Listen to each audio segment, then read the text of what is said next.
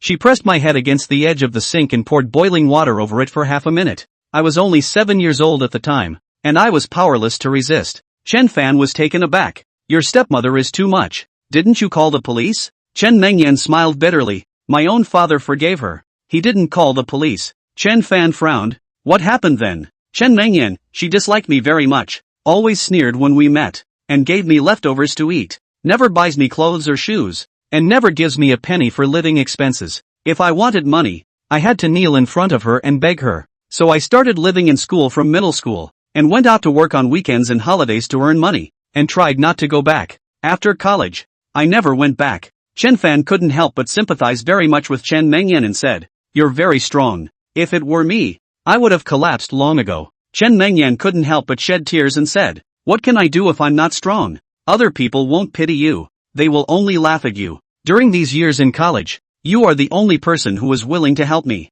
Chen Fan said, "It's all in the past. Don't think about the past." After sending Chen Mengyan back to campus, Chen Fan came back to the study classroom. Tang Rou was still in the classroom early. She looked a little different from yesterday. Not only did she put on light makeup, she also changed into a long black dress that she had never worn before, revealing her snowy and delicate shoulders. Chen Fan sat down and said hello, then opened his book to review. He was going to spend a week reviewing all the subjects. Suddenly, Tang Rou touched Chen Fan with her slender arm. Her pretty face slightly flushed as she asked, "Chen Fan, do you have time after studying?" Chen Fan froze and said, "There's nothing wrong with me. Did the Song family harass you again?" Tang Rou quickly shook her head. "No. I bought 2 movie tickets. It's a horror movie. I'm scared alone. Can you watch it with me?" The atmosphere suddenly became a little more ambiguous. Chen Fan rubbed his nose and laughed. "Yeah, I haven't watched a movie in a long time." Tang Rou gave a hum and turned her face to continue reading, but the corners of her mouth were already slightly upturned. Not long after, Lu Nanguo came, his head held high like a big rooster. Chen Fan took a closer look. It turned out that the black mole on his face had disappeared, and it seemed that the medicinal mud recipe he had given him had taken effect. It was a pity that his classmates rarely noticed him, which made Lu Nanguo a bit disappointed. He sat on the other side of Chen Fan and said with an excited look on his face, "Chen Fan, the formula you prescribed is too godly. I only used it for 2 days, and the mole was gone and a piece of black skin fell off." Chen Fan looked at it, and the skin was still a little dark, but he couldn't tell unless he looked closely. He smiled. "Not bad. I'll write a prescription later. You boil the medicine and take it for a week, and your skin color should return to normal." Lu Nanguo suddenly hugged Chen Fan and kissed him fiercely. "Chen Fan, I love you to death." Scram! Chen Fan hastily wiped his face. Lu Nanguo smiled. He. "I was too excited. Forgive my rashness." Chen Fan immediately wrote a prescription for him and said, "Go get the medicine tomorrow. It's a bit bitter." Lu Nanguo repeatedly headed. "Okay, I'll go and grab the medicine tomorrow." Then he asked, "Are you free after study hall? I'll treat you and Tang Rou to a midnight snack." "No time." Chen Fan and Tang Rou spoke almost simultaneously. Lu Nanguo's expression was odd. He looked at Chen Fan and then at Tang Rou before raising his hands. "I understand. I'll go eat by myself. I won't bother you guys." Tang Rou pursed her lips and ignored him. Lu Nanguo said, "Chen Fan, have you heard? The school flower, concubine Jiang, has been taken down." Zhang Fei and Tang Rou are big school flowers. Compared to Tang Rou's rejection, Zhang Fei is a completely different character. She has talked about a lot of boyfriends for more than 3 years, but none of them can last more than 3 months. Chen Fan, she's always had a boyfriend. What's so strange about that? Lu Nanguo, this time is different. Zhang Fei's boyfriend is the young owner of Mang Group. This time, it is estimated to be for real. It's said that Meng's young proprietor is backed by the Jiangnan Song clan, not something that can be compared to the ordinary gentry. Chen Fan has little interest in these gossips and continued to review without saying a few words. Lu Nanguo was not interested in studying and went back to the dormitory to play cards in no time. At 8 o'clock, Chen Fan and Tang Rou left the classroom and went to a nearby movie theater to watch a movie. Lu Nanguo. At the entrance of the school, there was a bald guy who had been standing guard at the entrance, and as soon as Chen Fan and Tang Rou came out, he immediately called, "Young master, he and Tang Rou have come out." The young master he was talking about was none other than Song Shihao. After realizing Chen Fan's amazing background, he had trouble sleeping and eating, and was very worried that Chen Fan would destroy him if he was not happy, so he had stayed in Yun City. Inside the clubhouse, Song Shihao, who heard his subordinate's report, said in a deep voice, "Remember, never disturb him." Hanging up the phone, he was thoughtful and said to the butler beside him, "Old Chi, it seems that he's taken up with Tang Rou. I must find an opportunity to improve his impression of me." Housekeeper Lao Chi said, "Young master, this is something that can't be rushed. Take your time. Let's throw ourselves at him and I'm sure we'll be able to please him." Song Shihao smiled bitterly. "Let's hope." In the morning, my father visited the Han clan and probed for some insider information. Old Chi asked, "Young master, what insider?" Song Shihao, "He's the disciple of an immortal. That's why he's honored as the young lord." The housekeeper found it unbelievable. "Are there really immortals in this world?" Song Shihao sighed. "I don't know if there are any. I only know that this kind of person cannot be offended." The butler thought for a moment and said, "Don't worry, young master. I'll think about countermeasures in the next few days." Chapter 26. Do you want to get your ass kicked somewhere else? On the other side, Chen Fan and Tang Rou arrived at the movie theater. Chen Fan bought some snacks and sat in the fourth row in the center. The movie was shown to 10 minutes. Suddenly appeared a ghost face. Tang Rou scared Aya. Hold Chen Fan's hand tightly. Chen Fan was also startled. Damn. This movie is so shocking that it scares the hell out of people. The frightening plot intensified in the back.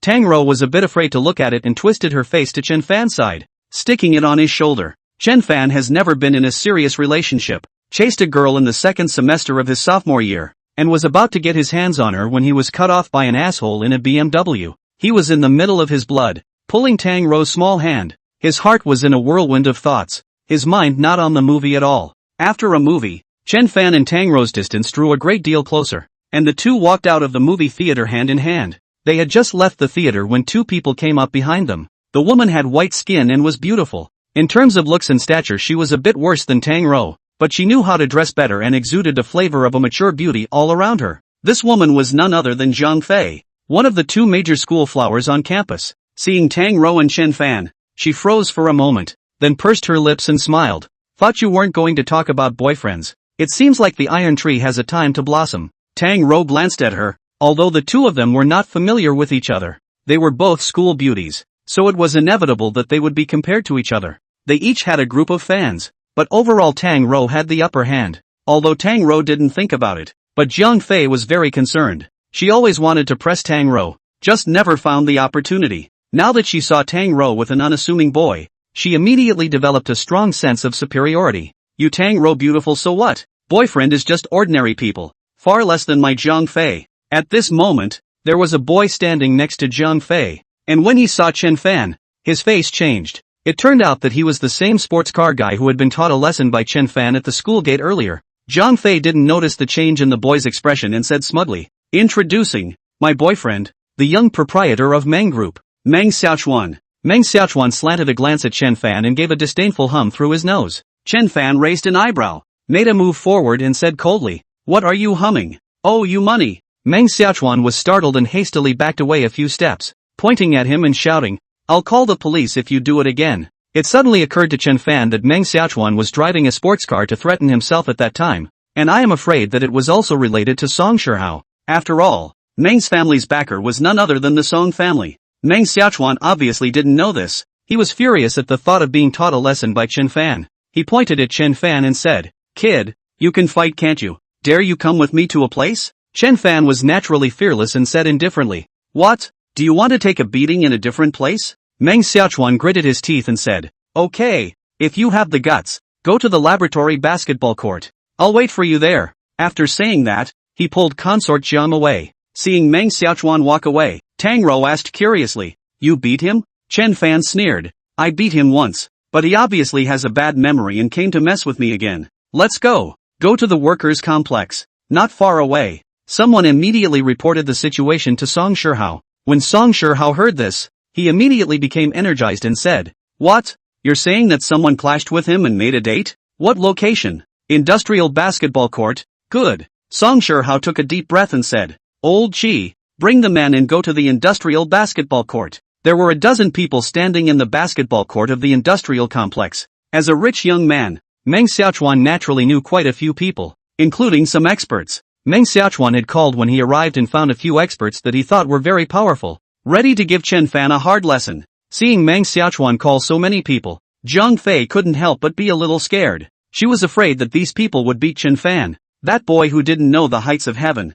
to death. At the same time, she had a few points of complacency. A rich young man is a rich young man, with a wide range of contacts, and then a few phone calls to call so many people. Chen Fan and Tang Rou arrived at the basketball court not long after. The basketball court was recently undergoing maintenance and was closed to the public, so there weren't many people there. Meng Sichuan was dribbling the ball under the rim. When he saw Chen Fan and Tang Rou appear, he threw the ball to the side and stared at Chen Fan with a sneer. "You really have guts. If I don't beat the out of you today, my last name is not Meng, Chen Fan, then you'd better think about what your last name will be in the future." Behind Meng Sichuan came out a man about 1 meter 8 in height. He was in his 30s, all tendon flesh, and his steps were nimble. Meng Sichuan smiled. "Kid, do you know who is in front of you? The third-place winner of the province's Sanso competition. If you kneel down and beg for forgiveness now, I might let you off the hook." Concubine Jiang also said, "Tang Rou, you'd better advise your boyfriend that when people should bow their heads, they'd better bow their heads, or else they'll bump their heads." Tang Rou faintly said, "The one who should bow his head should be Meng Sichuan." Although she wasn't sure what Chen Fan had used to make the Song family stop, a person who could make the Song family go soft was naturally not comparable to a tiny second-generation rich man. Concubine Jiang sneered, "Tang Rou, it's useless to talk tough," Meng Sichuan said in a cold voice. "Get him." That third-place finisher in the loose cannon suddenly threw out a beautiful whip kick, fast and hard. Almost the moment he raised his leg, Chen Fan instantly approached and smashed his fist on his chest. With a muffled grunt, the Sanso third-place champion was sent flying several meters like a scarecrow and fell heavily to the ground. Upon landing, the Sanso quartermaster spat out a mouthful of blood, breathing hard, his face as pale as paper, and the crowd who saw this scene were stunned. Concubine Jiang was shocked that Tang Rou's boyfriend was actually so powerful. Meng Sichuan was a bit flustered and hurriedly said, "Young Qiao, please make your move." A man in his 20s, not too tall, took a few steps out.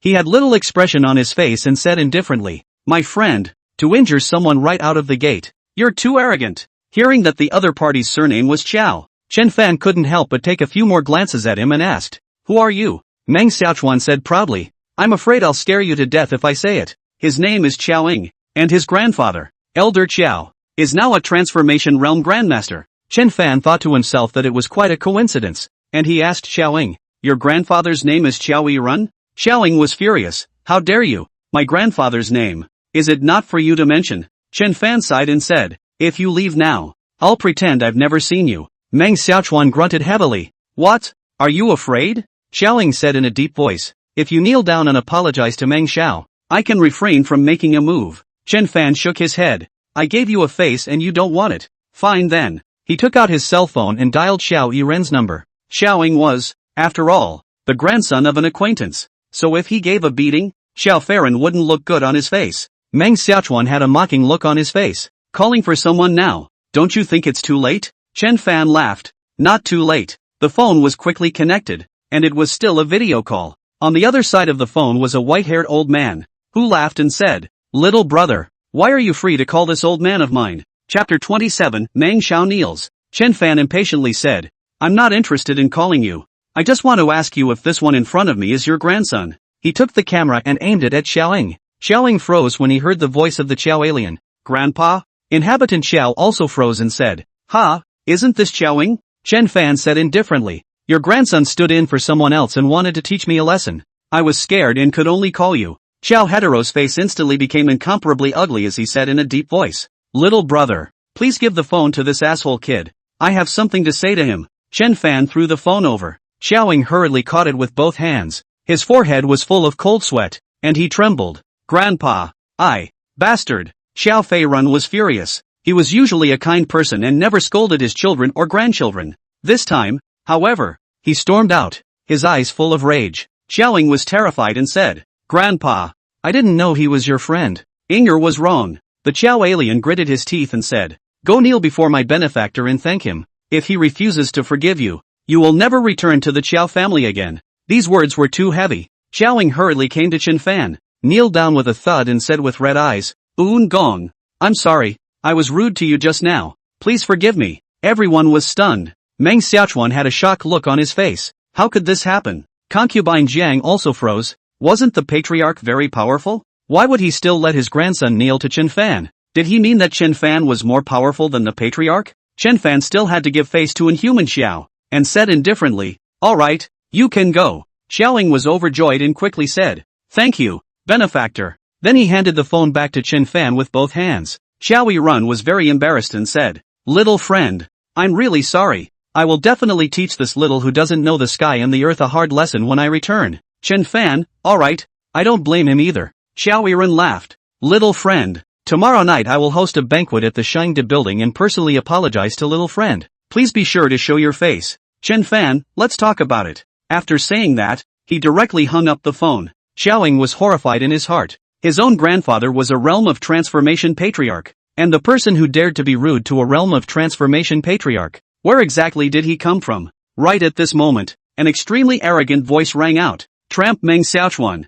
are you out of your mind? Actually daring to offend Prince Chen." The crowd then saw that Song Shihao came to the basketball court with a group of people in great numbers. The arrogance on Song Shihao's face was immediately restrained after seeing Chen Fan. He went forward and bowed 90 degrees, respectfully saying, "Mr. Chen, I happened to be in the neighborhood, and I heard that something was going on over here, so I came to take a look. I didn't expect to run into this group of ungrateful things that dared to mess with your excellency. Don't worry, I'll clean them up." Chen Fan didn't have a good impression of Song Shihao and said coldly, "I used you to clean up?" Song Shihao was full of smiles and said, "Yes, yes, what the prince says, we will do." Seeing that his attitude was okay, Chen Fan asked, "I heard that the Meng family's backer is your Song family, so it seems that you should recognize this Meng Xiaochuan." Song Shihao said, "There is such a thing, but I don't know him very well. I've only met him a few times at the Song family annual meeting." Chen Fan let out a "Hmm." "Since it's your Song family's business, let's leave it to you."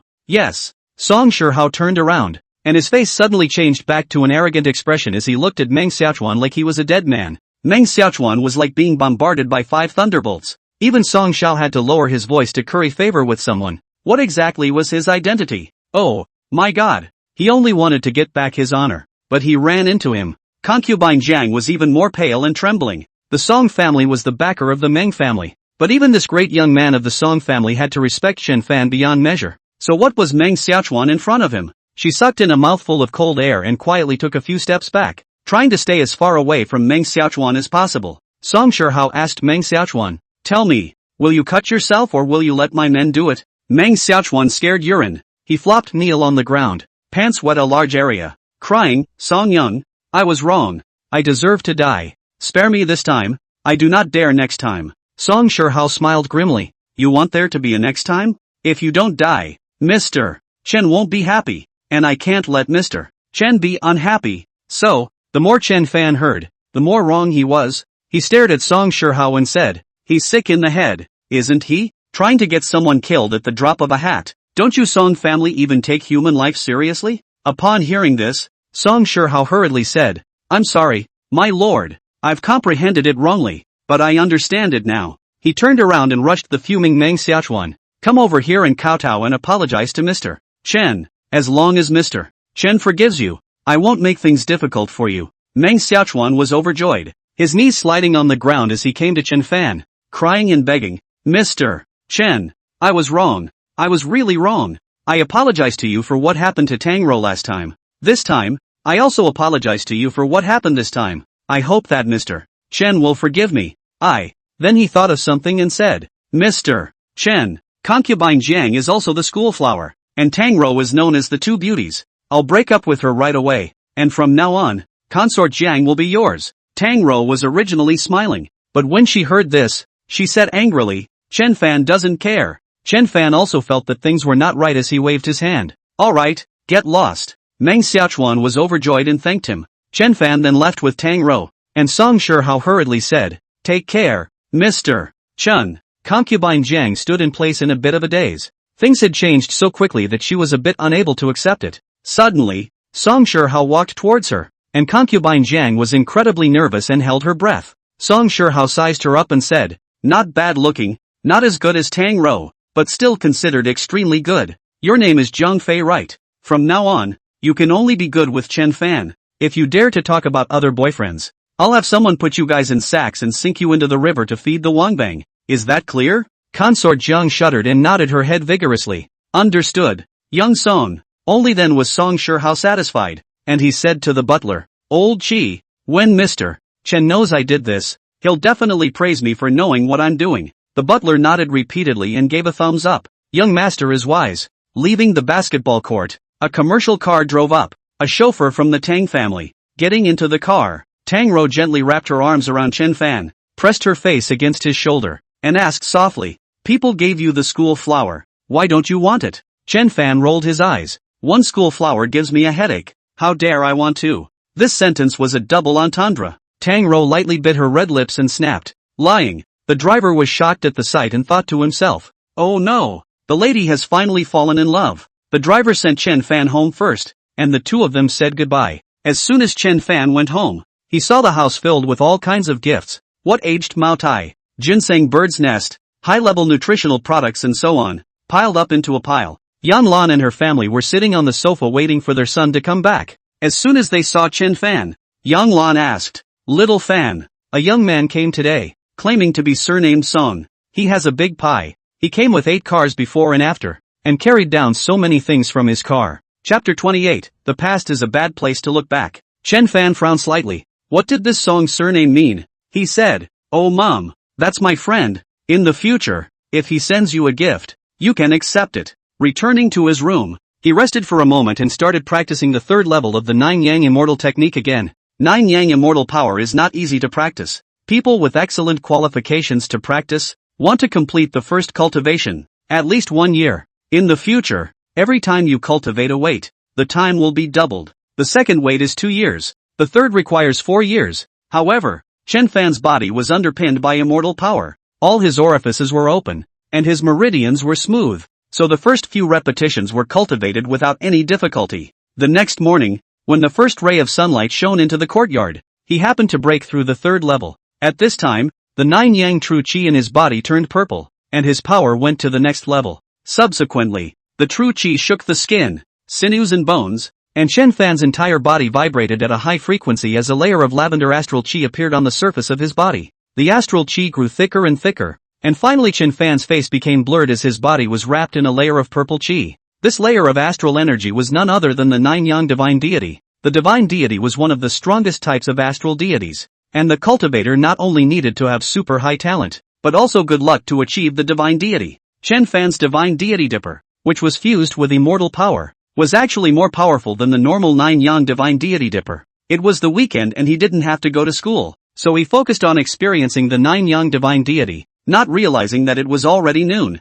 Yan Lan thought that Chen Fan was sleeping in and didn't call out to him for breakfast, only to come knocking on the door at this time. "Xiu Fan, lunch will be served in a while, hurry up and get up." Chen Fan answered and got up to wash up, just about to go out. Chen Mengyan called, "Chen Fan, are you free today?" "Chen Fan, there is." "Mengyan, how's your face?" Chen Mengyan laughed. "The skin color on both sides has become the same, but I don't dare to go out." Chen Fan thought to himself, what's so daring about that? He said, "I'll go to the school to find you. You've just recovered now. You need to come out more often to walk around and bask in the sun." Chen Mengyan let out a small hum. "Chen Fan, I'll wait for you then." Lunch was out of the question, so he spoke to Yang Lan and pedaled his bike to school. He rode his bike as fast as he could, passing one battery-operated vehicle after another, and arrived at the school in 10 minutes or so. He parked his car in front of the dormitory and sent a message to Chen Mengyan. In less than 2 minutes, a girl wearing a mask and sunglasses with a pill head came out. She wore a white blouse,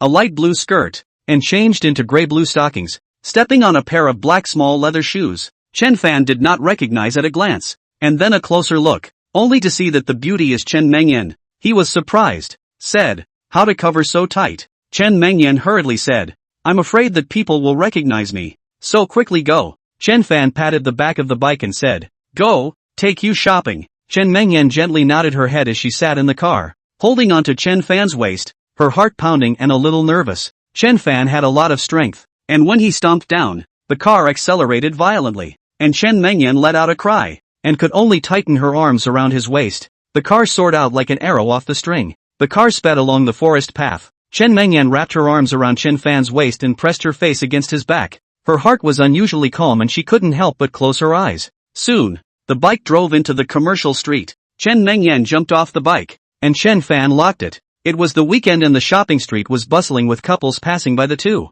Chen Fan reached out and took off Chen Mengyan's sunglasses, and took down his mask. A face like a lotus flower, presented in front of him, with a little lip gloss. The makeup was very light, but it reflected her even more beautiful and touching. Chen Fan looked slightly stunned and laughed. It seems that the two major school beauties of our school will be replaced in the future. Chen Mengyan's pretty face was slightly red. Hate it. Chen Fan, there's food in front of us. Let's turn around and then go get something to eat. Chen Mengyan gently nodded. I'll treat you to dinner. The two of them casually turned around in the commercial street, and at Chen Fan's suggestion, Chen Mengyan bought 2 sets of clothes, and then ate together. This way, Chen Mengyan's turnaround rate was 100%, and Chen Fan could feel the envious gazes cast by those men. Stir fry for 2, 3 dishes and 1 soup, plus 2 bowls of veggie noodles. Not long after, Chen Mengyan's cell phone rang, and inside was a man's voice. Xiaoyan, do you still have money in your hand? Transfer some to Dad if you have it. Chen Mengyan looked indifferent and said,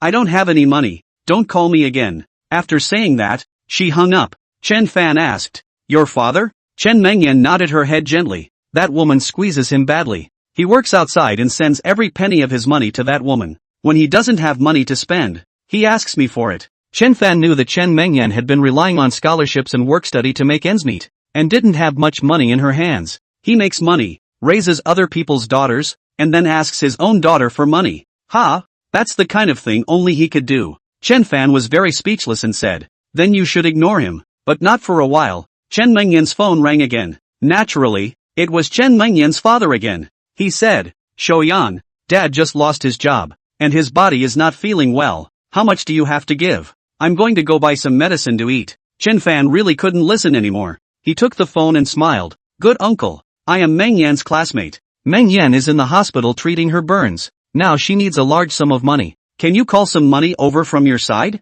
The other person froze and said, it's been so long, I don't see the need for treatment at all. And treatment would cost a lot of money, which I can't afford. Chen Fan, uncle, take as much as you can. After all, this is your own daughter. The one at home was born to someone else. However, the other person had hung up and he obviously didn't want to pay the money. Chen Mengyan revealed a touch of mockery and said, I know him too well. He won't spend a penny for me. When I was a kid, I especially wanted to eat a bunch of sugar gourds that day and begged him to buy them for me. And he looked at me with that very disgusted look and said that I had a craving. But when his stepdaughter asked for a candy cane too, he piled a smile on his face and immediately went and bought 2 bunches. Speaking here, Chen Mengyan, with little expression on her face, continued, she was right in front of me, eating the sugar gourd 1 bite at a time, and then made a face at me. Chen Fan asked, that girl should be about your age, right? Chen Mengyan, she's a year younger than me. That woman enrolls her in all kinds of classes while I'm stuck cleaning and doing laundry at home. She looked at Chen Fan, tears welling up in her beautiful eyes. Do you know why she burned my face? Chen Fan's heart tightened as he asked. Why? Chen Mengyan, because a neighboring aunt complimented me to my face for being good looking and a beauty. But not her daughter. I still remember the look in her eyes. Fierce and venomous. She grabbed my hair and dragged me to the sink, pouring hot water that had not been boiling for a long time over my face. And while pouring it over me, she also screamed, I told you to be good looking. I told you to be a beauty queen. You'll be ugly from now on. If my neighbor's grandmother hadn't heard my screams and barged in, she would have scalded the other half of my face as well. Fire rose in Chen Fan's heart and he gritted his teeth. This poisonous woman. When I have the chance in the future, I must teach her a hard lesson. Chen Mengyan shook her head. I just hope I don't see her again in this life. Chen Fan, if you live well and treat yourself well in the future, you will have defeated these bad people. Chen Mengyan gently nodded her head as she wiped away her tears and said, Chen Fan, I didn't expect to be able to regain my looks in this life.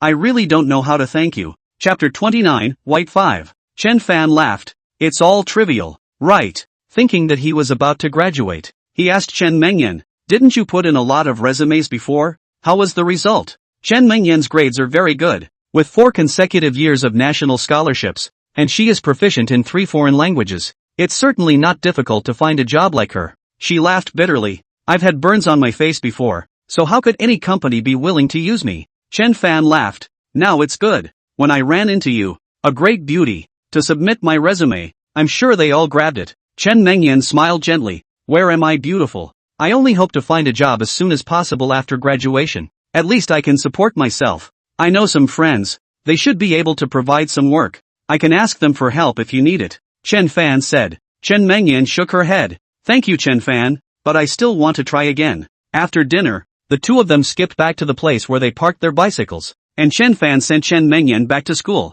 This time, she didn't wear a mask, revealing that beautiful and delicate face. Entering the school district, it drew countless stares from the boys along the way, and there was a lot of talk.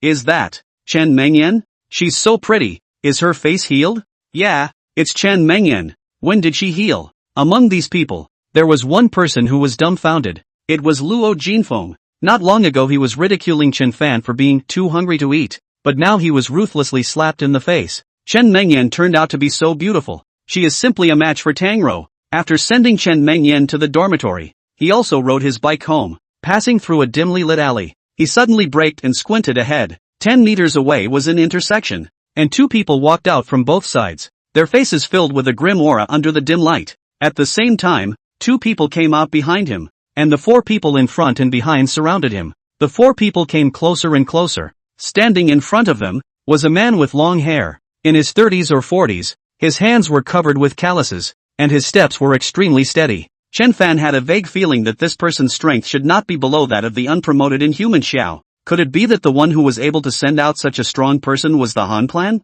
The long-haired man sized up Chen Fan and asked, Are you Chen Fan? Chen Fan, it's me. Who are you? The long-haired man nodded. Our boss wants to meet you. Come with us. Chen Fan, who is your boss? The long-haired man impatiently said. Cut the crap. I'll naturally know when I arrive. Chen Fan didn't resist, but nodded. Okay. He pushed the car under the streetlight, not forgetting to lock it, and turned to follow the 4 away. 4 people, 2 in front and 2 behind, led Chen Fan deeper into the alley, and after turning a corner, they brought him into a courtyard gate. This is a rental area. The yard is not big. The door of the house is open. A man in his 30s is sitting inside. He has a beard, bald head. A large gold chain is very conspicuous. On the wrist is $1 million worth of gold watches. He was sitting there eating a barbecue, drinking a beer that was still imported, with a little brother next to him pouring him a drink. When Chen Fan came in, he didn't raise his head and asked, This kid didn't resist? The one with long hair said respectfully, Master Bai Wu. He didn't resist and obediently came with us. This white fifth master emptied his beer, wiped his mouth with a wet towel, and looked up at Chen Fan with a puzzled look in his eyes. You don't look like a god either. How come you're not dead when you've obviously gutted your insides? He rubbed his chin and muttered. At these words, Chen Fan immediately knew the identity of the other party. He must have been sent by that Ma character from the capital. 9 times out of 10, Huang Shilong had informed the other party when he knew the news that he was not dead. He asked, Did Ma send you? Bai Wu laughed. You kid is quite smart. Come here, lift up your clothes and I'll see if you've retransplanted someone else's internal organs. Chen Fan walked over and smacked this Bai Wu to the ground. Several people behind him roared and shot out. The power of the Nine Yang divine deity was beginning to show. Under the effect of the flying immortal steps, he was like a ghost like an immortal, and in 3 or 2 strokes, he knocked down all the people in the room. The one with long hair was the most miserable. By his fist broke several bones, pierced the blood vessels, bleeding more than, it looks like it will not survive. The rest of the people are also seriously injured. No one is his enemy. It was only when the golden chain slowed down and watched his men fall. He was shocked and angry, pointing at Chen Fan and roaring, Kid, do you know who I am? Chen Fan walked over, reached out and pressed his shoulder, giving it a firm squeeze. Ka-ching! The golden chain let out a pig-killing scream as his shoulder shattered and blood flowed out. At the same time, the yin energy that Chen Fan had discovered also struck into him as much as it could. That previously practiced poisonous hand-yin strength was now several times more powerful under the urging of the Nine Yang divine deity. Who are you? Chen Fan asked. The golden chain finally knew that he was afraid, and said in a trembling voice, Good man. I'm wrong. Let me off the hook. Ouch, it hurts me. But when he saw Chen Fan's icy gaze, he hurriedly said, My surname is Bai. My family line is Fifth. They call me Bai Wu. My Bai family specializes in doing dirty work for the Ma family. Chen Fan, tell me about the one surnamed Ma. White 5 didn't dare not say anything,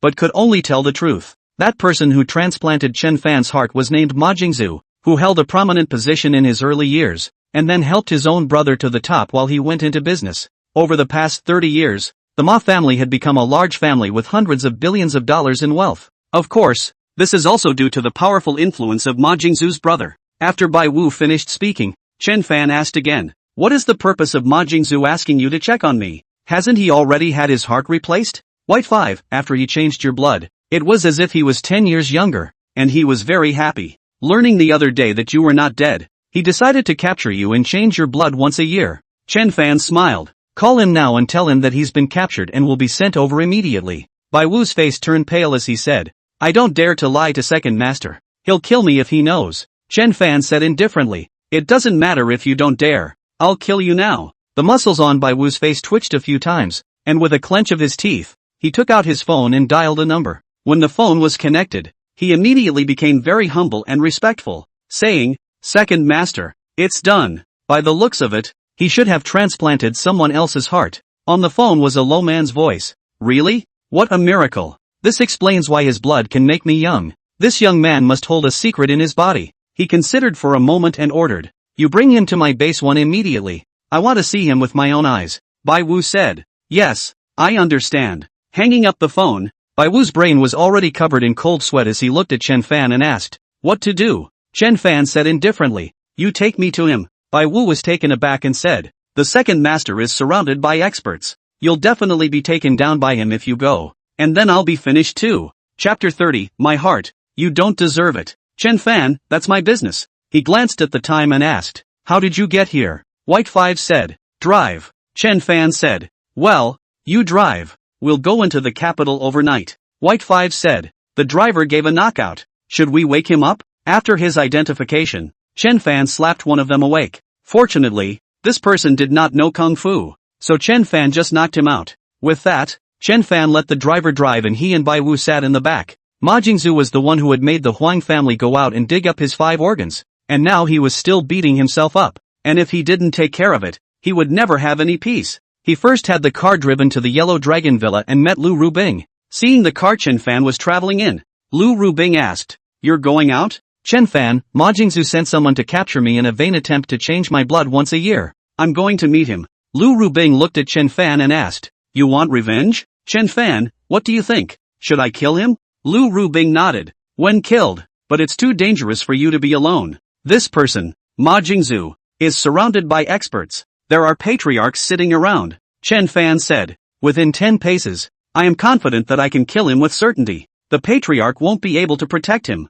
Lu Rubing was silent for a moment and looked at him and said seriously, "If you can kill Ma Jingzhu, I can guarantee that no one will pursue this matter, but if you fail in the assassination, my father won't be able to save you." Chen Fan laughed. "That's enough. Many thanks." Lu Rubing nodded vigorously. "Take care. I will also arrive at the capital before dawn, so I will contact you then." Soon, the car Chen Fan was riding in drove onto the highway. On the road, Bai Wu had been sweating non-stop. He knew that whether Ma Jingzhu died or lived, he was dead anyway. The Bai family is the dog raised by the Ma family, and when the master dies, the dog can't possibly live. Shortly after Chen Fan left, Mad Dragon actually revealed a hint of worry and said, "Miss, there is also a God Realm Grandmaster, Yang Jiwu, beside Ma Jingzhu. If he is present, I'm afraid Chen Fan will have a hard time succeeding." Lu Rubing glanced at Mad Dragon and faintly said, "You cannot judge Chen Fan like you would an ordinary person. His master is an immortal. Someone with an immortal legacy cannot be understood by common sense. Black Phoenix, miss, it's not easy for you to meet a man of your heart. In case if you are killed by Yang Jiwu, then," Lu Rubing faintly said, "No, at the very least, he can come back alive. Prepare the car. Let's return to the capital." It was already noon the next day when Chen Fan and his group arrived at the so-called No. 1 base. The so-called base No. 1 was a safe house that Ma Jingzhu had spent a lot of money on, and it was also the place where the Ma family collected their enormous wealth. The car drove into the base. Chen Fan's hands were tied with ropes and he sat in the back row, seemingly under control. Passing by the sentry post, 2 men in black suits looked at it and signaled the car to drive in. The car drove to a building and Bai Wu pushed Chen Fan out of the car. Bai Wu's expression was a bit unnatural and his forehead was covered in sweat as he helped Chen Fan enter the first floor and then took the elevator to the 5th floor. Inside the 5th floor was a large hall with several sets of sofas. It was unusually lavishly decorated and looked like a huge office. He sat down on the couch while White Five stood by, his legs shaking and constantly wiping away the sweat. Chen Fan closed his eyes and leaned his body into the sofa. White Five saw him close his eyes, so he slowly backed away. Chen Fan snapped his eyes open and flew up to knock out Bai Wu with a kick. That's when 2 big men rushed in, punched him twice, pinned him down on the couch, and put zip ties on his feet as well. It wasn't until they were sure Chen Fan couldn't resist that one of them rushed the intercom and said, "It's safe." White Five was snatched down, and an old man who looked to be in his 60s walked in, wearing a white Tang suit, with black hair and a strong stride. Behind the old man stood 2 people, both dressed in black, with powerful auras. The old man glanced at Bai Wu, who was dragged out, and shook his head. This Xiao Wu was still as hairy as ever. 2 men in black walked in front, separating Chen Fan and the old man. The old man sat down on the opposite sofa and smiled. "You are Chen Fan. Not bad. The essence is very good. That kick you just gave Bai Wu was beautiful. You've studied martial arts?" Chen Fan stared at the old man and calmly asked, "You're the one who used my heart?" The old man was none other than Ma Jingzhu, who laughed. "That's right. Thanks to your heart, I seem to be a dozen years younger now. And your blood, it's full of vigor. Ha ha, you're simply my savior. Chen Fan, if you've lived such a good life, why do you still want to arrest me?" The old man laughed. "I run a $1 trillion business empire and enjoy all the glory on earth, so I want to live longer. Your blood happens to enhance the quality of my life. Therefore, I need you to change my blood once a year." "Chen Fan, so you're going to use me as your permanent blood donor?" The old man laughed. "Don't worry, I won't kill you and will only draw blood once a year. The rest of the time I'll feed you well. How's that?" Chen Fan stared at him. "What if I don't agree?" Ma Jingzhu froze for a moment, as if he didn't expect Chen Fan to say that. He shook his head and said, "Young man, it's useless to confront me. If you don't think about yourself, you should also consider your family, right?" Chen Fan narrowed his eyes, and there were murderous flashes in his eyes. "You still want to deal with my family?" Ma Jingzhu said. "If you don't cooperate, your family won't fare well either. You're a filial son. I don't think you'll let your parents get hurt, right?" Boom! In an instant, the divine deity in Chen Fan's body was running wildly. He had been cultivating the divine deity all along the way, and now it was even more pure and thick, combined with the immortal power transmitted by his master. It was incredibly powerful. "Look out!" The black-clothed man on the left was alarmed and was the first to strike. Chen Fan instantly tensed the ties on his hands and feet. He flipped his body forward and kicked his right foot at the man in black like lightning. The man in black could only retreat. Chen Fan's foot broke through the air to produce a sharp whistling sound, and the strength of the power shocked him. As he dodged, Chen Fan also rushed to the side, then performed the flying immortal steps and arrived at Ma Jingzhu's side in a flash. "Bold!" The other black-clothed man roared. His name was Yang Jiwu and he was a God Realm Patriarch. In addition to possessing astral chi, a God Realm Patriarch also possessed divine thoughts that could attack the enemy's spirit. Therefore, in front of a God Realm Patriarch, a Chemistry Realm Patriarch could barely pose a threat. However, Chen Fan was not an ordinary Realm of Transformation Patriarch. His divine thoughts attacking Chen Fan were easily disintegrated by the immortal power. Instead, the counterattack of the immortal power caused his brain to tingle and he held his head and screamed. Boom! Chen Fan threw a punch at his chest, sending this God Realm Patriarch flying more than 10 meters and slamming heavily against the wall, spraying blood furiously. Another Transformation Realm Master was shocked and immediately attacked with a punch, but Chen Fan grabbed his wrist and snapped it with a click. He was a half-immortal body, and his opponent's movements were as slow as a snail's pace in his eyes, with cracks everywhere. Ah! The man screamed miserably as he was smashed on the neck by Chen Fan's fist, and died on the spot, defeating 2 sect masters in a row. Chen Fan turned to look at Ma Jingzhu, who turned pale and said in a trembling voice, "Chen Fan, listen to me." Put! Chen Fan stabbed his palm into his chest and scooped out the heart that was supposed to belong to him. Ma Jingzhu's mouth opened wide and he tried to say something, but all he could do was make a weird gurgling sound. "My heart, you don't deserve it," he said faintly. Chapter 31, The Heart Gives to the Faithful. Collecting the heart, Chen Fan leaped down from the window, his body spreading out, and soon left the No.1 base. Not far away was a mountainous area. Chen Fan first called Lu Rubing and said faintly, "He's dead." Lu Rubing was relieved and said, "I'll give you a location. Wait for me there and I'll pick you up and leave." Chen Fan, good. Receiving the location, he found that the straight line distance was only a few kilometers, and immediately headed that way. Soon after, they saw a Buddhist temple and next to it was the parking lot. So Chen Fan waited for Lu Rubing here. In about 3 or 4 minutes, a business car drove over. The door opened. Lu Rubing was sitting inside. Chen Fan then got into the car. As the car started, Lu Rubing took out a wet towel and handed it to Chen Fan, saying, "There's blood on your face. Wipe it off." Chen Fan picked up the plastic bag in his hand, and there was a beating heart inside as he said indifferently, "This is my heart." When it was first dug out alive, Lu Rubing suddenly thought of something and said, "Chen Fan, I know a little girl who is only 17 years old, but suffers from severe heart failure, and the doctor said that it would be very difficult for her to live through this year. Can you transplant this heart to her?" Chen Fan immediately nodded his head. Saving a life is better than building a 7-level pagoda. Of course, Lu Rubing was overjoyed. She is Su Tingga's granddaughter. She has been extremely smart since she was a child, and Elder Su loves her very much. If your heart can cure his granddaughter, the Su family will be extremely grateful. Chen Fan asked, "Then why didn't she get a heart transplant sooner?" Lu Rubing said, "Because her constitution is as strange as yours, rejecting any donor. A normal heart transplanted into her would be killed by the immune cells and stop beating within an hour." Chen Fan was a bit surprised. "There's actually this kind of physique? Ryuban, that's why it's going to be matched with you first, so hopefully it'll work." Chen Fan nodded. "Okay, we'll send it over right away." Lu Rubing told the driver to change the route while making a phone call.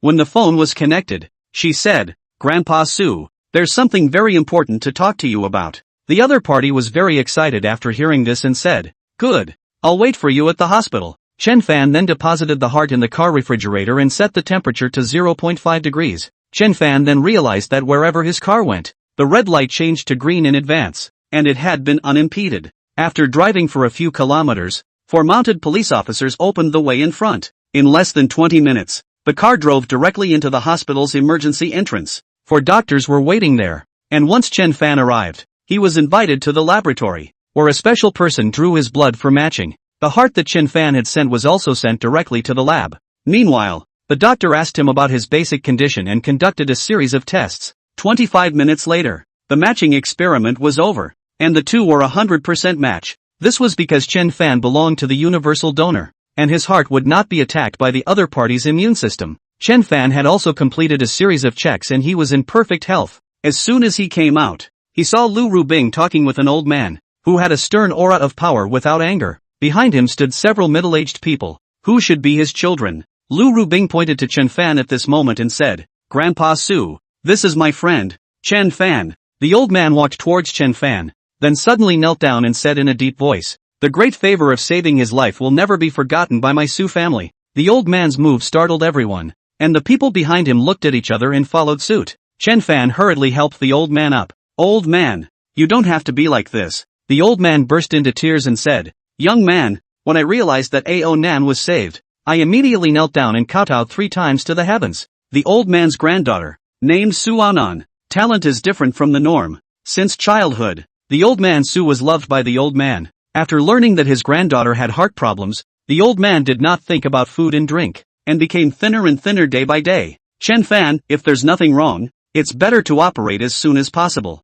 Right. Elder Su said to the doctors around him. "Let's begin. Please, everyone, please don't worry, Elder Su, we will do our best." Soon the lights were on in the operating room not far away and the heart transplant began. Old Su said, "Young man, a great favor is not appreciated. It's been hard on you. When the surgery is complete, I'll definitely come to the door to thank you." "Chen Fan, you are welcome. I'll leave you alone then. I hope the surgery is successful." Elder Su's family sent Chen Fan and Lu Rubing downstairs and watched them leave. Back in the car, Lu Rubing had a smile on her face as she lamented, "That's great. Ao Nan doesn't have to die. You'll be a great benefactor to the Su family from now on." "Chen Fan, the Su family is very strong, isn't it?" Lu Rubing, of course. A few years earlier, when Ma Jingzhu saw Grandpa Su, he didn't even dare to utter a word. Grandpa Su was an old general who was killed on the battlefield and has a great deal of success in war. Chen Fan nodded. Then his stomach suddenly growled. He was a bit embarrassed and said, "I'm hungry. Why don't we go eat first?" Lu Rubing gave him a blank look. "After executing Ma Jingzhu, you actually still have the heart to eat?" Chen Fan said indifferently, "In my eyes, he is no different from a pig." Lu Rubing was somewhat speechless, but she also knew that this was Chen Fan's true thoughts. "Let's go to Kyoshino, too then, and rest there after dinner," she said. "Chen Fan, it's been over an hour now, so I guess the news of Ma Jingzhu's death has spread." Lu Rubing shook her head. "It won't spread. The Ma family will definitely keep it a secret and will never dare to investigate this matter." Chen Fan was surprised and asked, "Why?" "Lu Rubing, my dad sent someone to notify the Ma family, saying that Ma Jingzhu had offended an Earth immortal ancestor. The Ma family wouldn't dare to investigate further even if they had 10,000 guts." Chen Fan said, "Earth immortal ancestor? That does have a deterrent effect. Lu Rubing, even a single human immortal is enough to deter the Ma clan. If it's an Earth immortal elder, then the entire Ma clan would have to tremble.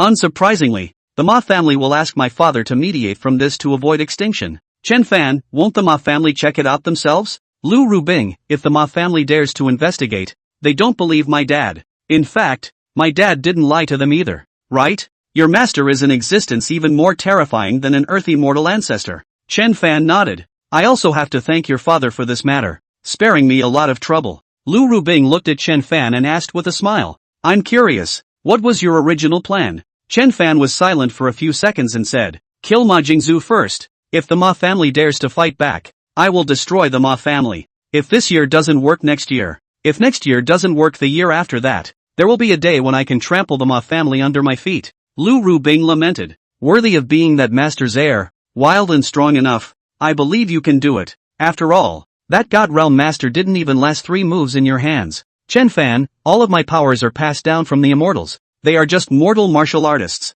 The difference between the two is like mud." The car drove for a while, and then came to the second courtyard of King's West. When we arrived at a small courtyard, within a few steps was a small hall with a dining room next door and a study and bedroom at the back. "Lu Rubing, you rest here tonight. If you feel bored, I'll stay and keep you company." Chen Fan was quite satisfied with the place and nodded. In less than 10 minutes, delicious dishes were served one after another. The 2 waiters were dressed in red cheongsams and were warm and attentive. Chen Fan had a good appetite and ate the amount of 4 people by himself and added a bowl of lasagna at the end before he was full. Burping, Chen Fan put down his chopsticks and smiled.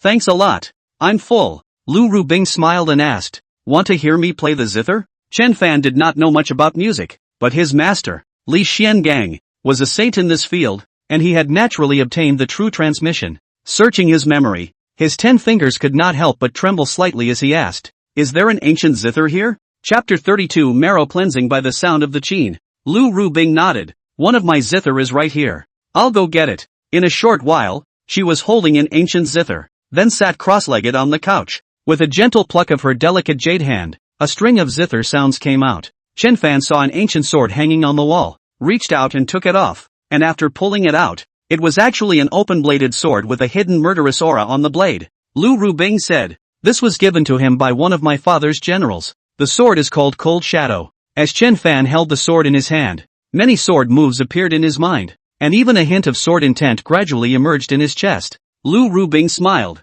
and with her 10 fingers spreading, she played a song. Chen Fan immediately waved his long sword, and the air was suddenly filled with sword shadows, and the cold aura caused Lu Rubing's beautiful eyes to light up. At the end of the song, Chen Fan suddenly shouted, and his sword exploded into a sword cloud, a ray of murderous aura penetrating straight into the clouds. Lu Rubing applauded and laughed. "Chen Fan, your swordsmanship is truly marvelous, ethereal and subtle, with an immortal aura." Chen Fan laughed. "This is the 13 swords of Taibai passed down to me by my master. It's still my first time to use it. I'm not too familiar with it." Then he sheathed the sword and hung it back on the wall. "Lu Rubing, your sword, which moves with the song, must be someone who knows the Qin." "Chen Fan, you play a song as well." Chen Fan was also not polite. He sat down at Lu Rubing's place, and a smile appeared on his face as soon as his 10 fingers fell on the strings. The divine deity vibrated the strings of the zither, emitting an even higher zither sound, and Lu Rubing could only feel her scalp tingling, and the blood in her body seemed to vibrate with the sound of the zither.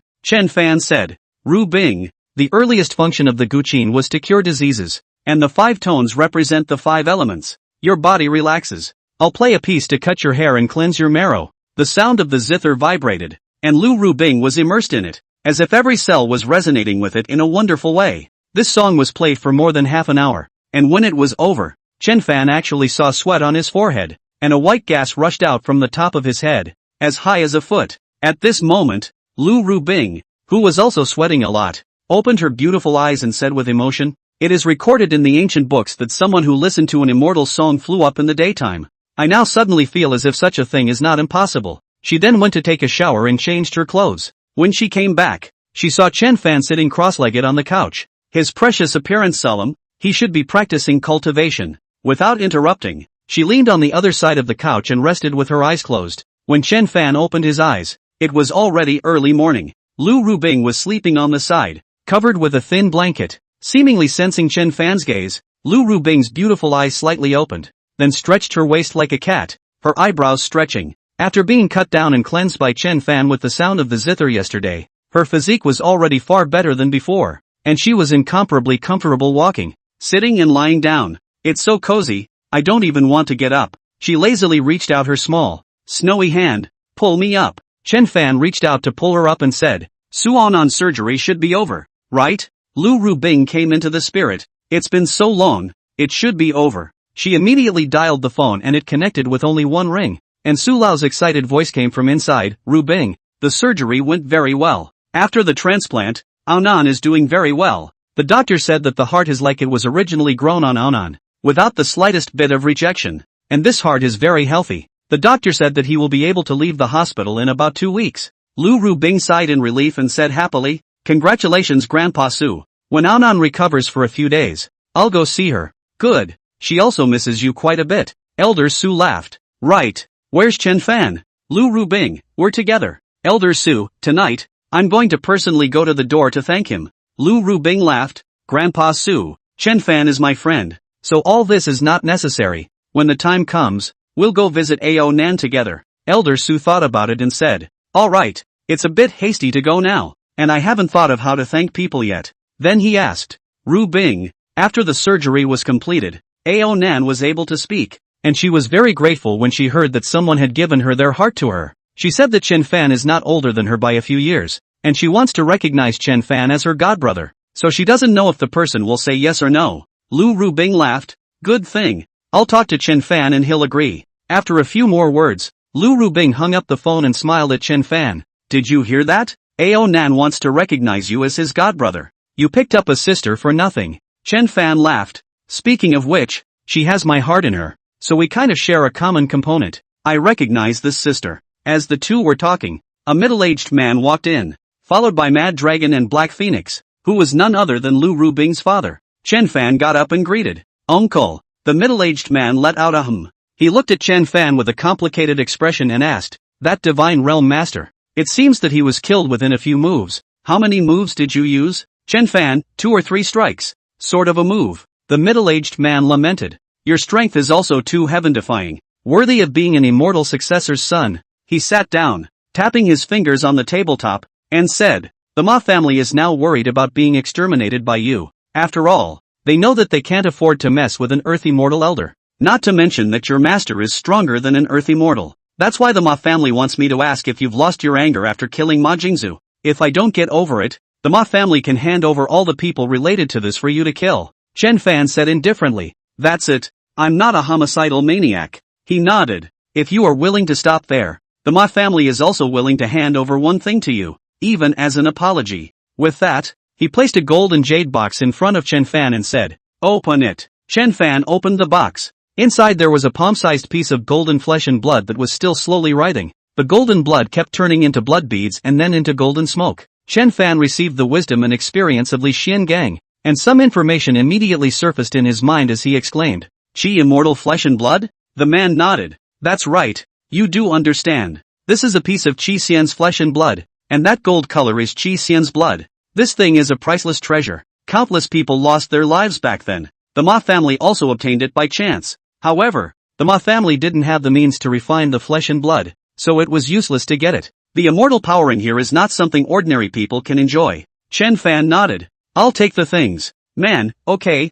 then I'll get back to the horse family. After saying that, he got up and left, while Mad Dragon and Black Phoenix stayed behind. As he walked away, Chen Fan asked Lu Rubing, What's your father's name? Lu Rubing laughed. I thought you would never ask. His name is Lu Zhanyang, but very few ordinary people know about him. Chen Fan nodded. Uncle Lu looks like he's doing great things. Lu Rubing, since the Ma family has admitted to it, you can go back. Chen Fan, well, help me buy a high-speed train ticket. I'll take the high-speed train back. Lu Rubing, good. I have a bit of business to take care of, so I'll look for you when I have time. Afterwards, she asked Mad Dragon to drive Chen Fan to the station. The two of them left the Beijing West No. 2 courtyard, and Black Phoenix smiled and asked, Miss, you were together last night, what do you think of him? Lu Bing glared at him and said, "You should not pry into what you should not pry into. Go prepare some gifts. I'm going to see Elder Su." Black Phoenix blinked. "Miss is trying to gain some favors for Chen Fan?" Lu Bing said. "That's for sure. Chen Fan's heart is a priceless treasure. Even the Su family has to show the appropriate sincerity." Chapter 33, A Trip to the Lake. Black Phoenix, Su Aonan really has a great life. It was a certain death, but in the end, he ran into Chen Fan and picked up a life. When he got home, it was already dark, and after a quick bite to eat, he began today's review. It was not until he had completed his review program for the day that he closed his textbook and took a long stretch. Seeing that the time was still early, he sat down to practice. This time he practiced. He felt that the immortal energy in his body was obviously not as much as before. It was about 1.5% less. Ever since he obtained his master's immortal power, he knew that it would be lost sooner or later. He just didn't expect it to be lost so quickly. A little over a month, and I've lost 0.5%. It seems that in another 8 or 9 months, all the immortal power left to me by master will disappear. Chen Fan estimated in his mind. Before that, I must raise my strength to a realm that is strong enough to defend myself.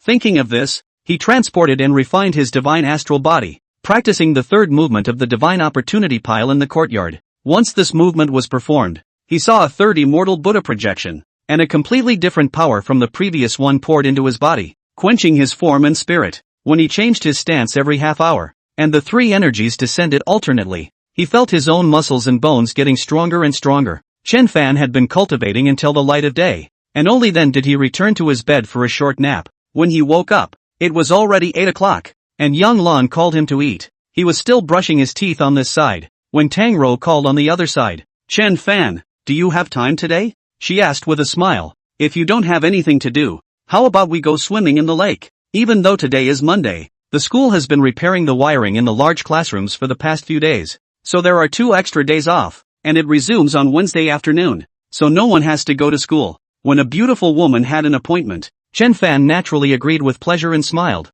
"I haven't eaten yet. You wait for me for a while." Tang Rou, "Good. Then I'll look for you at 9 o'clock, and we'll go directly to Fairy Lake." Fairy Lake is an attraction in Cloud City with beautiful scenery, and couples often rent a boat and raft on the lake. Chen Fan washed up and then rummaged through his closet to change into a suit. Shortly after he finished breakfast, Tang Rou's car arrived. Yang Lan quietly watched from the doorway, and the moment the car door opened, she saw a particularly pretty girl, talking and laughing with her son, and she instantly revealed a flash of joy. Seeing her sneaking around, Chen Shuizheng couldn't help but ask, "Little Fan Mom, what are you peeking at?" Yang Lan glared at him. "Are you old and blind? Your son has a girlfriend and you as a father don't even know." Chen Shuizheng's eyes lit up. "Really? That Fifi Zhou was so unlikable last time. I was worried that my son wouldn't be able to walk away from the shadow." "Janlan, I just saw it. The girl is very pretty and the car the two are in doesn't look cheap." Chen Shuizheng was suddenly worried. Before that, Zhou Feifei was also from a very good family, but in the end the two of them did not turn out well. Yang Lan understood his mind. "What's wrong with you?" Chen Shuizheng sighed. "I'm worried that the girl's family is too good, so they won't look at us. We're an ordinary family, and it's easy for problems to arise with this inappropriate family." Yang Lan was unimpressed. "What's wrong with being in good condition? My son is also very good." Chen Shuizheng said. "There's nothing to do today anyway. Let's go look at the house again." In the car, Tang Rou placed a food box beside her, which contained quite a lot of food, which was prepared for the lake tour. Tang Rou was wearing a blue silk dress today, and actually changed into white translucent stockings. Her hair was tied into 2 braids, overflowing with youthfulness and beauty. Since getting on the bus, Chen Fan's eyes hadn't been able to leave Tang Rou's, and she couldn't help but blush slightly as she asked,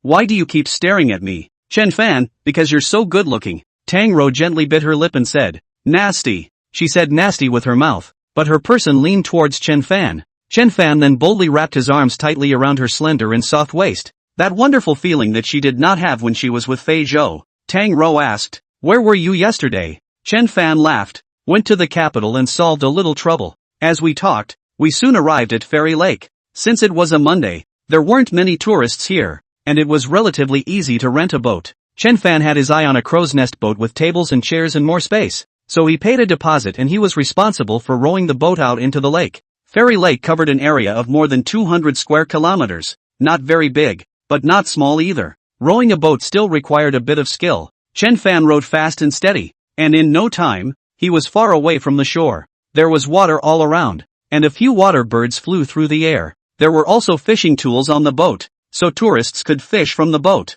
With a beauty at his side, Chen Fan naturally had no interest in fishing. He let the boat go downstream and the two of them sat down in the cabin. Tang Rou took out the prepared food. There were fruits, snacks, and drinking water. Chen Fan was not polite and picked it up and ate it. Tang Rou sat on one side, watching him eat with a smile, and said, Chen Fan, the Song family, for some reason, introduced my dad to a few $100 million projects, and is willing to prepay 60% of the project payment. My dad calculated that the gross profit of these projects is more than 80%. Even the net profit won't be less than 50%. Chen Fan's heart moved. Understanding that this is Song Shihao in the Basham, he said, give it on the next. There is money not to be earned. Tang Rou nodded gently. My dad couldn't figure out what the Song family was playing at, so he didn't dare to take it over. Since you said so, I'll let him take over these projects. Then she asked curiously, Chen Fan, why did the Song family help my father? Chen Fan laughed. Maybe he felt that he had gone too far before and wanted to make up for his mistake. Tang Rou naturally didn't believe it. She looked at Chen Fan's eyes and said, but I think what Song Shihao did must have something to do with you. The two were talking. The atmosphere gradually became ambiguous. Chen Fan's hand was a little dishonest, initially just wrapping his arm around the waist, but later put it somewhere else. Not long after, the two had hugged together. The fragrant cool lips caused Chen Fan's hot blood to stir around his body, and his movements became more and more intense. The crow's nest boat swayed slightly, moving slowly in an unsteady direction, surrounded by nothing but water and the fish underneath. After a long time, Chen Fan sat up. Tang Rou's makeup was already spent. Her lipstick had been eaten clean by Chen Fan. Her clothes were disheveled. Her pretty face was red, and she glared at Chen Fan with a seemingly angry expression. Chen Fan didn't still stop after all. He didn't want to put his first time with Tang Rou on this broken ship. Tang Rou hugged his arm and asked softly, why did you stop? Chen Fan sighed. This boat is too small. I'm too capable to exert myself. Tang Rou pinched him. Nasty. He laughed haha and opened his cell phone. Booking a room. When she saw him booking a room, Tang Rou was a bit flustered and said, the news said that there are cameras in the hotel, so we'd better not go. Chen Fan, with me around. No camera can hide. Just then the boat suddenly spun in place. Not fast, but both men felt it. When Chen Fan came out to check, he realized that the boat was in a vortex. Luckily, the vortex was not big and he only needed to paddle a few times to get out of the area. But then he got curious. Why was there a vortex in this place? Just then, Tang Rou, who was beside her, exclaimed, big fish. Chen Fan fixed his eyes on a 3 to 4 meter long black shadow that passed through the bottom of the boat, looking like a huge fish. I'll take the test. So big. Chen Fan was also startled. The fish swam out a few dozen meters, then suddenly turned around and swam towards the boat again, at a surprisingly fast speed. Chen Fan narrowed his eyes as he vaguely sensed that this big fish was up to no good, so he told Tang Rou to sit inside, then leaned down and clenched his fists. Chapter 34 Tang Rou's Metamorphosis. The big fish was getting faster and faster, and Chen Fan could see its face. It was a big silver-colored black-backed fish that crashed towards the small boat with all its might. From the looks of it, it should be trying to scare the people on the boat. As the big fish approached, Chen Fan blasted his fist down. The fist blasted into the water, the divine deity using the water as a conductor, and blasted into the head of the big fish. There was a loud bang. The water splashed several meters high, and the ship rocked violently. Tang Rou curiously came out to check, and saw a 3-meter-long silver-bodied, black-backed big fish floating to the surface, which had obviously been knocked out by Chen Fan's punch, revealing its white belly. How dare a fish scare me? Chen Fan pulled it over and gouged its gills to lift it onto the boat. After all, such a big fish should be able to sell for some money. Tang Rou exclaimed, what a big fish. Chen Fan, are we going to catch it? Chen Fan, this fish weighs hundreds of pounds and is estimated to sell for several $1,000s. Only after pulling the fish up, the big fish awakened. It struggled violently, but Chen Fan pressed his head to death. Chen Fan, don't struggle. I'll send you to the table right away. The big fish actually stopped struggling and instead looked at Chen Fan pitifully, its mouth opening one by one. Tang Rou got a little soft and said, Chen Fan, why don't you let it go? I think it's quite pitiful. Chen Fan let out a humph. It's pathetic? Such a big fish. Do you know how many other fish it has to eat in a day? If I hadn't knocked it out just now, this bastard would have to topple the boat. Tang Rou pulled Chen Fan's arm and gently shook it. Let it go. Look at its eyes. It seems to be begging. Chen Fan sighed. Fine. He slapped the fish on the head. Count yourself lucky. If she hadn't interceded for you, I would have sold you to a restaurant. After that, he pushed the fish into the lake. The big fish swam around the boat. then burrowed under the water and disappeared. Tang Rou laughed. Look, it's thanking us. Chen Fan bristled. A silly fish. What does he know about gratitude? He paddled his oars and prepared to leave the area. However, only a dozen meters into the paddle, the water rippled with microwaves, and the large fish emerged, biting into a golden box with extremely beautiful and strange inscriptions in its mouth. Tang Rou's beautiful eyes glowed as she said, Chen Fan, the big fish is sending us something. Chen Fan was also a bit surprised. He reached out and took the box. The big fish nodded at him and sank back into the water. He studied the box, which was very tight and could not be opened directly. The box was heavy and there was no telling what it contained, and he left it alone, putting it aside for now. After 11 o'clock, Chen Fan rowed the boat to the shore and prepared to take the car to dinner. But the two of them weren't very hungry after eating quite a bit on the boat, and when they talked it over, they decided to just go to the hotel and eat at the buffet and forget about it. Chen Fan booked a hotel, and when the driver sent them to the entrance of the hotel, he hurriedly dialed the owner's phone. Boss, Miss and Chen Fan went into a hotel and said they were going to a buffet. The driver reported truthfully. The boss on the other side of the phone was silent for a few seconds and said,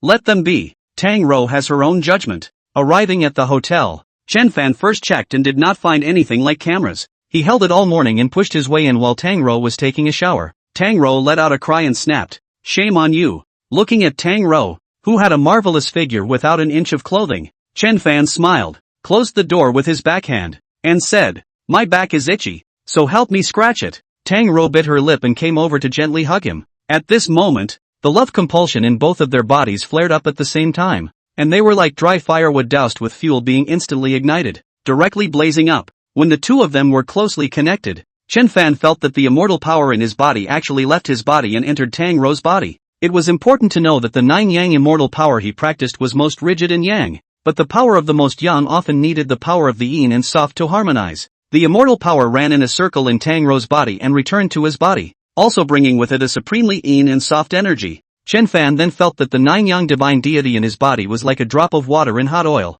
and it instantly exploded. Boom! In an instant, his 9 yang divine deity had a slight extra change. Only this change was not enough. However, what he could conclude was that when this change accumulated to a certain level, the 9 yang divine deity within his body would produce a qualitative change. Tang Rou's sensation was also very marvelous. A force ran through her body for a while, and then she had an extra stream of true qi running through her body on its own. As a matter of fact, Tang Rou's physique was very special, called the pure yin body, which innately contained an innate pure yin qi in her body. Pure yin qi helped in the cultivation of the 9 yang immortal technique, and the later the cultivation, the more it helped. This was also the reason why Li Xiangang planted a female parasite in Tang Rou's body back then. Tang Rou's first taste of the forbidden fruit. The love compulsion coupled with the 9 suns immortal power made her pleasure 10 times stronger than an ordinary woman, and the emotions involved were hard to describe in words. Finished in the bathroom and back on the bed, Chen Fan was worthy of being a realm of transformation master, tossing and turning for a full 2 hours.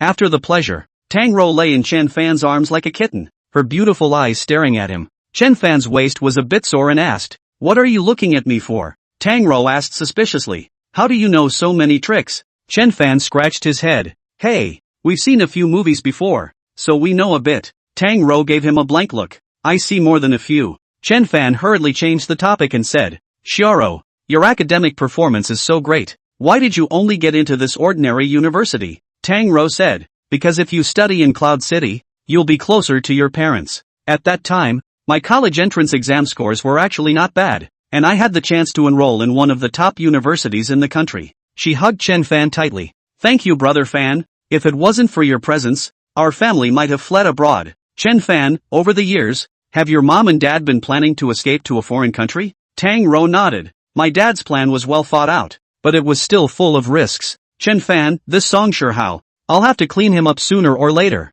Just then, he received a transfer text message on his cell phone. It showed that a bank account in his name had received a remittance of $30 million.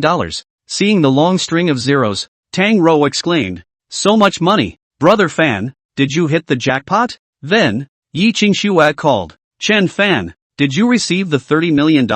Chen Fan, roger that. Qingxue, I said I don't want the money. Yi Qingxue, that's not good. If it wasn't for you, my Yi family wouldn't have gotten a penny. The $300 million will be transferred into your account in batches, with 2 to 3 days between each transfer. Chen Fan actually needed the money as well, so he stopped refusing and said, Okay, I'll take it then. Yi Qingxue, when I'm done with the matter at hand, I'll go to Yun City to look for you and properly thank you for your help to my Yi family. Chen Fan, hey, you're welcome. Is auntie doing well? Well, my mom is recovering well, and your medical skills are amazing. After saying a few words, Chen Fan put down the phone. Lying in her arms, Tang Rou asked, Brother Fan, who is she? Chen Fan smiled and said, a girl I saved in the abyss, and helped her a little in passing. Tang Rou bristled. What small favor requires transferring $30 million in thanks? Just after that, Tang Rou's phone also rang. It was Tang's father calling. Tang Rou instantly got nervous and said, Brother Fan, my father's phone. What to do? Chapter 35, Buying a House with Full Payment. Chen Fan was also a bit nervous. He blinked and said, your family's driver sent us to the hotel. Your father must know. Just say that we're too tired from swimming in the lake, so we'll take a rest in the hotel and go back soon. Tang Rou gave him a blank look. You think my dad is a cutie? He definitely doesn't believe it. Chen Fan scratched his head and asked, Xiao Rou, does your father know about me? Tang Rou nodded. Of course I know. If it wasn't for your help with the Song family, my dad would still be worried. Chen Fan thought about it and said, then you can say that my grades aren't very good and I have a few subjects that need to be remedied, so you can help me tutor. Tang Rou bit her lip and said, that's all that can be said. She then picked up the phone. Dad. The man on the phone laughed. Xiao Rou, is Chen Fan by your side? Tang Rou glanced at Chen Fan and said, Dad. I'm tutoring Chen Fan right now. Oh, make up The Mandu said, not sure whether to believe it or not. Coming back tonight then? Tang Rou, go back. I definitely want to go home. Her tone was clearly a bit panicked. Man, well, it's okay if you don't answer. I'll just ask. You guys keep tutoring. Hanging up the phone, Tang Rou breathed a sigh of relief. Looking back, she realized that Chen Fan was laughing at him. She swung her fist and gently whacked Chen Fan twice, snapping, I'm scared to death. You're still laughing. After answering the phone, Tang Rou was a bit distracted and said, Brother Fan, I'll be home in a little while. Chen Fan nodded. Alright, then you go back first, and I'll go back after a while. After sending Tang Rou away, Chen Fan had just checked out of his room when Yang Lan called. She smiled and said, Little Fan, your father and I are looking at another 200 square feet of house, elevator townhouse, good lighting and elevator entry. Do you want to come over and take a look? Thinking that he had just received a remittance of $30 million, Chen Fan said, okay, wait for me to go over. He took a taxi to the neighborhood where he looked at the house, which is called Jiangnan Ningye City and is built with 7-story houses and duplexes. At the sales office, Mr. and Mrs. Yang Lan were listening to the salesman's colorful explanation, and when they saw their son coming, they waved at him. Chen Fan glanced at the sand tray and found that the front row of duplex villas had a very good house type, with 3 floors above ground and 2 floors below ground, with a usable area of more than 600 square meters. Moreover, the villa had a front yard, side yard and a backyard, adding up to more than 200 square meters. Sales saw Chen Fan's gaze fall on the villa. She smiled and said, Sir, this is our current main push of the duplex villa. The use of the area of 685, with an independent elevator. Yang Lan said, Xiu Fan, this would be too expensive. It's over $20 million. Chen Fan is accustomed to living in the yard, so he wants to buy a house with a yard. So he asked the sales, this set of more than 20 million? The sales smiled. Yes sir, this set is 26.5 million. If you pay in full, you can get a discount to 26 million. Chen Fan said, is there a model house? I'll go take a look. The saleswoman smiled. Yes sir. This way please. Chen Shuizheng pulled Chen Fan's clothes behind him and said, Little Fan, we're not buying it, so what are we looking at it for? Chen Fan laughed. Dad, I think this one is pretty good, so if there's no problem, just buy it. Chen Shuizheng quickly waved his hand. Xiu Fan, for such a big house, the loan alone will cost a few million. How can we have that much money? Chen Fan was just about to explain when a family of 3 walked across the street. These 3 people Chen Fan recognized. They were his own cousins and aunts, as well as their son Chen Fu, cousin uncle named Chen Shuihu, when he used to live next door. Some years ago somehow got a little rich, so he bought a house in the city, moved to the city to live. Chen Fan still remembers that when he was a child, Chen Shuihu would scare him every time he saw him. This person acted very arrogantly. He bullied Chen Shuizheng to be honest, so when he built his house, he took up more than a meter of Chen Fan's house base. Chen Shuizheng approached him to theorize, but he ended up being beaten up by him with his men and smashed the gate of Chen Fan's house. After that incident, Chen Shuihu became even more arrogant, often a drunk in front of Chen Fan's house cursing. It was only after the family moved away that Chen Fan's family was able to have peace. Chen Shuehu also saw Chen Fan's family at a glance and couldn't help but froze for a moment. Then he waved at Chen Shuezheng. Isn't this brother Shuezheng? You guys came to see the house too? It's not that I'm talking about you. The houses here are very expensive. What's the situation of your family, don't you know in your heart? There are some things that you still can't afford even if you look at them 100 times. Next to Chen Shuehu was his son Chen Fu, who was tall but a big fat man weighing more than 300 pounds, and he grinned widely and said, "That's it. No money to buy any house. Come to laugh?" Chen Shuezheng's face turned white with anger and said, "Shuehu, since we came to see the house, of course we intend to buy it." Chen Shuehu bristled. "Shuezheng, don't pretend. I heard that your son was sentenced for stealing from others, and you spent a lot of money to buy him out. With such a bad son, how can you still have money to buy a house? And even if you bought a house, what's the point? Whose daughter would marry a shoplifter?" Chen Fan said, "Is that so? I've heard that your son is an idiot and has always scored 0 in elementary school. After so many years, I wonder if he's gotten smarter." What Chen Fan said was the truth. When this Chen Fu could not do anything, when he graduated from the 5th grade of elementary school, he only knew 3 words, namely 1, 2, 3, as the saying goes, hit a person not to hit the face, expose a person not to reveal. Chen Shuehu has always been the most annoyed with other people to say that his son is stupid. He immediately burst into a rage. Snapped. "Little, what did you say?" Chen Fan purposely pissed him off and said lightly, "I said you gave birth to an idiot son who looks like a pig and can eat and sleep. I'll whip you to death." Chen Shuehu was annoyed and rushed over to hit Chen Fan. Chen Fan shifted his body and Chen Shuehu missed this time, falling to the ground in a flash. Chen Fan said contemptuously, "You're even more of an idiot than your son." After saying that, he asked the sales to continue to take them to see the property. After Chen Shuehu climbed to his feet, he fiercely glared at the indifferent Chen Fu and angrily said, "Are you watching the fun? Don't know to help me beat him up?" Chen Fu, whose eyes had been fixed on a saleswoman, grinned and said, "Dad, I don't want to walk. If you want to fight, fight yourself." Chen Shuehu let out a long sigh, and when he saw Chen Fan walking towards the back,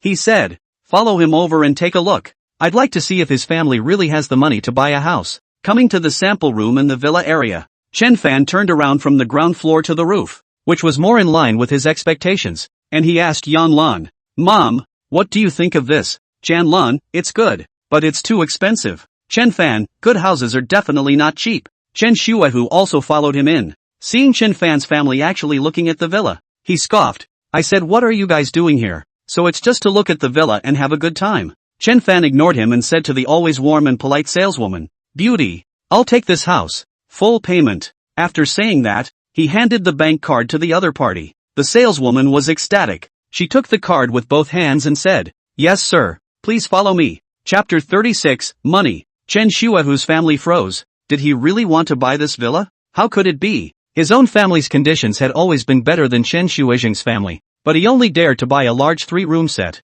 No way. He must be pretending for me. Chen Shuehu consoled himself like this and hurriedly followed again. Inside the office, both parties signed the purchase contract, and it was a full payment purchase with a single swipe. Until the end of the transaction process, Chen Shuehu realized that Chen Fan did buy a set of 2 to 3 million villas. Yan Lan and Chen Shuezheng were dumbfounded the entire time until Chen Fan handed over the contract to them. And only then did Yang Lan ask, "Little Fan, where did you get so much money?" Chen Fan laughed. "Mom, didn't I say it last time? I sold the ghost eye Ganoderma, and these are the money from selling the Ganoderma." Chen Fu also liked that villa and immediately said, "Dad, I want to live in a villa." Chen Shuehu glared fiercely at this indisputable son and said angrily, "If you want to live and buy it yourself, I don't have any money." He then came to Chen Shuezheng smilingly and asked, "Brother Shuezheng, Little Fan is making a fortune, actually buying tens of millions of dollars of houses." Chen Shuezheng just glanced at him and said indifferently, "My family's Xiaofan has always been successful,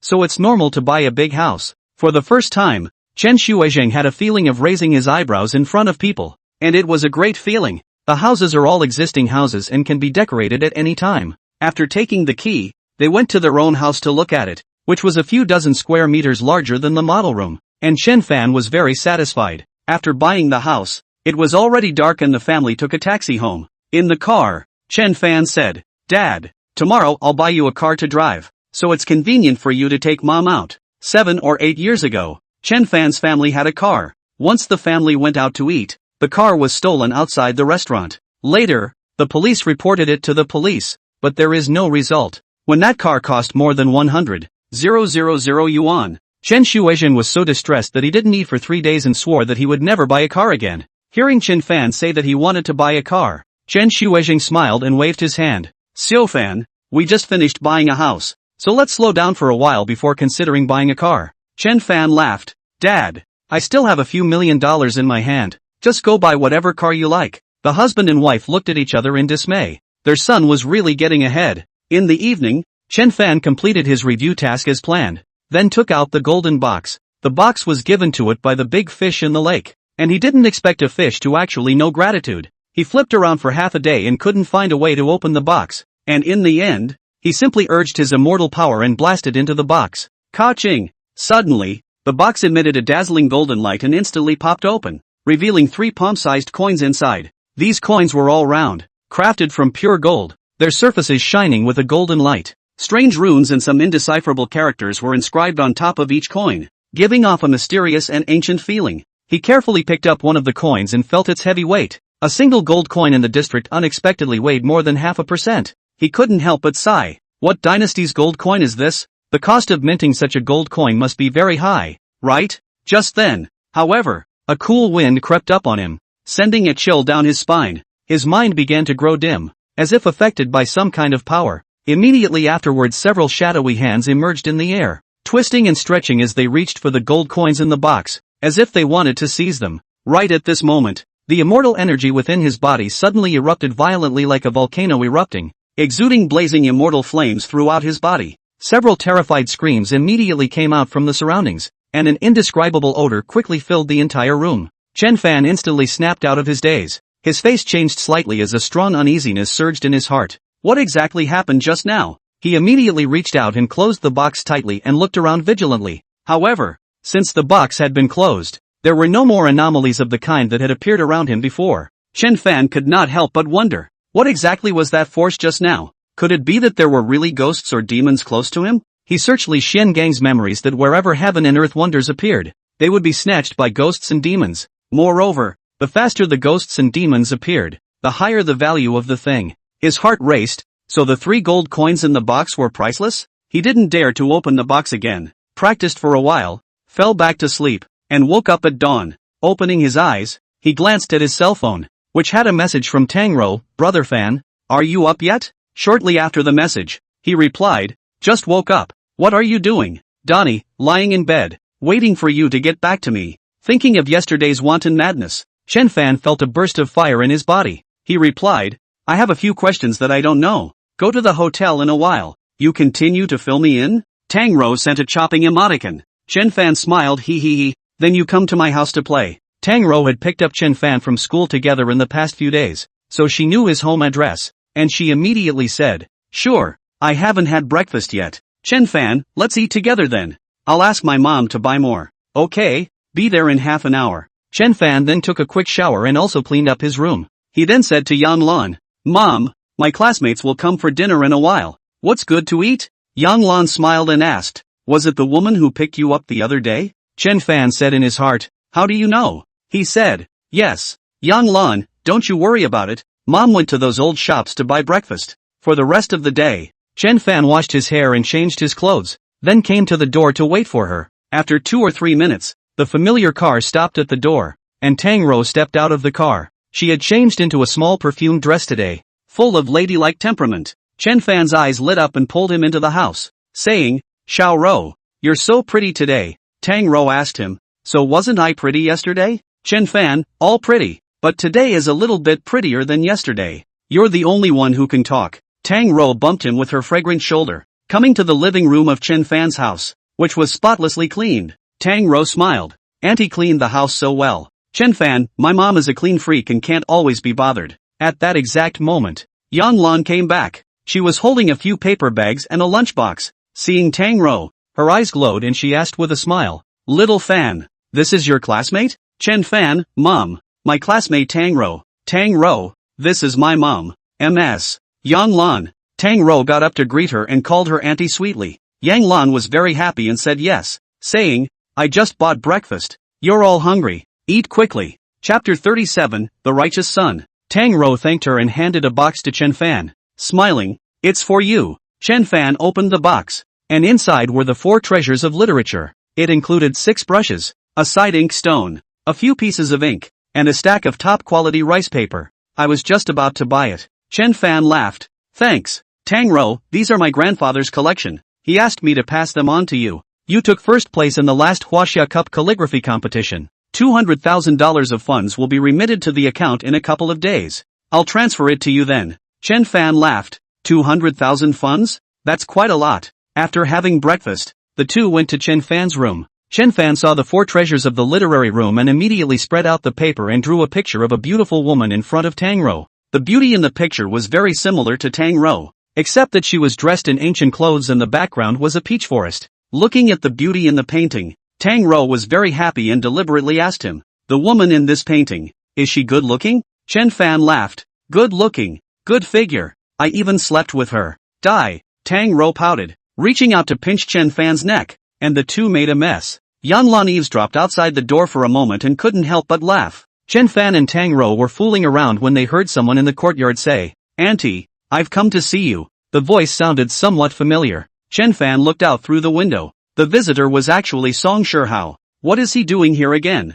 Yang Lan laughed. "Xiao Hao, why are you taking so many things again? Didn't I say, don't come back again and take things?" Song Shihao commanded his men and moved a bunch of things into the house. Chen Fan deliberately didn't go out, wanting to see what he was up to. Yan Lan didn't want to disturb Chen Fan and Tang Rou, so she didn't bother to call him out. Song Shihao drank a mouthful of tea made by Yan Lan and began to pretend to be pitiful, saying that he hadn't seen his mother since he was a child, and that he was especially affectionate when he saw Yan Lan. After saying a few words, Song Shihao suddenly said, "Auntie, if you don't hate me, recognize me as a godson." Yang Lan was a soft-hearted person. Seeing Song Shihao like he had genuine feelings, she sighed gently. "Okay, from now on you are my son. Come to godmother's house when you are free." Chen Fan was furious. This Song Shihao really got on his nose and actually recognized his godmother. He immediately pushed the door and walked out, just about to tell him to get lost. Yang Lan laughed and said, "Xiao Fan, Xiao Hao is a year younger than you,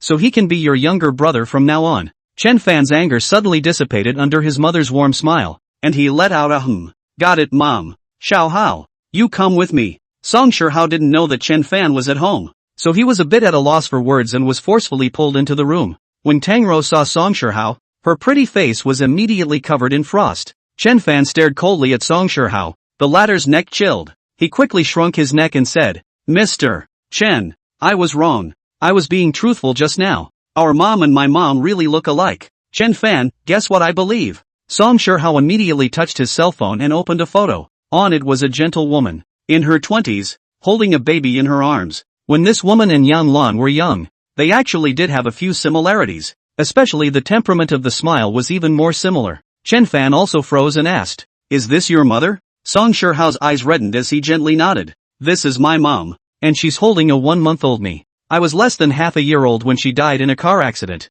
and I grew up on my mama's milk." Chen Fan let out a humph. "Song Shihao, you'd better not get any wrong ideas," Song Shihao said with a straight face. "Brother, how dare I? From now on, I will never dare to go west if you tell me to go east." Hearing him call himself brother, Chen Fan was very uncomfortable and said, "Are you just going to stay in Cloud City all the time?" Song Shihao laughed. "Brother, my Song family is preparing to expand their business in Cloud City. I'm going to stay over here for 2 years. Chen Fan was too lazy to care about him and said, "Suit yourself. There's nothing to do so you can leave." "Good. I'll leave brother and sister-in-law alone." After saying that he bowed and exited. After exiting the Chen family's gate, Song Shihao was instantly smug. "Not only have I resolved the crisis now, I also have a bullish godbrother. I'll see if those grandsons still dare to underestimate me." Butler Lao Chi laughed. "Young master is wise. Master will definitely praise you later." The smile on Song Shihao's face disappeared and he said, "He went back to Jiangnan?" Old Chi nodded.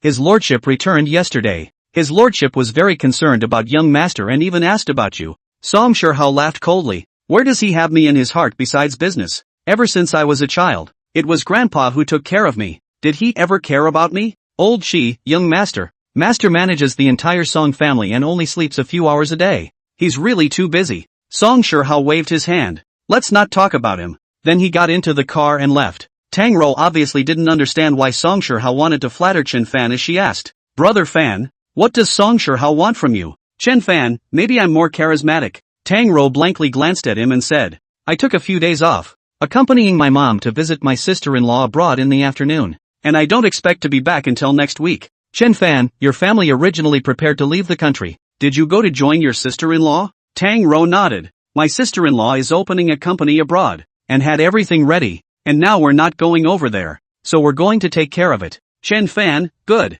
Then you guys take care of yourselves. Tang Rou didn't even eat lunch before going back. She had to go to the airport early to wait for her flight. After 11 o'clock, Lu Nanguo called and asked him and Chen Mengyan to have dinner together, saying that they wanted to celebrate. A restaurant not far from the school. Lu Nanguo arrived early. He sat next to a girl. Chen Fan recognized her. The girl was called Guo Xiaoyuan. She had a clear appearance and spoke softly. Lu Nanguo had long been interested in her. Little Fan, sit down. Lu Nanguo laughed. Chen Fan looked at him, then Guo Xiaoyuan, and said, alright, you took someone down without a word. I underestimated you. Lu Nanguo grinned. Actually, Hope and I have been getting along for a while. It's just that you weren't at school and didn't know. Chen Fan sat down soon. Chen Mengyan also arrived. Today she wore a red V-neck one-piece dress, revealing long white straight legs. Her long hair was casually tied into a ponytail. Her jade neck was like snow, her bright eyes and teeth, and her red lips were like fire.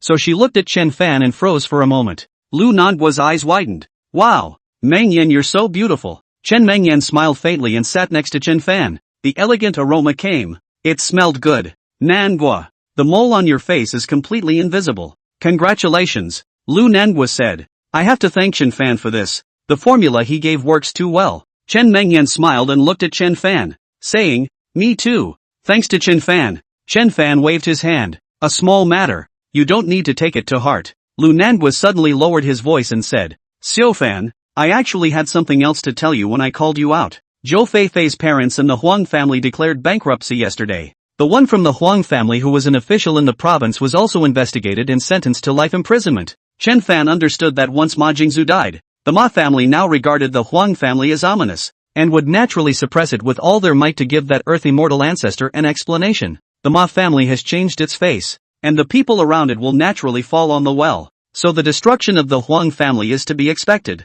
He just hummed and didn't say anything. Lu Nanguo said in a hateful voice, the Zhou family framed you in the first place, and deserved to end up in the current situation. It is said that the Huang family one was investigated, and Zhou Feifei's parents were also implicated. The two families were smuggled abroad overnight, and all their assets were forfeited. I heard that the stowaway boat they were traveling on sank, and it's hard to tell if they'll live or die. Chapter 38, Tenant Han Linger. Chen Mengyan, let's not mention the past. Chen Fan, I want to discuss this with you. Chen Fan asked. Okay, go ahead. Chen Mengyan, at first, my college entrance examination results were the city's third place. Originally could apply for those top universities, but my stepmother wasn't willing to pay a dime, so I had to figure it out on my own. I heard that our school exempts all fees for students with high scores and rewards them with 50,000 yuan, so I enrolled here. In the past few years, I've saved up some money and want to apply for graduate school at Huang University. Chen Fan was very upset for Chen Mengyan, obviously such an excellent student, but she was studying in an ordinary college. He said, Mengyan, I support your idea. If the money is not enough, I can lend it to you. Chen Mengyan smiled faintly and nodded her head gently. Although she had an unfortunate childhood, she had never given up chasing her dreams, even if the process was tortuous and difficult. Lu Nanguo laughed. Mengyan, you have such good grades. It must be no problem for you to take the graduate school of Huang. Chen Mengyan said, I had an injury on my face before and I was afraid that I wouldn't pass the interview.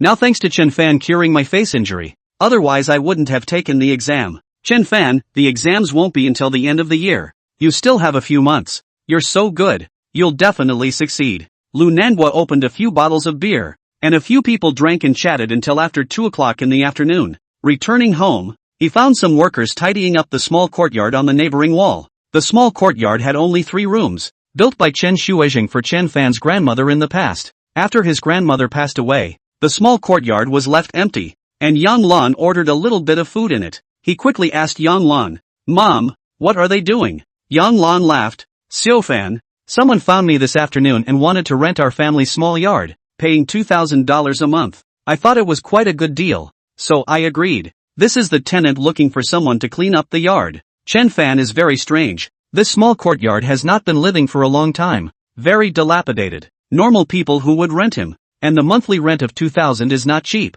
Why don't you go and rent a better courtyard? He didn't bother to think about it. Anyway, he was going to move to a new mansion in the future. And this place was going to be rented out sooner or later. After reviewing for a while in the afternoon, he began practicing the fourth movement of the divine opportunity pile. In a trance, light was born in the void. A god emerged. And a great power that did not seem to belong to this world descended down and entered Chen Fan's body. Feeling wonderful. He was practicing in the courtyard and couldn't feel the change of time. And when he opened his eyes it was already dark, while the workers in the small courtyard were still busy. At this time, a small red car stopped at the door. From the car came down a long-haired beauty, estimated around 20, with long hair, the tips of the hair slightly curled, wearing a white tight top and purple denim shorts, with a perfect body proportion. Getting out of the car, she walked straight in, looked Chen Fan up and down, stretched out her small snow-like hand and said, "Hello, my name is Han Linger, the tenant of your house." Chen Fan shook her hand. "Hello." Han Linger laughed. "You are brother Chen Fan, right? Please take care of me in the future." "Chen Fan, you're welcome. Please take a seat in the house." Han Linger laughed. "Brother Chen Fan, I don't have a place to stay right now. Can I stay at your house tonight?" This way. Chen Fan was a little hesitant. He was not familiar with this Han Linger, and he always felt it was not right to rashly stay with a stranger. Yan Lan walked out at this time and smiled. "Miss Linger, there's an empty room in my house. I'll pack it up for you. You can just stay over here for the next 2 days." Han Linger said happily. "Thank you, Aunt Yang." Yang Lan, Xiaofan, go help Linger carry her luggage. Seeing that his mother had agreed, Chen Fan couldn't say anything else and shook his head. So he went to help Han Linger move her things. In Han Linger's car, there was a pot of flowers, thin and slender, with small white flowers that gave off a ghostly scent. She treasured the pot so much that she moved it to the windowsill of her room with her own hands. Chen Fan realized that the pot of flowers emitted a blinding white light, and it looked like it was not an ordinary thing. After helping Han Linger clean up her room, Yang Lan asked her to join him for dinner. This Han Linger wasn't polite, and talked and laughed with Yang Lan. After eating, Chen Fan saw that the small courtyard was still busy, and he asked Han Linger, "Is this going to work all night?" Han Linger laughed. "I'm in a hurry to live and have the workers work extra hours. Brother Chen Fan, don't worry. I told them to only do noiseless work at night. It won't affect the neighbors." Chen Fan nodded. All right. He was about to go to the riverbank to practice when Lu Nanguo called. "Xiaofan, hurry up and come here. Someone is confessing to Meng Yan in front of the school, and she doesn't even dare to go out now." Chen Fan was strange. What kind of person would confess to Chen Meng Yan at this time? The thing about confessing is that it is something that is done when the water is right. Could it be that Chen Meng Yan is secretly talking about her boyfriend? He then got on his bike and headed for school. From a distance, he saw the entrance to the school being set up with candles in the shape of a heart, a Mercedes-Benz Big G parked next to it, and a boy standing in the candlelight, his eyes looking toward the door. At this moment, Chen Mengyan is hiding in the gazebo not far from the school gate, and 4 girls surround him and keep persuading her. "Mengyan, you have to seize the opportunity. Zhang Yanlang, his family is a wholesale liquor business. His family has more than 10 sets of real estate. With such a boyfriend, you won't have to worry about the second half of your life. Live the life of a rich wife. Oh, yes Mengyan, now that you've regained your looks, that's the time to take advantage. Zhang Yanlang is in love with you at first sight. Why don't you say yes to him? You know, there are a lot of girls in our school who are after Zhang Yanlang, but he doesn't care about any of them. He only likes you. Chen Mengyan, if you fall in love with Zhang Yanlang, it's all redundant to go to graduate school. If you follow him, you'll be able to wear gold and jade in the future, and realize a class leap. In the future, even your family members will follow in the light." Chen Mengyan coldly said, "Zhang Yanlang is so good. Why don't you guys go and accept the confession?" A girl laughed. "If Zhang Yanlang liked me, I would have gone long ago." "Mengyan, hurry up. There won't be this store after this village. What are you guys doing?" He Lingdo walked over and rushed at a few girls angrily. Who doesn't know what the hell Zhang Yanlang is? Is he worthy of Chen Mengyan? You guys don't come up with bad ideas? A girl sneered. He Lingdo, you are jealous of Chen Mengyan, right? You haven't bullied her much in the past, and now that she's regained her beauty, you can't see her as good? He Lingdao was furious. Bull asterisk asterisk asterisk asterisk. She rushed up and tore into the girl. Chen Mengyan hurriedly said, "You guys stop fighting. Stop." Chen Fan happened to arrive just in time. He pulled the 2 girls away and said, "Are you guys full of food?" Seeing that it was him, the girl who fought with He Lingdo laughed. "It's Chen Fan. You and Chen Mengyan are friends. Quickly persuade her." Chen Fan said, "That's her business. You guys do what you need to do." When the few girls saw that both Chen Fan and He Lingdao were there, they all grunted and went to the door to look for Zhang Yanlang. He Lingdao smoothed her hair and said, Zhang Yanlang outside chased me back then too. Not a good thing. His girlfriend outside can pull a cart. Chen Fan pulled up Chen Mengyan's hand and said, Mengyan, there's nothing to be afraid of. Go, I'll take you out. The two of them walked out of the school gate hand in hand. Zhang Yanlang, who saw the scene, froze, stared at Chen Fan dead in the face, clenched his hands hard and roared, Chen Fan, you're ing looking for death. Chapter 39, You're not even worthy of his shoes. Chen Fan coldly said, Zhang Yanlang, are you a mad dog? Biting at the sight of people. Zhang Yanlang jumped out of the heart-shaped candle. He pointed at Chen Mengyan and said angrily, Chen Mengyan, now the whole school knows that he's hooked up with Tang Rou. Why are you still with him? You're shameless. Pop. Chen Mengyan slapped Zhang Yanlang across the face, causing the other party to freeze. Chen Mengyan's pretty face was covered in frost as she coldly said, What qualifications do you have to judge me and Chen Fan? By your unilateral pursuit of others? Whether Chen Fan and I are good or not, he is 10,000 times stronger and better than you. You don't even deserve to lift his shoes. You. Zhang Yanlang pointed at Chen Mengyan, shivering with anger, feeling greatly insulted. Surrounded by students gathered. Today is the last day of vacation. So many people have rushed to school early. Hundreds of people here to see the fun. Chen Mengyan looked around the crowd and finally stared at Zhang Yanlang. Back then, when half of my face was severely scalded, you guys called me half-face Shishir, said I was half devil and half angel, and looked at me with eyes like I was a monster. Zhang Yanlang, why didn't you pursue me back then? Was it because you thought I was ugly at that time and not worthy of you? Zhang Yanlang's mouth moved. Speechless. Chen Mengyan looked at Chen Fan with a gentle gaze and said lightly, But Chen Fan didn't dislike my face. I lost my cell phone that day. No one would help me, and I didn't know who to look for. I sat by the lake alone, looking at the half-ugly face reflected in the water. I wanted to die. Good thing Chen Fan appeared. He sat next to me, smiled and asked me why I hadn't eaten yet, then handed me a bottle of water and a loaf of bread. Chen Mengyan's beautiful eyes contained tears.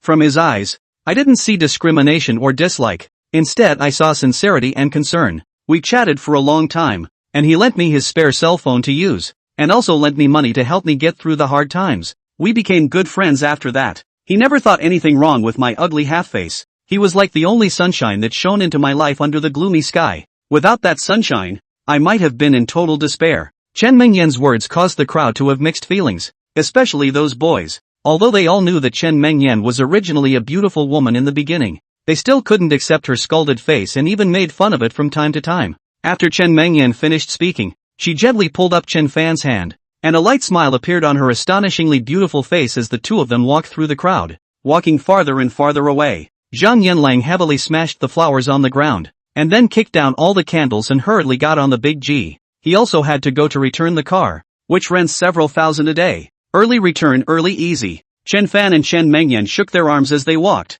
He smiled and said, I didn't expect you to be so eloquent, worthy of being an expert in composing 60 points. Chen Mengyan blankly glanced at him. I'm telling the truth. Chen Fan said, You're a beautiful woman. You're right in everything you say. Chen Mengyan lowered her head and asked him softly, Am I really beautiful? Chen Fan nodded his head. It's a bit of a stretch to use the word beautiful as a flower. You're prettier than a flower. Chen Mengyan rejoiced in her heart. Then she looked at Chen Fan with a gentle gaze and said softly, Chen Fan, my looks are as beautiful as a flower, blooming only for you. Chen Fan's heart jumped. He was a little weak and said, Mengyan, I know. Chen Mengyan faintly said, You've long since hooked up with Tang Rou. She's an excellent girl and is indeed worthy of you, but I'm not bad either. I'll compete with her. You don't have to make a choice. You can like both of us at the same time. Chen Fan stared wide-eyed, feeling a bit incredulous. Chen Mengyan laughed. I've been alive for 20 years, but I've experienced so many horrible things that it's a miracle that I survived.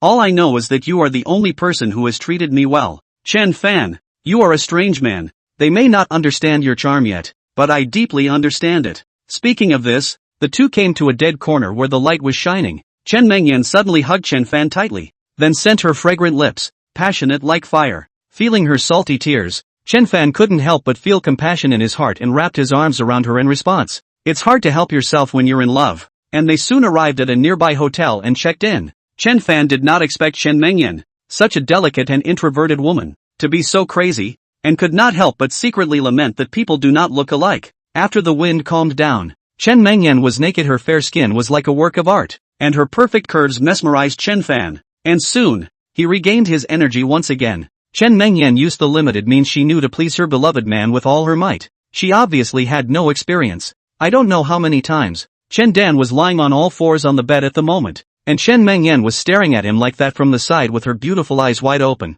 Chen Fan, don't look at me. I'm out of energy. Chen Mengyan pursed her lips and smiled. Me too. I didn't realize that for the first time. I would have such a wonderful feeling. Chen Fan, shall we do it every day from now on? Chen Fan was shocked. You think so? At most once every 3 days. I still have to practice. After resting for more than an hour, Chen Fan took Chen Mengyan for a snack and sent her back to the dormitory. When Chen Mengyan went upstairs, Chen Fan saw He Lingdao standing not far away, staring at him motionlessly with some strange eyes. He then walked over and asked, He Lingdao, what are you doing here? He Lingdao looked straight at him and let out a strange laugh. Surprisingly a man's laugh. Kid, you've got a lot of guts, daring to go against the mage. Chen Fan immediately remembered that the incident where he got rid of the little ghost on He Lingdao. Could it be related to this? What are you? He asked. He Lingdao, I'll wait for you in the grove behind the school. If you dare not come, I'll kill this woman. Chen Fan was silent for a moment and said, Let her go. I'll go now. Okay, we'll wait for you. Afterward, He Lingdao's body shook and breathed heavily as she looked around in confusion and asked Chen Fan, Why am I here? Chen Fan, go upstairs and rest. After saying that, he walked towards the grove. He was bold in his art. He had killed Divine Realm patriarchs and was not afraid of the other side. In front of immortal power, any demon or devil was not enough to worry about. This was the bottom card left to him by his master. The grove was not big, and Chen Fan arrived quickly. There were 2 people standing in the woods, their eyes looking in his direction. Without haste, he came outside the grove and said, I'm coming. What do you want to do? These were 2 Southeast Asians, not very tall, about 1.7 meters, with very dark skin. People were very thin, but the muscles on their bodies were very strong. One of the middle-aged men said coldly, You have offended the mage, and we have come to take your little life. Since he's here to kill himself, there's nothing to say. Boom! The ground shook slightly as Chen Fan disappeared in place. In the next second, the middle-aged man was lifted off the ground and then hit with a slap in his abdomen. With this palm, the 9-yang divine deity erupted, shattering all of his intestines and liver, and the man's mouth opened wide as the intense pain caused him to be unable to make a sound, his face instantly turning pale. The other young man was startled. He didn't have time to react. Chen Fan had already kicked his foot. This man was a Muay Thai expert. Immediately raised his knee to block, hard against Chen Fan's kick. Ka-ching! He let out a scream as his entire leg was kicked off. Chen Fan then blasted his fist on his chest and killed him. The moment the youth died, he opened his mouth and spewed out a black smoke, which coalesced into a human face as he stared viciously at Chen Fan, as if he wanted to memorize his appearance. Chapter 40, Moonlight Villa. Chen Fan snorted coldly. Sculptor's skill. With a finger of his hand, the divine deity blasted, and this black smoke instantly dissipated. He searched and saw that the 2 men didn't have anything on them. After considering it, he called Song Shihao. Song Shihao, who received Chen Fan's call, was very happy and hurriedly asked, Brother Fan, what are your orders? Chen Fan, the school's grove. I killed 2 experts. They should be from the Thai side. Have someone come over to take care of it. Not only was Song Shihao not surprised, he felt it was normal. After all, Chen Fan was a big shot who could make Han sect and Hua sect bow down. Killing a few people was not strange. He said, Good. I'll send Scavenger over to take care of it. Brother Van, do you need me to go over there? No need. Understood. They will arrive within 10 minutes. Song Shihao didn't dare to say more and said immediately. After about 8 or 9 minutes, 3 big strong men arrived at the scene. They nodded to Chen Fan and started to clean up the scene. They were very professional and didn't leave any bloodstains behind. In less than 5 minutes, the 2 corpses were packed away, leaving no traces at the scene. Chen Fan was very satisfied with their work and purposely left his contact information. Originally, he was going to go to the river beach to practice, but his body was about to be emptied by Chen Mengyan,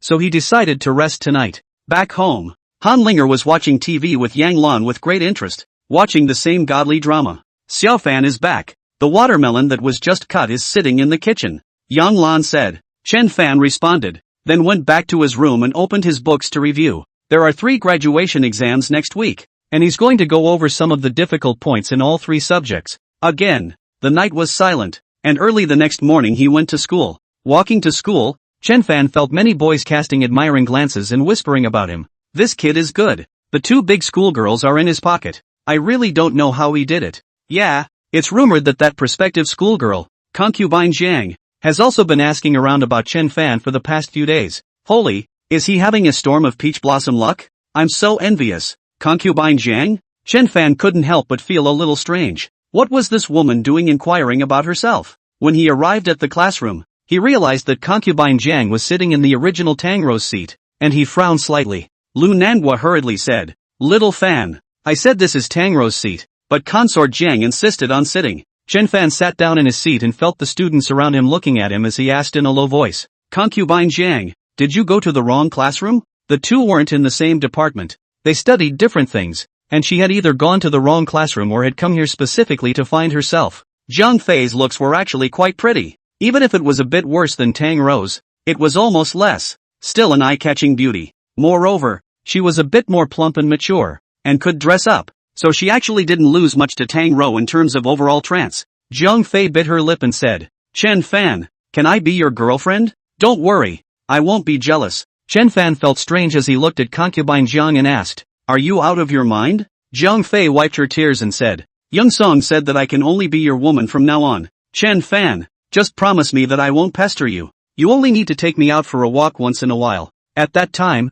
you can do whatever you want." Chen Fan was annoyed. This Song Shihao was sick, right? He dialed Song Shihao's number with a dark face. "Brother Fan, I'm here." Song Shihao replied in a hurry. "Chen Fan, you're the one who asked Princess Jiang to be my girlfriend?" Song Shihao, "Don't worry, Brother Fan, Jiang Fei looks casual, but she's actually very conservative. I've asked Meng Sichuan and he hasn't even gotten around to it yet. So brother, don't worry about accepting her. I don't need you to arrange my affairs in the future. Understand?" Chen Fan issued a warning. "Understood. Little brother knows his mistake." Song Shihao immediately admitted his mistake. Chen Fan was a bit annoyed and hung up the phone heavily, then said to concubine Jiang, "I've set it on Song Shihao's side. You don't have to listen to him. Alright, go back to your classroom." Zhang Fei nodded her head gently in gratitude. "Thank you Chen Fan. Let's leave our contact information." She was still worried about Song Shihao's side, so she asked for Chen Fan's number before she would leave. Near graduation, the classroom was basically self-study, with the occasional teacher coming over to scratch the test points. Chen Fan left after a big class and went to the riverbank to practice boxing. As soon as he arrived, he saw foreigner Qiao. By the side of Kaio, he was followed by two teenagers, who were instructing the two to practice boxing. Seeing Chen Fan, Xiao Yiren hurriedly walked over and smiled. "Little brother, I'm really sorry for what happened last time. It's because I was not strict in my discipline." Chen Fan, no harm done. "Does Elder Qiao often come over here to practice boxing?" "Joe and Human, occasionally I come here. Most of the time, we are at the Moonwatch Villa. Little friend can go over there to practice when you have time." Chen Fan had actually been trying to find a quiet place to practice. His home was too small and not quiet. If the Moonwatch Villa was in a good environment, he would be happy to go over there. So he asked, "How far away is it from here?" "Joe foreigner, 2 or 3 kilometers away. Not far." Chen Fan, "Okay, I'd like to go check it out now." The Joe foreigner was happy. "Okay, let's walk there. Just follow the riverbank for a while." The two then took a step and walked along the river. The sidewalk along the river was paved with concrete blocks and trees planted on both sides, making for a nice view. After walking for a while, Xiao Yiren then deliberately accelerated his speed, wanting to test Chen Dan's cultivation. However, no matter how much he accelerated, Chen Dan was always able to walk alongside him, and it was obvious that the other party's gung fu and footwork were much deeper than his own. Xiao Yiren secretly admired him and said, "Little brother, if you don't see any strangers, call me old brother Qiao in the future. Let's call each other brothers." Chen Fan, "Good. Elder brother Qiao, brothers should have reached the realm of transformation as well, right?" he asked. Chen Fan didn't hide it and smiled. "Sort of. Just stepped into the threshold of the realm of transformation."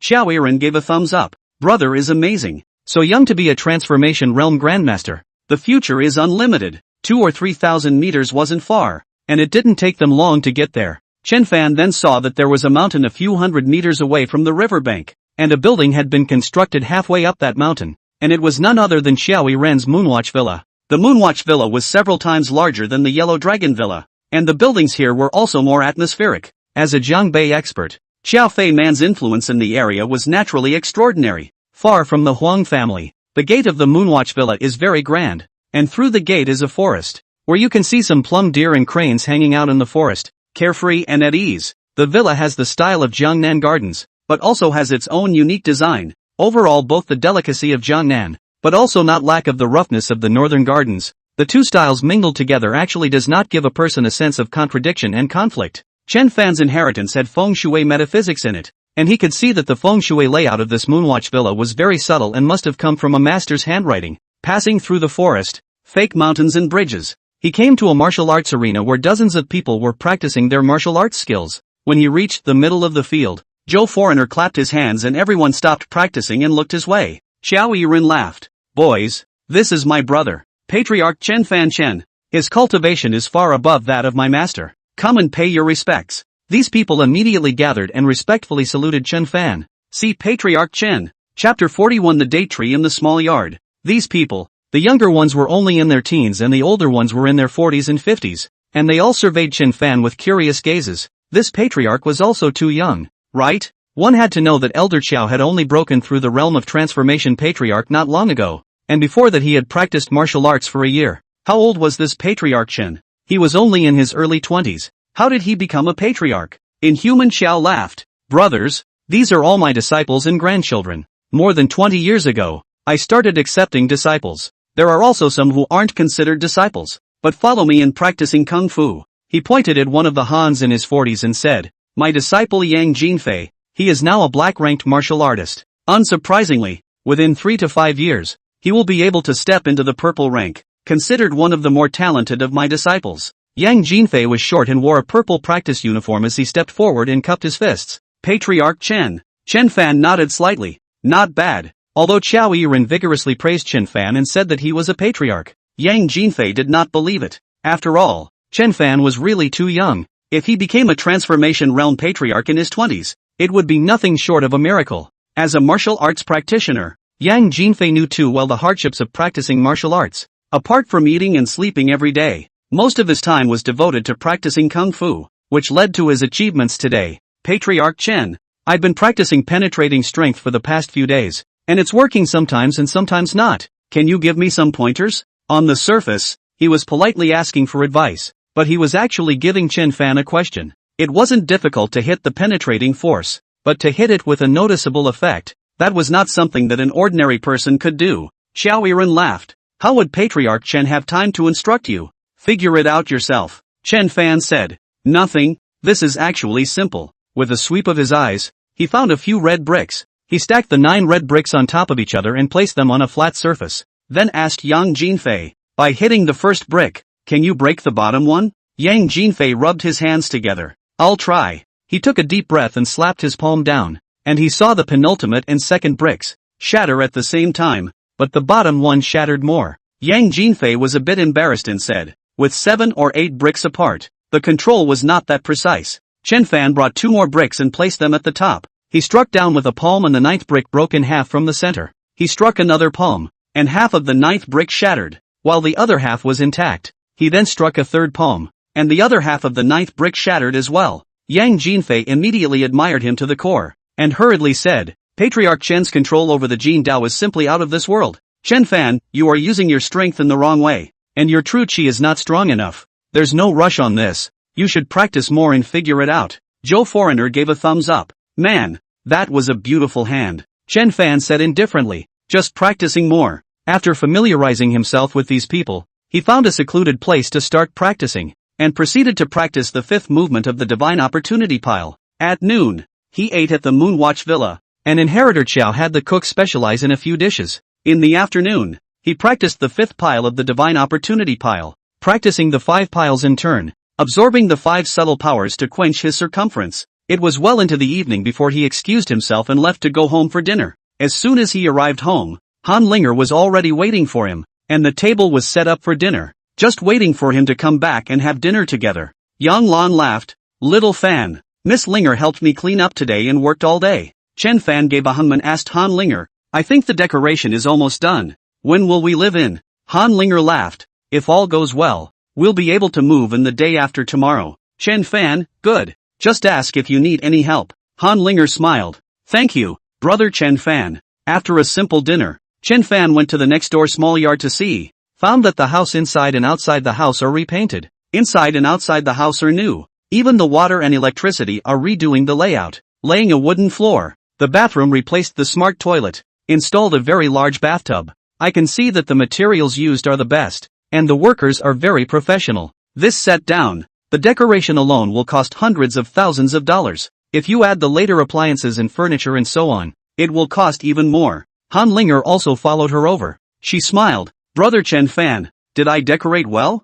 Chen Fan, very good. But don't you feel that you're losing money by doing this? After all, it's a rented house. There's no need to spend too much money on decoration. Han Linger laughed. It's okay to spend a bit of money in order to live comfortably. Besides, I'm going to be staying here for a long time. In the small yard on this side, there is a winter jujube tree, which has already hung fruit at this time. In the fall, Yang Lan would come to beat the dates, and every year it could bear dozens of pounds. This date palm was planted by my grandfather back in the day, and it has been 20 years since then, with many branches and leaves. The tree is well protected with a ring of brickwork around it. Chen Fan hadn't been to this side of the small courtyard for a long time, and he reached out and patted the jujube tree. Without realizing it, a trace of immortal power penetrated into the trunk of the tree, and the jujube tree got to tremble a little and actually absorbed the immortal power. Chen Fan's eyes widened. The jujube tree could absorb immortal energy? He then input more immortal energy. The jujube tree still absorbed all of it, and the leaves seemed to become even more tender and green.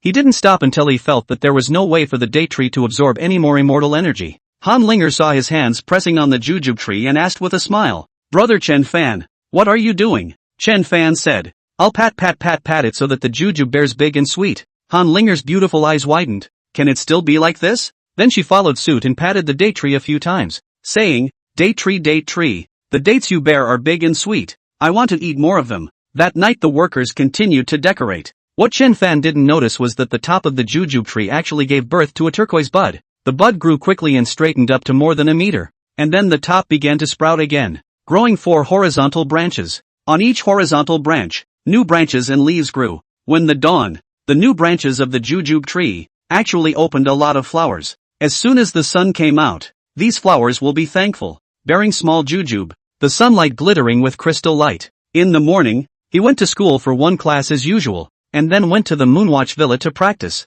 At noon, Chen Mengyan called and said, Chen Fan, my dad is sick. I took a vacation and went back to see him. Chen Fan knew what kind of virtue Chen Mengyan's father had, and somewhat worried that she would be hurt again, said, I'll accompany you. Chen Mengyan smiled and asked, do you have time? Chen Fan laughed, I have nothing to do. Why don't you wait for me at school? I'll drive to pick you up. Where did Chen Fan have a car to drive right now? He called Song Shihao. Do you have a car there? As soon as Song Shihao heard that Chen Fan was using a car, he immediately came into the spirit and laughed. Brother, what kind of car do you want to drive? Sports car, cross-country, sedan. I have all of them. Chen Fan, sedan bar. I'll send someone home. Song Shihao thought for a moment and said, Brother, I'll send someone to send a car there right away. Chapter 42, A Clean Break. 20 minutes later, a 12-cylinder black Bentley Flying Spur pulled up at the entrance. The driver wearing a suit and white gloves, respectfully saying, Mr. Chen,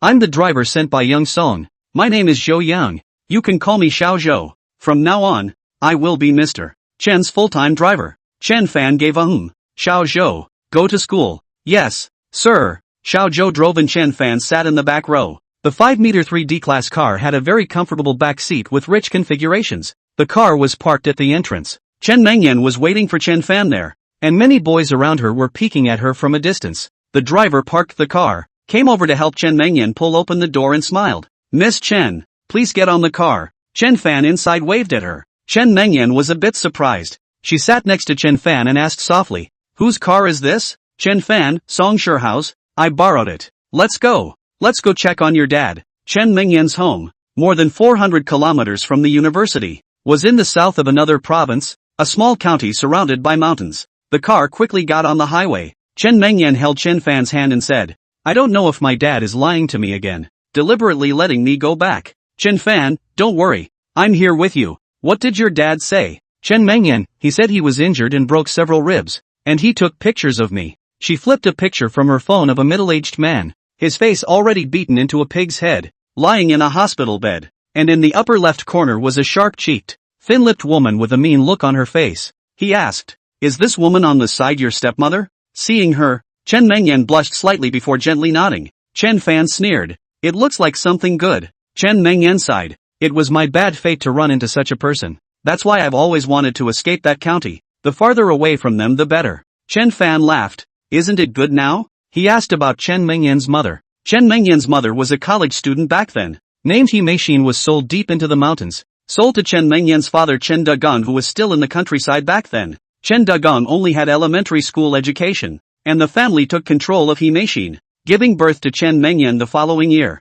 However, when Chen Mengyan was more than a year old, He Meishin found an opportunity to escape from the mountains. For more than a year, she was much more honest and obedient, and the Chen family gradually relaxed their defenses, so she was able to escape. Without the care of her mother, Chen Mengyan did not have a good life, and since then she has been taken care of by her grandmother. However, the grandmother is patriarchal. To her granddaughter is very cold. Never give love. Less than 2 years old, the child's hands often develop frostbite. Chen Fan couldn't help but feel emotional as he asked, "Did your mom come back to look for you?" Chen Mengyan gently shook her head. "I don't really want her to come back. She has suffered so much. It's best if she never comes back here, and I don't blame her at all. She is even more bitter than me, being sold to the deep mountains and giving birth to a child to a strange man." Having said that, Chen Mengyan still exuded a look of longing and said, "I often dream of my mom. It's a pity that I was still young at the time, and I can't remember what she looks like anymore. So the image of my mom in my dreams is very vague." More than 400 kilometers. The car drove for nearly 5 hours before arriving at the county where Chen Mengyan's family was located. Huajiang County, Hualien County, with a population of more than 200,000, is surrounded by mountains, on which many houses are built. It was already late. Chen Mengyan did not intend to stay at home, so Chen Fan booked a room in a hotel in the county, and then the two of them went to the hospital. In the emergency ward of the county hospital of traditional Chinese medicine, Chen Dagong was lying on the bed, next to a woman with sharp cheeks and thin lips pointing hard at his head, nodding once and then again. With each point, Chen Dagong's head shook a little, but he didn't dare to let out a single fart. "I was blind to find a loser like you. His family beat you up and you don't know how to fight back?" Chen Dagong mumbled. "We are not charged his family 380,000 dowry. Well, this more than a year have not seen Mengyan. People are anxious about it is normal." "Rubbish. Why don't you let her go home?" the woman shrilled, her fingers still pointing at Chen Dagong's head, her nails almost piercing his skin. "Chen Dagong, Mengyan is not still studying. Almost graduated. I think it is not urgent these days. What's the point of that ugly reading all those books? Does any company want her with that ugly face? What a waste of money. Chen Dagong, we didn't give her any money. She earned it herself. Moreover, she also gave me money a few times." The woman was about to say something else when Chen Fan and Chen Mengyan pushed the door in. Seeing the flowery and moonlight daughter, Chen Dagong froze, staring blankly at his daughter, and said in surprise, "Mengyan, your face is cured?" Chen Mengyan's face was expressionless. Her gaze only lingered on Chen Dagong for a moment before turning her eyes to the ground, and then letting out a hum. The woman was none other than the wicked stepmother, and she was like swallowing a hot chicken in her esophagus, scratching her heart with 100 claws. This ugly, how did her face grow back? It should have been scalded a little longer in the first place. She walked over and looked Chen Mengyan up and down, thick cynicism bubbling in her eyes as she bristled. "Surprisingly, you've cured the ugly face. Last time, Chen Dagong said that you wanted to cure your face, so it turned out to be true. Let me ask you, how much did you spend to cure this ugly face?" She moved forward and seemed to want to reach out and point at Chen Mengyan's head. Chen Fan stopped her and said, "I cured her. No money was spent." The woman's voice rose an octave and she called out, "Who are you?" Chen Mengyan wrapped her arm around Chen Fan, her body close to him, and faintly said, "His name is Chen Fan, my boyfriend." The woman was furious. "Boyfriend? I'm telling you, break up with him immediately. We received $380,000 in dowry from the Huang family last year, and you're going to marry into the Huang family at the end of the year." Chen Mengyan was so angry that her petite body trembled slightly. "You guys sold me?" Chen Dagong quickly said. "Mengyan, it's like this. My income has been unstable lately, and I didn't even have the money to pay the mortgage last year. It just so happens that Huang Jianli's son has no wife after 37 years, so he asked someone to ask me. I think you have burned half of your face. It's not easy to find an in-law, so why don't you just marry into the Huang family?" Although Huang Jianli's son is a little short, a little crippled, and not good-looking, but his family's situation is not bad, so if you marry there, you won't have to worry about food and drink. Chen Mengyan was already disappointed with this father. She coldly said, "I won't marry into the Huang family. If you want to marry, you marry yourself." With that, she turned and walked away. "Come back," the stepmother screamed. "If you want to leave, you can. Come up with $380,000. Otherwise, You can't leave the county. Chen Mengyan looked at Chen Dagon for the last time. The latter cried and said, Mengyan, do me a favor and help Dad. I was just beaten by the Huang family, and his family said that you must marry into the Huang family at the end of the year, or else they will break my legs. Chen Mengyan faintly said, Chen Dagon, from now on, I no longer have any relationship with you. In the future, I will take my mother's surname, and from now on, I will be He Mengyan. The stepmother said angrily, you won't be able to leave. I'll call my brother right away. He's a gangster. Let's see how he'll clean you up. Chapter 43, Your Retribution. He Mengyan's eyes were slightly red as she quickly walked towards the outside. Chen Fan took her hand and felt her hand trembling slightly. That's just as well. He doesn't deserve to be your father. Chen Fan was also on fire. Back in the car, He Mengyan could no longer hold back, flung herself into Chen Fan's arms and cried bitterly. In the past, Chen Dagon was no longer good to her, but also her father. She always held a trace of fantasy in the bottom of her heart. But now, this hint of fantasy is also broken. After she is a fatherless and motherless person, and this family is cut off, Chen Fan softly consoled, no matter what choice you make, I will support you. It was already completely dark and Zhou Yan was a bit tired from driving for so long, so Chen Fan asked him to drive the car to the hotel. This was the only high-end hotel in the county, and the environment was actually not bad. Zhou Yang had a separate room, and Chen Fan had a room with He Mengyan. They put their things in their rooms and came out to get something to eat. A few hundred meters east of the hotel is a food street where young couples like to come and eat at night. He Mengyan was a local, and she took Chen Fan to taste several local cuisines. Without eating a few bites, He Mengyan's cell phone rang, showing that it was Chen Dagon calling. She was about to hang up when Chen Fan signaled her to answer. He Mengyan sighed softly and picked up the phone. It was her stepmother who called. She said, Mengyan, your father asked me to give you something. Where are you? Come over and get it? He Mengyan frowned. She never trusted this poisonous woman and coldly said, I don't want anything from him. Keep it for yourself. Stepmom, tell you what. I'll give it to you personally. Where are you? He Mengyan looked at Chen Fan, who nodded. I'm at the east end of the food court. She gave directions. Okay, just give me a minute. I'll be right there. After hanging up the phone, Chen Fan said, when we left, this poisonous woman couldn't wait to eat you. How could she be kind enough to give you something? He Mengyan was taken aback. You mean, she's lying to me? Chen Fan ate a mouthful of oil and faintly said, it doesn't matter if she cheated or not. I want to see what she's up to. The two of them had eaten almost enough and went back to the east end of the food street. Suddenly, there was a group of men and women not far away, and He Mengyan's stepmother was among them. Her eyes glowing as she pointed at He Mengyan and said, that's her. There were a dozen of them, and they rushed in two groups. Chen Fan pulled He Mengyan back behind a statue, which was a dead zone for surveillance. She had always been holding a grudge for He Mengyan, and now that this group of dogs had come to her door, it would be a good opportunity to teach her a lesson. The stepmother rushed to the front, pointing at He Mengyan and gnashing her teeth. Dead hoof, how can we pay back the bride price if you leave? You want to harm us? Behind her, a middle-aged man came out with a fat head. He sized up He Mengyan. His eyes were glowing, and he laughed. Didn't you say, half of your face is ugly? How come you look so watery and pretty? The stepmother said, I don't know where I got the money to cure it. Brother Wang Jia, do you think the bride price can be increased a little more? The man nodded and said,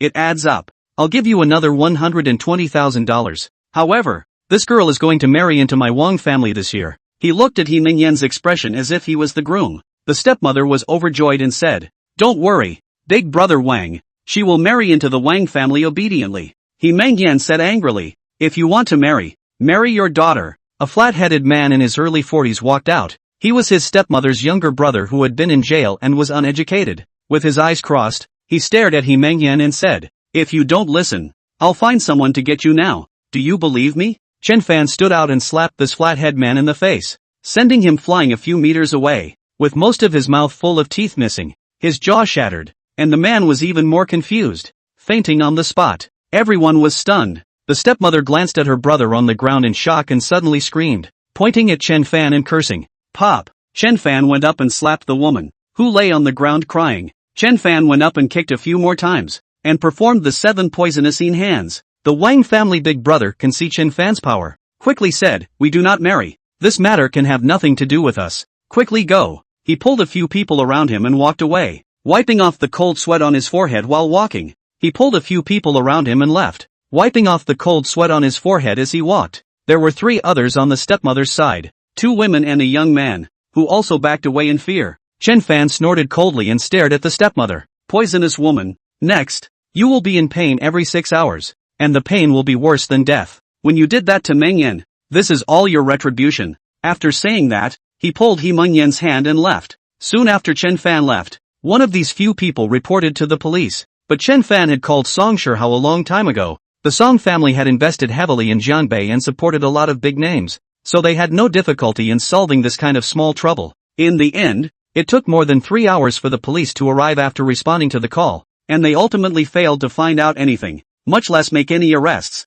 The poisonous woman who scalded Meng Yan's face has been in pain every 6 hours ever since, letting out pig-killing screams in pain. Chen Dagong struggled to sit up from the hospital bed and kept patting his legs. Ouch! What can we do about this? What can we do about this? He was going to call Meng Yan, but unfortunately he couldn't get through anymore. Chen Fan and the two of them returned to the hotel, rested for the night, and returned to Cloud City early the next morning. He first asked Zhou Yon to send Meng Yan to school before going home. When he arrived at the door of the house, he saw a lot of people standing in front of the door, and his mother's head was broken, wrapped in a towel and sitting in the doorway. Chen Shuizheng had a stick in his hand and was arguing with a neighbor across the street. That neighbor's surname Yan, plainly crazy, 4 neighbors have quarreled. Seeing Chen Fan coming down from the car, this Yan immediately rushed over and pointed at Chen Fan. Chen Fan, you came just in time.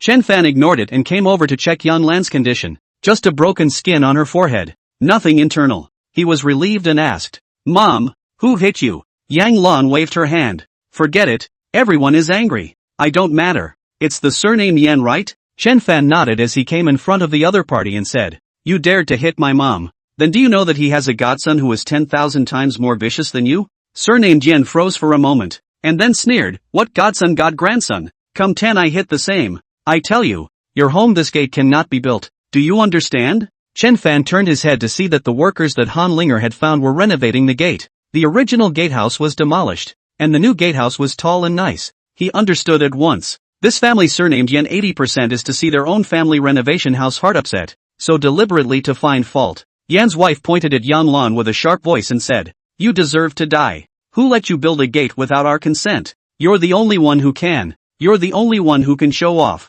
Why do you pretend to be rich? Although Chen Fan was said to be a realm of transformation grandmaster, he really did not want to dirty his hands, and to deal with this kind of scoundrel. Then he would find someone even more scoundrelly. He dialed Song Shihao's phone. Song Shihao, your godmother has been beaten up. Do you want to come and take a look? Chapter 44, Beating Up an Evil Neighbor. Song Shihao was driving a sports car and taking 2 beauties to dinner. When he received the call his hair exploded and he said angrily, Who dares to hit this young man's godmother? I'll kill him. Chen Fan, it's not necessary to get killed, but it's still necessary to teach a lesson. Come over here. This is for you to handle. It's not a big deal, but it's not too easy to make it pretty. Hearing Chen Fan's words, the one surnamed Jian had a disdainful look on his face and said, Kid, don't come to this with me. Do you know who my nephew is? He works at the police station. One call from me and I can arrest your whole family. Chen Fan, really? Then we'll see. These 2 mouths cursed endlessly. After 10 minutes or so, more than a dozen cars drove over.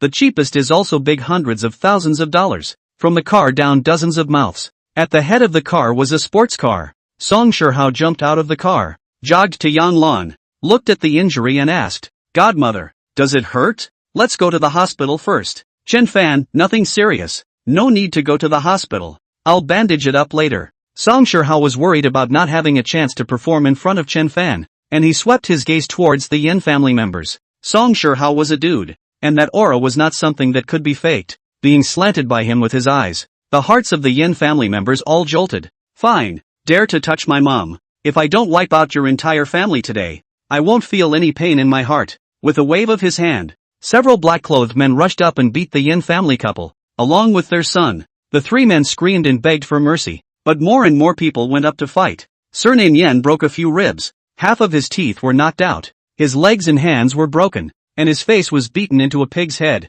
so he grunted in pain. Some others rushed to the Yin family's home, smashing whatever they saw. Even a sleeping dog took 2 punches and ran outside with a wail. At this time the police car arrived. Seeing such a big battle were shocked, rushed forward to stop. These people were obedient and immediately stopped fighting as soon as the police arrived. Then 2 men in black came forward and said, We are the ones who hit the people, and we are willing to cooperate with the investigation. One of the officers glanced at Song Shihao, who suddenly thought of something and hurriedly took a small step forward and smiled. "You're young Song, right?" Song Shihao grinned. "Recognize me?" This officer said. "Last time, our chief mentioned Xiao Song. These people were lightly injured, so I'm afraid I'll have to take a few people away for investigation." Song Shihao waved his hand.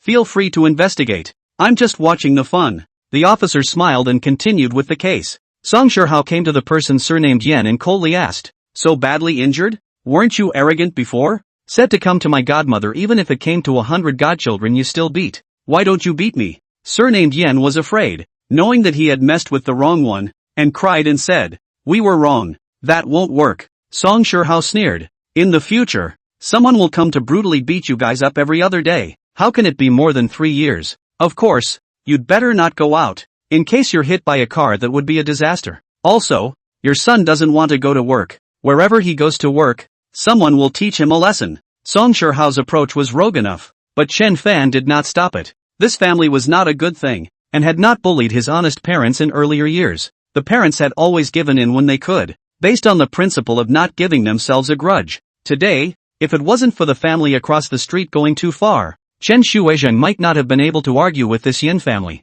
The son surnamed Yan is a year younger than Chen Fan, did not go to college, has been working for 2 years, he is more afraid, and begged for mercy. But as soon as he opened his mouth, he was kicked in the mouth by one of the men, and his mouth bled all over and his incisors fell out. "Who are you to beg my young master?" After this kick, he went over to turn himself in. The Yen family knew it was over. The surname Yen suddenly kneeled on the ground and said to the police officer, "Officer, we fell on our own. They didn't hit us. You guys should go." The officers actually didn't want to mess with Song Shihao. This big young man was so big that their boss's boss couldn't afford to mess with him, let alone them. Seeing that the Yen family didn't pursue the matter, he also led the people away. Song Shihao came to Chen Fan and laughed. "Brother, do you think I can do this? If it doesn't relieve my anger, I'll find someone to put his family in a sack at night and sink it into the river to feed the fish." Chen Fan laughed coldly. Worthy of being young Master Song, moving to kill. Song Shihao hurriedly lowered his head. Brother Fan is right in his lesson.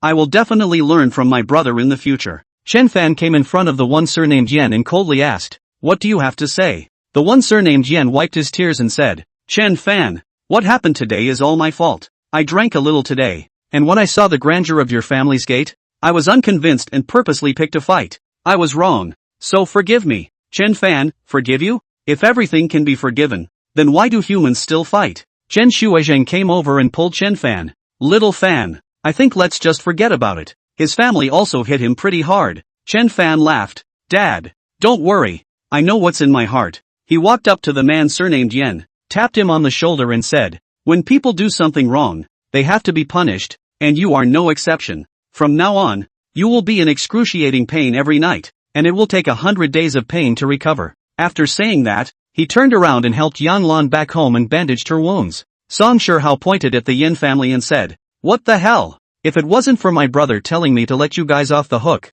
I would have screwed your whole family sooner or later." Grass. After saying a harsh word, Song Shihao followed him in. After bandaging his wounds, Song Shihao went to the small courtyard to take a turn, and when he returned, he had a slightly odd expression. "What's wrong?" Chen Fan asked. Song Shihao took a look at the small courtyard and said, "Brother, the decoration of the house is quite extravagant." Chen Fan was very surprised. To be able to make a dude like Song Shihao say luxury, it must be a real luxury. He asked curiously, "Where is the luxury?" Song Shihao, "Those 2 sets of furniture placed inside. My family also has a similar set, but it's not as good quality as this one. That was bought by my dad 15 years ago, and it cost like over $10 million at the time." Chen Fan froze. Tens of millions of dollars for a set of furniture? Could it be made of gold? Song Shihao continued. "There is also the carpet laid in the house. A handmade golden cashmere made in Central Asia. This golden cashmere is very scarce and the local purchase price is hundreds of dollars per gram.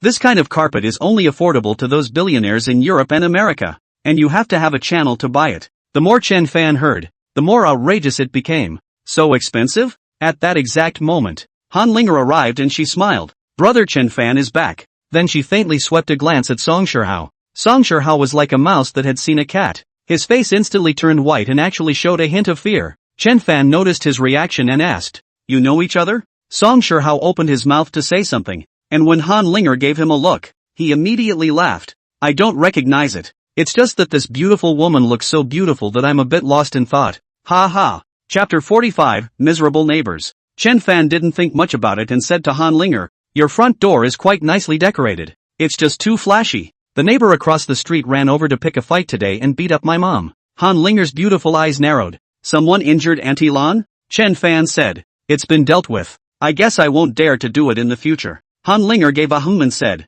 "Brother Chen Fan, this is the food I bought. Aunt Lan is injured, so I'll cook tonight." Chen Fan, "No, let my dad do it. It's okay, I'm not a bad cook." Han Linger smiled sweetly and went directly to the kitchen. As soon as she arrived at the kitchen, frost covered Han Linger's beautiful face as she made a phone call and said, "Huang Chi, check the one diagonally across the street from the Chen family. Make sure you find out." "Yes, I'll do it right away." Han Linger opened a bag containing half-finished shark fins that had been made by the best chef in Cloud City and only needed to be steamed for a few minutes before they could be eaten. One by one, she opened a few more plastic bags, each containing a half-finished product that needed only a little reheating before it was ready to eat. In less than 10 minutes, Han Linger finished the 6 dishes and 1 soup. Song Shihao didn't leave. He sat on the dining table like a robot, only pinching the plate of dishes in front of him, only taking a small bite each time. Han Linger gave Yang Lan a bowl of shark fins and smiled. "Aunt Lan, try this. I made it myself. There's no such thing as a shark's fin that doesn't taste good."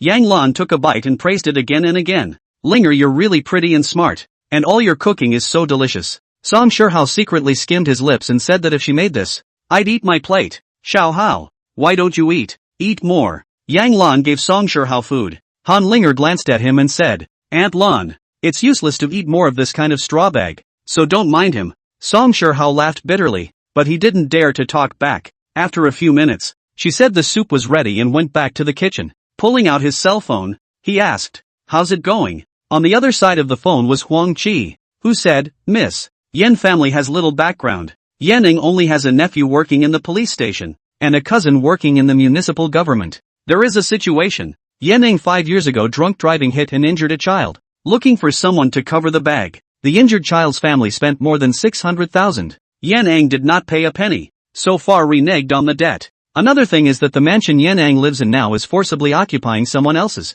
and the original family was driven away by him. In addition, he has owed his workers a debt of $530,000 for many years without paying it back. Han Linger, fire all the relatives from the police station and the municipality, and also let them know that they were all implicated by Yanning. Do something about the DUI and send him to jail. The money owed, find a way to enforce it." Huang Chi, Yanning has been doing engineering for a few years. The properties and cash stocks in his hands add up to almost $2.5 million, which is more than enough. "Well, go do it," Han Linger said, then returned to the dining table with the hot soup. She personally gave Yang Lan a bowl and smiled. "Aunt Lan, this is 8 precious soup. It's very nourishing. Drink more when you're injured." Yang Lan praised it again and again, complimenting Han Linger on her delicious soup. Song Shihao sipped his soup sullenly, not daring to interrupt. Chen Fan remembered the decoration and said, "It's so well decorated. It didn't cost much. How about I subsidize you a bit? After all, it's my house. Can't just let you spend money." Han Linger hurriedly waved her hand. "No need. It actually didn't cost much. It only adds up to $20,000 to $30,000. $20,000 to $30,000? Lying to the ghosts." Song Shihao secretly bristled. "Chen Fan, then I'll waive your rent for 3 years. Han Linger was very happy. "Great. Thank you, brother Chen Fan." Song Shihao suddenly choked and coughed violently. Han Linger stared at her and asked, "Don't cough to death." Aunt Lan quickly said, "Linger, this is Xiao Hao, my godson." "Xiao Hao, Linger is from out of town. Take care of her more." Song Shihao quickly said, "Okay mom, I will." Han Linger wanted to dislike Song Shihao a few times, but glanced at Yang Lan and smiled. "Auntie Lan, I don't have to go to work tomorrow, so I'll accompany you to the grocery store." Yang Lan laughed. "Okay, we'll go together." After eating, Song Shihao immediately had to leave, and when he left, he gave Chen Fan a wink, and Chen Fan's heart moved, so he followed him out. When he reached the door, Song Shihao asked in a low voice, "Brother, what is this Han Linger doing in our house?" Chen Fan looked at him with a smile, saying, "Why do I feel that you are a bit afraid of her?" "I'm afraid of her? Oh," Song Shihao immediately denied. "I just don't want to get generalized with women." He seemed to want to say something, but ultimately didn't say anything, only saying, "Brother, this Han Linger I feel is very uncomplicated. You have to be on guard." "Okay, I got it." Song Shihao nodded. "Brother, I'm going home tomorrow to take care of a small matter, so I don't think I'll be back until sometime later. After getting along with this Song Shihao for a long time, Chen Fan was a bit less annoyed with him and casually asked, "What is it that requires your presence?" Song Shihao sighed and said, "Brother, the reason why the Song family is able to stand firm in Jiangnan is because of two major backers. Now, the grandson of one of the Song family's major backers has contracted a malady on my Song family's turf, and the doctors are still doing their best to save him, but the odds are that he won't be able to be saved." This dude actually showed a hint of sorrow and said, he loved this grandson the most and loved him like a heart. Now that his grandson has died in my Song family, he is only afraid that he will blame us. Chen Fan, with the Song family's wealth, can't they find a famous doctor who can cure him? Song Shihao, I've searched a lot, but it's no use. My dad just called me. He said that there's a possibility of a big change in my Song family and asked me to go back and get ready. What kind of serious illness? Chen Fan asked. Song Shihao, he came to my house the day before yesterday, and in the afternoon went to climb the Heavenly Maiden Mountain, had a great time, and picked a lot of wild fruits, but when he got home, he began to have a fever, and half an hour later he fell unconscious, and his condition got worse and worse. Originally we wanted to ask the Hua family to come and help, but several of that Hua family's most skilled healers are in the capital treating big shots and can't get away. Not being able to see the patient, Chen Fan couldn't judge well and said, "Otherwise, let me go with you to take a look. Maybe I can help." Song Shihao's eyes widened as he asked, "Brother, you know medicine?" Chen Fan, bull asterisk asterisk asterisk asterisk. Song Shihao rubbed his hands together and said, "That's great, brother, if you can cure that grandson, I'll do whatever you want me to do in the future." Chen Fan, the two places are not far apart. Let's go by car tonight. Song Shihao nodded his head vigorously. Good. Chen Fan, wait for me for a while. I'll get something. He walked back, and when he passed the small door between the two courtyards, he suddenly smelled a faint scent of dates, a fragrance that was refreshing and something he had never smelled before. He was a little surprised that the dates were ripening so fast this year. He then pushed the door open and glanced at the date palm, and vaguely saw something glowing faintly at the top of the date palm. Were they dates? He leapt to the top of the tree, holding the trunk with both hands and looking up. He saw 4 bunches of dates hanging from the top of the tree. The dates were red and big, about the size of a small egg, and gave off a strange fruity aroma. He was very surprised, so he found a basket, reached out to the dates or picked, about 40 or 50, actually filled the basket, at least a dozen pounds. Chapter 46, Going to Hangzhou at night. Getting out of the tree, he picked up a date and bit into it. It was crunchy and sweet and had a very likable light flavor. So delicious. His eyes lit up and he hurriedly brought the dates to the house, saying, "Taste the dates, they are very delicious." Han Linger smiled and picked up a grain, and with just one bite, her eyes widened and she exclaimed, "It's too delicious. Brother Chen Fan, are these dates from that jujube tree?" Chen Fan laughed. "I didn't realize it yesterday, but I didn't expect the jujubes on top of the tree to be this big." He took a set of silver needles and packed a dozen more dates, then got into the car and accompanied Song Shihao to the largest and most prosperous city in Jiangnan, Hangcheng. 2 people sit in the back and the individual seats are wide, soft and very comfortable. He gave Song Shihao 2 jujubes. Song Shihao what hadn't eaten. He actually didn't want to eat it, but still took it and took a perfunctory bite. But after only 2 chews, he stared wide-eyed. Holy, so delicious. Brother, what kind of jujube is this?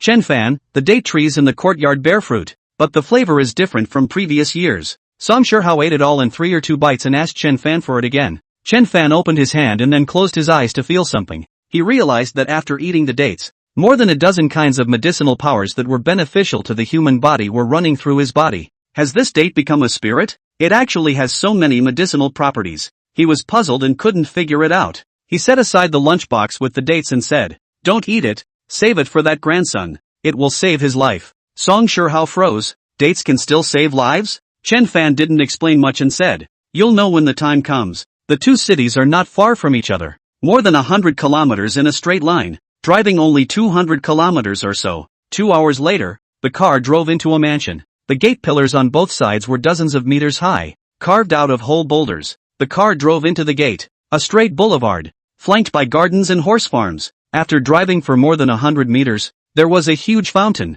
where the road split into 2. Surrounding the fountain from both sides, on either side, there were neatly trimmed evergreens. The car drove for 2 minutes and stopped in front of a European-style building. The 2 of them got off the car and Song Shihao pulled Chen Fan inside. After arriving at the hall, 10 people were discussing things. One of them, a middle-aged man with a majestic appearance and wearing a treasure blue tang suit, sat in the center. Next to him was an old man in his 60s. Song Shihao brought Chen Fan over, and the middle-aged man seemed surprised, asking, Shihao, didn't you say you'd be back only one day? Why did you come all night? With excitement on his face, Song Shihao said, Dad, I brought my godbrother here. He knows medicine. Let him go and see if Xiang Zun can still be saved. The middle-aged man's heart stirred as he hurriedly asked, Is this that Mr. Chen? Song Shihao laughed, Dad, it's exactly him who is now my godbrother. Brother, my dad Song Qingguang. Chen Fan nodded slightly and said, Hello Uncle Song. Song Qingguang hurriedly got up and smiled.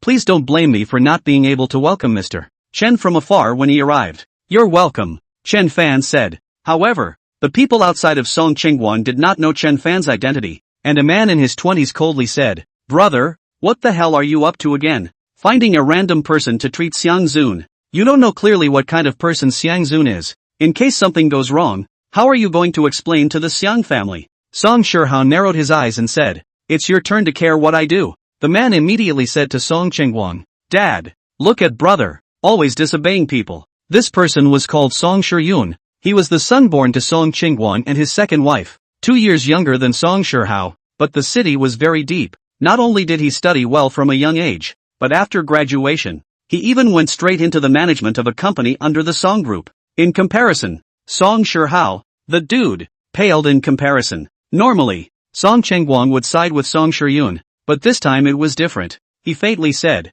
What do you know? This Mr. Chen is not an ordinary person. He stepped forward and said, Mr. Chen, I moved the ICU to my home yesterday, and young Master Xiang is in the mansion. Chen Fan nodded. Well, first take me over to see the situation. Song Qingguang led the way and walked for a while to another house. As soon as he entered the hall, he smelled the odor of disinfectant water. There were quite a few doctors and nurses in the hall, and they all stood up when they saw Song Qingguang and his party enter. A middle-aged doctor pulled off his mask and sighed. Mr. Song, we've done our best and used the best medicine in the world, but the patient is still showing no signs of recovery at the moment. Song Qingguang had heard this kind of talk several times before, and he waved his hand impatiently. I know. Open the door and I'll bring this gentleman in to take a look. The middle-aged doctor pushed open a door, and inside was a specially constructed, tens of square meters treatment room, in which 5 nurses were busy. On the hospital bed, a 15 or 16-year-old teenager was lying on the bed,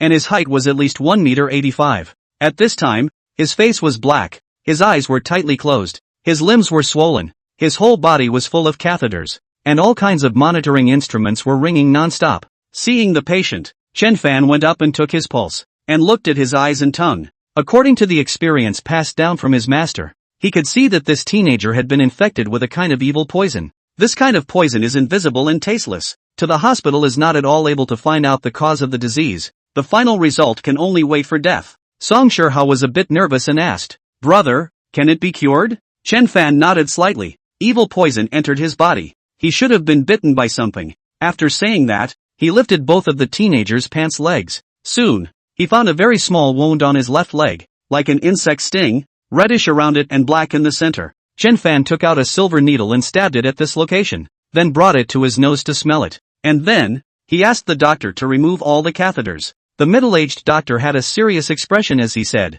Mr. Song, if you remove these, the patient is likely to die immediately. Song Qingguang didn't hesitate in the slightest and faintly said, I'll be responsible for all the consequences. If I tell you to withdraw, then withdraw. The middle-aged doctor had no choice but to beckon, and several doctors quickly removed all the catheters and instruments. Afterward, Chen Fan reached out and pinched his fingers on the back of the teenager's neck, and he suddenly sat up, a scene that startled everyone. Immediately afterward, Chen Fan took off his hospital gown and executed the Great Big Dipper divine needle to treat him. After a set of stitches, the teenager suddenly had a pained expression and spat out a mouthful of black blood with a wow sound. Chen Fan had prepared for this and placed a basin in front of him. The black blood was spat in it. It was fishy and smelly, like ink. Song Qingguang was overjoyed and exclaimed, Mr. Chen is truly a divine doctor in the world. Chen Fan took out a date and handed it to the confused-looking teenager, saying, Eat it, it's delicious. The teenager had been in a coma and was so weak that he had no appetite at all. However, when he smelled the scent of dates, his eyes widened and he couldn't help but take a bite. With just one bite, he was energized and ate it all in a few clicks. Then asked, Any more? Chapter 47, The Young Man Who Combines the Family's Luck. Chen Fan, eat one first. Afterward, He made the teenager sit and rubbed his left hand in both of his hands, using the divine deity to open his meridians. 10 minutes later, he continued rubbing his right hand. At this point the teenager was in much better spirits, and with his stomach rumbling, he suddenly said, "I want to go to the restroom." Chen Fan nodded. "Help him to go." Not far from the restroom, the teenager was fat and tall, and within a few moments of helping him over, there was a crackling sound and a sigh of comfort. At this time, Song Shiyun walked into the hospital room. He saw that Xiang Zun actually woke up and went to the toilet. He was secretly surprised, and quickly asked, "Dad, is young Zun already done?" Song Chengguang laughed. "I've invited so many famous doctors who couldn't wake Zun show up. But, Mr. Chen opened his eyes in just a moment and even ate 2 jujubes. He asked, "Mr. Chen, I wonder if Zun Xiao he can make a complete recovery." Chen Fan nodded. "He is in good physical condition and will recover tomorrow." Song Chengguang was overjoyed as he bowed deeply to Chen Fan. "Thank you, Mr. Chen. You are truly the savior of my Song family." "Chen Fan, Uncle Song is polite. Just call me Chen Fan from now on." Song Shihao had a smug look on his face as he said, "Dad, Brother Fan and I are now godbrothers." Song Chengguang laughed, and for the first time, he felt that this playboy son still had some vision. He had originally offended Chen Fan, but now he recognized his godbrother instead. "Xiao Hao, you followed Dad when he was a kid. You have vision and recognize people accurately." Then laughed, "Mr. Chen, then I'll take the plunge and call you Little Fan from now on." "It should be," Chen Fan said. After a few minutes, the fat man Xiang Zun staggered out of the restroom with a relaxed look on his face. Coming in front of Chen Fan, Xiang Zun stared straight at him and asked, "Were you the one who cured me?" Song Shihao laughed. "Zun Xiao, this is my godbrother Chen Fan. He has excellent medical skills and managed to snatch you back from the ghost gate with great difficulty." Xiang Zun nodded and said, "Brother, your medical skills are amazing. I'm very comfortable now." After saying that, he suddenly knelt on the ground and said, "Grandpa Taoist said that I have a calamity in my life, and the one who saved my life is the benefactor of my life." "Benefactor, I kowtow to you." Song family members were taken aback. Song Chengguang wanted to go to help, but his hand reached halfway and then reached back, his face pondering. Chen Fan reached out to pull Xiang Zun up and asked with a smile, "Who is the Taoist grandpa you are talking about?" Xiang Zun laughed. "Brother, Grandpa Taoist is awesome. He can count, and others call him Chinko Shinjian." Song Chengguang sucked in a mouthful of cool air and said, "Chinko Shinjia Yun Tenya." Chen Fan patted Xiang Zun's shoulder and said, "You're fine. Rest for a day and you'll recover tomorrow." He took out 2 more dates and gave them to him, saying, "Eat." Xiang Zun took a bite and even said it was delicious. Smiling, "Brother, my name is Xiang Zun." Chen Fan smiled. "I am Chen Fan." Xiang Zun asked, "Brother, where do you live?" Chen Fan, "I came from Cloud City." Xiang Zun cocked his head. "Cloud City seems to have fun places. Brother, can I go with you to Cloud City for a few days?" Seeing his face of anticipation, Chen Fan pushed him to Song Shihao and said, "If Xiaohao goes back with me, let him take you to play." Xiang Zun grinned. "Thank you, brother." Song Chengguang was very excited and said, "Xiao Fan, Zun Xiao, I've asked someone to prepare some snacks. Let's go eat some together." Xiang Zun quickly nodded. "Yes, I happen to be hungry." It was already past 10 in the evening. Song Chengguang had people prepare a sumptuous meal. Chen Fan wasn't very hungry and casually ate a little. Xiang Zun was really hungry and kept stuffing things into his mouth. Song Shiyun raised his cup and laughed. "Zun Xiao, I'll substitute tea for wine and congratulate you on your recovery." Xiang Zun glanced at him and nodded with a smile, but didn't serve the cup. He touched Song Shihao beside him and asked, "When did you recognize your godbrother?" Song Shihao then briefly explained the situation, and Xiang Zun wrinkled his eyebrows after hearing it and said, "If you can recognize your godmother, so can I." With a pleasing face, he asked Chen Fan, "Brother, I also want to recognize my godmother. Can you introduce me?" Chen Fan is speechless, said now recognize the godmother also popular comparison? However, if the mother is willing to recognize this godson, he does not mind. More than one godson. New Year's festivals can also receive gifts it. "I'm fine with that," he said. Xiang Zun was overjoyed and said to Song Shihao, "From now on, you'll be my brother Hua, and we'll all be brother Fan's godbrothers." Song Shihao was overjoyed. Although his family had the Xiang family's back, the two sides had more of a relationship of interest. If he and Xiang Zun could get along, this would be very favorable to the Song family. "That's right. We are all brother Fan's little brothers.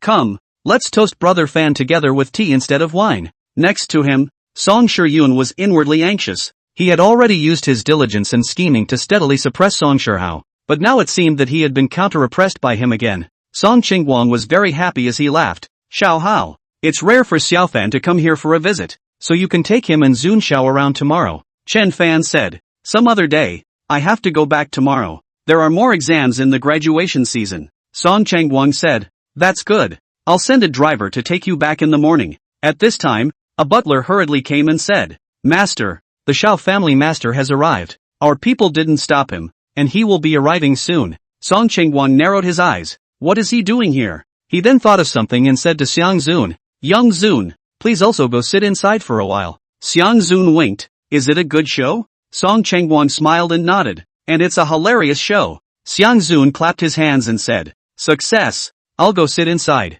Less than half a minute after Xiang Zun went in, a loud laugh came from outside the restaurant, and then a middle-aged man barged in with an entourage of 4, followed by a number of Song family security personnel. Song Qingguang, your Song family has caused your esteemed young master to be in a coma and in critical condition, and you actually still have the heart to eat here. The middle-aged man with yellow face and white hair was in his 40s or 50s, and his voice was a bit shrill. Song Qingguang slammed the table and said angrily, Xiao Shenying, how dare you? Dare to break into my Song residence? Xiao Shenying laughed coldly. If young Master Zun dies in your Song family, do you think the Xiang family's old master can spare you? Chrysostom said back then that young Master Zun was the lucky star of the Xiang family, and that it was a matter of the Xiang family's fortune. If Mr. Zun dies, the Xiang family will die with him. If Mr. Zun grows up safely and healthily, the Xiang family will flourish. Now that he's about to die in your Song family, what do you think the Xiang family will think? Will they still support your Song family to continue to dominate in Jiangnan?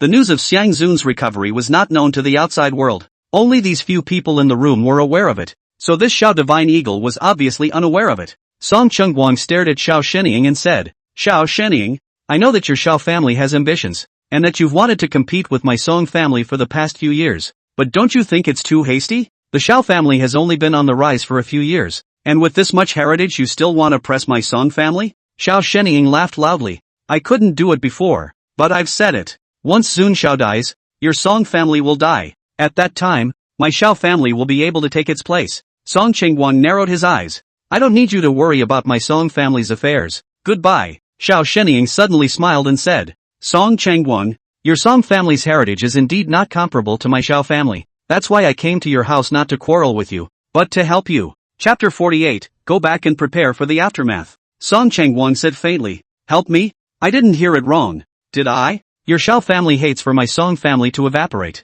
Can you kindly run to help me? Xiao Shenying said indifferently. I have a way to save Zun Xiao from waking up. Song Qingguang's heart stirred. Oh, you have a way? Xiao Shenying, that's right. You are also clear about the current situation. Zun Xiao is in your Song family. Sooner or later he will die. It would be better to let me take him away and treat him properly. I guarantee that Zun Xiao will definitely wake up. As long as Zun Xiao doesn't die, your Song family won't be in trouble. Song Qingguang did not move and asked, Which divine doctor did you invite? Xiao Shenying smiled. That's my business. Don't worry about it. Song Sunquan, so what are your conditions? Xiao Shenying smiled faintly. The Song family is letting out that piece of land in the western continent, and my Xiao family is willing to bid $5 billion. Song Qingguang was furious. You're dreaming. Shizhou is the future core of Hangzhou City, a full 15,000 acres of land. You want to buy the land for $5 billion. You can't even buy it in your dreams. The land in the West Continent was bought by the Song family 30 years ago at a cost of $3.5 billion. The land has not been developed since it was purchased, but has been built into a logistics center that operates to this day. With the expansion of Hangzhou, the Song family is planning to build this large piece of land into the second center of Hangzhou. The Xiao family has always coveted this piece of land, but the land is in the hands of the Song family, so they want to eat it but can't. Xiao Shenying said indifferently, whether your Song family will keep the land or your life. Think about it yourself. But you don't have much time left. You can wait but Zun Xiao can't. In case he dies, it's too late for you to sell. Song Qingguang was silent for a few seconds and said, The land can be given to you, but you must prove that you have a way to cure Zun Xiao. Xiao Shenying seemed to have anticipated this and laughed. No problem.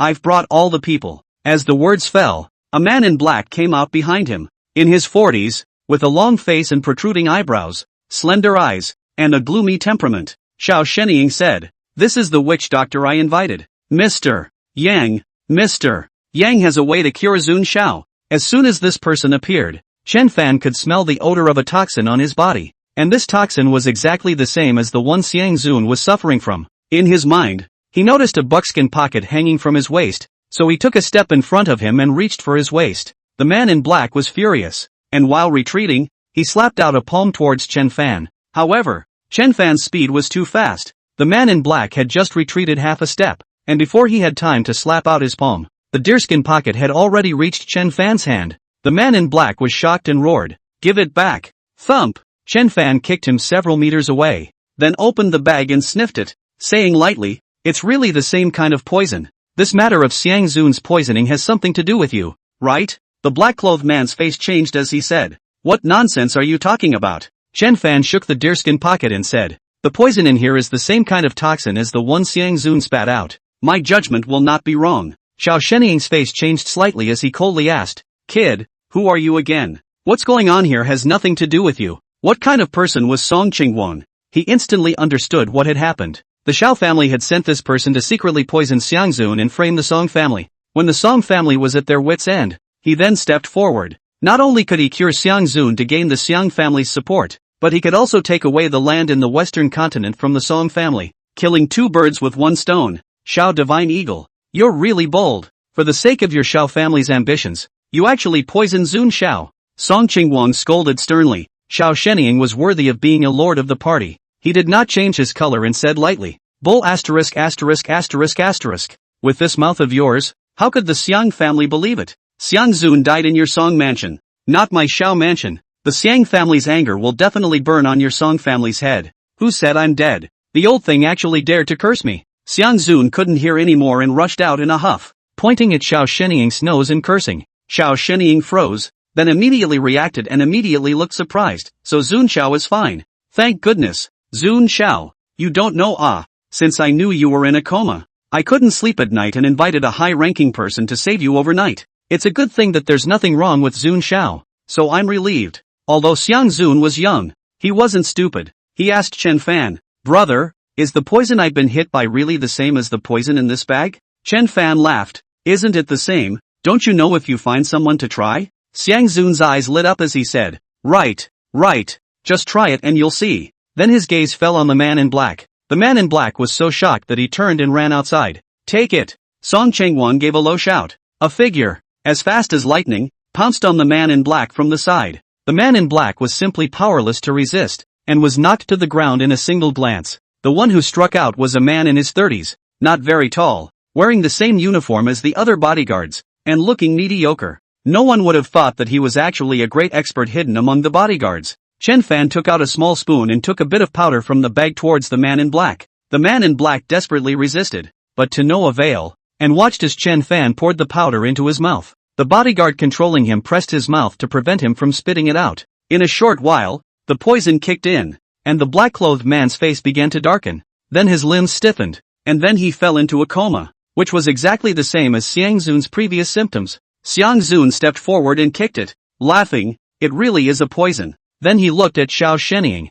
who turned pale, and with a thud, he knelt on the ground and said in a trembling voice, "Your Honor, I don't know this person well. In order to find someone who can treat Zun Xiao, I recruited famous doctors from all over the world, and it was he himself who came to me, saying that he could save Zun Xiao. Alas, I am to blame for this. I failed to investigate this person's details clearly. Please punish Zun Xiao." Xiang Zun said indifferently, "Xiao Sheniying, do you think I'm an idiot? Do you think my elders will believe your words?" Xiao Sheniying's body began to shiver. Cold sweat broke out on his forehead, and he said in a trembling voice, "Zun Xiao, you have to believe me. I really don't know him." Xiang Zun waved his hand. "You go back and prepare for the aftermath. Don't try to run. You know my Xiang family's methods. You can't run away." Xiao Sheniying's face was ashen, his gait staggering as he walked out, and the people behind him were similarly pale, as if they had lost their lives. After Xiao Sheniying and his group left, Song Qingguang let out a long sigh and said,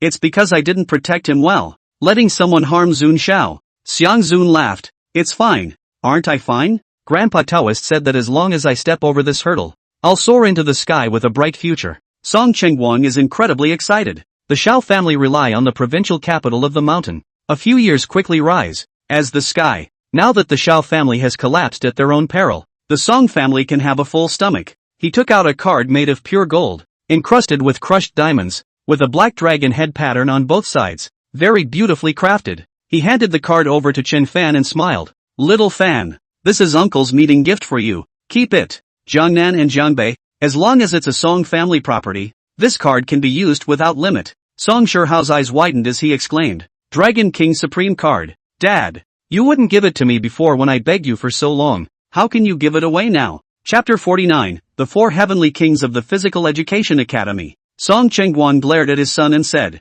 there are only 3 Dragon King Supreme cards. They can only be reserved for the most honorable people. Wouldn't it be a waste to give them to you? Song Shihao looked envious and whispered, brother, let's use it together later. It's too wasteful for you to use it alone. Holding the heavy gold card, Chen Fan curiously asked, Xiao Hao, how does this card work? Song Shihao laughed. To put it simply, taking this card to all Song's properties is like Chairman Song's personal presence, and you don't have to spend any money to consume with this card. Just use it. Chen Fan laughed. How can that be? Song Shihao quickly said, brother, you must take it. You don't need to still have little brother me. Xiang Zun blinked and laughed. Brother Fan, this kind of card is quite useful. My grandfather also has one. Chen Fan had no choice but to accept it and said, thank you, Uncle Song. Song Chengguang ha a smile, you and my Song family has a great grace. A little gift, a slight expression of goodwill. That night, Chen Fan was placed in a separate small courtyard. Xiang Zun, on the other hand,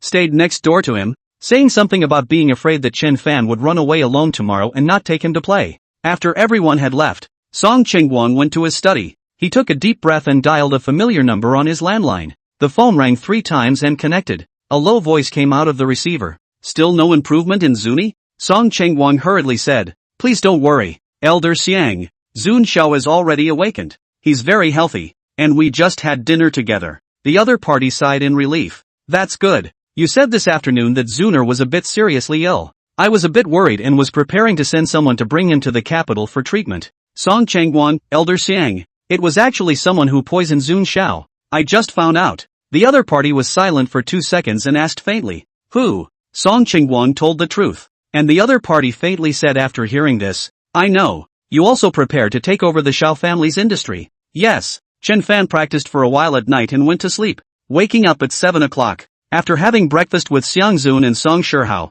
the 3 of them returned to Cloud City in the same car. On the way there is nothing. Xiang Zun and a curious baby. To Chen Fan asked ceaselessly. Chen Fan are a little annoyed, and finally took out a handful of jujubes to give him to eat, which blocked his mouth. After 10 o'clock, the car was parked in front of the house. As soon as the man returned, he noticed that the renovation of the small yard was over and the workers were doing the final cleaning. Xiang Zun came to Chen Fan's house, looked here and there, and smiled. Brother Fan's house is so plain. Can I stay here tonight? Chen Fan's home didn't have many rooms. Han Linger lived in one. Her parents lived in one, and he lived in one, so there was no more extra room. And he said, it's fine to live in, but you'll have to squeeze into a room with me. Song Shihao laughed. Xiao Zun, I've bought the courtyard across the street. I'll have someone decorate it. You and I can just live over there. Chen Fan froze. You bought the Yin family's house? Song Shihao, the Yin family owes a lot of foreign debt that they can't pay back and voluntarily sold the house to me.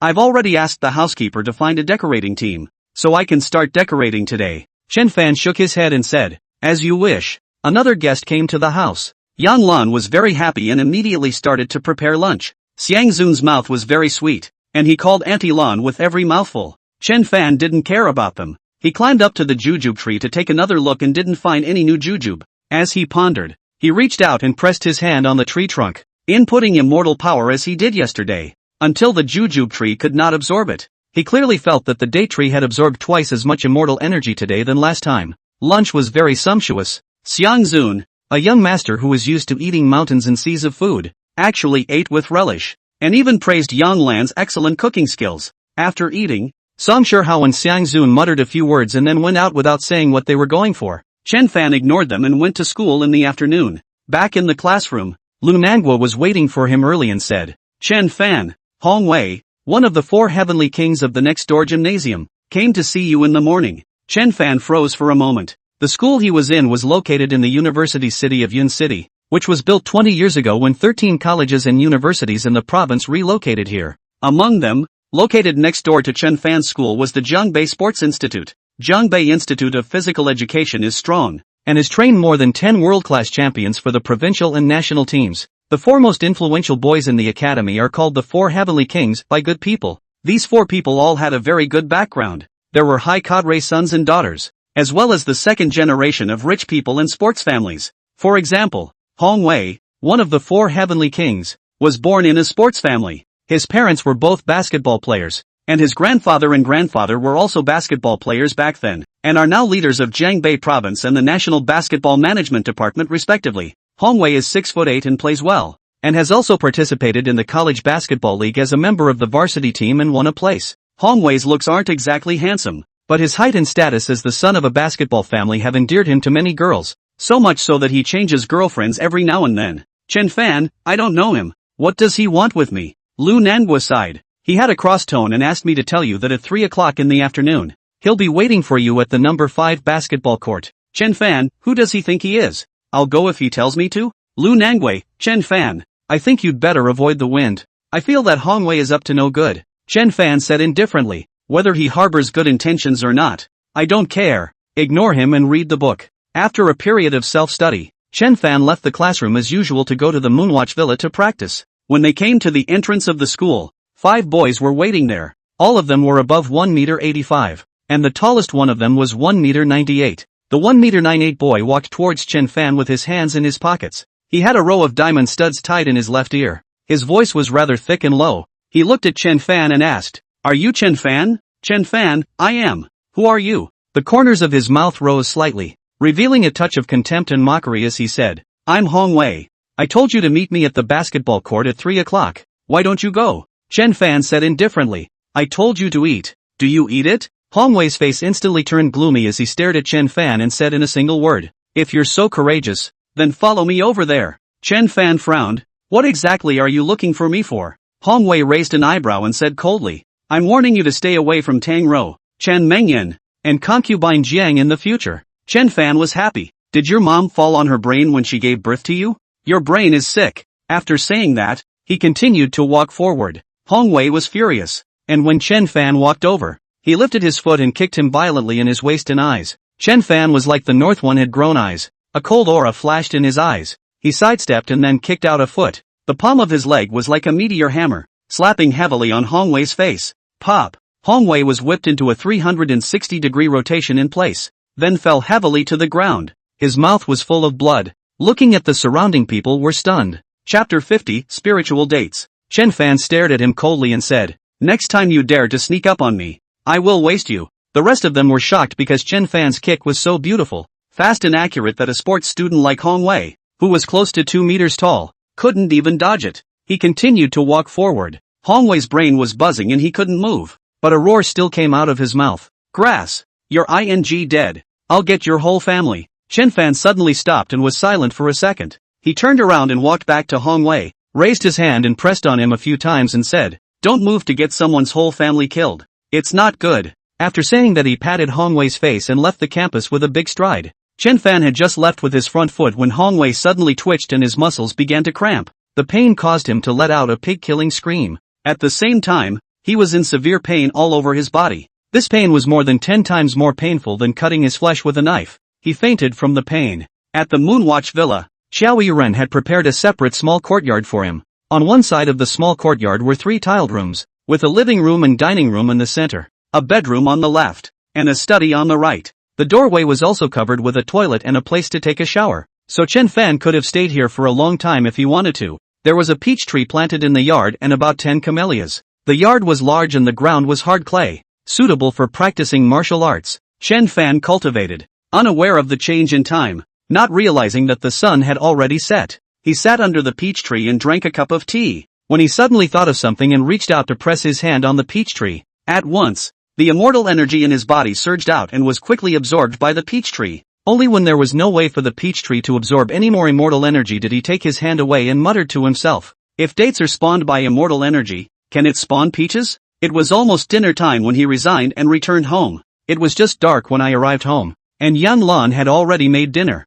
8 dishes and 1 soup, and a few plates of small pickles. Han Linger, Song Shihao, and Xiang Zun were all there, and the 3 of them were in a bit of an odd situation. Song Shihao was playing with his cell phone on the side, stealing glances at Han Linger and Xiang Zun from time to time. Xiang Zun and Han Linger, on the other hand, were talking and laughing, and seemed to have become friends without words. When Chen Fan came back, Han Linger laughed. Brother Chen Fan, you're getting out of school so late. Chen Fan gave a hum and then washed his hands to eat. When he arrived, he noticed that renovations had already begun across the diagonal and asked, I see it's already been renovated. Are you guys planning on staying here permanently? Xiang Zun laughed. Brother, I want to play in Cloud City for a few months. It's not comfortable to stay in a hotel.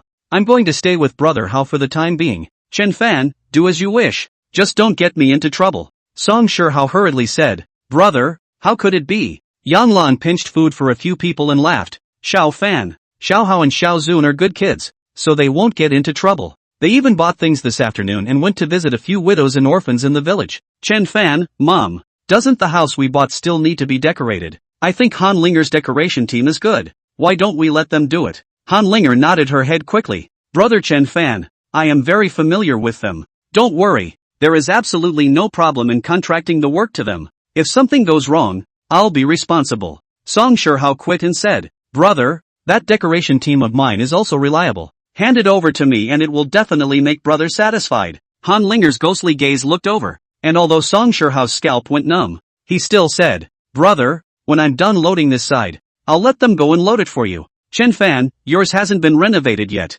so let's forget about it. Han Linger was delighted and laughed. I'll contact them later. After eating, he came to the small yard again and jumped to the date tree. As expected, the top of the tree bore several bunches of dates again, and they were bigger and sweeter than the last ones. This time, he picked 2 baskets of spirit jujubes, and he put away one basket, then put the other basket on the table for everyone to eat as they pleased. Seeing the jujube, Song Shihao and Xiang Zun's eyes glowed. They had eaten this thing before. It was too delicious. Only, this time, the jujube that bore fruit was even bigger. The two took a couple each and ate them without washing them. Han Linger picked up a jujube and scrutinized it for a moment, then sniffed it with a fruity aroma and a thoughtful expression. Then her eyes lit up and she immediately took a bite. The flavor was surprisingly good. She then immediately grabbed a couple handfuls and put them in her bag, laughing, I'm a girl, I can have more. Song Shihao and Xiang Zun knew what they were doing, and although the food was delicious, each of them only ate 10, leaving the rest for Mr. and Mrs. Yang Lan. Nibbling on the spirit jujube, Han Linger returned to her room before dialing a number. A gentle woman's voice came from the other side of the phone, very pleasant and melodious, like heavenly music. Spirit, where have you been running off to these days? She asked. Han Linger said, Sister, I'm on my brother-in-law's side. The other party was taken aback. Nonsense. Mr. Chen is an immortal's disciple. Don't you dare provoke him. Han Linger smiled. Sister, I'm just worried that you'll meet someone who's not good enough for you. In case the other party is an ugly monster, or has a bad character, then my sister will be in deep trouble. I'm here in advance to help my sister observe. The other person is helpless and asks, and what is the result of your observation? Han Linger laughed. Brother-in-law is very nice, with a cold face and a warm heart. Moreover, brother-in-law has a good temperament and is handsome, much smoother than those grease-painted eunuchs. The other man fell silent and wondered what he was thinking. Han Linger said, Sister, do you know what I'm eating? What ya? Spirit jujubes that are even more extraordinary than the jujubes in Master Zhuo's courtyard. Han Linger sighed with emotion. It's really worthy of being an immortal disciple. Such precious spirit jujubes are actually casually distributed for us to eat. He. I took 25 of them. The other party was taken aback. Is it even more extraordinary than the spiritual dates cultivated by Master Zhuo? Yes, the quality is higher. Han Linger said. The jujube tree at Master Zhuo's house had been tainted with the breath of an immortal back then, and thus had lived for 700 years, which allowed it to produce spirit jujubes. However, his family's spirit jujubes are too small and are similar to ordinary jujubes, but the jujubes at my brother-in-law's house are huge, almost as big as an egg, and probably delicious. Sister, I'll leave 10 for you to take back, so you can try them too. Sister said with a straight face. Linger, spirit jujube is a precious treasure medicine. You can't take so much. Quickly send it back to Gengzi. Han Linger, don't.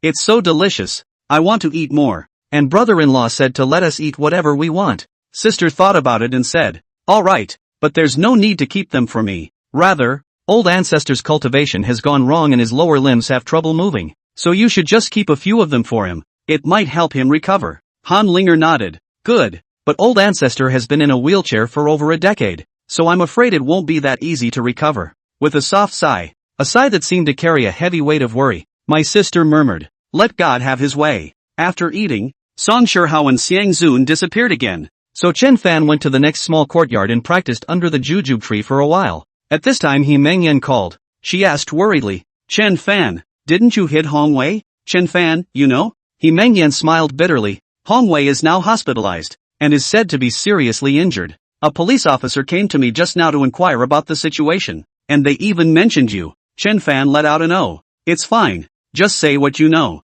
He Mengyan, I said I didn't know anything and they left. However, just now, Hong Wei's mother came to me, and she told me to tell you that the Hong family won't let you go, and also said that you should regret it tonight. Chapter 51, Former. Chen Fan laughed. Make me regret? That's a bit interesting. He Mengyan, Chen Fan, you must be careful. If you really can't, go out and avoid the wind for 2 days. Chen Fan said. Don't worry, I'll be fine. Still uneasy, He Mengyan asked, do you have time tonight? I'd better talk to you in person. Chen Fan, it's fine. He Mengyan, then I'll wait for you at the cafe across the street from the school. And I won't see you there. Okay, I'll be there in a minute. In the cafe opposite the school, Chen Fan came to a private room, and He Mengyan had already ordered dried fruits and snacks. Chen Fan laughed. You didn't study tonight? He Mengyan, I finished reviewing what I should review. I'm not that nervous now. Chen Fan, Hong Wei's family history is rather special. You must not take it lightly. Chen Fan smiled lightly.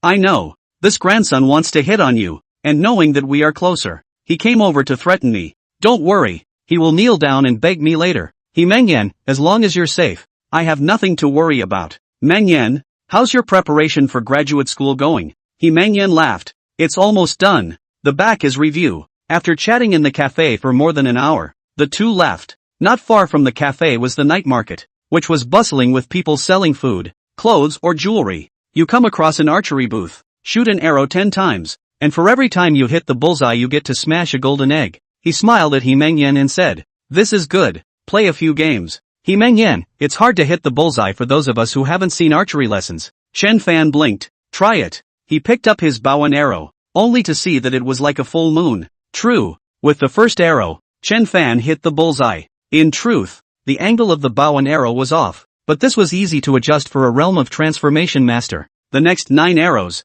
all hit the bullseye, and the boss laughed. The young man is an expert. He Mengyan laughed. Chen Fan, you're awesome. Then she picked up the hammer and smashed 10 golden eggs. Although the ones she smashed were all trinkets, she was still very happy. Chen Fan shoots arrows 3 times and hits 30 times. He Mengyan reaps a great harvest and smashes out a bunch of trinkets. Just when the two of them were not having fun, a voice filled with mockery rang out. Chen Fan, what a coincidence. Chen Fan turned around and saw a pair of men and women. He recognized the woman. It was his girlfriend, Rong, from his sophomore year, to be precise. At that time, he was only the other party's spare tire, and his main role was to provide emotional value to Rong. By her junior year of college, Rong finally found a suitable boyfriend, a rich second-generation man who swung money around. So Chen Fan lost his value and was stomped away by her. At that time, Chen Fan was very simple. Girls 3 words he was all in. Until he lost his emotional value as Rong kicked away, which was a sudden realization. Chen Fan, what I want you can't give. We're not suitable. Let's break up. Don't contact me in the future. My boyfriend is more sensitive. In case he gets angry, you'll be miserable. Die. We're not from the same world. I spend more money on beauty treatments every month than your whole family earns in a year. He Mengyan also turned around at this time. The stunning beauty of her face caused Rong's breath to be stifled, and the boyfriend beside her even stared straight at He Mengyan. The mocking color on Rong's face instantly dissipated as she faintly said, it's been a long time. Chen Fan gave her an indifferent look and asked, you are? Rong's face changed slightly. You don't recognize me? Chen Fan laughed. Sorry, I haven't seen you for more than a year. I kind of can't remember. Rong hummed softly. Chen Fan, you don't have to pretend. Back when you were courting me, you weren't like this. Chen Fan laughed. Yes, back then I was also unseen and hungry. When I thought about it later, I couldn't wait to give myself 2 slaps. How could I be like that? Rong was furious. You. He Mengyan and Chen Fan had long been familiar with each other and naturally knew about the matter between him and Rong. She gently held Chen Fan's arm and asked with a smile. Brother, who is she? Chen Fan, classmate in my sophomore year. Studied in a classroom. By the way, her name is Rong. He Mengyan smiled. Hello guys, I am Chen Fan's girlfriend. He Mengyan. Rong's silver teeth were all clenched as she coldly said, so you're that half-face Western beauty. Nice to meet you. Chen Fan looked at He Mengyan and then at Shi Rongrong, and suddenly let out a vomit, then waved his hand and said, "Sorry, I ate too much." Shi Rongrong was so angry that she was shivering, and the boy beside her sank his face and said, "What do you mean?" Chen Fan shook his head and pulled He Mengyan forward, not even smashing the golden egg behind him. Shi Rongrong stomped her foot fiercely and said to her boyfriend, "I'm furious." His boyfriend's gaze was still fixed on He Mengyan's back as he casually said, "She's one of the new school beauties, He Mengyan." And Zhang Fei was all compared to her. Shi Rongrong said angrily, "What? Do you dislike me?" The boy laughed, "How could I dislike you? Come on, I'll take it out on you." The boy had his little plan in his heart. He wanted to ruthlessly step on Chen Fan in front of He Mengyan, so that he could show that he was capable. The boy's name is Lu Nanguo, is a student of the gymnasium, teenage years to learn sparring, is a master of sparring, took the city-level runner-up. Lu Nanguo accelerated his steps and quickly came behind Chen Fan, reached out and patted his shoulder, smiling, "Friend, let's go over there and have a chat." Chen Fan knew his intention and smiled faintly. Good. There was a small park opposite the night market, and at this time there were not many people in the park. Some middle-aged people were running and working out inside. On an open space, Lu Qiangu interlocked his fingers, gently twisting them to make a crackling sound, and coldly said, "My friend, what do you mean just now? You don't see me?" Chen Fan hastily shook his head and said with a straight face, "You've misunderstood. I don't look down on you and Shi Rongrong." Lu Qiangu was furious. "You're ing looking for trouble." He took a big step and greeted Chen Fan with a whip leg towards his face. However, his leg had only lifted up when Chen's foot had already arrived, smacking him heavily in the face. Pop! Lu Qiangu was dumbfounded, lying on the ground and constantly twitching, foaming at the mouth. Shi Rongrong was stunned. Then she screamed, "Murder!" He Mengyan picked up her cell phone and faintly said, "Don't you falsely accuse Chen Fan? I videoed the whole thing. It was your boyfriend who moved first." Shi Rongrong pounced on Lu Qiangu and cried, "How could you hit him?" Chen Fan coldly said, "That whip kick of his was enough to kill an ordinary person. I was already merciful, otherwise he would be dead now." After saying that, he took He Mengyan's hand and left the scene, leaving behind a sentence, "There's no need to call an ambulance. He'll wake up in 3 minutes. Sure enough, 3 minutes after he left, Lu Qiangu awoke. His eyes glazed over as he muttered, "An expert, definitely an expert." At this time, Chen Fan had already sent He Mengyan back to the school dormitory, and He Mengyan laughed, "That kick of yours was so beautiful, just like the action in the movie." Chen Fan laughed, "If you are interested in learning, I can teach you." Chapter 52, The Annihilation of a Family. He Mengyan smiled and shook her head. "I can't learn." The two waved goodbye and Chen Fan rode a shared bicycle home. On the way home, when he passed an intersection, a pickup truck suddenly rushed out from the left side, the gas pedal blasting to the maximum, and crashed towards him. Chen Fan's reaction was so fast that he suddenly rotated 180 degrees with the car, and the car rubbed the back wheel of his bike and rushed into the green belt. He blushed hard. The other man looked like he had hit himself on purpose. Then, 3 commercial vehicles drove up and parked front and back to one side, obscuring the surveillance on the opposite side. The doors opened, and a dozen people came down from the cars, some of them carrying sharp knives, some holding baseball bats, all of them unsuspecting. Chen Fan parked his bicycle and said indifferently, "The Hongwei family sent you here?" A bearded man with a height of a meter or so grinned. "Kid, if you are killed by us in a while, you should blame yourself for not offending the Hong family. Go!" Chen Fan didn't want to make a move with them here. His body leapt into the green belt and ran inside. The bearded man called out, "Go after them." Growing up here, Chen Fan knew the neighborhood very well. After the green belt, it was a wild river beach, and there were especially many mosquitoes in the summer, so no one usually came over. On the river bank,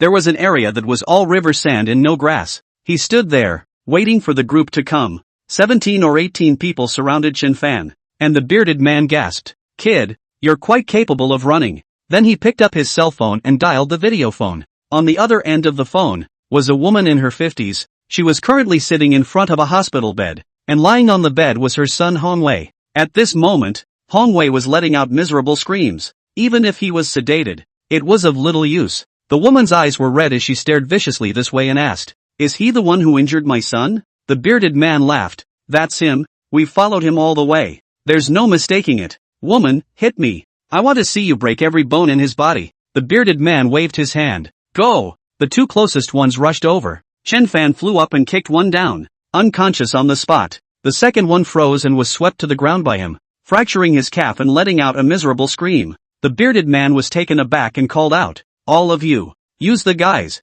As a result, knives, sticks, came at Chen Fan one after another. However, his figure blurred, and within a few shakes, these people fell to the ground. They were either foaming at the mouth or had broken arms and legs, screaming miserably. In less than a minute, a dozen people were already lying on the ground, and only the bearded man was still shooting with his cell phone. However, his face was already as white as paper, and the hand holding the cell phone was trembling. He shuddered. "Friend, there is something to be said." Ping! Chen Fan kicked the bearded man more than 10 meters. His brittle bones collapsed, his ribs were almost broken, and his internal organs were as if they were shattered, and the pain caused him to pass out. Chen Fan picked up his cell phone and looked at the woman across the street, coldly saying, "Your son dared to threaten my entire family. That's why I'm giving him a little lesson. This pain he feels worse than death will last for a month. After a month, if he is still alive, I won't bother with him." The woman shrilled, "Do you know who we are? If you dare to offend us, I won't let you live well.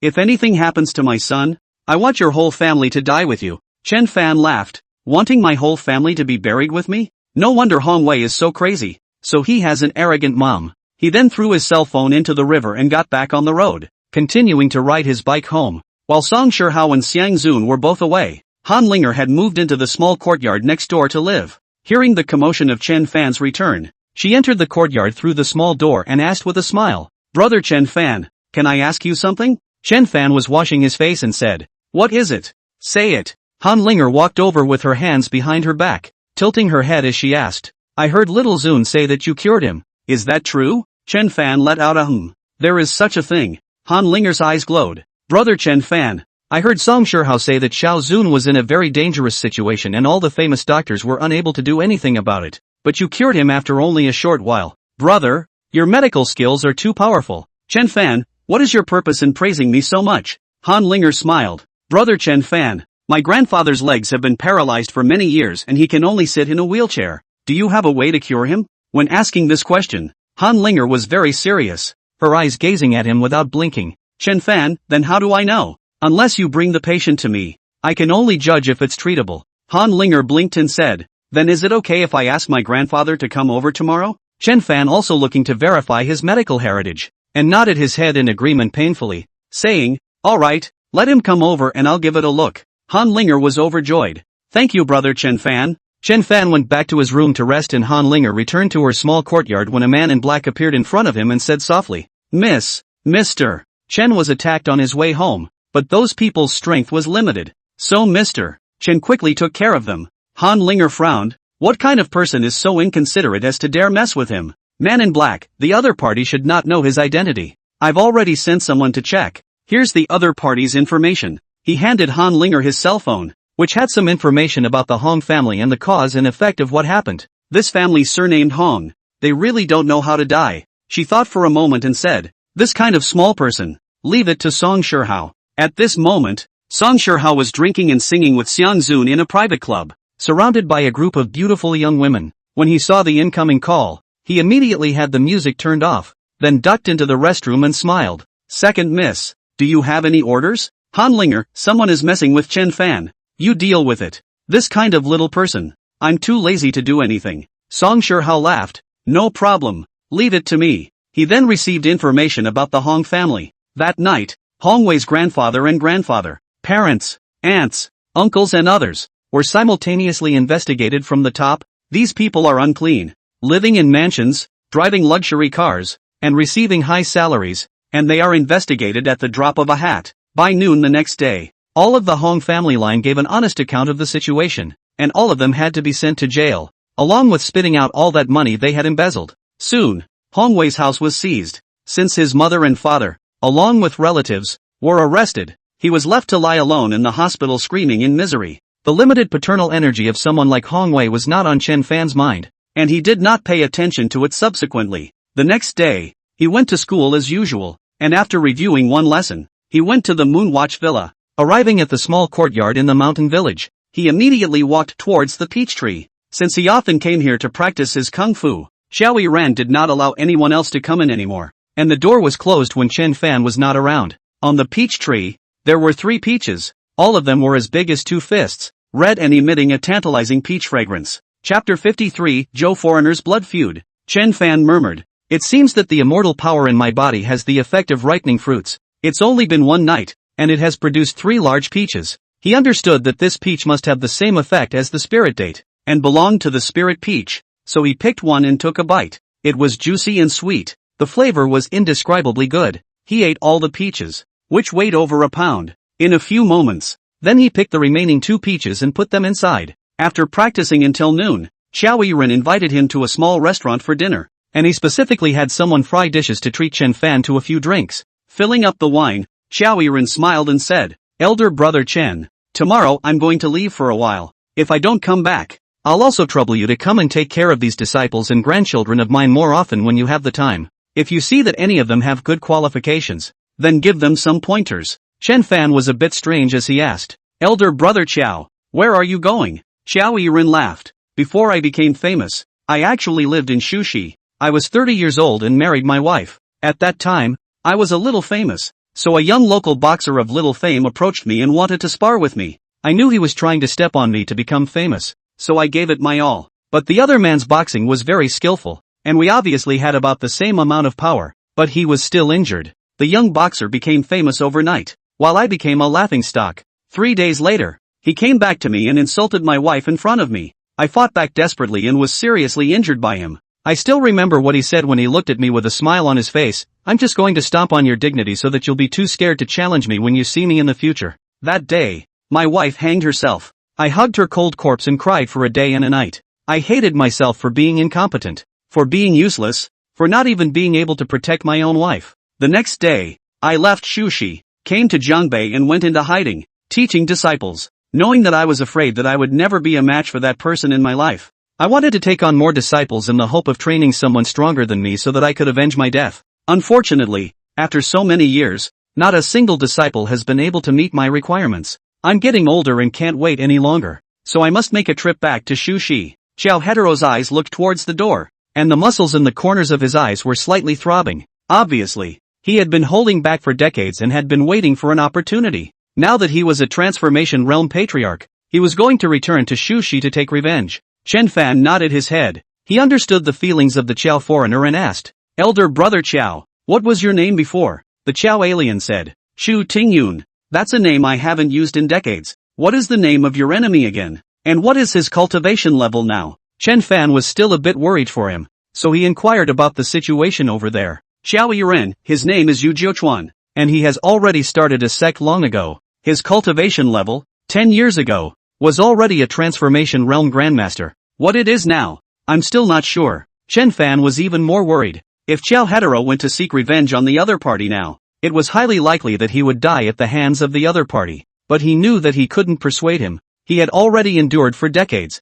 There was no way he could endure any longer. For him, even if he died at the hands of his enemy, it was better than continuing to suffer here. "What kind of kung fu does Yu Jiuchuan practice?" he asked. "Xiao Yanrun, purple spirit electric power. A special technique. As fast as lightning. His electric finger pointing is very skillful. I suffered from this back then." Chen Fan searched his master's memories and found that there was a technique called swimming dragon strength, which could stimulate a kind of strength. Swimming dragon electricity strength. He felt that this kind of electric strength that he knew should be superior to that whatever purple spirit electricity strength. He immediately put down his chopsticks and tried practicing this kind of strength. He had half an immortal body, and with the addition of immortal power, there was nothing difficult about cultivating this electric power. After only a few minutes before and after, a layer of mist appeared on the surface of his palm. This was precisely the phenomenon produced by the high-frequency vibrations of the internal energy on the surface of his skin. He kept trying, and in less than 10 minutes, he pointed out a finger,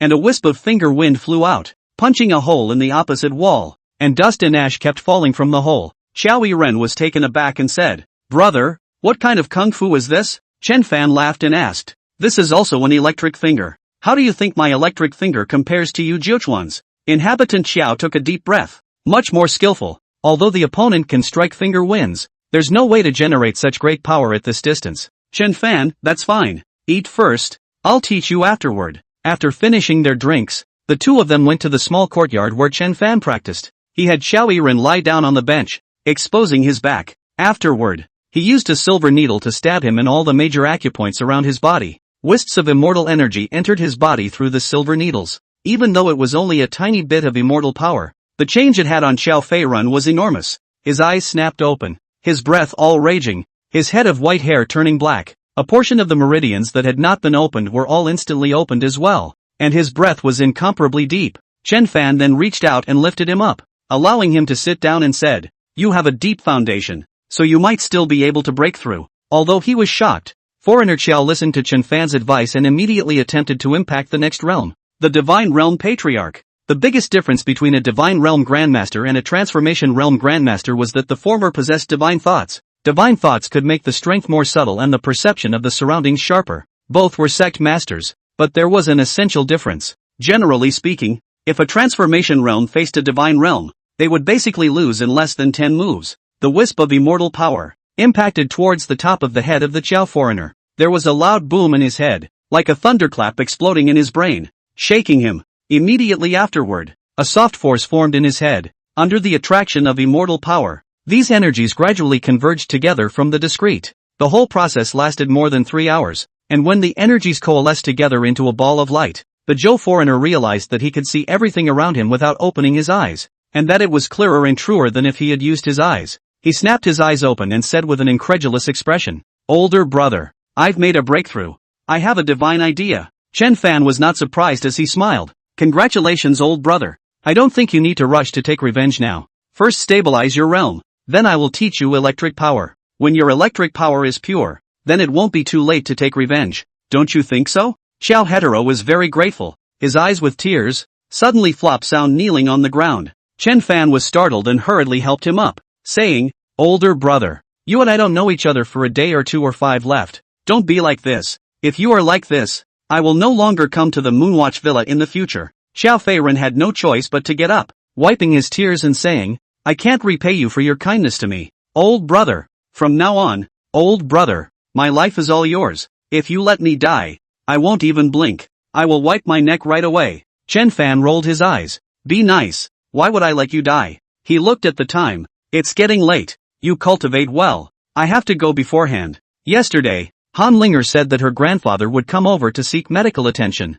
Now that it was getting late, he had to go back early to see if the other party's leg ailment could be cured or not. Chapter 54, The Ancestor of the Han Clan. Under the jujube tree in the small courtyard, a silver-haired old man dressed in white casual clothes sat in a wheelchair, and a long-haired woman with an impressive figure and dressed in a purple hanbok stood behind the wheelchair, her back facing the small door. Chen Fan pushed open the door just in time to see her back. The woman slowly turned around, revealing a face as beautiful as a lotus flower, with bright autumn pupils and a jade nose like a pillar. When she saw Chen Fan, she bowed with a flourish. "My little sister, Han Zian, has met you, Your Excellency." Chen Fan was slightly mesmerized and asked, "Are you Han Linger's family?" Han Ziyan smiled gently, as if 100 flowers were blooming, and the surroundings didn't seem to light up, saying, "Linger is my sister." At this time, the old man in the wheelchair also turned around. He looked Chen Fan up and down and respectfully said, "Han Sanjiang Si young lord. The old slave's legs are inconvenient and he is unable to salute.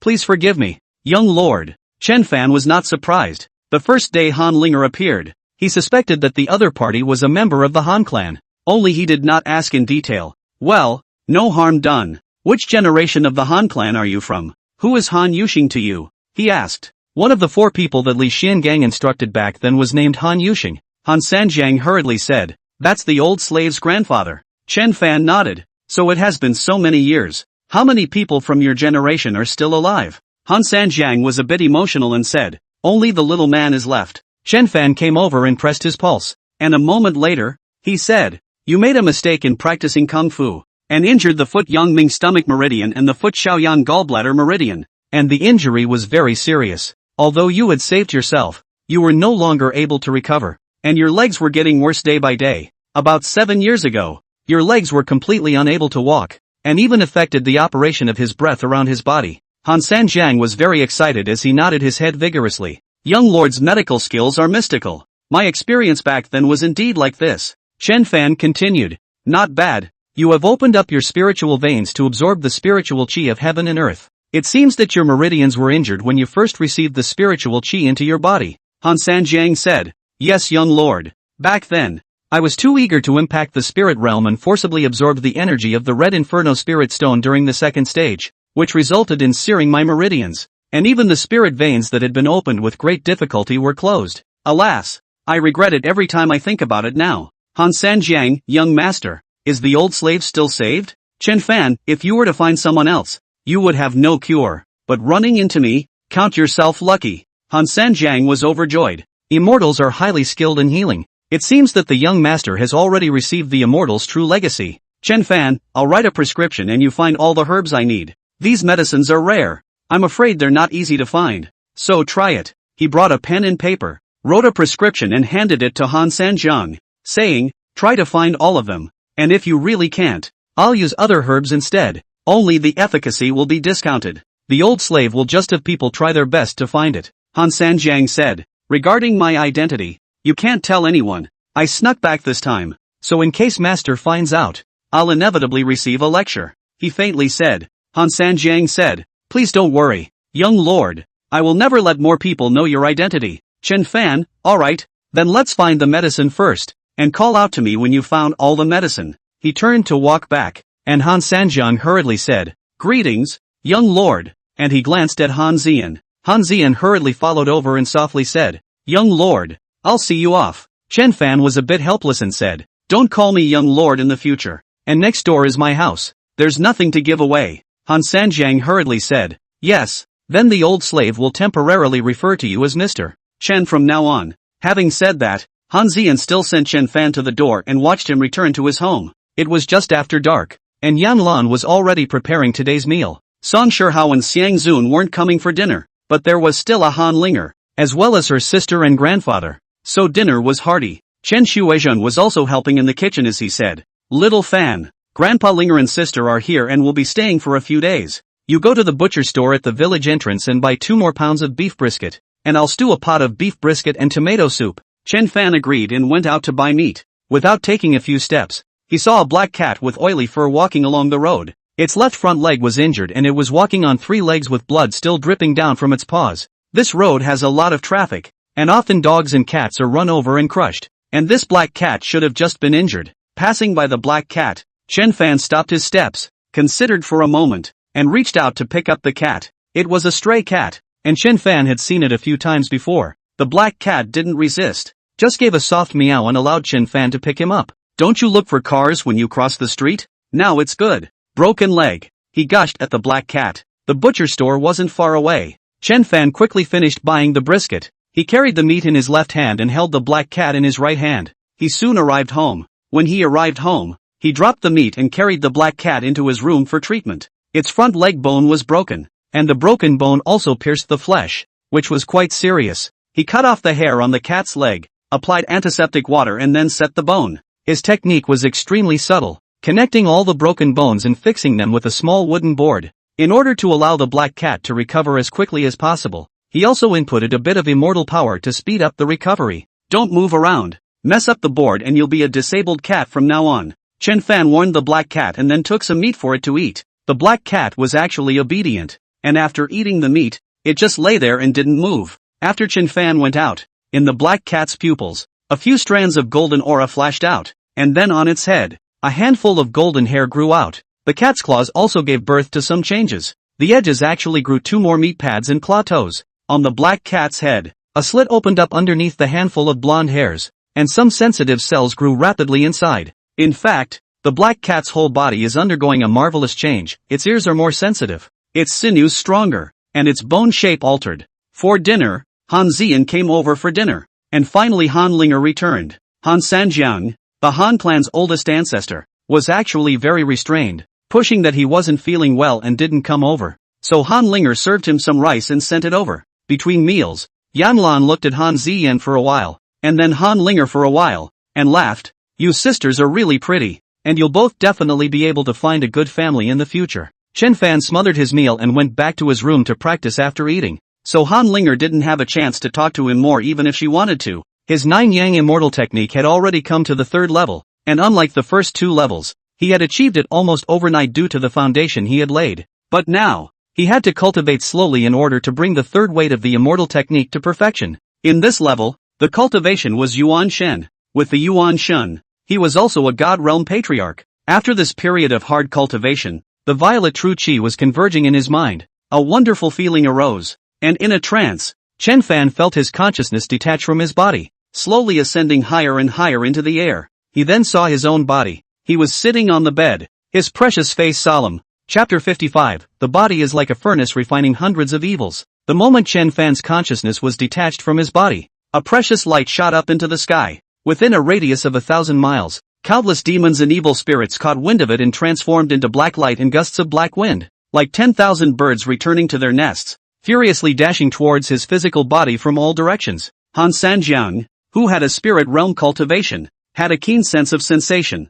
and his face changed as he exclaimed, "Not good." Right at this moment, quite a few demonic ghosts that were closest to this place rushed into the courtyard and screamed as they rushed into Chen Fan's body. Chen Fan's consciousness was suspended in midair, and he could see very clearly that many strange-shaped energy bodies rushed into his body. These things did not know that the nine-yang immortal power in Chen Dan's body was like an alchemy furnace. No matter how many evil spirits and ghosts came in, they would be refined and turned into pure spiritual energy. The excess impurities were discharged from Chen Fan's nostrils, forming 2 trails of blue smoke. Chen Fan looked at himself. 100, 200, 300. When the 500th thing crashed into his body, he immediately returned to consciousness. The moment he returned to his position, hundreds of miserable howls came from his mind, but they all instantly came to an abrupt end. Then, another black smoke erupted from his nostrils, carrying a fishy odor. In the next moment, a wave of pure spiritual energy ran wildly within his body, converging towards his sea of consciousness.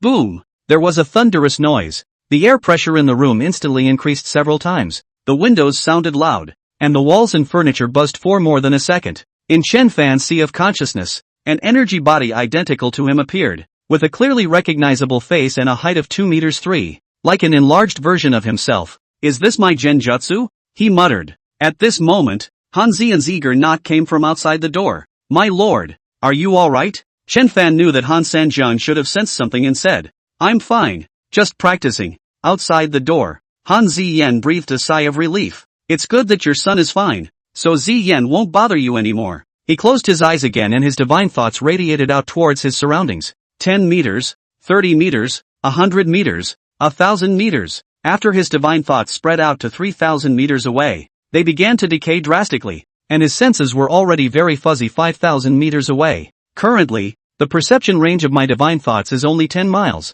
I wonder if it's more or less. For the next few moments, he warmed up his yuanshan until dawn. He walked out of the room and found Han Sanjiang sitting under the jujube tree, nodding his head toward Chen Fan from afar. "Good morning, Your Excellency." Chen Fan stretched and said, "Getting up so early?" Han Sanjiang smiled bitterly. He had actually stayed up all night. One was that Chen Fan could cure him, and the other was that last night, he sensed that Chen Fan was practicing, so he sat in the courtyard all night to protect him. Han Xian also stepped out and gave a slight salute. "Your Excellency, the medicinal herbs are on their way to be delivered." "They are all ready." Chen Fan was slightly surprised. This Han Sek's energy was really big enough. So many valuable medicinal herbs were put together in just one day. "Good. I'll be able to heal as soon as the herbs arrive." He walked over to the wheelchair. There was an iron chair and a small table next to it. He sat down and Han Xian immediately brought tea. "Your Excellency, this is wild tea grown in the mountains. I fried it myself. Please taste it." As soon as the tea was rushed,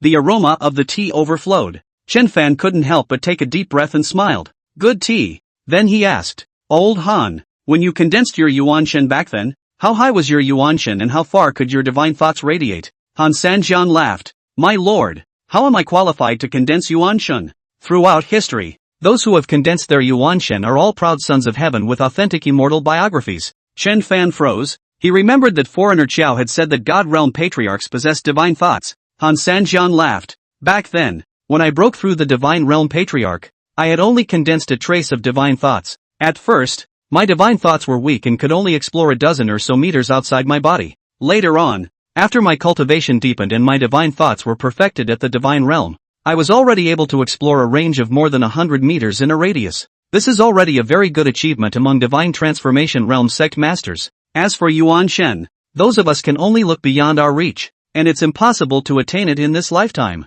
Chen Fan pondered and said, "Without a Yuan Shen, how can I cultivate in the future?" Han Sanjiang said, "My lord, like an old slave, being able to cultivate to the 3rd level of the spirit realm is already the ultimate in life, and going further is as difficult as climbing into the sky. As for the more powerful human immortals and earth immortals, that's even more impossible. How far can those who cultivate Yuanshan radiate their divine thoughts? Although Li Xiangang had left behind numerous cultivation experiences, he was rather not very clear about some basic things. For example, what a transformation realm sovereign was. He had only recently figured it out. Han Sanjiang, the old slave, has read many ancient books and has consulted some senior people. As far as the old slave knows, the first cultivated Yuanshan is about 3 inches to a foot tall. The taller the Yuanshan is, the more powerful it is. An average Yuanshan can radiate its divine thoughts up to 100 paces away, and a powerful Yuanshan can even reach a circumference of 300 paces. Chen Fan thought to himself, 300 steps is only 2 to 300 meters, less than a mile. It seems that his Yuanshan is still quite powerful? Han Sanjiang had a look of longing on his face as he said, with a Yuanshan, one can feel the energies of the high-dimensional world more clearly, which will help tremendously in the subsequent cultivation of the spirit realm. The spirit realm is to feel the high-level energies in the high-dimensional universe, and then absorb and refine them to strengthen oneself. After chatting with Han Sanjiang for a while, Han Ziyan brought some more breakfast and smiled. Sir, Linger said that you still have to go to school in the morning, so Ziyan prepared some breakfast for you. Please taste it. Chen Fan looked at them. These snacks looked like they were just out of the pot. There were 7 of them, and they smelled fragrant. He asked curiously, you made them? Han Ziyan gently nodded. Ziyan knows some cooking. Chen Fan picked up a piece of pastry. It was caramelized and crispy in his mouth, and he couldn't help but praise it. A few small dishes, which were also flavorful. He ate them all in no time, then smiled at Han Sanjiang. Old Han, I didn't leave any for you.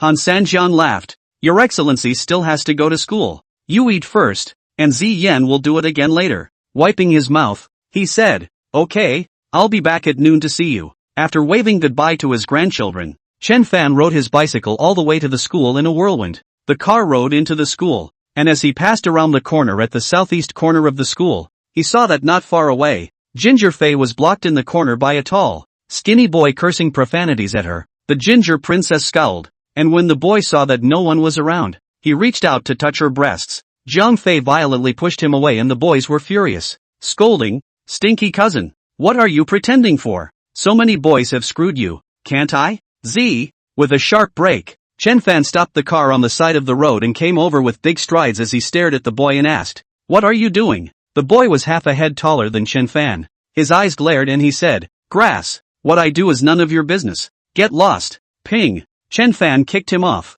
Although he didn't use any real power, the boy was in cold sweat from the pain and couldn't even scream. Chapter 56, Princess Zhang's Request. When Zhang Fei saw that it was Chen Fan, she was all aggravated and glared at him with red eyes. Chen Fan felt puzzled as he went up and gave the boy another kick, saying, get lost. The boy covered his stomach and ran away. He knew that he couldn't fight, so he could only hold his breath for the time being. However, after walking away, he turned back and gave Chen Fan a vicious look, saying, kid, let's wait and see. Chen Fan ignored him and instead asked concubine Zhang, why didn't you yell out when others bullied you? Zhang Fei seemed to be aggrieved to the extreme and suddenly cried out in pain. It's not even you. I used to be able to find a boyfriend to protect me, but now that I'm a girl, I don't even dare to go out the door. Chen Fan found her logic very strange and couldn't help but ask, without a boyfriend others bully you? The ginger princess hated her voice. Yes, it's been like that since I was a kid, until I got a boyfriend and those boys didn't dare to make a move on me.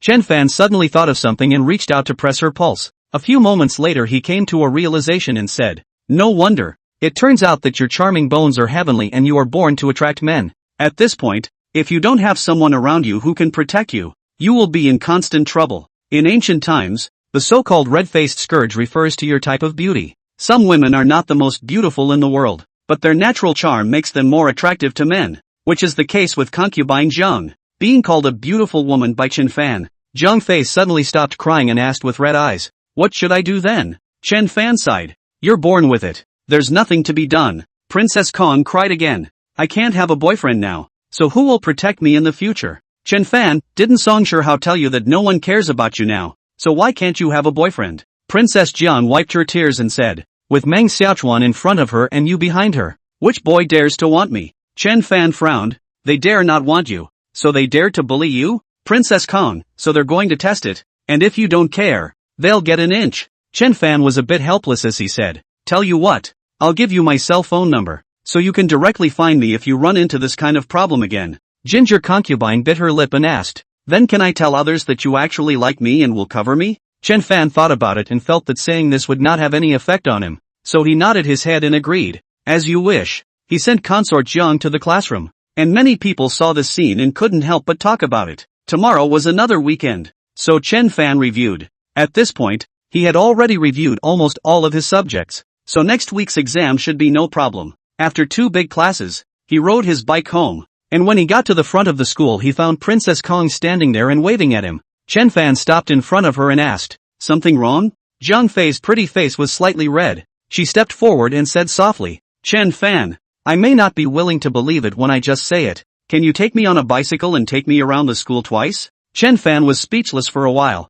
"Do you think I'm idle?" Concubine Jiang lowered her head and said softly, "Just this once. I will never trouble you again." Seeing that there were already quite a few people around paying attention to this side, Chen Fan patted the back seat. "Come up." A touch of joy appeared on Jiang Fei's pretty face as she sat sideways on the back seat of the bicycle and gently wrapped her hands around Chen Fan's waist. The moment she wrapped her arms around him, a sense of security that she had never felt before arose within her. Chen Fan circled the school twice and finally sent him to the entrance of the cafeteria before going home. At this time, Han Sanjiang and Han Zian were waiting for him to come back in the small courtyard, and when they heard the sound of the bicycle, Han Zian hurriedly went out to meet him. Chen Fan pushed the car against the wall and asked, "Have the herbs arrived?" Han Zian quickly nodded. "My lord, the medicinal herbs have already been delivered." Chen Fan came to the courtyard and saw a dozen or so small boxes on the table, each with a few herbs in it. He picked them up and looked at them and smelled them, nodding his head. "All of them are authentic herbs," Han Zian said. "My lord, most of the Han clan's children practiced martial arts and had a lot of demand for medicinal herbs, which is why they started operating a medicine store years ago, so it's easy to find all the medicinal herbs you're looking for." Chen Fan asked Han Zian to bring the casserole, poured in water and boiled it, then threw in different herbs at different temperatures. When the last herb was thrown in, he immediately poured out the medicinal soup inside. He put the medicinal soup aside, had Han Sanjiang come to the living room and sit down, and took off his outer garment, exposing his legs. When the soup was wet and cool, he served it to Han Sanjiang and said, "Drink it." Han Sanjiang took the soup and drank it all in one gulp. What Chen Fan had performed this time was a rather subtle needle technique, the Purple Sun Divine Needle, which was still above the Heavenly Dipper Divine Needle in terms of its effects, only to see that his hands were strangely fast, stabbing out 63 needles at almost the same time, each needle transmitting a trace of 9 yang immortal power. 63 silver needles spread all over his legs. At this moment, Han Sanjiang felt his legs heat up, then his veins throbbed, followed closely by a feeling of soreness and numbness. Chen Fan observed every few minutes and occasionally adjusted the silver needle. After about 40 minutes, he boiled another bowl of medicine for Han Sanjiang to drink. The medicine used this time was different from the first, and after drinking it, Han Sanjiang's legs swelled and tingled slightly, but his touch was also clearer. Chen Fan was satisfied and said, "Not bad, it's working." Half an hour later, he pulled out all the needles, then quickly rubbed Han Sanjiang's 2 legs with both hands. Han Sanjiang was very grateful and said, "I'm sorry for the young master's trouble, the old slave is upset. Chen Fan, don't you move in the afternoon. Come back in the evening and I'll give you acupuncture once more." Han Sanjiang said, "Listen to the young lord in everything." Chen Fan was so busy that he was sweating from the heat. He washed his face and went back inside to feed the cat. The black dog was very honest. Chen Fan didn't let it move, so it stayed on its back and only went out when it shat and peed. Next to the black cat was a cat bowl with uneaten cat food, which appeared to have been placed here by Yang Lan. "Come, let me see how well you've recovered." He picked up the black cat and observed it, realizing that its recovery was amazing and its bones had actually healed. "Ha, how come your paws are so wide and you've grown 2 extra claws?" He curiously played with the cat's paws as the black cat squinted its eyes in a lazy manner. He unwrapped the bandage and picked up the black cat to give it a bath. Han Zian saw Chen Fan busying himself through the small door and hurried over, saying, "Gongzi, I'll do it." Chen Fan nodded. "Good, hard work." Han Zian laughed. "I also have a few cats at home, so I know how to clean up better." The black cat was very cooperative, and Han Zian picked up its paw, her beautiful eyes narrowing slightly as she blurted out, "Spirit cat." Chen Fan was washing his hands when he heard this and asked curiously, "You said it's a spirit cat?" Han Zian nodded. "It has 6 toes. It's a 6-toed spirit cat. It's even rarer than 5-toed spirit cats. It belongs to the king of spirit cats." Then she gently peeled back the handful of golden hairs on the black cat's head, revealing a protrusion similar to a vertical eye, and Han Zian said, "This spirit cat has become enlightened and is smarter than any human." The black cat listened quietly to the two men and did not look out of place. Chen Fan thought to himself, could it be the effect of immortal power? Chapter 57 Purple Sky Lightning Inducing Technique. Someone bathed the black cat, so he went back to his room to practice, preparing to rest for a while and continue treating Han Sanjiang at night. Han Zian gave the black cat a bath and blew the fur dry. The black cat came out of her arms and slowly made its way to the study. Lying on Chen Fan's desk, Chen Fan practiced for a while, and his divine thoughts turned around and came back. Now that his Yuan Shen was solid, he could cultivate some of the secret techniques and masterpieces that his master had taught him. After considering it for a moment, he decided to cultivate one of the mastery disciplines, called the Violet Sky Drawing Thunder skill. This mastery could communicate with the Violet Sky Immortal Thunder through the transportation and training of the Yuan Shen, blasting the opponent's divine soul. Of course, in order to control the Violet Heavenly Immortal Thunder, his half-immortal physique was indispensable.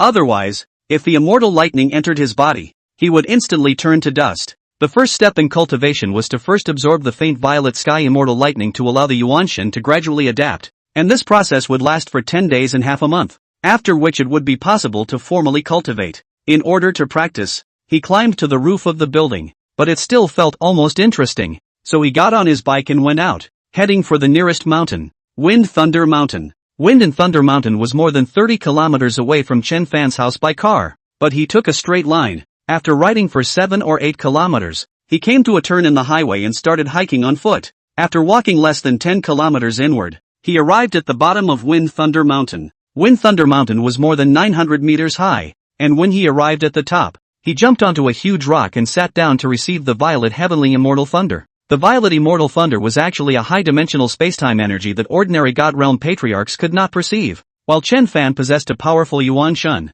his perception far exceeded that of an ordinary God Realm patriarch. In about 3 minutes, thin purple lightning bolts appeared around him, few at first, then gradually more. 10 minutes later, within a 100-meter radius around him, there was purple fine lightning, and a terrifying energy field enveloped the entire Wind Thunder Mountain. The purple lightning converged to the top of his head, then slowly descended and was absorbed by the Yuan Shen. The Yuan Shen absorbed a trace of lightning. Chen Fan immediately shivered, and the numbing and painful sensation made him clench his teeth. Once, twice, 3 times, after a dozen times in a row, he slowly got used to it, and then went back to absorbing more purple lightning. He kept trying until the sun went down and the sky darkened, and then he went down the hill and went home. Just as he reached the door, he heard Xiang Zun and Song Shihao talking, and these two had run to dine again. It was good that they were conscientious enough to bring some game and fruit in the evening. Yang Lan and Chen Shuizheng were still busy in the kitchen, and Han Zian was also helping out inside.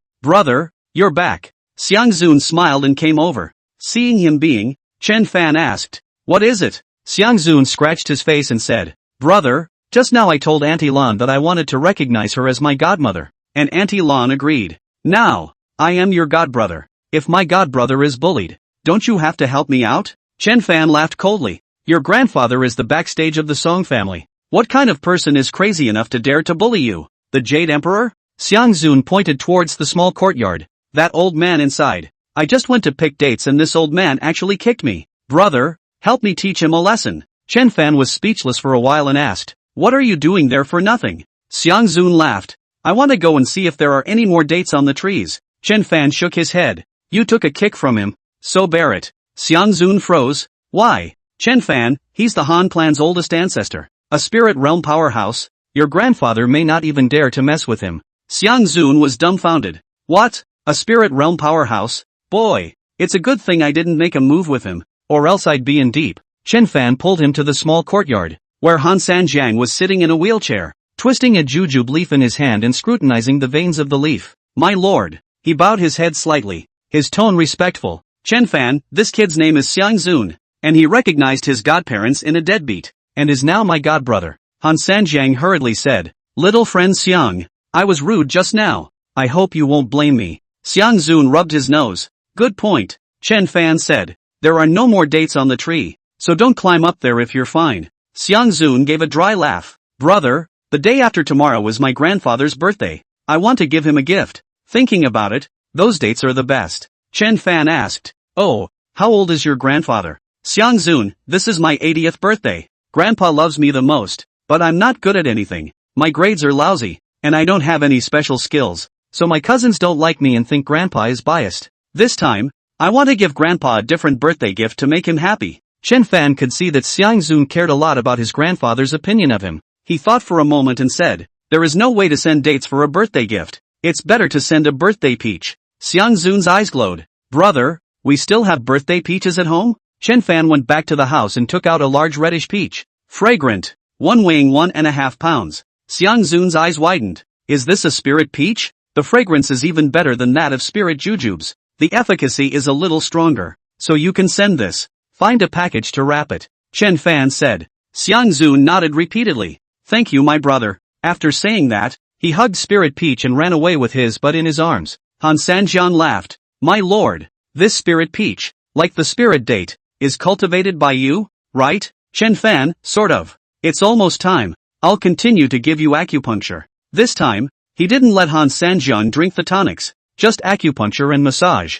and the whole process lasted 40 minutes. Afterward, he let Han Sanjian rest, then washed his hands and went to eat. The dinner was sumptuous, and the house seemed very lively. The food tasted great. Han Xian's cooking skills were extraordinary, and even picky eaters like Xiang Zun and Song Shihao ate it with gusto. After eating his fill, Xiang Zun patted his stomach and said, Brother, I've already made a deal with the 6 families in the back and the 4 families in the west to buy their homesteads and build a 3-entry courtyard. This way the 12 courtyards will add up to almost 3,000 square meters, which is more than enough. Chen Fan frowned. Didn't you guys buy the yard across the street? Why do you still need to build a house? Xiang Zun laughed. Brother Hao and I discussed it and wanted to honor our godparents, so we agreed to build a large courtyard. We can let them build the back first, and then we'll move there when it's finished, so that it doesn't affect the living. Yang Lan hurriedly said, Xiao Hao, Xiao Zun, 12 courtyards are too big. You shouldn't spend money indiscriminately. Chen Fan, Mom, you let them toss and turn.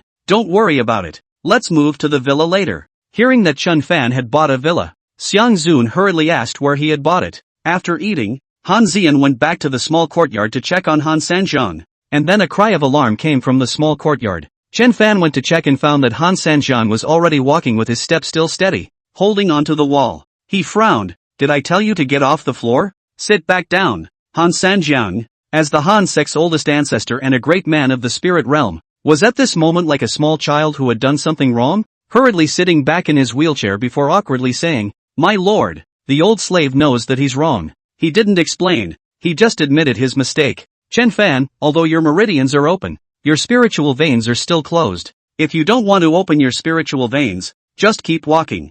Han Sanjiang was shaken as he asked in a trembling voice, My lord, can I still recover my spirit vein? Spirit veins were energy channels that a cultivator absorbed the energy of higher dimensional spacetime and opened up in his body, and without a spirit vein, he could not be called a spirit realm powerhouse. Chen Fan sneered. Then what do you think I'm doing with acupuncture and massage? Han Sanjiang's heart was ecstatic. He couldn't help but let his eyes turn slightly red as he said in a trembling voice, Young lord's great kindness. Sanjiang is beyond repayment. Chapter 58 Traffic Accidents. Chen Fan, alright, go back to the house and rest. The beautiful eyes of Han Xian on the side glowed. It seemed that the young lord was even more remarkable than she had expected. Truly worthy of being an immortal son. There was nothing much to do in the evening, so he ran back to Wind and Thunder Mountain and practiced the violet sky drawing thunder technique until 3 in the morning before he went home. Cultivating this set of gongfu made him very tired and he fell asleep. Early in the morning, he was awakened by Tang Rou's call. Tang Rou was very happy. Brother Fan, did you miss me? Chen Fan stretched and yawned.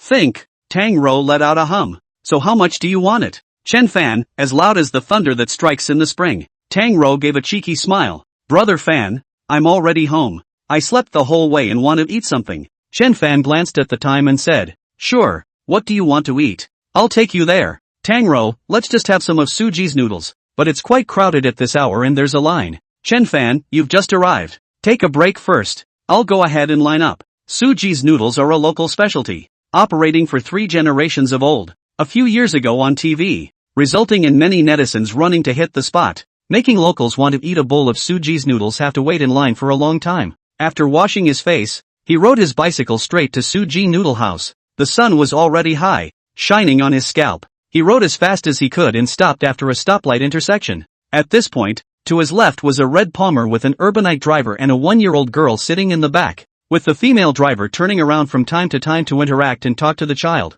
At that moment, A large vehicle hauling construction debris in the left lane crossed the white line at the last second of the yellow light. However, it drove into the center of the road and a motorcycle rushed by. The driver of the big car slammed on the brakes and jerked the steering wheel to the right. The car was too heavy, and with the sharp turn causing the body to tilt, it directly slapped towards Chen Fan and the red sedan. Chen Fan did not have time to think about it. He dashed to the side of the car and pulled hard on the chassis. At the moment when the big car slapped down, the red car moved several meters sideways. Only the outside of the car was hit by debris, and the people in the car were not injured. But the two cars that were farther away from him weren't so lucky. Chen Fan couldn't rescue them in time. They were solidly slapped underneath the big car and instantly flattened. The drivers of the two cars didn't even have time to react. Dust flew all around, and the woman on the Pammy was so scared that she lost her face, staring blankly at the huge body and the rocks in front of her. The little girl in the back row was so scared that she cried, and the woman rushed out to comfort her. Chen Fan immediately rushed towards the pile of stones,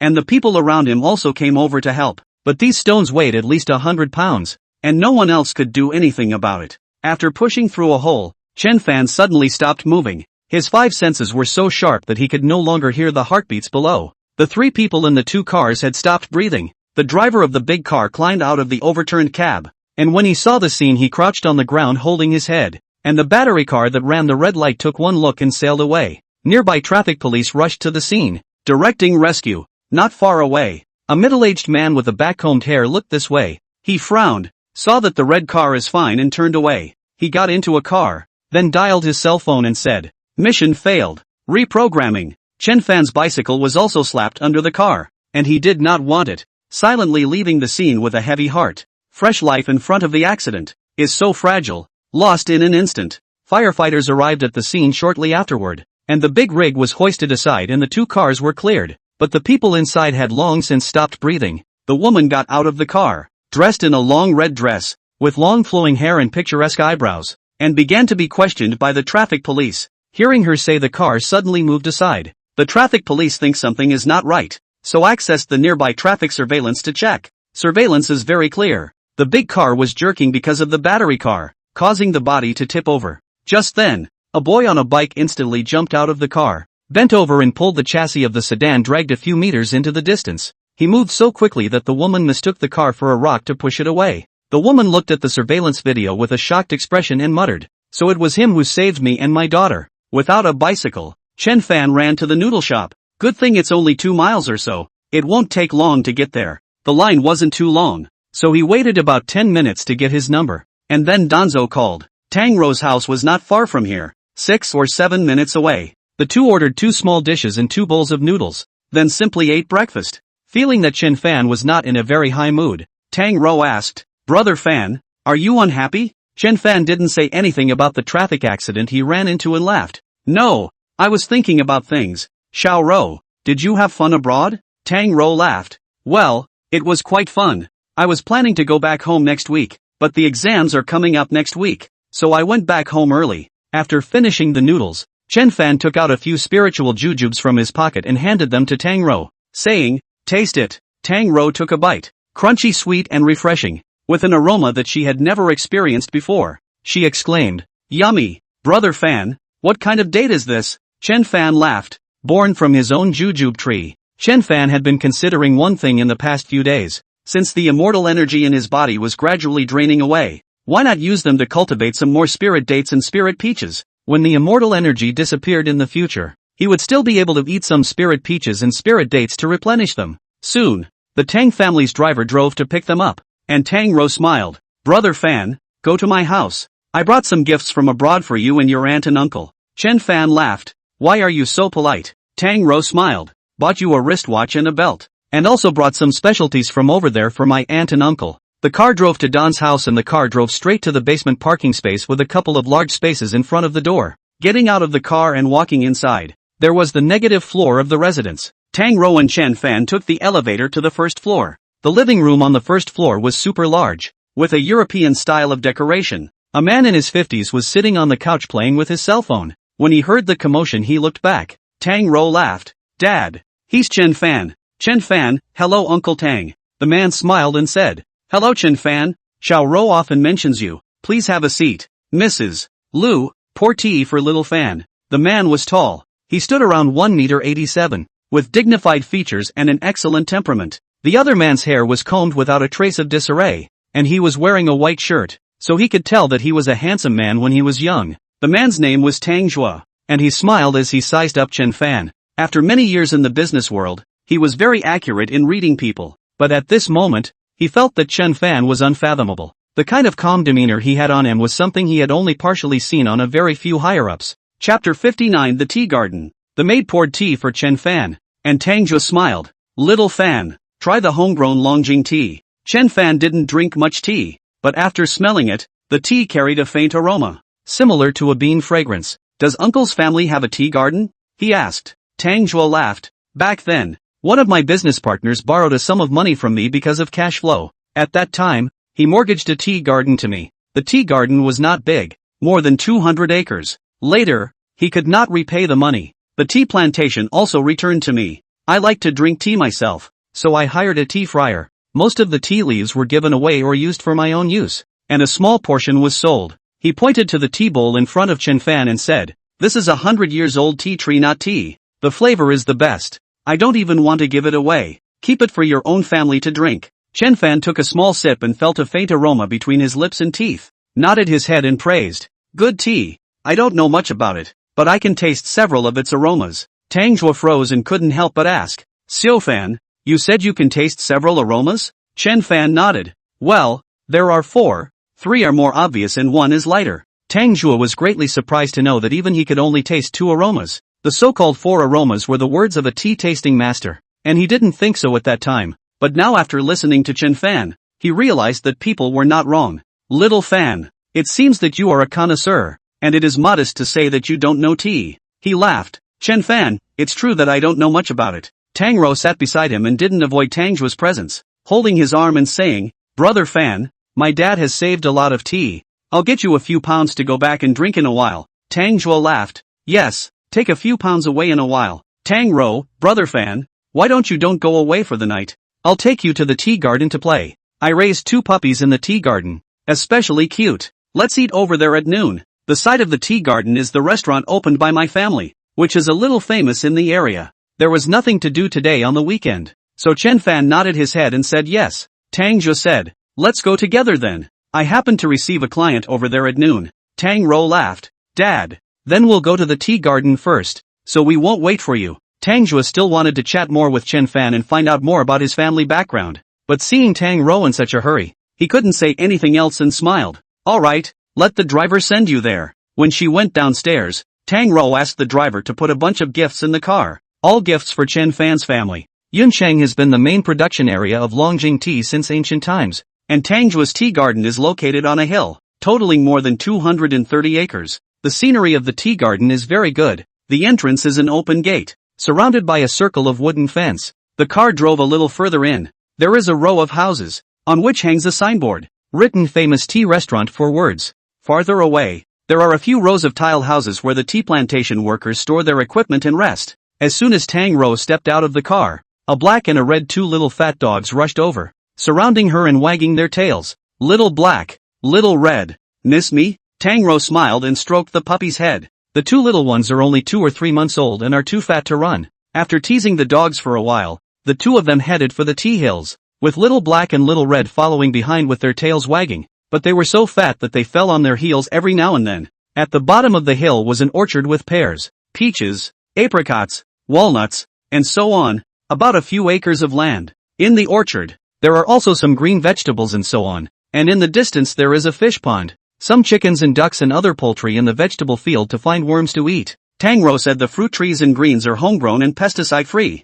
Further up the hill, some camellias are planted on both sides, but they are not yet in bloom. Tang Rou pointed at the mountain and said, there are 15 old tea trees over there, my father's treasures, but tea trees also have a lifespan, and it's already a miracle that they've survived until now. 3 of the tea trees have already started to die. I don't know if they can last through this year. The mountain road was difficult to walk, and after walking for a while, Tang Rou was a bit out of breath. The 2 puppies had been insisting on climbing the mountain, and were also tired and kept spitting out their tongues. A gazebo had been repaired here, and Tang Rou sat down to rest while the 2 puppies played around. Chen Fan looked at the lush greenery at the bottom of the mountain and laughed. It's nice to have a tea garden. Tang Rou laughed. You can come over here often in the future. Stay when you're tired of playing. There are resting places on the mountain as well. Chen Fan looked up and realized that at the very top of the tea mountain, a small 2-story building had been built, and he couldn't help but ask, why build a house to the top of the mountain? Aren't you afraid of the mountain wind?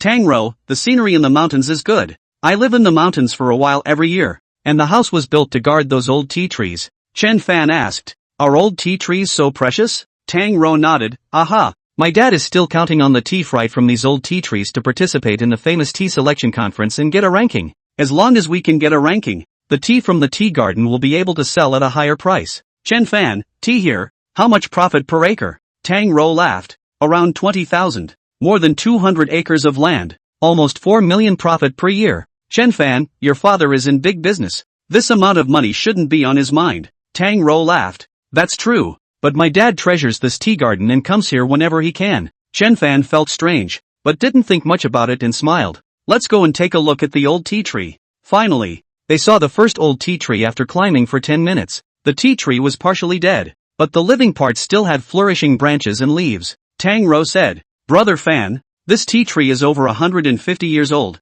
However, in the past few years it has suffered a partial withering, and the amount of tea it produces is not as good as it was a year ago. Chen Fan reached out to hold the tea tree and gave it a strand of immortal power. After watching for a while, I continued up the hill and saw a few more old tea trees one after another. Near the top of the hill, there was a tea tree that was already mostly dead, with only one branch still alive. It was originally very tall, but eventually could not withstand the erosion of the years. Life is coming to an end. Tang Rou sighed softly and said, this tea tree is the oldest. It was moved from another mountain and is already over 200 years old. When my dad took over the tea garden, it was still very good, but now it's dying. Chen Fan gave the old tea tree some immortal power and laughed. Maybe it will come to life tomorrow. Further up was the top of the hill, which had been remodeled, leaving a small courtyard with a lot of flowers. They arrived in front of the small building, and Tang Rou took out a key from a nearby flower pot to unlock the door. The living room was simple, 2 sets of sofas and a coffee table,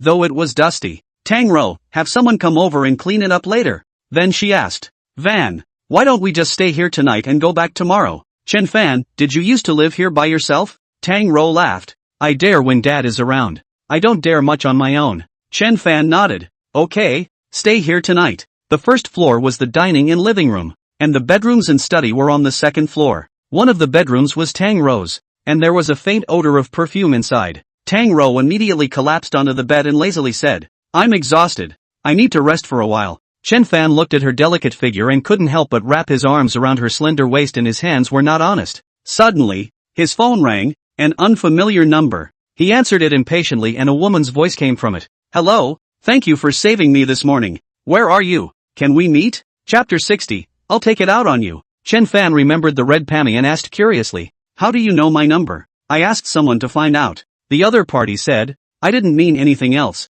I just wanted to thank you in person. No need, Chen Fan said. I'm just doing a favor in passing. The woman's voice trembled slightly as she said, my friend said that you are an expert in pulling off a 2-ton car with ease. Can I hire you as my bodyguard? Chen Fan's heart moved slightly. I'm still studying. I don't have time to protect others. The woman began to sob. But I don't know who to turn to. They're everywhere. I've got nowhere else to go. Chen Fan frowned slightly and asked, who are they? Those who want to force me to hand over my property. Today's car accident was deliberately designed. If you hadn't come to the rescue, my daughter and I would have been flattened by a big car just like the other two. Chen Fan was taken aback that it was a human-made car accident. When he thought of the several fresh lives on the 2 cars, a ray of coldness flashed in his eyes and said, I'll give you an address. Drive over to me. The woman exclaimed, yes, I'll be right there. He sent the woman a locator, and Tang Rou hugged him from behind, asking in a delicate voice, Brother Fan, who's calling? A friend. She's coming over later to ask me something.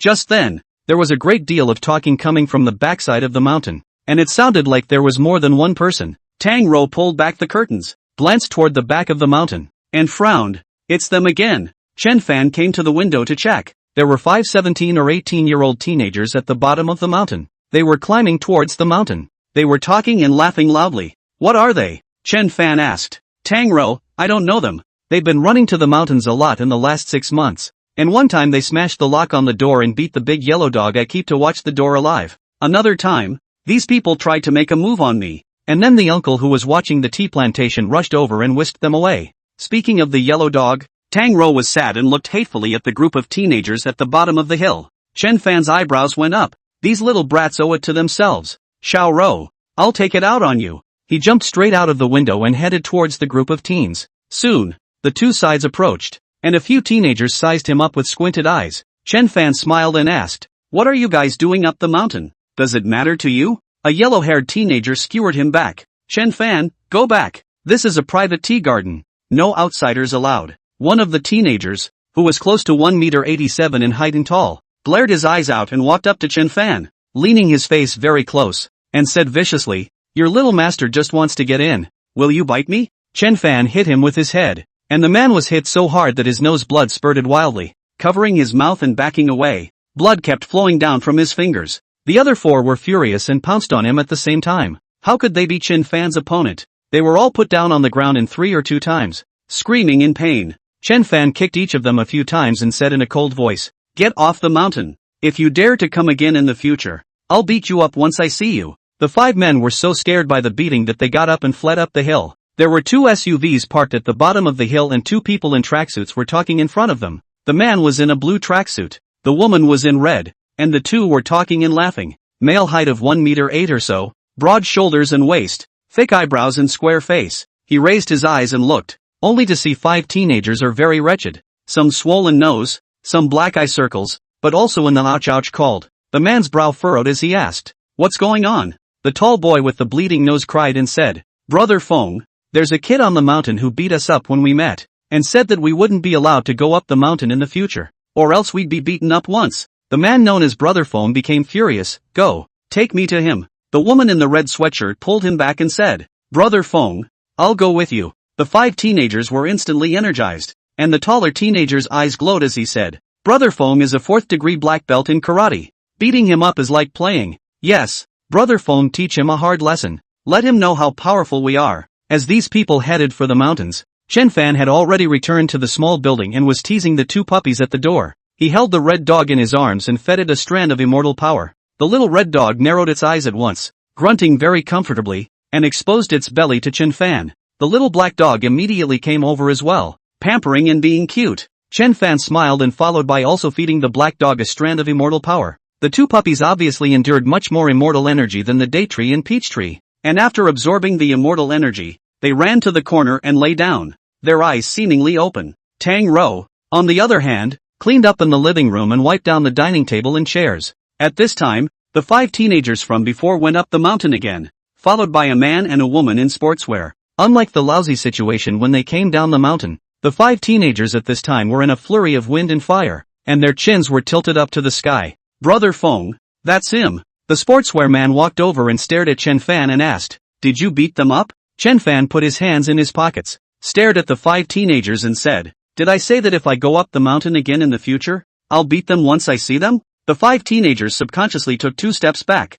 avoiding his gaze. Brother Feng said angrily, "Kid, you're too crazy." Chen Fan sneered, "Mad? If it wasn't for the fact that they are young, I would at least break a leg for each of them." Brother Feng smiled, "That's interesting, let me see what qualifications you have to be so crazy in front of me." The woman with the red sport said loudly, "Brother Feng, go easy on him, don't kill anyone." Tang Rou came to the door. She knew how powerful Chen Fan was, and when she heard the woman's words, she said, "Brother Fan, hit him in the face." This Brother Feng snorted coldly as he took a few steps forward and hooked his hand toward Chen Fan, coldly saying, "Come here." Chen Fan stepped out. Then Brother Feng in front of a flower face received a kick, issued a pop sound, very loud. Tang Rou applauded vigorously. "Brother Fan is so great, hitting your face when you say so." The little black dog and the little red dog were also in high spirits, barking at the people, as if they were cheering for Chen Fan. Brother Feng was a 4th-degree black belt in karate at the age of 20. When has he ever suffered such a loss?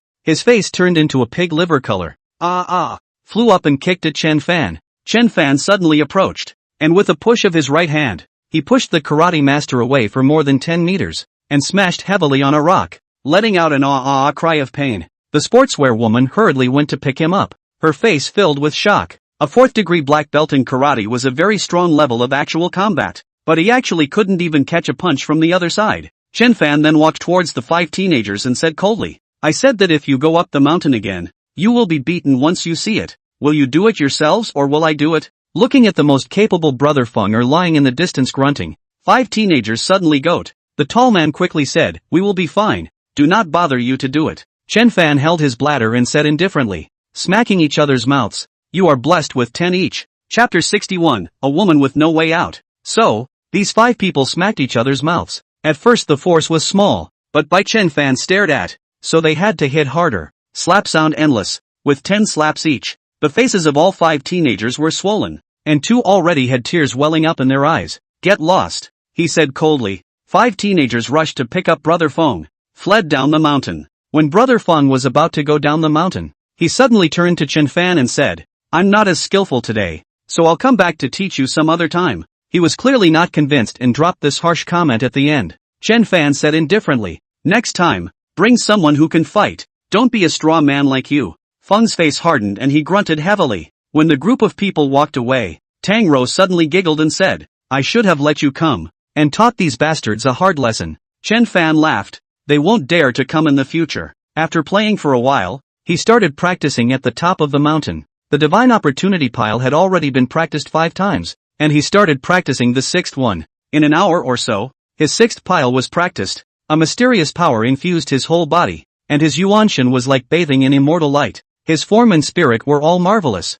At that moment, that phone rang again, and it was the woman in the pami, and she gasped and said, "Hello, I'm heading up the hill." Chen Fan didn't expect her to really come and said, "Just wait where you are. I'll go down and find you." He descended the mountain extremely quickly and came to a boulder in front of him without much effort. At this moment, a woman in a red dress was leaning on the rock and panting heavily. She was obviously not good at climbing mountains, and she was sweating her head off. The woman was well built, with a beautiful side profile and gasping waves. Seeing Chen Fan appear, she hurriedly stood up and said shyly, "Hello, my name is Wei Yuan. I'm sorry to disturb you." The woman's features were exquisite, like an oriental version of the national Italian beauty Monica Bellucci when she was younger, but her body lines were more supple. Chen Fan said indifferently, "It doesn't matter. You said on the phone that someone was trying to harm you?" Wei Yuan nodded her head vigorously. "They wanted to kill me and my child so that they could steal my husband's inheritance." Chen Fan asked, "Your husband is?" "Wei Yuan, my husband is Wei Shishing."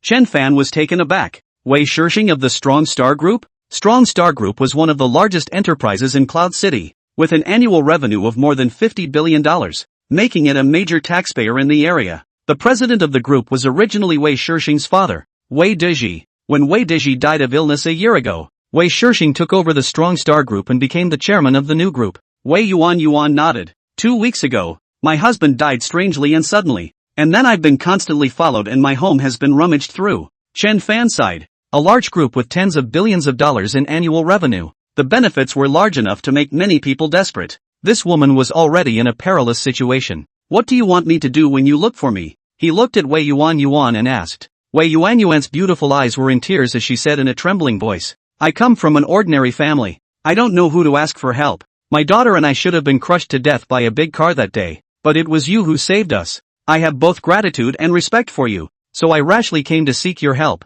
I really don't know what to do." Speaking here, the fear and aggression accumulated over the past few days all exploded out, and tears kept falling like broken beads. Chen Fan fell into silence. He knew that this matter was not trivial. Once he was involved, he would have to face all kinds of dark shots and arrows. Wei Yuan wiped her tears while looking at Chen Fan with anticipation in her eyes. After a few seconds, Chen Fan said, "Ms. Wei, Strong Star Group is a big company with too many interests involved. If you are willing to give up some of your interests, I can help you find a backer." Wei Yuan only wanted to live a peaceful life now. She didn't care much about the benefits instead. She nodded her head repeatedly. "It's fine. I can even give up all my shares, as long as our mother and daughter are safe." Chen Fan laughed. "You go back first and wait for news. I'll contact you again in the evening." Wei Yuan nodded her head vigorously. "Good. I'll wait for your news. Mr. Chen, this is my business card." Chen Fan accepted the business card and watched Wei Yuan leave.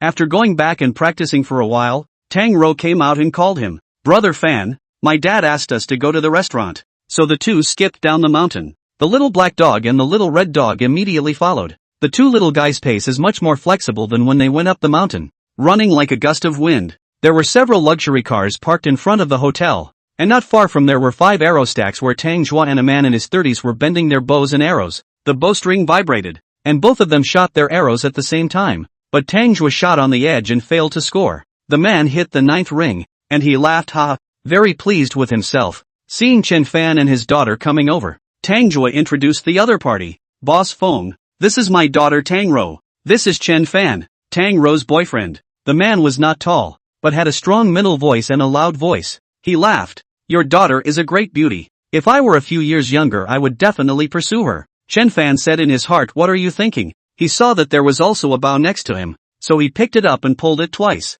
When Boss Wen saw him pulling the bowstring, he couldn't help but ask, the young man knows archery too? Chen Fan, a little bit. He laughed and turned to Tang Rou. Boss Tang just asked me if the price could be 3 points lower. I can answer you now. Next I'm going to compete with this little friend in archery, and as long as he has more rings than me, I'll let you have another 5 points. Tang Rou smiled faintly. Boss Feng, then what if Xiao Chen can't win? Boss Wen said indifferently. If I win, the price is increased by 3 points. Isn't that fair? The business the two men talked about totaled more than $500 million, and 3 points would be 15.6 million. Tang Rou was also someone who had seen a lot. He said lightly, little fan. Then you can compete with Boss Feng and learn from him. If you win by a fluke, the sports car parked at my house will be yours. When he came, Chen Fan saw that there was a silver Audi R8 parked in Tang's parking space, a 5.2-liter V10 engine, a power beast that accelerates in 3 seconds at 100 kilometers. Tang Rou laughed. Dad, keep your word. Boss Feng was a bit displeased and said faintly, Boss Tang seems to have a lot of confidence in this little friend. Tang Rou, it doesn't matter if you win or lose a bet. Boss Wind immediately took the arrows, bent the bow, and smiled. 3 arrows per person. Avalanche. The bowstring rattled, and the opponent's arrow nearly hit the bullseye. With about an 8.5 ring, Chen Fan did not look at each other's arrows. Powerful Yuan Shen mixed the 5 senses and 6 senses far beyond the mortal. He did not even need to aim. Directly bow like a full moon. Arrow like a meteor. Snatch a sound will be right in the center of the bullseye. 10 rings. Snatch. He didn't give anyone time to catch their breath. 2 more arrows in succession. Still hitting the bullseye. 3 arrows to take the 30 rings. Boss Win let go of his hand just as he drew his bow for the second arrow. And he laughed. The younger generation is really fearful. I admit defeat. Chapter 62, Saving $50 million.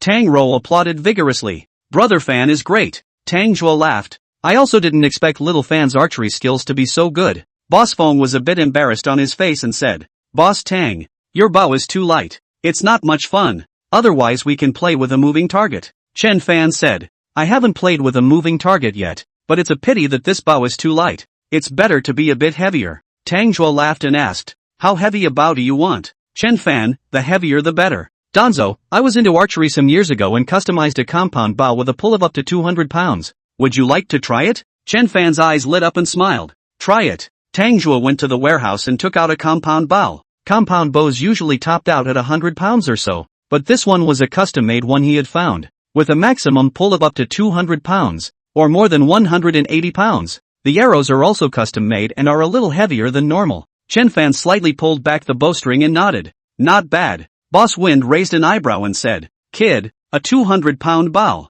If you can really hit a moving target with it, I'll never play archery again. Chen Fan laughed. Boss Feng, how can I deprive you of your hobby? How about this? If I hit the moving target with this bow, you'll lower the price by another 5 points. How's that? Boss Feng's favorite hobby in life is to bet on everything. He laughed, interesting. But if you can't hit it, the 5 points you let in before will be gone. Tang Rou said indifferently. It's okay. Xiao Fan, you don't have to be nervous. Just shoot. It doesn't matter if you can't shoot right. Boss Win turned to a bodyguard beside him and said, you throw something. The bodyguard nodded and picked up an egg-sized stone from the ground, then loosened his shoulders and said to Chen Fan, watch this. After saying that, he threw the stone out with force. This person had long arms and great strength. The stone actually flew up dozens of meters high. Chen Fan had drawn his bow the moment the stone went out, the bowstring drawn full. True, the arrow was extremely fast, emitting a whistling sound and instantly hitting the still rising stone. Ding! The stone was shot to pieces,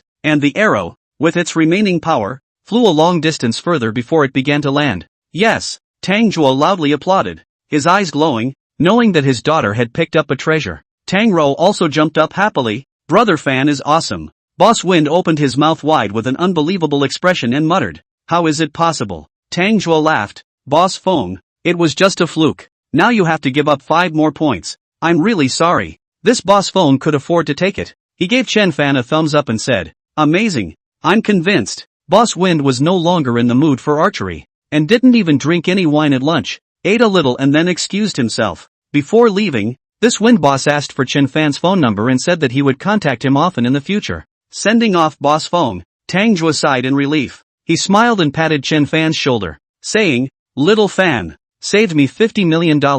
Say it, what do you want? Uncle will send you anything." Chen Fan laughed. "Uncle Tang, didn't you send me a sports car? Forget about the others." Tang Rou hurriedly said, "Dad, Brother Fan hasn't thought about it yet. He'll talk to you when he does." Tang Rou was a bit helpless. "They say that girls are outgoing. It's really not true at all." He nodded. "Okay, then I'll owe it first. When Xiaofan thinks of what he wants, I'll buy it for him." That Wind boss ate so fast that a few people went back to continue their meal before they were full. Chen Fan asked Tang Zhuo about his business. It turned out that Tang Zhuo was in the building materials business, wholesaling building materials in large quantities from building materials companies and then selling them to dealers of all sizes around the world. Since he centralized his purchases, he had more bargaining power with the suppliers. Moreover, downstream wholesalers who wanted to take goods from him had to make a partial payment first. The two puppies ran under the table. Chen Fan picked some meat and fed it to them, and the two little guys ate their bellies round. Tang Zhuo was busy with business and left before he finished his meal. Answering a call, Chen Fan still had to heal Han Sanjiang at night, so after playing for a while more, he and Tang Rou took the car home. Going to Tang's house first, Tang Rou handed over the R8's car keys to Chen Fan and double put all the gifts she bought into the car. Chen Fan laughed and asked, "Xiao Rou, is it inappropriate for me to just take Uncle's car?" Tang Rou rolled her eyes. "What's inappropriate? This broken car is only more than $2 million. You can help him save $15 million. Driving out of the neighborhood. At first he didn't drive fast. After all, he had never driven a sports car before. But after a short drive, he familiarized himself with the car and it grew faster. The silver R8 was cool and turned heads along the way. The car parked in front of the door. The roar of the engine alarmed the neighbors. Have come out to see fresh. After all, Chen Fan's village, the best car is only hundreds of thousands of dollars. They have seen $2 or $3 million of sports cars. When he returned home, it happened that Song Shihao was also there, so he called Song Shihao to his study and asked, "I remember you said that the Song family is preparing to expand their business in Cloud City?" Song Shihao laughed. "Yes brother, the Song family's territory is mainly in Jiangnan, but Jiangbei is also a big market. My father has wanted to come over here for a long time, just that there hasn't been too good of an opportunity." Chen Fan, have you heard of the Strong Star Group? Although Song Shihao was uneducated, but at least he was from a merchant family, and had heard about the big enterprises around the world. He immediately laughed and said, "I know, it's the leading enterprise in Yun City. My dad admires the owner, Wei Dezhi, saying that he's a very driven person." Chen Fan, Wei Dezhi died and passed the group on to his son Wei Shishing, but Wei Shishing inexplicably died suddenly, leaving behind orphans and widows. Song Shihao raised an eyebrow. He had seen and heard too many things and immediately understood what was going on. "Brother, you're going to intervene in this matter?" Chen Fan, I'm not interested, but people have found me, so I can help if I can. I think the Song family can consider it if they are interested. The family is willing to give up a portion of their shares, and the value is definitely lower than the market price. Song Shihao's eyes glowed as he said, "Brother, I'll call and ask a question and come back right away." Song Shihao went to make a call and came back in less than 3 minutes. He smiled and said, "Brother, my dad gave a low price. The first is to be controlling. The second price cannot be higher than 60% of the market price. Third, this family can't influence our strategic decisions in the future. Chen Fan, you talk to her about these.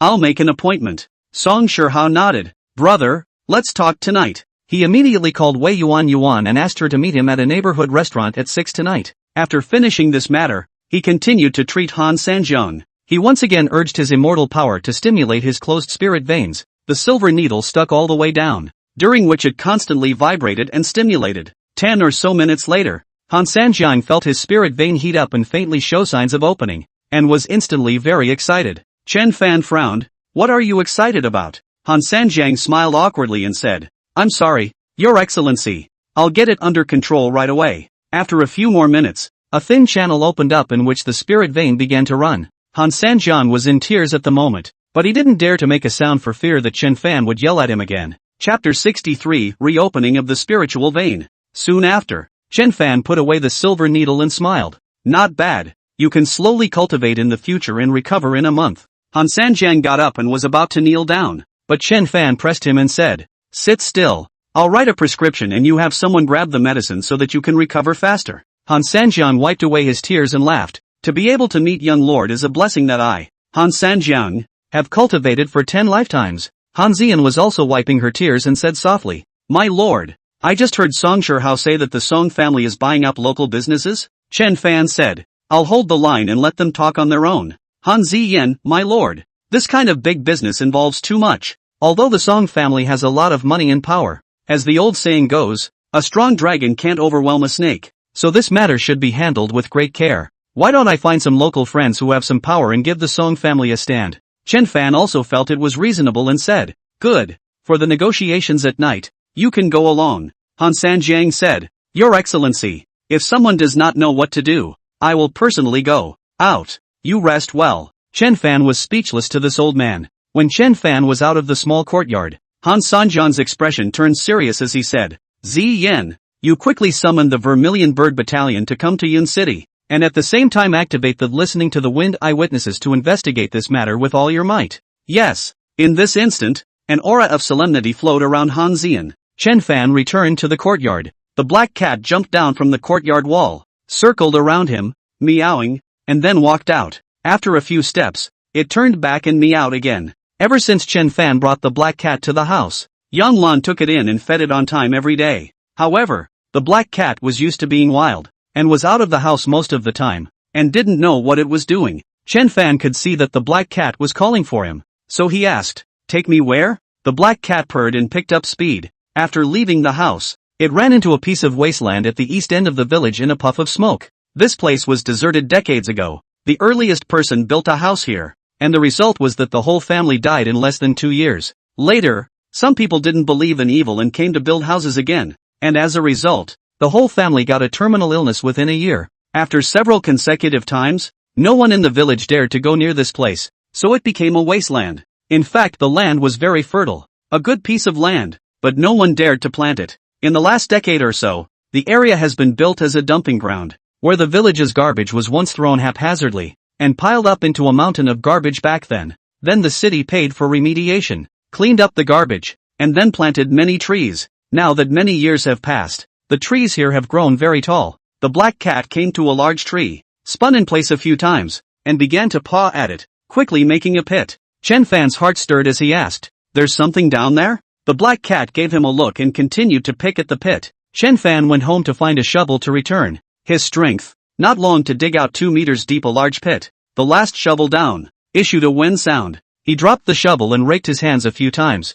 realizing it was a huge copper chest. His eyes lit up and he started digging around it. 10 minutes later, a chest made of copper that was over a meter tall and wide was presented to him. The chest had a lock on it, which he unscrewed with one hand. Open the copper box. Inside is a high more than 130 centimeters high, 2 years and 4 feet of copper furnace. Antique color. The surface has complex texture. Dan furnace. He blurted out that Li Xiangang's inheritance had a section on alchemy. Li Xiangang had once been obsessed with alchemy, collected a large amount of information from the sages, and successfully refined some pills. These valuable experiences, he had passed on to Chen Fan. Why is there an alchemy furnace here? At this time, underneath the Dan furnace, he found a notebook, and after flipping it open, there was a paragraph written on it. The notebook was left behind by the owner of the alchemy furnace, who said that his ancestors were famous Taoist priests who had been honored by the emperor. Later, he was given to death because he was involved in a dispute over the emperor's son.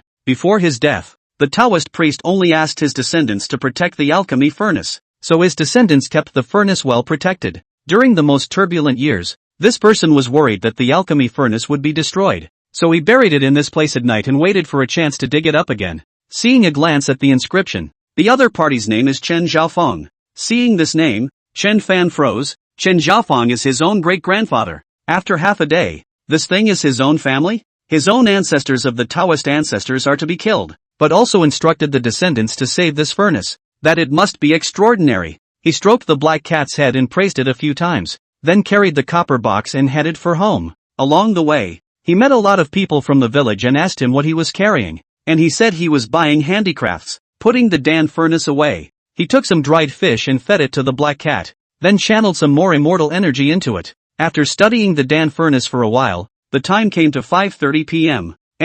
He brought Song Shihao and Han Ziyan to the agreed-upon location to meet Wei Yuan. This is a tea house with private rooms on the second floor, and the environment is quite good. Soon after they arrived, Wei Yuan also arrived. She was holding a 1-year-old little girl in her arms, born like a porcelain doll. Very cute, looking very much like Chen Yuan. When Wei Yuan saw Chen Fan and the others, she hurriedly said, "I've kept you waiting." Han Ziyan took the little girl and smiled.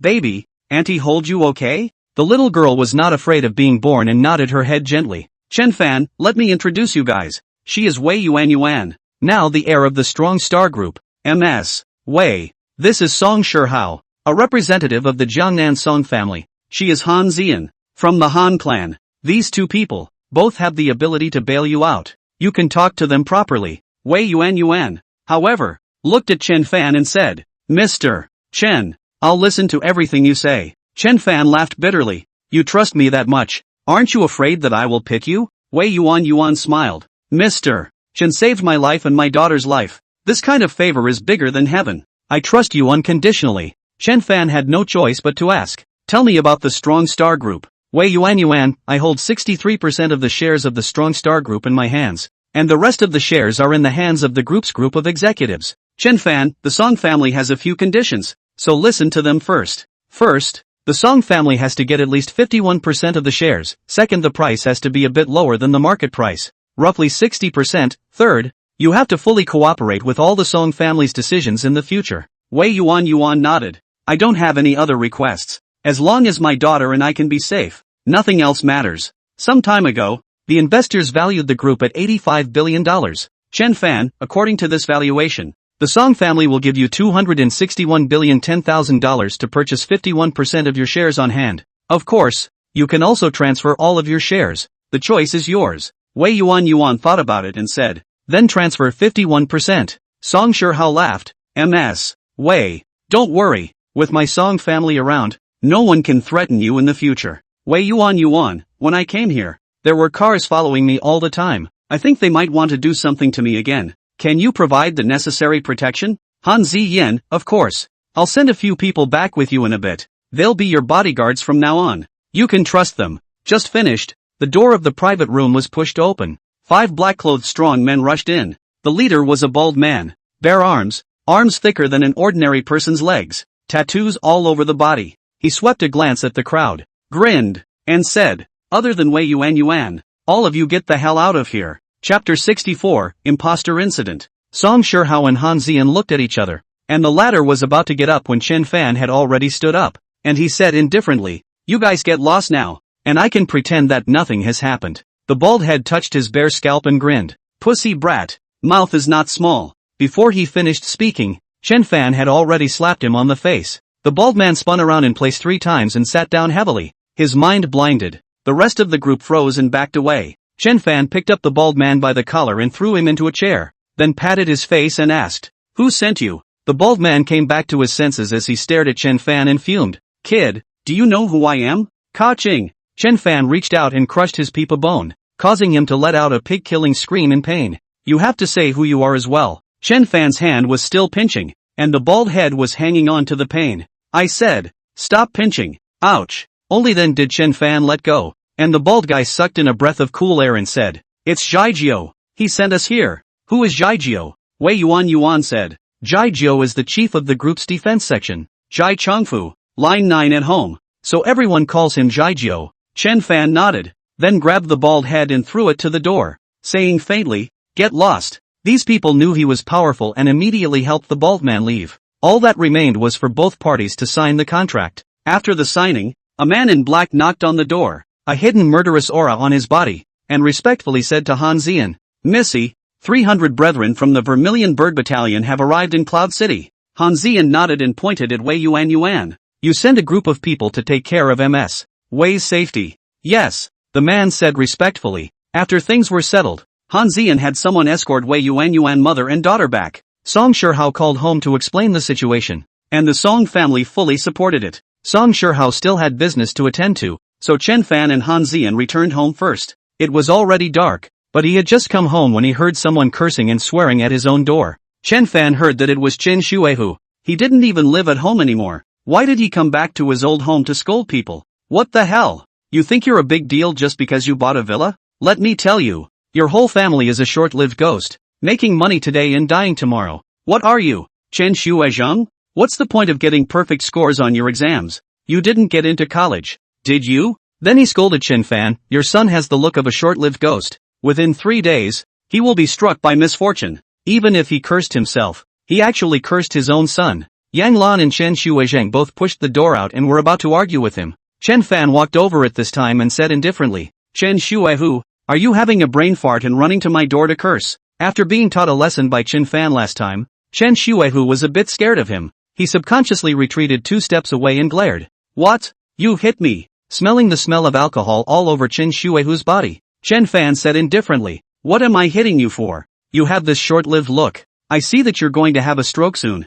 After saying that, he even took a few steps back and stared at Chen Shuihu. Chen Shuihu angrily said, you only jerk. Your whole family. Ouch. He was just about to curse when he suddenly convulsed, foamed at the mouth, and stomped around on the ground. At this time Chen Fu ran over from a distance and picked up Chen Shuihu yelling for help. 10 minutes later, the ambulance pulled people away. Chen Shuihu has been pumped face bruises, mouth crooked eyes. Back at home, Han Ziyan asked softly, Gongzi, this person is really hateful. Do you want me to find someone to teach him a lesson? Chen Fan said indifferently, forget it, smoking this time is enough for him. After returning to the house, Chen Shui was sulking there. Chen Fan laughed, Dad, there's no need to get angry with this kind of person. Don't worry, he won't dare to come in the future. Yang Lan sighed softly and said, Xiu Fan, your father isn't angry with Chen Shuihu. He was thinking about what happened back then. Chen Fan was curious and asked, what is it? Yang Lan said, back then, your dad's college entrance exam score was clearly in the top 20 in the city. And then the score was enough for the school he applied to. But the school never sent your dad an acceptance letter. After that time, your dad was so devastated that he didn't take the exam again and soon went out to work. Chen Fan's eyes widened. How did I not know about this? Chen Shuizheng sighed slightly and said, it's a thing of the past. What's the point of mentioning it? Chen Fan stared at his father and said, Dad, top 20 in the city. How could you fail the exam with this score? There must be something wrong here. Chen Shuizheng's fingers pinched the calluses on his hands and tore off a piece of yellow skin, rubbing it around in his hands as he faintly said, a few years ago, I actually checked it out. I was replaced by someone. Chen Fan narrowed his eyes. Dad, are you saying that someone impersonated you in college? Chen Shuizheng nodded his head gently. He works at the power plant and has even become a leader. I went to him and he gave me $10,000. Chen Fan, you asked for the $10,000? Chen Shuizheng smiled bitterly. What do I want his money for? I just want justice, but he can't give it to me. Yang Lan, your father and I wanted to sue him,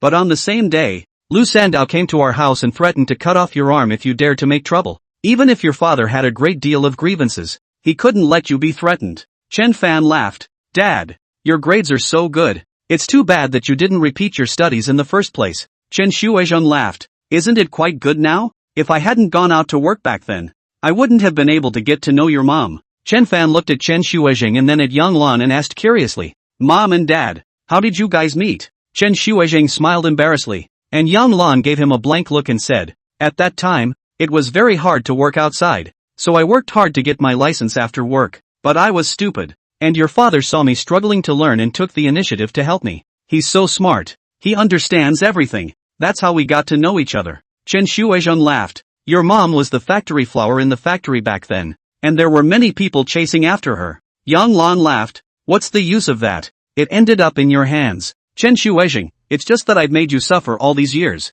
Chen Fan gave a thumbs up and said, Dad, I didn't expect you to be so good at studying and chasing after the factory flower. If you had finished college, you would be at least a vice minister by now. Chen Shuizheng was amused by him. How can I be an official? After accompanying his mom and dad to talk for a while, Chen Fan came to the small courtyard after inquiring about the imposter's information. A moment ago, he had a smile on his face, but at this moment, he was wearing a frosty face. Seeing his appearance, Han Sanjiang was startled and hurriedly said, What kind of person has angered young lord? Chen Fan, my dad was one of the top 20 top students in the city back then, and he ended up being replaced on the college entrance exam. Han Sanjiang's eyes blossomed with a ferocious light as he said, Young lord, I'll send someone to capture him, skin him and then sprinkle salt on his wounds, so I'll make sure that his life is worse than death. Chen Fan looked at Han Sanjiang with an odd expression and said, Can you do things without being so paranoid? Han Sanjiang scratched his face and asked, Then what does young lord mean? Chen Fan, find out the details of this person. I'll go meet him first. No matter what, I'm going to get justice for my dad. Chapter 65, The Mighty Han Clan. Han Sanjiang nodded. That's right. I'll leave this matter to the old slave, and I'll make sure to satisfy the young lord. Chen Fan nodded and asked, how is the spirit vein? Han Sanjiang laughed. The width of the spirit vein is roughly 1/5 of what it was before, so I'm sure it will recover soon. Chen Fan, spirit realm cultivation has many risks. When you recover, I will pass on a set of mantras to you. Han Sanjiang was ecstatic. Many thanks, young lord. Chen Fan, when you recover, go back. Han Sanjiang, young lord. According to the agreement with the immortals back then, once the young lord appears, my Han clan will have to hand over half of its properties and pledge the best woman in the clan to the young lord. Ziyan is the best in Han clan in terms of looks and talent. If young lord doesn't mind, keep her by his side as a servant girl. Chen Fan thought about it and said, that's fine. It would be a huge consumption for him to reach his master's achievements in the future, and it would be difficult for an individual to do so without the support of a great power like the Han clan. Accepting Han Ziyan was equivalent to both parties reaching a contract. In the future, when he grew up, the Han clan could also benefit and grow. Han Sanjiang was relieved. He was really afraid that Chen Fan would not look at Han Ziyan. From his bosom, he took out a small pamphlet and said, young lord, this is the Han sect's following properties. Please take a look at it. Young lord. Chen Fan didn't take it. He waved his hand and said, let's talk about the industry later. He knew deep down that before he was able to deter the Han clan's group of experts, these were all castles in the air, annihilating at any time. Han Sanjiang had no choice but to put away the booklet and said, the old slave knows that young master doesn't look at these, but in the world, you need money to do everything. The old slave will take care of it for the young master first, and when the young master uses it, when to tell the old slave. Chen Fan had limited knowledge about the Han sect and said, tell me about the Han sect. Han Sanjiang then briefly described the Han men situation. The Han clan was founded on martial arts and developed for hundreds of years, branching out and cultivating a large number of martial arts masters. When the Japanese invaded China, 3,000 sons of the Han clan enlisted in the army. Most of them left their lives on the battlefield, and those who survived became accomplished generals. Among the founding sons, 3 of them were Han clan sons, and they still have a strong influence today. To this day, there are many sons and daughters of the Han clan in the police, military, business, and political circles, all of whom support each other and have established themselves in their respective fields. The Han clan itself had industries, mainly catering, security, and plantations. A large number of Han clan sons and daughters started their own businesses abroad, and each of them received support from Han clan at the beginning of their businesses and eventually grew bigger and stronger. However, the core of Han clan is still to promote martial arts. Every year, Han clan recruits 3,000 teenagers from all over the country for training, and after layers of selection and screening, only less than 100 people can stay to learn more advanced things in the end. The Han clan has grown to 80,000 disciples worldwide. It also has many organizations underneath it, such as Listening to the Wind for intelligence gathering, Vermilion Bird Battalion for maneuvering, and Dark Assassin for assassinating opponents. Chen Fan didn't expect that the Han clan would actually be so powerful. He couldn't help but say, even master, I'm afraid he didn't expect that the Han clan would grow to this point. Han Sanjiang laughed. Back then, my old slave's grandfather believed that the Han family had a limited number of children, and that if martial arts were only taught to Han sons and daughters, then there would be limited achievements. That's why from the very beginning, his old man accepted a wide range of disciples and made sure to teach them carefully, never keeping them private. Chen Fan, your grandfather was a man of great wisdom. For more than 100 years, is the Han clan your strongest in cultivation today? Han Sanjiang shook his head. There are 4 outer elders in the Han clan, and they are all at the spirit realm cultivation level.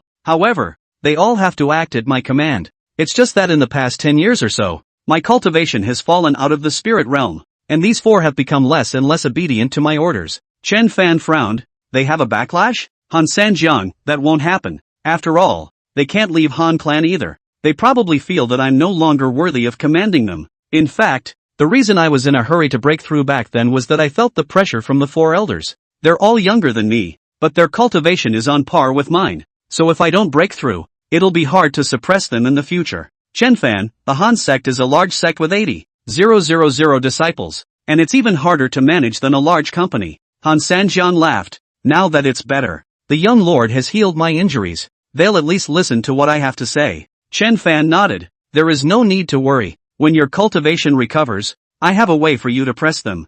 Han Sanjian's eyes lit up. Young lord, could the old slave still be promoted? Chen Fan, the root of the spirit realm lies in absorbing higher dimensional power, so I'm sure it's nothing difficult. Han Sanjiang was overjoyed. It would be great to have another breakthrough. Chen Fan, alright, you rest, I'm going to go practice. After he left, Han Zian walked out of the inner room and laughed. Grandpa, the young lord is truly marvelous. All these things that left us powerless, the young lord solved them with his hands. Han Sanjiang, an immortal's disciple. How can he be compared to an ordinary person? Don't look at the young master's current cultivation level, which is not as good as mine yet, but his future achievements are far beyond what I can compare. Han Zian's beautiful eyes glowed. Grandpa, will the young lord become a human immortal? In her perception, a human immortal was already an incomparably powerful existence. Han Sanjian laughed. A human immortal is nothing. Back then, when the immortal chopped a sword into the air, the originally cloudy sky was chopped open and cleared up in an instant. That sword was truly unrivaled in the world.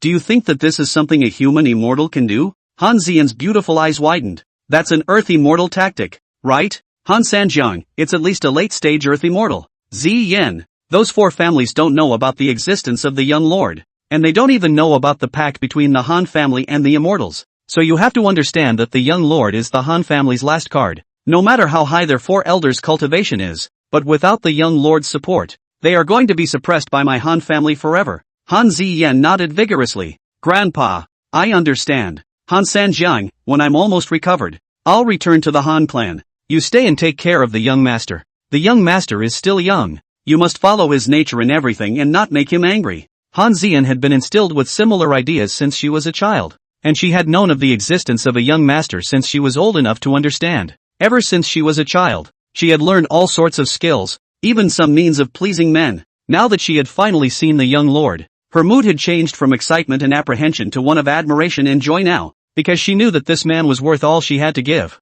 Then, he took out an envelope from his pocket and said, all of Han Clan's accounts and passwords are on it. Some of them are physical objects and some are money, so feel free to take as much as you want without having to ask me for permission. Also, if you have the chance, you should first give the young master a child. With a child, you'll have a chance to become the main palace. Han Ziyan's pretty face was slightly flushed, but she still nodded gently and accepted the envelope with both hands, saying, don't worry, Grandpa, I'll definitely try my best. Chapter 66 Researching the Dan Furnace. Chen Fan couldn't sleep and was always thinking about the alchemy furnace. When everyone was asleep, he quietly moved the alchemy furnace into his room and began to study its construction. In the method of alchemy passed down by Li Xiangang, there was also some information about the alchemy furnace, and based on this information, it took him an hour or two to figure out the furnace, which step of the alchemy, which organ to use, what were the functions of the different organs, and so on, he had already figured out. Finally, he opened the Dan furnace and took out a stack of Dan formulas from inside. He counted them out, totaling 9 Dan formulas. The Dan prescription was written in great detail, describing the refining process, the fire, and so on very clearly. The herbs used, they don't seem to be particularly precious. Could it be that the elixir is really that magical? He couldn't help but get curious. In addition to the Dan formula, there were also a few sheets of paper stating the method of refining several types of charcoal for the Dan furnace. After studying for a while, he arrived at the small courtyard. Hearing his footsteps, Han Ziyan hurriedly pushed the door to greet him. My lord. Chen Fan handed her a set of hand-copied medicinal prescriptions, as well as the method of refining charcoal, and said, Zi Yen, can you find all the medicinal herbs on it? Han Ziyan had read quite a few medical and medicinal books since she was a child, and with just a glance, she nodded and said, it'll be ready soon. He should have all of these medicinal herbs in his coffers. Chen Fan, okay, you gather 10 herbs. Also burn some more charcoal using the method above. Don't worry, Your Excellency, I'll have them do it with all their might. Han Ziyan said. I wonder what use the Gongzi has for these herbs if he wants them. Chen Fan didn't hide it from her and said, Master taught me the method of alchemy, and I want to try it myself. Han Ziyan let out a delicate cry. Gongzi wants to make pills? Chen Fan lowered his voice. Keep it quiet. I'm just trying it out. If others know about it, it would be too embarrassing if I don't succeed in refining it. Han Ziyan pursed her lips and smiled. Ziyan understands, calling Han Ziyan out in the middle of the night to arrange the task. He smiled. You work hard. If the elixir is refined, I'll send you one. Han Ziyan was very happy and said, Thank you, sir. I don't know what kind of elixir is it that you are going to refine. Sir, Chen Fan, Yuan Qi Dan. Eat one when you are cultivating. It can speed up your cultivation. especially when you reach the cultivation juncture. Eating it will get you twice the result with half the effort. Han Ziyan nodded gently. I've only heard of one person who can refine pills. Only that person is a godly dragon and hasn't shown his face for over a decade. Chen Fan, this matter of alchemy is not that simple, but it is not that difficult either. With an inheritance, talent, and a Dan furnace, you can give it a try. Han Ziyan smiled bitterly. This inheritance alone is not something an ordinary person can possess. Chen Fan was not sleepy either, so he sat under the jujube tree and chatted with Han Ziyan. Han Ziyan made him a pot of tea, then sat next to him, silently watching him. At this time, the black cat came over, and it lay down at Chen Fan's feet, making a purring sound. Chen Fan, Xiao Hei, go and bring the rest of the spirit dates. The black cat jumped up and ran like lightning to Chen Fan's room. The spirit dates were all distributed to the people to eat, so there were 9 left, placed in a small basket. Not long after, the black cat came back biting the basket and placed it in front of Chen Fan. He grabbed 3 spirit jujubes and handed them to Han Ziyan, saying, taste it, the spiritual dates from before. Han Ziyan didn't bother to eat them, leaving them all for Han Sanjiang. She gently bit into it, and it tasted so excellent that she couldn't help but say, it's delicious. Chen Fan, I'll pick some more for you later. Han Ziyan was sweet in her heart and said softly, is Gongzi about to graduate? Chen Fan, yeah, it's pretty much a test next week. So what are your plans after graduation? Are you going back to the mountains? She asked. Chen Fan said that he had sneaked down the mountain, which was why she had asked this question. I haven't thought about it yet. Let's talk about it. I'll try to cultivate hard during this period of time. Maybe when my cultivation level is high enough, I won't have to go back. He said, by the way Ziyan, you shouldn't be as old as me, right? Han Ziyan, my lord. Ziyan is 21 years old. Chen Fan grinned. I'm 22. You're a year younger than me. In that case, Linger is even younger than you. Han Ziyan, Linger is 19. She's mischievous. She's been missing again for the past few days. And I don't know what she's been up to outside again. You're so young. Didn't you go to college? Chen Fan was curious. Han Ziyan bit into another mouthful of spirit jujubes and laughed. When I was 14, I finished college. Afterwards, Grandpa hired some gentlemen to teach me, and I learned a wide variety of things. I know everything, but I'm not proficient in anything. What have you learned? Chen Fan was curious. Han Ziyan, zither, chess, calligraphy, painting, economic management, business management, and even dancing, singing, and martial arts, to a greater or lesser extent. In addition, I've mastered 9 foreign languages and a little bit of medicine. Chen Fan's eyes widened as he couldn't help but give a thumbs up and said, you're too good. Not to mention the 9 foreign languages, you gave me a headache learning one. Han Ziyan laughed. Your Excellency's talent does not lie in this. These are all small trails, not worth mentioning. Chen Fan chatted with Han Ziyan for the first time until after 3 in the morning, when he got up and went back. Han Ziyan wanted to go back to her room, but she realized that the door had been locked from the inside, and she couldn't get in. Chen Fan didn't go far. He turned back and asked, what's wrong? Han Ziyan's expression was a bit odd as she said, it's fine Gongzi. It's probably because my grandfather was confused and accidentally locked the door. I'll sit outside for a while. It's almost dawn anyway. Chen Fan was about to go over and call the door, when Han Ziyan hurriedly came over to pull him back and smiled. My lord, my grandfather is still recovering, so I won't bother him. Chen Fan said, this old man, is he sleeping so much? After thinking about it, he said, tell you what, go sleep in my house. I meditate anyway and don't sleep in a bed. Han Ziyan gently bit her lip and said, then I'll bother you. Sir, back in the room. Chen Fan packed the bed once and said, you rest first. Han Ziyan sat on the bed, her heart pounding as she said, sir, why don't we rest together? Ziyan knows a bit of massage techniques, so she can help you relieve your fatigue. Chen Fan is not a saint, and his fixation is not much better, as the beauty was on his side, whispering softly and incomparably gently to him that he could give him a massage. He couldn't help but sit over and say, how is that good enough? Han Ziyan laughed, it's fine for the male to lie flat. Chen Fan then lay on the bed. Han Ziyan first locked the door and then slowly sat on Chen Fan. The gentle and warm feeling made Chen Fan inhale. She pressed gently with both hands, each stroke just right and very comfortable. After pressing for a few minutes, the tip of Chen Fan's nose was slightly itchy and a few soft hairs touched his nose and lips. He opened his eyes and saw a delicate face, exhaling like orchids. He looked at her for 2 seconds and reached around her slender waist. The two of them pressed together. Han Ziyan let out a wooing sound and softened in his arms. Chen Fan didn't expect that although Han Ziyan was a first-timer, her means were quite a lot, which opened his eyes in a wonderful way. After a night of revelry, Chen Fan's waist was a bit sore, But before dawn, Han Ziyan reluctantly left, and this time the door was unlocked and opened with a push. After Ziyan left, Chen Fan sniffed the aroma on his pillow, still a little unsatisfied. He couldn't help but think, could this be related to the 9 Yang immortal kung fu that he practiced? Chapter 67, Fried Tea. At daybreak, Chen Fan had just finished washing his face and wiping his hands when Song Shihao came back.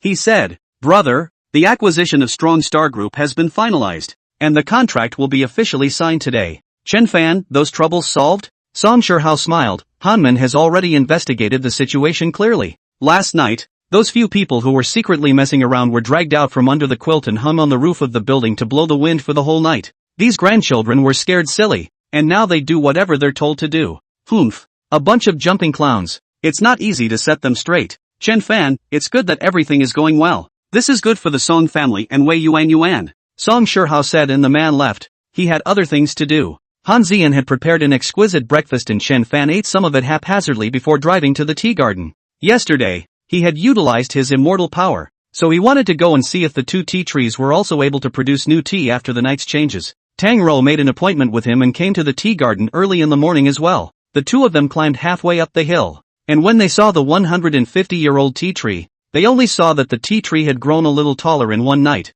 and had produced many young leaves. Tang Rou exclaimed delicately, "Oh my god, has the tea tree returned to life? How did it grow so many new leaves?" Chen Fan had prepared for this. He took out a bag and said, "Xiao Rou, hurry up and pick tea. We'll fry some tea for ourselves in a while." Tang Rou also got excited, and the two started picking tea leaves. This tea tree is too dense, growing more than 1 person high, growing in all directions. The two spent more than half an hour, actually picked more than a dozen pounds of raw tea leaves. Carrying the tea seeds on their backs, the two went back to the top of the mountain. The centuries-old tea tree, which was about to die, was similarly revitalized. Tang Rou, cow, here's another one. It's amazing. Chen Fan, Xiao, let's continue picking tea. The red and black dogs came running up at this time, and both were markedly different from yesterday. The skeletons seeming to have borne some change. The paws had become thicker, and, like the black cat, had likewise 2 extra toes. The dogs' coats were oily and smooth,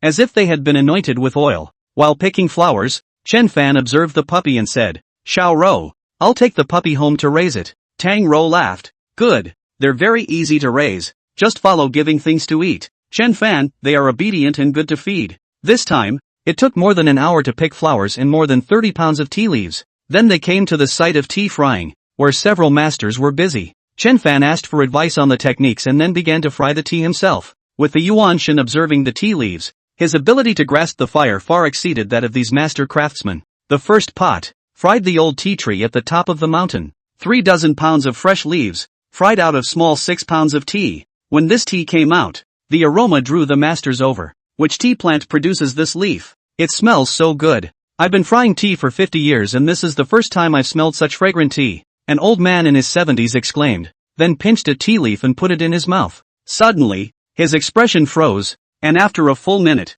his mouth began to chew, his eyes a little moist, and he murmured, "Good tea.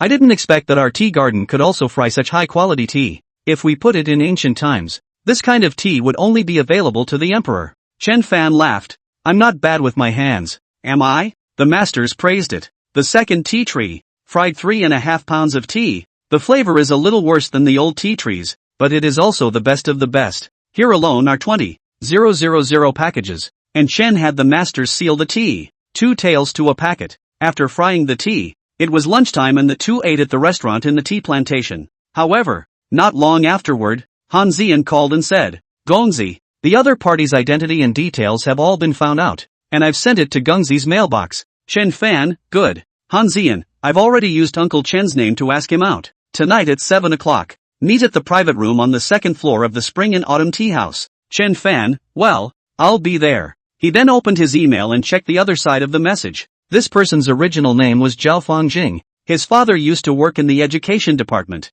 while his mother was in the power sector, and his grandparents were veterans of the power system. That year, this Zhao Fangjing's college entrance examination score was only a mere 301 points, while Chen Shuizheng scored 706 points, more than 400 points more than the other party. However, fate likes to play tricks on people. Chen Shuizheng obviously scored high marks in the exams, but in the end, he was not able to go to university. On the contrary, Zhao Fangjing, imposter Chen Shuizheng's identity, enrolled in a prestigious university, and then easily entered the power plant work, and is now the second in command there. After reading this person's information, he wasn't much of a powerful person, but with even a tiny bit of power in his hand, he was able to press a grassroots person like Chen Shuizheng to take a breath. And when Chen Shuizheng found out about all of this and was ready to get back the fairness that belonged to him, Zhao Fangjing only needed to find someone like Lu Sanjie to step in and threaten him, and then everything would be fine. Dog, I'm going to make you pay 10 times as much, he muttered as he looked at Zhao Fangjing's picture on his cell phone.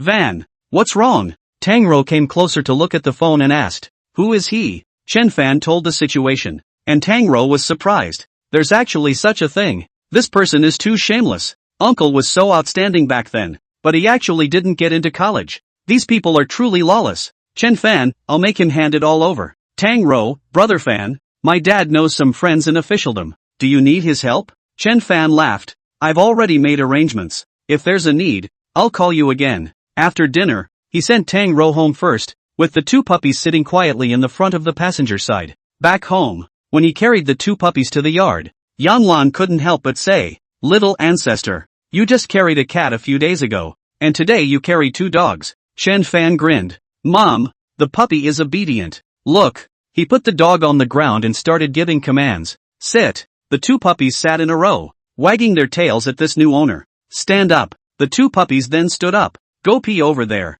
Chen Fan pointed at the corner again. The 2 puppies immediately ran over, lifted one leg, and rushed to the corner to pee. Yang Lan was very surprised and said, this puppy is indeed obedient. Xiu Fan, when did you train it? No need to train. The puppies are smart. The red one is called Red General and the black one is called Black General. Yang Lan also quite liked these 2 dogs and smiled. Alright, I'll build them a nest in a while. Putting the dog down, he went to the small yard next door. Han Sanjiang was still meditating in the house when Han Ziyan greeted her. Her pretty face slightly shy as she said softly, Gongzi is back. Chen Fan nodded his head gently. Ziyan, do you have all the herbs? Han Ziyan, it should be delivered soon. By the way, the charcoal that your excellency asked for will also be delivered along with it. Chen Fan nodded his head in agreement, then called Han Ziyan to go build a nest for the dog together. There was ready-made wood in the house, and Chen Fan, with the assistance of Han Ziyan, made a 2-meter-long, 1-meter-wide dog's nest in the corner, with a blanket underneath and a layer of raincloth on top. The dog kennel had just been made when there were suddenly many more noisy voices at the door. At first Chen Fan didn't take it seriously, but then someone slammed his front door heavily and roared, hand over the treasure. Hearing the door being kicked in, Chen Fan's eyebrows went up and he took a few steps to the door. He saw dozens of people surrounding the entrance of his house, and in each and every one of their eyes, there was a flickering light of greed. Chapter 68, which one of you wants it? Chen Fan instantly realized that he must have been seen by someone when he dug out the copper cabinet that day, and then spread the news to encourage these people to come over and rob the things. He secretly felt amused, so he asked, you guys have something to do? A man in his 60s with gray hair said, Chen Fan, someone saw you digging out a treasure from the village head. Since it was dug up by the village, the treasure should belong to the collective villagers. We've all gone to see it, and there are indeed traces of treasure digging there. Chen Fan nodded. I did dig out a copper chest, but that was buried in the ground by my grandfather back then. Your grandfather's stuff? I'm telling you, as long as it's buried in the ground, it belongs to the whole village. Right, it's the whole village. You hand it over and we'll all share it equally. Yang Lan also walked out. She wanted to argue something. Chen Fan stopped him and said to the crowd, since you guys want it so much, just give it to you, but let me remind you guys, that thing is rather evil. Whoever touches it will have bad luck. Immediately, someone said, don't talk about those useless things. Hurry up and hand them over. Chen Fan turned around and went home, carried out that copper cabinet, heaved it towards the ground, and said indifferently, the stuff is here. Which one of you wants to take it away? The copper cabinet weighed hundreds of pounds, and when it was placed there, the ground shook slightly. One of the bold ones immediately came over, reached out and patted the cabinet, saying, I just don't believe it. After saying that, he reached out to pick up the cabinet. Han Sanjiang silently walked out and stood at the door to watch the fun. When he and Chen Fan exchanged glances, they gently stomped their feet. Ping! The top lid of the cabinet suddenly popped open and hit the man hard on the chin, knocking him out, blood all over his chin. Everyone around them was shocked and tried to get as far away from the cabinet as possible. Chen Fan, hurry up and call the emergency number. The family members of the unconscious man ran over and rushed to carry the man aside for medical attention. From the crowd, a large man ran over. He stood farther away and then kicked the locker hard. Ping! A shocking force emanated from the cabinet, bouncing him more than 10 meters and cracking his leg, causing him to scream in pain. Chen Fan scanned the crowd and asked, "If any of you want it, I'll send it to the house." The villagers, who had seen such evil things, shook their heads one after another and dispersed at once. Chen Fan pulled a middle-aged woman and smiled. "Auntie San, here you go, this stuff can't fit in my house either." The third aunt was so scared that she waved her hand repeatedly, and her speech was stuttering. "No, no, my family does not lack this." After saying this, she turned her head and ran away. "Second master, here you go." Chen Fan picked up the cabinet and headed towards an old man in his 60s. The old man stumbled in fear and said, "No, no, no, get it away." Chen Fan took out a letter and flashed it to the crowd, saying, "Look carefully, this is an envelope left behind by my great-grandfather, addressed to Chen Zhaofeng, but this thing is of no use to me. It's worth a few $1,000s at most. Whoever of you likes it can take it." Soon the people dispersed and no one dared to make trouble anymore. After the crowd left, Han Sanjian laughed. "Your Excellency is too kind-hearted to let the old slave teach him a lesson too hard. Chen Fan, they're all ordinary people. Just scare them." At this time, a car pulled up at the entrance and someone got out carrying several boxes. Han Zian let them put the things into the courtyard and smiled. "The medicinal herbs and charcoal your son asked for have all been delivered." Chen Fan had some expectations and said, "Try your hand at night." In the evening, he treated Han Sanjian once more. By dinner time, Xiang Zun, who had disappeared for a few days, appeared. He seemed to have something on his mind and was always out of his mind during meals. "Chen Fan, Xiao Zun, isn't tomorrow your grandfather's birthday? Why haven't you gone back yet?" Xiang Zun sighed and said, "My grandfather gave me a call in the morning and said a lot of words of encouragement, and I've been thinking a lot. Brother, do you think I'm a waste? I can't do anything and I'm not smart as a person." Chen Fan laughed. "I think you're quite good. Get ready. You have to celebrate your grandfather's birthday tomorrow." Xiang Zun suddenly said, "Brother, why don't you go back with me?" Chen Fan looked at him. "Why did you let me go?" Xiang Zun, "Grandpa knows that I recognize my godmother and godfather, and he's very eager to meet my brother." Chen Fan thought about it and said, "All right, I'll accompany you back, but I'm going for the first time, so it's only good if I bring some gifts." Xiang Zun laughed. "Brother, I've prepared all the gifts." "That's no good. I'd better prepare myself. When does the birthday banquet start tomorrow?" 3 or 4 o'clock in the afternoon. "I guess it will be 5 or 6 o'clock by the time the guests arrive." Xiang Zun said, "Well, then there's no rush. We'll leave first thing in the morning." At night, Chen Fan packed up a utility room and then moved the alchemy furnace inside. Tonight, he would try to refine the simplest Yuan Qi Dan. Alchemy was a meticulous work with a subtle and delicate process. Chen Fan observed the entire process with his divine thoughts, following the teachings and the Dan formula step by step. After repeating it a few times in his mind, he lit the charcoal fire. The Dan furnace was very delicately constructed, and the charcoal burned quickly. When the furnace temperature rose, he cleaned the Dan furnace with pure water, 6 times in a row. After washing and warming the furnace, he put in the first flavor of herbs and kept slapping his hands on different parts of the Dan furnace, and then put in the second flavor of herbs after 10 seconds or so. In less than a quarter of an hour, all the medicinal materials had been put into the alchemy furnace, after which he flipped his palms over and over, constantly slapping, and a dozen or so organs were triggered in turn. At the same time, he also had to control the furnace fire and observe the changes within the furnace. At this moment, dozens of medicinal properties, spewing out from the tiny tubular cavity, rotated at high speed in a bowl-sized space inside the Dan furnace. As the rotation intensified, these medicinal powers eventually coalesced together and transformed into a Dan pill. As the Dan pill formed, Chen Fan reached out and tapped it, and it fell down and entered the Dan-fetching mouth. Then the second pill, the third pill, the fourth pill. There were constantly pills coalescing and falling. When all the herbs were exhausted, a total of 6 pills were formed. When the time was right, Chen Fan pressed on the Dan furnace and the lid on top popped open. 6 pills flew into the air and were caught by his outstretched hand. The 6 pills, all as big as green peas, had a smooth surface and emitted a strange fragrance. He frowned slightly and muttered, "The first time I made an elixir it really wasn't very good. It's actually just a lower-grade elixir." According to Li Xiangang's teachings, elixirs were next to the lower grade, then lower grade, middle grade, middle grade, middle upper grade, upper grade,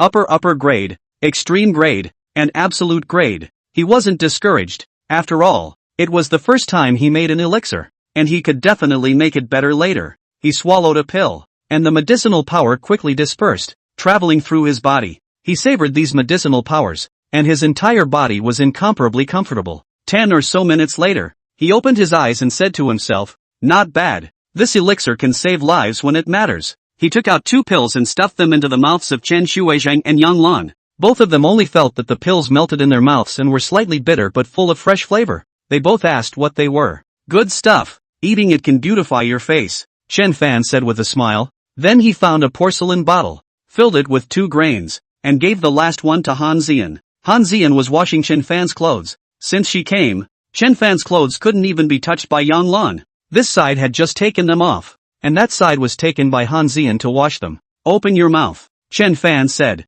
Han Zian slightly opened her cherry mouth. So Chen Fan put that Yuan Qi Dan in. The Dan dissolved and the medicinal power ran. Han Ziyan's pretty face slightly blushed as she said, "What a subtle medicinal power. Washing impurities and strengthening the meridians. Has Gongzi's elixir been refined?" Chapter 69 Yuan Qi Pill. Chen Fan was a bit proud. "Not bad, right? The first time is a lower grade elixir. I'll try the other elixirs later." Han Ziyan nodded her head vigorously. "Gongzi will definitely be able to refine better pills." Chen Fan took out another piece of paper with some herbs on it and said, "This is the formula for the vein opening pill. If you can find all the herbs, I can give it a try." Han Ziyan's heart raced. Vein opening pill. Gongzi, what is the function of this elixir? Chen Fan laughed. "If your grandfather wants to make a breakthrough, he will have to open another spirit vein. But opening the second spirit vein is 10 times harder than the first one. If he wants to succeed, he must use the power of the vein opening pill." Han Ziyan was very shocked. She never thought that this kind of pill that existed in legends could actually be refined by Gongzi. "Your Excellency, I will have the Han clan search for these herbs with all their might." Her voice was trembling slightly. "Well, do your best." At this time, General Red and General Black came running over. Han Ziyan had been feeding them all this time, and the little guys were closer to her. Han Ziyan said, "The living creatures that the Duke has raised are not simple, and these 2 dogs are both spirit dog kings. When they grow up, they'll both be fierce beasts that can fight tigers and bears." Chen Fan was a bit surprised and laughed. "Ziyan, you know so much." Han Ziyan, "I've read a miscellaneous book that specializes in all kinds of canines. Among the canines, about 1% are canine kings. Among the millions of canines, there is a chance that a spirit dog will be born. Like these 2 canines raised by Gongzi, they can grow to at least 100 kilograms, and ordinary black bears and smaller-sized tigers and leopards are no match for them." Chen Fan, "Really? So powerful?" Han Ziyan picked up General Red and pressed on its bones, saying, "Its bones are different from ordinary dogs, and it's gifted. This kind of canine even has a chance to transform into a demon if it can be enlightened." Chen Fan, "My place for alchemy here is a bit small. Tomorrow open up Chen Shuihu's house next door. You have someone clean it up. I'll do my alchemy over there." Chen Fan hadn't originally planned to buy his family's house, but Chen Shuihu spent a lot of money after he was hospitalized last time. Chen Shuihu's wife knew that Chen Fan's family was buying a mansion, so she ran to say she wanted to sell it. It was only yesterday that Song Shihao signed the contract with Chen Shuihu's family and spent $800,000 to buy the other party's mansion. Han Ziyan nodded. "Okay, I'll have someone pack it up tomorrow." In the evening, he was chatting with Han Ziyan and he brought a packet of tea. As soon as this tea was brewed, Han Sanjiang couldn't help but walk out. He sniffled and marveled. "Good tea, Your Excellency. Where is this tea produced? I've never smelled such a strange tea aroma before." Chen Fan laughed. "I picked it myself and fried it myself. Come and try it too." Han Ziyan poured 2 cups, and Han Sanjiang picked them up and took a sip. Then with a look of enjoyment on his face, he lamented, "I've lived for so long,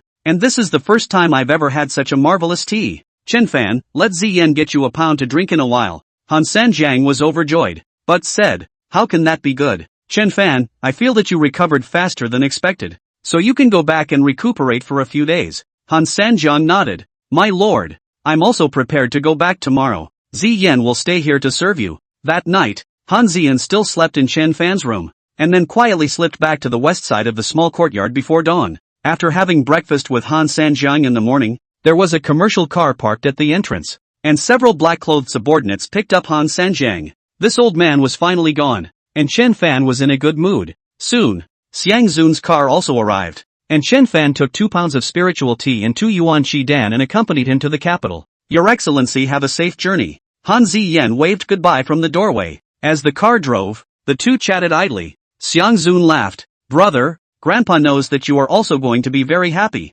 but also never instructed me not to let you break the bank." Chen Fan, "These are all trivial matters. By the way, the Taoist grandfather you mentioned before, What else did he say besides calculating that you have a calamity in your life? Xiang Zun, grandfather Taoist, said to my grandfather that there is a great calamity in the future for my Xiang family and that I am the silver lining for the Xiang family. He said that I would meet a nobleman in my life, and that if I had the support of a nobleman, the Xiang family would be able to rise to the next level. Otherwise, it will be like a building collapsing, instantly reduced to nothing. The two of them chatted all the way, and they couldn't feel the change of time. The two of them left the house at 7 o'clock, and the car arrived at the Xiang mansion at around 3 o'clock in the afternoon. Unlike what Chen Fan had expected, the Xiang mansion was not very luxurious. With a row of small 3-story red brick buildings built in the compound, there was a large open space downstairs, where many cars were parked. At the main entrance of the small building, there was a guard standing on the left and right, and a little to the outside was a middle-aged man in his 50s.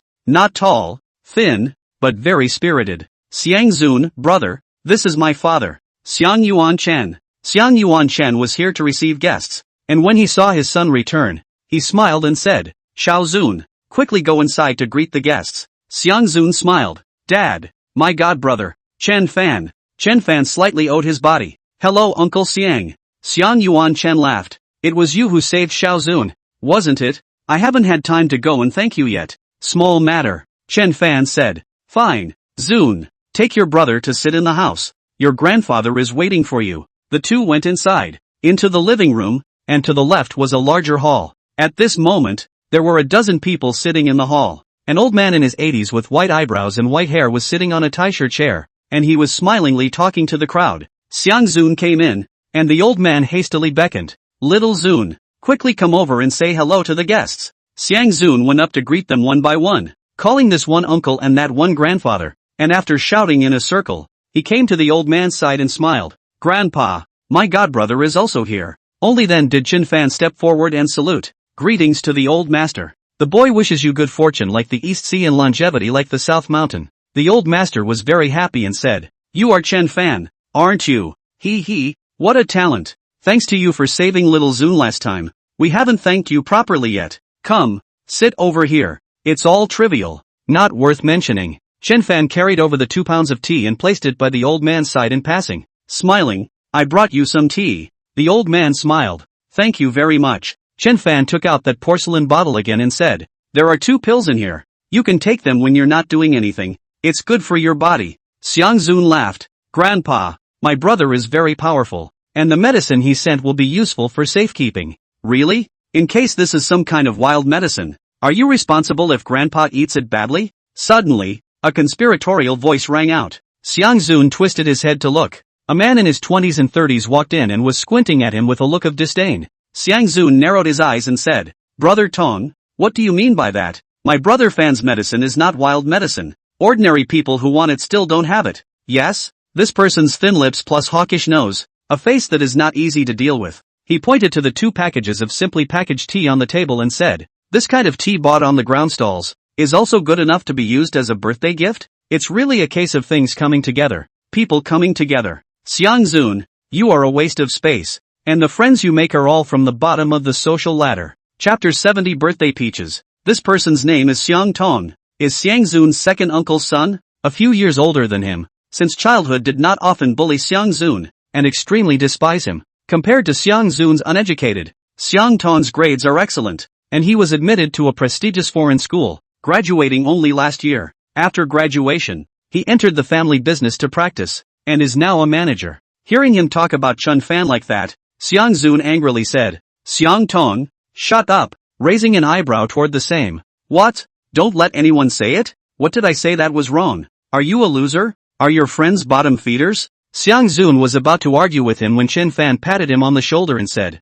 You said that this tea was bought from a stall. That's not true. This tea was cultivated by an immortal and is a spiritual tea that is hard to find for $10,000. What? Spiritual tea cultivated by immortals? Why don't you say that it was cultivated by Lord Buddha? Xiang Tong laughed, his mockery intensifying. Chen Fan ignored him and opened one of the packets, which contained 20 small packets of half a taels each. He tore open one of the small packets, then took the old master's cup and put a third into it. The old master immediately smelled a strange fragrance. His eyes lit up and he said, I don't have much of a nose anymore, but I still smell the fragrance. This is good tea. He immediately ordered his subordinates, quickly brew it. The subordinate brought a freshly boiled iron kettle, Chen Fan took it and raised his right hand high. A stream of water poured down. 100 degrees of boiling water reached exactly 85 degrees when it touched the tea leaves. The tea leaves tumbled. The aroma was rushed and steeped out. The aroma became even stronger. Miraculously, the water column was more than a meter high,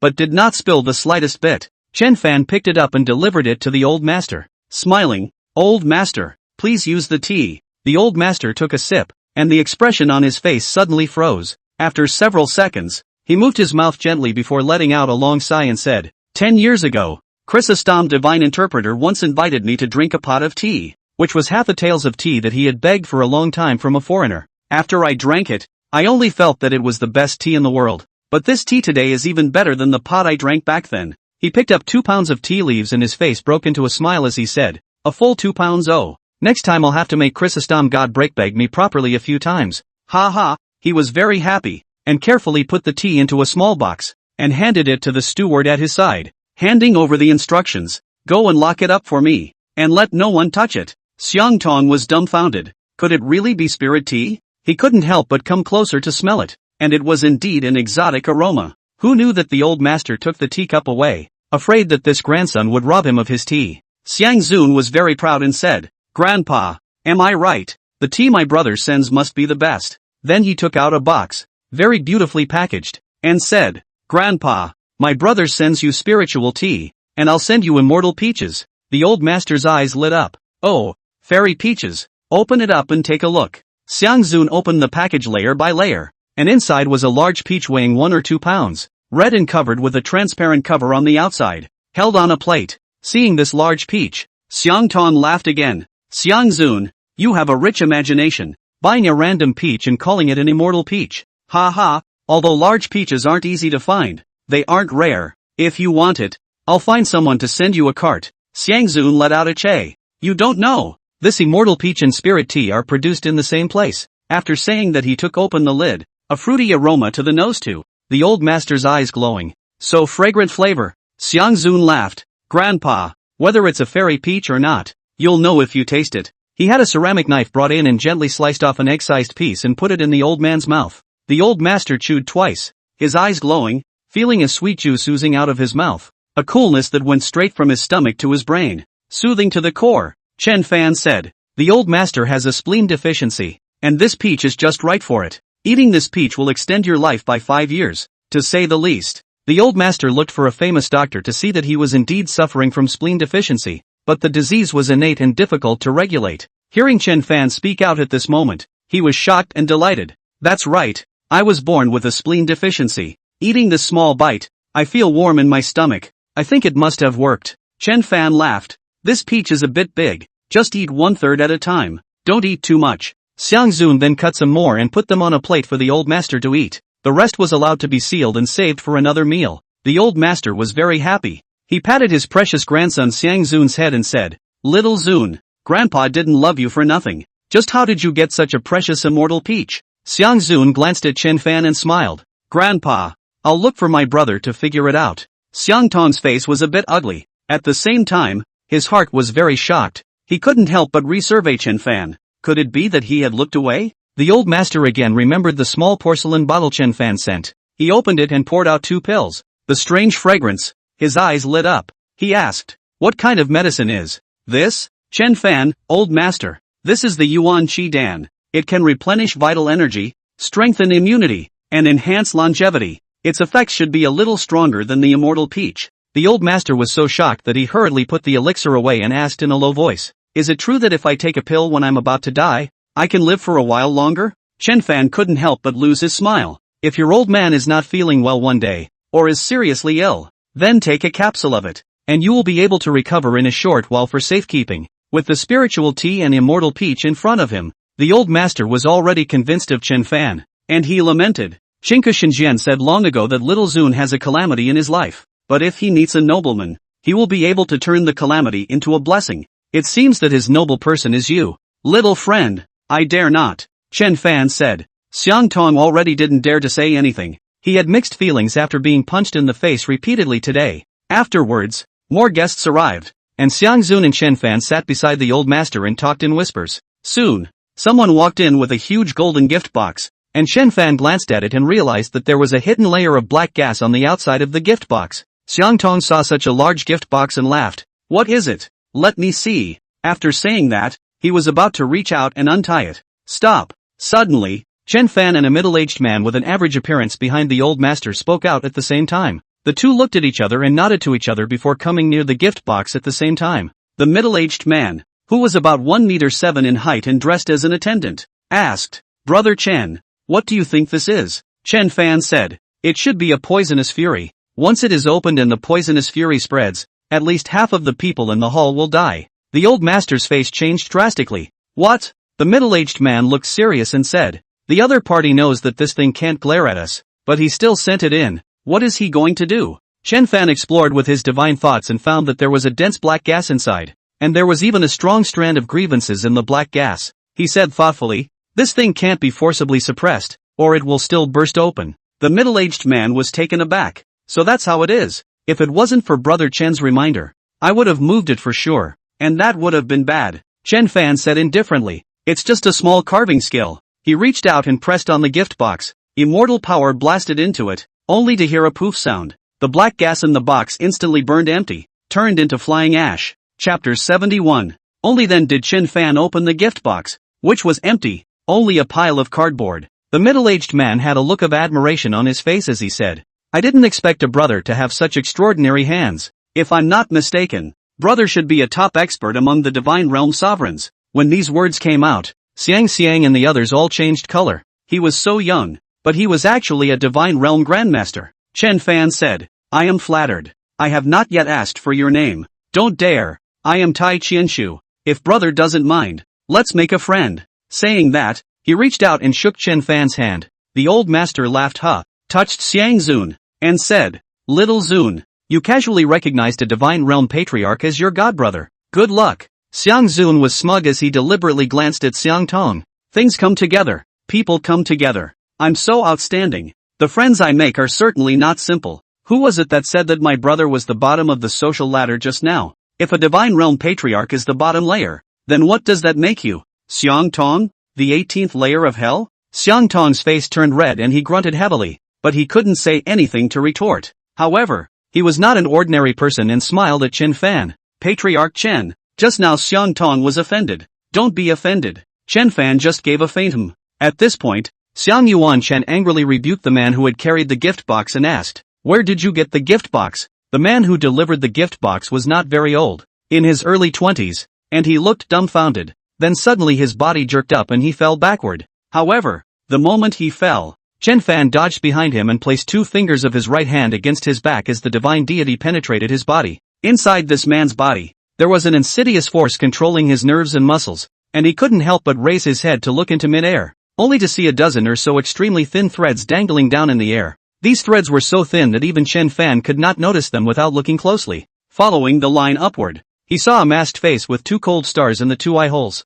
With 4 eyes, Chen Fan coldly said, come down. As the words fell, his body shot up into the sky like a cannonball, and the ground shook violently. Chen Fan reached out and grabbed a piece of clothing and a mask, which was empty. Where was the person? Returning to the ground, he felt the clothes somewhat sticking to his hands, and then his entire arm gripping the clothes turned black. At this time, a sinister laugh came from outside the door. Ignorant little child, having been hit by my bone transformation scatter, I wonder how many seconds you can last. Chen Fan catalyzed his immortal power and instantly forced out the poisonous power, and his green and black arm instantly recovered as before. He threw his clothes on the ground and said indifferently, what bone transforming powder? I think it's bone strengthening powder. It's not strong at all. The other party fell silent, and only after a few seconds did he grunt heavily. Kid, I remember you. Your name is Chen Fan. Tai Qianshu wanted to go out to chase after him, but was pulled back by Chen Fan. There is no need to chase after him. That's the 1,000-mile sound transmission kung fu.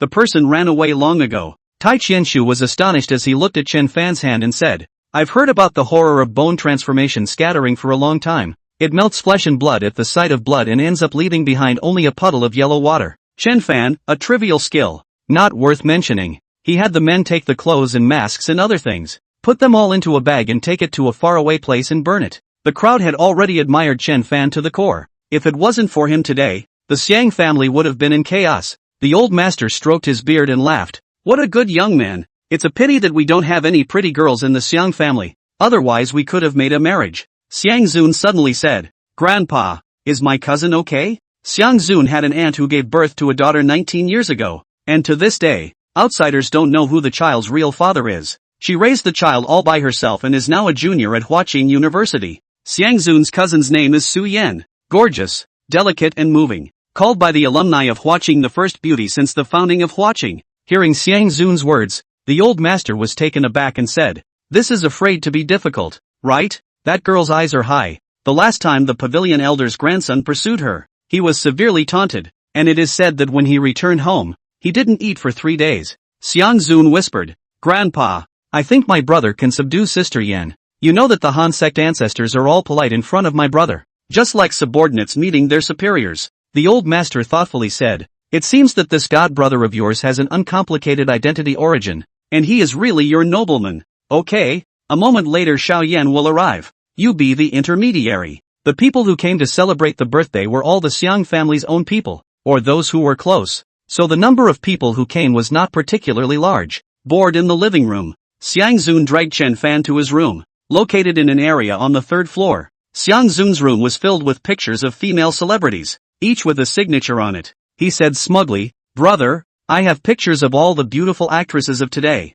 and some without clothes. Do you want to see them? Chen Fan rolled up his eyes. Keep it to yourself. Xiang Zun looked at the photo of a female star on the wall and said, This woman I like the most, but unfortunately it's too hard to chase. She doesn't like money and isn't afraid of the company's threats. Alas, it can be worrying me to death. Chen Fan saw that the photo was of an actress around 20, very delicate looking. Moreover, her breasts were quite large and genuine. Brother, you can see she's pretty in pictures, but she's even prettier in person. You'll definitely be mesmerized when you see her in real life. Fascinated by it, Chen Fan took one look and averted his eyes, saying, Really? Then call out for dinner and I'll see how pretty it really is. Xiang Zun winked. I was unsuccessful in wooing her, but she said she'd be willing to be the girlfriend of anyone who could run faster than her. Chen Fan, she runs fast? Xiang Zun, of course. She used to practice track and field. Standard long legs. Her best time for 400 meters in track is 52 seconds. That's already the standard for national athletes.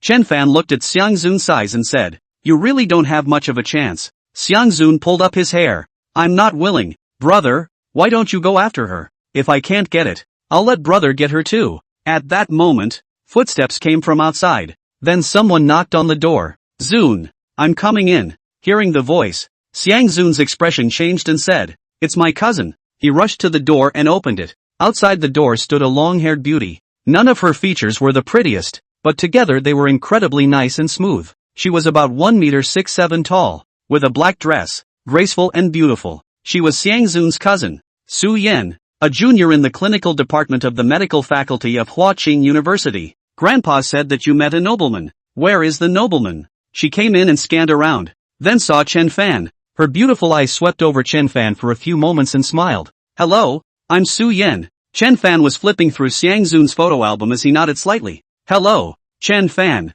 When Su Yan walked over, Chen Fan felt that the male parasites in his body moved, and the closer Su Yan got, the more the male parasites reacted. But what he could ascertain was that there was no matching female compulsion in Su Yan's body. Why was that? Su Yan also had some strange feelings. Her heart suddenly rejected Chen Fan, which made her very annoyed, and she said in a petulant voice, You go out. However, Chen Fan pressed on her pulse. Su Yan tried to struggle, but Chen Fan's hand did not move. He frowned slightly and said, It's actually a female parasite corresponding to another male parasite. Chapter 72, Suppressing Female Compulsion. At this moment, the male parasites in his body suddenly followed the parts of their skin that were in contact and instantly drilled into each other's bodies. The male compulsion quickly found the male compulsion in Su Yan's body and pressed it down, his body vibrating. In just 10 seconds before and after, the male compulsion tamed the female compulsion, and a matching relationship was formed between the two. The male parasite in Chen Fan's body was not trivial. It was many times more intelligent than the female parasite in Su Yan's body,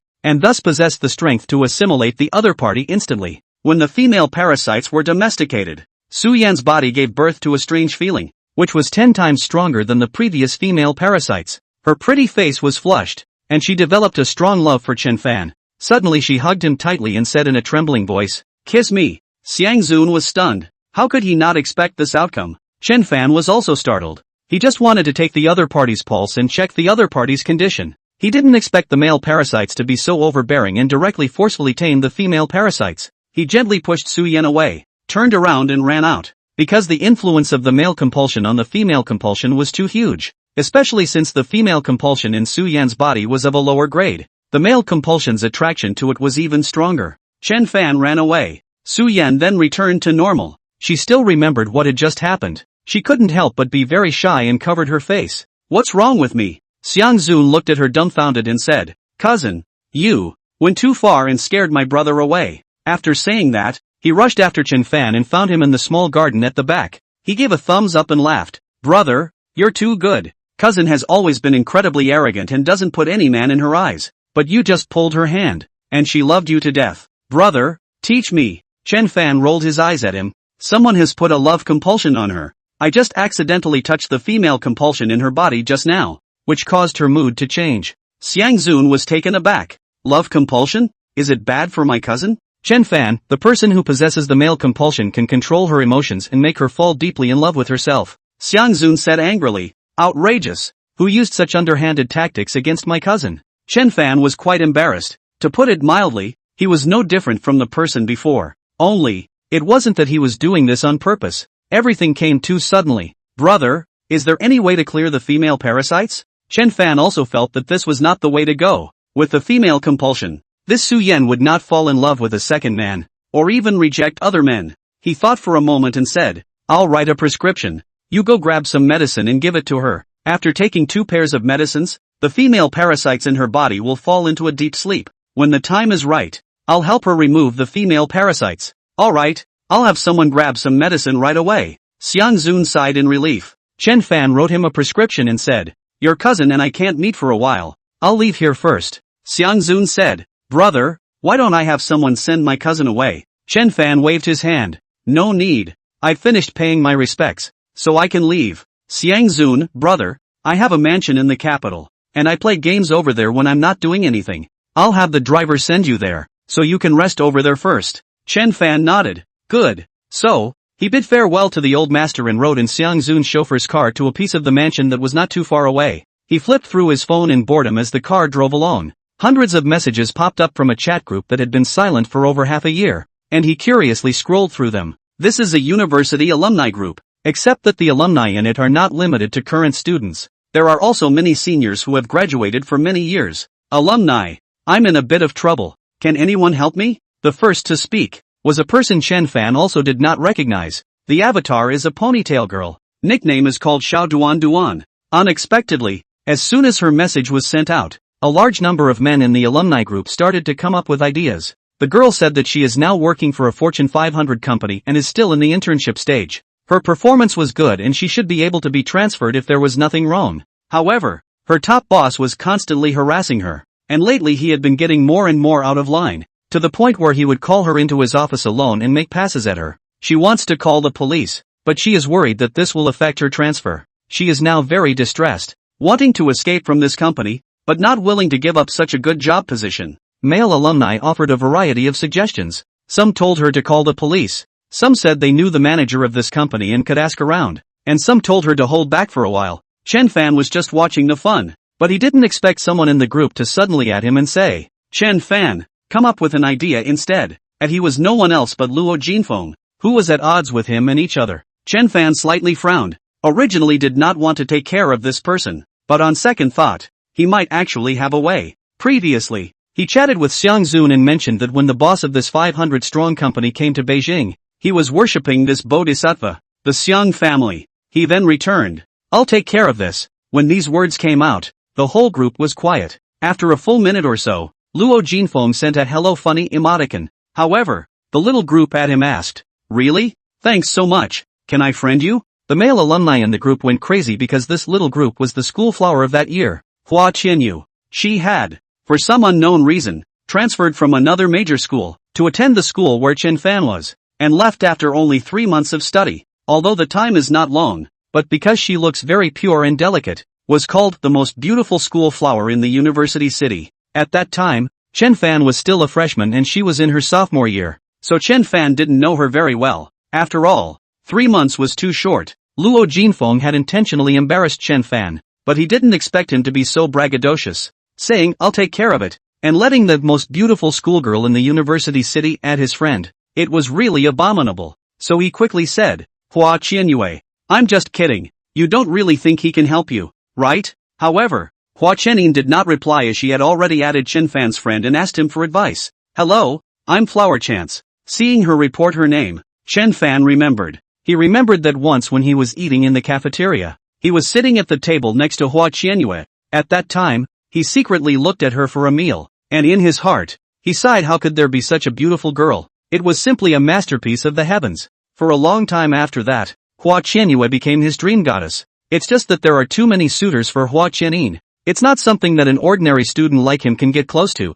and he doesn't even have the chance to say a word to the other party. "Chen Fan," he replied, "the company you just mentioned. I know. I'll let my friend ask about it in a moment. You wait for news." Hua Qianying sent a thank you emoji and asked, "Chen Fan, I've heard about you. You've taken down 2 of the school's schoolgirls. Even the former schoolgirls are obsessed with you." Chen Fan's old face blushed, thinking, "You're not even in school anymore. How do you know so much?" He said back, "Don't listen to their nonsense." Hua Qianying sent a smiling emoji and didn't know whether to believe it or not. He then called Xiang Zun and asked, "There's a classmate of mine at Sanyi Company. She's a girl who was harassed by her supervisor during her internship. Didn't you say that this company is sheltered by your Xiang family? You ask about it." Xiang Zun thought for a while before remembering the company and said, "Yes, there is such a company. Brother, what's her name and who's her boss?" Chen Fan explained the situation to Zun. "Small matter. I'll deal with it right away. Brother, wait for me for a while." At this moment, inside the office of Manhwa Company, Hua Qianying looked at her cell phone with an amused expression. She didn't actually believe that Chen Fan had a way to help her. After all, she had seen too many bragging men, one after another making themselves sound unrivaled, as if they could solve anything. But in fact, they would only brag, aiming to attract her attention. Chapter 73, The Husband's Fate. Hua Qianying's impression of Chen Fan was already fuzzy. But someone who could take down 2 major school beauties must be somewhat capable. Right at this moment, someone called. The phone was connected. A pleasant woman's voice came from inside. It sounded familiar. "Hua Qianyue, I'm the president of the company. Lin Yao. I already know about you being harassed by your boss. The company will deal with him seriously. At the same time, I'm also apologizing to you on behalf of the company and will give you an early transfer. The specific treatment will be announced tomorrow. Is that okay with you?" Hua Qianying was stunned. The president actually called himself? And to deal with the boss? She instantly thought of what Chen Fan had said before. Could it really be that he was helping himself? Hanging up the phone, she froze for a while, then immediately asked Chen Fan, "The president called me." "Chen Fan, you are too good. How did you do it?" "Chen Fan, my friend is over there. A matter of saying hello." Luo Jinfeng saw that both Chen Fan and Hua Qianying were silent, and knowing that it was not good, he immediately said, "I'm just kidding. You won't really ask him for help?" Hua Qianying wrote a paragraph. "I also want to thank you for your guidance. Chen Fan has helped me solve the problem." Chen Fan arrived at the place where Xiang Zun lived. A nice garden villa with front and back gardens and a very large swimming pool. The garage on the first floor was filled with luxury cars, as many as 7. The room was luxuriously decorated, and Chen Fan liked it. Just as he sat down, Hua Qianying called with a video call. He was a bit hesitant. After all, he didn't know Hua Qianying very well. After thinking for a moment, he connected the video. On the cell phone screen, an exquisite face appears, a standard melon face, eyebrows like a picture, wearing light makeup, in the past or the year's appearance, only more mature and beautiful. "Chen Fan, thank you so much. I was dumbfounded when I received a call from the president just now." She laughed. Chen Fan laughed. "It's good that it can be resolved." At this time, Hua Qianying noticed the environment behind Chen Fan, and with a stirring in her heart, she said, "Chen Fan, is that a villa you're living in? Wow, the decoration inside is so luxurious." "Chen Fan, a friend's house. I'm staying for the night." Hua Qianyue blinked her beautiful eyes and said, "It's a pity you're not in the capital. Otherwise I would have invited you out for a drink." Chen Fan laughed. "I'm right here in the capital, and I've come to wish my elders a happy birthday." Hua Qianying's eyes lit up. "Great, how about I treat you to a midnight snack?" Thinking that there was nothing to do in the evening, Chen Fan nodded and said, "Sure, you decide on the location." "Okay, I'll give you the location later." Hua Qianying laughed. At this time, a middle-aged man came over, holding a cell phone in his hand, and said softly, "Mr. Chen." Young Master Zun called. "Chen Fan, okay, I'll see you in a bit. Then he hung up the video. He grabbed his cell phone. And Xiang Zun's voice came from inside. Brother, the driver said you're over there. I've arranged a few actresses for you. The photos are sent to you. Pick a few yourself. I'll have them accompany you tonight. Chen Fan said. I don't need it. I'll go out to meet my friends later. Xiang Zun became interested. Really? Is your friend a man or a woman? Is it related to you? Chen Fan said. Eat well for your birthday banquet. Roger that. I'll leave you alone, brother. Xiang Zun hung up cheaply. Chen Fan returned the cell phone to the driver and said, take me somewhere. Hua Qianyin had already sent the address. The place was quite far from him, half an hour's drive. The place was carefully chosen by Hua Qianyue. She felt that the restaurant's food was quite good, only that there were too many people and there was usually a queue. Therefore, she came to the restaurant in advance and took a number to line up.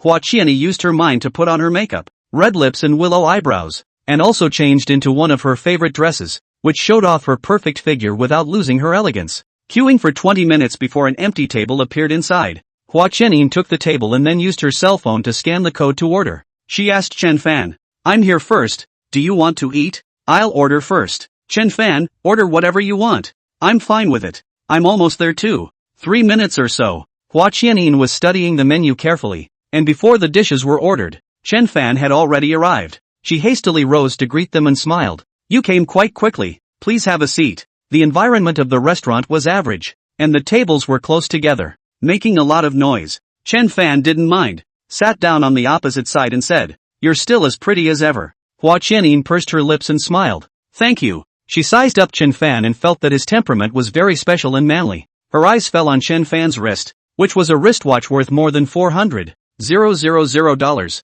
with a blue dial, made of gold. Very exquisite. The wristwatch was given to Chen Fan by Tang Rou, and he didn't know how much it cost, so he put it on because he thought it looked good. But he didn't expect to be instantly recognized by Hua Qianyin, who was well versed in luxury goods, associated with seeing the villa before. Hua Qianyin concluded that Chen Fan was now rich. No wonder he had a way to help himself. And I'm afraid that someone who can influence his own president is at least at the billion level of wealth, right? She couldn't help but feel a bit terrified that she had invited a billionaire to eat at this kind of commoner's meal restaurant. Wasn't that too casual? At that moment the driver walked in. He was wearing a gray jacket and stood straight. He approached and said softly, Sir, I asked. There are private rooms on the second floor. Do you need me to arrange them? Chen Fan nodded. All right, you arrange it. The driver stepped aside and made a phone call. And soon the manager came trotting over, saying with incomparable respect, I'm sorry, the upstairs elegant room has been arranged. Please move upstairs.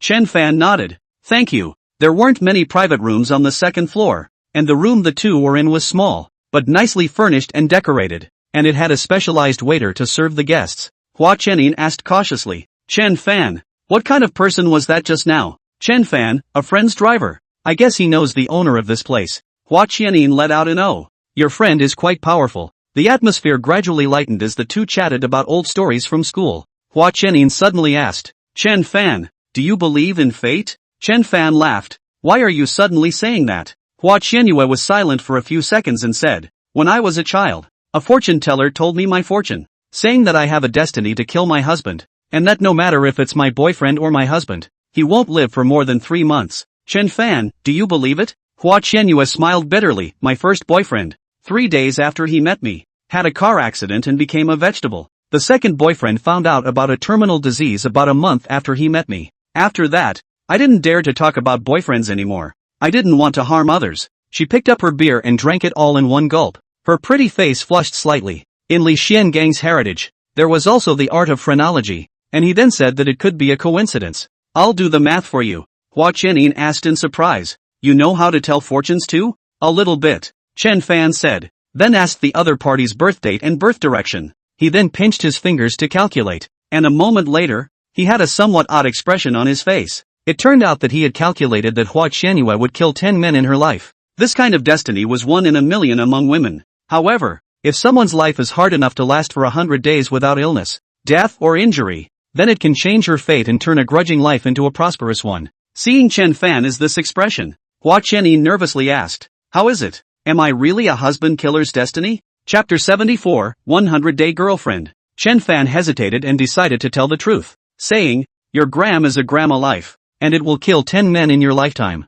Hua Qianyin's face was ashen. So, My life is over. Chen Fan was a bit intolerant and said, it's not like there's no way to crack it. You need to find a person with a hard life, and as long as he lives through 100 days safely, he can change your life. After you change your fate, you will be a prosperous husband's fate, and whoever you marry will prosper. Hua Qianyue smiled bitterly, but where to find someone with a hard life? Chen Fan also had a headache. Even if someone had a hard life, they might not be willing to take the risk. Hua Qianying poured another glass of beer, smiled miserably, and said, actually, it's quite good to be alone. I can still live without a man. Seeing that she was about to finish the glass of wine again, Chen Fan pressed her hand and said, don't drink it. I'll think of another way for you. Hua Qianying faintly said, what way? Do you dare to be my boyfriend? These words had moved Chen Fan's heart. He was not afraid of the other party's restraint with all his immortal power. As long as he persisted for 100 days, the other party's fate would change. Hua Qianyue, I can help you, but you have to be my girlfriend for 100 days. During this period, you can't leave me for more than 3 days. In other words, within 3 days, you must appear by my side once. After 100 days, as long as I'm fine, you'll become a prosperous life. Hua Qianying looked at him dumbfounded. Chen Fan, are you really willing to risk your life to help me? Chen Fan laughed. I have a hard life. I'm not afraid. Hua Qianyue was touched. Knowing that she is a husband's life, all people avoid her like a snake. Only Chen Fan is willing to help her. However, after some internal struggle, she gently shook her head. Chen Fan, thank you, but I can't harm you. Chen Fan laughed. Don't worry, I will be fine. It's only 100 days. Think of it as a vacation. Hua Qianyue still shook her head. I can't let you take the risk. It's even if I'm miserable alone. There's no need to involve others. Chen Fan was about to explain, but Hua Qianyue still downed the wine, her face even redder. After drinking 2 bottles of beer, Hua Qianying's drinking capacity was obviously very average. Her tongue was big and her pretty face was red as she laughed. It's fine for my old lady to live alone in the future. I don't want a stinky man. Chen Fan smiled bitterly and had to say, fine, you're alone. The two of them didn't eat much food, so he helped Hua Qianying back to the car and then asked her where she lived. However, as soon as Hua Qianying got on the bus, her head tilted to the side and she fell asleep. Unable to ask for an address, Chen Fan had to bring her to Xiang Zun's residence, thinking to wait until she was sober tomorrow before sending her home. Returning to his residence, he carried Hua Qianying to the bedroom, and even helped her take off her shoes and cover her with a blanket. He was just about to turn around and leave when Hua Qianying suddenly started wailing and crying very sadly. Apparently she had dreamed of something sad. Chen Fan sighed and went over to pat her back so that she could calm down. Unbeknownst to him, Hua Qianyue suddenly hugged his arm and refused to let go. Chen Fan had no choice but to sit on the sidelines and let her hold him. With that, he was held by the arm all night and had to lie down next to it to rest. The next day after 5 o'clock, Hua Qianyue's wine finally woke up. She opened her eyes. Then she saw Chen Fan, and she was holding her hand. She was taken aback but didn't move. Smelling the scent of the man's body, her eyes a little mesmerized. She hadn't been alone with any man in over a year, and the security of this moment was something she craved so much, but she didn't deserve it, because she was a grudge holder. She pressed her face against Chen Fan's shoulder and breathed hard. Chen Fan's body did not have the stinky man smell of men, but instead had a comfortable fragrance. Chen Fan also opened his eyes and asked,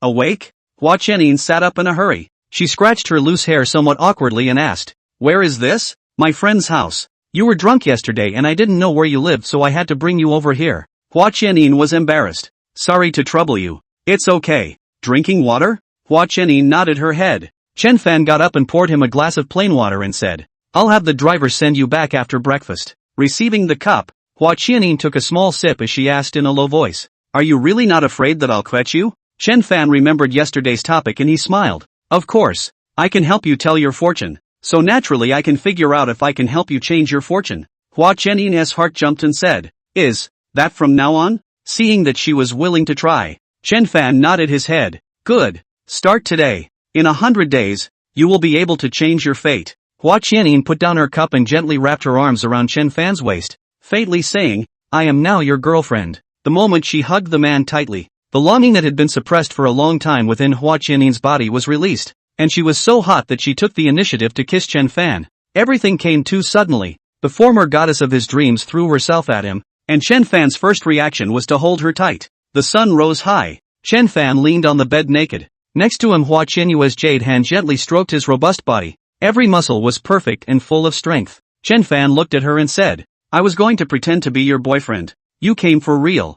Hua Chenin blanked him. I haven't touched a man in over a year. Can I not crave your body? Wait for me to rest for a while and do it again. Chen Fan looked down and said, wait a little longer. At that moment the bedside phone rang. It was the housekeeper here calling. Mr. Chen, do you need breakfast? Chen Fan, will dine in half an hour. Hanging up, he looked down again and said, restore the war effort. Hua Chenin practiced dancing since she was a child. Her body's flexibility was extremely good, and with new patterns, Chen Fan spent a happy morning. The two of them then showered, changed clothes, and went to the restaurant for dinner. The breakfast was very exquisite, with dozens of large and small plates. Soon after the two of them sat down, Xiang Zun breezed in, and when he saw Hua Qianyue, his eyes lit up and he said, wow, is this my sister-in-law? Hello sister-in-law, I'm Xiang Zun. Hua Qianyue blushed and nodded gently. Hello. Chen Fan ate a snack and asked, what are you doing here? Xiang Zun laughed. Grandpa said that he wants me to learn more from you. Brother, is your cousin okay? He remembered yesterday. Xiang Zun scratched his head. Don't mention it. Kept asking me for your number. I didn't dare to give it. Later I had someone grab some medicine for her to eat, and she only returned to normal, but still misses you, and asked me to arrange for you to meet today. Chen Fan shook his head. Don't see. I'm afraid that if we meet, it will stimulate the love compulsion in her body again. Xiang Zun alright then. Then he said happily, brother, Grandpa said that I can use the entire power of the Xiang family in the future. However, there are conditions that restrict me from using all my power only when you need it. Brother, Chen Fan said indifferently. Old master raises his favor. Xiang Zun, if it wasn't for brother being there yesterday, I don't know what the birthday banquet would have become. By the way brother, we've already found out who the person who did it that day was. Chen Fan became interested and asked, what kind of people? The one who struck yesterday is a Jianghu shifter, known as the puppeteer. He can manipulate living people to do things through a kind of thin thread, and is one of the top assassins in the country. Xiang Zun said, he was supposed to manipulate someone else to assassinate my grandfather that day, but it was spoiled by brother. He has already put out the word that he will take your life within 2 days. Brother, Chen Fan sneered. Interesting, I'll wait for him to come. Chapter 75, The Human Skin Warlord. Xiang Zun, we haven't found out who ordered him, but not many people dare to touch my Xiang family. That person's identity must not be simple. Chen Fan, when I catch someone, I'll know once I ask. Humph, you want to catch me? Do you have that ability? A voice sounded outside the door. Chen Fan threw the chopsticks in his hand into the air. A silhouette appeared and the chopsticks pierced through his back. He screamed miserably and flew outward. Chen Fan flung out another saucer, as fast as lightning, hitting him squarely in the back of the head. The saucer shattered and the man planted himself on the ground. He got up and went over, only to see a man curled up on the ground. He was skinny and ugly, with a head of sparse yellow hair, and his body was constantly bleeding. He stomped on the man's leg, breaking the knee with a click, and asked in a chilling voice, who sent you? This man was none other than the puppeteer, who screamed miserably and gritted his teeth. There are rules of the trade. I won't tell. Chen Fan reached out and pressed on his spine. The divine deity drilled into his nerves, and the puppet master began to suffer pain 100 times more than before, but he could not pass out, letting out pig-killing screams. I said, the warlord sent me out, he exclaimed. Chen Fan asked Xiang Zun, who is the military advisor? Xiang Zun's face was incomparably ugly as he faintly said, the military master is someone my grandfather was relying on, advising my Xiang family and managing a large portion of the family business. How could he betray the Xiang family? At this time, Xiang Zun's cell phone rang. He opened it and the old master's voice came from inside. He said in a deep voice, Xiao Zun, the military division is dead. Xiang Zun was taken aback. Grandpa, how did the military division die? The old master sighed. He was killed. His human skin was stripped off and his face was completely disfigured. Since he couldn't be recognized, a DNA test was done, and he was the master at arms. Xiang Zun also told the situation over here, and the old master sneered. It seems like someone is going to make a move against my Xiang family. The Xiang family holds too many resources. I don't know how many people are jealous. Xiang Zun, Grandpa, what should we do now? Old master, you invite Chen Fan to come here. He might be able to tell how the military division died. Xiang Zun nodded. Okay, I'll go right away. Hanging up the phone, Chen Fan had already heard the content clearly, and he said to Hua Chenin, I have something to do. You go back first. Seeing Chen Fan's tactics and ruthlessness, Hua Chenin was deeply shocked inwardly, so she gently nodded her head. Good, I'll call you later. Letting the driver send Shiyu away, Chen Fan ordered the puppet master to be stunned and handed it over to the Xiang family to deal with, and then rushed with Xiang Zun to the residence of the military division. Yesterday, the master of the army also attended the birthday banquet. Chen Fan also saw him, but when he saw the master of the army again, he was already a bloody skinless corpse. He looked at the corpse for a moment, then took its pulse. Xiang Zun's eyes widened. Brother, do dead people have pulses too? Chen Fan, after a person dies, there is residual energy in their body that forms the corpse vein, and you can determine the cause of death through the corpse vein. A moment later, he removed his hand, wiped it with a wet towel, and said, he was beaten to death by heavy-handed techniques, and died in agony, having been skinned alive. He died at about 2 o'clock yesterday afternoon, and I suspect that the warlord the puppet master spoke of was the skin flayer in disguise. Xiang Zun instantly understood and said, that is to say, the warlord at the birthday banquet was a fake, a skin-flaying murderer in disguise. If my grandfather was assassinated that day, the one in control of the Xiang family is that fake military master. Chen Fan nodded. It should be so. It's just that the murderer didn't expect that I would show up at the scene and the puppeteer assassination failed. Xiang Zun immediately reported the situation to the old master. After hearing this,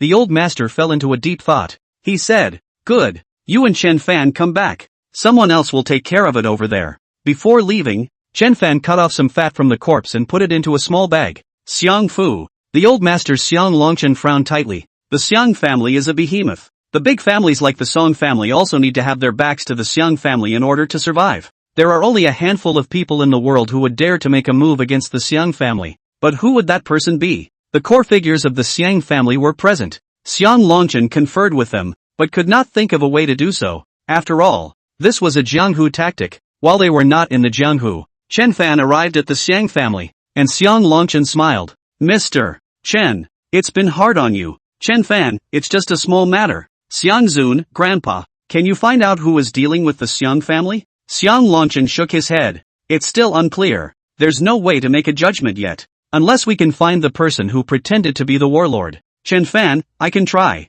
Xiang Longchen was delighted. Mr. Chen has a solution? Chen Fan asked someone to bring a finger-thick incense. This kind of incense is special. Ordinary people can't afford to use it, because a piece of it will cost thousands of dollars, and it has to be booked. Getting the incense, Chen Fan wrapped the fat from the corpse around the outside of the incense with a wire and then lit it. A cloud of smoke rose into the air, and he urged his immortal power to recite an incantation. This is a murder-chasing mantra passed down from Li Xiangang's memory, which can communicate with the grudges of the dead with the help of the grease on the dead. If the other party has taken the human skin, his body will be stained with grudges, so he can use this method to track down the murderer. Chen Fan held the incense in his left hand, and a smoke vapor drifted towards the southwest. He immediately rushed out of the living room and hurriedly walked in the direction of the smoke, and the Xiang family hurriedly sent someone to follow. Stepping out of the confines of the Xiangfu, he leapt as if he were flying over the top of a field of houses before finally jumping into an alleyway. The alley was so narrow that not even a car could enter. Smoke drifted straight ahead where there was a black door. Chen Fan instantly accelerated and directly jumped over the gatehouse, landing in the courtyard. He then unfolded his divine thoughts and enveloped the entire courtyard. The door of the room exploded with a bang, and a silhouette rushed directly towards him. Chen Fan activated his divine deity and moved a few meters horizontally while he rushed towards the room. A middle-aged man in the house was kept wasting through the window and escaping towards the outside. Chen Fan's speed is extremely fast. One step to the front, waving his palm to hit. The man couldn't dodge in time and pressed a palm on his back, but the man drilled out. Chen Fan opened a hole in the wall with a punch, reached out and grabbed the man's neck, pulling him in. The middle-aged man's mouth was full of blood and his face was waxen. At this time, his neck was restrained and he couldn't move at all, so he could only stare at him in death. Chen Fan said, stripping your skin and disguising your face, you must not be a nameless person. Tell me, who are you and who sent you? The middle-aged man said coldly, I won't say anything. Chen Fan, it's okay if you don't say it.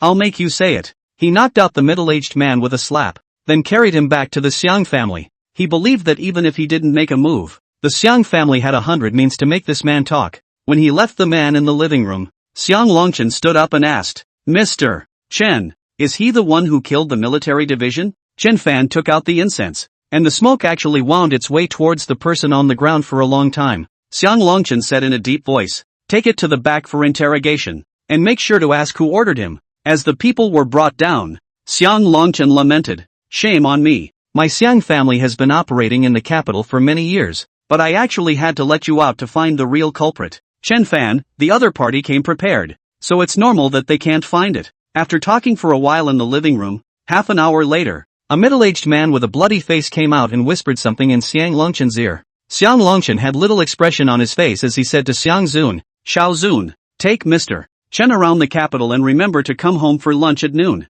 Chapter 76 7-Star Dragon Nurturing Cave. Xiang Zun promised and pulled Chen Fan outside. After leaving the door, Chen Fan asked, "Did you find out?" Xiang Zun, "Maybe. From what I know about Grandpa, if he doesn't say anything, it means the other party's identity is not trivial." Chen Fan thought about it and said, "You'd better go back. Contact me in time if anything happens. I'll go back to where you live." Xiang Zun felt justified and said, "Okay, I'll go back then." Then he sent his driver to send Chen Fan back again. In the car, Chen Fan opened his cell phone and found that the alumni group had exploded, with dozens of people at him. He was startled. What happened? So after he flipped through many pages of chat logs, he saw that Hua Qianyue had sent a selfie that was playful and beautiful, and in the background of the photo, it was Chen Fan who was having a meal. Chen Fan realized that Tang Rou and He Mengyan had both left messages, and he had a headache for a while. Clicking on Tang Rou's message, she retweeted the photo and then posted a question mark. He Mengyan didn't send a picture, but only said,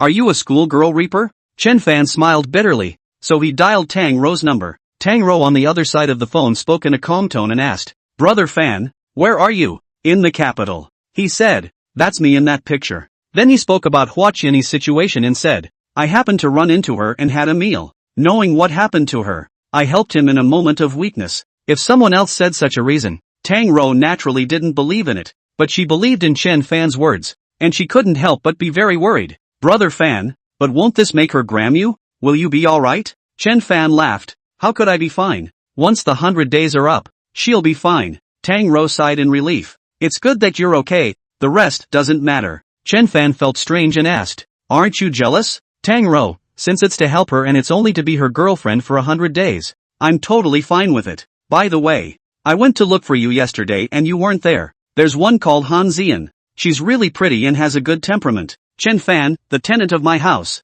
lives in the next small courtyard." Tang Rou, "She's taking care of General Black and General Red, and she's quite attentive." Chen Fan, "Really? That's quite good. Brother Fan, when are you coming back?" Tang Rou asked. "Tomorrow. There's nothing else to do now." He said, "I have to go back for my exams." "Well, then, I'll wait for you at home." He talked to Tang Rou for more than half an hour before hanging up. He then sent a message back to He Mengyan, briefly explaining the situation. Back in the courtyard, he practiced for a while when Xiang Zun's call came. He sighed and said, "Brother, I know who the person who dealt with the Xiang family is." Chen Fan didn't ask about the other party's identity, but only asked, "Will there be a war?" Xiang Zun, Grandpa talked to the other party on the phone, and there was a misunderstanding between the two sides, which the Xiang family has explained clearly. The reason turned out to be that the other party's ancestral tomb had been tampered with by a high-level person and extremely vicious means had been used. That's why that family is going to lay a deadly hand on the Xiang family. Chen Fan, "Oh,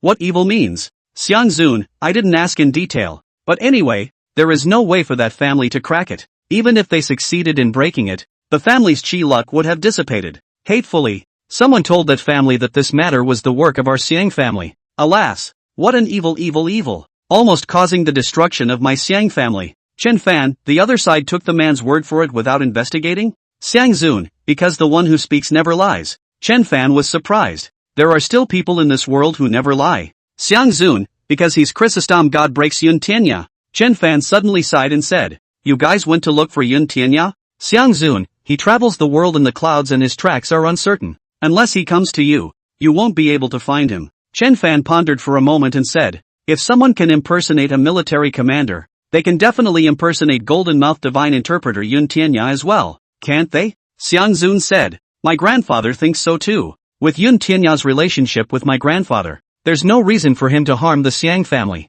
Chen Fan, "So, both of you have reconciled?" Xiang Zun sighed. "The power of that family is still above my Xiang family. What else can we do if we don't reconcile? Moreover, I feel that his family may not fully trust my Xiang family." Chen Fan, "You ask what has happened to his family's ancestral tomb and then tell me." Xiang Zun, "Okay, brother, wait for me for a while, I'll ask right away." Hanging up the phone, Chen Fan asked the maid to make some spiritual tea that he had brought with him and waited for the news on the sofa. Instead of waiting for Xiang Zun's call, it was Hua Qianyuan who called. She smiled and asked, "Chen Fan, what are you doing?" Chen Fan, "Drinking tea." "You went to work?" Hua Qianyuan, "My body felt like it was falling apart. so I took a vacation to rest in a rented apartment. Chen Fan thought to himself, who made you endless? Again and again. Well, get some rest then. So can you go to the second-hand market with me this afternoon? She said. If you don't have time, that's fine. I'll go by myself. Chen Fan thought for a moment and said, I might take care of a little something this afternoon,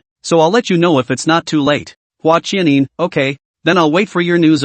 Over here. Just as Hua Qianyue hung up, Xiang Zun's video call arrived. Xiang Zun in the cell phone picked up a piece of white paper, on which he hastily drew a few mountains, a river, and also marked the direction where the tomb was located. He said, Brother, I had a hard time drawing this. This is what the tomb looked like before. Chen Fan had an immortal heritage and recognized at a glance that this was a very rare 7-star dragon raising point. If you get this point, if you raise a small dragon for 50 years, your offspring will be ranked as a government official. If you raise a big dragon for 100 years, your offspring will be crowned as a king and worshipped as a prime minister. And if you raise a real dragon for 300 years, your offspring will be crowned as an emperor. Among the descendants, there will be an emperor. However, although the 7-star dragon nurturing point was rare, it was also prone to vandalism, making it difficult to last for 100 years, let alone 300 years. But this family was lucky. This ancestral grave was at least 120 years old. Xiang Zun took out a second piece of paper, on which some arrows were marked on several hills and in the river, and he said, where these arrows are located, holes tens of meters deep have been drilled, into which the corpse oil of people who died horizontally has been poured. The corpse oil seeped into the ground and has destroyed the feng shui pattern of the cemetery. Chen Fan looked at the arrows and said indifferently, the other party is an expert. He utilized the fury of the corpse oil to attract grudges, turning a good 7-star dragon nourishing situation into an extremely vicious 7-star absolute fury situation. The descendants of the tomb owner will die every 6 months, and several people will become seriously ill. Xiang Zun hurriedly said, Right.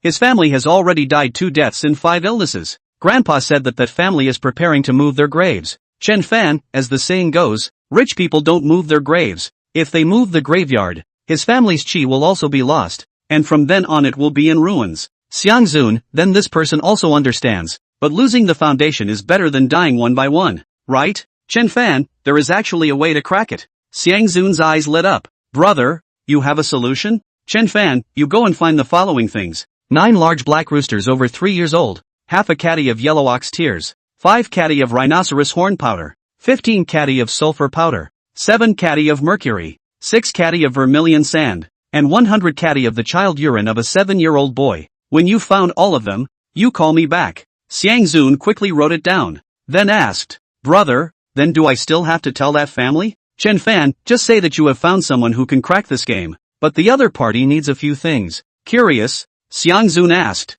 What is it? Chen Fan, his family's ancestral tomb has raised dragons for 2 kilometers, so there must be heavy treasures in his home. Just say that I need the most precious thing like that in his family. Chapter 77, The Golden Cat. Xiang Zun scratched his head. Brother, if I say so, then the family will know what to take. Chen Fan, that's right. Xiang Zun nodded his head vigorously. Understood. I'll talk to Grandpa right away. Xiang Zun hurriedly hung up the phone while Chen Fan took a sip of tea. Then after glancing at the time, he sent a message to Hua Qianin, saying that he could go over right now. It would take some time for Xiang Zun to find all those things, and it would take some time for that family to think about it before they were willing to hand over their treasures. So he decided to accompany Hua Qianin to the second-hand market. It was almost time for lunch, and after the two met up, Hua Qianyue invited him to dinner. The two of them simply ate a bowl of noodles at a noodle shop before going to the second-hand market. This was the largest second-hand market in the capital, covering a wide area and selling everything inside.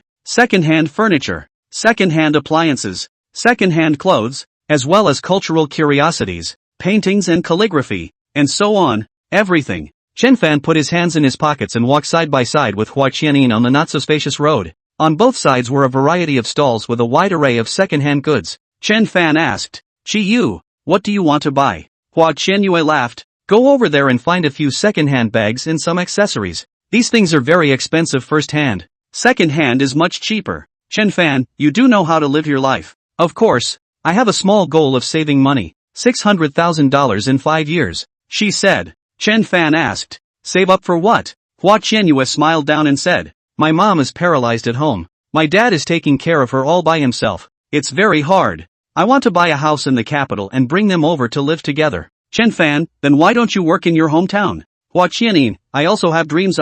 I want to earn more money to buy imported medicine to cure my mom's paralysis. Chen Fan was a bit curious. Imported medicine can cure it? Hua Qianin, a foreign drug is particularly effective. But it's just too expensive. $1 million for a course of treatment. My mom's situation is more serious. And she needs at least 5 courses of treatment. That's why I have to find a well-paid job and work hard to make money. Chen Fan suddenly understood why she wanted to buy a second-hand bag. After walking for a while, he suddenly stopped his steps. It turned out that he saw a copper cat laying next to him, with black paint on the outside. The cat's 2 eyes, blue and eerie, were very beautiful, and the whole thing was alive and well. Chen Fan's corneas came from Li Xiangang, and his eyes were even nourished by immortal power. So his eyesight was amazing. He could tell at a glance that the 2 cats' eyes were actually some sort of gems, only that the cat's eyes had a layer of paint painted on the outside, making it difficult to recognize. The cat's eyes were made of gemstones. But what about the cat's body? He reached out and picked up the cat, and it felt about as heavy as copper,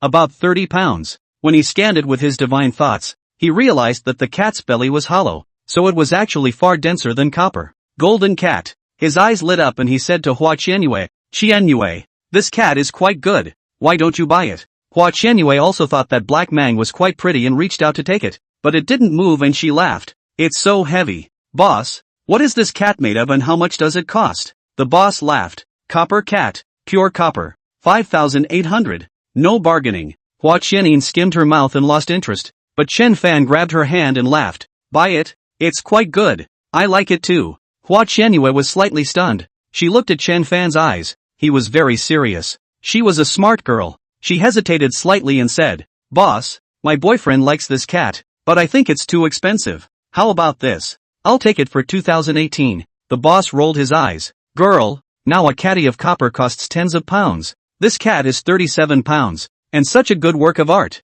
At least 4,800. Hua Qianin was good at bargaining, and after 3 or 2 cuts, the boss still gave in and finally sold the black cat for 2,908. Hua Qianyue's strength was small, and after she paid, Chen Fan helped her hold it and laughed. Let's not shop for now. Let's go back. Ha! Hua Qianyue was dumbfounded. Why? Chen Fan whispered. Find a place. I'll show you what's inside this cat. Seeing him being secretive, Hua Qianyue could only nod her head in agreement. When he came out, Chen Fan bought a second-hand kitchen knife. After leaving the market, he found a cafe and entered a small room with a curtain. Pulling the curtain closed, he put the copper cat on the table and used the kitchen knife to cut the outside, revealing the copper inside. Hua Qianin took a look and said, sure enough, it's copper. Chen Fan then made another stroke and cut through a layer of copper skin, revealing the golden metal inside. Hua Qianin froze as she asked, what is this? Chen Fan smiled and said, gold. Then a few knives went down and peeled off the copper skin on the outside of the black cat. Thus, the pure copper black cat turned into a golden cat. Ah! Hua Qianin exclaimed out in shock, then covered her mouth again, her eyes full of excitement. Chen Fan scraped the cat's eyes again with the chopper, revealing the crystalline sapphire. He smiled. These 2 sapphires are good, at least 10 carats. I wonder how much they can be worth. Hua Qianyue's delicate body trembled slightly. She knew what this golden cat meant. She bit her lip and asked, Chen Fan, how much can it be worth? Chen Fan laughed. This has to be valued by someone who knows what they're doing. He then took a few pictures of the golden cat, and specifically its eyes, and sent them to Xiang Zun, asking, interested in having one? Xiang Zun hurriedly asked, brother, what does this cat have to say? After all this, he now believed in feng shui more and felt that Chen Fan wouldn't let him look at this cat for no reason. Chen Fan said, this golden cat can enhance your peach blossom luck. Xiang Zun was overjoyed. Really? Brother, whose it is? I'll take it. Chen Fan, a friend's. She may not be willing to sell it. I'll ask around. Xiang Zun, thank you brother. I'm counting on you for my little brother's happiness. At this moment, Hua Qianyue's pretty face was red from excitement. Chen Fan said, the gold is worth a small $10 million. The 2 gems are of good quality. One should be worth $10 or $20 million, and the 2 should be worth $10 million. Adding up, it's almost $40 million. Of course this is the cost price. Add another 10 million. Then the price will be 50 million. Do you think it's okay? $50 million? Hua Qianin exclaimed. Will it be too expensive? Chen Fan laughed. It's not expensive. He resold it for a steady profit. Hua Qianin clenched her pink fist, then exhaled and said, Chen Fan, I'll listen to you. Listen to me and sell. He wrote back to Xiang Zun, saying that the offer was $50 million. And Xiang Zun naturally agreed. saying that he would immediately have someone send the check over and pick up the golden cat on the way. Chapter 78 7-Star Flying Dragon. Hua Qiannin's hands were sweaty. She had never seen $50 million in her life. With this amount of money, her mother's illness would hopefully be cured. She was both nervous and scared, and asked in a trembling voice, Chen Fan, is this cat real gold? Chen Fan said in a warm voice, of course it is, and it's the golden cat you bought with $2,800. When Hua Qianyue thought of Chen Fan's insistence on letting himself buy the black cat, and looked at the golden cat in front of her, she suddenly looked at Chen Fan and asked, Chen Fan, you know it's a golden cat, right? Since you know, why don't you buy it yourself? Chen Fan blinked. I don't know. I just think it looks good. He couldn't go on, because Hua Qiannin had already cried her eyes out, crying as she cried. You knew it was a golden cat, but you intentionally let me buy it. Why do you have such good eyes? She got up crying and hugged him tightly, sending kisses through her tears, her lips a little salty with tears. Chen Fan looked at her delicate and tender appearance. A kind of compassion welled up in his heart, and softly said, I see that you've had a too hard life, and this windfall should be able to help you. By the way, my medical skills are still okay. One day I will go to your house to help Auntie with her diagnosis and see if there is a way to cure her. The two get mushy, and soon Xiang Zun sends someone over to hand Chen Fan a check and take the golden cat. Hua Qiannin, Chen Fan, you discovered this fortune. I can't take all of it. I'll only keep a few million to buy medicine for my mom and give you all the rest. Chen Fan laughed. You bought the things, you spent the money. It doesn't make sense for you to share it with me. No way. She was adamant. I wouldn't have bought the black cat at all without your guidance. Chen Fan, okay. You have time to take out the money in the check first, and if I run out of money later, I'll look for you to get it. Is that okay? Only then was Hua Qiannin satisfied, nodding her head gently. Afterwards, he told Hua Qiannin to go back first and then once again headed for home. When the people were on their way, Xiang Zun's phone call arrived, and he said, Brother, everything is ready. That family has also given a reply. They are willing to hand over the item. Chen Fan, let them send the stuff first, and when I see the stuff, I'll make my move. Xiang Zun was a bit hesitant. Brother, will this offend anyone? Chen Fan sneered. Offended? I'm saving his family's life. Xiang Zun, understood. I'll notify them right away. 10 or so minutes later, Chen Fan arrived at the Xiang family and spoke to Xiang Longchen for a while before a middle-aged man walked in with his hands holding a sandalwood box. The surface of the box was beautifully carved, and there was a golden lock on the outside. The middle-aged man with a lion's nose and a broad mouth was very majestic. He swept his eyes and said, Which one is the high man? Xiang Longchen got up, reached out his hand toward Chen Fan, and said with a straight face, This is the one. The middle-aged man walked over. Chen Fan sat without moving and said faintly, Open it. The middle-aged man was not angry at all. He placed the sandalwood box on the table and used a key to open the golden lock. The box lifted open, and inside was a human-shaped mountain ginseng, with a body like white jade, and a fine red pattern on the surface. On the top of the mountain ginseng, there was actually a small doll's face with very clear eyes and nose. Seeing this mountain ginseng, Chen Fan was moved by it and said, 1,000-year ginseng king. The middle-aged man nodded his head. You really have good eyesight. This ginseng king was accidentally obtained by my family ancestor when he was maneuvering with bandits in the deep mountains back then. Ginseng has a limited lifespan, but some will mutate and can live for 100 years, 1,000 years, and it is precisely the 1,000-year ginseng king. Chen Fan nodded. Leave the stuff behind. I'll do the favor. The middle-aged man was overjoyed as he bowed deeply and said, My name is Wu Yafu. Many thanks. Chen Fan, prepare the car. We need to get to the cemetery before dark. The location of the tomb was more than 200 kilometers away, and the group traveled by car. Xiang Zun also followed and rode in the same car as Chen Fan, with Wu Yafu's car following behind. Xiang Zun laughed. Brother, you really have the demeanor of a tall man. A person like Wu Yafu, who has his eyes on the top of the world, has to be respectful even when he meets brother. It's great to watch. Chen Fan, at the moment of life and death, he knows the importance of lightness. Xiang Zun, brother, can you really crack it? He was still a bit uneasy. After all, the Wu family had so much energy and had not been able to find a way to crack it. Even Chrysostom Divine Interpretation said it was a dead end in the first place. Chen Fan glanced at him and didn't say anything. Xiang Zun smacked himself lightly on the face and laughed. Look at me. How can you doubt brother's strength?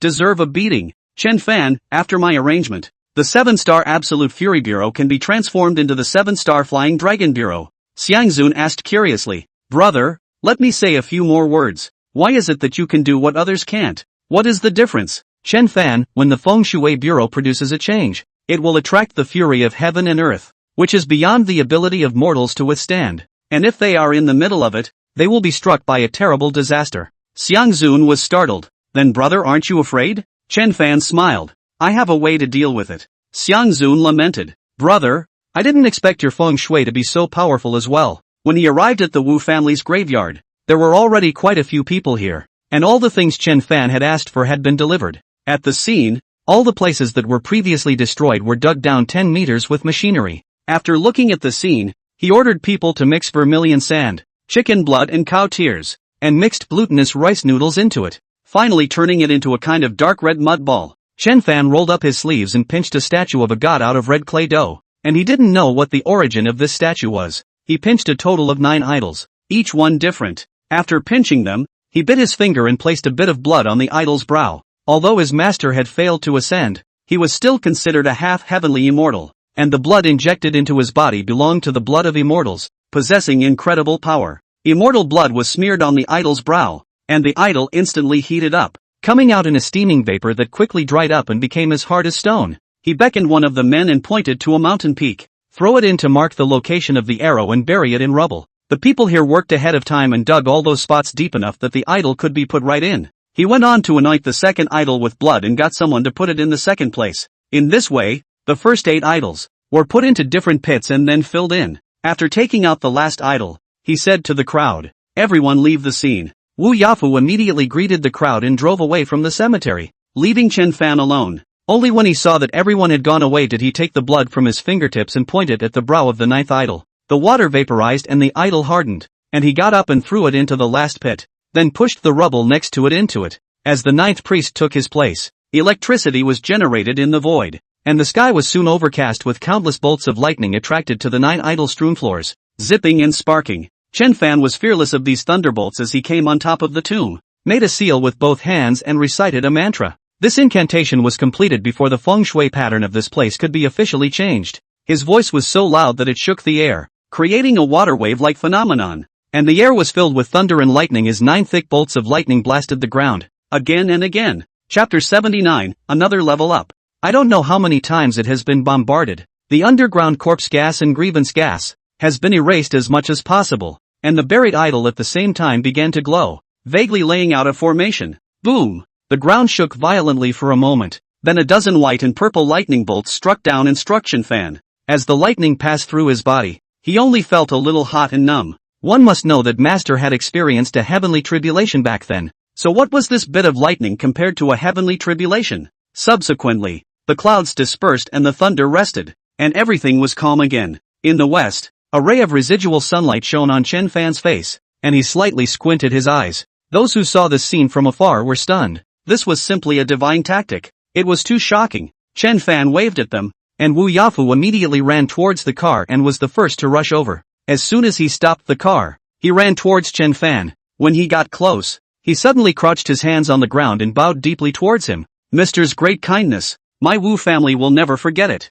Although Wu Yafu didn't understand what had happened, he understood one thing: Chen Fan must have succeeded. The Wu family didn't need to be destroyed, nor would it be lost. Get up, Chen Fan said. I took something from your family, it's only right that I help you. Wu Yafu got up and he asked, Sir, is there any difference in the feng shui of this ancestral grave compared to before? Chen Fan said, there are 2 differences. One is that I am placing this chi formation here, so if anyone else makes a move on the Wu family's ancestral tomb, they will be subject to the backlash of the formation and be struck to death by lightning. The second is that this formation has morphed into the 7-star flying dragon formation. This formation works faster than the 7-star dragon nurturing formation, and within 10 years, your Wu family will be on another level, like a flying dragon in the sky. Wu Yafu was overjoyed. Mr. means, God's mysterious, admirable. Chen Fan, take care of the scene. I'll return first. Wu Yafu hurriedly stepped forward with a respectful look on his face and said, Can you leave a phone number?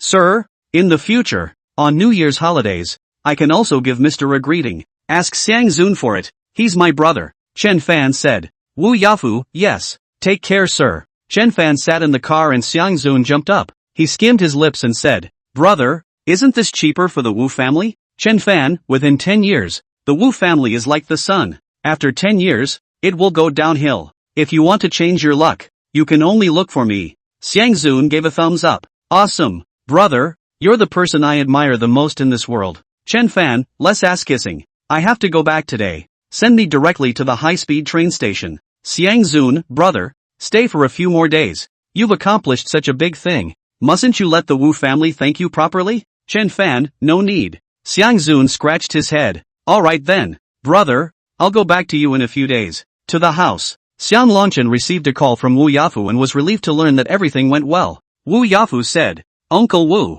what happened before? It was my Wu family that did wrong. I apologize to you. In the future, the Wu family will definitely make amends. In the future, I would also like to ask you old man to put in a good word in front of Mr. Xiang Longchen laughed and said, it's all in the past. There's no need to mention it again. After hanging up the phone, Xiang Longchen hurriedly called Xiang Zun and said, Xiao Zun, is Mr. Chen by your side? Xiang Zun, Grandpa, my brother just got into the high-speed train. What do you want to see him about? Xiang Longchen, you child, why don't you keep him for a few more days? After doing our family such a favor, we have to be thankful. Xiang Zun grinned. Grandpa, you're being too kind. It's just a bit of a shame that I haven't taken my brother to meet the actresses yet. Xiang Longchen coughed and said, Xiao Zun, then hurry back. Let's discuss between the two of us how to thank Mr. Chen. The high-speed train was fast, and in less than 3 hours, Chen Fan got off the train. As soon as he left the station, he saw Han Ziyan waving at him outside the station.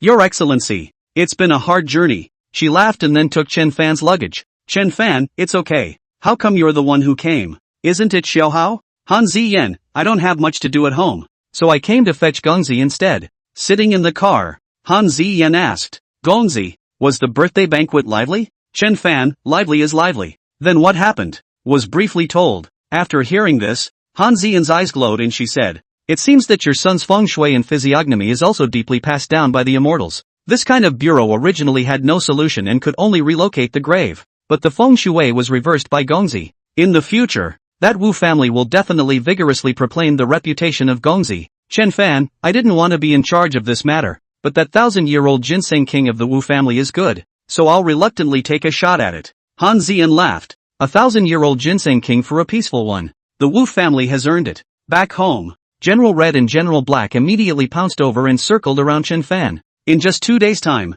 both dogs had grown a circle and were stronger. Yang Lan and Chen Shuizhang weren't at home, and Han Ziyan said that they were over at the villa for renovations, and they were going to keep an eye on things. Is it already being renovated? Chen Fan didn't know. Han Ziyan, my lord, the decoration team is idling, so I'll let them pass. Chen Fan, that's fine. This side will be demolished soon, so sooner or later I'll have to move there. Han Ziyan, Gongzi, I bought the other set of duplex villas next door. I want to open up the 2 villas so that they can be uniformly decorated and more convenient to live in. Chen Fan didn't know much about this and asked, can you get through directly? Han Ziyan laughed. It is possible to get through. I've already had the planning done. It wasn't long before her parents came back as well, and Han Ziyan prepared a meal for the family to dine together. After eating, Chen Fan flipped through his textbook and reviewed one last time. There were 3 subjects to be tested tomorrow, so it was necessary for him to blitz. Chen Fan went to bed early and woke up early. Woke up at 6 o'clock the next day,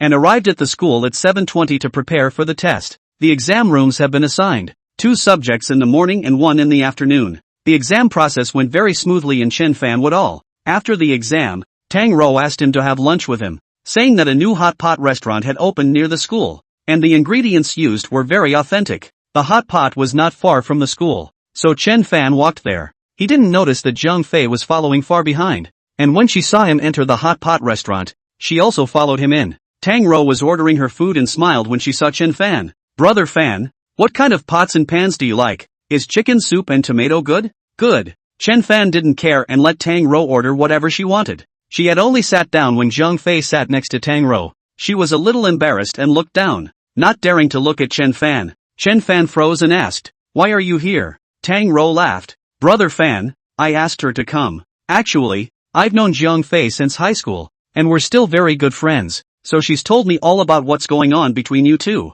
Chen Fan, then let's eat together. The bottom of the pot opened, and both girls helped Chen Fan shabu-shabu the meat, smiling as they watched him eat. Chapter 80 Barbecue on the Peak. Chen Fan laughed. I'll do it myself. You guys eat yourselves. Between young people, it is easy to chat. Conversation learned that Zhang Fei from childhood was often bullied. which also developed her like to cling to the character of power. So her successive boyfriends are either second-generation rich or second-generation officials. Chen Fan said. Since ancient times, beauty has been accompanied by power and wealth, and a beautiful woman will be easily unfortunate if she cannot control her own destiny. Both Tang Rou's experience and concubine Zhang's experience prove Chen Fan's point. Since ancient times, beauty was added to one's body, as if one had a huge waist, and it was easy to be missed. Neighboring countries, for example, where beautiful young girls are secretly groomed in their teens for the entertainment of the top brass. They, on the other hand, cannot change their fate. Then there are the actresses of another country, all playthings for the plutocrats, who are equally unable to refuse. Concubine Ginger sighed softly. I know this deep down as well. Tang Rou, brother Fan, concubine Jiang told me that she wants to be an entertainer. She sings well and can dance. Do you think the path of being an entertainer is feasible? Chen Fan looked at concubine Jiang and asked. Being an artist is also very hard. You also have to have a backstage and capital to hold you up. Do you have all of these? The ginger princess shook her head. But I want to try. Chen Fan took a sip of juice and said, alright, I'll ask around for you and see if there are any friends in this business. Tang Rou laughed. Brother Fan, I knew you had a solution. Chen Fan called Song Shihao. He remembered Song Shihao mentioning that the Song family controlled several acting companies and 2 TV stations. Several entertainment programs that were hot today were invested and produced by them. Song Shihao was eating with a beautiful woman at the moment, and when he received the call, he quickly said, Brother, have you eaten? Chen Fan, I remember that the Song family has several acting companies. A friend of mine wants to be an artist. Is it convenient to make arrangements on your side? That must be convenient. Brother, what kind of person? Pretty girl or handsome guy? Song Shihao asked with a smile. Concubine Ginger. You recognize, he said. Song Shihao let out an "Oh." She has a good figure and is pretty, so as long as she is packaged a bit, she should be able to catch fire. However, brother, some things cannot be said. I can only say that I will support her. As for whether or not the fire, I do not dare to make a promise. Let's just say that the last time I promoted my girlfriend, I smashed a few $100 million, and she is still not hot. Chen Fan, that's okay, even if it can't be a big hit. It's definitely no problem to support yourself, that's for sure. I can give her other jobs if she wants. How about this, brother? You tell her to go to the company tomorrow for an interview and I'll arrange it. Address and contact information. I'll send it to brother's cell phone. Well, that's it. Putting down the phone, Zhang Fei looked at him expectantly and asked, Chen Fan, have you found a friend? Chen Fan, you know, Song Shihao. His family owns a few acting companies, so I'll ask him to make some arrangements. I don't dare to say that I will definitely make you a big hit, but I can still give you a foothold. I'll send you the address and contact number, and you can go to the company tomorrow for an interview. Princess Kong was very grateful. Thank you. Chen Fan waved his hand. Hurry up and eat. You still have to take the exam in the afternoon. Chen Fan had a large meal. He ate 4 pounds of beef alone, 4 pounds of mutton, and some seafood, noodles and such. By the time they finished the hot pot, Zhang Fei and Tang Rou's hands were sore. After the third exam in the afternoon, Tang Rou dragged Chen Fan to the tea garden and said, Brother Fan, my dad bought another car. He's afraid that I'll drive it away and give it to you. So he secretly parked it over at the tea garden. Let's go. I'll take you to see it. Chen Fan laughed. Are you going to rob it? Tang Rou smiled cheekily. He usually lets the driver drive. It's a waste to put it away. So you take it and drive it first. Give it back to him when you're tired of driving.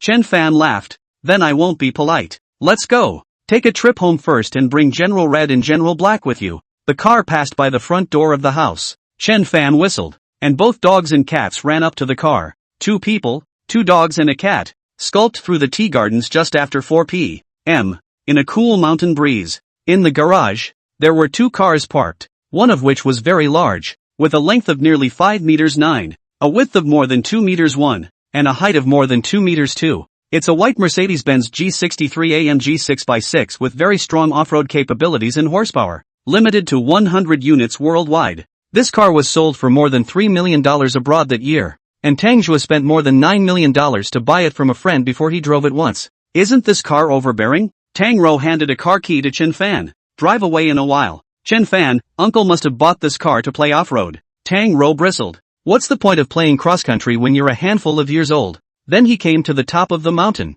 and as he passed by the 2 old tea trees, Chen Fan channeled some more immortal power to them, preparing to fry a few more pounds of tea. After playing for a while, Tang Rou had fresh mutton and beef delivered, and called 2 cooks to help, and the 2 of them ate a barbecue at the top of the mountain. The two puppies were spinning around anxiously, so Chen Fan jerked the meat onto a plate and gave it to them. The black cat, on the other hand, is a bit more haughty and jumps on the table to eat by himself. Tang Rou stroked the black cat's head and said, "Brother Fan, can it catch mice?" "Of course, he's a spirit cat." "Tang Rou, the other day, I came across a big rat in the tea garden, at least a pound or so, scary as hell. Let the big black dog go catch it." Chen Fan looked at the black cat. "Do you hear me? Stop eating and go to work." The black cat ate the last bite of meat and sprinted down the hill in a flash. In less than 3 minutes before and after, it came over with a large gray rat in its mouth. Tang Rou screamed, "Throw it away. It's scary." Chen Fan asked the black cat to throw the rat farther away, and the black cat nodded humanely and walked a long way before settling the rat. At this time, on the mountain behind, there was a sound of talking. Chen Fan got up to see that a dozen people, supposedly tourists, were climbing up the mountain. Tang Rou also came over to look and said, "Across the street is a tourist attraction, and there are often tourists wandering around and climbing up here." Chen Fan looked across the street, where it seemed like it was really a scenic spot. Saying that, the group had already climbed up to the top of the mountain, and when one of the bald men saw the barbecue and the beer, his eyes were glowing and he laughed. "There's barbecue and beer here. Ha ha, we're lucky." He asked Chen Fan, "Kid, I'll cover your place. Go prepare more meat and get 2 more cases of beer." Chen Fan ate the skewer in his hand and said, "You've come to the wrong place. This is private land, not a barbecue stand." "Really? Come to the wrong place?" The bald guy looked around, then grinned. "What's that got to do with it? You guys have a good barbecue and I'll pay you $5 a skewer." "Chen Fan, we don't sell our kebabs. The mutton here in Tangzhou is all live sheep shipped from the salt flat side,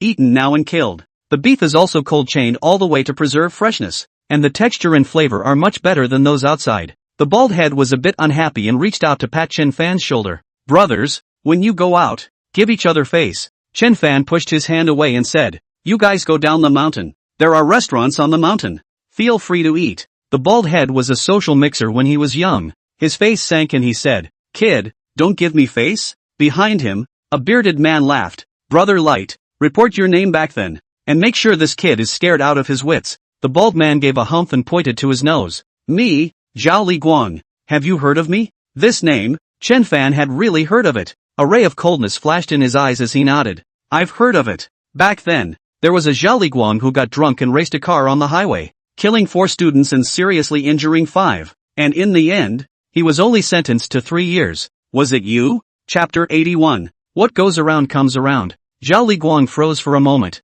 This was already 10 years ago, but he didn't think that this kid in front of him had heard of it. He let out a humph and said, "Why, do you recognize me? Back then, I was still in middle school, and I saw my classmate, a 13-year-old girl, get hit by your car. Her body spun in the air for 2 weeks and then hit the ground hard. When she landed, her eyes looked at me, and they were filled with disenchantment with the world. When I ran over, her breathing had stopped." Chen Fan stared at the man called Zhao Li Guang in front of him, his eyes filled with anger. Zhao Li Guang's face was actually a little bit proud. He shook his head and said, "I was in there for 2 months and then I got out. Our sworn brother is in prison. It's easy to get bail." At this moment, Chen Fan's mind was full of the female classmate's appearance before she died. The way her parents were crying like tearing their hearts out beside her. The bearded man laughed, and Light didn't lose a penny. "That's what can be done. Pop." Chen Fan smacked the bearded man and half of his mouthful of teeth fell out. The bald man was startled and backed away. Chen Fan reached out and pressed his head. The two of them looked at each other, and Zhao Li Guang's gaze gradually lapsed.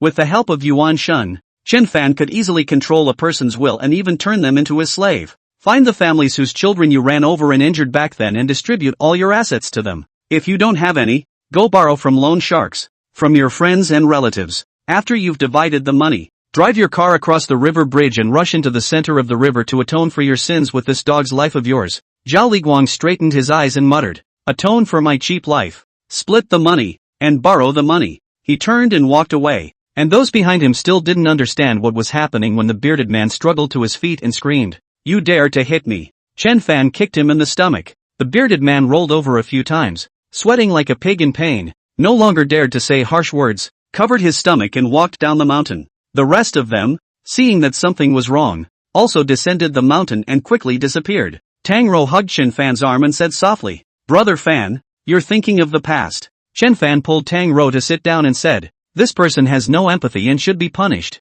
After eating the barbecue, Chen Fan stood on the top of the mountain and practiced the 7th stance of the divine opportunity pile until it was completely dark. He didn't go back at night and stayed with Tang Rou on the mountain.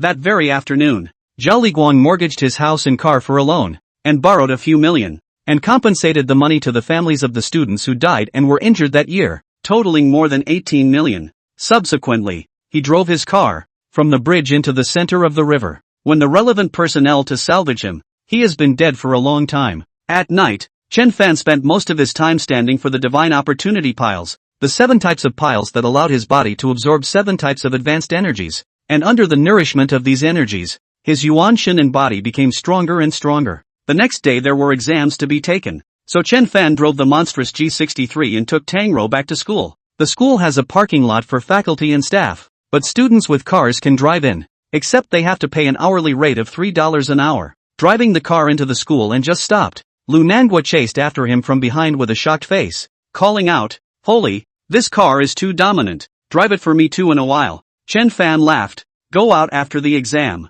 You drive." Lu Nanguo nodded vigorously. "No problem, I'll be the driver." The 3 of them went to the examination center together. It was a tight schedule with 2 subjects in the morning and started at 8:30 a.m. Chen Fan mastered the content of this class better and turned in his paper half an hour early. After the second exam, it was almost 12 o'clock, and the 3 of them gathered in the parking lot. Lu Nanguo brought his girlfriend Guo Xiaoyuan along, and he proudly took the car keys and started the car. Chen Fan and Tang Rou sat at the back, and the 2 of them smiled at each other. "Southland, where to?" he asked. Lu Nanguo squeezed his eyes and said, "Go open the blind box, and let's go watch a movie after the game." Chen Fan didn't have a problem with it, and Tang Rou readily agreed. The car pulls into a shopping mall where a big blind box drawing is being held. Unlike the kind of blind boxes that cost a few dollars for small gifts, the blind boxes here include prizes such as sports cars, computers and cell phones. Of course, the probability of winning is relatively small, similar to buying a lottery ticket.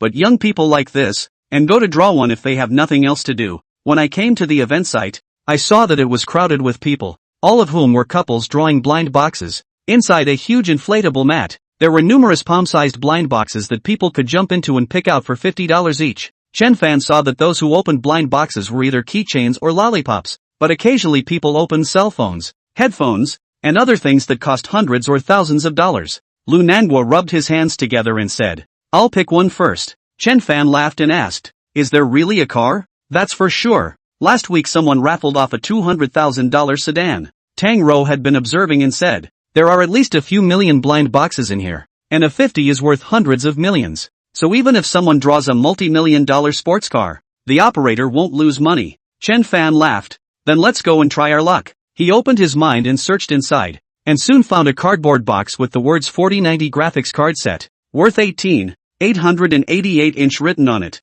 He reached out and fished it out, handing it to Tang Rou, smiling, "It'll be open in a bit." Immediately afterward, he found a laptop of the latest model, worth $16,800. His entire body had burrowed into the sea of blind boxes, picking his way through them for half a day before finding the 3rd blind box. The note inside this one read that the reward was a BMW M4 coupe worth $1.9 million.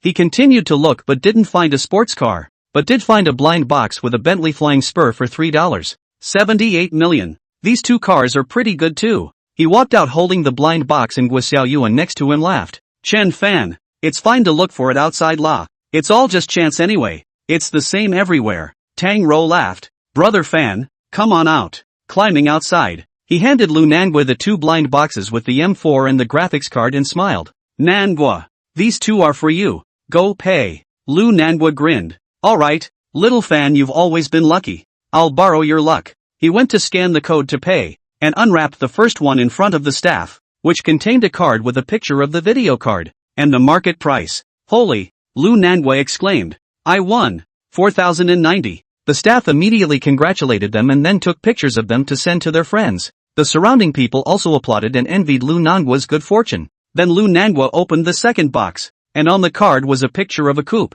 $1 million M4. This time, Lu Nanguo didn't scream out instead, but just stared wide-eyed, looking at Chen Fan, and then at the staff, who exclaimed, opened the loudspeaker, and said loudly, "Congratulations to this gentleman, who drew a BMW M4, valued at $1,090,000. The biggest prize in this investment area is born. Congratulations to this gentleman. Please come over here to make a registration. Chapter 82 Blind Box Trap. The operators are not afraid of customers drawing the grand prize. They are rather happy to draw the grand prize because it will give them higher exposure. The people around them went crazy, applauding and envious. Guo Xiaoyuan's palms went red as she said, Nanguo, you're great. Tang Rou pursed her lips and asked Chen Fan, Brother Fan, you've chosen too accurately. Chen Fan, go, let's drive too. He opened the blind box of that laptop first, then the blind box of Speedy. Seeing the car card with the flying spur printed on it, the staff member was stunned and his voice trembled as he said, this gentleman drew a Bentley flying spur car valued at $3.79 million. Congratulations. Please come over here for registration. My God, $2 million luxury cars in a row. This blind box field is too conscientious. Buy. I want to buy 20. Worth millions. Chen Fan and Lu Nanguo were invited to the operator's office. In the office, a manager in his 30s was sitting there, and he smiled. First of all, congratulations to the two of you for winning the luxury automobile in the lottery. But cars are big items that need to be transported from overseas, and it's also very troublesome to pay a large amount of taxes and fees when purchasing it. Therefore, our side will directly transfer the purchase price to you too, and you will go to the designated car sales point to pick up the car. Do you think it's okay? Chen Fan, okay. Lu Nanguo, no problem. The manager smiled. This M4 has a cash discount. After the discount is about $880. 000. We will write you a check directly. Bentley Flying Spur. After the discount about $3.7 million. We also write a check. With the check in hand, you can go to the bank and withdraw it within 3 days. However, I would like to remind you that in case the check is lost, we will no longer provide the check. Chen Fan, yes. As for the two people who drew laptops and graphics cards, they got straight to the real thing. After coming out, Lu Nanguo was a bit uneasy. Chen Fan, do you think they'll screw us over? Chen Fan said, with a daily turnover of millions here. Theoretically it shouldn't pit customers. Otherwise it won't be easy to make money in the future. Of course this possibility can't be ruled out, but you don't have to worry. Even if there is a problem, I will fix it. To get AM4, Lu Nanguo has been distracted. From time to time, dazed and giggling, was Xiaoyuan angrily, Nanguo, look at you, that point of interest. When Chen Fan got a flying spur, he didn't giggle like you. Lu Nanguo, of course I'm happy. The car was given to me by my brother. He. Chen Fan, do you guys still watch movies? Lu Nanguo, it's dinner time. Let's eat first. This meal is on me. After dinner, Hope and I will go out for a stroll.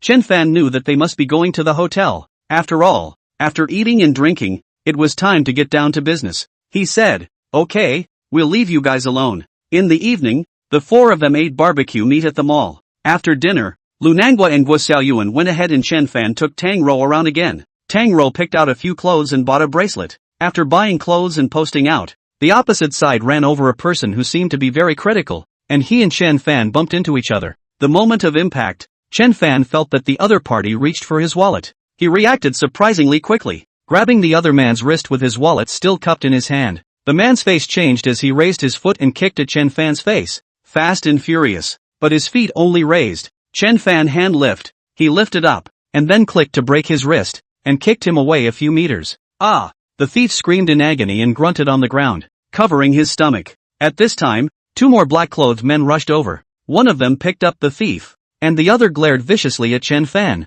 Chen Fan snorted coldly and said to Tang Rou, call Nanguo and ask him to see if the check is still there. Yes, the call went through, and Tang Zhou said, Nanguo, let's see if you still have your check on you. Lu Nanguo had already left the mall and laughed. That can still not be in. After a few seconds, he panicked. Holy, I lost my wallet. Tang Rou looked at Chen Fan. He lost his wallet. Chen Fan, it must be those guys. Xiao Rou, go back to the car and wait for me. I'll go after them. Tang Rou knew what he was capable of and nodded. Then be careful. The two helped that thief to walk not fast. When Chen Fan chased after them, they had just entered the elevator, and the elevator door was closing. Seeing Chen Fan chasing after him, the man on the left took his hand and slashed at his neck. The threat was very obvious. Chen Fan sneered and took the safe passage to chase after him. He was so fast that when he arrived at the first floor, the three men hadn't come out yet. It took 2 seconds before the elevator doors opened and the three walked out. The thief in the center cursed. Asterisk. I'll kill this grandson. I'm here. Chen Fan stepped out from the side and stared at the three men. Hand over the wallets you stole and I'll let you go. The man on the left threw away the thief and took out a folding knife from his waist. The folding knife spun rapidly in his hand, and it was obvious that he was an expert at playing with knives. If you seek death, don't blame us. He directly rushed over and swung his sword. Chen Fan stared at his hand and kicked him in the hand. The bones in his wrist shattered, and the folding knife was kicked away, stabbing deep into the wall. The person who struck out screamed miserably and stomped his feet in pain as he clutched his broken wrist. Hand over the wallet. Chen Fan reached out. The other man holding the thief took out a pistol from his waist and pointed it at Chen Fan, screaming, "Go to hell!" Just the moment the muzzle of the gun was raised, the man froze as he realized that Chen Fan had disappeared. Then, he felt a hand strangle his neck. Ka-ching! The man's neck was broken and his body was paralyzed on the floor. Ting and pissing. Chen Fan reached into the thief's pocket and took out Lu Nanguo's wallet from it. Then he asked the pale-faced thief, "Did the boss who runs the blind box send you to steal the check?" He already knew Chen Fan's power and didn't dare not to say anything, saying in a trembling voice, "Yes, where is he?" Chen Fan asked. The thief swallowed and said, "He said that after we got it, we should go to the Lido neighborhood and call him when we got there." "Well, give me your cell phone." The thief took out his cell phone and also told which was the other person's phone number. Chen Fan patted him on the shoulder. "Go back and get well." He came to the parking space, where Tang Rou was waiting for him, and asked, "Brother Fan, did you get it back?" Chen Fan nodded. "Found it. Let's send Nanguo his wallet first. Don't delay him from staying in the hotel." He drove the car to the entrance of the hotel. Lu Nanguo ran over to get the wallet. He was surprised and asked, "Chen Fan, where did you find it?" "Chen Fan, pick it up. Keep the check and go to the bank first thing in the morning to withdraw it." "Got it." He then turned the car around and drove to the Lido neighborhood. The Lido neighborhood is a wealthy area, and the houses in it are either large bungalow townhouses or duplexes. The car drove to the entrance of the neighborhood. Chen Fan dialed the number with his cell phone, and a man's voice came out from inside, "Wait for me at the entrance." A few minutes later, a black sedan pulled out and parked next to the car. The people in the car froze for a moment, thinking, when did these boys change cars? Chapter 83, there's an X5 in the blind box, and $10 million. Chen Fan had gotten out of the car, reached out to pull open the door of the sedan, and sat in the passenger seat. The one driving the car was a man in his 40s. Seeing Chen Fan, he was taken aback and asked, "Who are you?" "Chen Fan, the one who took your check for over $3 million. You had someone steal the check and they didn't make it." After a brief moment of surprise, the man quickly calmed down. He said lightly, "It seems that brother is in good hands. Even the three of them are no match for you. How about this? The check you return to me. I'll give you $500,000. Chen Fan looked at him. "I drew a car of over $3 million. You can give me $500,000. That's quite generous." The man laughed. "Take this $500,000. Let's make friends." Pop. Chen Fan slapped him across the face, blindsiding the man. However, he was too late to be angry as Chen Fan nudged him 7 times in a row as he said, "I've moved on you. From now on, every 3 days, you'll have strange pains all over your body, and your life will be worse than death. Before it kicks in, you better be able to find me." The man's body was now covered in strange pain and itching, and he let out a scream of immense agony as his body stiffened. "Chen Fan, you experience it. If you think you can hold out, then you don't need to find me." A minute later, he reached out and the man was sweating like a pig, his face as pale as paper as he shuddered. "What do you want?" "Chen Fan, how much money did you make in the blind box business?" The man said, "A month and a half and made almost $20 million. Chen Fan, $20 million. That's really lucrative. Keep doing your business, but you have to give whatever others draw. Don't play tricks." "Right. Tomorrow I'll bring someone to the raffle. I hope there's a top-of-the-line X5 in there, and it has to have a current car and paperwork. There should also be $10 million in cash, which can be taken away on the spot. Is that clear?" Men are going to cry. The X5 is fine. It's only a small $1 million, but $10 million in cash is too much. Chen Fan patted him on the shoulder. "Be honest. I'm optimistic about you. Of course, if you're not convinced, you can find someone tomorrow and wait for me at the blind box drawing site." Not dare, not dare." The man waved his hand in a hurry. Back in the car, Chen Fan sent Tang Rou home. He asked, "Rou, do you have a car you want? I'll ask him to prepare an extra one." Tang Rou pursed her lips and smiled. "I don't need it. I don't like driving." After sending the people home, Chen Fan also returned home. It was getting late, and when Han Ziyan heard the commotion, she immediately came out to greet him, saying, "Gongzi, wash your face." "Aha." He answered and came over to this side of the small courtyard, where Han Ziyan handed over a towel. Then Han Ziyan brewed another pot of tea and said, "Your Excellency, did today's exam go well?" "It's not bad. None of them should fail the course. By the way, why don't you see Linger these days?" he asked. Han Ziyan, Linger has her business. Some of the Han clan's business is under her management. Things are still going well at the Han clan after your grandfather's return? Han Ziyan, the 4 outer elders were surprised when Grandpa regained his powers. And they're secretly investigating the matter. But my grandfather came over quietly in the first place, so they shouldn't be able to find out anything. From Han Ziyan's face, Chen Fan saw a touch of worry as he asked, "Is there some kind of trouble?" Han Ziyan sighed softly. Of the 4 outer elders, Elder Su's youngest daughter has just gotten married, and that son-in-law of his is a martial arts practicing wizard. Already in his 20s he is already a harmonization realm grandmaster, and it is said that he is going to make another breakthrough soon. I'm worried that once he grows up and enters the spirit realm, I'm afraid that even Grandpa won't be able to suppress him. In my father's generation, there was a talent gap in the Han family line, and it can't be compared to foreign descendants. In the long run, the Han family will gradually lose its dominance. Chen Fan, there's no rush. Take your time. Han Ziyan, next month, there's going to be a competition between the Han clan's children, and the party on which the eventual winner is located will be awarded a very important position. I'm worried that this position is going to fall into the hands of an outside elder again. Chen Fan, is this an old rule? Han Ziyan nodded. That's why my grandfather couldn't refuse. This match is once every 5 years, and last time, the Han family's children lost miserably. This time, Elder Su's son-in-law will also participate, so the chances of the Han family winning are even lower. Chen Fan said, "There is no need to worry. The car will be there. I'll figure it out." After finishing a pot of tea, Han Ziyan showed a shy face and said, "Sir, I'm the only one living in this small courtyard. It's oddly cold, so why don't you just stay over here tonight?" Chen Fan didn't object and nodded. Good. Afterwards, he practiced in the courtyard while Han Ziyan watched him practice. That night, he practiced the 7 stanzas of the Divine Opportunity pile over and over again twice, his body sweating slightly before he returned to his room to rest. The bath water had already been put in, and he soaked right in. Not long after, Han Ziyan also walked in, without an inch on her body. When he woke up, it was already past 7 in the morning. Han Ziyan got up early to prepare breakfast, and when he came to the dining room, the table was already set with snacks. Han Ziyan laughed. "Your Excellency, dine quickly. There are still 2 subjects to be examined in the morning." Chen Fan, have my parents eaten? They went over to the villa early in the morning.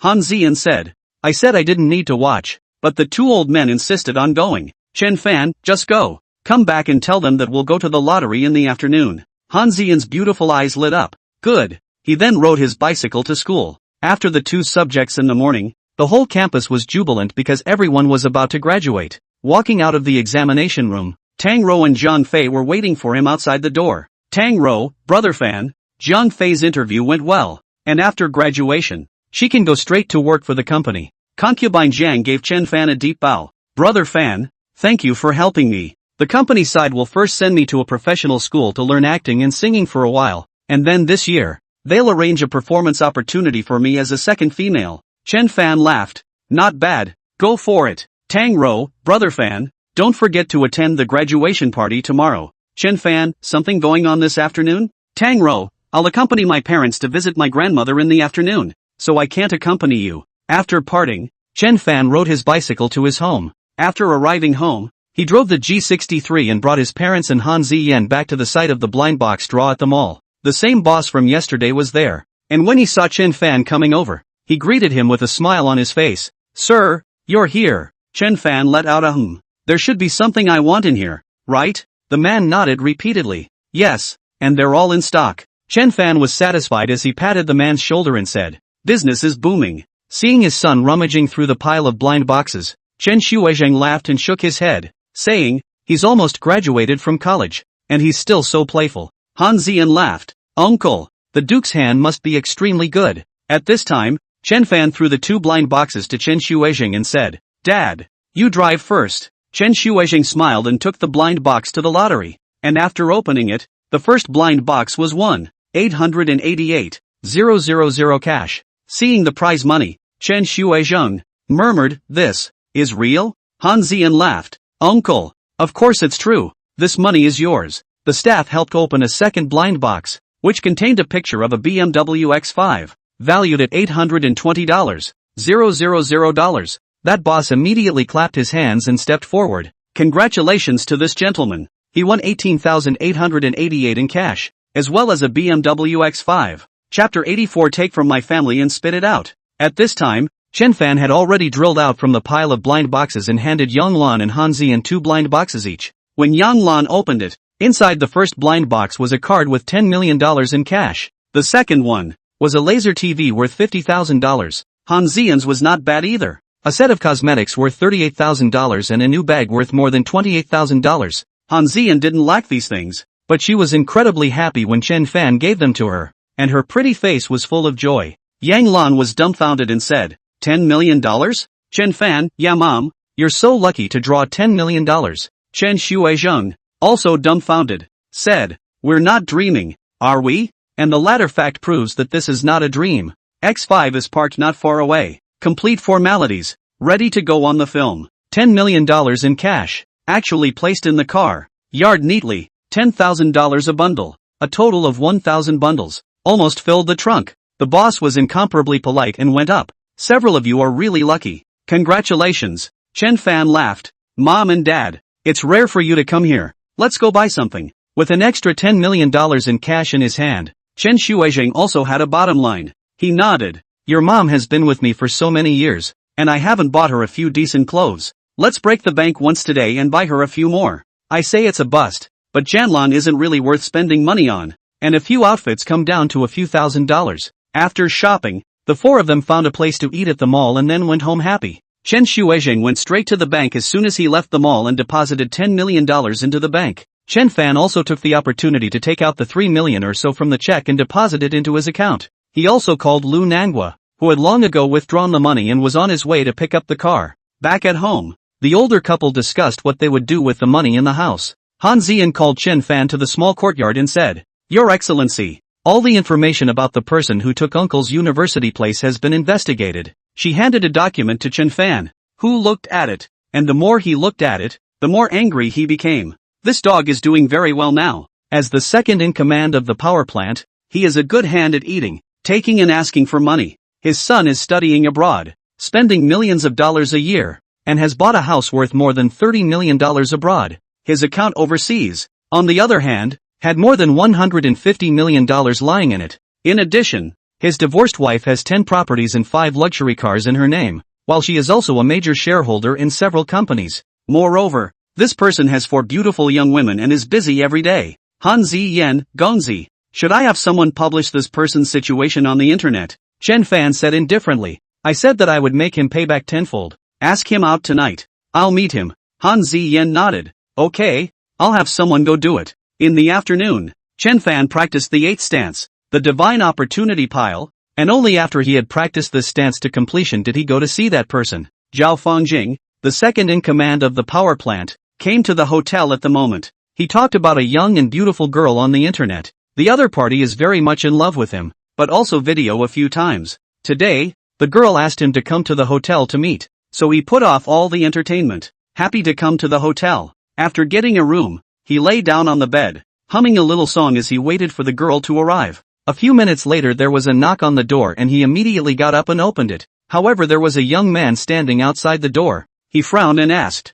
Who are you looking for? The person who came was none other than Chen Fan, who coldly said, Zhao Fangjing, of course I'm looking for you. With that, he pushed the door in. Zhao Fangjing, hey, what are you doing? I'll call the police. Pop. Chen Fan slapped him across the face, sending the man backward and bleeding from his mouth. Don't you dare hit me. Chen Fan stared at him and asked, My father's name is Chen Shuizheng. Have you heard of him? I don't know. The other man said angrily, Kid, do you know who I am then? Don't recognize? Chen Fan sneered. Then how did you, an idiot, get into a first-class university? After he reminded him, Zhao Fangjing finally had some impression and muttered, Chen Shuizheng, Chen, could it be him? That's right. Back then you took his place in college and then used his name to get into the power plant job. Then you changed back to your current name. Chen Fan continued to remind him. Zhao Fangjing took a deep breath and said, I thought it was something, so it was him. In fact, your father has looked for me. I talked to him and can give him some help.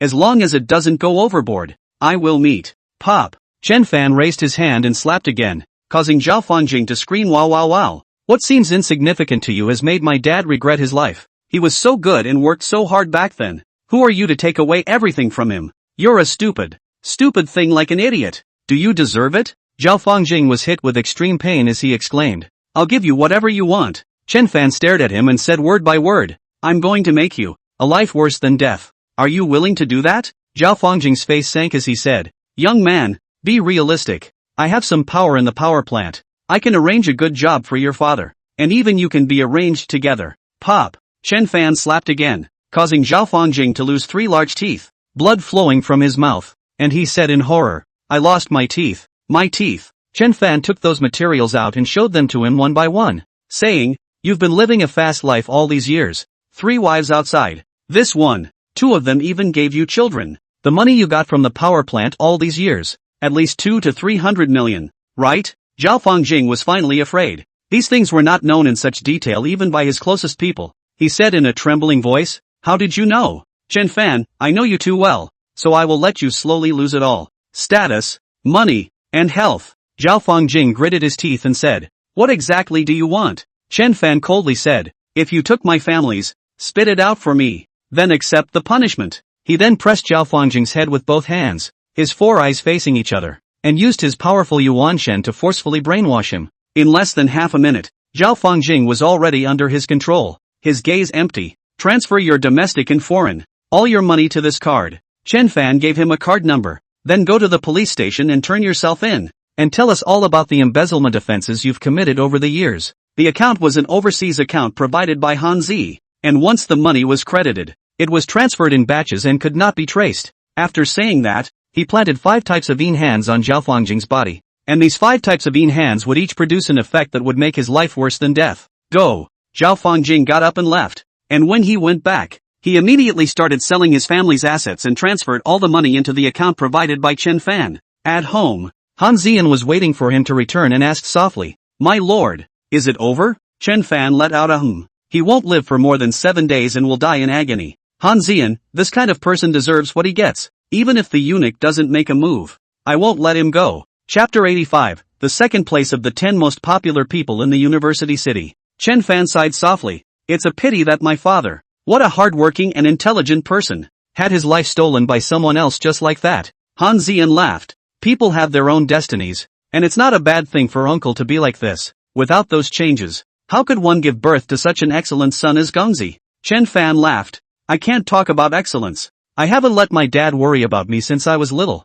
He suddenly asked, Zi Yan, what realm are you in now? Han Zian smiled bitterly. Compared to Gongzi, my qualifications are too poor, and I'm currently still only a purple-ranked martial artist. Chen Fan said, it's true that your qualifications aren't particularly good. They can only be considered middle to upper. Han Zian lowered her head. I've disappointed your excellency. Chen Fan laughed. How could I be disappointed? Actually, this thing called qualification can be changed. He patted Han Zian's fragrant shoulder. Follow me. Calling Han Ziyan to the bedroom, he closed the door behind him. Han Ziyan's pretty face blushed and said, Gongzi, uncle and auntie aren't asleep yet. Wait a little longer. Chen Fan, what are you thinking?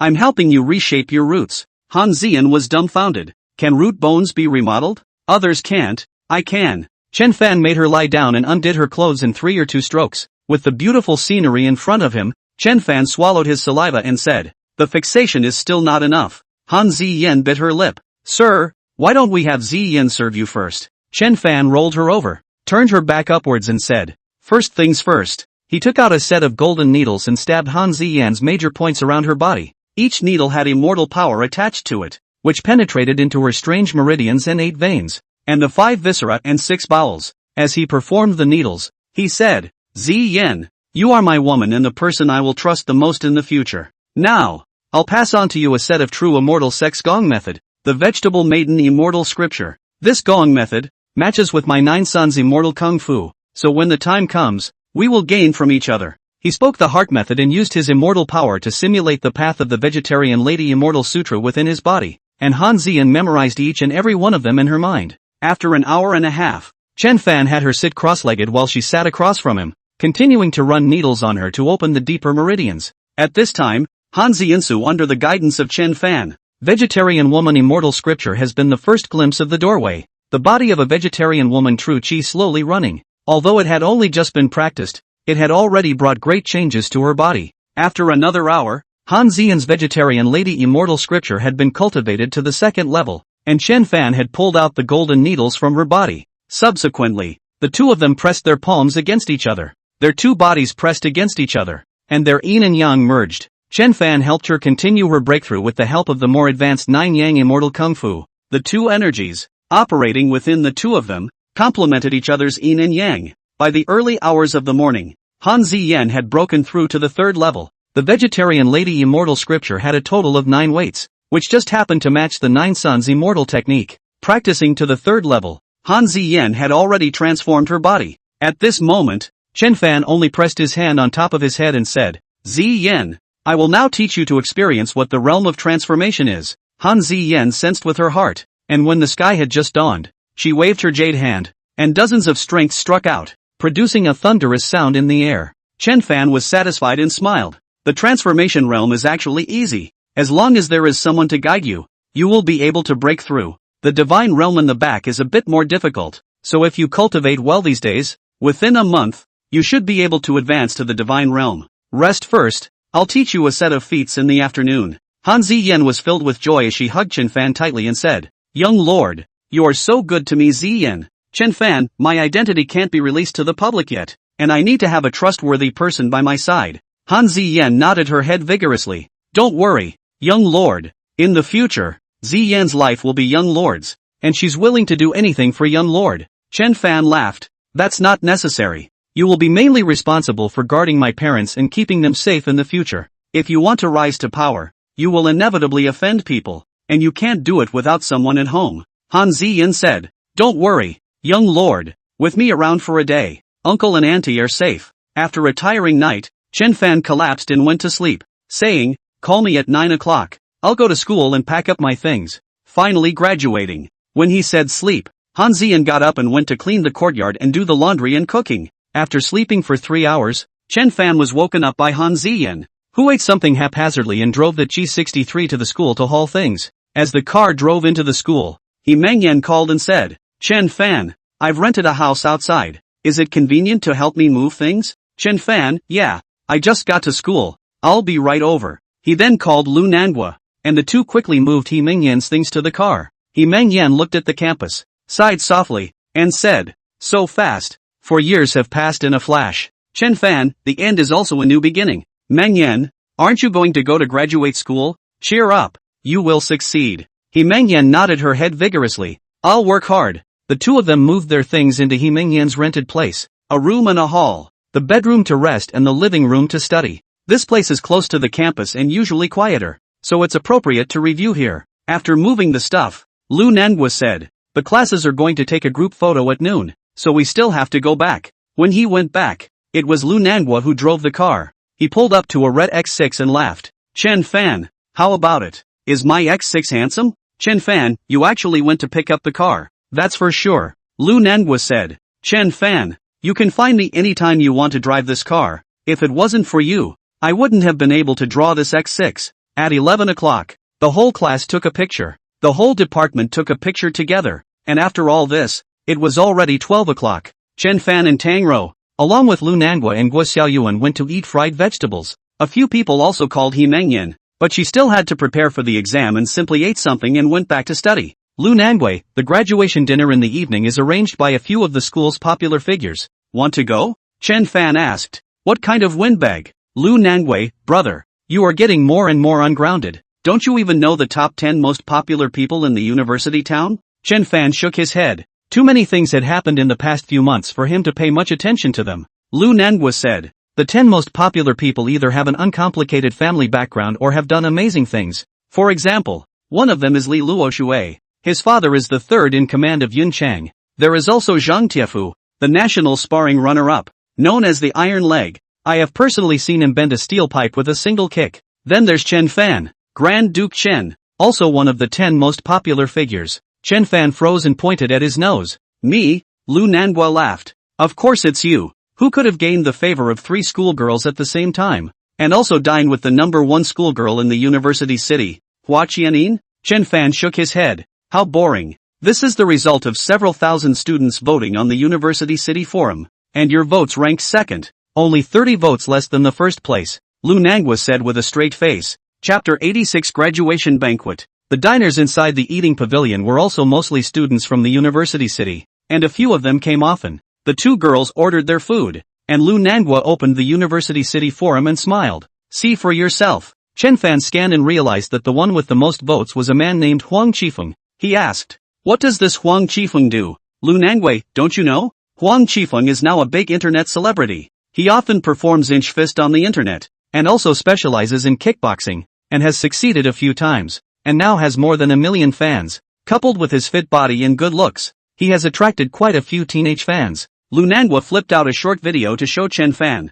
only to see a flat-headed boy performing in a black undershirt, with 5 red bricks placed in front of him. He placed his fist about an inch away from the bricks and then slammed it, breaking all 5 bricks. He took one look at it and lost interest. This kind of thing was powerful to ordinary people, but to a God realm master like him, it was all child's play. Guo Xiaoyuan said, "It is said that tonight's graduation dinner is organized by 4 successful people who have already entered society. One of them also graduated from our school." Lu Nanguo, "This I do know. I heard that every year's graduation banquet, they will attend. These 4 people are said to be very successful. One knows a lot of big shots in the Beijing circle. One mixes with the entertainment industry in Magic City, and there are 2 others who hold shares of listed companies in their hands." When Chen Fan heard this, he knew that tonight's dinner should be boring, and he said, "Why don't we find a place on our own and call a few familiar classmates to celebrate our graduation?" Tang Rou nodded. "Yeah, I agree." Lu Nanguo said, "I heard that for this dinner, not everyone can attend.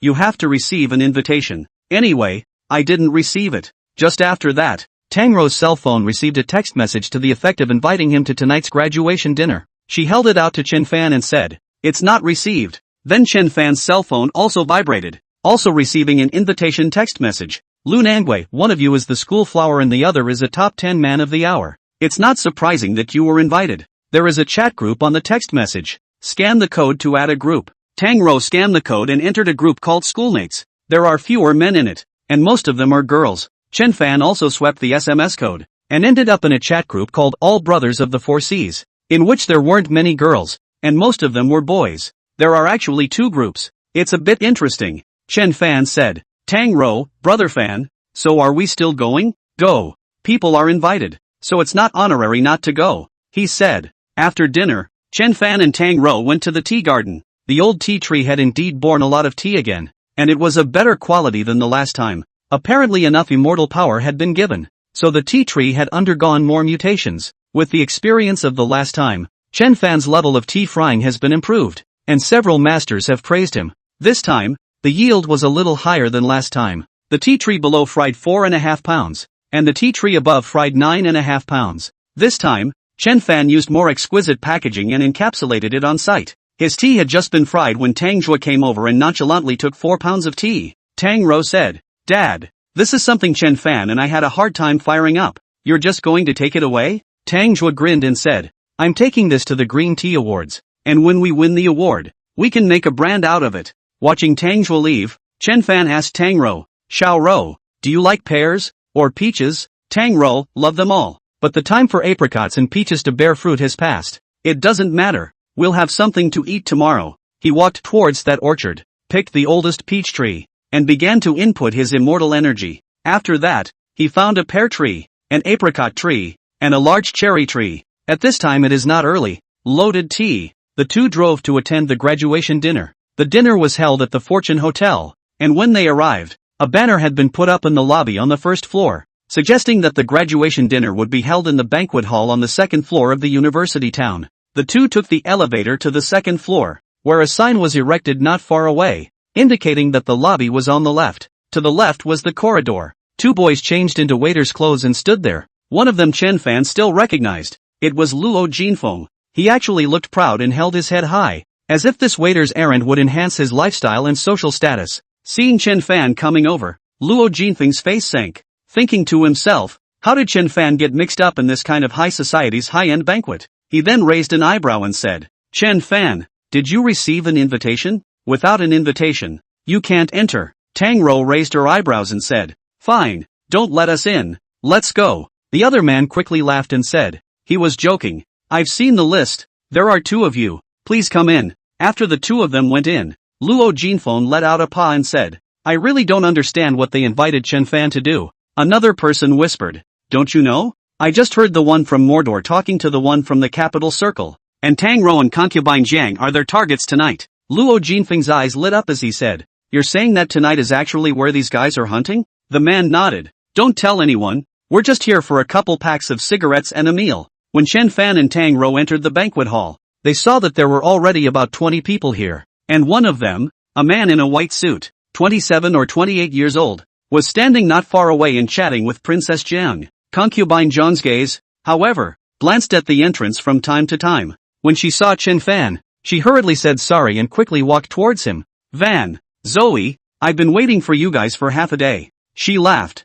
The man in the white suit also came over. His hair was combed without a trace of disarray, and his body had a strange odor of high-class perfume mixed with the smell of cigarettes. The wristwatch on his hand was worth $1 million, and his clothes were luxury brands with big hundreds of thousands of dollars. He laughed. "This is student Tang Rou, right? One of the University City's school beauties. I've heard a lot about you," said he extended his hand. But Tang Rou didn't reach out and just nodded gently. The man didn't mind as he looked at Chen Fan and said, "Brother is Chen Fan, right? The 10 most popular figures. Like thunder. My name is Gui Jinbo." Chen Fan shook his hand and said, "Thank you." He glanced a few times towards the distance, and immediately a few boys came over. One of them Chen Fan recognized. It was that Huang Qifeng who had millions of fans. Huang Qifeng laughed. "Chen Fan, I heard that you beat up Hong Wei and he is still hospitalized." "It's okay, brother. You hit him pretty hard. The Hong family didn't come after you, so it seems that your backstage is pretty hard too." Chen Fan was not familiar with this person and just nodded slightly and said,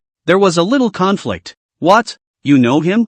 Huang Qifeng faintly said, "We are brothers. I row big. He rows 3. Chen Fan let out an "Oh, I see." Huang Qifeng stared at him and said, "The dinner party hasn't even started yet. Why don't I come and get a taste of your kung fu? I'd like to see how you managed to seriously injure Lao San." Chapter 87 Iron Leg Zhang Tiafu. Chen Fan could already see that this person was specifically waiting for himself to come and then spoke out to provoke him. However, he didn't care. The other party didn't know the depths. So let's give him some bitterness. "Since you want to learn, then I'll give you the chance." Chen Fan had little expression on his face. "I see that you often display inch fist on the internet. How about this? I'll let you see what the real inch fist is." Huang Qifeng was furious. "You're too arrogant." Chen Fan stood there and said indifferently, "It's not arrogance. It's that you are too ignorant. Aren't you able to break 5 red bricks with one punch? Now try hitting me." Huang Qifeng was delighted in his heart. He was unable to find an opportunity to teach Chen Fan a lesson. Now that he had opened his mouth, he had no reason to refuse and immediately said, "Good, but if I injure you, don't blame me. Chen Fan, with your 3-legged kung fu, it would be strange if you could injure me." Huang Qifeng grunted heavily as he arrived in front of Chen Fan. His right palm was placed on Chen Fan's chest, and then all of his body's strength was applied to his right arm before he quickly threw a punch. The punch only made a slight sound. Chen Fan did not move, but Huang Qifeng felt like his fist was stabbed by countless steel needles, which caused him to and he hastily withdrew his fist and shook his hand. Chen Fan shook his head. "This punch of yours, you haven't even learned the skin of inch strength. How did you have the nerve to broadcast it live on the internet?" Huang Qifeng's face flushed red. He didn't understand why Chen Fan was fine. His punch could indeed break red bricks. Unconvinced, he said, "You can do it. You fight one to show everyone." Chen Fan laughed. "Good. Now it's your turn." Huang Qifeng was shocked in his heart. He couldn't tell what Chen Fan's strength was like, and he beat a retreat in his heart, saying, "Let's forget about it today. I'll get a good lesson some other day." When he finished speaking, he suddenly became unsteady in his center of gravity and weak, and his body retreated 2 steps before he sat down violently on the ground. His face flushed as if he was drunk. Gui Jinbo has been watching the fun from the side. He originally wanted Huang Qifeng to step in and teach Chen Fan a hard lesson to extinguish his prestige, but he did not expect Huang Qifeng to be a puss. He shook his head, smiled and applauded, saying, "Brother is powerful. It seems that he must have learned kung fu from a high person. I once met a high person who was said to be a yellow-ranked martial artist. You, brother, must be close to the yellow rank as well, right?" Chen Fan said, "It's not bad. When you meet a yellow level, you can go 2 moves. Gui Jinbo gave a thumbs up and said, "Coincidentally, my bodyguard is a yellow-ranked martial artist. Why don't you walk with him for a couple of moves, so that everyone can have a good time?" Chen Fan frowned slightly. From the man's eyes, he could tell that there was no good intention. So he said, "I am not that idle. If you have a patriarch by your side, then you can try." "Patriarch? You have a big mouth." Another man walked over. He was about the same age as Chen Fan, dressed in a white tang suit. Not tall, and with a lot of spirit. Beside him stood a man in a blue suit, in his 30s. Guo Jinbo smiled at the man in the blue suit. Brother Ma, people don't give face. The man in the blue suit walked over and smiled. Get to know me. I'm the founder of Pegasus Entertainment, Ma Qingyun. Then he introduced the tang-suited man beside him. Zhang Tiefu, you should know him, known as Iron Leg, national Sanzhou runner-up. Zhang Tiefu took a step forward and stared at Chen Fan with a sneer. What did you say? You want to try with a patriarch? Bragging? There are occasions and people, right? I am here. How do you have the face to say such words? And what did you say about a sect master? Have you ever seen a sect master? The people around them laughed, even though they didn't know what a clan master was. Chen Fan, patriarch. I've met a few of you instead. Zhang Tiefu hummed heavily. Don't pretend in front of me. You're so hungover. Come fight me. Chen Fan showed contempt. I'm afraid of beating you to death. Zhang Tiefu was furious. Kid, you owe it to yourself. With that, he reached out to push Chen Fan, but was pulled back by Ma Qingyun next to him. Ma Qingyun laughed. Today is a graduation dinner. We are from different schools, but we are all classmates from the university town, so all calm down. Zhang Tiefu pointed at Chen Fan and said, Grandson, if you can catch 3 of my legs, I'll take your name. Yes? Chen Fan came into the spirit. This is a bit interesting. Zhang Tiefu's face turned white with anger as he pointed at Chen Fan. I'll have to clean you up today. Ma Qingyun sighed. They're all classmates. Why bother? Chen Fan laughed. Consider it a performance program. Gui Jinbo rubbed his hands together and laughed. Both of you are experts. The fight must be very exciting. How about this? I'll sit in the bank and bet on the 2 to win or lose. Then he took out a check and laughed. I bet on Zhang Tiefu. $1 million. The surrounding people were up in arms. Even Luo Jinfeng, who was watching from afar, ran over and bet 10,000, then looked at Chen Fan with an expression of watching a good show. Zhang Tiefu is the runner-up in Sanzhou. So many people in the country play Sanzhou. He can get a runner-up. The strength is naturally very strong, so there is no reason not to bet on him. Even Ma Qingyun smiled and bet $1 million. As for the 10 most popular figures, basically all of them have arrived. This one is 100,000. That one is 80,000. And they have bet on Zhang Tiefu. People present. This 3,000. That 500. More tens of thousands. Those who do not have cash on the spot to scan the code to pay. In comparison, the people who stood on Chen Fan's side were very few. Only concubine Jiang and Tang Rou. Chen Fan listened to Gui Jinbo's cell phone continue to receive payments. He smiled and asked, how much? Gui Jinbo laughed. 6,856,000 plus. Chen Fan threw a card onto the table and said indifferently, there is $10 million in the card. If I lose, the money goes to you. Gui Jinbo raised an eyebrow. It seems that brother has a plan. I admire it. Then let's begin. Zhang Tiefu's eye showed a ferocious light as he slowly approached towards Chen Fan. He was ready to use a whip kick to teach Chen Fan to be a human being. However, just as his shoulder was slightly raised and his foot had just left the ground, Chen Fan's foot was already as fast as lightning and kicked him in the face. Pop! This kick smacked on the left side of his face, like a big ear scrape,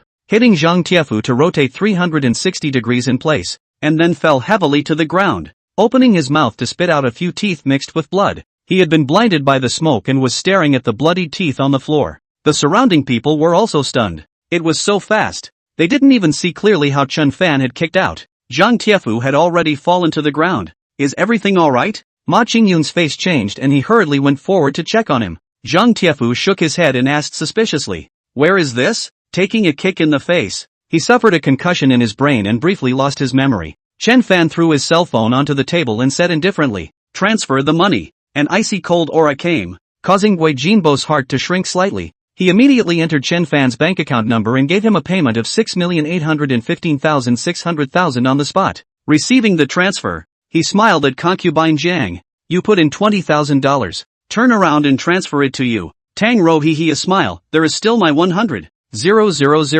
The crowd looked at each other in dismay. How did it turn out like this? They originally wanted to see Zhang Tiefu, the Sanzhou runner-up, crush Chen Fan. But how did they know that things were reversed? And that Zhang Tiefu lost miserably. Luo Jinfeng hated it so much that he stomped his feet, and $10,000 were lost. Finally, Zhang Tiefu staggered to his feet. His chest was covered in blood as he stared at Chen Fan with a confused gaze and asked, you're a grandmaster? What do you say? Chen Fan asked rhetorically. Zhang Tiefu smiled bitterly as he clasped his fists. It's because I have no eyes. Patriarch, forgive me. The crowd was stunned. He was a grandmaster? Chapter 88, Mr. Lu. To be able to become the national runner-up, he had not come into contact with a lot of high-profile people, so he knew very well that the person in front of him who could defeat him in one move was at least a purple-ranked powerhouse. But Chen Fan's movements were too fast for a purple-ranked martial artist to be able to do that, so it was highly likely that he was a martial arts master. Wei Jinbo and Ma Qingyun looked at each other in dismay. He was actually a grandmaster. How could this be possible? Although the two of them were not martial artists, after all, they had seen the world and had more or less heard people mention some of them, knowing the power of a grandmaster. If Chen Fan was a grandmaster, then those of them who originally wanted to target him had really kicked the bucket. Chen Fan looked at Zhang Tiefu and asked, "Who asked you to challenge me?" Previously, Zhang Tiefu was still calling himself a brother to Ma Qingyun and Wei Jinbo, and even cooperated with them to teach Chen Fan a lesson. But at this moment, he was half hostile and respectfully said, "Patriarch Chen, I hope you can forgive my ignorance for the many offenses before. The matter is like this. Every year when the four of them, Ma Qingyun, Wei Jinbo, Yang Fen, and Zhou Jin, graduate, they come to the university city to hold a graduation dinner. Their purpose is to approach these pretty girls who have just graduated, especially the school flower class like Tang Rou and Zhang Fei, who are usually hard to escape their clutches. But Patriarch Chen, your fame is too great, and all three schoolgirls are with you, which makes a few of them very upset, so they arranged for Huang Qifeng and I to target you, to suppress your popularity." Several of Ma Qingyun's faces changed drastically as he angrily said, "Zhang Tiefu, what nonsense are you talking about?" Wei Jinbo coldly said, "Zhang Tiefu, you know in your heart how you came to be the national runner-up. Offend us and you won't have a good time." Zhang Tiefu let out a humph and said, "Compared to the Grandmaster, you guys are nothing. I advise you to kneel down and apologize to Patriarch Chen. Otherwise, if he gets angry, you won't even know how you'll die. Not to mention the few of you, even the bigwigs of the magic capital and the Beijing circle would have to sell the face of the patriarch." The surrounding people were all confused. What kind of patriarch? Is it that powerful? Ma Qingyun, however, did not panic. He had a smile, said, "To say that the master, we also think that and he will be here soon." Wei Jinbo said proudly, "This patriarch is Duke Lu's bodyguard." The Lu family was the five great families of Guangqing more than 100 years ago, and they are rich as hell. Chen Fan said indifferently, daring to hit Tang Rou's idea. "You guys don't have a lot of guts." Ma Qingyun snorted coldly. "Chen Fan, don't overestimate yourself. Let's not talk about whether you're a real zonesure or not, even if you are. So what? No matter how high your kung fu is, one shot will take you down." He looked at Concubine Jiang and said, "Concubine Jiang, think carefully about what I talked to you about earlier. If you want to join our Pegasus entertainment, then walk over here." He was trying to make Consort Jiang submit in front of Chen Fan. He had long ago found out that Zhang Fei wanted to become an entertainer and had been making preparations. He was sure that she would not refuse this opportunity. The ginger princess, however, didn't move and even rolled her eyes at him. Ma Qingyun looked like he had been strangely humiliated, and said in a deep voice, "I'm in the entertainment industry, and I know a lot of people, so all you have to do is come, and I'll definitely be able to promote you. But if you don't work with me, I can also guarantee that other companies won't sign you." Tang Rou laughed coldly. "You don't have a small mouth. Zhang Fei signed with a big acting company a long time ago. It's one of the top 3 in the industry. Wanbao Company, which has produced more than a dozen first-tier artists. Compared to that, what is your Pegasus Entertainment?" Ma Qingyun was greatly surprised. "What? Wanbao Company? How is this possible?" He didn't believe it and laughed coldly. "Manpower Company has extremely high requirements for artists. How could they sign her? Do you think I would believe your words?" "Tang Rou, what does it matter if you believe it or not?" At this time, a man in a yellow suit walked out, not very tall, with a smile on his face, saying, "Chen Fan, it seems that you really do have some skills. No wonder the 3 schoolgirls fell into your hands." Chen Fan looked at the man and asked, "And who are you?" The man laughed. "Yang Fun. There is a listed company under his name with a market capitalization of $3 billion. With that, he looked toward Tang Rou and smiled. "Student Tang, can I ask you for a dance?" Then he snapped his fingers, and the sound of dance music rang out from the scene. "This Yang Fun is 1 meter 8 tall, looks good, and owns a listed company with billions of dollars. The aura is also sufficient." However, Tang Rou didn't even look at him. Instead, she was a bit disgusted. The muscles in the corner of Yang Fun's eyes jumped. He beckoned and a middle-aged man came out behind him with a flat head, about 1 meter 78. His shoulders were half as wide as those of an ordinary person. His arms were above the knees, and his pair of palms were greenish-black, with palms that were twice as big as those of an ordinary person. Yang Fun said indifferently, Aren't you a grandmaster? This one behind me is also an expert. He once killed a patriarch. I wonder how many moves you can last under his hand. The middle-aged man glanced at Chen Fan with a cold gaze, and the muscles on his shoulders began to throb slightly. Chen Fan glanced at the man and said, "Poison sand palm. There aren't many people practicing this kind of kung fu nowadays,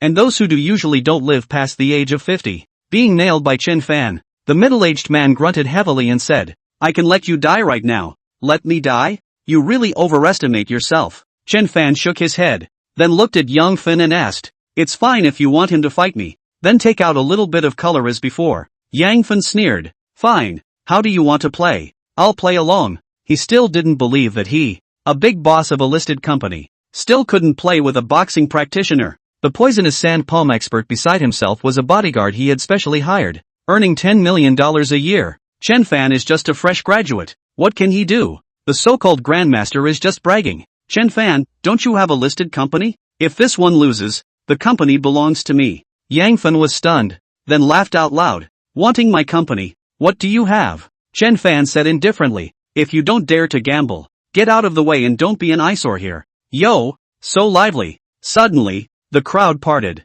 A man with a pointed head and green eyes walked over. He was only about 1 meter 6, a bit squinty-eyed, had a shrill voice, and was wearing a pair of red shoes, green pants, and a blue and red striped suit, which made him look rather odd. Seeing this person, Ma Qingyun, Wei Jinbo, and the others immediately went forward to greet him with fawning faces. "Duke Lu, I was not able to go down to greet him. Please forgive me." "Mr. Lu, Mr. Lu laughed, looked around and asked, "Did Mr. Song and Mr.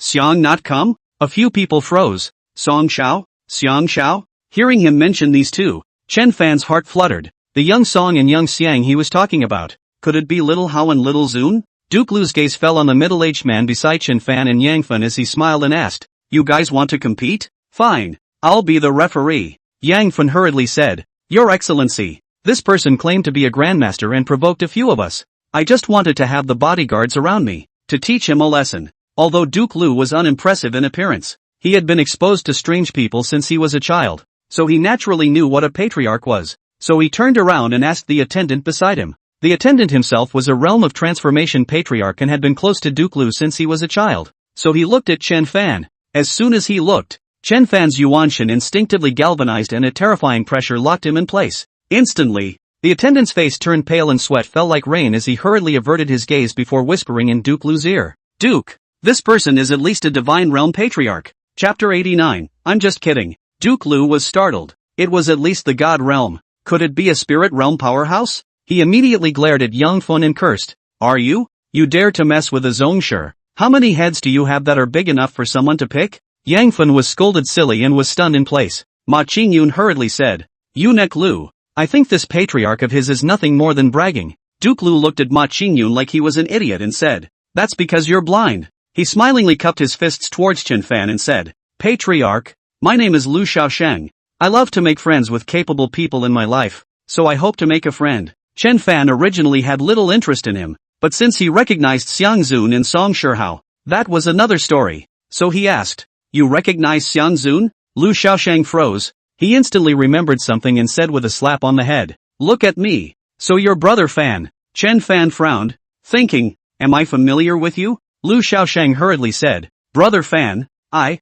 Song Xiao and Xiang Xiao, are all good buddies, and we even played together yesterday. You are their brother. Naturally you are also little brother's brother." Chen Fan let out a hem and said, "They're coming too?" Lu Shaosheng nodded his head. "I was the one who asked them to come. Ma Qingyun and the others said that they had prepared a few of the campus beauties for me, so I came over to take a look, and I didn't realize that you, brother Fan, were here as well. It's really a coincidence." Ma Qingyun and Yang Fun were stunned. Duke Lu called him brother Fan? Who the hell is he? Then Lu Shaosheng thought of something and he asked Yang Fun, "Don't you want to bet on boxing? Hurry up. My brother Fan's time is precious." Yang Fun had already felt bad. His legs shivered and cold sweat broke out on his forehead as he hurriedly said, "Mr. Lu, I was joking." "I, joking?" Lu Shaosheng's eyes glared. "Joking with a patriarch? You're so funny. Grass. Which grandson is so ungrateful that he dares to mess with my brother Fan?" At this time Xiang Zun and Song Shihao walked in. Xiang Zun came to Yun City yesterday, only to run off to hang out with Lu Shaosheng and Song Shihao. Lu Shaosheng laughed. "Young Song, Young Xiang, these few ungrateful ones have offended Brother Fan. I'm teaching them a lesson. Song Shihao greeted Chen Fan and said, Brother, I thought to myself that you might come, so I dragged Xiao Zun over. Then he looked at Young Fen with cold eyes and said, I just heard that you guys want to bet with my brother on boxing? Good. My brother's boxing skills are unrivaled. You guys are sending money to the door. Lu Xiaoshang said. Young Song, this kid said that if his people lose, he'll give the listed company to Brother Fan. Song Shihao was happy. Really? Interesting. Yang Fen swallowed his saliva and said in a trembling voice, Greetings, Young Song. Although he didn't know Song Shihao, from the way Lu Xiaoshang treated him, he judged that this person's background was not below that of Lu Xiaoshang. Gosh, how come they all called Chen Fan brother? Did Chen Fan have some horrible background? Song Shihao, cut the crap and let your people strike. Xiang Zun stood beside Chen Fan and laughed. Brother, his company will be yours from now on. Chen Fan, aren't you coming back a few days later? Xiang Zun scratched his head. Grandpa had to kick me out of the house, saying that he wanted me to stay by my brother's side and learn more. Yang Fen rode a tiger. He gritted his teeth and asked, Then what if Chen Fan loses? Song Shihao didn't even blink. My brother won't lose. Taking a step back, in case he loses to you on purpose, I'll compensate you with a listed company of equal value. Yang Fen was suddenly a bit excited. Chen Fan was too young. He didn't think this person could be better than his bodyguard. He took a deep breath and said, Okay, let's gamble then. He said to the middle-aged man. Master Liang, it's up to you. This Master Liang's hands were covered in sweat. Just now when Chen Fan released his Yuanshan pressure, he also felt it. He then walked out slowly. That pace, quite like a gentleman. Seeing him like this, Yang Fen doubled his confidence in his heart and said, Master Liang, please, step by step. Master Liang walked to Chen Fan and locked eyes with him. Chen Fan said indifferently, You do want to fight me? Master Liang clasped his hands together. Patriarch Chen, I am offended by what I did just now. I admit defeat. When he finished, he bowed 90 degrees. Yang Fen was dumbfounded. Surrendering without a fight? He pointed at Master Liang. You. Master Liang looked back at him and said with a straight face, Boss, you're asking me to fight a God Realm Master. Isn't that asking me to die? I don't want this month's salary. Farewell. After saying that, this Master Liang of the poisonous sand palm twisted his head and walked away, striding in a very unrestrained manner. Yang Fen only felt that his legs were weak and unsteady. Xiang Zun, several people are disappointed. How to surrender without fighting? Too wimpy. Lu Xiaoshang said. Surrendering is also losing. Yang Fen, turn around and transfer your stake in the listed company to my brother Fan. If you dare to renege on your debt, you won't just lose your company. Understand? Yang Fen had tears in his eyes and said in a trembling voice, Mr. Lu, I was joking. Song Shihao said with a smile on his face, Fine, I'll make a few jokes for you too. I can't stop playing with you. Yang Fen knew it was over. He could only nod his head in agreement. He couldn't afford to mess with any of these people in front of him, let alone this whatsoever God Realm Patriarch. Both Ma Qingyun and Wei Jinbo didn't dare to squeak. Yet concubine Jiang said to Song Shihao, Young Song, Ma Qingyun said that if I don't go to his Pegasus entertainment, I won't be able to work as an artist in the future, and no company will sign me. Song Shihao was furious. Damn, what are you, daring to threaten my Song family's contracted artist? Pegasus entertainment, right? I'll remember that. Ma Qingyun's heart to die. He flopped, kneeled on the ground. Trembling, Song Young, I was talking about playing. I did not threaten Jiang Fei. Song Shihao stomped him away and said in disgust, Get out of here. Ma Qingyun's face was ashen. He knew that his acting company might be finished. Wei Jinbo's gaze, from time to time, swept over Xiang Zun. He was too impressed with this Zun young man. A year ago, he followed a big brother of the Beijing Circle and went to a party. At that party, there was a young man whom the Beijing Circle big brother met like a lackey meeting his master. His horse's ass was all over the place. However,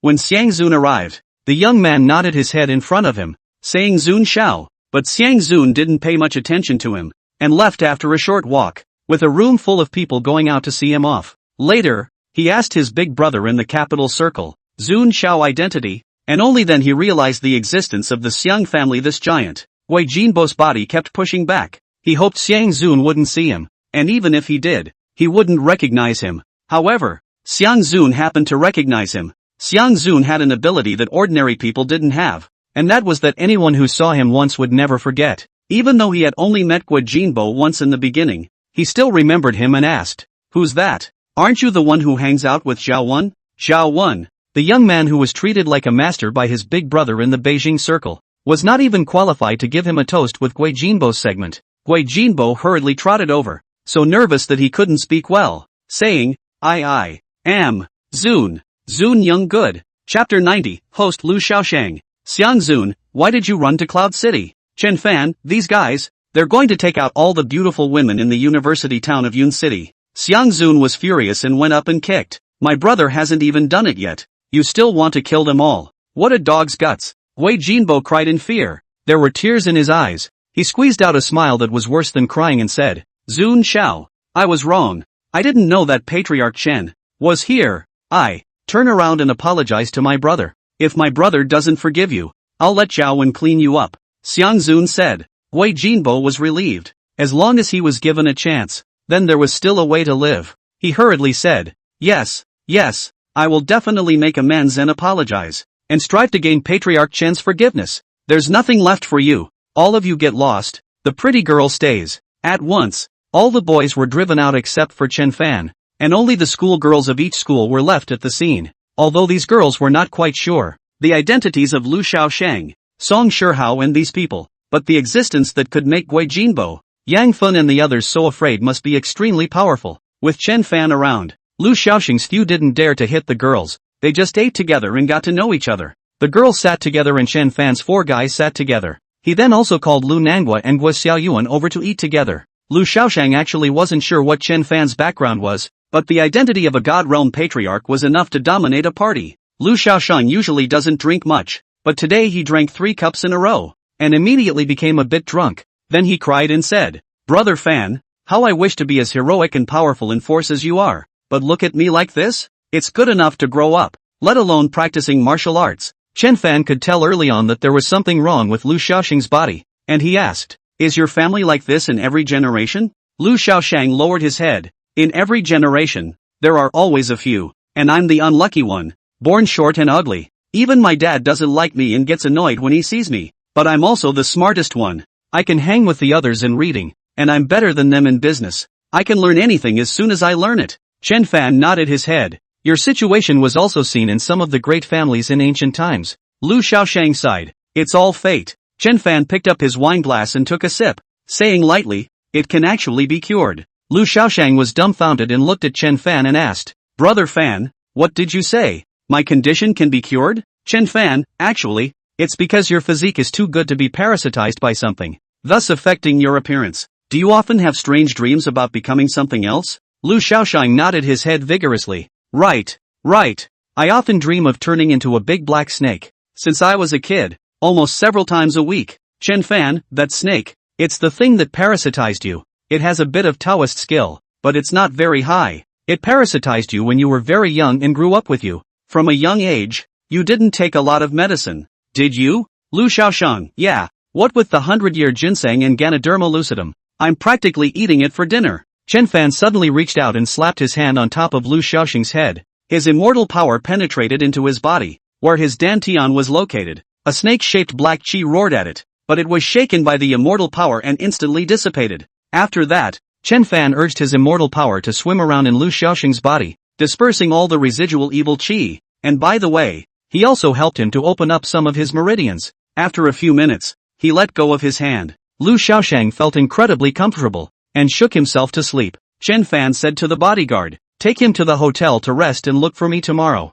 The bodyguard hurriedly said, Yes. As Lu Xiaoshang was carried away, Xiang Zun asked curiously, Brother, can this Lu Xiaoshang really recover? Chen Fan, the bones and stuff, they're all molded, so at the moment, he can only recover 50%, but in another year or 2, he'll be able to look like a normal person. Sung Shiho, it's a shame he won't be able to grow taller. Chen Fan, that's not true. He's been parasitized since he was a child and his bone age is in the middle to late stages. It can grow another 8 to 10 centimeters in half a year. Song Shihao laughed. Brother, Lu Xiaoshang is a very smart person. Don't look at him, but his position in the Wu family is second only to the patriarch. What is the origin of this Wu family? Chen Fan asked. Song Shihao, back then, his family was one of the 5 great families of the 13 houses of commerce, and was once the richest man in the world. Later, with the opening of the country's gates and exploitation by the imperial court, the family gradually declined. But the thin dead camel is bigger than a horse. The Wu family Huang long position out of the country to develop, more than 50 years ago with a huge amount of money back to China. The achievements of the current Wu family. Although the Wu family isn't as good as my Song family, it's still one of the leading existences in Guangcheng. Moreover, the Wu family has climbed up to 2 great bodhisattvas in recent years, which gives them an advantage over my Song family. After drinking, it was already past 11. Song Shihao arranged for a car to send the girls home, and a few of them went to the barbecue stand to drink beer again. Lu Nanguo never imagined that he would be able to drink with Xiang Zun and Song Shihao, the sons of the plutocrats, before he was born. At first he couldn't let go, but gradually he was able to talk and laugh. Song Shihao, brother, if Lu Shaosheng recovers, Lu's family will definitely ask for your help again. When the time comes, don't be polite and make a price. I've heard that the Lu family has saved a lot of good stuff. Chen Fan, we'll talk about it then. By the way, how is it over at Strong Star Group? Song Shihao, after the acquisition, I don't care much about it. There are professionals running it. By the way, brother, there's nothing wrong with the Strong Star Group as a whole, but there's a piece of rotten tail building that has been delayed until now. I found someone to investigate. That rotten building is very evil. From the day the construction started, 7 people died one after another, and in the end, no engineering team dared to take it over. 7 people died? Chen Fan was also slightly surprised. How long has it been? It's been 3 years. In the middle, Strong Star Group has invited a few high-profile people, but nothing has worked. Brother, those buildings have invested more than $10 billion, and when completed, they will be worth at least $20 billion. With these $20 billion, Strong Star Group's finances will look much better. Then he laughed and said, brother, you're so powerful. Can you go to the scene and take a look? If it can be solved, we'll solve it. There's a piece of land in there that hasn't been started yet, so I'll reserve it for brother and build an estate then. Chen Fan looked at the time and said, finish this cup and show me around. Song Shihao was a little hairy and said, brother, right now? I'm afraid. Chen Fan, look at you. What are you afraid of with me around? Xiang Zun laughed. I'll go too. If there's a female ghost or something, brother, you grab it and let me take a look. Hey, I haven't seen a female ghost yet. When Xiang Zun said this, Song Shihao was even more afraid. He bitterly raised his face and said, brother, let's go tomorrow during the day. It's so late and there's no one at the construction site. Chen Fan, you guys wait in the car. I'll go in and look. Song Shihao smiled bitterly and had to ask his driver to prepare a car and head to the Strong Star Group's construction site. Chapter 91, Results of the King's Participation. The car drove all the way to the northern outskirts of Cloud City, where there was a construction site on the lakeshore, with most of the buildings already half-built. It's in a good location with a lake view. The metro station is nearby, and there will be a primary and secondary school built around it in the future. Song Shihao asked the driver to drive the car to the door as he grinned and said, brother, I won't go in then. Chen Fan said indifferently, you guys wait in the car. Getting out of the car, he walked as fast as he could through the site gates. The site was lit, but there was no one in sight, and he could sense a faint hint of a fury. With a heartbeat, he quickly ascended to the rooftop of a tall building and looked down on the entire construction site. With a sweep of his eyes, he saw that in the northwest corner of the construction site, there was an area that was continuously gushing out black baneful chi. The aura diffused and spread, almost enveloping the entire construction site. He couldn't help but be curious and muttered, how could there be such a strong fury? Furies have a great impact on ordinary people and can cause people to go into a trance or even have a mental breakdown.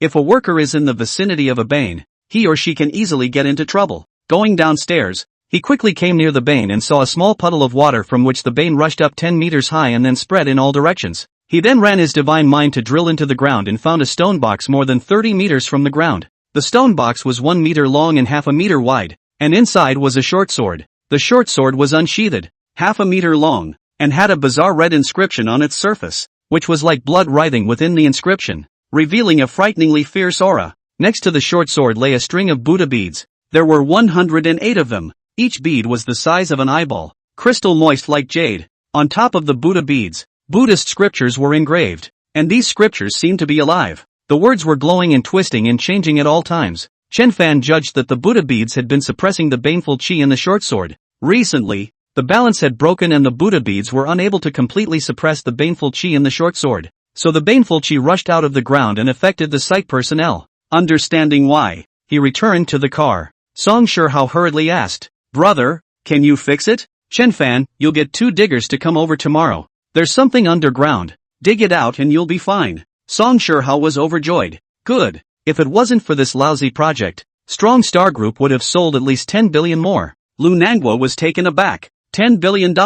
Song Shihao, haha, if you buy a house in the future, I'll give you a 50% discount. Lu Nanguo's eyes lit up. Really? That's great. Thank you, Mr. Song. Song Shihao waved his hand. You're my brother's friend. It's a small matter. It was already past 1 in the morning when he returned home, and Han Ziyan was still waiting for him to come back in the small courtyard. Gongzi, why are you back so late? She softly said. I'll make some tea. Chen Fan sat underneath the jujube tree and channeled some more immortal energy to the jujube tree. The jujube tree absorbed twice as much immortal energy this time than the first time. Han Ziyan brought the tea to the tea table under the tree, and Chen Fan drank a few mouthfuls before taking out the 1,000-year-old ginseng king. He held the ginseng king in his hand and felt that it still possessed a strong vitality. Han Ziyan's beautiful eyes were filled with surprise as she said, Sir, is this the king of ginseng? It's really rare to have such a good quality. Chen Fan, it was already initially psychic when it was harvested. It's just a pity that it was unlucky enough to be dug up.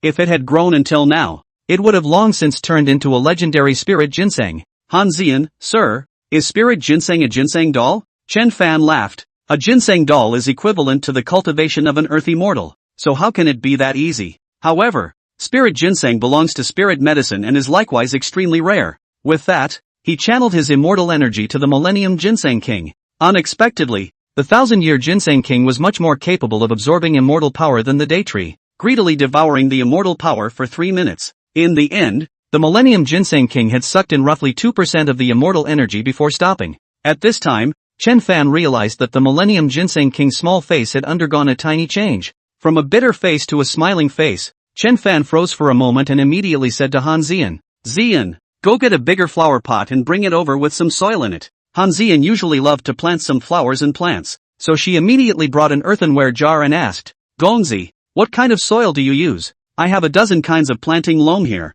Mountain rot leaves and gravel mixed together will do. Han Ziyan immediately brought a few bags of soil, black loam, red loam, etc., and she quickly matched the soil that Chen Fan needed. The clay jar was over 1 meter in diameter and 1.5 meters high. Chen Fan laid 3 different layers of soil, with a layer of mixed soil at the top. Finally, he buried the ginseng in it diagonally and sprinkled some water. Planting the ginseng, Han Ziyan said, Gongzi, although it is the king of ginseng, it has been decades since it was harvested. Can it still be raised? Chen Fan was confident and said, it should work. We'll know tomorrow. After taking a shower, the two of them went to their room to rest. Tonight's Han Ziyan, however, didn't come close to Chen Fan, who pulled her into his arms and asked with a smile, what's the point of staying so far away from me? Han Ziyan's pretty face blushed and said, Gongzi, male and female affairs, it is appropriate to do it once every 7 days. It hurts your body if it is too frequent. Chen Fan thought to himself, I have an immortal's waist, how can I be compared to an ordinary person? Soon, there was movement in the room, and the black cat climbed on the day tree and pricked up its ears. The red dog and the black dog lay down in the kennel in the small yard and similarly stretched their ears. On the second day, Chen Fan was woken up by the red dog and the black dog at dawn. He pushed open the door to see the 2 little ones chasing and playing all over the yard. In a few days' work, the black and red dogs had doubled in size, and they had inexhaustible energy every day. Han Ziyan was busy in the kitchen and smiled. My lord, you can dine in a moment. Chen Fan came out with a lazy body as he quickly climbed up the jujube tree. The top of the tree had indeed borne many more spirit jujubes, which were as big as a fist and had a great aroma. He grinned and instantly picked them all. Roughly 50 or so spirit jujubes, 27 or 8 pounds. Seeing so many jujubes, Han Ziyan, who had walked out of the kitchen, exclaimed, Gongzi, what a big spirit jujubes. Chen Fan picked up one and took a bite, smiling, it's tastier than the previous ones. He took 20 and sent them to mom and dad. The two were washing up, and when they saw these dates, Chen Shuizheng stared wide-eyed and said, Xiu Fan, how can a date tree still bear dates? Haven't they been picked twice already? Chen Fan said, maybe it's because the purple smoke is fertilized. Dad, you and my mom eat 2 dates a day. Yang Lan took the spirit jujubes into the house and said, Xiu Fan, your father and I have discussed this and are going to quit our jobs and start a small business. Chen Fan became interested and asked with a smile, what kind of business do you want to do? Yang Lan, doing fast food. Your uncle is doing fast food and is more successful. With him leading us, at least we won't take a detour. Your father and I will go to your uncle's store today to study for a few days and familiarize ourselves with the fast food industry. Chen Fan nodded. Fast food is good. I think I can do it. I'll drive you there. Chen Shuizhen waved his hand. No need for you to send me. It's not like I don't know how to drive. Chen Fan reminded him. It's more than 100 kilometers. Dad, you drive slower. Don't worry. I'm a steadier driver than you. Go about your business. Don't mind us. The old couple simply ate breakfast and drove the X5 out. Chen Shuizhen life's first luxury car. It is very cherish. Can be wiped 3 times a day, but also special paste the film to protect the paint. Chen Fan finished his meal in a few bites, then picked up a few small dumplings for the dog to eat. The little guy had a large meal, and could eat several pounds of dog food in one meal, and another pot of soup. Han Zian was busy elsewhere. Suddenly, she hurriedly ran over, her pretty face full of surprise, and said, "My lord, the ginseng has borne fruit." Chapter 92. The spirit sword comes out. It was only then that Chen Fan remembered about the ginseng. He went to the corner of the wall and found that the ginseng that he had planted had grown a foot-high branch with 3 bunches of fruits on it, with dozens of berries clustered on each bunch. These berries, about the size of a longan, emitted a strange fragrance. Ginseng also blossoms and bears fruit, and the berries contain ginseng seeds. The red ones are called red hammers, and the color varies from species to species. Chen Fan picked a berry and put it in his mouth. It was sweet and sour. Afterward, a rich medicinal power traveled through the body, traveling through the meridians and veins, and soon spread all over the body. He closed his eyes and felt it for 3 minutes, then suddenly opened his eyes with a look of astonishment and said, "This berry is good. Its effect is even stronger than the Millennium Ginseng King." Han Zian asked, "Sir, what is the medicinal value of this berry?" "Chen Fan, you can use it as the main medicine to refine the small return pill." Han Zian's beautiful eyes glowed. "Little redeeming pill? I've heard of it. It's said to be able to live the dead in flesh-white bones. A holy medicine that saves lives." Chen Fan laughed. "It's not that exaggerated, but the effect is indeed very good." At this time, in the hospital, Zhao Fangjing was granted medical parole. Previously, he had sold all of his properties and then transferred all of the $150 million into the account provided by Chen Fan. Now he was not only penniless, but also owed a huge debt. At this time Chen Fan left the yin hand has begun to attack.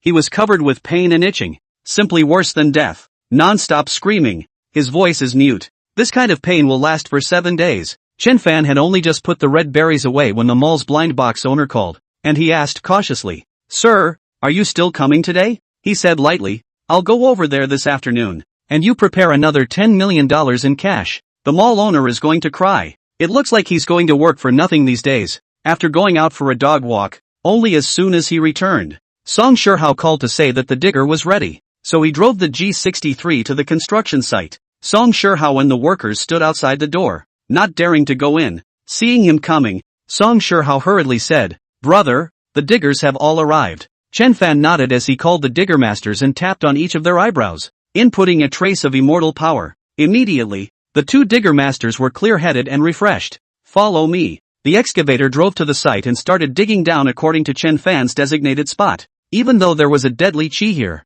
the duo was protected by immortal power and were not affected in the slightest. Instead, they were full of energy and vigor. In less than 2 hours, a large pit was dug, revealing a stone box. Chen Fan jumped down into the pit, opened the stone box, and held the short sword in his right hand. In the short sword, it released a cold and icy fury, as if it came from hell, making him very uncomfortable. However, when he rushed his immortal energy into the short sword, he realized that the inside of the sword was like the human body, with many complex meridians. Those baleful chi, then, existed within the meridians, constantly breeding. At this moment, by the immortal power, all the fury was forced out of the short sword. Then he pointed the tip of the sword into the air, and heard a boom sound. A black light rose up to the sky. When the sunlight shone on it, the evil chi disappeared. Chen Fan's immortal power filled the meridians within the short sword, and he had a feeling of becoming one with the short sword. At this time, the inscriptions on the surface of the short sword lit up, forming a killing formation. As soon as the killing formation was formed, Chen Fan's divine thoughts merged into it. The sword then shook and flew out of his hand. With a joyful feeling in his heart, he grabbed the short sword back, then picked up the Buddha beads and returned to the ground. Song Shihao hurriedly asked, "Brother, what was that sound just now?" "Chen Fan, the bane has been removed. It's already fine. You can start any time." Song Shihao was overjoyed and laughed. "Brother, you're too good." "Chen Fan, nothing much. I'll go back first." Song Shihao caught up and said, "Brother, the overseas account you asked me to open has $150 million arriving. I'll deposit it all separately for you." "Chen Fan, well, put it at your place first." Song Shihao, "By the way brother, Lu Shaoshang called me early in the morning. He seemed to be very happy and said he wanted to meet brother." Chen Fan said, "I'll go to the tea garden and ask him to meet me there." Then he gave the address to Song Shihao. Who laughed? Then I'll accompany him to find brother later. It was not yet 9 o'clock. Chen Fan drove to pick up Tang Rou, and the two of them joined the tea garden. The car had just arrived at the entrance of the tea garden when Chen Fan smelled the fruit scent in the orchard. When the two of them arrived at the orchard, they saw that the trees were full of apricots, pears, peaches, and large cherries. Wow! Tang Rou exclaimed. It's only been one night and it's this big? Chen Fan picked a cherry, which was bigger than an egg. He took a bite. It was sweet and sour and refreshing. He even said it was delicious. Tang Rou also picked one and tasted it, her beautiful eyes glowing as she said, so delicious. Chen Fan laughed. Xiao Rou, let's pick all the fruits. You go home and keep them in the refrigerator. Don't ever give them away. Keep them for yourself. Aha! Soon after picking the fruits, several cars drove into the tea garden. At the head of a luxury business car, Song Shihao and Lu Xiaosheng came down from the car. Lu Xiaosheng's appearance was markedly different from yesterday. His head wasn't as pointed, his eyes weren't slanted, and his skin color had turned white, much smoother than before. When Lu Xiaosheng arrived in front of Chen Fan, he knelt on the ground with a thud and said with immense gratitude, Brother Fan, you are my Lu Xiaosheng's new parents. Please accept my little brother's bow. Chen Fan helped him up and smiled. It's good that you can recover. It just takes a while to become completely normal. Lu Xiaosheng said, as long as I can recover, even half a year and a year is no problem. Tang Rou said, Brother Fan, it's past 11 o'clock. It's good to eat over here at noon. Chen Fan laughed. Alright, go and arrange it. Tang Rou went to order the back kitchen, and Lu Xiaosheng laughed. Sister-in-law is so virtuous, and at a glance, she looks like a prosperous husband. Song Shihao grinned. That's right. Seeing that this tea garden was not small, Lu Xiaosheng asked, does Brother Fan like tea too? Chen Fan, not bad. I fried some tea. Turn around and send you half a caddy to taste. Lu Xiaosheng laughed. Then I'll be polite. Brother Fan, my Lu family's ancestors, bought 5 ancient tea trees across the country. The oldest of these trees is 3,000 years old. If Brother Fan likes tea, I'll have someone send a few pounds over every year. Hearing that there was a 3,000-year-old tea tree, Chen Fan became interested and said, do you have tea from a 3,000-year-old tea tree now? Lu Xiaosheng slapped his head. Almost forgot. I always keep a few boxes on hand when I go out. There's one in the car. He had someone bring down 2 sandalwood gift boxes from the car, and when he opened them, they each contained 2 boxes of tea, beautifully packaged. Song Shihao said, I heard that the tea produced by that tea tree was auctioned at a sky-high price of 2 million for a single caddy. Lu Xiaosheng nodded. 2 million are cheap. My Lu family usually uses them to give away. Chen Fan opened one of the boxes and tore open the package to smell it. The tea tasted fresh and fragrant, clearly different from the tea he had fried. He brought a cup of water, brewed a cup on the spot, smelled the aroma, and said, the tea is good, but it's a pity that this tea was fried incorrectly. The fire was too strong. Lu Xiaosheng froze. The tea fryers can be masters. Chen Fan, I'll help you fry it once later. By the way, do you have any mother tea trees on your side that can be transplanted? Lu Xiaosheng immediately said, yes, 2 of the Longjing ancestral tea trees are not far from here, and are even older than those 18 imperial tea trees, so I'll have someone transplant them over later. The natural environment on both sides is similar. They should be able to survive. Chapter 93, The Water Market. Chen Fan didn't be polite with him and smiled. Good. In the future, I will send you 2 pounds of top quality tea every year. Chen Fan called the people to the restaurant and had the waiter brew a cup of spirit tea for each of them. Once the boiling water was brewed, the refreshing aroma made Lu Xiaosheng's eyes light up. He took the cup and sniffed it, exclaiming, good tea. The aroma is more complex and advanced than the tea from my family's old tea tree. How could there be such good tea in the world? Song Shihao drank Chen Fan's tea. He said proudly, that's for sure. Can my brother's fried tea be bad? During the meal, Lu Xiaosheng mentioned the reason for this trip to Cloud City and said, Brother Fan, I'm here this time to participate in the water market that happens once every 10 years. It's rumored that some people are going to sell a spirit elixir, and I wanted to go and buy it to see if it can cure my body. But now that I have Brother Fan to help me heal, I don't need it anymore. Water City? Chen Fan had little impression. Lu Xiaosheng, a bazaar that takes place right on the water. Only those who have received an invitation can attend the water market. The things that are sold in the water market are not restricted and sell anything. To put it bluntly, it's an underground black market, only it's more regulated. Chen Fan, someone in the water market is selling spirit pills? Lu Xiaosheng, there are not only elixirs, but also precious medicines and techniques. Chen Fan came to be interested. When will the market open? Lu Xiaosheng, tonight. If Brother Fan is interested, I'll accompany you. Even if you don't buy anything, It's still good to go and see something fresh. Sung Shio, my family received an invitation to come along as well. Chen Fan, it seems that ordinary people cannot participate in the water market. Lu Xiaosheng, well,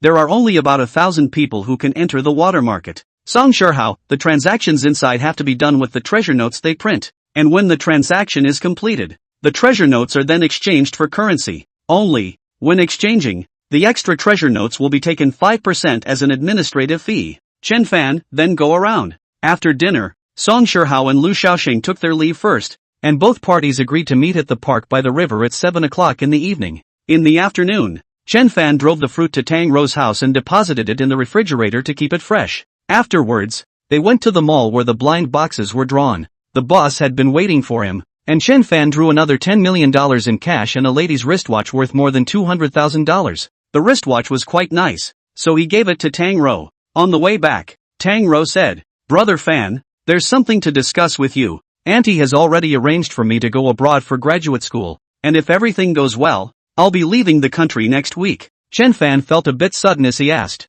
"Do you want to go abroad?" Tang Rou gently nodded. "At first, because of the Song family, I could only study nearby. At first, my college entrance exam results were actually not bad, more than 200 in the city. Now that I have a chance to study at a famous school, I don't want to give it up." Chen Fan rubbed her hair and said, "If you want to go, then go. As long as it's what you like, I'll support you." Tang Rou looked at him and sighed quietly. "This trip will take at least 3 years. Chen Fan, your sister-in-law is over there. I'm relieved to have someone to take care of you, and once I have time, I'll fly over there to accompany you." Tang Rou was very happy and gave him a kiss on the cheek. Sending Tang Rou home, Chen Fan returned to the small courtyard and talked to Han Ziyan about the water market. Han Ziyan laughed and said, "If Gongzi is going to the water market, Han sect happens to have saved some treasure bills, so Gongzi can take them." Chen Fan was stunned and asked her, "Where did Han clan get the treasure money?" Han Ziyan, the Han clan is also one of the administrators of the water market. The scale of the water market is average. After a while the Tiannan ghost market opens. I'll accompany you to go there. There are many good things there. Han Ziyan made a phone call. Less than half an hour. Someone sent a bag. When the bag was opened, it contained 100,000 inch and 1,000,000 inch banknotes, with a market value of about $3 billion.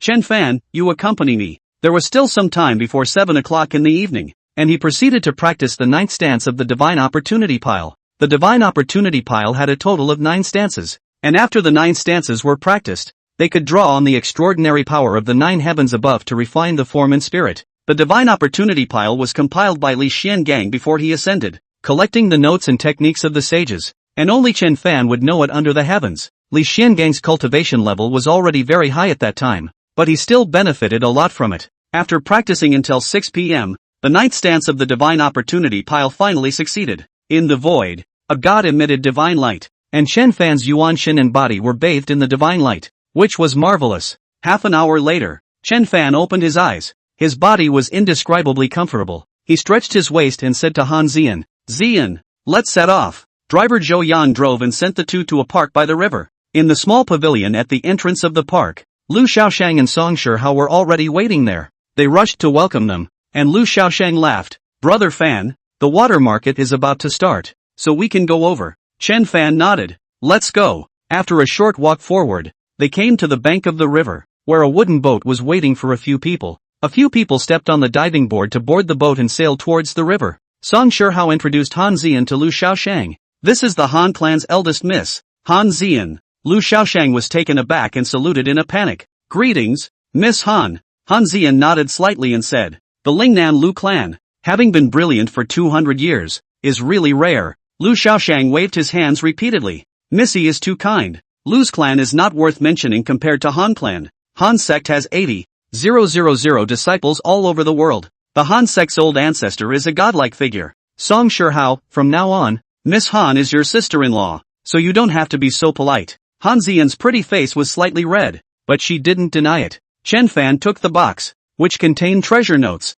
and he said, "You don't need to change the treasure notes, just use mine." Song Shihao laughed. "All right, we won't be polite with brother." Chen Fan suddenly asked, "What spirit elixir were you going to buy before?" Lu Xiaosheng, "It's called the Shang Yuan Dan, and it sells for $100 or $200 million for a single capsule, and you can't necessarily buy the real thing." Han Ziyan asked, The 2 pills that Gongzi gave Xiao Zun earlier. How do they compare to the Sheng Yuan Dan? Chen Fan said. That depends on what quality of Sheng Yuan Dan. The one I gave to Xiao Zun has an efficacy similar to that of a top-grade Sheng Yuan Dan. Lu Xiaoshang was dumbfounded. Does Brother Fan also have pills? Chen Fan, well, my master gave me some. Lu Xiaoshang was overjoyed and quickly said, Brother, can you let me have 2 grains? 1 capsule is also fine. My old man is not in good health. I want to give it to him. Chen Fan nodded. Okay, I'll ask for you later. Lu Xiaoshang was very happy. Thank you, Brother Fan.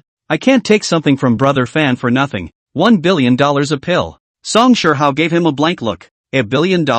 You want to eat a fart? Didn't you hear? It's equivalent to a top-grade Sheng Yuan Dan. Can you buy a top-grade Sheng Yuan Dan in Water Market? Chapter 94, Bright Moongrass. Human Head Cheese. Lu Xiaoshang lightly punched the left side of his face and hurriedly said, That's right. The Water Market's Sheng Yuan Dan is also of lower grade. People wouldn't put out for sale an upper-grade elixir. Inferior-grade pills. The effects were not that obvious and there were certain side effects, so they were not particularly precious, and rich people could buy them if they were lucky. But if it was a top-grade Sheng Yuan Dan, then it was not something that could be bought with money. He said, if brother still has more in his hand, little brother is willing to offer 2 billion per grain. More is better. Song Shihao, brother, I'll take a few capsules as well. There are quite a few old people in the family, so it's good to be prepared. When the boat traveled in the river, they saw a lamp lit up on the river, which was a small boat. Each boat had a lamp, under which were placed things to be sold. All kinds of things, selling everything.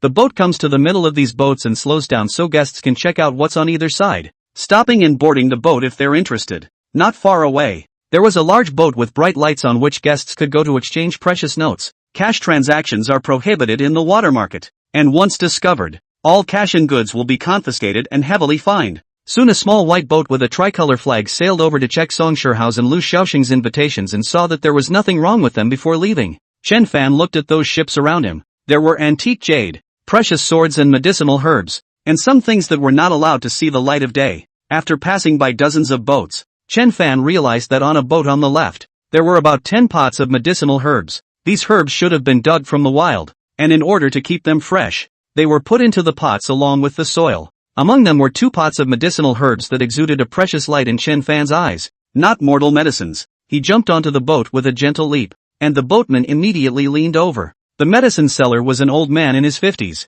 who smiled and asked, Would your guest like to buy medicine? Chen Fan said, These medicines of yours, they are all a bit old. How can you sell them? He didn't say which one he was going to buy. Old man, the price is the same. $1 million a pot. Chen Fan laughed. This herb is not quite a treasure medicine. 1 million. I think it's a bit expensive. How about this? I'll take 2 pots and offer $1.5 million.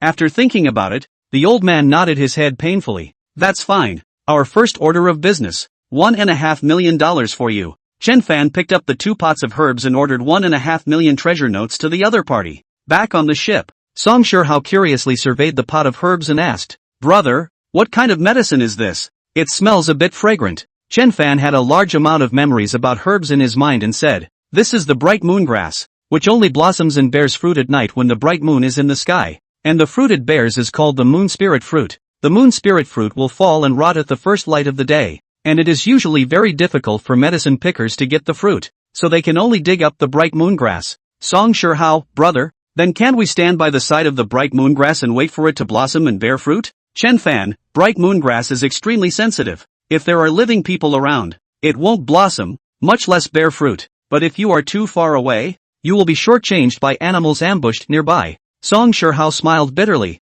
In that case, the bright moon fruit is really hard to get. Lu Xiaosheng, brother Fan, what is the medicinal use of the moon spirit fruit? The moon spirit fruit is eaten directly. It has the miraculous effect of residing in the face and prolonging life, and no one will be born from 100 diseases after taking it. Of course it can also be refined into pills, such as the water moon spirit pill. The effect is more than 10 times better than eating it raw. The boat continued on, and it wasn't long before they heard someone arguing in a boat on the left. The seller, a middle-aged man, exclaimed, Why did you uncover it if you're not going to buy it? If you uncover it and don't buy it, who am I going to sell it to? The customer said, What's wrong with uncovering it? How can I buy it if I don't see how it looks inside? I decided not to buy it precisely because I didn't feel satisfied after seeing it. No, you have to buy it, or else you won't leave the ship.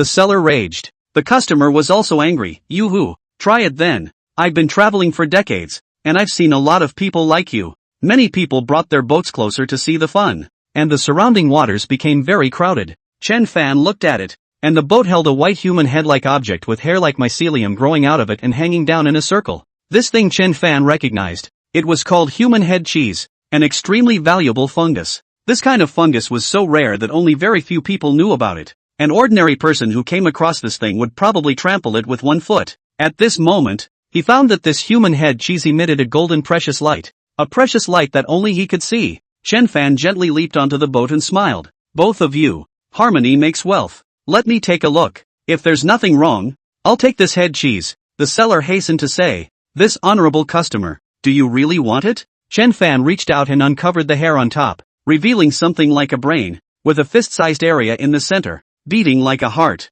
He laughed and asked, it's not bad looking, how did you sell it? The seller sighed. Originally I offered $15 million, but I see that you are a good-looking customer, so here's the deal, $12 million, you take the item. Chen Fan said, you are in pain. He directly ordered $12 million denominations of treasure bills and handed them over to the other party, picked up the head cheese and returned to the ship. Han Zian didn't recognize this item either, and she asked, Gongzi, is it called the human head cheese? Sure enough it looks like a human head. Song Shihao reached out and pulled up a hair. Felt soft. He laughed, quite interesting. This thing can also be used as medicine? Chen Fan, the effect is similar to that of Ganoderma lucidum. The difference is that the human head cheese also has the wonderful effect of warming the spirit of the Yuan. There were some things he didn't say. This human head cheese he bought was already psychic, and that thing beating in the center was an embryo. Of course, for the embryo to grow up, it might still need hundreds of years. Further on, the crowd found a boat surrounded by a group of people, and a person on the boat stood at the bow, holding a box in his hand, saying, everyone, today, the starting price for the Sheng Yuan Dan is $150 million. Everyone who wants it, then bid quickly, the highest bidder wins. When the words fell, someone else said, $150 million, $160 million, $170 million.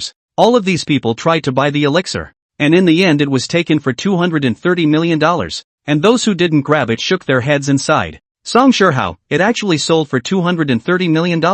Outrageous. Lu Xiaosheng, that's normal. Who doesn't want to live a few more years? Money is just a string of numbers to them. Suddenly, Chen Fan smelled a wisp of strange fragrance. His nose twitched. He pointed toward the left front and said to the boatman, forward, faster. The boatman rowed ahead to the left, and after 100 meters or so, he saw a small black boat anchored there, and the seller, a woman, in her 30s, sitting quietly. The strange fragrance was wafting over from this very place. Chen Fan looked towards the boat. An orchid was blooming in a ghostly manner. The flower was golden. Its beauty was mind-blowing. Like a fairy, it brought out her unrivaled beauty, immaculate, and could be viewed from afar. Chen Fan flew and landed on the bow of the boat. He cupped his fist to the woman. May I ask, what variety of orchid is this? The woman looked at him with a slight smile and said, it's a sword fairy. My grandfather bred it back in the day. Do you want it? Chen Fan nodded his head. To have this one orchid. This life is enough. Chapter 95, Spirit Swallowing Technique. The woman laughed. Back then, my grandfather told me that if someone understood it, he wouldn't take a penny. It seems you understand it. She immediately picked up the orchid and handed it to Chen Fan, saying, the sword fairy belongs to you. Chen Fan said, many thanks. I'll see you later. Please disembark. The woman was already preparing to leave. See you later. With another salute, Chen Fan returned to the ship. As the crowd saw that the boat quickly rowed away, Han Zian looked at Orchid and asked, Gongzi, why didn't she charge? Chen Fan put the orchid down and looked at it. This orchid is not simple. There was once a high person at the peak of the earth immortal enlightenment of the Tao on it. On it, there is that high person's Tao. Song Shihao stared wide-eyed. His eyes hurt from looking at it, but he still couldn't see anything strange. He scratched his head. I didn't find any Tao. Chen Fan, you're flesh-eyed immortal. Of course you can't see it. Han Zian did understand some of it, and as she pondered, she said, I've heard that there are many different means of passing down the Dharma, and this should be one of them, right? Chen Fan nodded his head gently. That high person borrowed Zen means to point directly to the human heart and see the nature of Buddha. His Tao is accessible to those who have the destiny, but those who do not have the destiny are blind to it. Han Ziyan, do you see what kind of Tao this is? Chen Fan, this method can only be realized after reaching the spirit realm. For a long time afterward, Chen Fan didn't come across anything else he liked, and after walking about halfway, he saw a very large boat. There were many idols placed on the boat, some clay, some ceramic, some wooden, some copper, etc. 23 in total. Some of these idols were more than a meter tall, while others were 2 or 3 meters tall, with different sizes and images. However, in Chen Fan's eyes, all of these idols emitted intense light, and this light was the pious beliefs of countless people over hundreds and thousands of years. It was the inner whispers of the good men and women who knelt before the idols, a collection of the world's most simple emotions. However, there were very few people who paid attention to these idols, and only Chen Fan had the boatman lean over. He leaped onto the large boat, and at the bow stood an old woman, looking at least 70, who smiled and said, "Does the patriarch want to invite the idol?" Chen Fan nodded. "All these idols? I'm going to invite them home. Can they be sent to the shore?" The old lady laughed. "Of course, a total of 3.5 billion treasure bills." When Song Shihao below heard this, his eyes widened. $3.5 billion? A money grab. Han Zian hurriedly said, "Don't talk nonsense." The old lady heard it but didn't care and said, "My husband and son spent a lot of effort to collect these idols. 3.5 billion is not much." Chen Fan said, "It is not much." He brought the box, counted $3,500 million bills, and gave them to the old woman. The old woman then commanded the boatman to lean the boat towards the dock. Chen Fan then returned to the ship and said to Song Shihao, "Prepare a few large vehicles and invite the idol back home." Song Shihao was very puzzled as he asked, "Brother, these idols are tattered and torn. What's the use of pulling them back?" Chen Fan glared at him and said, "You don't understand." He didn't understand, but Han Zian did and said, "Don't talk nonsense. The idol contains the incense wishes of countless believers over thousands of years, and these wishes can be used to enhance the Yuan Shen." Song Shihao let out an "Oh. I'll have someone go around and collect these types of idols and give them to my brother." Han Zian sneered, "You'd better not do that. Behind every aged idol, there are guardians. If you dare to move, they won't be able to spare you." Song Shihao's eyes widened. "There are still guardians?" Chen Fan, "Those people built temples and cultivated the viewpoints in order to absorb the incense and wish power. So how would they let others take it? Don't even think about it." The boat behind him, Chen Fan took a glance at it and didn't find anything he needed, so he preceded the big boat and sailed to the shore. The fleet of vehicles that Song Shihao had found arrived soon after, and these people used a crane to move the idol onto a vehicle and then transported it to the courtyard that Song Shihao was renovating. Chen Fan and Han Zian returned home already after 11 o'clock at night, and after a simple snack, Chen Fan moved a statue of the god to the small courtyard. This is a statue of the city god, with a layer of gold leaf on its face and paint on the rest. Hundreds of years had passed, but the statue was still lifelike and had its own majesty. Chen Fan sat down opposite the idol and gave him a fist salute, saying, "City god, I'm offended." Afterwards, he followed a secret method taught by Li Xiangang and began to absorb the incense and wishing power from the idol.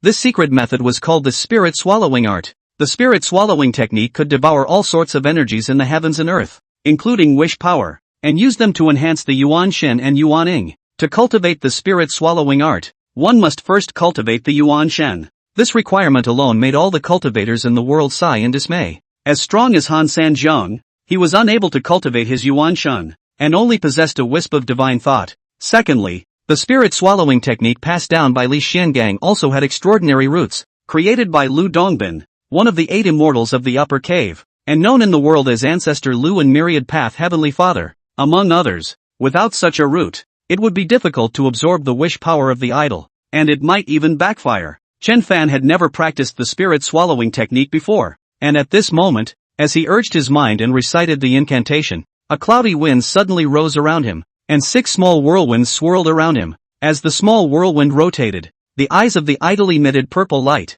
and Chen Fan's Yuaning left his body and closed in towards the idol. Afterwards, the Yuaning opened its mouth and sucked in. A ray of golden light mist flew out from the tip of the idol's nose and was absorbed by the Yuan god. The absorption lasted for about 10 minutes before the light mist disappeared and the idol's eyes stopped glowing. After the Yuan Shen returned to its position, Chen Fan felt a surge of divine energy vibrate within the Yuan Shen, producing a strong feeling of satiety. His eyes lit up as he said, "The effect of the spirit swallowing technique is actually this good." Han Zian laughed. "Such heaven-defying tactics are only available to Gongzi." Chen Fan walked over and cracked the back of the idol with his hand. There was a hole there. He put his hand inside the idol and took out a few gold bars, a few scrolls of scriptures, and some gems, word money and other things from inside. These things, when the idol is set up, put in, called the loaded Tibetan. also known as loaded dirty. That is, the idol is loaded with 5 organs and 6 bowels, to give it vitality. This can avoid some dirty things attached to the idol.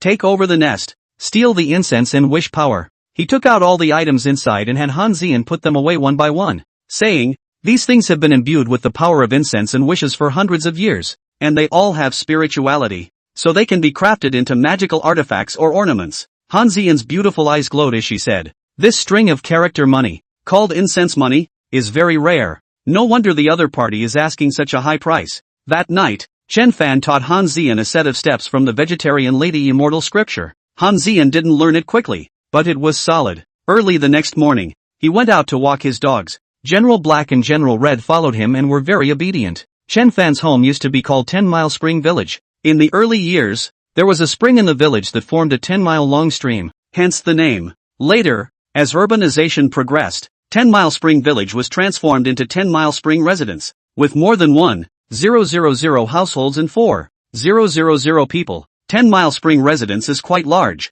There are 2 main major surnames in Shiliquanju, Chui living in the east and Lu in the west. And of course there are a few other surnames, such as Chen with only a few dozen families. There is a river at the east end with several rows of trees planted on the bank of the riverbank, about 50 to 60 meters wide, where villagers often walk their dogs. When Chen Fan reached the embankment, he was greeted by a man. This person Chen Fan hadn't seen much of. He was the son of Lu Sandao, Lu Xiong. Lu Xiong held a wolfhound with a big block. When it saw the black dog's red dog, it immediately showed a fierce light in its eyes. When the two sides crossed paths, the wolfhound made a fierce dash and pounced on General Black. Chapter 96, Lu Jian and Lu Xiong. Although General Black had grown a lot, he was still a puppy after all, and there was a huge difference in size between him and the wolfhound. However, General Black was not afraid, and when he saw the right moment, he bit the wolfhound's nose with precision. The wolfhound yelped, his nose bloodied from the bite, and backed away with a winking yelp. Lu Xiong was furious,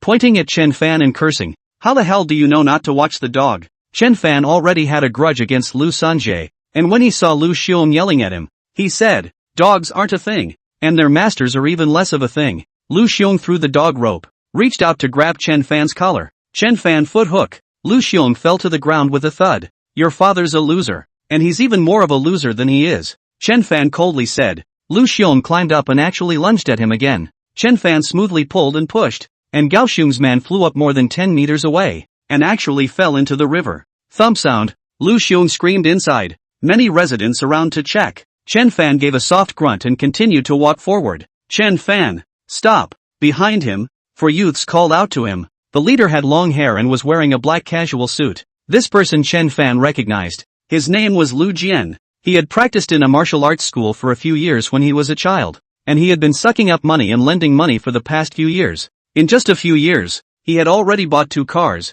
the most expensive being a low-profile BMW 5 Series. Lu Jian walked over with 3 steps, glaring and asking, "Dare to hit Lu Xiong in front of us? You've got some guts." Chen Fan was happy and asked, "What the hell are you?" Lu Jian was furious and reached out to kick the Red General under his feet, but the Red General was quenched by the immortal power, and it was no longer an ordinary dog. It was easy wide, and then a bite on Lu Jian's leg. "Ah!" Lu Jian yelled and shook the Red General off with all his might. He lifted his pants leg to see that he had been bitten by the Red General with several deep teeth marks. Asterisk asterisk asterisk asterisk. "How dare you bite me?" He went to kick General Red again. Chen Fan narrowed his eyes and flicked his right hand nails as a wisp of anger was born in his heart. The power that had previously been absorbed from the city god idol shook slightly, and Lu Jian felt a pain in his brain as he saw a city god appear before him. City god official hat, red robe, face majestic, eyes open. A pressure forced him to flop on the ground, full of fear. The surrounding people were stunned and rushed to reach out to help him,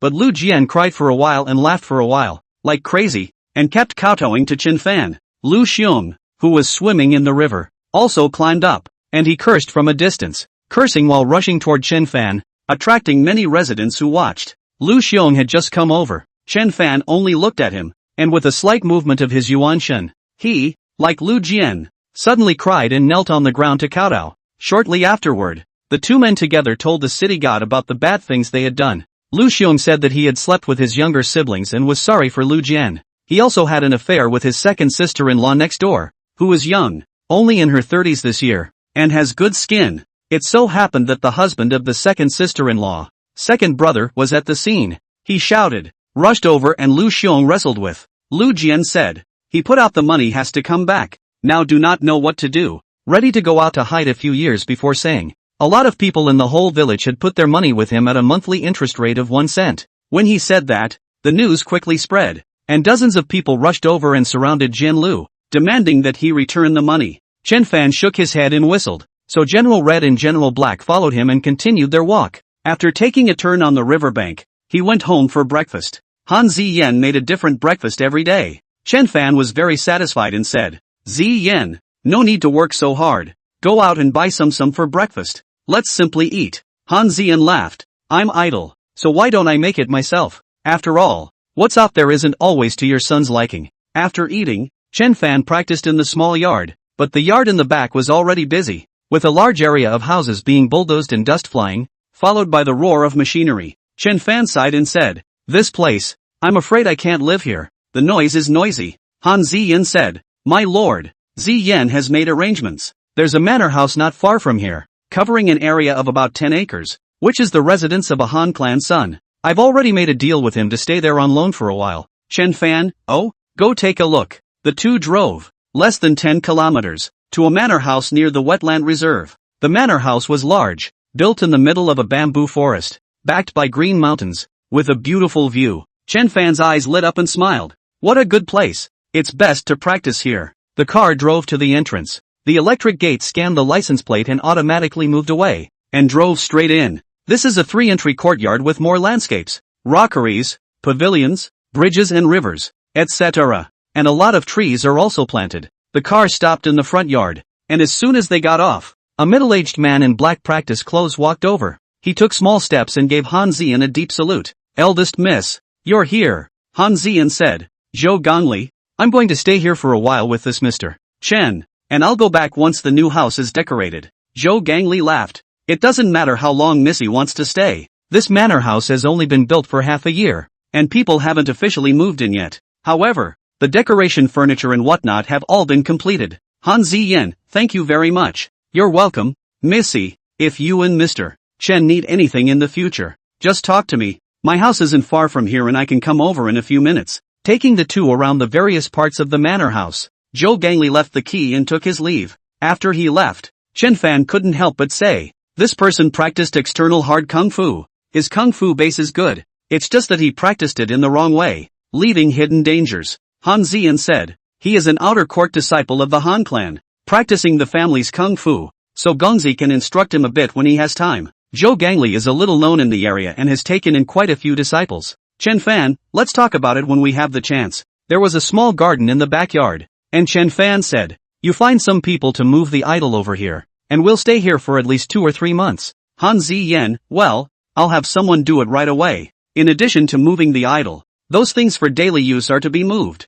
Although there is everything in the manor house, it is still comfortable to use your own after all. All morning, Chen Fan was directing the people to move things. Even the jujube trees were all transplanted. And of course, there was the spiritual ginseng planted in the tank. It was already past 1 in the afternoon after moving things, and the two of them were about to go out for a meal when Chen Shuizhen called. His tone was very excited as he exclaimed, Xiufan, we found your sister. Gosh, she lives in a village dozens of miles away from us. I can't believe I never found her. Chen Fan froze, shocked and delighted inside. He immediately asked, Dad, quickly tell me the exact location. Chapter 97, Chloe. Chen Shuizhen said word for word. Yunchang Middle School, sophomore class. Wang Xiaoyu, Dad, how did you find Kagome? Chen Shuizhen said, the family finder's house called and said that our DNA matches. Xiufan, let's leave her alone for now and take our time.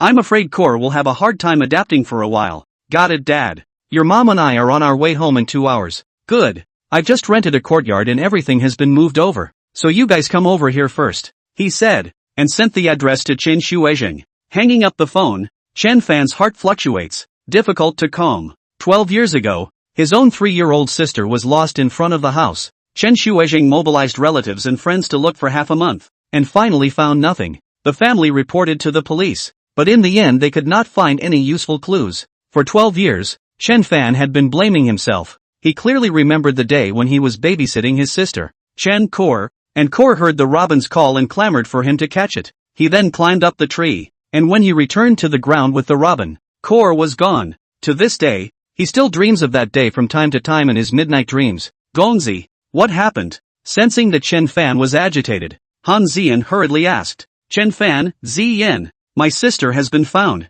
You immediately send someone to investigate. Make sure you find out who actually carried her away. From Chen Fan's body, Han Ziyan felt a strand of killing opportunity, and she immediately said, yes, I'll immediately have listened to the wind investigate with all my might. Tell the relevant information to Han Ziyan. Chen Fan originally wanted to wait a little, but how he could not sit still. Look at the time is still early. Immediately drove to the Cloud City Middle School. Cloud City had a population of 8 million, and there were quite a few high-quality teaching middle schools, with Cloud City Middle School being one of the 2 best. Last year, 37 people from Cloud City Middle School were admitted to Huang, and over 100 people were admitted to the 9 most prestigious schools. Chen Fan came to the main entrance of Yuncheng Middle School. At this moment, it was not yet time for school to end. There were not many people at the entrance. He came to the security room, where 2 men in security uniforms were sitting inside, one in his 50s and one in his early 40s. Master, what time does our school get out? He asked with a smile.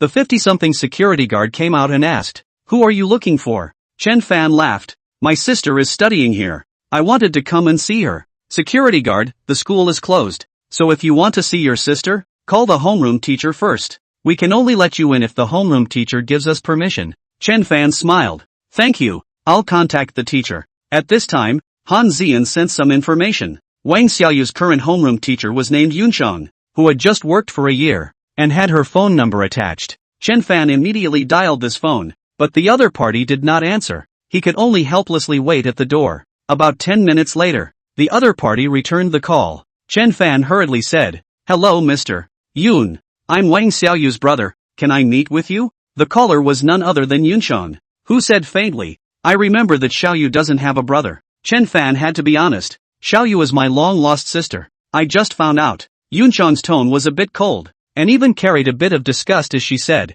Xiaoyu did tell me about her past. Mr. Yun, is it convenient to meet and talk? Okay, I'm in my office. Come on over. Soon after, the phone rang in the security room and the guard opened the door for him. Chen Fan was not familiar with this place and asked for directions twice on the way before finding Yuncheng's office. The office was small, with 4 desks set up, and a woman in a small baby blue suit sat grading papers. Chen Fan gently knocked on the door twice, and the woman turned her head to look at him. Please come in. Chen Fan came in with a smile and said, hello Ms. Yun. I'm Chen Fan, Wang Xiaoyu's own brother. Yuncheng was in her early 20s, dressed in a pale yellow cheongsam. She was petite, with a melon face and willow leaf eyebrows, a classical-styled Jiangnan beauty. After grading the last question, she put down her pen, looked Chen Fan up and down a few times, and asked, do you know about Wang Xiaoyu's situation? Chen Fan, don't know much, just her current name and the class she attends. Yuncheng sighed softly and said, sit down. Chen Fan pulled out a chair and sat down,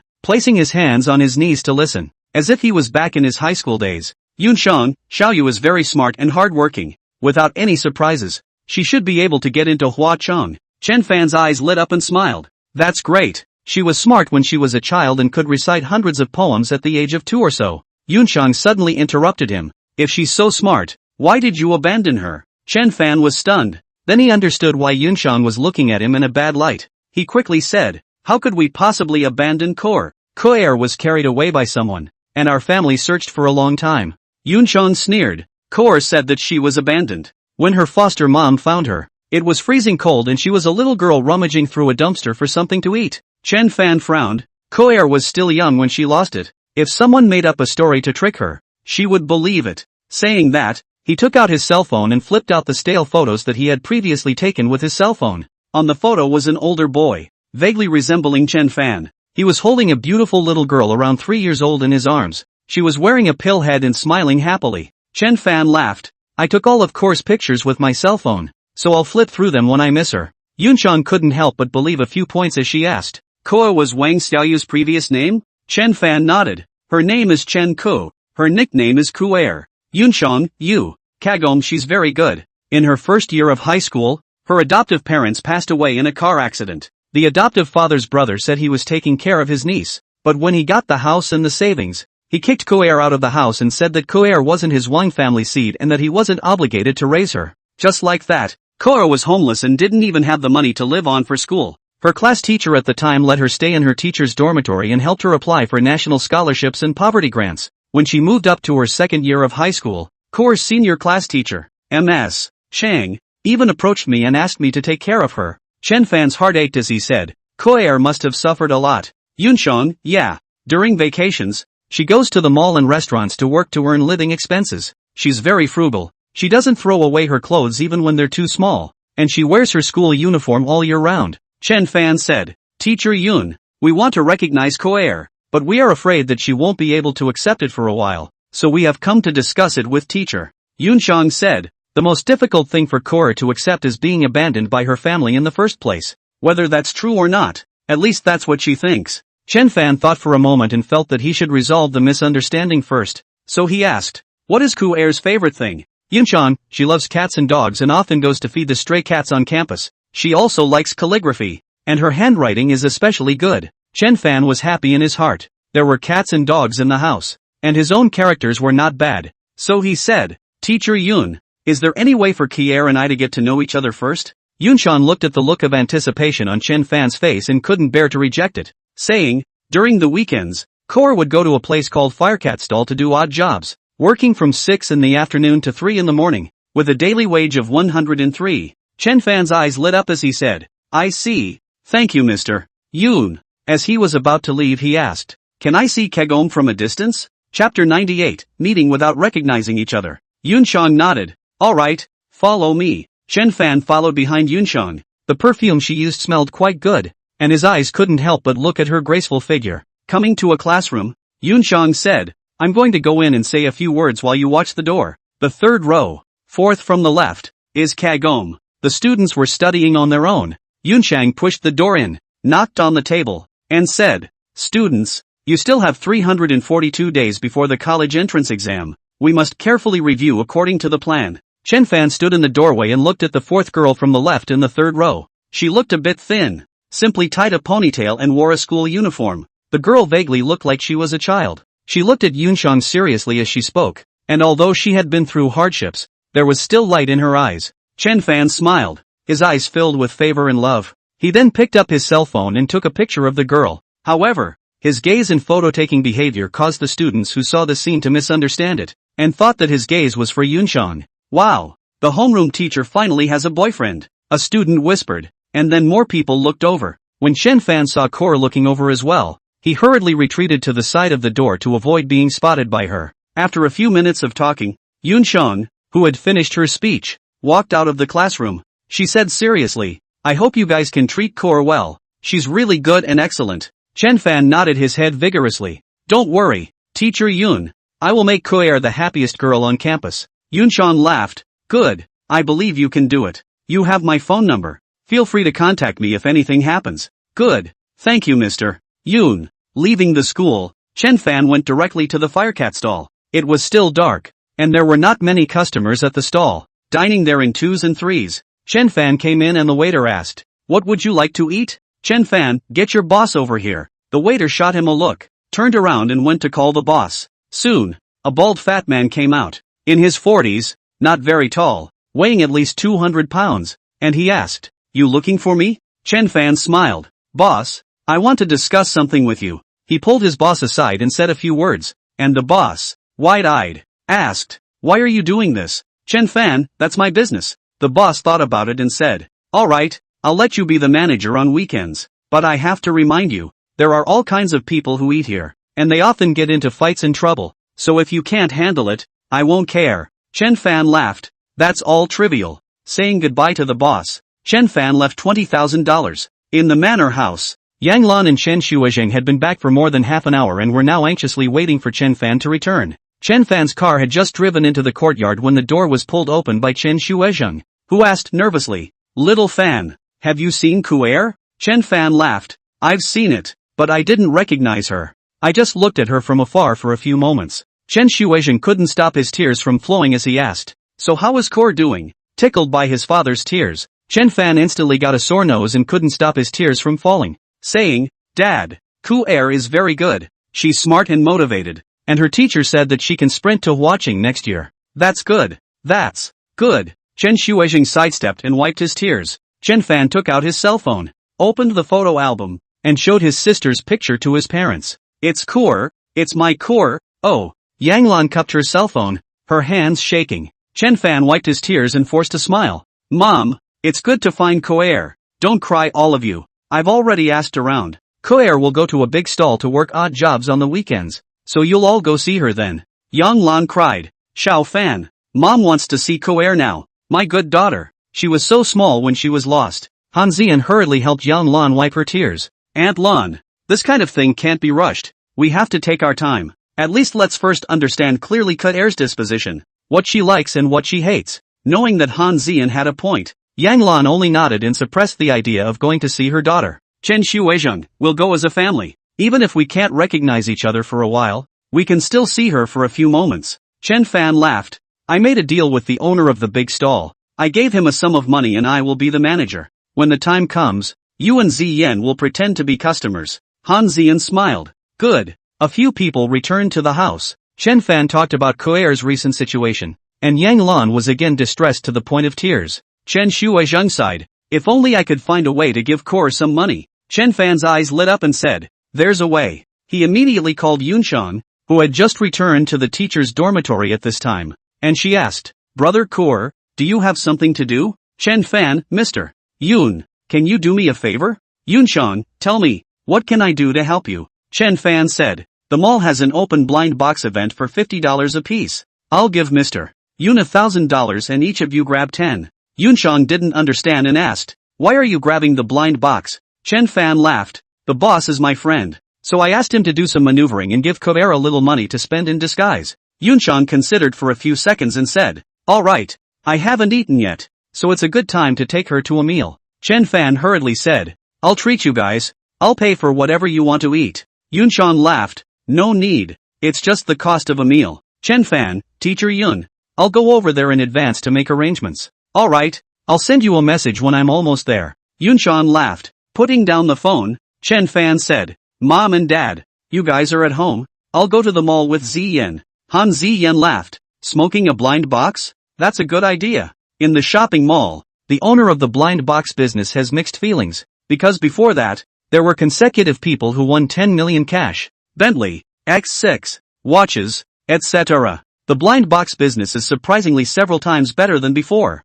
Previously, his daily turnover was only $500,000 to $600,000, but now it had exceeded 2 million. Of course, he followed Chen Fan's request. As long as the customer drew, he had to give the item to the customer, and he could not make any false claims. What he didn't expect was that after not fudging, the profit he got his hands on was instead higher than before. 2 million running water could earn $700,000 to $800,000, and he could earn more than $20 million a month. Could this be a blessing and a curse? He muttered. Suddenly, he felt someone tap him on the shoulder and then heard a familiar voice, how's business? With a jolt, the boss hurriedly stood up and saw Chen Fan and Han Ziyan appear. The owner was quick to say, it's great, it's more than I made before. Chen Fan, that's right, doing business has to follow the right path. Otherwise you can never get bigger and stronger. The owner said, you've educated me, and I've cleaned up my act and made a fresh start. Chen Fan, I'm looking for you to ask you for a favor. In a moment, someone will draw a blind box. So prepare a blind box of 200,000 cash, a blind box of shopping vouchers for limited time use in a clothing store, with a face value of 30,000 shopping vouchers. Prepare another laptop, a food and beverage voucher that can be used in the mall for a limited time, with a face value of 5,000. These things aren't worth much money, and when the boss heard that, he quickly said, okay, I'll prepare it right away. And, Chen Fan thought for a moment and added, prepare a wristwatch worth more than $100,000 and a gold bracelet with a better style. He naturally had to thank teacher Yunshan for helping him. Boss, no problem, do it now. Chapter 99, you're so lucky. Chen Fan, I'll transfer you how much money I used up. The boss froze. He was suddenly a bit uncomfortable, and quickly said, no, I'll just prepare it. Chen Fan said indifferently, letting you bleed before was to give you a lesson. Now that you are on the right path, I naturally can't ask for your things for nothing anymore. The boss was suddenly moved, and all the hatred he had previously felt towards Chen Fan disappeared, nodding his head and hurrying to get ready.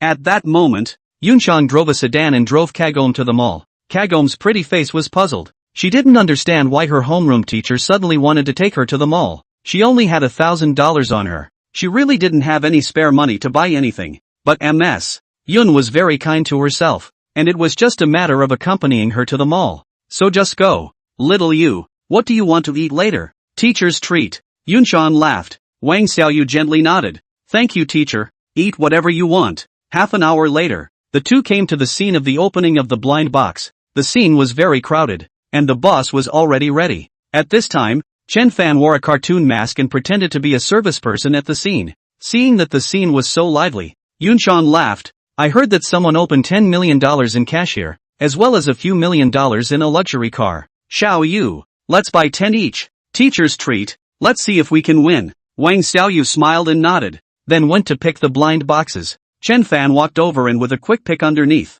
he placed the pile of blind boxes in front of the two of them. She didn't choose much, picking 10 at random close by, figuring that taking the blind box in front of her would theoretically have the same chance of winning as taking the blind box at a distance. Chen Fan was relieved to see that all the prepared blind boxes were taken by her. He then peeled out a few more for Yunshan to pick from, and Yunshan glanced at him, obviously recognizing him as Chen Fan, and took the 10 blind boxes he had put down. Coming to the opening, Yunshan laughed. Little you, try your luck and open it. Opening the first blind box, Wang Xiaoyu won a flagship cell phone worth more than $10,000. Wang Xiaoyu froze. This is a win? The staff immediately shouted excitedly. Congratulations to this beautiful woman, who has won a 13,808 flagship cell phone. Wang Xiaoyu's cell phone has been used for 2 years. When he spent more than 800 yuan to buy, it has long been stuck out of shape, now drawing a $10,000 cell phone. Wang Xiaoyu can't believe this is true. Wow. You're so lucky. I'll open one too.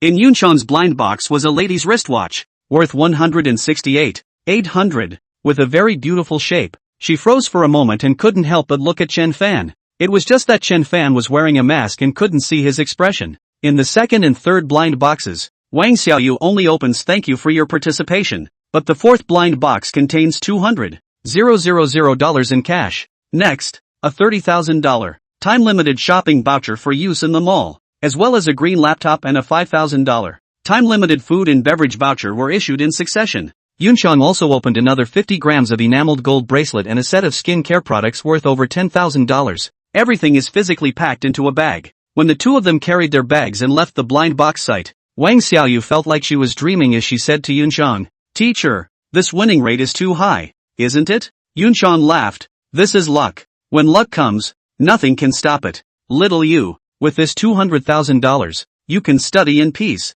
Wang Xiaoyu said. Next year will be the college entrance examination. The living expenses for 4 years of college plus tuition will be more than $100,000. I still need to save more money. This year, I will continue to work part-time, and after the new year, I will make every effort to sprint for the college entrance examination. Yunshan took out the $30,000 shopping coupon and said, This $30,000 must be spent before 12 tonight. Let's go. Go sweep the goods. $30,000 sounded like a lot, but it was pretty quick to spend. Yunshan helped Wang Xiaoyu pick out some girls' items, a few sets of clothes, a few pairs of shoes, and so on. Chen Fan, the staff, followed behind, and every time he bought something, he recorded it, and as long as it did not exceed 30,000 yuan, he would pay. After Wang Xiaoyu's precise calculations, he ended up spending $29,995, and then used the last $5 to ask for a pair of socks worth a few dozen dollars. Chen Fan, who finished the checkout, couldn't help but secretly lament that his little sister could really live a good life. After buying the stuff, Chen Fan pushed the cart and followed behind, helping them with their stuff. Yunshan, there's still $5,000 in dining vouchers. I'm afraid the two of us won't be able to eat it all. Wang Xiaoyu glanced at Chen Fan and said, You've worked hard too. Let's eat together. Chen Fan waved his hand. Yunshan laughed. Then let's eat together. Chen Fan said in his heart, How can I eat with a mask on? Yunshan picked a Western restaurant. $3.99 the steak directly ordered 3. The two women sat at a table, and Chen Fan sat on the opposite side, with his back to the two, so that even if he took off his mask, Koer could not see his face. Yunshan had only taken 2 bites and Chen Fan had already eaten all of it. Yunshan called the waiter and said, Give him the menu and let him order for himself. Chen Fan was not polite and ordered a table of things, then stuffed his head and ate. Even with Chen Fan's assistance, the three of them only spent more than $2,000, so when they left, each of them packed some more food and 2 bottles of red wine. In the end, when they did the math, they spent $4,998. By the time she walked out of the restaurant, Wang Xiaoyu was already too propped up to walk. she burped and said, if only there was an unlimited amount of time, we could eat a few more meals. Yunxiang, that's okay, come back and smoke a blind box someday when you have time. Wang Xiaoyu, the probability is too small. He sent the duo to the car before Chen Fan pushed the cart back. On the way back to school, Wang Xiaoyu was very happy and said with a smile, teacher, was I too unlucky before, so God gave me something sweet to taste? Yunxiang laughed, why yes, your good luck has just begun. By the way, tomorrow is the weekend. Are you still going to work at the big stall? Wang Xiaoyu, to go ah, and the boss said yes, cannot delay people doing business. Chen Fan returned home first. Yan Lan and Chen Shuizheng immediately gathered around and asked him about the situation. Chen Fan briefly explained the situation and laughed. With this $200,000 in Core's hand, there's no need to be too frugal. Han Zi Yen, Gongzi.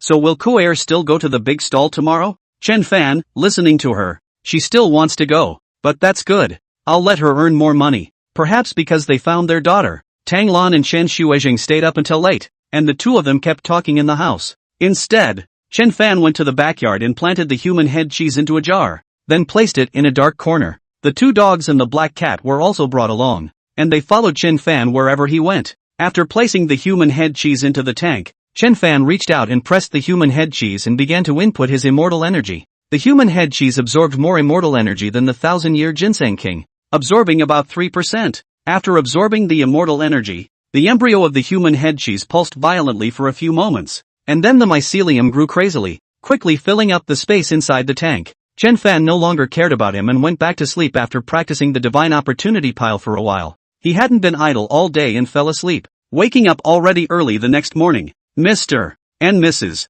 Chen Shuizheng got up early in the morning to clean up all the rooms and trim the flowers and plants. Although it is rented, but the two cannot sit still, always want to find something to do. At breakfast, Han Ziyan handed Chen Fan a document that stated that the Han clans listening to the wind had already investigated the disappearance of Koer clearly. The person who caused Koer's disappearance lives on the same street as Chen Fan's family. Chapter 100, The Firecat Stall. It turned out that at that time, Mei Si her brother climbed the tree. Not a moment to run away. Live in the same street Lu Tsuanliang saw Koer was born lovely and well-behaved. Cannot help but feel bad. He saw no one around, so he tricked Koer to the home locked up. As Chen Fan's family went around shouting Kagom's name, she was gagged and put in a locker. At night, Lu Tsuanliang found dozens of miles apart sister, lied that a family does not want children, want to help sell, after the completion of the matter to give her $2,000 of hard work. As a result, Lu Tsuanliang's sister sold Core for 80,000 yuan to a family, who were later Core's adoptive parents. Kagom had a pretty good life in this family. Her adoptive parents had no children and treated her with care. However, in Kagom's first year of high school, her adoptive parents died in a car accident, and the family business was taken over by her adoptive father's brother, making Kagom's survival problematic. After reading this, Chen Fan's eyes went ice cold and muttered, Lu Tsuanliang. Lu Tsuanliang's home, less than 100 meters from Chen Fan's home. The two families have no grudges, but this person sold his sister, is really hateful. The other day, Chen Fan also ran into Lu Tsuanliang. This old scoundrel is more than 50 years old this year. Working in the cement factory, he has a pair of children have become a family. He said to Han Ziyan, keep an eye on Lu Tsuanliang for the next few days. He still has a little value. Okay, I'll arrange it right away. He came to the backyard, the place where he planted the head cheese, only to see that the mycelium at the mouth of the tank had grown tightly, like a huge white flour steamed bun stuffed into the tank. On the surface of the steamed bun, dozens of red ball-shaped things grew, about the size of an egg. Getting closer, Chen Fan smelled a faint aroma. He reached out and picked up a mushroom ball. Smelling it, it was very fragrant. He couldn't help but take a bite. It was crunchy and delicious. Very tasty. This should be the chi fruit. He was delighted and immediately felt the medicinal power of the chi fruit. Using it with the moon spirit fruit, we should be able to refine the water moon spirit pill. He picked a few chi fruits and shared them with his parents and Han Ziyan. After 9 o'clock, he went to find Tang Rou. Tang Rou would be leaving the country in a while, so naturally she wanted Chen Fan to accompany her for a few more days, and the two of them had made a date yesterday to go out for a day today. In the morning, Chen Fan drove more than 200 kilometers to the beach, and the two played on the beach all day. When they were tired of playing, they went to eat seafood. Luckily, at 6 in the afternoon, Chen Fan rushed back in time and appeared at the firecat stall. He had just changed his clothes when Core arrived, and she changed into her work clothes in a sharp manner. Someone said to her, Wang Xiaoyu, this is the new manager. You'll listen to her from now on.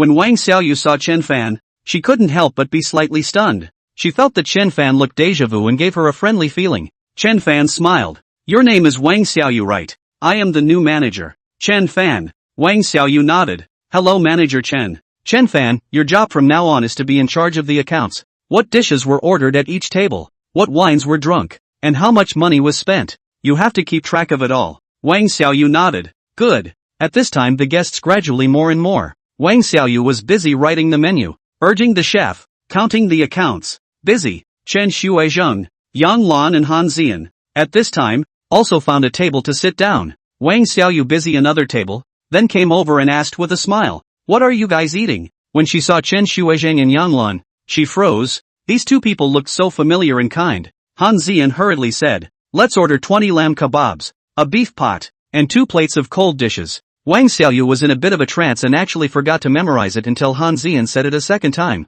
Then she memorized it and said, please wait a moment, we'll get ready right away. Then she asked Yang Lan, Auntie, what kind of tea do you drink? Yang Lan couldn't take her eyes off her daughter and said, drink whatever you want, you name it. Wang Xiaoyu, oh, then drink some chrysanthemum tea. To remove the fire, she went to another table, and Chen Shuizheng and Yang Lan stared at their daughter with mixed feelings. Chen Shuizheng patted his wife. Don't look at it, it's easy for Kor to get suspicious. Yang Lan sighed, can't you see? When Kor sees us, she obviously looks at us differently than she looks at others. Han Zian laughed. Your family, and 3 years old should have some vague memories as well. Wang Xiaoyu greeted guests for the first time and was introverted at first, but gradually she let go and spoke louder. At that moment came a table of naked guests, 4 in all, with dragons and tigers traced on their bodies. Wang Xiaoyu went over to ask them to order, and one of the fat men with a thick neck sized up Wang Xiaoyu and said, the little girl is so pretty, do you have a boyfriend?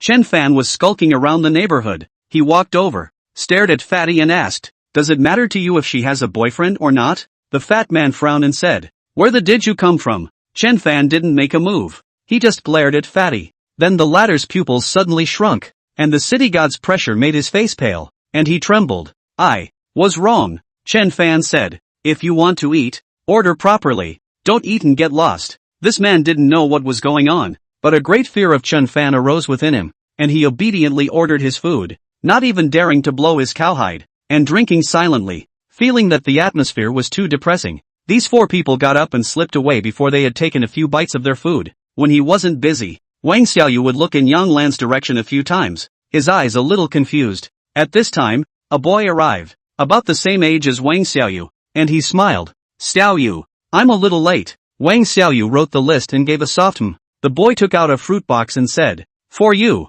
Wang Xiaoyu, I'm busy, I don't have time to eat. The boy smiled and set the fruit box aside before rolling up his sleeves to help in the back kitchen. Chen Fan was a bit wary and asked, Wang Xiaoyu, who was the person you were talking to just now? Wang Xiaoyu, Li Shiguang, we were in the same class. He heard that I was working here, so he followed me here, doing odd jobs in the back kitchen. Chen Fan hummed and immediately entered the back kitchen. He saw Li Shiguang lazily washing dishes, headphones in his ears, humming an unknown tune. You, come here, he said. The person next to him touched Li Shiguang, who came over and asked, what is it? Chen Fan, I'm the new manager, looking for you to get to know you. Your name is Li Shiguang and you're still in high school. Why don't you study at home properly? What are you doing here? Li Shiguang rubbed his nose, turned his face to the side, and said indistinctly, I'm happy to. Chen Fan let out a You're happy to do it. That's a good reason. After today, you don't have to come to work tomorrow. Li Shiguang frowned. On what grounds? Just because you're the manager you can just fire people. Chen Fan laughed. Yes, I'm allowed to drive people at will. You're not convinced? Li Shiguang stared at him fiercely as he unzipped his apron and threw it to the ground, saying, Bah, you think I want to do it here? It's dirty, tiring and doesn't have a few bucks. I wanted to quit a long time ago. Watching the other party go away, Chen Fan shook his head. However, he was still a bit uneasy and sent a message to Han Zian, asking her to send someone to check on Li Shiguang. If he dared to hit his sister Claire's idea, he didn't mind giving him a lesson. Chapter 101, One-on-One Tuition. Yan Lan and Chen Shuizheng ate for more than 2 hours, and their daughter was right in front of them. The two of them were very excited, but they didn't dare to show it, so they could only look at each other from time to time. By 9 o'clock, Chen Fan Han Ziyan took them back, and he had to work here until he got off work. After 9 o'clock, there weren't that many people in the big stall. and both Wang Xiaoyu and Chen Fan were idle. He took out a few spirit jujubes and spirit peaches and washed them and placed them on the table, and brewed a pot of spirit tea, then called Wang Xiaoyu over. Homegrown peaches, try some. Wang Xiaoyu looked at it and said, I'm not hungry. Chen Fan, what do you mean Wang Xiaoyu? Not giving face to the manager? Wang Xiaoyu rolled her eyes and had to walk over and pick up a date. After taking a bite, her eyes lit up before she silently ate the date. How is it? It's delicious, isn't it? Chen Fan was a bit smug. My family's dates. Wang Xiaoyu let out a It's quite delicious. Try the peaches again. They're a new variety too. No one else can eat them if they want to, he said. Wang Xiaoyu saw that this peach was more than a pound and said, it's too big. Chen Fan then took out his knife, cut the peach into small pieces and smiled. Eat? I know you didn't have dinner. Wang Xiaoyu said thanks and picked up a piece to eat. The flavor was equally excellent. She had never eaten such a sweet and delicious peach in her life. More than a caddy of peaches. Wang Xiaoyu actually slowly ate it all. Chen Fan slowly sipped his tea and chatted with her in a casual manner without a word. At this time, a cat's cry came from the side, and a big oily black cat came over, striding elegantly. The black dog was the same one that Chen Fan had raised, quietly sent by Han Xian. Come here, Chen Fan called to it. The black cat jumped on him and rubbed against him in a pouty manner. Wang Xiaoyu couldn't help but say, what a beautiful cat. Can I hug it? Chen Fan said, go over. The black cat then jumped into Wang Xiaoyu's arms. She was very happy, stroking its head and said, you're so good. What's your name? Chen Fan, you can give it a name. Wang Xiaoyu thought about it. So cute and smart. Let's call it Song Zai. At that moment, two puppies came running again. None other than the black and red dogs. The two little ones wagging their tails while their eyes kept looking over toward the kitchen. Wang Xiaoyu exclaimed, what a cute puppy. Chen Fan, General Red and General Black. Just a few months old. He called the waiter and said, roast 2 pounds of lamb and 2 pounds of beef. No spices. He poured a cup of tea for Wang Xiaoyu and said, try my fried tea. Wang Xiaoyu couldn't help but admire him a bit and said, manager, how come you know everything? Chen Fan, it can't be helped. Some people are just erudite. Wang Xiaoyu gave him a blank stare and said that he was still gasping when he was fat. Taking a sip of the tea, she, who never drank tea, couldn't help but praise it repeatedly. It's so good. The aroma is refreshing and elegant, and it doesn't dissipate for a long time. Not long after, the kebabs were ready and Chen Fan asked Wang Xiaoyu to help feed the cats and dogs while he took out a brush and wrote on the tabletop with water. His characters, inherited from Li Xian Gang, only wrote one, and Wang Xiaoyu stood up and looked straight at him to write. He wrote a poem, put away his pen and asked, do you know how to write with a brush? Wang Xiaoyu, I know a little, but it's far worse than your writing. Your writing, I feel it's even better than some of the people on the calligraphy posters. It has an immortal charm. Just by hearing this sentence, Chen Fan knew that his sister's level of calligraphy was already not low, and he laughed. I just write more. At this time, a few more guests came. Wang Xiaoyu hurriedly got up to work. After 12 o'clock, only 3 or 2 guests came over. Chen Fan said, you can go back. Wang Xiaoyu looked at him. Manager, don't I have to work until 3? Chen Fan, it's changed now. You can get off work at 12. Girls shouldn't stay up late or they'll easily get ugly. Wang Xiaoyu, then shouldn't the salary be lowered a bit too? No drop, and give you a raise, $500 for a night's work. Chen Fan said. Wang Xiaoyu's eyes widened. Her previous salary was 130. How did it go up to 500? Chen Fan explained. The boss said that I have the right to give pricing to my employees, so I'll give you 500. After saying that he took out 5 bills. Keep it. Although Wang Xiaoyu found it unbelievable, he still took the money and smiled. Thank you, manager. Chen Fan, it's getting late. I'll send you back. Wang Xiaoyu quickly waved his hand. No, I'll ride a shared bicycle back. Chen Fan frowned. Are you kidding? More than 10 kilometers. It's too dangerous for a girl to ride a bike. Without any further ado, he pulled Wang Xiaoyu onto that G63, with Wang Xiaoyu sitting in the passenger side and 2 dogs and a cat thrown into the back row. Wang Xiaoyu curiously looked here and there and said, manager, this car is very expensive, isn't it? Chen Fan, looks like a few million. Friend's car. I borrowed it to drive for a few days. Wang Xiaoyu, then your friend is really generous. Chen Fan, Wang Xiaoyu, how are your grades? Wang Xiaoyu, it's not bad. Last mapping exam, 15th in the grade division. Chen Fan, is that so? Yunchang Middle School is very strong, and with this ranking, you're probably going to be able to go to Huang. Wang Xiaoyu, I'll give it my all anyway and get into whatever I can. Chen Fan gave a thumbs up. Awesome. Smart little fairy. Seeing this action of Chen Fan, Wang Xiaoyu was suddenly in a bit of a trance, as if when she was very young, An older boy often complimented her like this, also saying awesome, my clever little fairy, brother gives you credit. Brother, she suddenly called out. Chen Fan's heart trembled. He didn't dare to look at Wang Xiaoyu and laughed. Call me brother? That's fine. I'm older than you. Wang Xiaoyu came back to her senses. She sighed softly and murmured, I remember when I was very young, I had a brother, but I can't remember what he looked like. Chen Fan asked her, do you have classes tomorrow? Wang Xiaoyu, there's no class tomorrow morning, and there's a study hall in the evening. Chen Fan, I have a younger brother who is rather stupid, but I want him to go to college. How about this? From now on you go to my house on weekends to tutor him? Wang Xiaoyu's eyes lit up. Can I? Chen Fan, you're a seedling who can get into Huang. Then of course, I'll pay you at the market rate, $500 an hour and $1,000 for 2 hours of tuition.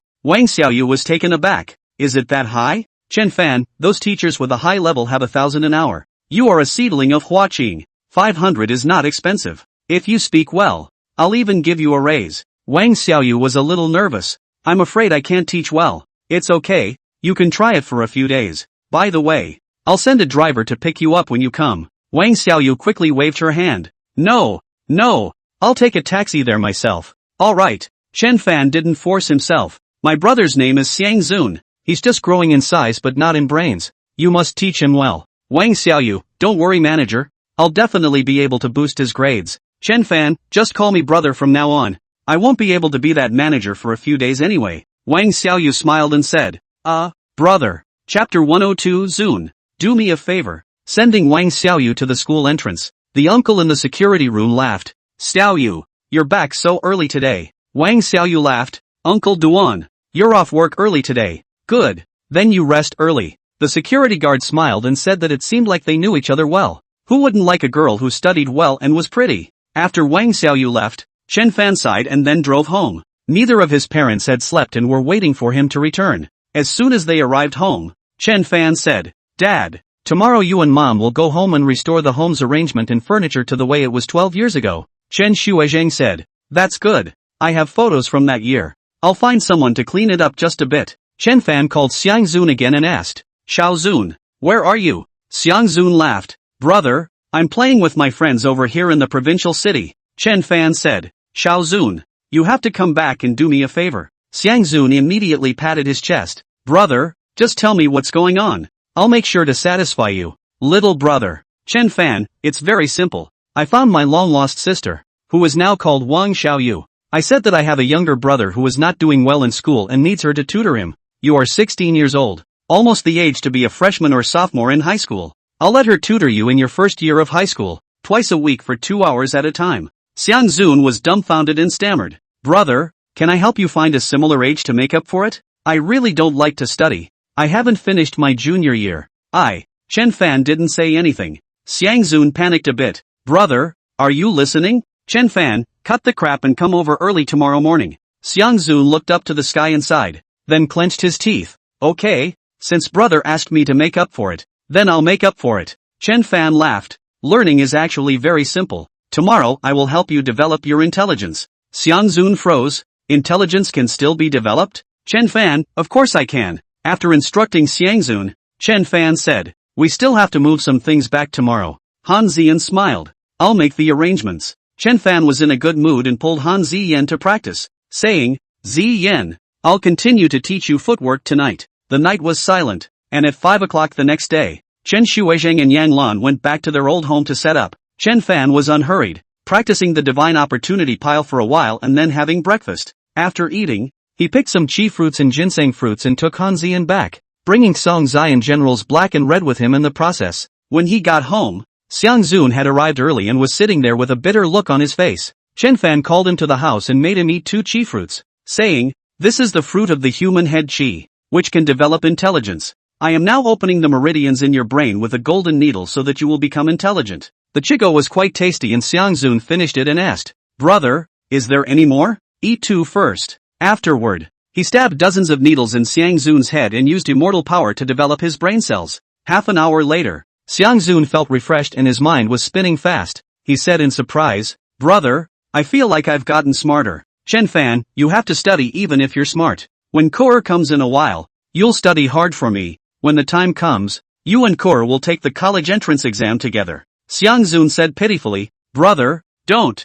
I don't want to take the college entrance exam. Chen Fan sneered. Tomorrow, you will go to Yuncheng Middle School and take a class with Koer. Xiang Zun screamed miserably, but he was powerless to change anything. When Chen Fan went out, he immediately called Xiang Longchen and cried, Grandpa, Brother Fan told me to go to middle school, and he also wants me to take the college entrance exam. Oh, isn't this killing me? Grandpa, can you call with Brother Fan and just say that you miss me and ask me to go back? On the other side of the phone, a trace of joy flashed across Xiang Longchen's face, but he said calmly, Little Zun, going to school is actually quite good. If you learn more, whatever you do in the future will be twice as effective with half the effort. Those who labor to rule others. Those who labor to rule others. If you want to become a laborer, you can't do it without studying. How Xiang Zun begged was useless. Xiang Longchen just comforted him, and said that he entrusted someone to talk to the school. No need for him to study every day. Half an hour later, the cab that Wang Xiaoyu took stopped at the entrance. Stepping out of the cab and seeing the large tree at the entrance, she couldn't help but freeze. It was a ginkgo tree, older than even Chen Shuizheng, and it still had the words that Chen Fan had carved when he was a child. Getting out of the car, Wang Xiaoyu slowly walked to the tree. She reached out and touched the trunk. The memories of her childhood became vivid. Brother, I want to climb up too. A little girl stood under the ginkgo tree, tilted her little head and said, a boy of about 10 years old, who was working hard to climb up the tree, laughed, Koer, you're too young. When your older brother will teach you to climb the tree. Wait, brother, go up and catch the robins. Wang Xiaoyu raised her head, her nose sour for some reason. At this time, she found that on the side of the tree, there were some words carved, but because of the growth of the tree, these words were rather blurred, but still recognizable. One of the lines reads, I am Chen Fan, the number 1 tree climber. On the other line, it says, Kagome is a good girl. Koer, Koer. Wang Xiaoyu recited this name, and some memories that had been forgotten surfaced. Chen Fan walked out and smiled. Xiao Yu, Xiao Zun is waiting for you inside. I'll take you to meet him. When she entered the courtyard, it was still the same as when she was an hour old. Wang Xiaoyu was familiar and unfamiliar with everything. She looked here and there, and she was getting more and more puzzled inside. Inside, it was also largely the same as it had been 12 years ago. Xiang Zun was sitting on the sofa with his head hanging down and fuming. When Chen Fan came in, he looked curiously at Wang Xiaoyu, who also looked at him. Chen Fan laughed. Xiao Zun, let me introduce you. This is Wang Xiaoyu, the top student of Yuncheng Middle School. From now on, she'll give you a few lessons a week. His name is Xiang Zun, my cousin. He'll be transferring to Cloud City Middle School in a few days. Wang Xiaoyu, hello. Xiang Zun stood up and grinned. Hello. Chen Fan had already vacated his study, and the two were lecturing in it. Xiang Zun were a serious student, but I don't know if it was because he had become smarter or Wang Xiaoyu had taught him well.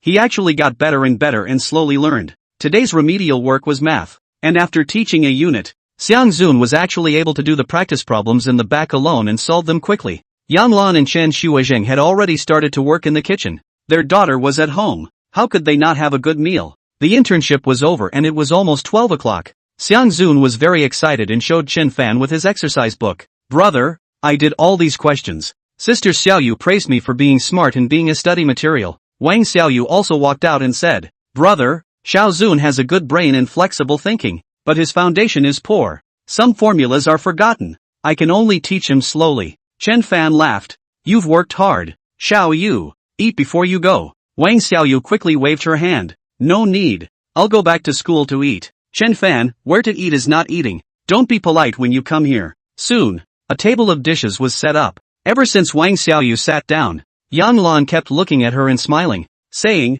Xiaoyu, eat more, learn to move your brain, and keep up with your nutrition. Then all of them gave her food. Wang Xiaoyu was a little embarrassed and said, Thank you auntie, thank you uncle, I'll just help myself. After the noon meal, Chen Fan helped her to call a car, and on the way out, he also put some spirit peaches, spirit jujubes, spirit apricots, and a packet of spirit tea in the back seat for her to go back to school to eat. On top of that, Yang Lan had prepared 2 large bags of snacks, almost filling up the back seat. Wang Xiaoyu hurriedly said, Auntie, I can't eat it. Yang Lan laughed. Xiao Yu, don't be polite. We're all thankful that you've been able to teach little Zun so well. Wang Xiaoyu ended up going back with a big bag, and the driver laughed. Your parents really love you, bringing you so much food. Wang Xiaoyu froze. She didn't explain. She just smiled. As she watched the car leave, Yan Lan sighed softly and said, I want to hug Kagome so badly. Chen Fan laughed. Mom, you'll get familiar with it slowly. There will be opportunities. Only after returning home and sitting down. Xiao Yiren called. He laughed and said, Older brother. My people have arrived in Shushi and have just met Yu Jiuchuan. Chapter 103, A Trip to Sichuan. Xiao Hetero and Yu Jiuchuan had a blood feud. He was about to take revenge previously, but was persuaded by Chen Fan and assisted him to break through to the God Realm sect master and practiced electricity power. He asked, You guys did it? Not yet. I'm getting to know him, and I've met a few of the people he's fought recently. Yu Jiuchuan is still a transformation realm grandmaster now, and his electricity power is even more advanced. Inhuman Xiao said, When we met today, he actually didn't recognize me. Ha? Chen Fan, do you want me to come over? Xiao Yiren, older brother doesn't need to come over. I'm enough to deal with him on my own, and I'm taking revenge, not looking for a match with him. Chen Fan, good. Then old brother must be careful. Zhou and Human, don't worry. I'm calling you just to let you know. Chen Fan thought for a moment and said, Older brother, remember the luck technique I also taught you? During the previous sparring session, Chen Fan had taught Xiao Feiren the secret method of a method that increased his battle power in a short period of time. This method was very domineering and could explode twice the battle power. However, its side effects were also very obvious, and after using it once, one would need to rest for at least half a month to recover. Zhou and Human, remember, if there's real danger, I'll cast it. After hanging up the phone, Chen Fan was still a bit worried. He asked Han Zian, Does Han sect have any experts sitting around in Shushi? Han Zian shook her head. No, the land of Shu is Tang sect territory, so it's hard for Han sect to infiltrate it. Does Han clan have any information on this Yu Jiuchuan person? Han Ziyan, I seem to have an impression. Let me check. She took out her cell phone and rummaged around for a few moments, and actually pulled up a piece of information, precisely about Yu Jiuchuan. This information was last edited 3 months ago. It said that Yu Jiuchuan was a transformation realm grandmaster, with the 4th level of purple spirit electricity power. In addition, there was also the specific process of his battles with several other experts. Yu Jiuchuan had 3 wins and 1 loss. It was mentioned above that Yu Jiuchuan's purple spirit electricity power came from his master, and the other party was a spirit realm expert. He was taken aback and immediately called Xiao Hetero again, but there was no answer. His face was unsightly and his heart was vaguely uneasy. After hesitating for a moment, he dialed a 9-digit phone number. The call went through within seconds, and an unusually excited voice came out of it. Is that you? Chen Fan was silent for a moment and said, Are you Tang Lan? The other party seemed very disappointed and asked, I am. Who are you and how did you get my number? Chen Fan said, The phone was given to me by my master. I'm looking for you and have a favor to ask. Tang Lan did not hesitate and said, Tell me. I will definitely help you. But can you tell me where your master he is? Chen Fan was silent for a few seconds and said, Senior, my master has already ascended and is not on earth. There was silence on the other side of the room, and a long time passed before a soft sigh came. He didn't come to see me until he died. Chen Fan wanted to say something, but he didn't know where to start. Child, whatever you need me to do, just say it. You are his disciple and my junior. Chen Fan, a friend of mine, is in Shushi. He wants to find Yu Jiuchuan to take revenge. He explained the situation briefly, and Tang Lan was quite surprised. This friend of yours is actually a divine realm grandmaster. Very rare. Don't worry, I'll find him and remind him of the risks. Thanks a lot. Chen Fan was grateful. What is your name, child? She asked, her voice gentle. Senior, my name is Chen Fan. Tang Lan, good. Chen Fan, if you have time, come to the Tang sect. I want to ask about your master. Yes, I'll be there, he said. He hung up the phone, and Han Zian asked in surprise, Does your son know anyone in the Tang sect? Chen Fan, what's so strange about that? Han Zian, to be able to meddle in the affairs of a divine realm patriarch. This one's status in the Tang sect must be not low. The Tang sect is a giant, a monster that has stood for 1,000 years without falling. Every one of the Tang sect's 12 halls, every hall master is a spirit realm powerhouse. The cultivation of the Tang sect's old ancestor is said to be at the peak of the human immortal. Peak human immortal? Chen Fan said. That's not bad. Han Zian, the Han sect is already considered a relatively powerful existence, but it's not enough to look at in front of the Tang sect. It's too rare for Gongzi to know the top brass of the Tang sect. Even my grandfather doesn't have this face. Chen Fan, actually, it's not very familiar. I'm just trying it out. Wait for the news. Xiang Zun couldn't sit still and ran out to play a long time ago, and Chen Fan waited for news in the small courtyard. An hour later, the cell phone rang, and it was Tang Lan calling. Chen Fan, when our men arrived, Inhuman Xiao had already made his move. His power was profound and he struck suddenly. Yu Chuan had his 5 organs shattered by him, followed by his neck being broken and his limbs being stomped on. So I'm afraid he won't live through the night. However, Yu Chuan's master was nearby, and he rushed over to injure Qiao Yiren. Luckily, the Tang sect's people arrived in time to scare him away. Qiao Fei Ren is seriously injured. I've hired a famous doctor to treat him, but the situation is not optimistic. Chen Fan sighed in relief. As long as the person didn't die, then he was fine. He said, "Thank you, senior. I will go to the Tang sect immediately. You don't have to rush. For 3 or 5 days, the Zhou foreigner won't die. When you arrive, just call this number and I'll send someone to pick you up," Tang Lan said.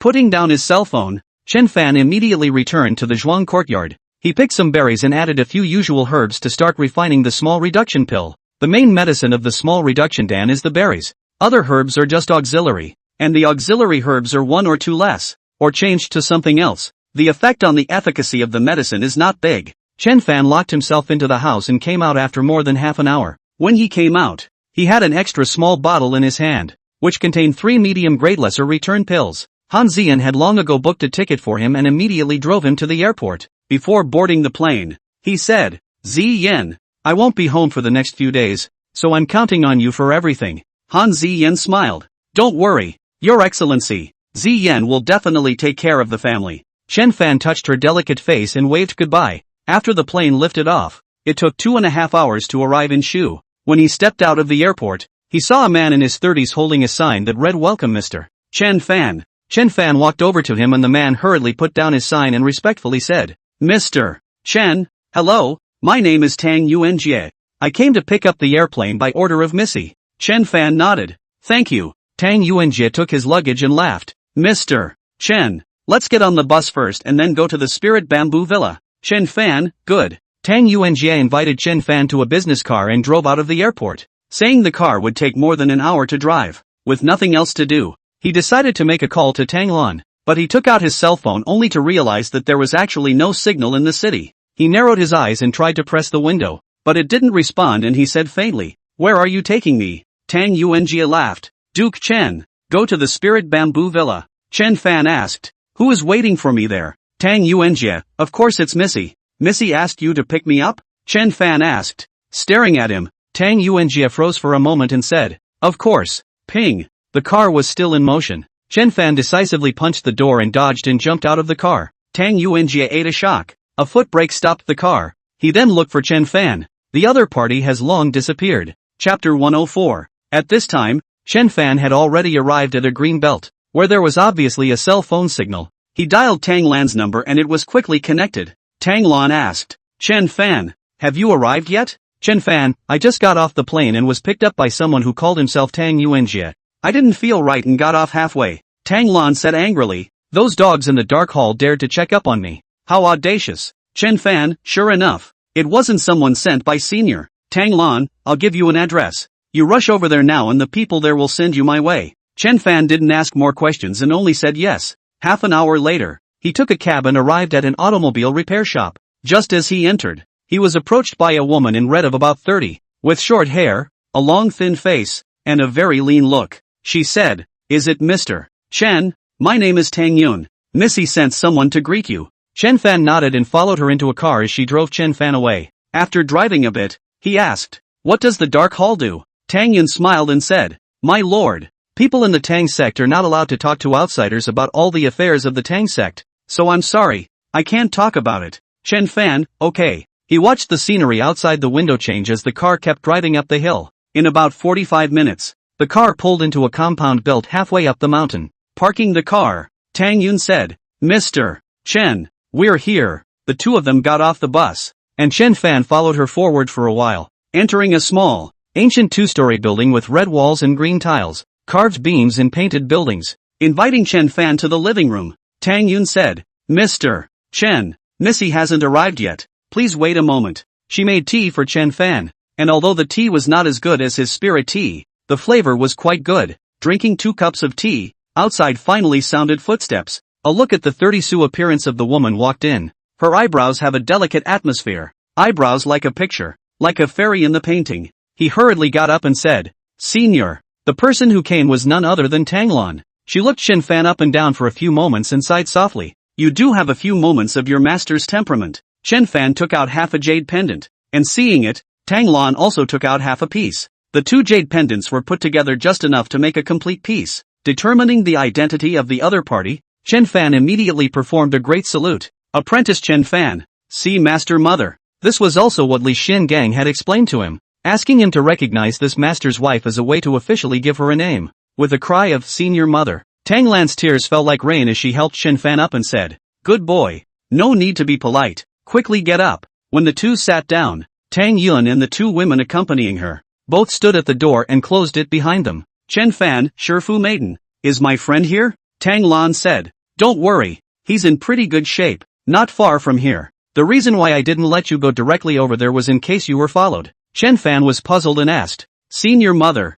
who would follow me? Tang Lan, the people of the Dark Hall. The old ancestor has been in seclusion for 17 years now, and the various halls are not convinced by each other and often engage in petty maneuvers. They detected that I was in contact with you and wanted to find out your identity. Chen Fan, how do they know my name? Tang Lan, I instructed one of the people around me to pick you up earlier, and I think he inadvertently let the news slip. Chen Fan, what are they checking on me for? It's just my first time in Shu. Tang Lan, the Tang sect is in crisis right now, and they're all on guard against each other. They're probably afraid that I'll contact someone to deal with them. Chen Fan didn't know much about the Tang sect and asked, Senior Mother, what are these people fighting about? Tang Lan, of course it's benefits. The Tang sect is like a small kingdom that distributes huge benefits every year. Everyone wants to grab some more, and struggles are inevitable. In the past, when the old ancestor wasn't in seclusion, he was still able to suppress these people. Now that the old ancestor isn't around, one by one, they've shown their original form. Then she shook her head. Let's not talk about that. Go see your friend. He was hit by the purple spirit electricity power, and was injured so badly that he is still unconscious. Chen Fan, good. The two of them went out of the house towards the backyard, which had a small door. That Tang Yun went to open the small door, and a few people fishtailed into the house. Passing through a bamboo forest, he came to another courtyard. The small courtyard was quiet and secluded, covered with 4 tiled rooms, and when he pushed open the door, Chen Fan could smell the strong odor of herbs. The main door was the living room, and to the east was the bedroom, in which the Zhou foreigner was lying on the bed. At this moment, a white-bearded old man was frying medicine at the window. The old man was in his 70s, very withered, and he coughed and coughed while decocting the medicine. When Tang Lan came in, this old man didn't even look at him and said, Eldest miss, this person will live for 7 days at most. If no elixir can be found within 7 days, or if no supreme healing expert appears, this person will surely die. Tang Lan, I'm grateful to Elder Cheng. You can go back to rest. I'll be sure to come to the door to thank you some other day. Elder Cheng waved his hand. A small matter. I owe your father a favor that I can't repay in a lifetime. Chen Fan sniffed the herbs and said, the old gentleman's medicine. The dispensing was masterful. Otherwise he would have died from serious injuries long ago. Elder Cheng's eyes lit up as he looked up at Chen Fan and smiled. Young man, you are someone who knows medicine. Chen Fan sat down on the edge of the bed and first took Xiao Yiren's pulse, then poured out a grain of Shayan Dan and fed it to him. The elixir melted in his mouth while he reached out his fingers and tapped a dozen times on the body of the Chao foreigner. The Chao alien's eyes snapped open and the man sat up straight. He then jumped onto the bed and sat cross-legged behind Xiao Yiren, slapping his back again continuously. After a few dozen strokes, the Chao foreigner spewed out a mouthful of black blood, which was caught by Qiao Lao in a small basin. Elder Qiao's eyes glowed as he said, to actually open his meridian so quickly, what kind of technique are you using? Chen Fan laughed, a small means to pass through the veins.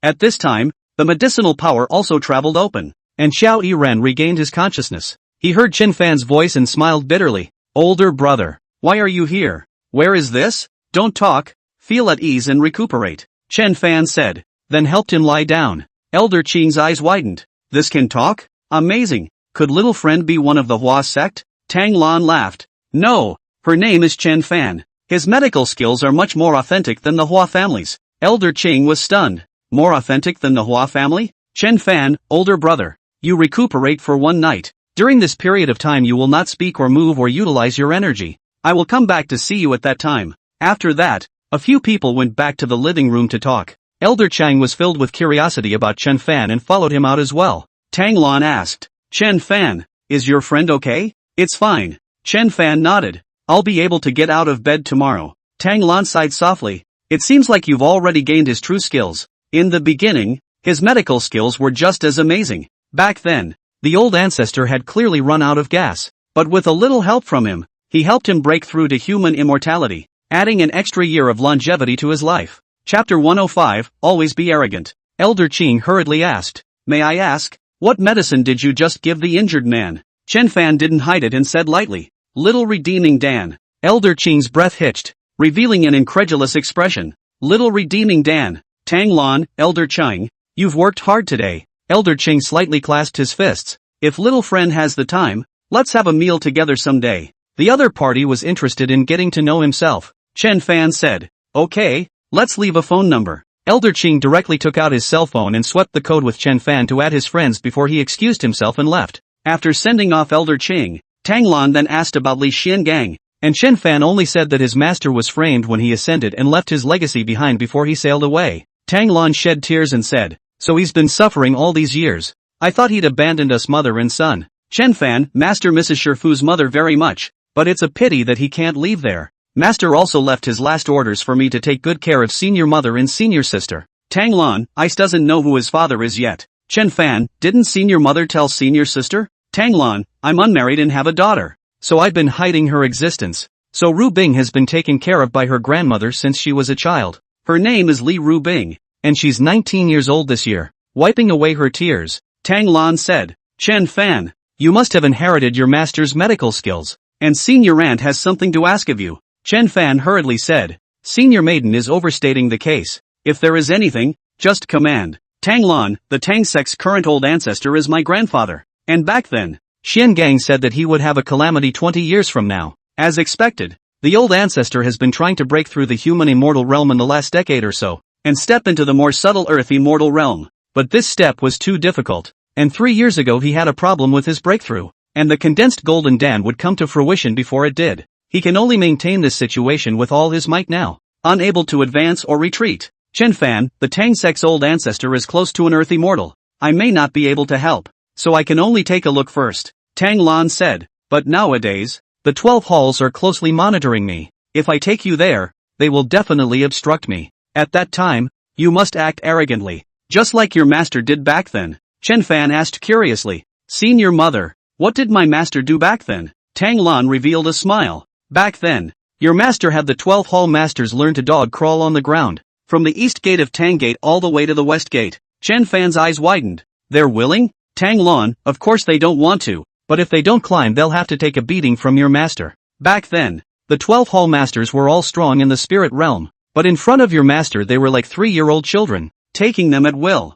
Chen Fan, "That's true. Not to mention the 12 hall masters, even if 120 of them were added together, they wouldn't be as good as a single finger of my master." Tang Lan, "So you take out your master's authority and don't treat them like people. The more you do, the more they'll think your master is around and won't dare to touch you." Chen Fan, "Well, I understand, senior mother." Tang Lan sighed softly.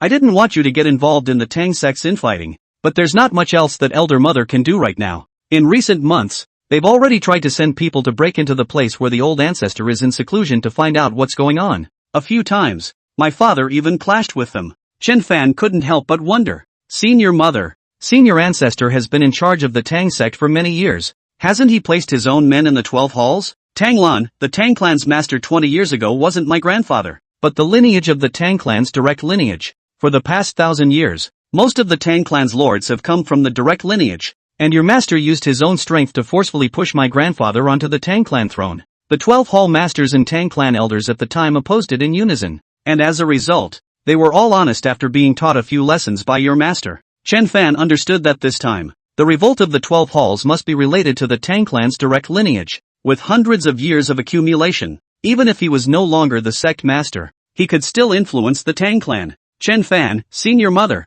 when will I go over?" Tang Lan, "Wait here for my news. I'll send Tang Yun to pick you up later." Tang Lan had other things to arrange and soon left the place. As the sky grew dark, Chen Fan had nothing to do, so he went to the courtyard to practice boxing and stand on the divine opportunity pile. At this time, he kept changing his body shapes, and the 9 shapes were connected head to tail in a mysterious way, so 9 gods appeared in the void at the same time, and their energies poured into the top of Chen Fan's head in a continuous stream. At that moment, Chen Fan saw that one of the gods moved as he slowly struck out a move. This was a move that no one else could learn, nor could he learn it. because he had to possess the power of this deity to be able to perform it. Chen Fan memorized it after only reading it once, and his body slowly followed the movements of the divine void to perform it. Instantly, he felt that the power that had been poured into his body actually worked with his movements, producing incredible power. His movements were extremely slow, and it took him more than 10 minutes to fight in one move. His movements behind him gradually sped up, and the energy ran through his body faster and faster.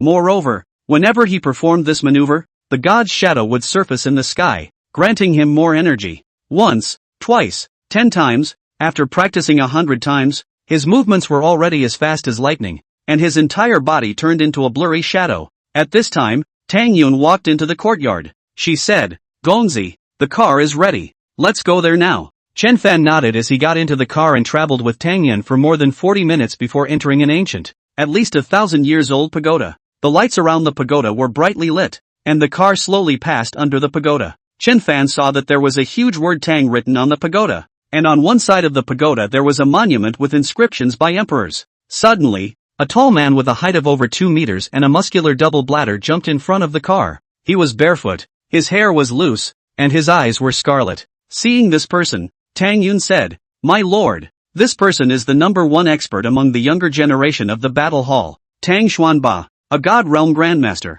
Missy said that if anyone from the battle hall appears on the road, they must be defeated with the fastest speed possible. Chen Fan pushed open the door and stepped out of the car. He waved his hand toward Tang Xuanba with the back of his hand facing outward and said, "Get out of the way." Tang Xuanba cocked his head slightly and stared at him, then grinned with a hint of a grimace. Chen Fan was helpless as he walked straight towards Tang Xuanba. The latter grinned as his right palm struck down hard, like an adult striking a child. When he struck out, Chen Fan just reached out and grabbed it, and Tang Xuanba felt a strange force pouring in from his arm, and then he was light on his feet, and his entire body was thrown up by Chen Fan, and slammed heavily on the ground. Hundreds of years of slate was smashed out countless cracks. Tang Xuanba was wrestled wrathful gas, open mouth speechless. Ping! Chen Fan kicked him a dozen meters away and then quickly got into the car while Tang Yun continued to drive forward. A dozen people came out of the surrounding shadows, surprise and incredulity written all over their faces. Although Tang Xuanba was a divine realm sovereign, he was born with divine strength and actually possessed the strength to fight with a spirit realm powerhouse. Such a terrifying existence was actually dropped to the ground like a scarecrow and then kicked a dozen meters away. In the car, Tang Yun was a bit excited and said, "Gongzi is so strong. No wonder Missy has confidence in you." Chen Fan had actually used a move he had just learned just now, which he called the God's Move because it was learned from the God's Void. Chapter 106, Meeting the Old Ancestor. Drive, Chen Fan said indifferently. As the car continued traveling, the road ahead gradually became wider and 13 statues appeared on both sides of the road. These statues were carved from boulders, about 3 meters high, with lifelike characters. Tang Yun, these statues are of Tang sect's successive sect masters and those who have made significant contributions to Tang sect. When they came to the center of the statue, a group of men came across the street, carrying a wide chair with 2 bamboo poles, on which sat an obese young man. This person was extremely fat, estimated to be more than 400 pounds, like a mountain of meat. As the sedan chair rose and fell up and down, the fat meat on his body kept trembling. Carrying the sedan chair are 2 tall women. They have kung fu in body. Physical strength is very good, walking very stable. The fat man stopped 10 meters away. He glanced at the car Chen Fan was sitting in and looked over with a smile, blocking the way. A trace of deep fear flashed across Tang Yun's face as she said in a trembling voice, "He's Tang Chi, and under the hall masters, his hidden weapons are the most terrifying, especially his poisonous needles. Within 20 paces, even the 12 hall masters can't defend against them." "Yes?" Chen Fan pushed open the car door. He understood that this was the Tang sect's people testing his strength. If he was really the disciple of that person, his strength must be unfathomable. The moment he got out of the car and his head was exposed, 3 cold auras flew in. It was too fast, breaking the speed of sound and arriving in an instant. However, when the cold aura was 10 centimeters away from Chen Fan, it was held in place by a force and trembled slightly. Those were 3 tiny blue eerie poison needles. After practicing the God's Move, Chen Fan's 9-yang divine deity was even more subtle, and it was difficult for external forces to break into the surface of the skin beyond 10 centimeters. Even the tiny poisonous needles were now deadlocked, making it difficult for them to enter in the slightest bit. Chen Fan has always been a person who does not offend me, but if a person offends me, I will return the favor. After getting out of the car, he twisted up a poisonous needle and gently rubbed it, and it flew towards Tang Chi at a speed several times that of before. This means of rubbing the needle was precisely one of the techniques of acupuncture. Silk. Too fast. The smile on Tang Chi's face froze before it disappeared. He was hit in the chest. The poison needle pierced right into his heart, and the toxin spread out quickly. He hurriedly took out a bottle, and with a tilt of his head, he drank all the potion inside. But even so, his face was covered in black aura and black blood flowed out of his nose. A horrifying image. Chen Fan walked over and raised his hand on the palanquin chair and pushed it. Tang Chi was like a flying pig, flying more than 10 meters sideways and smashing heavily on the ground, his mouth spewing out another mouthful of black blood. Even after taking the antidote, the effects of the poison would still show up, causing him great pain. This time, Chen Fan no longer got into the car as he walked quickly, each step originating from the 9 styles of the divine opportunity pile. As a result, 9 gods emerged in the void, causing his might to increase greatly. Even if a spirit realm powerhouse was here, he would not be able to lift his head from his aura. He took large strides, and no one dared to stand out and stop him anymore. Walking to the end of the street, it suddenly opened up in front of him, and a square plaza paved with square tiles appeared. On the south side of the square, there was a group of people standing, and Tang Lan was among them. She stood beside an old man, who looked to be in his 70s or 80s, with white hair and a clear gaze. However, on his face, a hint of pain and struggle would occasionally flash through. On both sides, there were a dozen or so spirit realm powerhouses standing. He judged that these people were either Tang sect hallmasters or Tang sect elders. He was like shrinking into an inch, and after only a few steps, he crossed the nearly 100-meter white square to Tang Lan.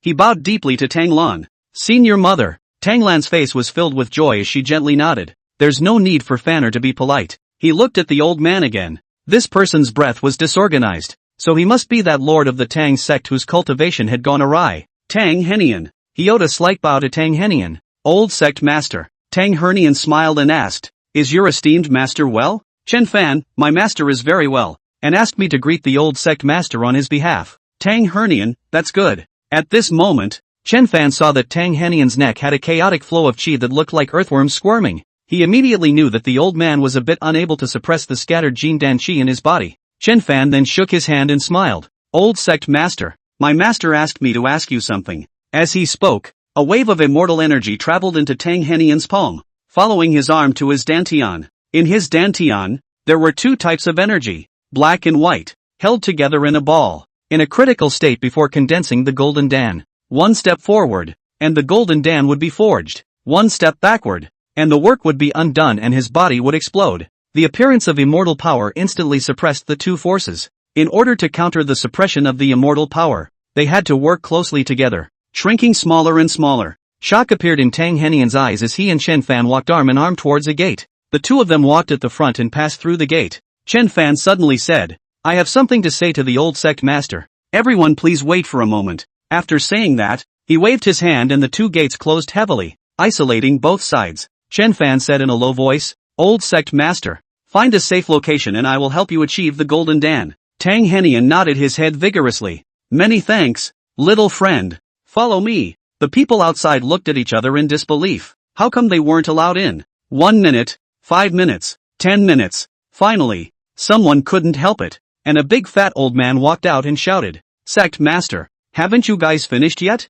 With that, he was about to push the door. A hunchbacked old man stopped in front of him. The hunchbacked old man looked sideways at the fat old man and laughed. "Third elder, what are you doing? Disobeying the sect master's order?" The fat grand elder coldly said, "Tang War, you went against us back then and were beaten into a hunchback. What, you want to do it again?" Tang Zhan's hair was windless, and he said faintly, "I'm not afraid of death at my age." The third elder was obviously very jealous of Tang War. Tang War was Tang Lan's second uncle, and had been the #1 expert in the younger generation back then, and had it not been for the problems with his cultivation would have long since overwhelmed the 12 hallmasters and a bunch of elders. Even so, Tang War should not be underestimated. Tang Lan spoke up at this moment, saying, "What kind of temper he has." Third elder isn't unaware of it, in case he knows that his disciple was belittled by the Tang sect and kills his door. "Third elder, you can even if you kneel in front of me again to beg for mercy. I won't speak for you." The third elder's face was ugly, and that was indeed the case. Back then, if it wasn't for Tang Lan pleading for mercy, they would have all been beaten to death alive by that man. The rest of the people were also silent. Their fear of that person has gone deep into their bones, and the thought of him would send chills down their spine. In a small secluded courtyard, Chen Fan was helping Tang Henian condense his Jindan. This step of coagulating the golden dan was very difficult and usually required an expert to assist from the side. Chen Fan's right hand pressed on Tang Henian's dantian location, and under the pressure of the immortal power, the black and white chi finally fused together completely. Boom! A terrifying aura was released, a powerful aura that only a Jindan ancestor would possess. Chapter 107, Divine Marquis of the Tang Sect. Outside the gate, a group of Tang Sect experts sensed it. Their faces changed drastically. Each one of them had waves of shock in their hearts, unable to calm down for a long time. Could it be that Tang Henian is already an Earth Immortal? That's impossible. Since the establishment of the Tang Sect, there had only been 2 Earth Immortals. The first one created the Tang clan, and the second one will lead the Tang clan to the top. How can he, who is not a member of the first family, become an Earth Immortal? Achieving Jindan. Tang Henian's silver-white beard and hair turned black, and the wrinkles on his face gradually disappeared, quickly turning into a man in his 40s. Chen Fan discovered that there were some impurities on Tang Henian's Jindan, so he urged his immortal power to refine the impurities. And this action directly caused Tang Henian's Jindan to be promoted from Dancheng 5th grade to Dancheng 3rd grade. Golden Dan quality. The most inferior for 7 products. 5 products belong to the bad and not bad. And the third quality of the Golden Dan is very rare. Not 1 in 100. Can be said to be very rare. Tang Henian's aura changed again as he opened his eyes and bowed deeply to Chen Fan. Little friend's kindness is difficult for Tang Henian to repay in this life. From now on, this life of mine will be little friends. Chen Fan laughed. Old sect master is overstating things. You are my senior Nyang's grandfather, so in all reason, I have to help you. Tang Henian was in a great mood and laughed. For 3 years, I hovered on the brink of death every day. One bad move and I would have gone up in smoke. Today, finally coalescing the Jindan with the help of my little friend. My heart is so free. He then pulled Chen Fan and walked towards the gate. At this moment, the crowd outside the door was murmuring. They weren't sure if Tang Henian had made a breakthrough. Tang Lan, however, was smiling. She believed that her man's disciple would not let her down. At that moment, the door opened and Tang Henian and Chen Fan walked out side by side. Tang Henian didn't hide his terrifying cultivation in the slightest. His Jindan aura came from the inside out, and his body was shrouded in a layer of golden light, just like an immortal Buddha. CU. Sect Master. The 12 Hall Masters, all the elders, and even a few experts from the direct lineage, all knelt down. Before this, even though Tang Henian was already at the pinnacle of human immortality, they were still unconvinced. In their opinion, the first line was the authentic Tang sect, and those outside the first line were not worthy of being the sect master. But right now, Tang Henian doesn't need this identity anymore. Whichever branch he is, whichever branch is the direct line. Because the reason why the first line is because their ancestors have produced Earth Immortals. Tang Henian had little expression on his face as he said indifferently, "All go to the council hall. I have something to announce." The two of them walked ahead and came to a large hall. The lobby was opulent and magnificent, no less than the emperor's golden palace. At this moment, Tang Henian was sitting on top of a golden throne made of gold and jade, and Chen Fan was pulled by him to sit next to him, equivalent to sitting on an equal footing. Tang Henian laughed. "I am announcing something. From now on, Chen Fan is the divine marquis of the Tang sect, with a status equal to that of Lao Fu, and the right to mobilize all the forces of the Tang sect. The divine constabulary arrives as if I am personally present. If there is any disobedience, the rules of the sect will punish them." Divine Marquis was the highest honor and supreme trust that the Tang sect gave to outsiders. In history, only one divine marquis had appeared in the Tang sect, and that divine marquis had saved the Tang sect from extinction. The crowd was obviously unwilling, yet in front of the Jindan ancestor, who dared to oppose, so they expressed their approval. Tang Henian took out a gold and jade warrant and handed it to Chen Fan, smiling, "Little friend, this is the divine constabulary order. In the future, the children of the Tang sect will see the warrant as if they are seeing me. If you have something to do, just order them to do it." Chen Fan said, "The old sect master has been generous, but such a precious title, the younger generation does not dare to accept it." Tang Henian sighed and said, "I can achieve Jindan, all thanks to the help of my little friend. If you don't accept the divine constabulary status, then you don't look down on me." Tang Henian. Tang Lan laughed. "Little Fan, since the old ancestor has given you this identity, it is a great trust in you, so just accept it." When the senior mistress opened her mouth, Chen Fan could not refuse, and immediately nodded. "Many thanks to the old sect master." Tang Henian was delighted, saying, "Little friend is quite like your esteemed master back then, truly worthy of being his heir." Next, there was an internal meeting of the Tang sect, which Chen Fan was impatient to participate in. so he immediately excused himself from the crowd and returned to the small courtyard where he had previously helped Tang Henian break through the Jindan. He knew that the Tang sect would undergo profound changes next, and even if Tang Henian was a Jindan elder, something would inevitably happen. He practiced for a while in the small courtyard, and soon Tang Lan and Tang War came forward. Tang Lan smiled. Little Fan, this is my second uncle. Tang War. Tang Zhan hurriedly bowed to Chen Fan. Greetings, divine constabulary. The status of a divine marquis was equal to that of a sect master, and even Tang War, the sect master's son, had to be respectful when he met him. Chen Fan, senior doesn't need to be polite. Tang Lan, my second uncle was on the verge of breaking through to human immortality 17 years ago, but he was victimized by a treacherous person and went off the deep end. Although Grandpa did his best to save him, his cultivation still fell below the spirit realm.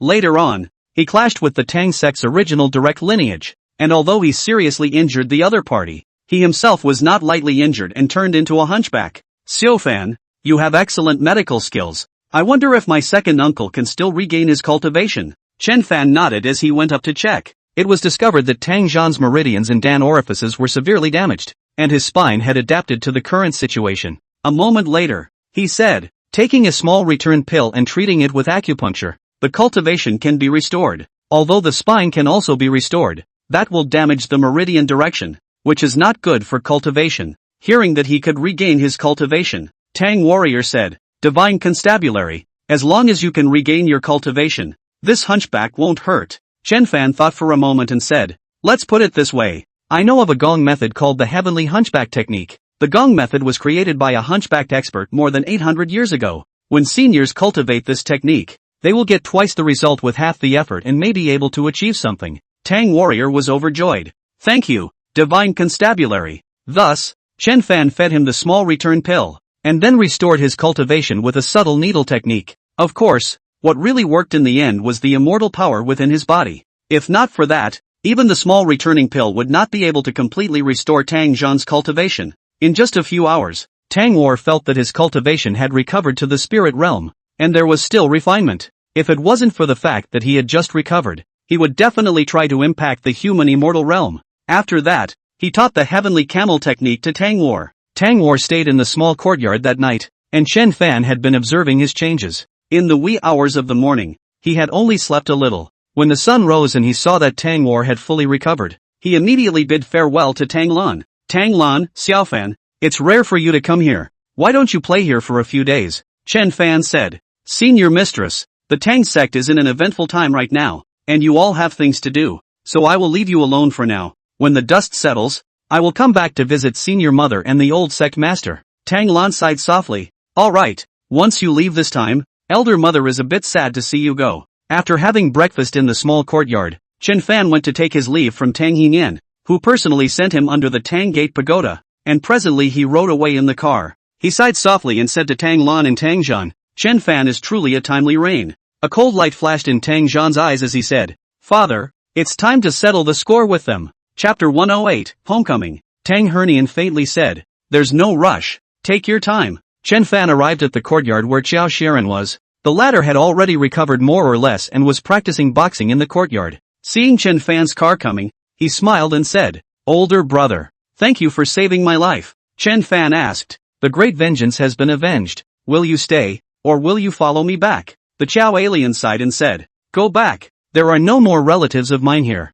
and staying here is futile. Chen Fan, then let's go back together. I'll have them book a flight. Tang Yun, Divine Constabulary, there's no need to book a flight. Tang sect has a private jet. We can take off any time. Chen Fan, okay. Back then, there was a bunch of stuff going on at home and he didn't have time to stay here. At 12:30, an airplane landed at the Yuncheng airport. Zhou Yang drove to pick up Chen Fan, while Qiao Xiren was picked up by his disciple and returned to the Moonwatch Villa. When he returned home, the meal was already on the table, and everyone, including Wang Xiaoyu and Xiang Zun, were waiting for him to come back. He laughed. What are you waiting for me for? Han Zian laughed. The dishes were just done. Chen Fan asked Wang Xiaoyu. Xiaoyu, is Xiao Zun studying seriously today? Was there any slacking off? Xiang Zun had a smug look on his face and said, Brother, I'm taking the initiative to learn about culture now. By the way, now I'm in the same class as Xiaoyu, so I'll report in the afternoon. Chen Fan, really? Then you learn more from Xiaoyu.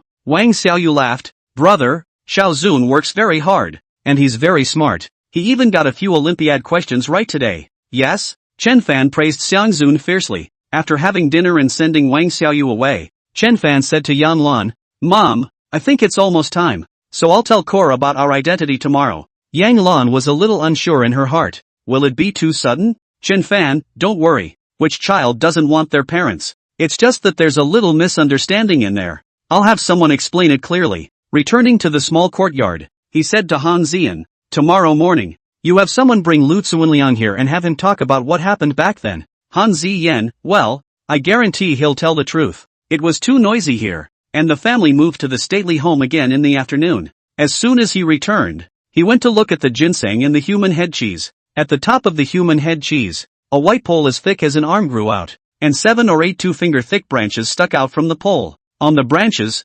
flowers actually bloomed, emitting a gust of fragrance. The petals were a bit strange looking, like a child's hand, snow white like jade, and the stamens were golden in color. Seeing this scene, Han Zian felt surprised and asked, "Sir, how come the human head branch is still blooming? Reishi is supposed to be a fungus-like aggregate and should not flower like a plant, but it does." Chen Fan laughed. "This is a leap in life form. It was no longer a fungus long ago, at least not all fungus. From now on, it is a completely new life form. Not only will it bloom, it will also have more strange changes." After practicing for a while in the afternoon, Tang Rou came to look for him. Originally, she went to the old mansion, but the doors were closed, so she called Chen Fan. Coming to the manor house, Tang Rou said, "Brother Fan, the rent for this place is quite a bit of money, right? My family still has a few houses in the city. Why don't you move over there?" "Chen Fan, we've moved here, so let's stay for a while. I'll move back when the house at home is built." Tang Rou laughed. "Brother Fan, my little friends who grew up together when I was a kid, they are going to go camping at Shuiping Mountain tonight. Can you accompany me?" Hearing about going camping, Chen Fan was a bit stressed, but thinking that Tang Rou must be scared to go alone, he immediately agreed and asked, "Okay, what time do we leave?" Tang Rou laughed. "We'll meet at the bottom of Shuiping Mountain at 4:30 p.m. They said that Shuiping Mountain has strange sounds at night, and that there are quite a few upowners shooting videos there. Got all your gear? Well, it's all ready. It's all in the car. My dad wouldn't let me go, but he let me out when he heard you were with me. Well, it's almost 4 o'clock, so I'll get ready and head out." He went back to the house to change into a set of hiking clothes and hiking shoes, and also took some changes of clothes, towels, etc. Before the two of them set off, Chen Fan drove the G63, and just as he got into the car, General Black and General Red rushed over, followed by the Black Cat. Chen Fan wanted to drive them off the bus, and Tang Rou laughed. "Brother Fan, it's better to bring them along. They can still be companions." "All right." Chen Fan glared at the dog and cat, then started the car. Shuiping Mountain is a flat mountain, like an emerald green screen. The slope south of the mountain is relatively gentle, and many people have come here for camping in recent years. There was a valley at the bottom of the hill, and by now a dozen or so cars were parked, so it seemed that there were not a lot of people camping here. On the hillside, a few people appeared at regular intervals. Some had just arrived, others had already set up their outdoor tents and even started campfires. Tang Rou laughed. "There are quite a few people here." Chen Fan took a glance and saw that the area above the mountainside was much more gentle, yet no one was camping there. He asked, "Why don't these people go to the mountains?" "Tang Rou, I heard that there used to be people on the mountain, but then there were murders and all sorts of evil legends, so no one dared to go uphill to camp for the last year." Chen Fan came to be interested. "What evil rumor?" Tang Rou smiled bitterly. "We're right here. Better not say anything?"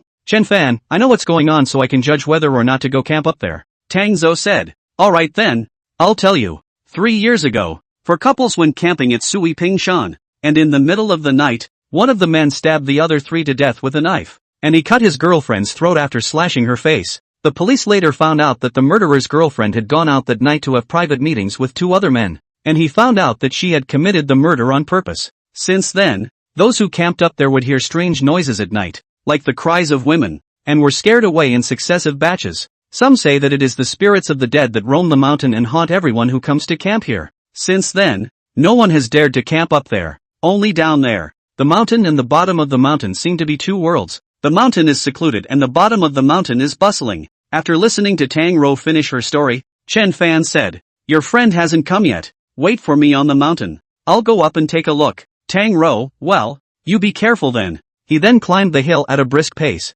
and soon came to the upper part of Crested Butte. where the slope was more gentle, and the grass that grew there was short and soft, and very suitable for camping. When he came here, Chen Fan let go of his divine thoughts and did not notice anything strange. He even climbed all the way to the top of the mountain, which had a few boulders and a few stray trees. With the cool breeze and fresh air, it would be perfect to camp here. He observed his surroundings and was about to descend the mountain when he suddenly heard faint crying in his ears. At this time, the sun was still in the western sky, and there were still almost 2 hours until darkness. He hurriedly pricked up his ears and listened carefully. At this time, the black cat followed him at some point, and after it pricked up its ears and listened for a while, it walked towards a boulder. It circled around the boulder twice, then peeled away a few small stones at the edge of the rock, revealing a fist-sized hole. An eerie breath blew from the cave, and a woman's cry came from it, unusually clear this time. 109. Camping. Chen Fan froze for a moment. How could there be a woman's cry in here? He then released his divine thoughts and entered the small hole.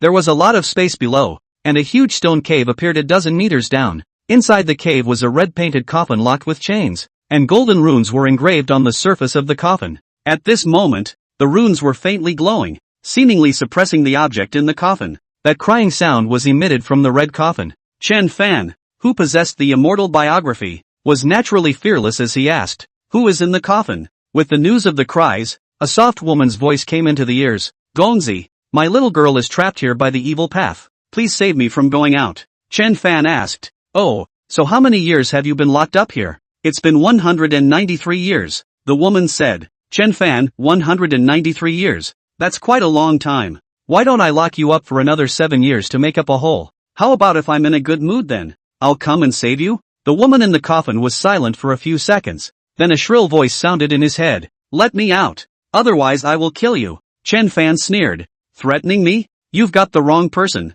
Realizing that the hole was the only place where sound could come from, he brought a stone and bit his finger and drew a charm on it. Then put the stone back. The side of the stone where the talisman was drawn was facing the hole, and the woman's voice immediately disappeared. "I don't have time to take care of you right now. When I have time, let's see how I'll clean you up," Chen Fan coldly said. An existence like this that had been sealed for nearly 200 years was never a good thing. It was best to get rid of it, and if you couldn't get rid of it, you had to seal it again. He immediately returned to the bottom of the mountain. When Tang Rou was talking and laughing with 4 men and 3 women, seeing Chen Fan return, Tang Rou immediately took his hand and introduced him to the crowd. "My boyfriend, Chen Fan." Chen Fan nodded slightly to them. "Hello guys." The 3 girls were carefully sizing up Chen Fan. They also seemed to be curious. How did Tang Rou, who had always been unfaithful to men and rejected them, take a liking to this man? A man in his 20s said lightly, "When did Zoe get a boyfriend? It caught me a little off guard." A short-haired girl laughed.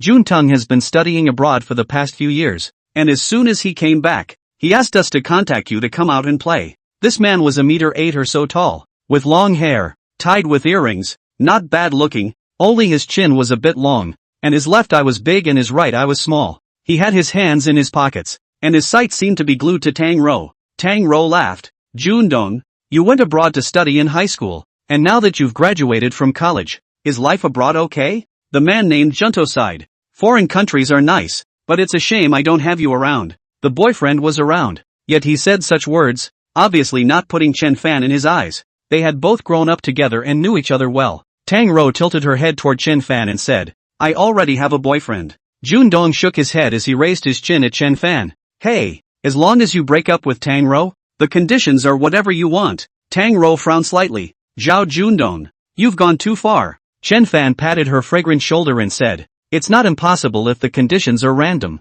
As long as you can let me slap you once without fainting to death, I will break up with Tang Rou. If you faint to death, then get the hell back now and stop bothering us." Zhao Jundong's eyes lit up. "Good, I'll let you smoke." This Zhao Jundong had learned a lot of things abroad and had also participated in amateur boxing competitions. His resistance to blows was still very strong. If taking a slap could make Tang Rou break up with this man in front of him, then he would also recognize it. Tang Rou glared at Chen Fan and said, "You have such a heavy hand. Don't kill anyone." "Chen Fan, don't worry, I know in my heart." Zhao Jundong also looked at the 3 men and 3 women behind him. "You guys testify to me that if I hadn't fainted, this kid would have to break up with Xiao." All these people nodded with a look of amusement on their faces. So Zhao Jundong stuck his face out and laughed. "Kid, do it. Pop." Chen Fan didn't need to prepare at all and raised his hand to slap him. Zhao Jundong suddenly skewed to the ground and fainted. The slap was so loud and heavy that Zhao Jundong was completely unable to react. By the time his companions helped him up, his eyes had already turned white and he was foaming at the mouth. They all panicked, and a girl angrily scolded Chen Fan. "Why are you hitting so hard?" Chen Fan laughed. "How am I going to knock him out if I don't hit him hard? Don't worry, he'll have a bit of a concussion at most. He'll wake up in a few minutes." These people grew up together and formed a small circle with each other. They all naturally sided with Zhao Jundong in their hearts, and at this moment, they all glared angrily at Chen Fan. Tang Rou sighed and said, "You can't blame Chen Fan for this. It's Zhao Jundong who went too far." One of the tall and thin men said, "Tang Rou, Jundong's father's company just went public, and I've always thought that you two would be the most suitable." The short-haired girl also said, "Yes Rou, before, you didn't dare to talk about your boyfriend because of the Song family. Now that you're no longer bound by this layer of constraints, why do you still need to find a random person to fall in love with? With your condition, casually looking for someone is better than this, right? Enough." Tang Rou grew impatient and said coldly, "You guys don't understand Chen Fan. He's excellent." A fat man laughed. "That depends on what the definition of excellence is." Tang Rou asked him, "Fatty Lu, then what do you mean by excellent?" Fatty reached out and pointed to his brain, saying, "Of course it's the brain. I've played stocks and futures this year and rolled my 5 million capital to 12 million. That's called excellence. Is he any good?" Tang Rou laughed. "Then you really can't compare to Chen Fan in this aspect." Fatty froze. "What? I'm no better than him?" Tang Rou, "Of course. The other day, my dad and a boss surnamed Feng talked about business. My brother Fan only used 10 minutes to let the other party discount $50 million of goods. You used more than half a year for $7 million. My brother Fan only used 10 minutes to save $50 million. Who do you think is powerful?" The other male nodded and said, "I know about this. My family also does building materials. This has long been spread. So it's related to Chen Fan." "Brother, have you?" the man said, came over and shook Chen Fan's hand and introduced himself as Huang. Still a bit in disbelief, Fatty asked, "What did he use to get the other side to give up $50 million? Bet." Tang Rou said, "Chen Fan shoots 10 arrows, hits all 10 shots, and wins boss Feng." Huang nodded. "That's right. The one surnamed Feng is an archery expert. I heard that he won all bets with people using similar methods." "Chen Fan, you have a lot of guts. In case you lose, the price offered by the other party must not be low." Tang Rou, "Of course. If he loses, my dad is going to raise the price by 5%. Chapter 110. Huang laughed. "What an art." Still unconvinced, the fat man grunted. "Being lucky once in a while isn't much of a skill." Huang, "Fatty, without further ado, do you dare to bet $50 million on that occasion?" The fat man choked, half squeaking. At this time, Zhao Jundong on the ground slowly awakened. He froze, somewhat unable to remember what happened. "Why are we here? Where is this?" he asked. Fatty helped him up and said, "Zhao Jundong, you've been slapped with amnesia." He then told the other party about the process. When Zhao Jundong heard that he had been slapped unconscious, he touched his red and swollen face and stared at Chen Fan. "If you have the ability, you can let me slap you as well." Chen Fan looked at him like an idiot and didn't say anything. Zhao Jundong grunted heavily. "All right, I'll remember you." After that he got into a car and left Suaping Mountain with a kick of the gas. Huang asked, "How are we going to set up camp?" Chen Fan, "Go to the hill above. It's nice and quiet there." The crowd looked at each other in disbelief. And Huang said, "Haven't you heard the horrible legends up there?" Chen Fan, "I heard about it. I went up there and felt nothing was wrong." Fatty said, "People have died up there. Aren't you afraid?" Chen Fan, "If you're afraid, then camp down there." Fatty's eyes glared. "How could I be afraid? But these 4 girls are timid. They must be afraid." Tang Rou laughed. "I'm not afraid of anything with Chen Fan." Huang laughed. "Then go up and try? The big deal is to come back again. There are indeed too many people down there." So, the crowd discussed and decided to try camping up there. Afterward, the crowd carried their things up the hill. Chen Fan was the fastest and chose a flat place to set up his tent. Tang Rou's women were responsible for gathering firewood, so they would need quite a bit of it to start a bonfire at night. General Red and General Black also went to help and came back with some dead branches. In September, there are still more mosquitoes at night, and you have to be prepared for mosquitoes. After packing these, the sky is already dark. The temperature in the mountains 20 degrees. Not cold and not hot. Building a fire. That fat man took out a rack and put it on the fire, then prepared some half-finished meat to roast on it, and soon the smell overflowed. The fat man's name is Lu Defang, and he began to talk about his experience of speculating in stocks and playing futures, talking eloquently and spitting. Chen Fan looked at this fat man and felt that there was a cloud of gray gas looming above his head. With a movement in his heart, He counted on his fingers and knew that this fat man was about to break the bank. So he said, "Tomorrow, you'd better sell all the futures and stocks you're holding, or you'll lose money." Lu Defang was furious. "Do I need your guidance? What do you know?" Chen Fan sneered. "Forget it if you don't believe me. You will know tomorrow." He was still confident in his judgment. What Li Shengang was most proud of in his life was not his martial arts and medical skills, but the fact that after experiencing the apocalypse, he realized the I Ching, and then combined it with the Nine Sons Immortal Kung Fu to create a kind of subtle divination method named Nine Sons I Ching. Chen Fan was eager to take revenge and had been practicing martial arts, and the Nine Sons I Chance number was only studied occasionally. But even so, his divination methods were far beyond the average fortune teller. Lu Defang sneered. "Fine. Then what do you say if I don't lose money tomorrow?" "Chen Fan, there's no way you can't lose." Lu Defang was already looking at Chen Fan in a bad light and was ready to give him a lesson. He grinned and said, "You won $50 million in an archery match with someone else before. How about we bet on it too? We don't need $50 million. Just $1 million. Chen Fan, how are you going to give me $1 million when you'll be broke tomorrow?" Lu Defang said angrily, "You're the one who's broke. Chen Fan, if you come up with $1 million right now, I can bet with you." Lu Defang clenched his teeth and said, "Okay. I have $4 million lying in my account right now. If you dare to gamble, I'll raise the $1 million right away." Chen Fan, "Yes. If you don't lose money tomorrow, I'll give you $1 million. If you lose money, then the $1 million goes to me." He then looked at Wuan. "We'll both play $1 million to you, and we'll see the results at 12 noon tomorrow. Whoever wins, you'll hand over $2 million. Wuan said, "All right, since the two of you trust me, I'll take temporary charge of this money." Soon, the two men each put $1 million into Wu An's account. Tang Rou prepared quite a bit of raw meat. Chen Fan used an iron hairpin to roast it on the fire, and it was cooked in no time. He took it to Tang Rou to eat first. General Black and General Red looked on with bated breath. Tang Rou ate a little bit and then shared it all with the two little ones. The black cat didn't know where it had run off to, so Chen Fan didn't care about it and seriously roasted the meat. Tang Rou also took out fruits and gave each person a bit. Seeing that Tang Rou gave just one date to each person, Lu Defang couldn't help but say, "Tang Rou, one for each person. You're also too stingy." However, when he took a bite of the spirit jujube, his eyes instantly widened. "Holy, so delicious. What kind of date is this?" "Chen Fan, it's a date that you, in your life, can only eat once." Lu Defang was unconvinced. "Isn't it just dates? I'll buy 100 pounds tomorrow and eat them however I want." The three girls also complimented the dates, and they had never eaten dates that tasted so good. At this time, the black cat purred at the back as he brought over a small white fox. The latter followed behind the black cat vigilantly, very defensive towards Chen Fan and the others. "Meow," the black cat called out, and only then did the white fox slowly walk over. But it was still several meters away from Chen Fan. Chen Fan asked, "Did you make friends?" "Meow." He then took the roasted meat and threw two pieces over, one for the black cat and one for the white fox, and ate them beautifully. The white fox's fur was smooth and moist, his eyes were green, and his tail was large and long, making him very cute to look at. "Wow, what a beautiful fox." A girl wanted to get up to touch it, but was stopped by Chen Fan. "Wild fox, don't touch it." Chen Fan had long since realized that this white fox was extraordinary.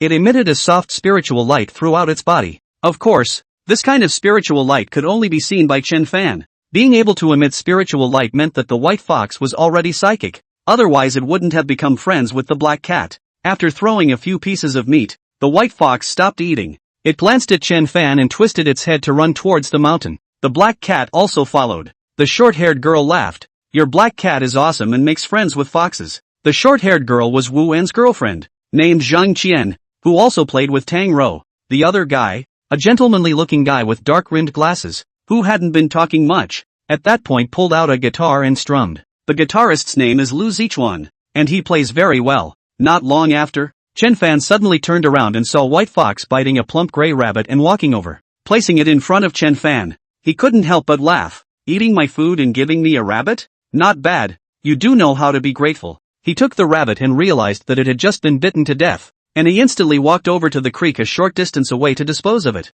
In a short time he came over with the rabbit and proceeded to roast it over the fire. This time the white fox did not go, and the black cat lying on the side waiting. The black general who was gnawing on a bone went over and sniffed the white fox, but the white fox didn't care about it. But the black cat gave the black general a slap on the face. After being beaten, the black general was immediately honest, and came back to continue to grab bones with the red general. Chapter 111, The White Fox. Flute. the sound of the zither. The white fox saw Lu Sichuan playing. It listened for a while. Its ears twitched, and ran away again. This time the black cat didn't go after it and honestly lay there waiting for the roasted rabbit meat. 10 or so minutes later, the rabbit was cooked, and the white fox was back, with a flute in its mouth. The flute was made out of some bamboo material, and was golden in color, with strange runes on it. The white fox placed the flute in front of Chen Fan, then sat there and touched it with its paw, meaning to give it to Chen Fan. Chen Fan picked up the flute and observed it for a moment and laughed. "Where did you get the flute?"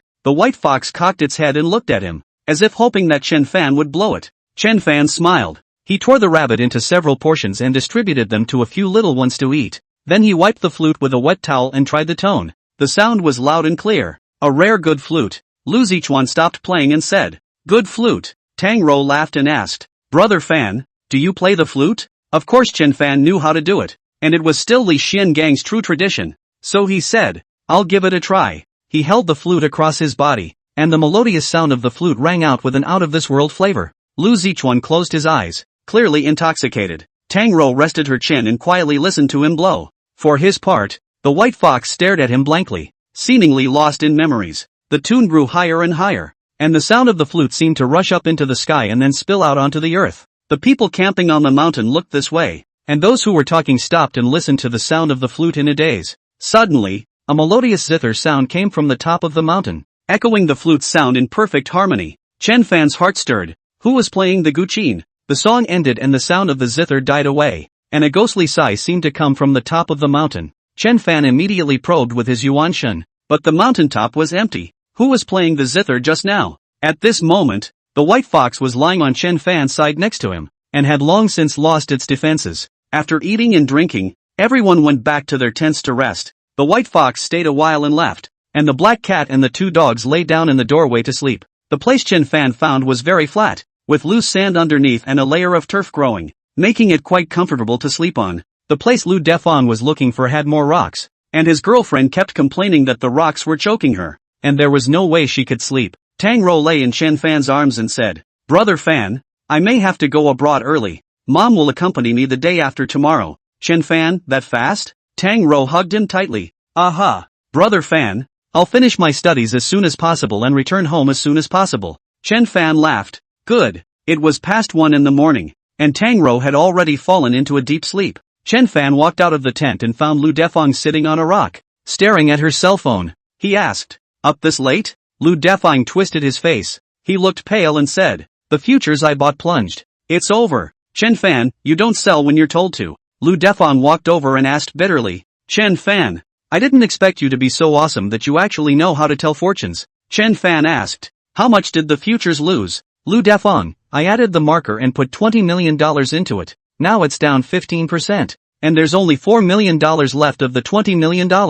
Make a move if you can." Chen Fan said. Lu Defang clenched his teeth and immediately sold the futures in his hands. $20 million finally came to 3,900,000. Blood loss, just out of the gate. It fell hard again, up to 35%. Lu Defang's face is ugly. In this case, he will lose to a penny, but also a large amount of money. "Brother Fan, I was wrong before. I had eyes but didn't recognize MT. Taishan, you are generous. Don't take it personally with me." He did know his mistakes and immediately changed his attitude towards Chen Fan by 180 degrees. Chen Fan gave a hum and did some calculations for him, and found a silver lining, then glanced at the time and said, "How much money can you mobilize? Take out all of it, and fight with all your might at 2 o'clock. Lu Defang's eyes widened as he asked, "Brother Fan, how do you wrestle? Or you sell the futures and buy them back then?" Lu Defang took a deep breath and gritted his teeth. Put up a fight. With a burst of maneuvering on his cell phone, he financed $10 million from somewhere, plus a few million in his hand, and as soon as 2 o'clock hit, he slammed it all in, and added 15 times leverage. Futures began to rise shortly after the purchase. 5%, 10%. In just 10 minutes, they rose to the price they were at before the drop and continued to lose a dozen points. Eventually, the futures held by Lu Defang jumped nearly 70%, and he saw the good news and sold the futures for a wild profit of more than $140 million.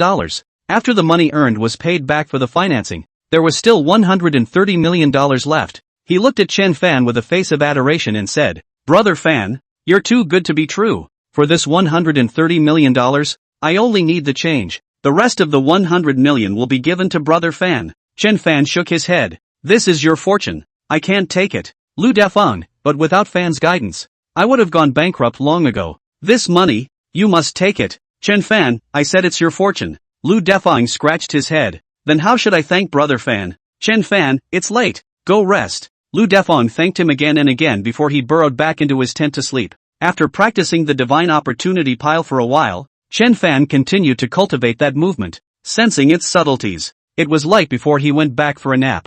This night, nothing paranormal happened and everyone slept soundly. At first light, the crowd woke up and then climbed to the top of the mountain to watch the sunrise. Lu Defang then said yesterday's thrilling experience, but also said that the loss was willing, and in the future is Chen Fan little brother and so on. As the sun rose, Chen Fan suddenly had an epiphany in his heart, and he jumped onto a rock to sit down facing the rising sun. God-refining patriarch. There were 3 sub-realms, and he had previously reached the first one, the second minor realm, utilizing divine thoughts to collect sun essence, thus strengthening the divine soul and body. Chen Fan was a cultivator who possessed a Yuan Ying, and this step was naturally without difficulty for him. His Yuan Shen levitated slightly, the air around him distorted slightly, and countless filaments of light emerged from the sunlight. They were the sun true flame, which were drawn into Chen Fan's mouth by his Yuan Shen. A warm power flowed through Chen Fan's Yuan Shen, searing a meridian that corresponded to the Han-Sun small intestine meridian in his body. With the formation of this meridian, the connection between the Yuan Shen and the body is much closer, and the energies of the two are wonderfully interchangeable. The whole thing lasted about 10 minutes, then he jumped off the boulder and joined the group down the hill for breakfast. Although it is a camping, but there are nearby villagers operating breakfast stalls at the bottom of the mountain. Lu Defang ran to buy a bunch of food up. The group simply ate some. According to their plan, they would go back after watching the sunrise. As Chen Fan was dismantling the tent, the white fox came again, and it barked at Chen Fan. The sound was short and pleasant. Something wrong? He asked. The white fox actually nodded. Chen Fan, wait a while. I'll talk after I'm done. So White Fox waited obediently until Chen Fan had packed up all his things before asking, what is it? The White Fox twisted his head and ran towards the mountain. Chen Fan told Tang Rou to wait for him in the car, and after that, he went to chase the White Fox. Chapter 112, Young Mother. The White Fox went over a mountain to an unknown peak on the west side of Tsuaping Mountain. This peak was very steep and densely covered with thorns, making it difficult for ordinary people to climb up. Chen Fan could only leap between different boulders, which brought him to the halfway point of the mountain. There was a cave at the waist of the mountain, which was about 2 meters high. When he came to the entrance of the cave, Chen Fan could smell a strange fragrance coming from inside the cave. The White Fox ran in. Chen Fan hesitated slightly, but still followed. A few meters into the cave, another hole appeared on the left. The hole was not big, the light was dim, and a woman in white was sitting on a stone slab, holding an ancient zither in her arms. Both of the woman's legs were deformed and hidden under a white dress. However, her appearance was extremely beautiful. Her nose, mouth, eyes and face were all perfect, and when they were combined together, they were stunningly beautiful, and Chen Fan could not help but be dumbfounded, thinking how could there be such a delicate and moving woman in this world. The White Fox jumped into the woman's arms and rubbed against her hand in a very intimate way. As soon as the two of them met, the male compulsion in Chen Fan's body awakened. The woman's heart trembled in the same way, feeling that Chen Fan was the man who had touched her heart the most that she had ever encountered in her life. The woman's voice trembled slightly as she softly said, "The fox child was naughty and let his excellency here. I am very sorry." Chen Fan hurriedly said, "It's not a problem. I quite like this white fox. It's very smart. It even caught a rabbit for me and gave me a flute." Speaking of the flute, he thought of something and asked, "The flute is yours?" The woman laughed. "I haven't used that flute for a long time, and I didn't realize that Foxer gave it to Gongzi. Last night, when I heard the melodious sound of Gongzi's flute, I harmonized it with my guqin." Chen Fan, so it's the girl playing the zither. I admire you. It's the flute that you play so well. The young lady is ashamed of herself, the woman said. Chen Fan had the true transmission from Li Xiangang, and was now also a lover of the zither. He couldn't help but want to understand some of the techniques used in the sound of the zither he heard yesterday, so he smiled and said, "I haven't yet asked for the girl's name." "Woman, my little daughter Li Yongyang. What is your name?" "Chen Fan," he said. "Miss Li." At that time, I heard a zither sound that lasted for a long time, lingering and melodious, as if in the clouds. This technique is unheard of for me. Can the girl teach me? Li Yongyang was very happy and nodded her head gently. "If you don't mind, please take a seat on the stone slab." The stone slab was quite large and could seat 2 people, so Chen Fan sat on the left side of Li Yangyang. Yangyang placed the ancient zither flat on her lap and said, "That zither sound. I created it myself and called it Flying Immortal Sound." With that, she explained in detail, and Chen Fan couldn't help but want to try it after hearing it once. He reached his hand over and his 5 fingers trembled as the strings vibrated. Li Yangyang slightly cool and delicate 5 fingers then also strummed the other 2 strings and laughed. "Your Excellency is a fast learner. Only some of the details still need to be improved." After being taught only 3 times, Chen Fan learned it, and his eyes glowed as he said, "With this flying immortal sound, the Guqin is the king of all musical instruments, incapable of excelling." Li Yangyang, it makes Yonyang very happy to have met such hostility from His Excellency. Chen Fan asked, "Has Miss Li always lived in this cave?" Li Yonyang, "I've only been here a few days." Chen Fan took a look at her feet and asked, "Were the girl's feet born that way? I know a bit of medicine. Can I take a look for you?" Li Yonyang nodded gently. "As soon as I was born, my legs were abnormal and I never walked." Chen Fan nodded and asked her to extend her left leg out. Li Yonyang's left leg had slender bones, loose and weak muscles, and was obviously deformed. Her foot was normal, small and beautiful. He had checked the other leg and it was the same reason. "Gongzi, is there still a chance for my leg to be cured?" Li Yanyang asked. "Chen Fan, the meridians in your legs are not working and the blood veins are not smooth, leading to abnormal development. To cure it, you need to break the bones and remodel the meridians. You will suffer a lot." Li Yonyang's beautiful eyes glowed as she said, "So, Your Excellency has a way to cure my leg?" Chen Fan, "Of course it can be cured. It's just that it will be more troublesome." He looked at Li Yonyang, "If you trust me, I can cure the girl's leg." Young Yang made a deep bow to Chen Fan. "Thank you, Your Excellency." Young Yang is grateful. Chen Fan thought for a moment and said, "It's not convenient to heal here. Does Miss Li have any other residence?" Li Yonyang, "Yes." With that, she gave Chen Fan an address with her contact information written on it. Chen Fan took a look at it and said, "That's good. Miss Li,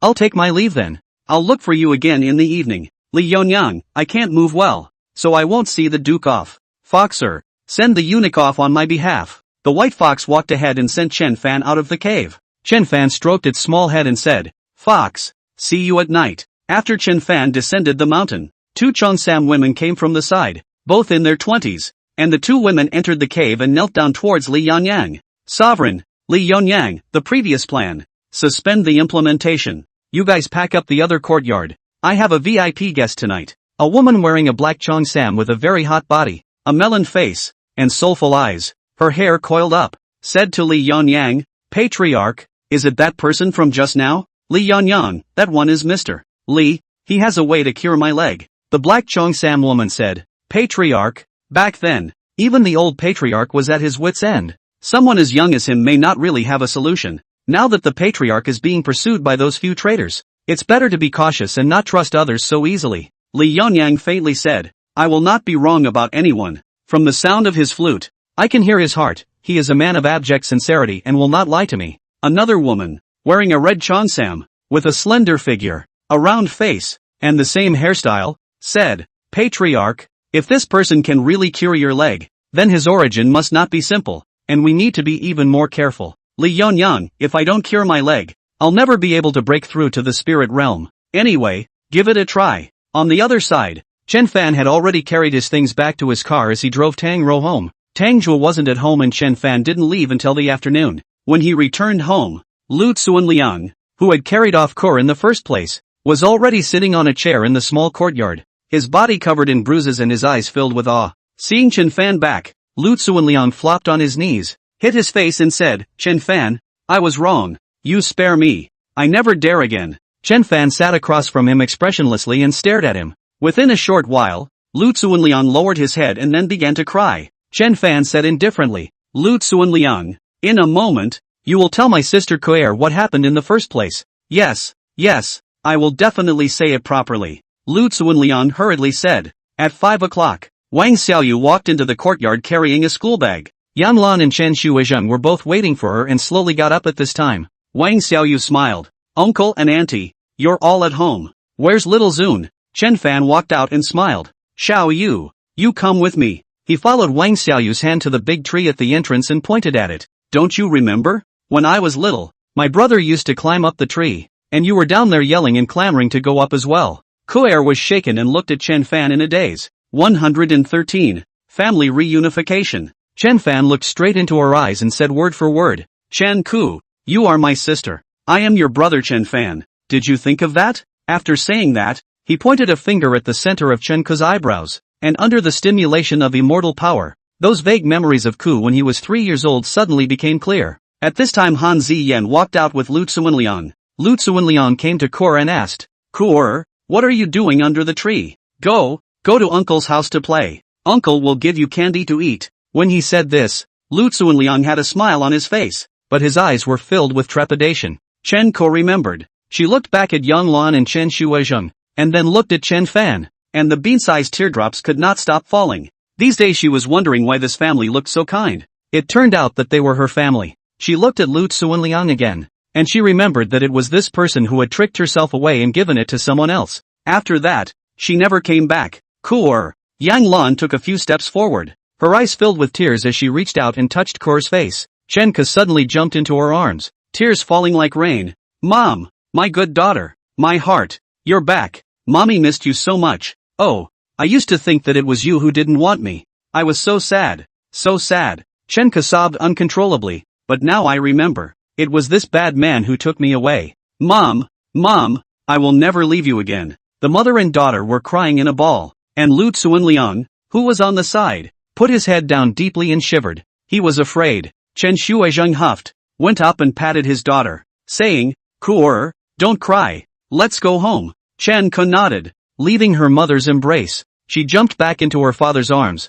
seemingly back to being a child. Chen Fan laughed. Kor, what? You don't want your brother? Chen Ku turned around, her little mouth flattened, about to cry again. Alright, don't cry. Your face is all blown up from crying. Chen Fan hugged his sister. In the future, brother will definitely take good care of you, and won't let you suffer anymore. Oh, Chen Ku hugged her brother tightly and cried like a pair. The family returned home, while Lu Tsuanliang was taken by 2 men to a car. He will be duly punished. Chen Ku was no longer a stranger to this place, and she sat in the middle of her father and mother with an incomparable warmth in her heart. Her mom and dad listened to her talk about her situation over the years, and every time they shed tears of pain over it. On Chen Ku's face, a rare smile finally appeared, with the sense of security that only came from having her daughter by her parents' side. Mom, Dad, brother, how did you find me? Chen Fan said. The family search charity organization called Dad and said that the DNA matched.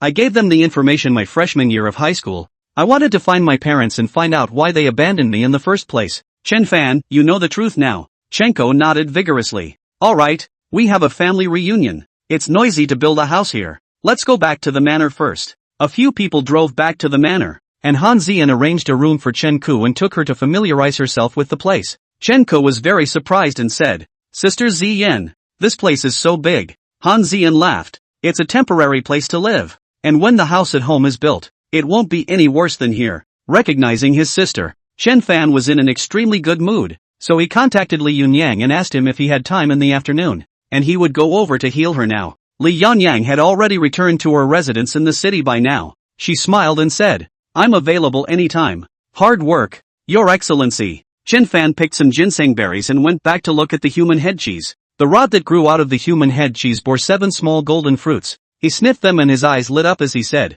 the medicinal properties have actually gone a step further.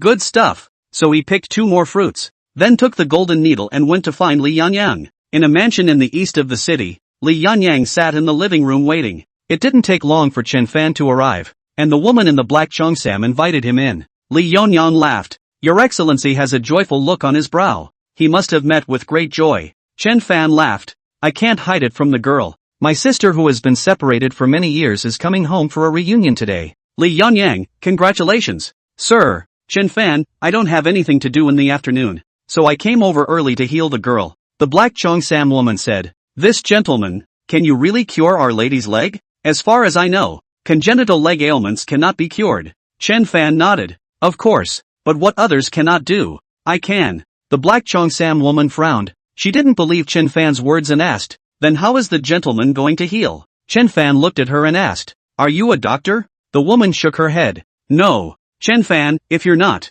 don't get involved. The woman frowned and wanted to say something, but was stopped by Li Yunyang with a look. Gongzi, don't get on her bad side. Chen Fan, that wouldn't be the case. The attendants around Miss Li are all purple-ranked experts. so they seem to be people with great experience. Li Yonyang laughed bitterly. What great origin, but just a homeless person. Chen Fan no longer asked any more questions and began to treat her. In the first step, he used acupuncture to open the meridians in her legs. Like her case, which was like this from birth, it was a congenital disease, and acupuncture would not be able to open the meridians. However, if it was coupled with immortal power and supreme needle technique, it would be a different story. Dozens of needles were stuck down and Li Yonyang immediately felt pain. She exclaimed, I feel pain. From birth until now, the sensation in her legs was numb and painless, and this was the first time she had ever felt pain. Chen Fan laughed. Having pain is a good thing. It means your nerves are recovering. He took out a berry and gave it to Li Yonyang, saying, Miss Li, eat it. The woman in the black cheongsam, however, snatched it up and said, You can't mess with food. Chen Fan said indifferently, This thing is the key to healing. How can I recover if I don't eat it? The black cheongsam woman swallowed it straight away, chewing it twice before it turned into fragrant liquid. At once, several strands of subtle medicinal power traveled through her body. Her face changed slightly, and she immediately sat down and refined the medicinal power, while exclaiming, What is this thing? Such a strong medicinal power. I almost couldn't suppress it. Chen Fan, this is the fruit produced by the 1,000-year-old spirit ginseng. That's one. Now that you've eaten it, it's finished, and I no longer have the means to treat Miss Li. The black cheongsam's face changed drastically. What? Only one? Chen Fan sighed. You say what to do. The woman's face flushed red and she asked in a trembling voice, Well, is there any other remedy? Chen Fan looked at her and said, There is a way. Only, I'm afraid you won't agree. The woman gritted her teeth and said, As long as I can cure patriarch,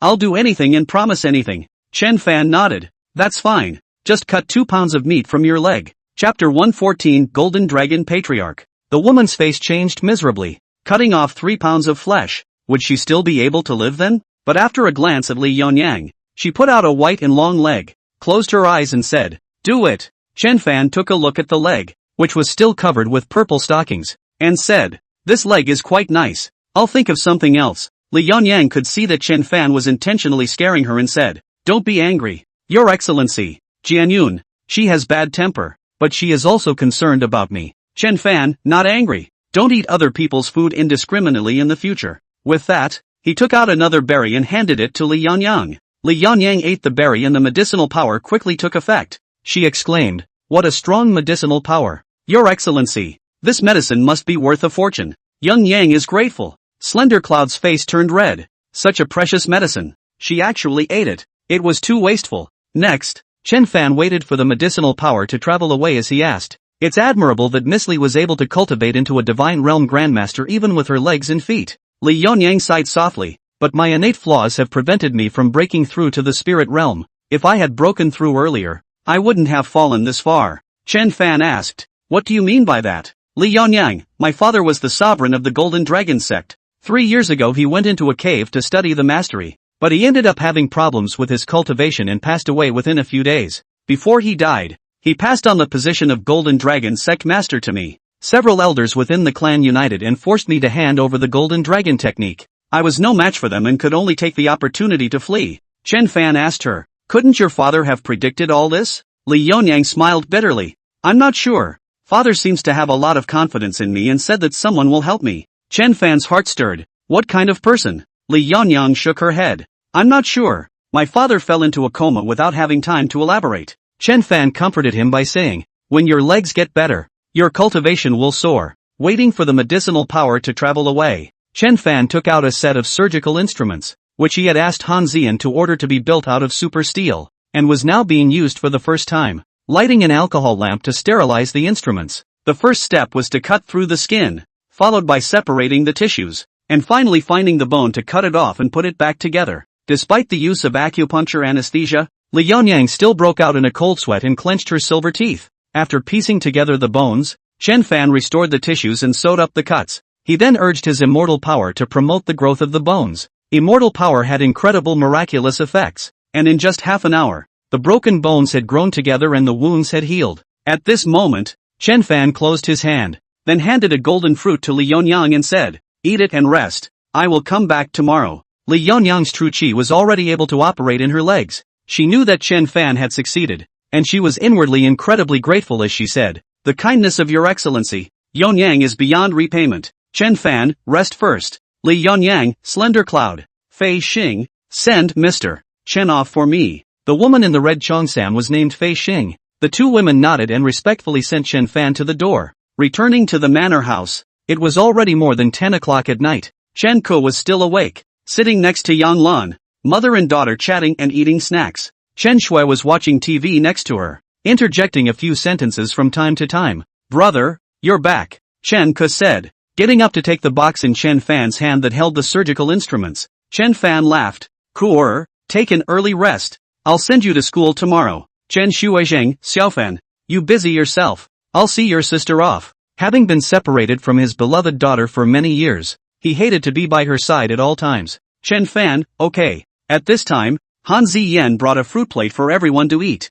Chen Ku and Han Ziyan were sort of familiar with each other, so she asked, Brother, is Sister Ziyan your girlfriend? Chen Fan gave a hum and said, Cool, if you have anything in the future, you can talk to Ziyan. Chen Ku nodded. Got it, brother. After talking for a while, he went back to his room. Han Ziyan noticed the blood on Chen Fan's cuffs, and seeing that he had surgical instruments with him, she asked, Is your excellency going out to practice medicine? Chen Fan, the Golden Dragon Sect's patriarch, suffers from a congenital leg disease, so I'm going to treat her. Golden Dragon Sect? Han Ziyan thought for a moment and said, It seems to be a southern clan, not very powerful, but with a very mysterious heritage. The first patriarch of the Golden Dragon Sect was once one of the top 10 experts at the end of the Yuan dynasty. It is said that he practiced the Golden Dragon skill to the 5th layer. However, the Golden Dragon skill was very overbearing, and he died from serious injuries after his meridians were broken when he broke through the 6th layer. Chen Fan was a bit surprised, thinking that Li Yuanyang's father was in a similar situation,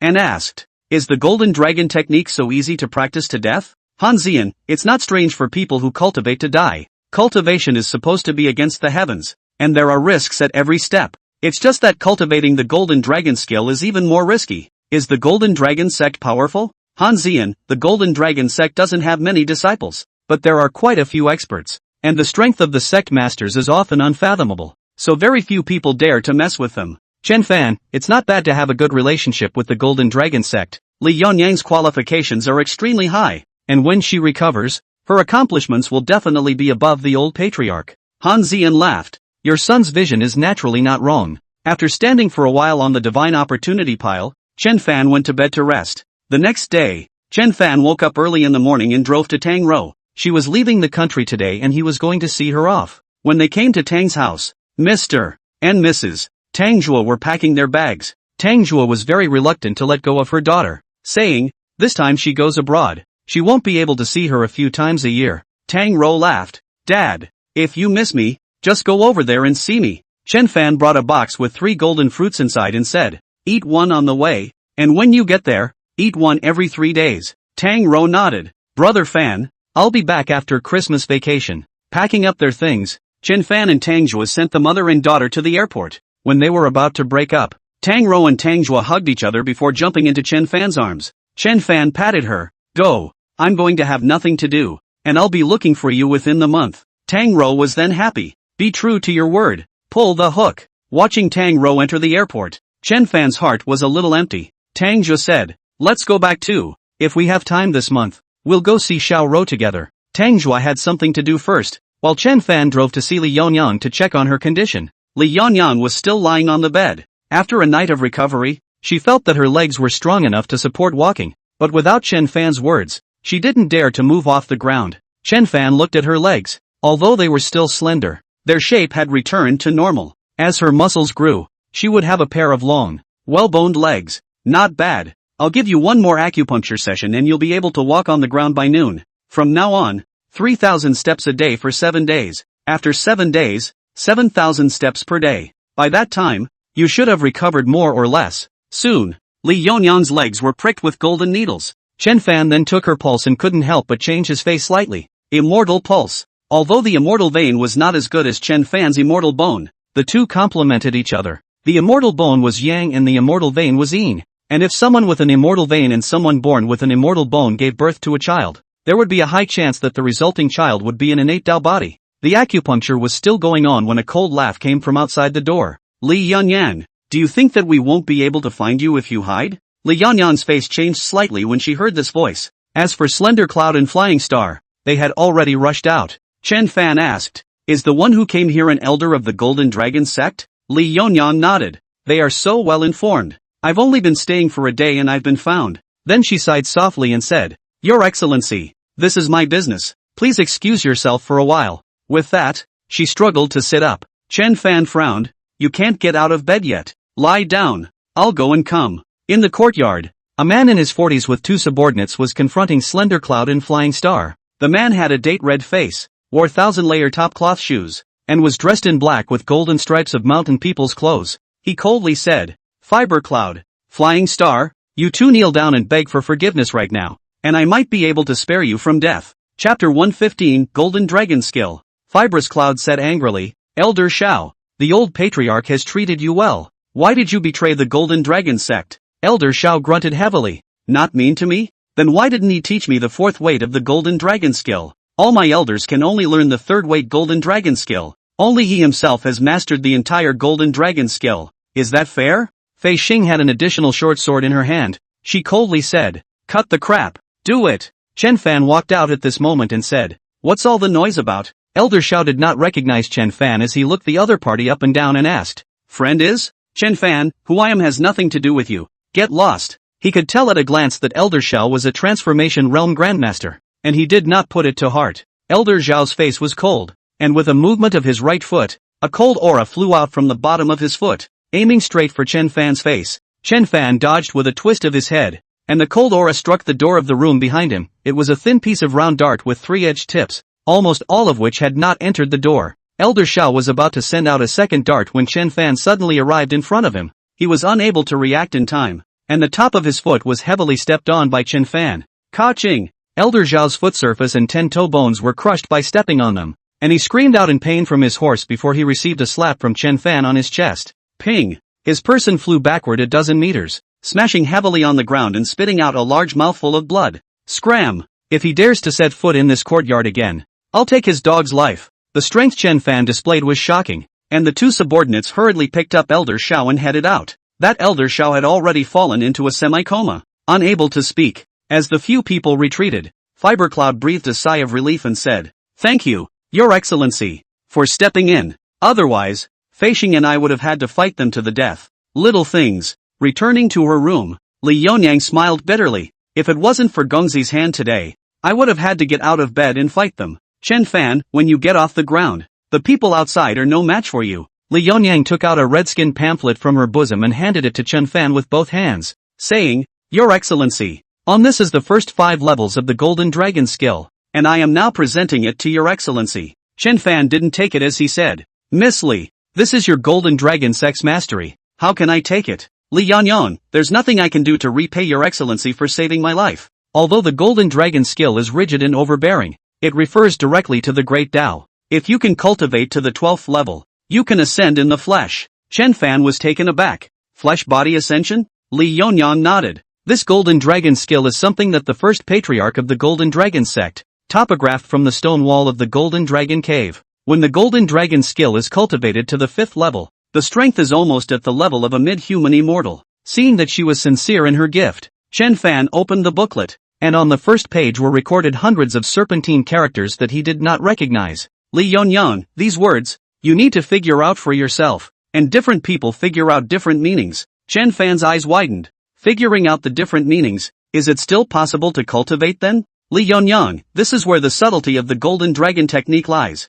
Even if two people have completely different understandings, they are just as capable of cultivating it, and the effects of cultivation are similar." Chen Fan always felt that this was also too unreliable. He shook his head, put the booklet away and said, "Then thank you, Miss Li." He waited until noon and felt it was almost time, so he let Li Yonyang go down to the ground and move around. Li Yonyang's feet landed on the ground and her body swayed. Chen Fan hurriedly supported her. When the two of them came into physical contact, a strange and marvelous feeling arose in Li Yonyang's heart. After a few steps, Li Yonyang slowly got used to it and her steps became more and more steady. There was no need for support in the back. Chen Fan was satisfied and said, "Practice as I said. This place is no longer safe. You guys change to a safe location. Call me if you have any problems. Li Yonyang, listen to your son in everything." He then took his leave of Li Yonyang and drove home. As soon as Chen Fan left, Li Yonyang's few people also left the place to live in a more secluded place. Han Ziyan had already prepared a meal waiting for him to come back,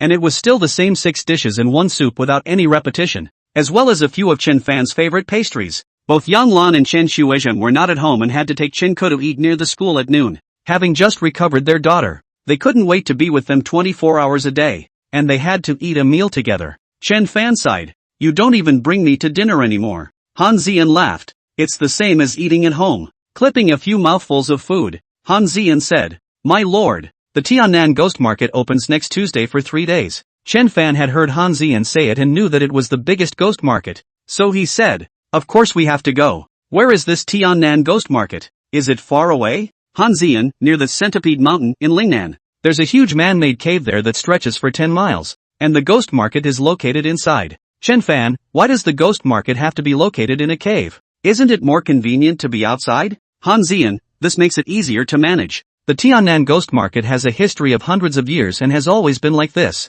Chen Fan glanced at the calendar and said, "Next Tuesday. We can go there 2 days earlier, have some fun over there, and go around the ghost market on the way." "By the way, on the ghost market, are treasure bills used as well?" he asked. Han Ziyan, "Similar, only named ghost banknotes. If you want to buy something, you have to exchange ghost bills first." Chen Fan, "When the time comes, I'll sell 1 small return pill and 5 yuan chi pills." Han Ziyan laughed. "Your Excellency's elixir will be hard to find, so you can set the price higher." Chen Fan, "You can prepare some more herbs from last time. I will refine 2 more pots of yuan chi dan in the next few days. With the ginseng berries, the effect of the yuan chi pill can be taken to the next level." Han Ziyan nodded. "I'll have them prepare in a moment." Then she took out a few photos, and the person on the photos was Lu Tsuanliang. Lu Tsuanliang on it was covered in scars. Han Ziyan, "My lord, the person has been sent to a black coal kiln abroad to do hard labor. The laborers there are either death row inmates or mentally ill, and it's impossible for him to come back."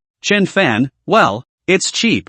There was nothing much to do in the afternoon, and after sneaking the dog, he returned to the study to ponder the golden dragon technique. He looked at it for a while, and sure enough, he had an epiphany in his mind, and after studying it for 2 hours, this epiphany became clearer and clearer. However, he always felt that this was unreliable, so he tossed the booklet aside and closed his eyes to ponder. At that moment, his Yuanshan left his body and opened his eyes towards the golden dragon technique. The vision of the Yuanshan was different from that of the physical eye, and at this moment, the serpentine text in his eyes twisted up, and the Yuanshan shook with it, so a large amount of information automatically appeared in Chen Fan's mind. This information was none other than the first 5 levels of the golden dragon skill. He realized that what he had previously perceived was extremely momentary, like a peeping leopard in a tube. So naturally it was difficult to understand the essence of the golden dragon technique. It turns out that to cultivate the golden dragon technique, one needs to possess a Yuanshan, and without it, it's impossible to fully understand it.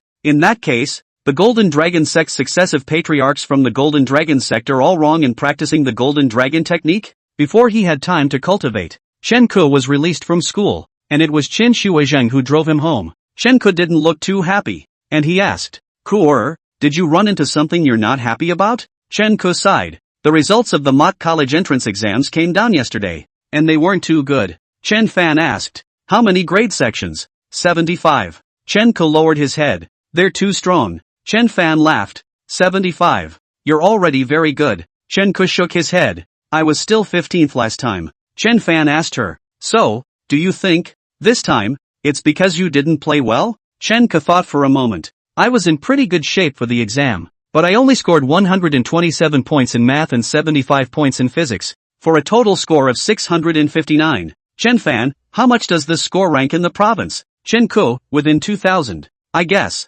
You can also go to a good school. Just don't think about Huang. Chen Fan laughed. "It's okay, next time maybe you'll be in the top 5 of the examination department. Come, let me massage your head and take a rest." He pressed his 5 fingers on Chen Ke's head, and his immortal power opened up the meridians in his brain to develop his intelligence. Chen Ke was very comfortable. She lay down on the sofa and quickly fell asleep. Yang Lan walked over and whispered, "Tell Kuer that it's okay if you don't do well on the test, as long as you did your best." Chen Fan, "Mom, 75 in the grade division is also very impressive. It's almost at the level of about 2,000 in the province. I was over 70,000 in the province back then. Kuer was much better than me." Yang Lan, "Kuer said that she wants to take the Huaqing exam and bring honor to our family." Chen Fan smiled and nodded. "Then take the test." Kor is so smart and hardworking, she will definitely be able to pass. After covering Kor with a thin blanket, he went to the backyard to cultivate the Golden Dragon technique. Chapter 116, The Dragon's Journey. The Golden Dragon skill was very rigid and domineering,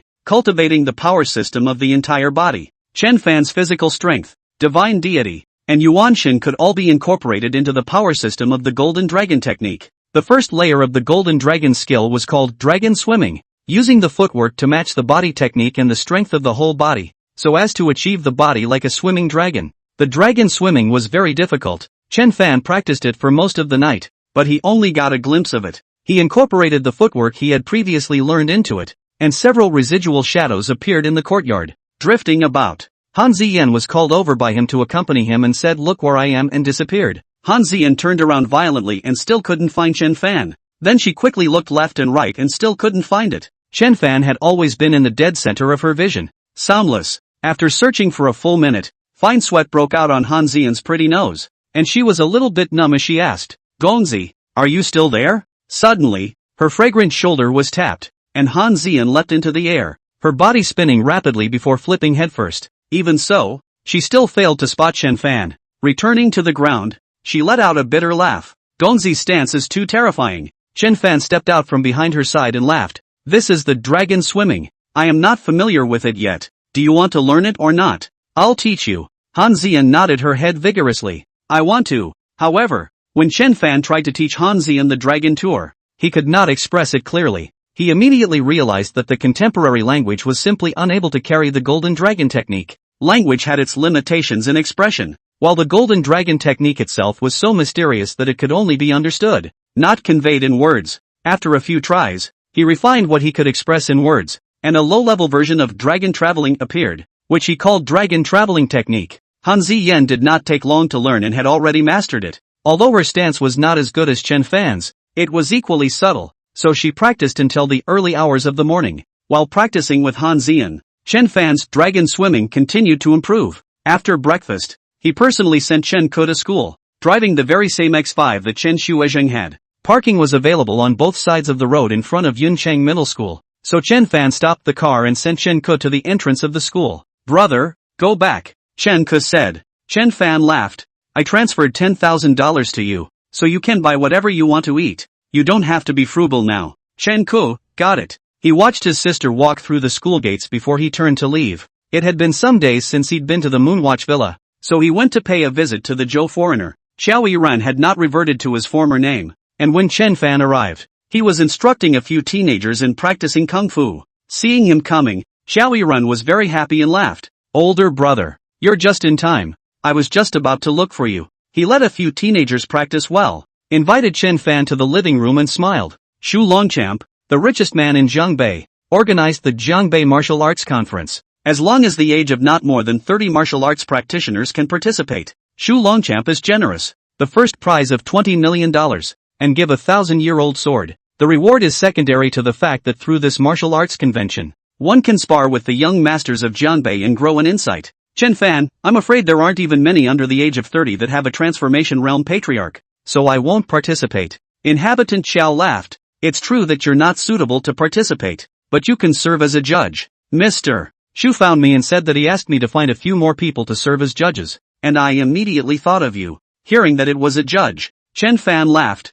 "I'm afraid it would be hard for me to convince the public if I go as a judge. Xiao Yanrun, you're a divine realm grandmaster. Your strength is still above me. Whoever is unconvinced should come out and have a couple of moves. You're guaranteed to be convinced right away." Chen Fan smiled. "All right, I'll go with my old brother. Let's make a deal then. The day after tomorrow, first thing in the morning is the Jiangbei Martial Arts Conference. I'll send a car to pick you up." After sitting for a while, Chen Fan left, and on his way out, he asked Xiao Yiren to find a few disciples to dig up the peach tree in the small courtyard and transplant it to the manor house where he lived. Shortly after he returned to the manor house, the peach tree escaped. He had dug the tree pit in the backyard ahead of time and put the tree in to water it. He channeled some more immortal power to the peach tree, and the roots of the peach tree grew rapidly and soon took root in the back garden. By noon, the peach tree was filled with peach blossoms and was filled with fragrance. At this moment, Zhou Gongli, the owner of the manor house, came to visit with gifts. He was a member of the Han clan, and he was naturally respectful towards Han Ziyan,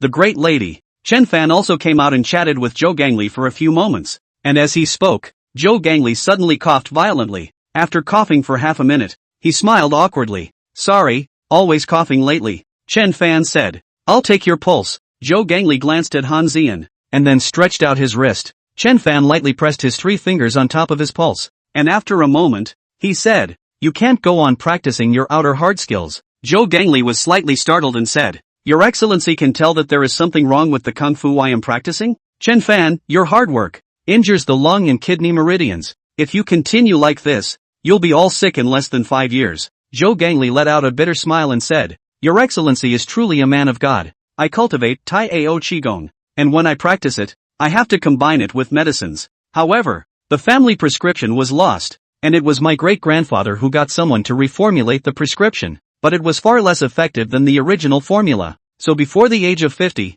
he would be covered in problems. My father, who practiced Tai Ao Qigong, became seriously ill at the age of 47 and died before he was 50. My ancestor only lived to be 48. I am 42 this year, and I also know that I won't live for several years. Chen Fan said, Give me your prescription. I'll help you modify it. Zhou Gangli saw that Chen Fan was a high-level person and immediately wrote out the formula. Chen Fan scanned it and said, There is no major problem with the medication. As long as you remove 1 flavor and add 2, you should be able to make up for the damage caused by practicing kung fu. However, your body is already having problems. I will give you a formula. You will take the medicine as prescribed and eat it for a month. I'll teach you a few more moves to strengthen the kidneys and pass the lungs. It's very simple. You'll know it as soon as you learn it. Zhou Gangli was overjoyed and hurriedly made a deep bow to Chen Fan. Thank you for your guidance, Your Excellency. Chen Fan adjusted the formula for Zhou Gangli, prescribed another formula, and taught him a few moves. The latter thanked him again and again before taking his leave. Zhou Gangli went back and grabbed the medicine and decocted it, and after drinking a pair of medicines, he started to do the kidney strengthening maneuvers, and soon felt that both kidneys were warm and hot. He knew there was an effect and couldn't help but rejoice. After practicing 2 rounds of kung fu, he called a young man of about 20 and said with a smile, Wan Hai, starting tomorrow, Dad will teach you kung fu. It turned out that he knew that Tai Ao Qigong hurt his body, so he cut off the idea of letting his son practice it, and named him Wan Hai, so that he could study well. Unfortunately, Zhou Wanhai's academic performance is really average. Graduated from high school and did not read. These 2 years are idle at home. Chapter 117, Coming is a bit redundant. Zhou Wanhai had always wanted to practice martial arts, but unfortunately his father, Zhou Gangli, had never agreed. Today he suddenly went against the grain, which surprised and delighted him. Dad, why did you suddenly allow me to practice martial arts again? Before, when I practiced quietly, you even beat me. Zhou Wanhai couldn't figure it out.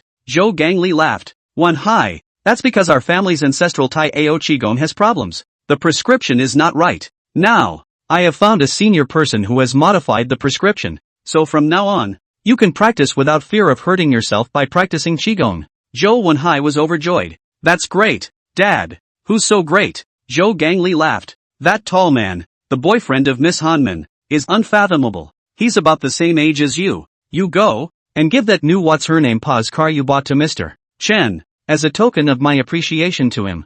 Zhou Wanhai laughed bitterly. Dad, my Pamiai is a high-end model, and with the options, it landed at over $3 million.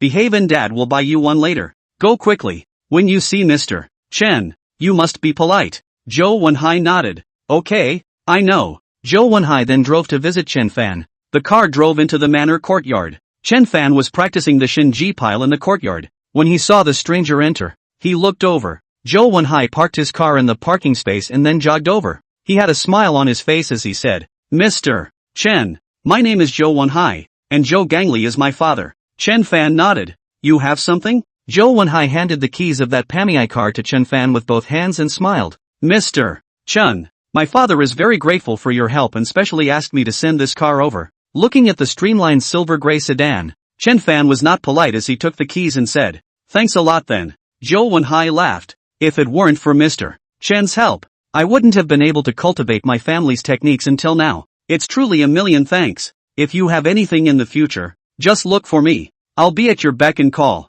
He then asked for Chen Fan's contact information and then excused himself. There was another car waiting for him outside the door and he left in it. Chen Fan called Han Zian and the two of them looked at the car. This is a full-match Pamiai 4.0T engine. 100 kilometers acceleration 3 seconds 2. The length of the car was 5 meters 2. And the rear space was quite spacious. Of course, Chen Fan mainly thought that the appearance was not bad. Han Zian said, Zhou Gangli is quite understanding and knows how to repay kindness. Chen Fan, the formula I gave him couldn't be exchanged for 10 cars. Han Zian, that's for sure. I'm afraid that only your excellency, in the world, can modify that formula. Chen Fan drove the car out for a spin. The horsepower is strong, and the driving texture is quite good. And this car can be optional, almost all selected. Landing how to 3 million. He was still out on the road testing the car when he received a transfer on his cell phone. The $300 million of gratitude promised by Yi Qingxue had finally arrived in full. Then Yi Qingxue called and she smiled. Chen Fan,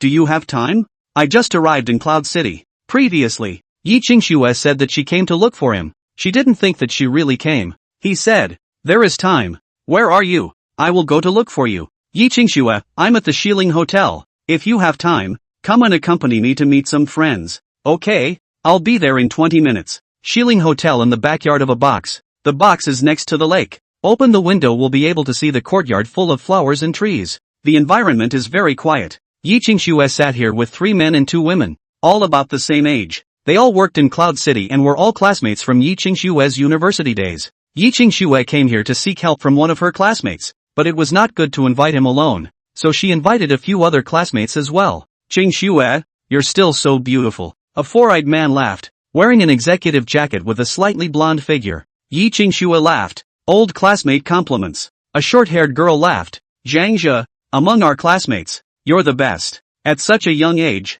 you are in charge of the city construction. In the future, if you have the opportunity, you must bring up these old classmates. Zhang Zhe waved his hand and laughed. What great power. I'm just the secretary who runs errands for the leader. However, if there is something in the area of urban construction, you can indeed find me to ask.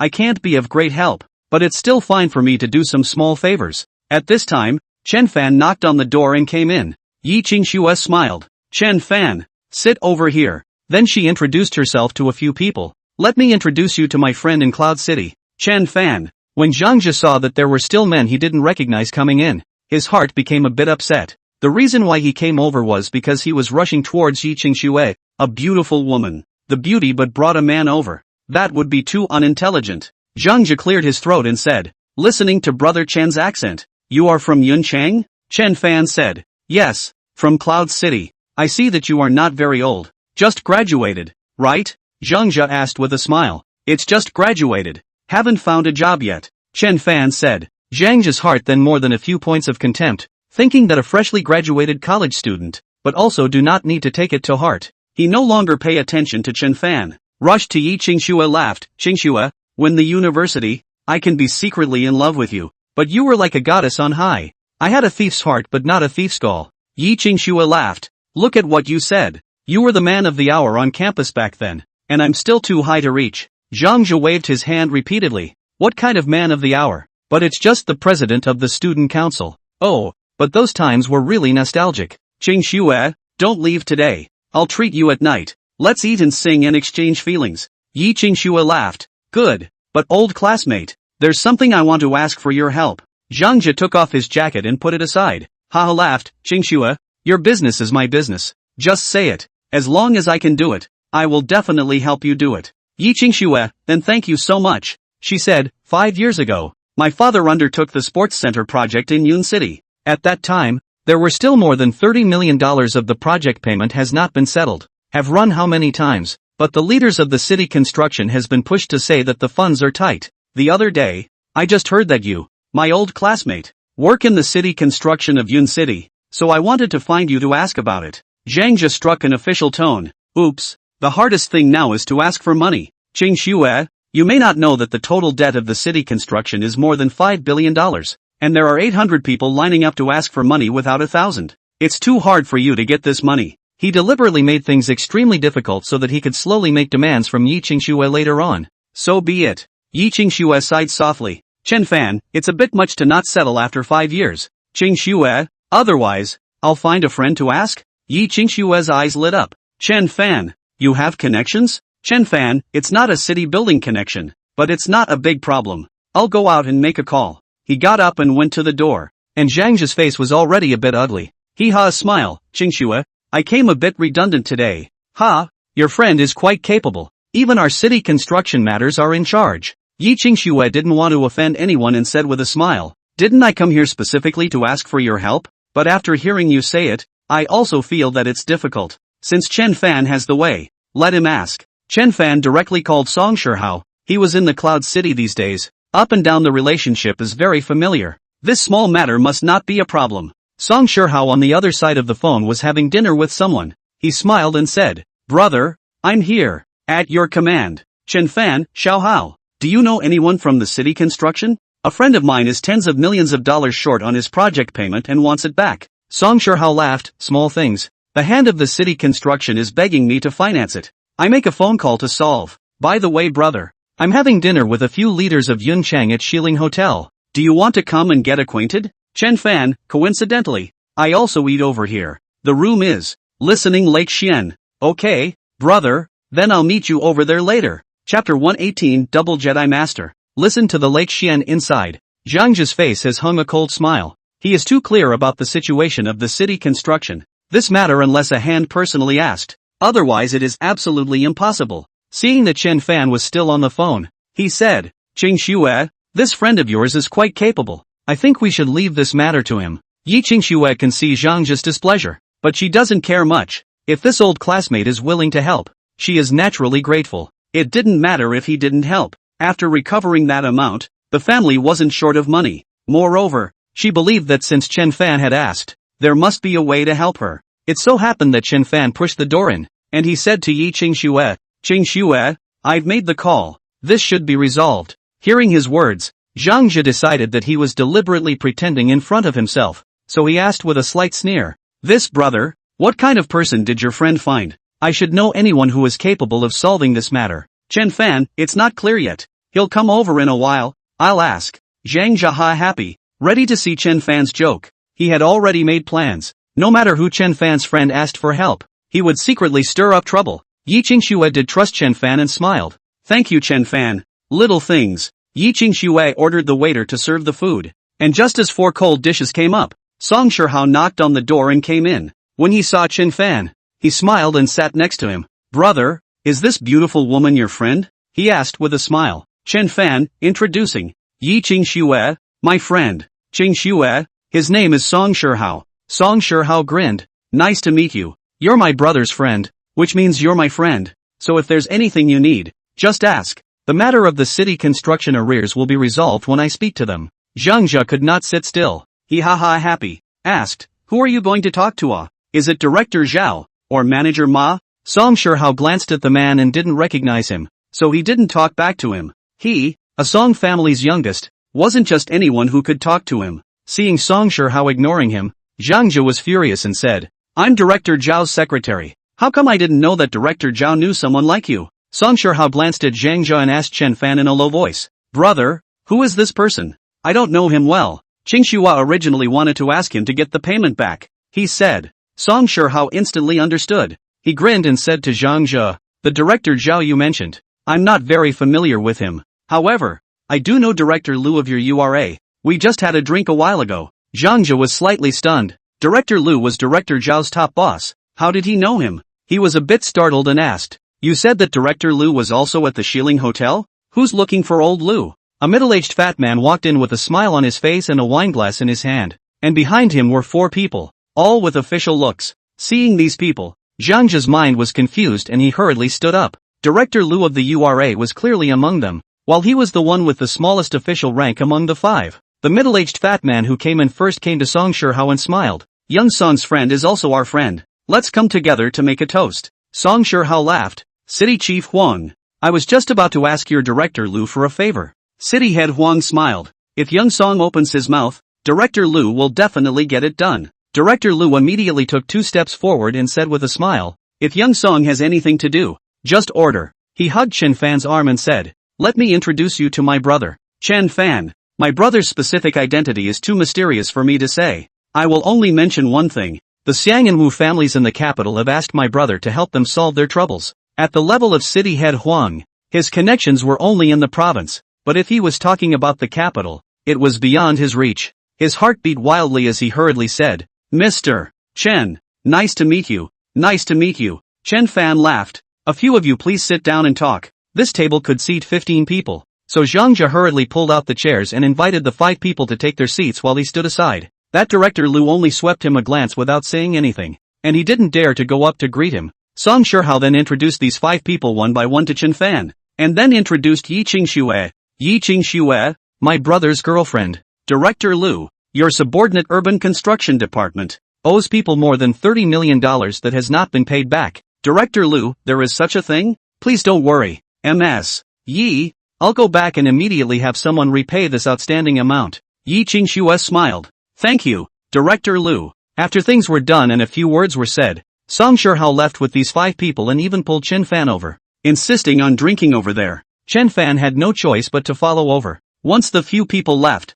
the scene quieted down. Zhang Jia didn't feel embarrassed, but rather appalled, and after sending off Song Shihao's few people, he returned to his seat, his face full of smiles, and said, Qingxue, you're not only beautiful, but you have such a good eye as well. The boyfriend actually has such a background that even our city chief has to be polite to him. Qingxue, what kind of person is your boyfriend? What's the Xiang family? The Wu family? Ah? A girl wanted to inquire about Chen Fan. Yi Qingxue laughed. I'm not quite sure about all this. The food is up. Let's eat. On the other side, Chen Fan was pushed on top of the main seat, with Song Shihao sitting beside him to accompany him. After drinking 2 glasses of wine, Chen Fan and these people became acquainted. The head of Huang City was named Huang Qingliang, and the other 4 were all powerful figures in their own way. Huang Qingliang had been trying to find out Chen Fan's details, but Song Shihao refused to say it explicitly. After drinking 3 glasses of wine, Chen Fan got up and excused himself, still returning to the private room where Yi Qingxue was. Chen Fan left. Huang Qingliang couldn't help but ask, Young Song, I'm scratching my heart with 100 claws. Can you tell me, what exactly is the origin of Mr. Chen? Song Shihao stretched out his finger, pointed upwards, and said, Hi up, that's all I can say. Huang Qingliang took a deep breath as he cupped his fists and said, Young Song, in the future, we'd like to ask you to put in more good words in front of Mr. Chen. If there is an opportunity in the future, we would like to invite Mr. Chen for a meal. Song Shihao waved his hand. Forget about inviting him to dinner. He won't even come if I invite him. Let's talk about it later when we have the chance. In the listening Lake Xian, as soon as Chen Fan came back, Zhang Jia and a few others got up. Zhang Jia came over to help him pull his chair and laughed. Mr. Chen is a talented man. Back then Qingxue was our school flower. Everyone was ashamed of themselves and none of them dared to chase her. Chen Fan wouldn't get on his bad side and laughed. I'm just dabbling today. You guys talk about yourselves. The meal was over in half an hour, and Chen Fan and Yi Qingxue excused themselves first. After leaving the restaurant, Chen Fan asked, We're not going back today, are we? Yi Qingxue laughed. There's something else. I have to go to Hangzhou tomorrow at the latest. Chen Fan, what's the point of going to Hangzhou? Yi Qingxue was silent for a few seconds and said, Going to visit my grandparents. They said they wanted to see me. 119. Chen Fan probably knows the situation of Yi Qingxue's family. Her father was not treated well by her grandfather and was forced to go out on his own to make a living, and finally made a career in the provincial city. Aren't your 2 sides on bad terms? Why are you going? He asked. Yi Qingxue sneered. Grandpa knows that we want that money back. He naturally wants to share some of it, and I went back because I want to get back what belongs to my dad. Chen Fan didn't know about this past. The 2 of them got into the car, and on the way back to the hotel, she told Chen Fan, Yi Qingxue's grandfather, named Yi Jizu, had 2 sons. The eldest was Yi Qingxue's father, Yi Xiuqi, and the second son, Yi Xiuwu. At first, Yi Jizu fought down some industries, but at that time in Hangzhou was still only a small rich people. It was Yi Xiuqi who used 10 years to make the family factory bigger and stronger and established the Yi Group. 5 years ago, the Yi Group had become one of the top 100 enterprises in Hangzhou, with revenues of more than $30 billion and profits of billions. Since it was Yi Xiuqi who was in charge of the group's business, he made the biggest contribution, holding as much as 49% of the shares at one point. 6 years ago on New Year's Eve, Yi Jizu and his second son, Yi Xiuwu, got Yi Xiuqi drunk and fed him drugs, and without his knowledge, transferred all of the 49% of the equity in his hand to Yi Xiuwu's name. And for a month after that, Yi Xiuqi had been sleeping, so the dominant power of the company fell into Yi Xiuwu's hands. In just 1 month, he had taken full control of the Yi Group. That month, Yi Qingxue's family had absolutely no idea where their father was or what had happened, and by the time Yi Xiuqi woke up, everything was irreparable. Yi Xiuqi didn't make any noise or clamor, and moved out of the Yi family that day with his wife and children, going to Jiangcheng for development. Jiangcheng is exactly where Yi Qingshue's mother was born. Since then, the two families had no further contact. It wasn't until not long ago that Yi Jizu suddenly called and asked Yi Qingshue's family to go back. After listening to Yi Qingshue's story, Chen Fan sighed. Your father didn't even get his shares back in the first place, so what can you do? Yi Qingshue said. Let's go back first and talk about it slowly. Anyway, I can't swallow this breath. Chen Fan thought about it and said, your grandfather and uncle can do something like that. I'm a bit worried about your safety. How about this? You don't go over there tomorrow first, just stay in Cloud City for the next few days and play around. The day after tomorrow, I will accompany you to Hang City. That's the Song family's territory, so in case you're in trouble, I'll have a way to help you. Mentioning the Song family, Yi Qingshue laughed. The Song family is the top mansion in Hangzhou. I didn't realize that young Song is your little brother. Chen Fan, this kid was taught a lesson by me in the beginning, but I didn't expect to hit the snake and recognize my mom as his godmother. Yi Qingshue pursed her lips and smiled. That means you have charisma. Otherwise how would he, a Song's great young man, be willing to be your little brother? The car came to the hotel and Yi Qingshue invited him to the room. Chen Fan had tea with him, so he brewed a pot and chatted with Yi Qingshue while drinking tea. A pot of tea did not finish. Yi Qingshue received the arrival text message. A total of more than 32 million. It is the Cloud City construction owed her the project money. Song Shihao then called. Brother, it's done. Chen Fan, if you have time in the evening, come over and have dinner together. Song Shihao smiled and asked, is it with MS? Yi? Aha. I'll accompany her to Hangzhou in a few days. That's your Song family's territory, and I have some things to ask you, he said. Song Shihao, going to Hangzhou? Ha ha, that's great. I was just about to make a trip back. Tell you what, let's go back together then. After making an appointment, Chen Fan said to Yi Qingshue, in the evening, I'll call Xiao Hao out to have dinner together. And by the way, I'll inquire about the Yi family's situation today. Yi Qingshue sighed softly. If I didn't have your help all the time, I really wouldn't know what to do. Chen Fan, it's all a show of hands. You don't have to take it to heart. He wanted to accompany Yi Qingshue to talk for a while longer, but Xiao Yiren called and asked him to go to the Moonwatch Villa, saying that it was related to tomorrow's Jiangbei martial arts conference. On the phone, Xiao Hetero didn't go into detail, so he had to quick Yi Qingshue and hurry over. When he arrived at the Moonwatch Villa, Zhou Foreigner was talking to a middle-aged man who was over 1 meter 9. The middle-aged man's legs were twice as thick as an ordinary man's and his shoulders were twice as wide. Although he was wearing a wide robe, the muscles on his body still showed through the fabric. As a God Realm patriarch, Xiao Feiman spoke to this person politely, and his hand was even resting on his leg so that he could strike at any time. It could be seen that he was on guard against the other party. On the contrary,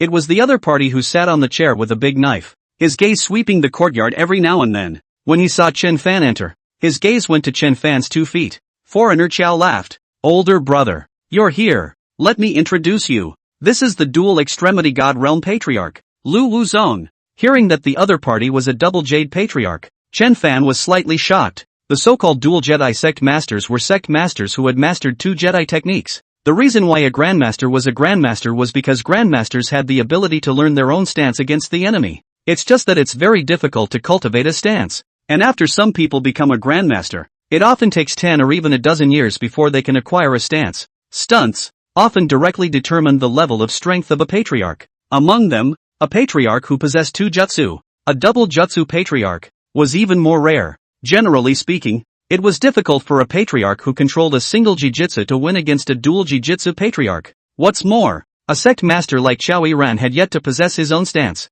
He clasped his fist at the other party. Patriarch Lu, nice to meet you. Lu Wuzong sized up Chen Fan and smiled. Brother Chen, I was just talking about you with old brother Qiao. To be a patriarch at such a young age is truly rare. Chen Fan, I'm flattered.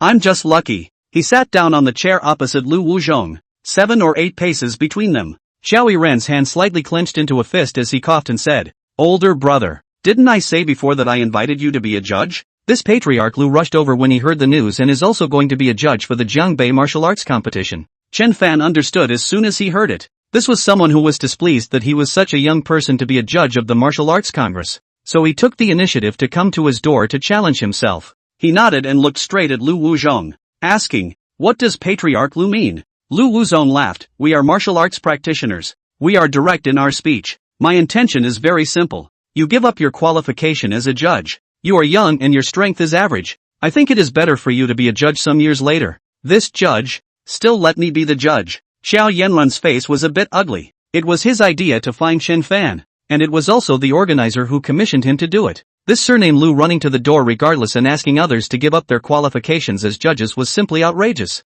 He said in a deep voice, Patriarch Lu, the matter of the judges was given to me by the organizers to decide. Aren't you going to ask for my opinion? Lu Wuzong slanted a glance at Xiao Yiren and laughed. Elder brother Xiao, I'm not looking at you for your age. You're going to take this judgment for you as well. Don't look at me like that. If you're not convinced, let's fight. Chapter 119, Killing Lu Wuzong. Xiao Yi was furious and slapped his palm on the table. I'm not afraid of you, Chen Fan said. Old brother, people are coming at me. I happen to be able to learn his stunts. The so-called Jedi techniques were means that one would know but others would not. The reason Lu Wuzong dared to be so arrogant was because he was a double Jedi master. As a matter of fact, Li Xiangang had also comprehended a few stances back then. However, as his cultivation increased, he increasingly despised stances, believing that expending a lot of energy on stances would be of limited help in comprehending the Great Tao. Li Xiangang had comprehended 9 stunts in his life, and Shen Fan had previously been practicing and had not cultivated stunts.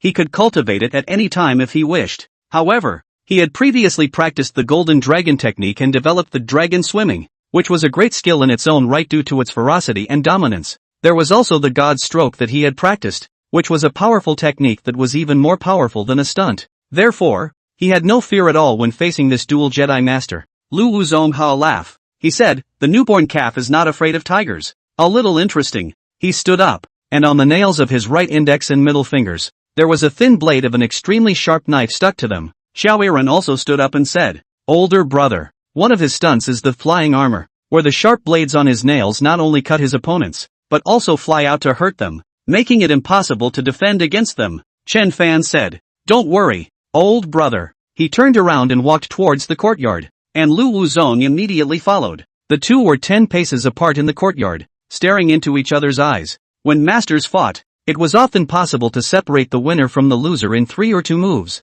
At this moment, both of their bodies were filled with power. However, the 9-yang divine deity outside of Chen Fan's body, while the one outside of Lu Wuzong's body was just ordinary astral energy. The two were not in the same class at all. Instead, foreigner Xiao was even more nervous than Chen Fan, and cold sweat broke out on his forehead. He was well aware of the power of a stance. A stance master against a master who had not yet practiced a stance could usually form a suppression. Chen Fan suddenly moved, and his person turned into a blurry shadow, which was like a swimming dragon, circling around Lu Wuzong. Lu Wuzong also moved. His right palm swung, slicing towards Chen Fan's carotid aorta, but his movement was too slow. His hand was only half extended when Chen Fan had already come behind him, executing the palm technique of the 7 styles of prosperity and hitting him on the shoulder. Avalanche. This time, it was like hitting a leather ball, and the force of Chen Fan's palm was removed for the most part. This was none other than Lu Wuzong's second stance, stripped of the golden bell shield. When some parts of the body were attacked,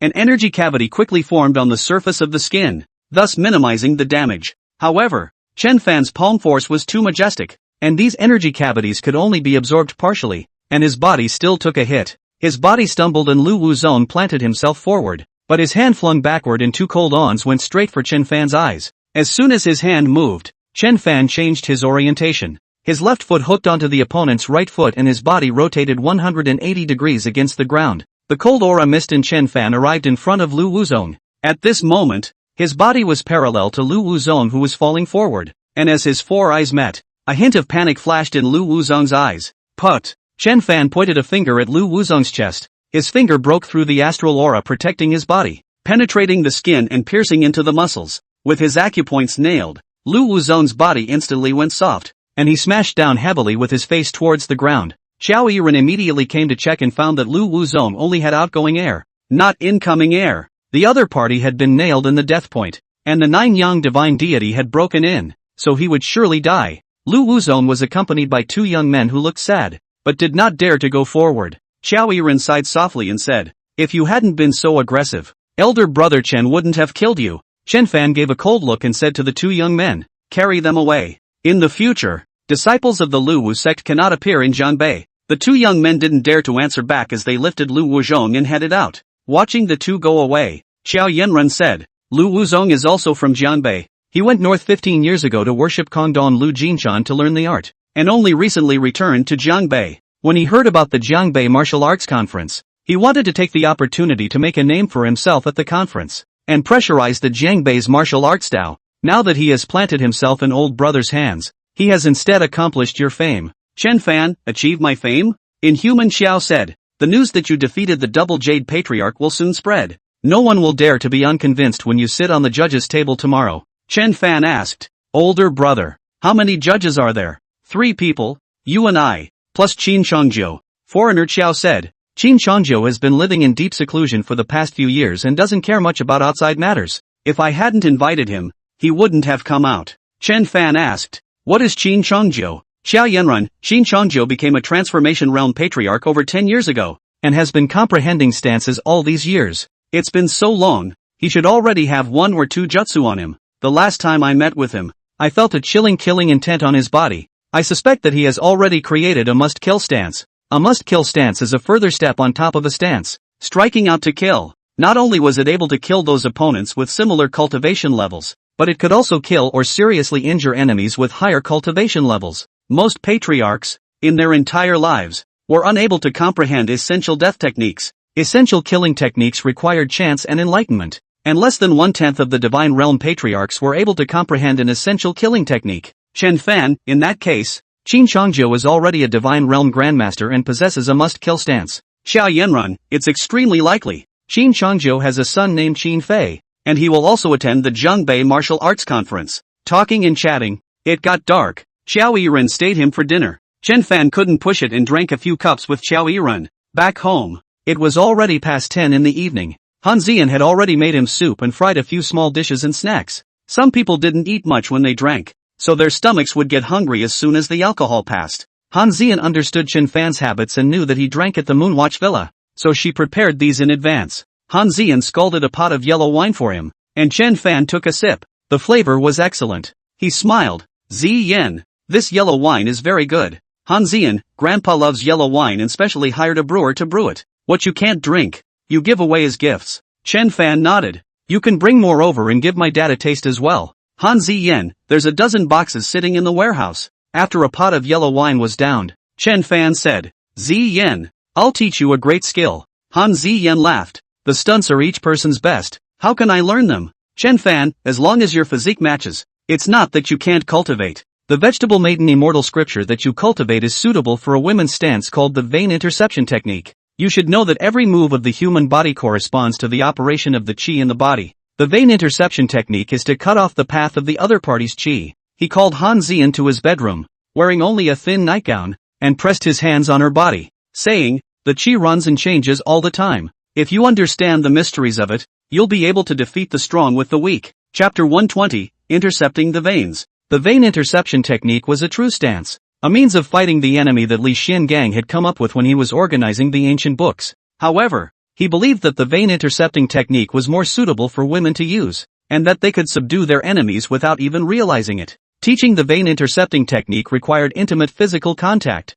and Chen Fan's hands touched all over Han Zian's body so that she could have the most profound experience. When a person is stationary, the qi is more fixed. When moving, the qi changes more, he said, gently making a point on Han Zian's arm. Han Ziyan's arm was instantly numb, and it was hard to even think about lifting it up. Chen Fan immediately massaged her and only gradually recovered after a quarter of an hour. After being subjected to pulse amputation, if it is not lifted immediately, the effect will last for at least a day and will cause some irreversible damage to the body. Chen Fan taught earnestly and Han Zian learned earnestly. By the latter part of the night, she was able to capture Chen Fan's qi route to perform the pulse interception technique. But stunts were not so easy to learn, and Han Zian had only just begun, and would have to practice hard for some time before she could apply them in actual combat. The next day he sent Chen Ke to school and then went to the hotel. Yi Qingxue had just eaten breakfast and she asked, Chen Fan, what martial arts conference you are talking about? Can I participate? Chen Fan laughed. Alright, if you want to go,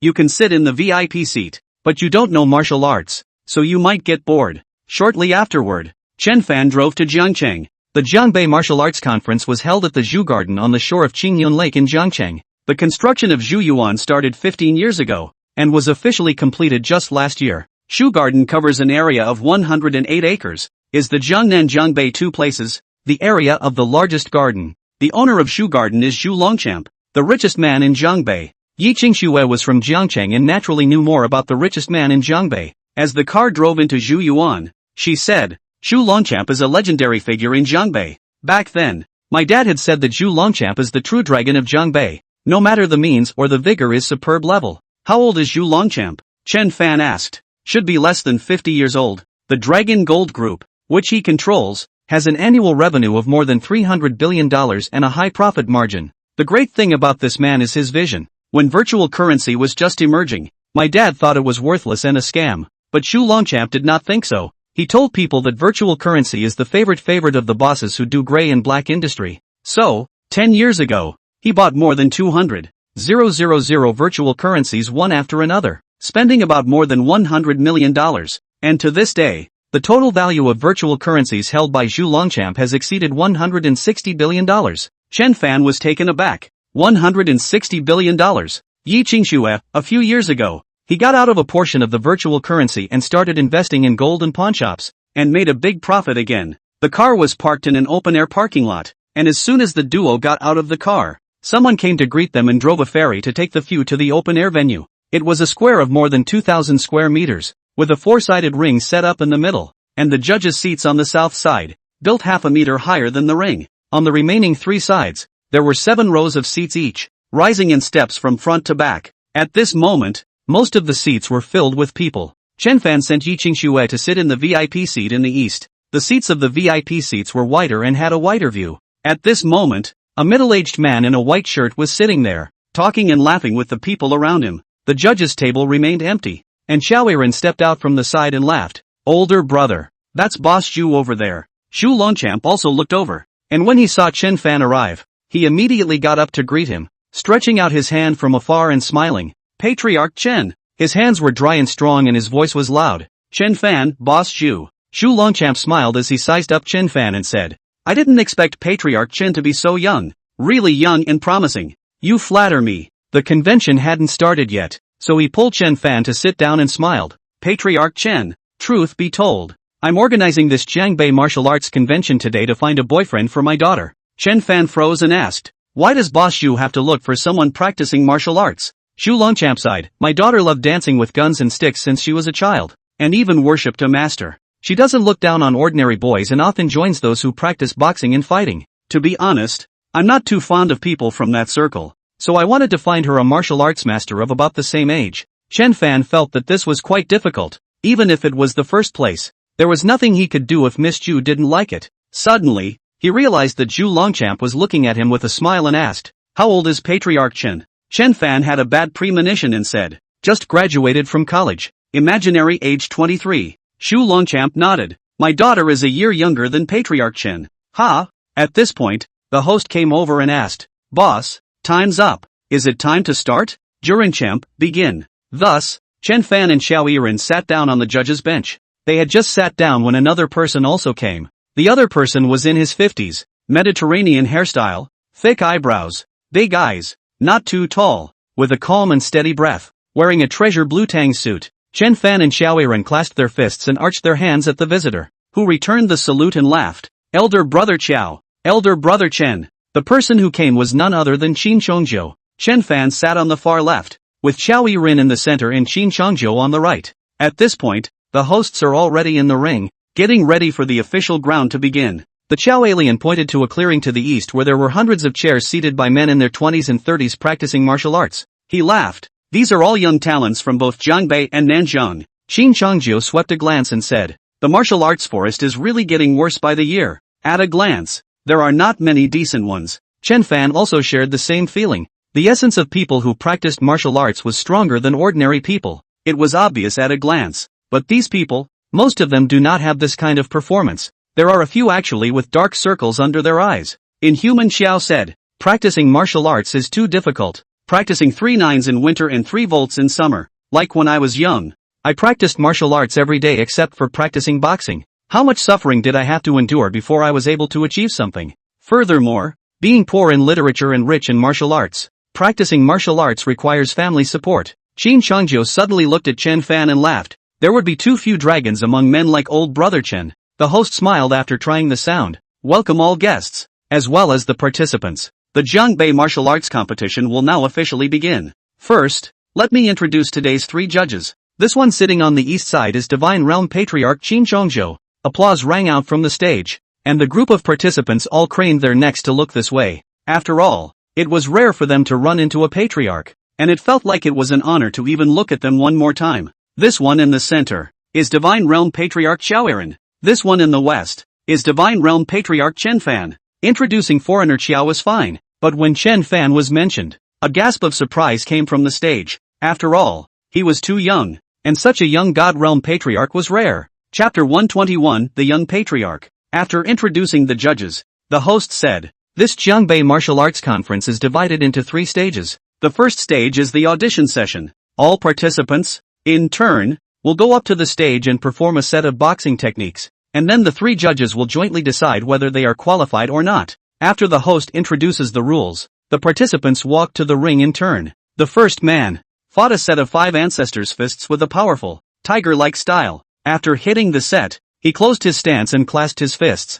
Xiao Hataro laughed. The boxing is okay, but the downward spiral is unstable. With that, he held up the white sign with a red cross drawn on it, indicating failure. Chen Fan and Qin Chongzhou similarly raised their white cards, and the 3 were in agreement. In this way, the participants went up to the ring to perform one after another, and often, out of 3 or 5, only one would qualify. The 3 patriarchs were very consistent in their vision and rarely disagreed. In the middle of the journey, a girl with a ponytail and wearing a red tracksuit sat next to Zhu Longchamp. Her eyebrows were like willow leaves, her complexion was fair, and her red lips were like fire. Her appearance could score 12 points, and she was on the same level of beauty as Tang Rou and Han Xian. The girl's name was Zhu Lele, Zhu Longchamp's baby girl. Her left leg was resting on her right leg, her paws gently swaying, her eyes staring at the people on the stage and said, "Dad, you just got me these things? No kung fu, no face value." Zhu Longchamp, the big boss with $100 billion, actually had a pleasing look on his face and went over to whisper, "Lei, there are more than 100 of them. There's always something you like." Zhu Lei hummed, "Dad, if you have money you have no place to spend it. Give it to me." Zhu Longchamp pointed at Chen Fan on the stage and laughed. Lei, what do you think of him? God Realm Patriarch. Yesterday, he defeated Double Jade Patriarch Lu Wuzong. Zhu Lei was taken aback. That Lu Wuzong who had dinner with Dad the day before yesterday? He lost? For Lu Wuzong, Zhu Lei was deeply impressed, because she was also there on the day of the dinner, when a fly appeared in the living room. Flying around, the waiter failed to catch it several times, only to see Lu Wuzong flexing his fingers. A cold aura flew out and actually chopped off the fly's wings. The wingless fly fell to the ground and was pinched away by the waiter with a paper towel and thrown into the trash can. Zhu Lei was shocked, and only after inquiring did she realize that it was Lu Wuzong's killing stance called flying armor. Such a great master, a double excellent patriarch, actually lost to him? She sized up Chen Fan, only to see her sitting there with her eyes in the air, observing every move of the people in the ring before raising the green sign indicating that the contestant had qualified. Zhu Lei's beautiful eyes turned as she said to Zhu Longchamp, "Dad, can I borrow your bodyguard?" Zhu Longchamp was surrounded by 2 bodyguards, both of whom were top-notch. Zhu Longchamp was on guard. Ray, what do you want to do?" "Okay." Zhu Longchamp sighed. "Fine, but don't go too far." Zhu Lei beckoned a man of about 30, about 1 meter 9 in height, and whispered a few words in his ear. This person was none other than Zhu Longchamp's bodyguard, and he frowned slightly, but it was not good for him to disobey Missy's order, so he still nodded. After a dozen or so qualified people had been selected, a man who stood 1 meter 9 and wore a white shirt and suit pants took the stage. After going on stage, he didn't perform, but looked straight at Chen Fan. Chen Fan said indifferently, "You can show it." The man held his head high, looked at Chen Fan and said, "You are so young. I don't believe that you are a grandmaster. Do you dare to come down and have a few moves with me?" Qin Chongzhou sneered, "Kid, I can see that you should be a purple-ranked martial artist, but it's useless. You're not enough to look at in front of a patriarch." The man said indifferently, "You are a zongsher." "He may not be. I haven't seen such a young patriarch." Chen Fan didn't want to waste time, so he immediately got up and with a gentle leap, he landed on the ring 4 meters away. The man clasped his fists together, then with both fists one in front of the other, he assumed the stance of a loose fighter and gradually approached. Shoo! Suddenly, he threw a punch, which came out like the wind and made a piercing sound. Chen Fan had his hands behind his back, and he only slightly sidestepped his head to dodge the opponent's attack. Swoosh! The big man threw punches a dozen times in a row. but none of them could hit Chen Fan. In the middle, he also kicked out a dozen legs, with low sweeps, horizontal sweeps, and flying kicks, but he couldn't even touch Chen Fan's clothes. After the consecutive empty strikes, sweat oozed from the man's forehead, but on the contrary, Chen Fan was still calm and relaxed. "Why don't you fight back?" he asked. "Do I need to fight back?" Chen Fan asked rhetorically. The man blushed and turned his head away. Applause rang out from the stage as the crowd was impressed by Chen Fan's ethereal stance. "What a dashing stance." Zhu Leilei's beautiful eyes glowed. Xu Longchamp laughed.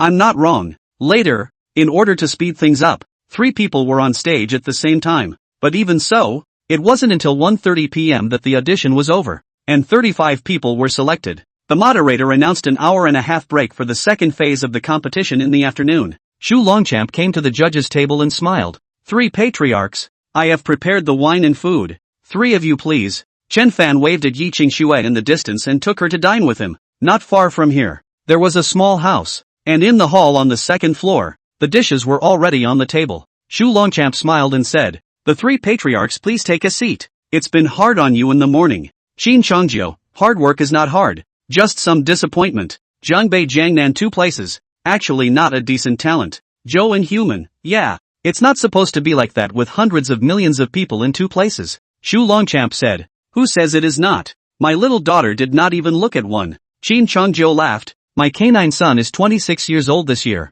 but I didn't let him participate in today's assembly. After all, I am a judge, and the theory is to avoid suspicion." Xu Longchamp's eyes lit up. "Really? Then what's the point of avoiding suspicion?" "Patriarch Qin, you make your son participate in the competition together this afternoon." Inhuman Xiao said. "That's right. A tiger's father has no son. An elder brother Qin's son is certainly a dragon and phoenix among men as well." Qin Chongjiu said. "All right, then we'll let him try this afternoon." Xu Longchamp glanced at Yi Qingxue and asked, "Is this Patriarch Chen's girlfriend?" Chen Fan knew that Xu Longchamp was hitting on himself. He didn't have that interest, and immediately said, "Boss Xu, this is my girlfriend Yi Qingxue." Xu Longchamp pondered. Could it be the Yi family in Hangzhou? Yi Qingxue was a bit surprised. "Boss Xu knows the Yi family." Xu Longchamp said. "There is a little business dealings." Xu Longchamp didn't seem to care about the fact that Chen Fan had a girlfriend, and smilingly toasted to the 3 patriarchs. Chapter 122 Unwelcome Visitors. Being called girlfriend by Chen Fan. Although Yi Qingxue knew that he said that on purpose, she was still very happy in her heart. After 3 rounds of wine and 5 flavors of food, Xu Longchamp felt that the time was ripe and he said, "Patriarch Chen, I have nothing to hide. The reason why I'm in a hurry to find a boyfriend for my daughter is because she fell in love with a monster. That person is like a wild beast, living deep in the mountains, living a life where he drinks blood and has a fancy name for developing wildness. In my opinion, this person is just brain dead." Chen Fan asked, "The other party is a martial arts practitioner?" Xu Longchamp, "This kid used to play sparring, and after a few years of learning traditional martial arts he went to mixed martial arts. Later, he went on to participate in life and death fighting. After winning a few fights, he became what he is now, pursuing the so-called extreme by all means." He took out his cell phone and flipped out a video to show Chen Fan. The video shows a man in his early 20s in the wilderness, confronting a leopard, his body crouching like an animal's and emitting a low, beastly roar. Chen Fan looked at him for a moment and said, "Finding the way to break through from the wildness isn't wrong, but it's too difficult." Xu Longchamp sighed. "But Leilei just likes this kind of person who is full of wildness, and said that she will marry him once he breaks through.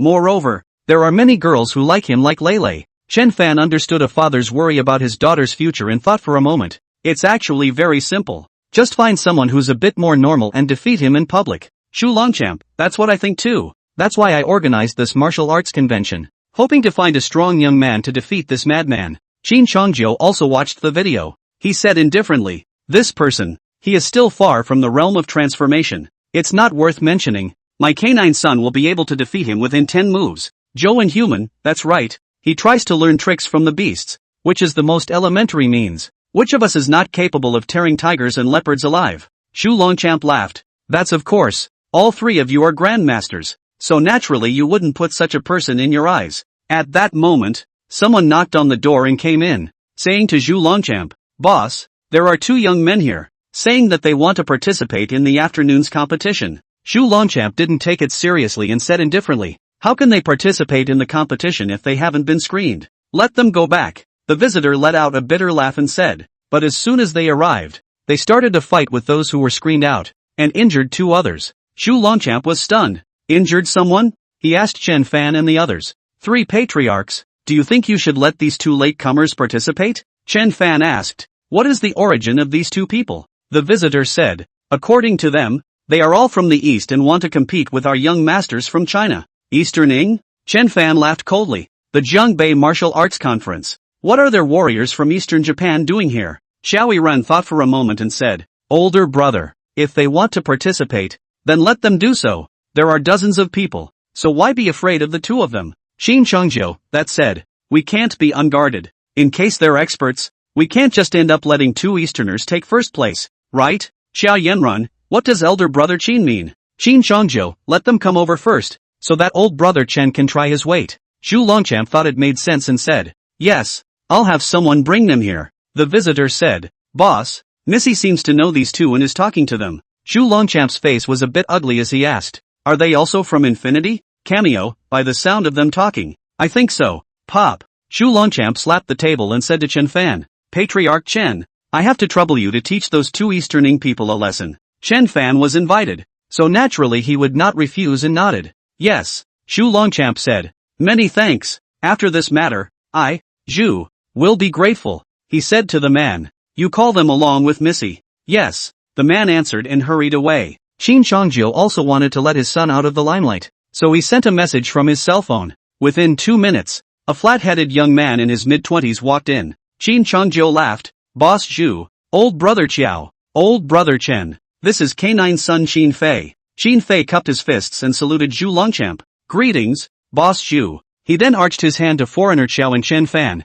Greetings to elder Qiao, Patriarch Chen. This Xin Fei sells quite well. 1 meter 83 in height, broad shoulders and narrow waist. Eyes have God. There is a kind of stern air around. Zhu Longchamp laughed. Mr. Qin is really a talented man. Xin Fei sat down next to Qin Chongzhou. His eyes swept and landed on Yi Qingxue, but moved away for a moment. A flash of amazement flashing in his eyes. Xin Fei had only just sat down when Zhu Lele arrived with 2 Easterning men. These 2 Easterning people had smiles on their faces and bowed towards Zhu Longchamp as soon as they entered. Good day, Mr. Zhu. Zhu laughed. Dad, these 2 are my friends, Garo Aoki and Shou Inoue. Zhu Longchamp had hated him before, but at this moment, he was all smiles and said, welcome, please have a seat. Zhu Lele's gaze skimmed over Chen Fan as she said to one of the short-haired, early 20s Easterners, Aoki, even though you're an unlimited level 4 member, these people in front of you are our Chinese martial arts masters, and any one of them would be able to crush you.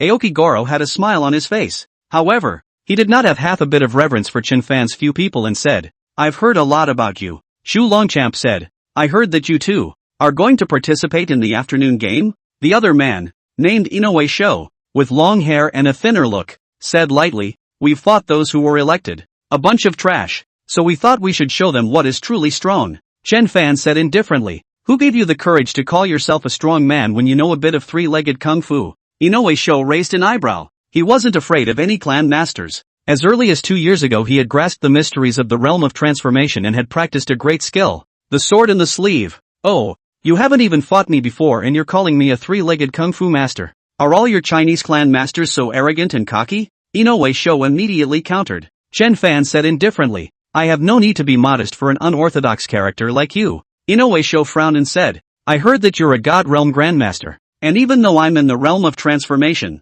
I'm going to challenge you at this moment. I'll let you see the level of Easterning martial artists. Xin Fei stood up and said indifferently, really? Then I'll just accompany you for a couple of moves. Seeing Xin Fei, Inoue Shou showed disdain on his face and said, you are not my opponent. Xin Fei laughed out loud. Whether it's a rival or not, you'll only know after you've fought. Zhu Lele blinked and said, since you guys want to fight, then go to the courtyard and do it. I only have one request. Don't kill each other. Inoue Shou glanced at Zhu Lele. No problem. After teaching this one, who doesn't know the sky and the earth? I'll go and learn the methods of a Chinese God Realm Patriarch. Chapter 123, Challenge me? You're not worthy yet. Zhu Longchamp just wanted Chen Fan to crush these 2 so that he could show his daughter that these people were not that strong, and immediately said, alright, let's all go to the courtyard. So the people came out into the courtyard. Inoue Shou and Xin Fei were 5 meters apart, staring at each other. Inuyasha said, you can use a weapon. Xin Fei took out a pair of golden rings from his bosom,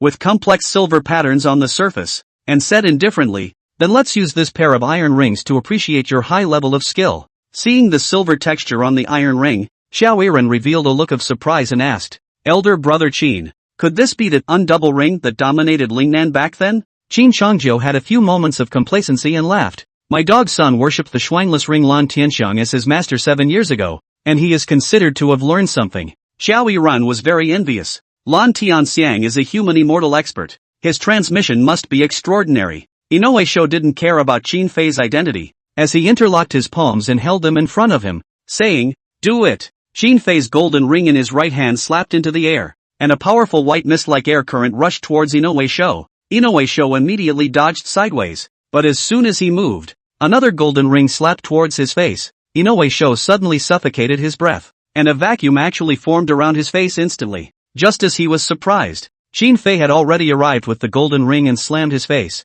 Inoue Shou looked panicked, but in reality, he was well prepared. He leaned back and a sword blade flew out of his sleeve, aiming straight for Qin Fei's neck. Qin Fei dodged while smashing the golden ring away. Unexpectedly, the sword suddenly skyrocketed by a meter and instantly pierced Qin Fei's left shoulder. He let out a muffled grunt as he stumbled back, reaching out to touch his shoulder, which was covered in blood. Inoue Shou withdrew his hand, and Qin Changjiu actually didn't even manage to see clearly how he struck his sword. Qin Changjiu's face was ugly as he went over to bandage Qin Fei's wounds. Qin Fei was a bit dazed. The other party's sword was too fast for him to dodge. Xiao Yiren sighed softly and said, I didn't realize that this Easterner had already mastered the jutsu, defeating Qin Fei. Inoue Shou's face took on a slightly smug look as his gaze fell on Chen Fan and he laughed. Patriarch Chen, it's your turn. Want to challenge me? You are not worthy yet. Chen Fan coldly said, kneel down. When the word kneel was uttered, a thought suppressed down, and the shadow of a god appeared above Chen Fan's head.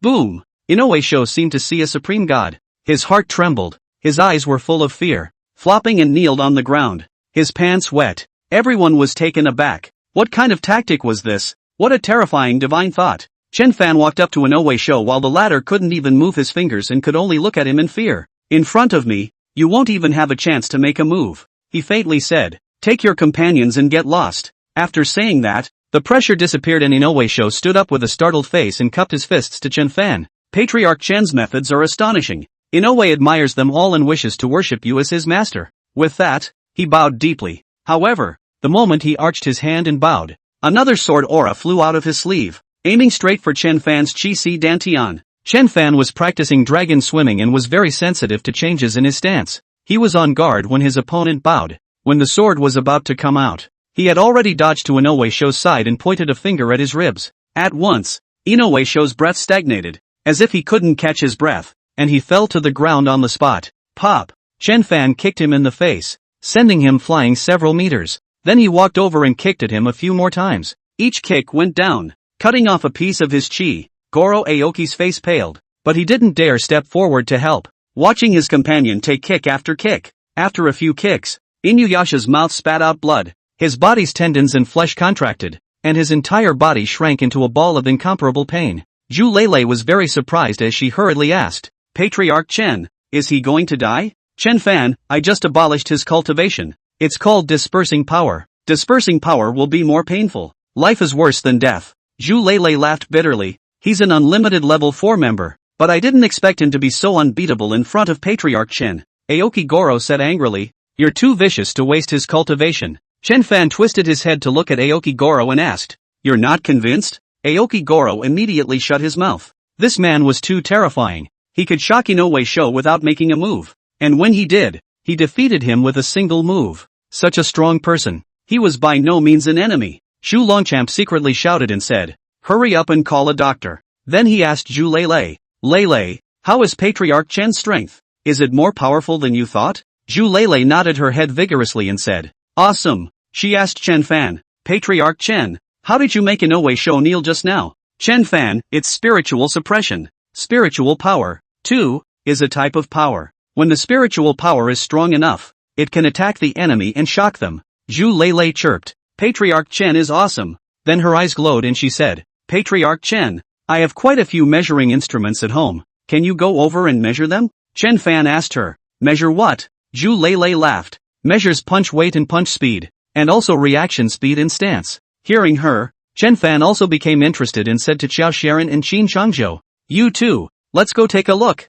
Qin Changzhou had already bandaged Qin Fei, and he was surprised by Inoue Shou's performance. He was very curious about the organization called Infinity and was the first to agree. Inhuman Xiao said, quantifying martial arts is interesting. Zhu Lei laughed. Although data quantification can't fully represent strength, it does have a reference meaning. She was leading the way, and the group arrived at an area covering thousands of square meters, where some training equipment Chen Fan had never seen before was placed, as well as several instruments for testing. Zhu Lei introduced, Patriarch Chen. These are training tools and testing instruments commonly used by unlimited members. Chen Fan asked, Miss Zhu, what kind of organization is Infinite? Leila Zhu, an organization that seeks constant breakthroughs in the human body to develop its potential. I am a second-level member of Infinite, and Inoue Shou is a fourth-level member. Right now, the strongest of Infinite are the eighth-level members, and they are all monster-level terrifying existences. How do you evaluate whether someone is an eighth or seventh level? Chen Fan asked curiously. Lei Zhu used the data to speak. For example, the speed of running, the sensitivity of the body, the power of punches, etc. Qin Fei asked, Ms. Zhu, what are the figures for an 8th level member? Zhu Lei, I don't know much. I only know that the fists of level 8 members are capable of hitting shockwaves and punching at the speed of sound. Also, their 5 senses are super sensitive. Their physique is strong, and their will is firm. Shu Longchamp said lightly. Lei, what level is that crazy person now? Admiration flowed from Zhu Lei's eyes as she said, he already possesses a level 6 physique. Ordinary beasts are no match for him at all. Chen Fan was unimpressed and said, I've seen his video, but it's just some crude tactics that don't make the grade. You don't even understand. A loud voice came from the front door, only to see a 1m9+ tall man with a loose cape appear. He wore only a black shorts, bronze skin slightly shiny, like the movie Tarzan of the Apes. Chapter 124, Convinced. Seeing this person, Shu Longchamp's face became ugly. Chen Fan also recognized him. This person was the madman in the video. Why did he come? The man strides over to Zhu Lei's side, the corners of his mouth rising in a smile, saying, I saw the letter you wrote to me, so I stopped by to look for you. Zhu Lei was originally filled with admiration for this person, but for some reason, seeing the real person, she subconsciously moved closer to Chen Fan and asked in surprise, Ook, aren't you training in the rainforest? How did you suddenly arrive here? The man called Ook smiled slightly, with a bewildering confidence on his face, and said, I heard from the Brothers of the Limit that this place is hosting the Jiangbei Martial Arts Conference, and that there are Divine Realm Patriarchs here. After 3 years of bitter cultivation in the wilderness, I want to find a so-called God Realm Patriarch to test the results of my cultivation. At this moment, he clenched his fists, the muscles around his body trembled, and his abdominal cavity emitted the kind of feline rumbling sound, as if a tiger was breathing in close proximity. Chen Fan glanced at the man and saw that his physique was not bad, and should not be weaker than a realm of transformation patriarch, a transformation realm sovereign, whose understanding of power had entered the realm of realization, and whose every move could turn decay into magic, was not something that could be comprehended after a few years of survival in the wilderness. Shu Longchamp just wanted Chen Fan to defeat Ook in front of him, so he couldn't help but snort coldly. Just by virtue of that, you're worthy of challenging a divine realm patriarch? Ook grinned. We won't know who's strong and who's weak until we compete. Zhu Lei was actually a bit worried that one of the two would be injured once they got their hands on each other. So she said, Ook, you're also a member of Extreme, so why don't you look at the data first? If the data is too different, there's actually no need to compare. Good. I also want to know how strong the data of the so-called God Realm Patriarch can be. Ook walked straight towards a force measuring instrument, and after slightly storing up his strength, he slammed his fist over. After hitting the force measuring ball, the value on the screen jumped rapidly. 700, 800, 900, and finally rushed to 1,357 kilograms. You know, those strong men in the international boxing world are only 800 or 900 kilograms a punch. Seeing this data, Ook was very satisfied, then looked at the three Chen Fan. It's your turn. Chen Fan walked over and reached out to touch the force measuring ball. Studying its principle, Zhu Lei said, Patriarch Chen, international heavy fist students can hit with a ton of power at most. That punch of Ook's was even stronger than them. Has a patriarch tested it? Chen Fan asked with a smile. Juralai, yes, but the data is confidential and I don't know. Ook clasped his arms to his chest. It seems you don't have a bottom in mind. Chen Fan asked, what is the data cap? Zhu Lei froze and said, it should be 999 kilograms. Chen Fan nodded his head, then casually swung out a punch. In this punch, the divine deity tremor was used with the harmonization technique. Ping! The force measuring ball shook violently, as if it was going to explode, and the data on the screen jumped directly to 3,000, then 4,000, 5,000, slowing down, and finally jumping to 5,235 kilograms. Silk. The surrounding was the sound of cold air being sucked in backwards. The power of one punch actually exceeded 5 tons. Is this still a human being? Zhu Leilei's eyes widened and she exclaimed, "Oh my god, more than 5 tons. Uk's first reaction was that the instrument was broken, and he said coldly, "Isn't it time for this instrument to be overhauled?" With that, he threw another punch, this time with a figure of 1,307 kilograms, slightly less than last time. Zhu Leilei, it won't be, the instruments are always accurate. Ook. It seems that you're far worse than Patriarch Chen in terms of strength, so you guys better not compete. Ok's face hardened as he grunted heavily and said, "This measurement may not be accurate. Go try the big three. The big three, which are often practiced in the gym, are real weights, which are naturally more accurate than force measuring instruments." Ook directly increased the weight to 500 kilograms and easily completed the hard pull. He then increased the strength to 600 kilograms, and this time, the veins around his body tensed up, and with a loud roar, he steadily pulled it up, putting down the barbell. Ook exhaled and looked at Chen Fan. The current global record in sports is 530 kilograms, and I just pulled 600 kilograms hard. Chen Fan glanced at it, and with a hook of his right foot, the barbell of more than 500 pounds flew up and was steadily held by him with one hand. Everyone was stunned. The power of that hook was simply terrifying. And 600 kilograms, just lifting it in your hand like that? Chen Fan then threw the barbell to the ground again, and in the middle of it, with a hook on the top of his foot, the barbell gently fell to the ground without making a sound. Ook was shocked. He finally realized that in front of him was a humanoid monster with a terrifying power like that of a flood beast inside. It was simply not something he could fight against. He lowered his head, his heart all but gone, and muttered, "Have I been working in the wrong direction all these years?" Xiao Yanren said, "You don't have a master, and this practice isn't wrong." Ook suddenly knelt in front of Chen Fan and said sincerely, "Patriarch Chen, can you teach me?" Chen Fan laughed and asked Xiao Hetero, "Older brother, I see that he has good qualifications. Should I consider it?" After thinking about it, Inhabitant Xiao said, "You can learn from me for a while first. Let's familiarize ourselves with each other. As for whether or not to accept you, we'll talk about it then." Ok was overjoyed and kowtowed to the Zhou foreigner. "Thank you, teacher." Zhu Longchamp was very happy as he asked Zhu Leilei, "Leilei, did you see that? A true master should be like Patriarch Chen." Zhu Leilei nodded. "Dad, I understand." She smiled and asked Chen Fan, "Can Patriarch Chen teach me Kung Fu?" Zhu Longchamp laughed. "Patriarch Chen is full of great knowledge. How could he just teach you? Let's talk about this matter later." In the afternoon was the official competition, but Zhu Longchamp had little interest in it anymore. After all, his purpose had already been achieved, but he still arrived at the venue and sat with his daughter, Zhu Leilei. He glanced at Chen Fan on the stage and asked with a smile, "Leilei, what do you think of Patriarch Chen as a person?" Zhu Leilei, "Quite good, terribly strong.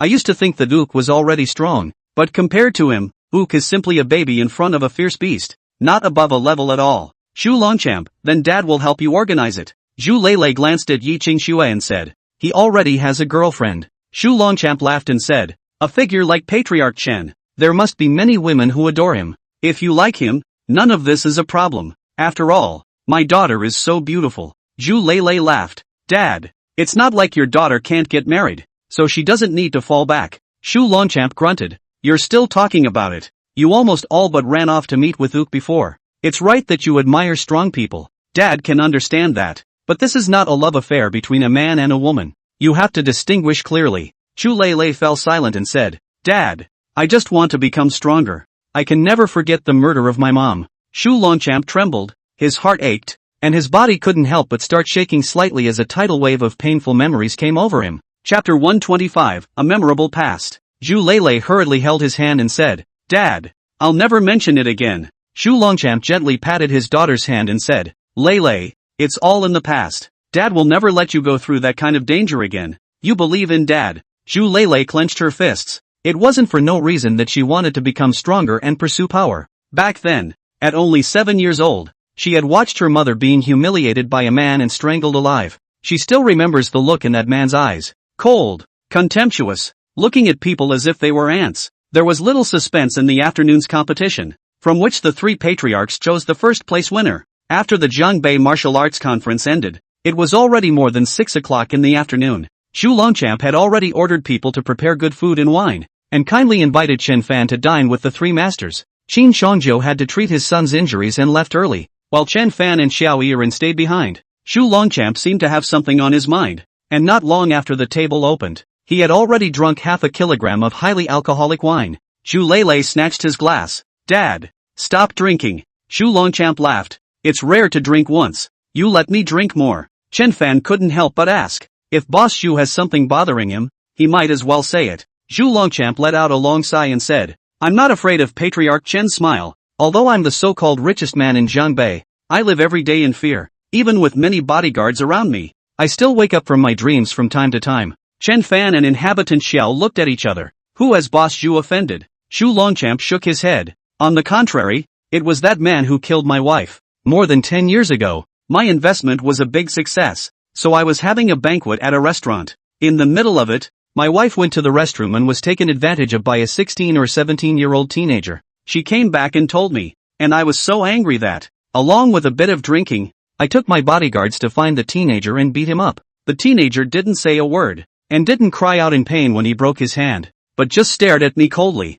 I didn't take it seriously, kicked him a few times and went back to my drinking. When the guests had all retired, the teenager arrived with a man in his 20s, dressed in white. The teenager pointed at me and the man walked over. The 3 bodyguards I had with me at the time rushed over, only to end up all lying down in one shot. Shu Longchamp's eyes were filled with grief and anger. His voice trembled slightly as he said. The teenager closed the door behind him and then looked at me with the same eyes as he would look at a dead man. That man in white knocked everyone down, then slapped me a few times and broke both my legs and hands. I almost passed out from the pain and begged him to let me go, but he sneered, pulled my wife onto the couch and stripped him naked. The teenager came over and insulted her in front of me. Speaking here, Zhu Lei was already sobbing uncontrollably. Shu Longchamp clenched his fists, his voice trembling. My daughter is not far away. She is only 7 years old. These 2 dogs, after they insulted my wife, the teenager broke her neck. I just looked at her. My wife. She looked at me with helpless and desperate eyes, but I couldn't do anything.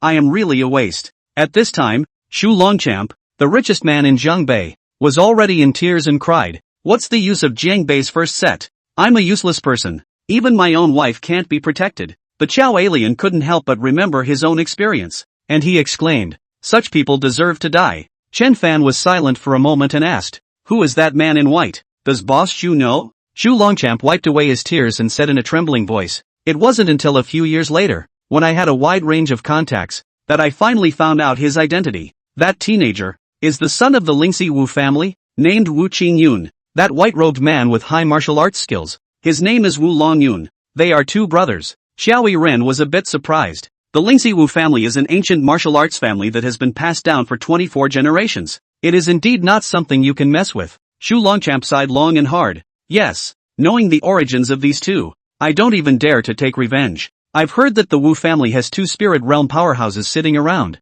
Chen Fan asked. After that, did the Wu brothers come to you again? Shu Longchamp shook his head. They probably forgot about it a long time ago and didn't look for me again. Until last week, when someone sent me this. From his bosom, he took out a ring-shaped pendant that was very beautiful. His hands were trembling as he said, my wife was wearing this pendant when she was murdered back then. When that teenager left, he took it with him. Chen Fan thought for a moment and asked, so, the stuff was sent by the Wu family? Shu Longchamp, other than the Wu family, it's impossible for anyone else to have this pendant. That's why I suspect that the Wu family should have been concerned about me and used it to warn me. Chen Fan, you are the richest man in Jiangbei. You can't hide even if you want to. It's normal for them to pay attention to you. Shu Longchamp sighed. Actually, I convened the Jiangbei Martial Arts Conference because I wanted to find a young man with high force and then entrust my daughter to him. I can't forget what happened back then. If the Wu family really dealt with me, I would fight them. But I must find a good retreat for Lei. She is still young. She must live well. Chen Fan, with Boss Zhu's current social status, can't he hire an expert to deal with the Wu family? Shu Longchamp smiled bitterly. Of course I've invited them, and more than once. There were Transformation Realm Sect Masters, Divine Realm Sect Masters, and even a Spirit Realm Powerhouse. But after they heard that the other party was a martial family, they refused on the spot. In Human Xiao, what they are afraid of is the Wu clan's surefire stunts. Even if a Spirit Realm Powerhouse were to step in, the odds are that they wouldn't be a match for the Wu clan's Spirit Realm Powerhouses. Shu Longchamp let out a long sigh. I can't help it. A few days ago I asked someone to go to the Wu family's side to intercede and show that I won't take revenge. Chen Fan, the Wu family has replied? Shu Longchamp shook his head. There was no reply. Shu Longchamp said, both of you are divine realm patriarchs. Can you help me think of a solution? Chen Fan said indifferently, the revenge of killing his wife must naturally be avenged. There is no possibility of reconciliation. Shu Longchamp nodded his head. I naturally want to take revenge, but I don't know martial arts and I can't find anyone willing to do it. If I have someone who is willing to take revenge for me, Shu Longchamp, I'll even hand over all my properties as a token of appreciation. Xiao Yiren sighed. Boss Zhu, have you ever thought that your current industry has actually been targeted by the Wu family? In other words, even if you were to give your industry to someone else right now, no one else would dare to take it. Zhu Longchamp's face was ugly. Elder Qiao is saying that the Wu family is going to eat my industry? Qiao Yanran, these ancient martial arts families have always acted ruthlessly. Either they don't do it or they do it to the extreme. Since you've been targeted, naturally you can't run away. Shu Longchamp suddenly knelt on the ground and said in a trembling voice, Elder Qiao, Patriarch Chen, please save my daughter. The richest man in Jiangbei has become incredibly humble at this moment. Chen Fan helped him up and said, I can help you, but there is no free help in the world, and you must also give up something. Shu Longchamp was overjoyed and quickly said, I'll agree to any conditions. Chapter 126, Revenge.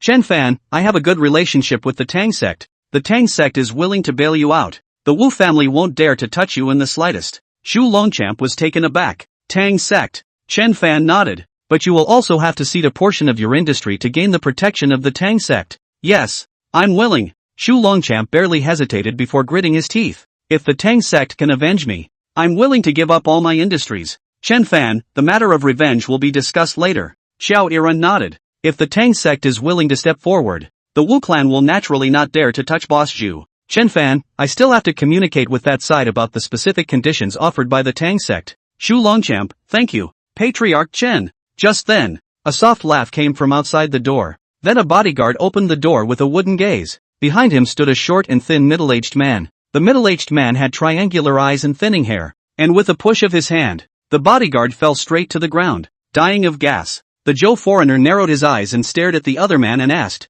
What's a friend? The middle-aged man said, Wu Kaijia. Xiao Yiren was taken aback and said, Wu Kaijia of the three masters of the Wu clan. Wu Kaijia's smile was eerie and cold as he said, Originally, I had to wait a little longer, but I didn't expect this person to have some relationship with the Tang sect. Then there's no way out. I can only strike early and take control of all of the Zhu family's industries before the Tang sect steps in. Shu Longchamp stared at the other party dead on, gritting his teeth and asking, Who are Wu Qingyun and Wu Longyun to you? Wu Kaijia said faintly, It's my son. You'll see them in a moment. Shu Longchamp roared furiously and was about to charge towards his opponent when he was gently pressed down by Chen Fan. He picked up his wine cup and drank the wine in it in one go, saying, I was invited to come here to serve as a judge for the Martial Arts Congress, so it's not good for me to ask about the Zhu family's affairs. Hearing these words, Shu Longchamp's face turned ashen, thinking that Chen Fan was going to abandon the Zhu family. Chen Fan continued, However, Boss Zhu can hire me to be the bodyguard of the Zhu family. Shu Longchamp's eyes lit up and he immediately said, I am now hiring Patriarch Chen as a bodyguard. Chen Fan laughed. Good. Wu Kaijia's gaze stayed on Chen Fan as he faintly said, It seems like you must go against my Wu family? Chen Fan, as you can see, I am now a bodyguard hired by Boss Zhu. So, you'd better leave now. Wu Kaijia laughed coldly. You have to think clearly whether it's worth it to offend the Wu family for an outsider or not. Chen Fan, you also need to think clearly. Is it worth offending me for a little bit of industry? Wu Kaijia grunted heavily and said, Then there's no need to say more. Let's see the real thing underhand. At that moment, two more people pushed their way in, one of them in his 30s and one in his early 20s. As soon as these two people appeared, Zhu Longchamp and Zhu Lei recognized them as the Wu family brothers, Wu Qingyun and Wu Longyun. Wu Qingyun was no longer the teenager he was at the time. His face was gloomy. He looked at Zhu Lei with a caricatured smile, and licked his dry lips with his tongue, and laughed grimly. The little girl from back then has grown up, and you're even prettier than your mom. Ha! Zhu Lei's body was instantly cold and her face was pale. Chen Fan asked Zhu Lei, They are the Wu brothers? Zhu Lei shed tears and nodded her head vigorously. Chen Fan stood up and walked towards this father and son, saying, It's not too late for you to leave now. Wu Kaijia hummed heavily. If you have the guts, come and try the Wu family's surefire killing technique. The 30-something-year-old Wu Longyun greeted him and said indifferently, Divine Realm patriarchs aren't much of a big deal. It's not like I haven't killed them before. Chen Fan got closer and closer and said, "If you don't leave, then you don't have to." Wu Longyun took a step forward, his palms one after the other. Xiao Iran said in a deep voice, "Older brother, be careful of the Wu family's heart-destroying palm stance." As the two approached, Wu Longyun swung his palm and slapped. With this palm, he utilized the heart-catalyzing palm, and a green light rose from his palm. This time, no matter if it hit the hand or shoulder, a palm force would attack the heart vein, causing the large blood vessels to burst, killing the opponent. And this was the Wu clan's surefire killing technique, the heart-destroying palm. Seeing the other party's palm strike, Chen Fan was not the least bit fearless and fought it hard with palm to palm. Boom! The power of the nine-yang divine deity, along with the subtle immortal power, instantly knocked back the opponent's heart-destroying palm force and blasted it into the opponent's body. Put! Inside Wu Longyun's body, it was like something had burst open. It was the heart-destroying palm force counterattacking back, causing his large blood vessels to burst open. His eyes were bloodshot and he fell to the ground on the spot. Longyun! Wu Kaijia was shocked and hurriedly picked up Wu Longyun, but his mouth and nose were full of blood and he looked at him unwillingly. He was no longer breathing. Ah! Wu Kaijia roared furiously and lunged at Chen Fan. Wu Longyun was still only a harmonization realm sect master, but this Wu Kaijia was already a divine realm sect master 10 years ago, and the heart-destroying palm he executed was even more powerful. Chen Fan did not dare to underestimate it, and performed a move of God. Wu Kaijia did not even manage to see Chen Fan's movements. His arm was already broken by Chen Fan, and then he received a palm on his chest. Put! It was too fast. Everyone only felt Chen Fan's blur for a moment before Wu Kaijia had fallen to the ground. His arm snapped at 180 degrees, and he kept spitting blood from his mouth. "Father!" Wu Qingyun shouted and suddenly took out a gun and aimed it at Chen Fan. His cultivation was not high because he was not suitable for practicing martial arts, and knowing that he would not be able to defeat him, he decided to use his gun to deal with Chen Fan. But he forgot a little hair. The gun was able to threaten a divine realm grandmaster. So how could Zhu Longchamp be afraid of the martial arts family? Before the muzzle of the gun was lifted, Wu Qingyun's brain was stabbed with pain. The gun fell to the ground. Holding his head and crouching, Zhu Lei rushed over, clutching a dinner fork in her hand and viciously stabbed into Wu Qingyun's neck. Wu Qingyun's brain tingled. His 5 senses were lost, and he was completely defenseless. This fork stabbed on top of a large blood vessel,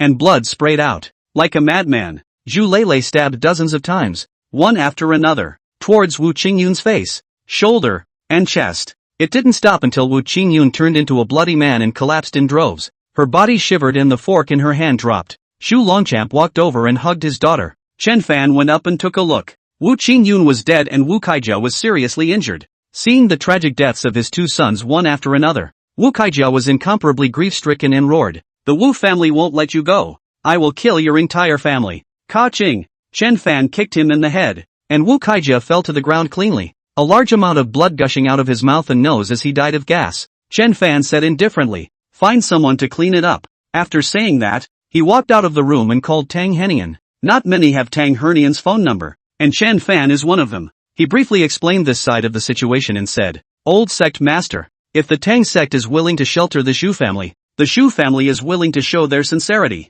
Tang Henian laughed. "You're the divine marquis of the Tang clan. You have every right to decide on such matters. Moreover, the Shu family doesn't have to give up their interests." Chen Fan, still talking to you. Tang Henian, "I'll take care of this. You put the Zhu family at ease. Little friend, you must come around the Tang clan more often when you have time." Good. Hanging up the phone, he returned to the house. The father and son of the Wu family, all 3 of them, had been dragged out and the floor had been cleaned. Juralai's hands were still shaking. She had killed for the first time and hadn't been able to get out of the state she was in. Zhu Longchamp suddenly knelt on the ground and said in a deep voice, "My Shu family is unable to repay Patriarch Chen's great kindness. In the future, wherever the final profits from all of the Zhu family's industries, they will be divided into 30% to Patriarch Chen." Chapter 127, 3 Ingredients in Red. Chen Fan laughed. "Boss Zhu doesn't have to be like this. What qualifications do I have to take away 3% of the dividend?" Yi Qingxue suddenly said. "Chen Fan,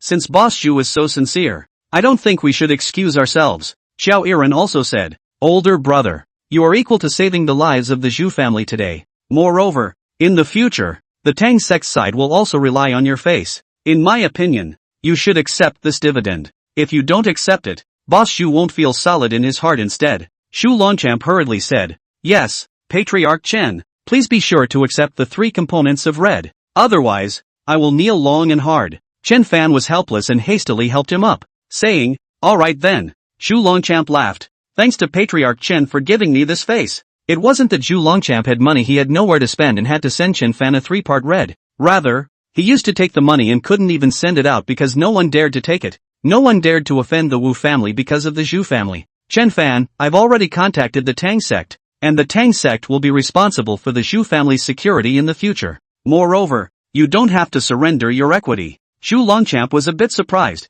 Don't you have to give up your equity? Chen Fan, no need. The Tang sect will soon announce the world, and with the Tang sect behind you, it will be easier for you to do business in the future. Zhu Longchamp lamented. I didn't expect Patriarch Chen to have such a great face. I really don't know how to thank him. Zhu Lei came back to her senses at this time. She came to Chen Fan and suddenly knelt on the ground. Patriarch Chen, thank you for helping my family avenge the deep hatred of the blood river. Chen Fan helped her up and said, a show of hands. No need to take it to heart. Xiao Yiren, old brother. I'm afraid that the Wu family won't stop after 3 deaths. Even if we rely on the big tree of the Tang sect, we have to be on guard. Chen Fan, no harm done. If the Wu family wants to take revenge, the Tang sect will have an excuse to step on the Wu family. When he was in the Tang sect, he had heard that the Tang sect was interested in expanding its power to the Lingzhi region. However, the Lingzhi Wu family was firmly rooted, and the relationship between the two sides had always been good, so the Tang sect had never been able to find an excuse.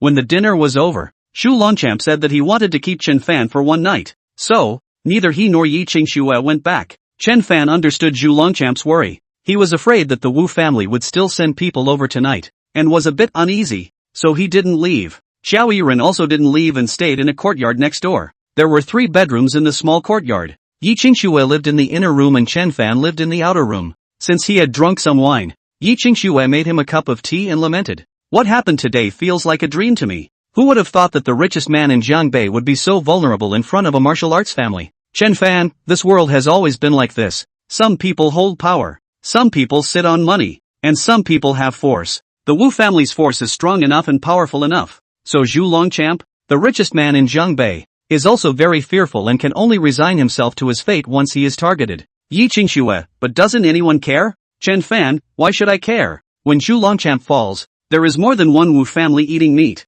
From the day Zhu Longchamp got rich investing in virtual coins, he has been prey. Yi Qingxue smiled bitterly. This world, it's so cruel. Chen Fan, Zhu Longchamp has never found a big tree he can rely on, and now that he has Tang sect as his backing, he is no longer prey. Yi Qingxue, the Tang sect must be very powerful, right? Chen Fan, of course. It's many times more powerful than the Wu family. Yi Qingxue, no wonder Zhu Longchamp is willing to give you 30% of the profits. If it were me, I would be willing too. Chen Fan casually asked, how much is 30% profit? Yi Qingxue laughed. The Dragon Gold Group alone has a profit of $2 to $3 billion a year, coupled with other businesses. More than 30 billion a year can't be run off. 30% of the profits. That's about 10 billion. Chen Fan was taken aback. $10 billion.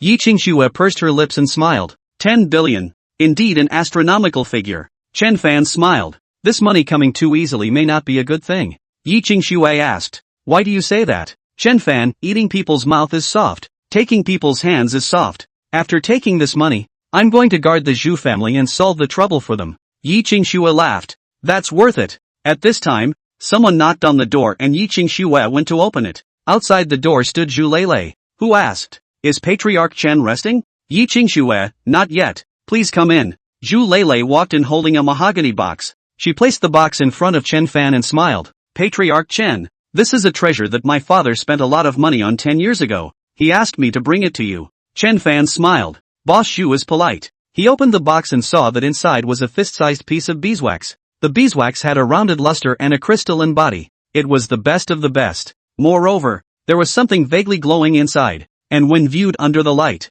it looked like an arcane rune. When Chen Fan observed with his divine thoughts, he saw that the inside of the beeswax was a 3-dimensional, incomparably complex rune that seemed to harbor some kind of mystery. His eyes lit up and he said, it's good stuff. Thank Boss Xu for me. Zhu Lei laughed. It's good that Patriarch Chen likes it. Zhu Lei didn't stay long and went back after delivering the gift. After she left, Yi Qingxue said, I see that this girl is interested in you. Chen Fan smiled. Who knows? He picked up the beeswax and slowly turned it, carefully observing it. After a while, he said, Qingxue, go rest first. You have to go to Hangzhou tomorrow, Yi Qingxue said. Then you accompany me. Chen Fan nodded. Okay, I'll accompany you. Satisfied with this, she went to her room to rest first. After studying it for a while, Chen Fan tried to infiltrate the Nine Suns divine deity into the beeswax, but the runes inside didn't change much. So, he penetrated the immortal energy again. Unexpectedly, the beeswax was like a bottomless pit that began to wail on the immortal energy. The immortal energy in his body was heavily depleted. 1%, 5%, 1/10. The depletion was increasing. Chen Fan was calm and had no intention of closing his hand. The runes in the beeswax did not brighten up until about 1/7% of the immortal power in his body had been consumed. Ka-ching! The beeswax cracked open. A ball-shaped rune that emitted a piercing golden light, like a small sun. At this moment, Chen Fan felt an ancient aura from it, as well as supreme power. The little sun suddenly flew towards his brow and came to the space where the Yuanshan was. Chen Fan's Yuanshan was startled and reached out to grab it. The small sun actually slowly merged into the Yuanshan and then rose up to where the center of the Yuanshan's brow was. Golden light fell, nourishing the Yuanshan. At the same time, he felt that within his Yuanshan, a large number of golden lines appeared, only they were still very shallow. Chen Fan didn't sleep all night as he was feeling the changes in the little sun with all his might. By the time dawn came, in his Yuanshan, 12 meridians had appeared, as well as countless tiny veins that connected to all parts of the Yuanshan. It was similar to the meridians in the human body. In these meridians, there was a strand of golden energy flowing, and with each circumference, Chen Fan's Yuanshan became 1 point stronger. Chapter 128, Cousins. Is it possible to generate divine veins and divine complexes at the Yuanshan realm? He was a bit surprised. According to Li Xiangang's teachings, divine veins and divine complexes were realms that could only be touched after Yuaning. Moreover, not every Yuaning could open a vein, and even if they did, they would only open 1 or 2. Like him, opening 12 divine veins, as well as numerous divine complexes in one go was absolutely unprecedented, and Li Xiangang had never even heard of it. This glowing rune, what exactly is it? Chen Fan's heart was beating wildly. Zhu Lele sent someone to bring breakfast early in the morning, and he and Yi Qingxue dined and drove to Hangzhou. Zhu Longchamp was hoping that Chen Fan would stay for a few more days, but he couldn't stay. However, he kept Xiao Yirun. Seeing Chen Fan's car go away, Zhu Longchamp sighed and said, at such a young age,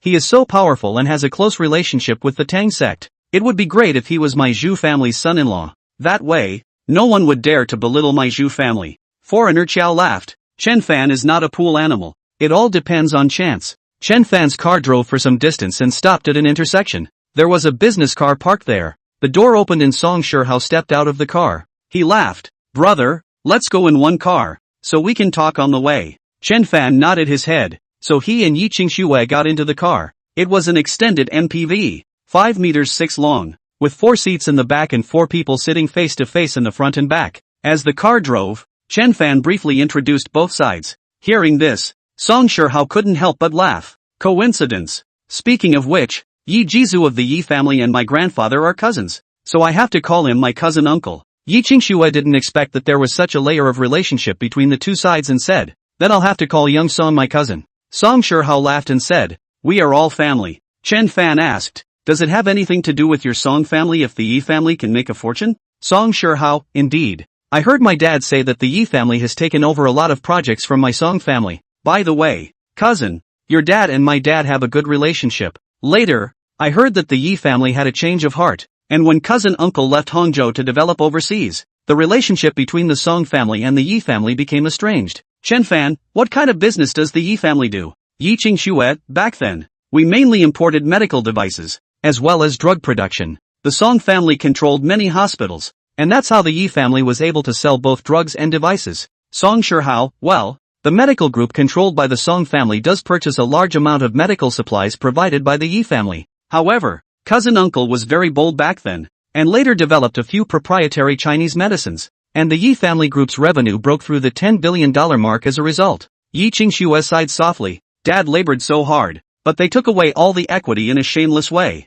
Otherwise, Yi clan would be far more powerful than it is now. Song Shihao, I've heard more or less about my cousin's uncle. It can't be helped. Qingxue, what are you going to do? Turn your back on the Yi family? Yi Qingxue said in a hateful voice. If possible, I want to get back my dad's equity back then. If they hadn't treated my dad like that back then, he wouldn't have gone to Jiangcheng. If he didn't go to Jiangcheng, he wouldn't have disappeared. Song Shihao, the other side won't give it up easily. But I can help you by asking my dad to put pressure on the Yi family. There's no rush. Chen Fan spoke. Let's see what they say first. The two places are not far from each other. The car drove to Hangzhou. Song Shihao first invited the two to the Song family. Hangzhou was the most prosperous metropolis in Jiangnan, and it was as prosperous as the naked eye could see. The roads were almost rotten with all kinds of luxury cars. It was evident that the people of Hang City were far richer than the people of Yun City. Yi Qingxue said, Hangzhou is really prosperous. Song Shihao laughed. Hangzhou hides its wealth and has many small bosses. As the car was about to arrive at the Song family, a red sports car drove past in the fast lane. Then a second, third, totaling a dozen sports cars drove past. Song Shihao swept a glance and said, these grandchildren are going to party again. Brother, why don't we go together at night? Chen Fan, what party? Song Shihao laughed. It's just a bunch of rich second generation. For the first 2 years, I often hung out with them. At this time, he opened his cell phone, glanced at the chat group, and laughed. So a batch of foreign chicks came. They are going to choose chicks. Yi Qingxue rolled her eyes and twisted her face away. Song Shihao laughed. Qingxue, don't mind. This group of rich kids are young and golden. It's not strange to have girls like them. Chen Fan asked curiously. Where are the foreign chicks you're talking about? Song Shihao, there are Eastern Europeans and Southeast Asians. All girls who come to Hangzhou to make money. After making enough money, they go back home to find a winterizer to marry. He had been smiling, but one of the group spoke. And when he saw this person, he blushed a little hard and narrowed his eyes slightly. I didn't realize that the grandson had returned home, he said through clenched teeth. He has a problem with you? Chen Fan asked. Song Shihao clenched his fists and said, a few years ago, I liked a girl. As a result, this grandson used tricks and insulted the person. The girl suffocated and died, and he was arranged by his family to go abroad to hide from the wind. Later, his family found a triple amputee to cover for him. In this case, it's still because I'm the one who asked. Otherwise the girl's death would have been in vain. Song Shihao sighed. Chen Fan said in his heart that your big brother, not to mention the second brother, had previously been selected in the two places of Jiangnan Jiangbei. He asked, when the Song family chose you for the draft, how many girls were chosen? He understood what Chen Fan was thinking and said with a straight face, brother, my Song family has never taken anything by force, nor would I just harm someone's life. Moreover, the idea of the draft was not my idea. It was that brat Song Shiyun. When I think back now, I always feel that he didn't have good intentions. Then he waved his hand. Let's not talk about him. This grandson is Du Shanglong of the Hangcheng Du family. In terms of wealth, the Du family doesn't even have a tenth of my Song family. However, the Du family has produced a ruthless man, so it can stand alongside my Song family in Hangzhou City, and it doesn't even have to give face to my Song family. Yi Qingxue said. Is cousin talking about Du Ruhai? Song Shihao nodded. Du Ruhai controls the underground order of the entire Jiangnan region, and it is rumored that he has several great masters by his side that no one dares to mess with. Chen Fan, to be able to control the underground order, this Du Ruhai must also have backers. Song Shihao, that's right. Du Ruhai's godfather is a talker of the Su family in the provincial city. It is said that Du Ruhai can provide something, and the Su family is very dependent on him. But what exactly is it? I haven't inquired about it yet. You have a big grudge? He asked. Song Shihao gritted his teeth and said, but whenever I have the chance, I will definitely get him killed. This grandson, back then, had hit me in the face in public. What's even more infuriating is that Song Shiyun was right next to him at the time, watching me laugh there. Chen Fan, you and Song Shiyun seem to have an average relationship. Song Shihao sighed. More than average. It's just awful. He was born to my father and another woman. He had a belly full of ghost ideas and didn't dig a hole for me. Chen Fan, since ancient times, most of the disputes for sonship are either you or me. It's normal for him to be hostile to you. This is still the case for blood brothers, let alone you being half-brothers. Chapter 129, The Divine Vein. Song Shihao grunted heavily. I don't have him in my sights. Yi Qingxue, cousin, you must not be careless. Just because you can't look at him doesn't mean that cousin uncle can't look at him either. Song Shihao smiled. I'm not worried. As long as my brother is on my side, I have a chance to win. Chen Fan let out a humph. You have to work hard yourself. You have a lot to learn from controlling such a huge ship like the Song family. Song Shihao was a bit confused. He sighed softly and said, brother, I actually want to be a carefree dude, but I understand that if I don't fight, the future will be miserable. Song Shiyun won't give me anything and will have to step on me. Yi Qingxue suddenly thought of something and asked, Song Shiyun's mother is from the Du family? Song Shihao gritted his teeth and said, who says otherwise? That woman is Du Ruhai's sister named Du Jiao. She is Du Shanglong's aunt. Chen Fan, in that case, your Song family joined forces with the Du family a long time ago. I'm sure the Du family wasn't weak back then. Song Shihao, at that time, the Du family hadn't yet risen to power, and it was Du Jiao who pursued my father backwards. Humph, this woman has a lot of heart. Later on, when the Du family was able to rise, there was also a contribution from my Song family. Chen Fan suddenly asked, what about the Xiao family? Song Shihao, the Xiao family has naturally fallen, while the wealth and resources of the Xiao family have been divided up by my Song family and the Du family jointly. Chen Fan, it seems that the Song family's Du family works very closely together. Song Shihao sighed. It can't be helped. There are some things that the Du family can do that my Song family can't. When the Xiao family fell, the Du family at least ate up half of it. My Song family only ate 35%. The remaining 50% was eaten by the Xiang family. At this time, the car drove into the Song family mansion. Song Qingguang knew that Chen Fan was coming and went home to wait in advance. As soon as the few people got off the car, Song Qingguang actually came out to greet them personally and smiled. Mr. Chen, you must stay for a few more days this time when you come. Chen Fan, Uncle Song, just call me Little Fan from now on. Song Qingguang laughed. Good, then Uncle will be generous and call you Xiao Fan. A few people entered the house. Chen Fan found that Song Shiyun was also in the house, and next to him sat a woman looking in her 30s, with undiminished charm, wearing a purple cheongsam. She was none other than Song Qingguang's current wife, Du Jiao. Chen Fan introduced Yi Qingxue and Song Qingguang said, we still have relatives. In terms of that, you should call me a cousin uncle. Yi Qingxue, hello cousin uncle. Song Qingguang laughed. Qingxue, have you heard from your father? Yi Qingxue shook her head, a few moments of sadness showing in her eyes. Song Qingguang, auspicious people have their own destiny. Don't worry too much. He introduced Du Jiao again. Du Jiao said a few words and went back to the inner room. Song Shiyun purposely sat next to Chen Fan and smiled. Brother Fan, we met last time. I was offended much last time. Brother Fan, don't take it to heart. Chen Fan let out a That's not true. Song Qingguang, it's almost noon. I've had someone prepare a meal. Little Fan, we must have a few drinks between the two of us. At the dinner table, Song Shiyun kept asking Chen Fan questions, and Chen Fan answered a few sentences at first, but then ignored him. Song Shiyun didn't get annoyed and kept on toasting. Song Shihao looked more and more unhappy from the side, and coldly said, Song Shiyun, how can you toast without drinking? Song Shiyun laughed. Brother Hao, I can't hold my liquor. Don't toast if you can't drink. Shame on you. Song Qingguang frowned slightly and said,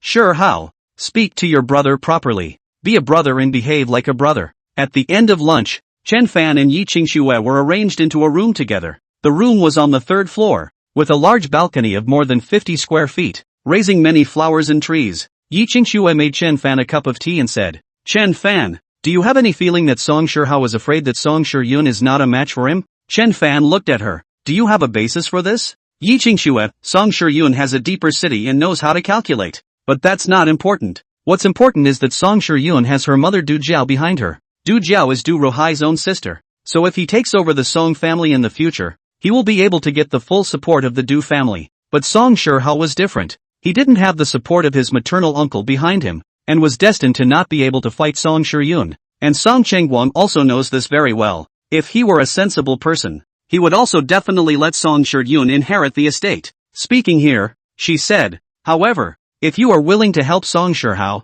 he would have a better chance of winning. But then, you will become a thorn in the Du family's side again. Chen Fan, you're thinking too far ahead. This kind of thing, take one step and see what happens. No need to think so much. Yi Qingxue, can't help but think about it more. The Song family is a huge wealth in Jiangnan. Their influence is not trivial. Chen Fan, you've overlooked the Xiang family's influence on the Song family. Xiang Zun and Xiao Hao have a good relationship. He will definitely help Xiao Hao in the future. Yi Qingxue asked for understanding, but her expression became more serious and said, in that case, as long as you are willing to stand behind Song Shihao, he has almost 100% chance of winning. But then, the Du family will inevitably take action. Chen Fan, I don't care about the Song family beforehand. Rather, it's you. What are your plans? Yi Qingxue took out a business plan from her bag, and Chen Fan picked it up and took a look at it, only to realize that Yi Qingxue was going to invest $5 billion to build a pharmaceutical factory. This pharmaceutical factory will fully compete with the proprietary Chinese medicines produced by the Yi family,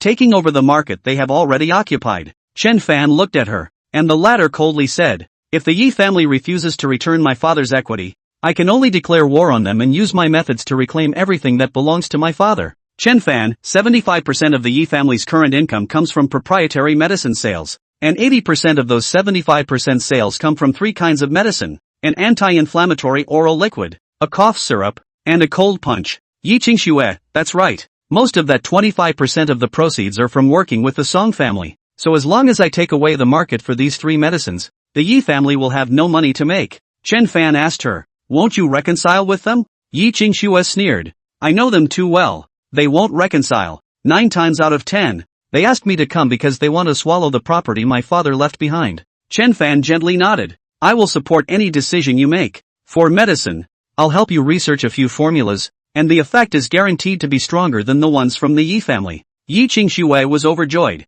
Then if you technology into shares, I'll give you 40% of the shares. There was nothing much going on in the afternoon. Yi Qingxue rested and Chen Fan practiced. When it was past 4 in the afternoon, Song Shihao knocked on the door and came in. He smiled. Brother, has Qingxue rested? Chen Fan, still sleeping. Song Shihao, that's just right. Let's go to the clubhouse now. I saw them posting pictures in the group. And within the batch of chicks that came, there are 2 superb ones. He took out his cell phone and opened it to show Chen Fan. Inside was a girl with white hair. Her eyes were blue. Her skin was as white as snow. And her figure was even more superb. However, what Chen Fan focused on was not how beautiful she was, but the outside of her left arm, a circular pattern. Seeing this pattern, he felt that it was very similar to the projection of a certain angle of the small sun above his own Yuanshan. Chapter 130, You Hit Me. Song Shihao thought Chen Fan was interested in this girl and laughed. Brother, she's one of the very best I'm talking about. Nice figure, right?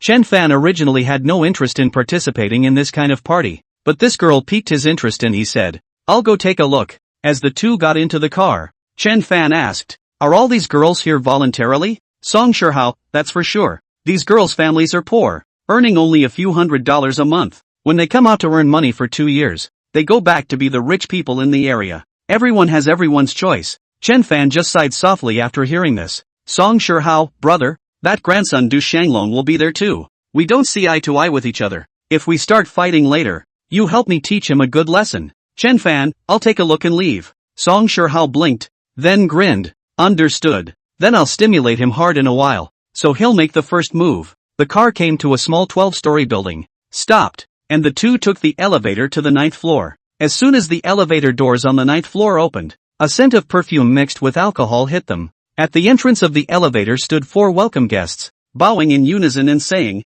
Welcome, young Master Song. Turning to the left, a woman of about 30, wearing a long tight red dress, greeted her. She was about 1.68 m, with seductive curves, walking in a single step, twisting it up quite charmingly. Young Master Song, you're here. She came over and wrapped her arms around Song Shihao, pressing her body against him. Song Shihao reached out and gave her a squeeze, smiling. Sister Bauer, you're getting prettier and prettier. The woman pursed her lips and laughed lightly. Young Song is getting more and more handsome as well. And this young man is? She looked towards Chen Fan. Song Shihao said, this is my brother, Chen Xiao. Song Shihao has always been arrogant. Can let him call a brother? Certainly is not an ordinary person. The woman quickly said, Chen Xiao first time to come. I will certainly good hospitality. She invited them to a hall with a catwalk and some booths on both sides. The interior decoration was very luxurious and the lighting and sound were first class. There were already dozens of people here, and Chen Fan and Song Shihao were invited to the first row of the card seats, a semicircular sofa that could seat 4 or 5 people. The waiter served drinks, and the sister Bauer sat next to Chen Fan, very close to him, and smiled. Where is Mr. Chen from? Cloud City. Then we are old folks. Sister Bauer laughed. I'm from Jiangcheng, and I went to elementary school in Yun City. Song Shihao's gaze crossed over the catwalk and saw a few people sitting on the opposite side of the stage. One of them was all muscular and stood at a height of about 5 feet 8. The man snorted coldly as he felt Song Shihao's gaze. Song Shihao gave him a middle finger, and the latter's face turned cold, and he suddenly jumped onto the catwalk, pointing at Song Shihao. Surname Song, back then, if it wasn't for your bad behavior, what would I have to do to hide abroad? If you have the guts, come up and fight me. Song Shihao sneered. Du Xianglong, during the time you were not in the country, I slept with all your chicks. Grass, what's the point of glaring at me? Are you upset? Have the guts to come over and hit me. Du Xianglong was furious. He had practiced boxing hard and worked out like crazy during his time abroad, in order to beat Song Shihao severely. Being provoked by Song Shihao, He directly jumped over and swung his fist at Song Shihao's face. His person was still in mid-air. A foot had already come to his chest, and as soon as his chest was stuffy, he felt a strong force coming, and his whole person flew back to the T-stage and smashed heavily on it, unable to spit out a breath, and his face was blue. Seizing the opportunity, Song Shihao immediately jumped onto the catwalk and shone a vicious kick at his opponent's head. Young Song, stop fighting! Sister Bauer lost her color and cried out. Du Xianglong's two bodyguards were shocked and jumped onto the catwalk as well, but just as they came up, Chen Fan appeared in front of them. They couldn't react in time and were kicked off the catwalk one by Chen Dan. Du Xianglong's nose and mouth were broken by the kick, blood was pouring out, a few teeth were lost, and his eyes were black and blue. Seeing that the fight was almost over, Chen Fan immediately pulled Song Shihao back to his seat. Sister Bauer bitterly smiled as she climbed onto the catwalk to check Du Xianglong's injuries. None of the surrounding rich young men dared to step forward. Whether it was the Song family or the Du family, it was not something they could mess with. Song Shihao looked excited, looked at the blood on his shoes, and grinned. That hurt. Brother, if you don't pull me, I'll kick him into a pig's head. Almost on the line, there will be plenty of opportunities in the future, Chen Fan said. Song Shihao smiled. I'm still a brother who sees the long term. Du Xianglong's physique wasn't bad. He actually didn't go to the hospital, but returned to his seat. His gaze was grim as he looked viciously at Chen Fan and Song Shihao. Song Shihao pointed to his eyes and teeth, infuriating Du Xianglong so much that he almost vomited blood. Sister Bauer was helpless as she walked onto the catwalk and said, Young masters, our program today is about to begin. In a moment, the girls will go on stage in turn, and whichever young master likes it will raise their cards. Whoever has the highest offer, the girl will go with whoever she wants today. Song Shihao said to Chen Fan, Brother, each girl starts at $200,000. The price goes up by $50,000 for every additional time you raise your hand, and $500,000 for 10 times. Is this $200,000 to buy someone out? Song Shihao laughed. How is that possible? $200,000 is the price for 1 month. If you want to continue to own it after a month, then you have to pay again. At this point, a small Ross girl took to the runway, wearing lingerie and walking a less than skilled modeling walk. This little Roses girl had a good figure, causing a group of rich young men to raise their cards. The girl was only halfway there and the price had already come to $450,000. In the end, she was taken by a rich young man for $550,000. Then the second, the third. Song Shihao never made a move. Chen Fan asked him, Why don't you raise your card? Song Shihao, these are too mediocre. I'm waiting for those two superb ones. Finally, a brunette girl walked onto the runway. Her legs were long and she stood at 1.73 m. Her figure was of golden proportion, and coming from Southeast Asia, she had very fair skin. As soon as she appeared, many rich young men frantically raised their cards. Once, twice, 10 times, and Song Shihao did it 3 times in a row. When the price came to $2 million, not many people were still raising their cards, including Song Shihao and Du Xianglong. Du Xianglong had just been brutally beaten. Song Shihao raised the price. He didn't let it go at all, and in the end the two took turns raising their cards, and the price came to $3.5 million. Song Shihao had a smile on his face and said, Du Xianglong, are you still good? Your Du family doesn't have much money. In case you lose it all, your whole family will have to drink the northwest wind. In terms of assets, the Du family wasn't even a tenth of the Song family, but it wasn't so bad that they couldn't take this amount of money. Song Shihao was deliberately provoking him. Du Xianglong just grits his teeth and raises his cards, over and over again. The price came to $10 million. Song Shihao's hands were raised sour, but his face was all smiles. This girl, he actually has little interest. He just wants Du Xianglong to spend more money. After 12 million, Du Xianglong's heart is already bottomless. He knows that he definitely can't compare to Song Shihao, but he's not willing to give in just like that. Right at this moment, among the crowd, there was a person who raised his sign. Immediately, everyone's eyes fell on him. Chapter 131 Long Chi. This person who raised the sign was a teenager, at most 17 years old. His face was thin and yellow, and he coughed from time to time, looking like he was sick. He raised the sign and laughed. Both of you, I think you should stop fighting and let me have it. Song Shihao was originally annoyed, but after seeing the teenager, he suddenly lost his temper and silently withdrew his cards. Du Xianglong had a similar reaction, first annoyed, then calm, and decisively withdrew his cards. So the teenager took the brunette for the astronomical price of $11,150,000. Chen Fan could tell at a glance that the teenager had a terminal illness and would not live for more than a year. Song Shihao was an arrogant master. and the one who could make him stifle his voice was definitely not an ordinary person. Sister Bauer laughed. Congratulations, young dragon, for obtaining beauty number 15. Who is he? Chen Fan asked. Sung Shiho whispered. Dragon 7. Then further explaining, there is a dragon king in Jiangnan. Has brother heard of him? Of course Chen Fan had heard of it. Even Xiao Ren had mentioned it a few times, and Han Ziyan had also said it. This Jiangnan Dragon King was extremely powerful and mysterious. Although he lived in Jiangnan, his influence spread all over the country. Slightly, he said. Song Shihao, there are two backers behind the Song family. One is the Xiang family and the other is the Dragon King. The Dragon King has 7 sons, and this Dragon 7 is his 7th son, named Long Xiaoyao. Chen Fan, he has a serious illness and won't live past this year. Song Shihao was taken aback. Really? Don't you know he's sick? Song Shihao, Long Qi has been weak and sickly since he was a child. That's all known.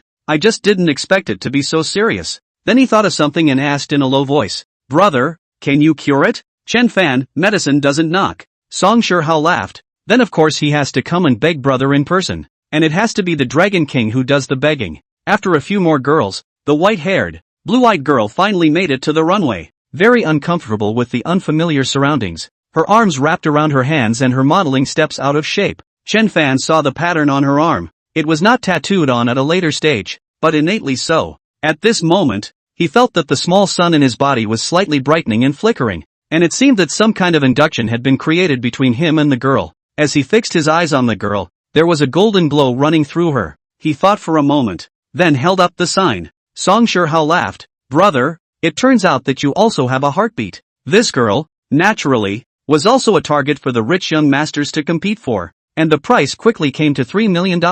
At this time, Du Xianglong still wanted to compete? He raised his card while glaring viciously at Chen Fan. Chen Fan didn't want to spend more money than necessary. He suddenly went on the catwalk, and after going through, he sat next to Du Xianglong. Du Xianglong's hair exploded, thinking he had come to beat himself up, and asked in a trembling voice, "What do you want?" Chen Fan held up the sign and said indifferently, "Not for anything." Du Xianglong's bodyguards wanted to come over, but knowing that they were no match, they looked at each other and smiled bitterly. This time Du Xianglong didn't dare to continue to raise his hand after all. After all, compared to a woman, he was more concerned about his personal safety. In the end, Chen Fan got the white-haired girl for $3,015,000. Sister Bauer laughed. Congratulations, Mr. Chen, for winning the 27th beauty. Chen Fan's purpose had been achieved and said, I'll go back first. Song Shihao laughed. It's time for the two best to go when they fall into our brother's hands. The two got up and the car drove out of the clubhouse shortly before another car came up behind them.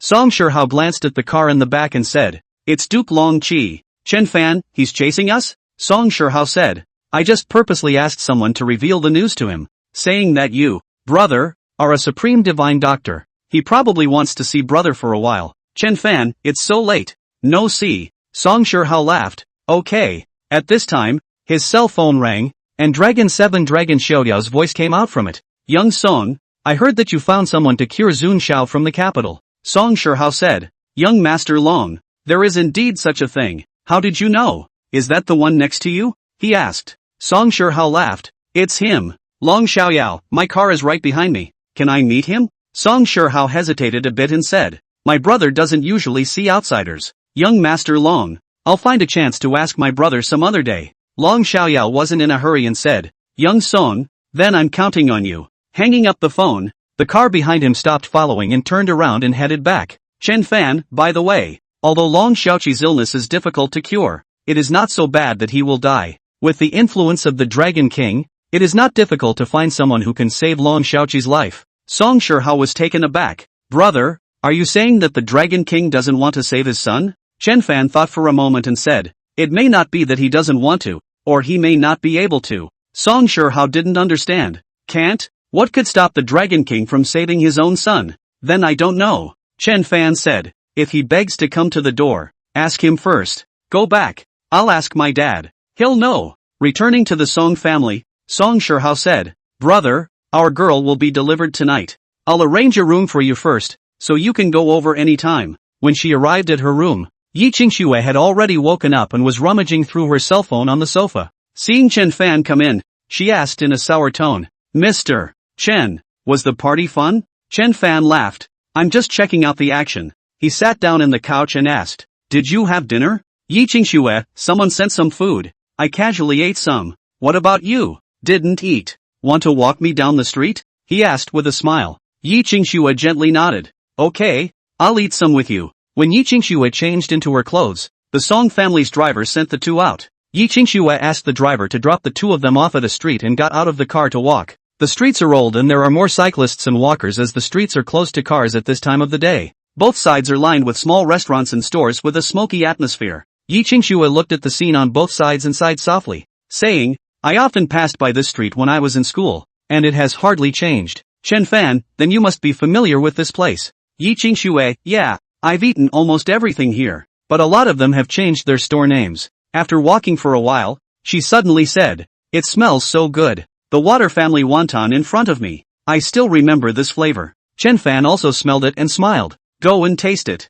It was a small store with only 3 small tables in the store. The owner was a man in his 50s, bald, and he was there wrapping wontons. His wife, on the other hand, was busy making the fillings. Yi Qingxue came in and said, Boss, 2 bowls of wonton. The boss answered and immediately placed the wonton. While waiting for the wonton, Song Shihao called and he said, Brother, you guessed correctly. I just asked my dad, and he said that Long Qi offended a big shot, so he had to die. Chen Fan was a bit surprised. The Dragon King can't protect his own son? Song Shihao, because Long Qi seriously injured a Tang sect disciple. Chen Fan raised an eyebrow. The person who was seriously injured. What's his name? Chapter 132, The Green Moon Society. Song Shihao, the name of the person who was injured is Tang Jisheng, and he is said to be a son of the Tang sect's direct line. The Tang sect's direct line produced an earth immortal ancestor back in the day, and with a power like that, even the Dragon King can't do anything to protect his own son. Chen Fan felt a bit strange. How could the strength of a direct descendant of the Tang sect be seriously injured? Song Shihao, it seems like there is a bodyguard beside Long Qi who is quite powerful, but that bodyguard has been captured by the Tang sect and is still being tortured by the Tang sect. Knowing the inside story, Chen Fan didn't think much of it. It had nothing to do with him. Song Shihao, brother, Long Qi's disease, is it incurable? Chen Fan, take a step and see what happens. Song Shihao, okay, let's put it off for a while then. Then he thought of something and said, Brother, that chick sent it home. I know. Let her stay at Song's house first. Holler. Putting down the phone, Yi Qingxue picked up the chili oil and put a little bit in Chen Fan's bowl. Smiling, this is not particularly spicy, but it is very fragrant. Chen Fan took one bite and ate the wonton in no time. At this time, a 17 or 18-year-old boy, who was already close to 1.8 meters tall, came in and reached out to grab the money in the money box. The boss grabbed his hand and said angrily, What are you doing with the money again? I'm going out to drink with my brothers. Old thing, let go. Believe it or not, I whip you? The teenager was very fierce and shook off the boss's hand with force. The boss was so angry that his face turned pale, pointing at the teenager. You're becoming more and more unlikable. The college entrance exam is next year. Can't you study properly? Reading is useless. I don't study, our boss said. Give me a field to manage from now on. The teenager stuffed the money into his pocket and turned around to walk out. The boss pulled him back and said angrily, You have to go back to school today. Grass. Let go. The teenager turned back and kicked the boss right in the stomach. The man in his 50s fell straight to the ground. His head smashed on the corner of the table. Blood flowed, and the man fainted. The boss's wife rushed over, crying and helping the boss up, pointing at the teenager and cursing. You white-eyed wolf. The teenager panicked a little, but grunted and turned to walk out the door. Suddenly, with a tightening of his neck, his body was suspended in the air and he was lifted and carried to the boss. The one who stepped in was Chen Fan, who couldn't stand to watch and stepped in to restrain him. He reached out and pressed on the boss twice. The boss came to his senses. He looked at the teenager in front of him, thinking about what just happened. He couldn't stop his tears from flowing out. Waving his hand at him, Young man, let him go. He can do whatever he likes. I won't care anymore from now on. No greater sorrow than the death of the heart. He has completely no hope for this son. He had suffered too much when he was young and knew the hardships of life. He didn't expect his son to have much success. He only hoped that he wouldn't go down the wrong path. The teenager struggled and yelled, Put me down. Chen Fan put down the teenager and said indifferently, No matter what, beating your own father, did you do the right thing yourself? Grass. It's up to you. The teenager swung his fist. Chen Fan grabbed the wrist and gently pinched it, and the teenager screamed in pain, his waist bending down afterward. I don't know you well. I'm not interested in minding you. However, I see that you have bad luck. It's best not to go out in these few days, otherwise you'll be lightly crippled. or you'll lose your little life. I ate a bowl of wontons made by your parents and it's fate. So I'm kindly reminding you. Bull asterisk asterisk asterisk asterisk. I'm tough as nails, and I'll kill you if I have to. Chen Fan didn't bother to say anything and pushed him away. Knowing he couldn't beat him, the teenager gave him a hard stare and turned to head out the door. The owner had stood up, let out a long sigh, and said, "Thank you, lad," then went back to his business. Chen Fan didn't like to meddle in other people's homes and sat down to continue eating. Yi Qingxue asked the boss, "Did your son join the Green Cloud Society?" The boss sighed. "You know it too. It's called the Green Cloud Society, and now the books aren't read anymore, and they go out with those people every day, and I don't know what they do." Chen Fan, what is the Green Cloud Society? Yi Qingxue, it's what the Du family has come up with. From the miners, they select a group of fighters. Those who are ruthless and bold will later be absorbed by the Du family and become pawns controlled by the Du family. Chen Fan, the Du family needs so many hands? Yi Qingxue, the Du family has been expanding their business rapidly in recent years.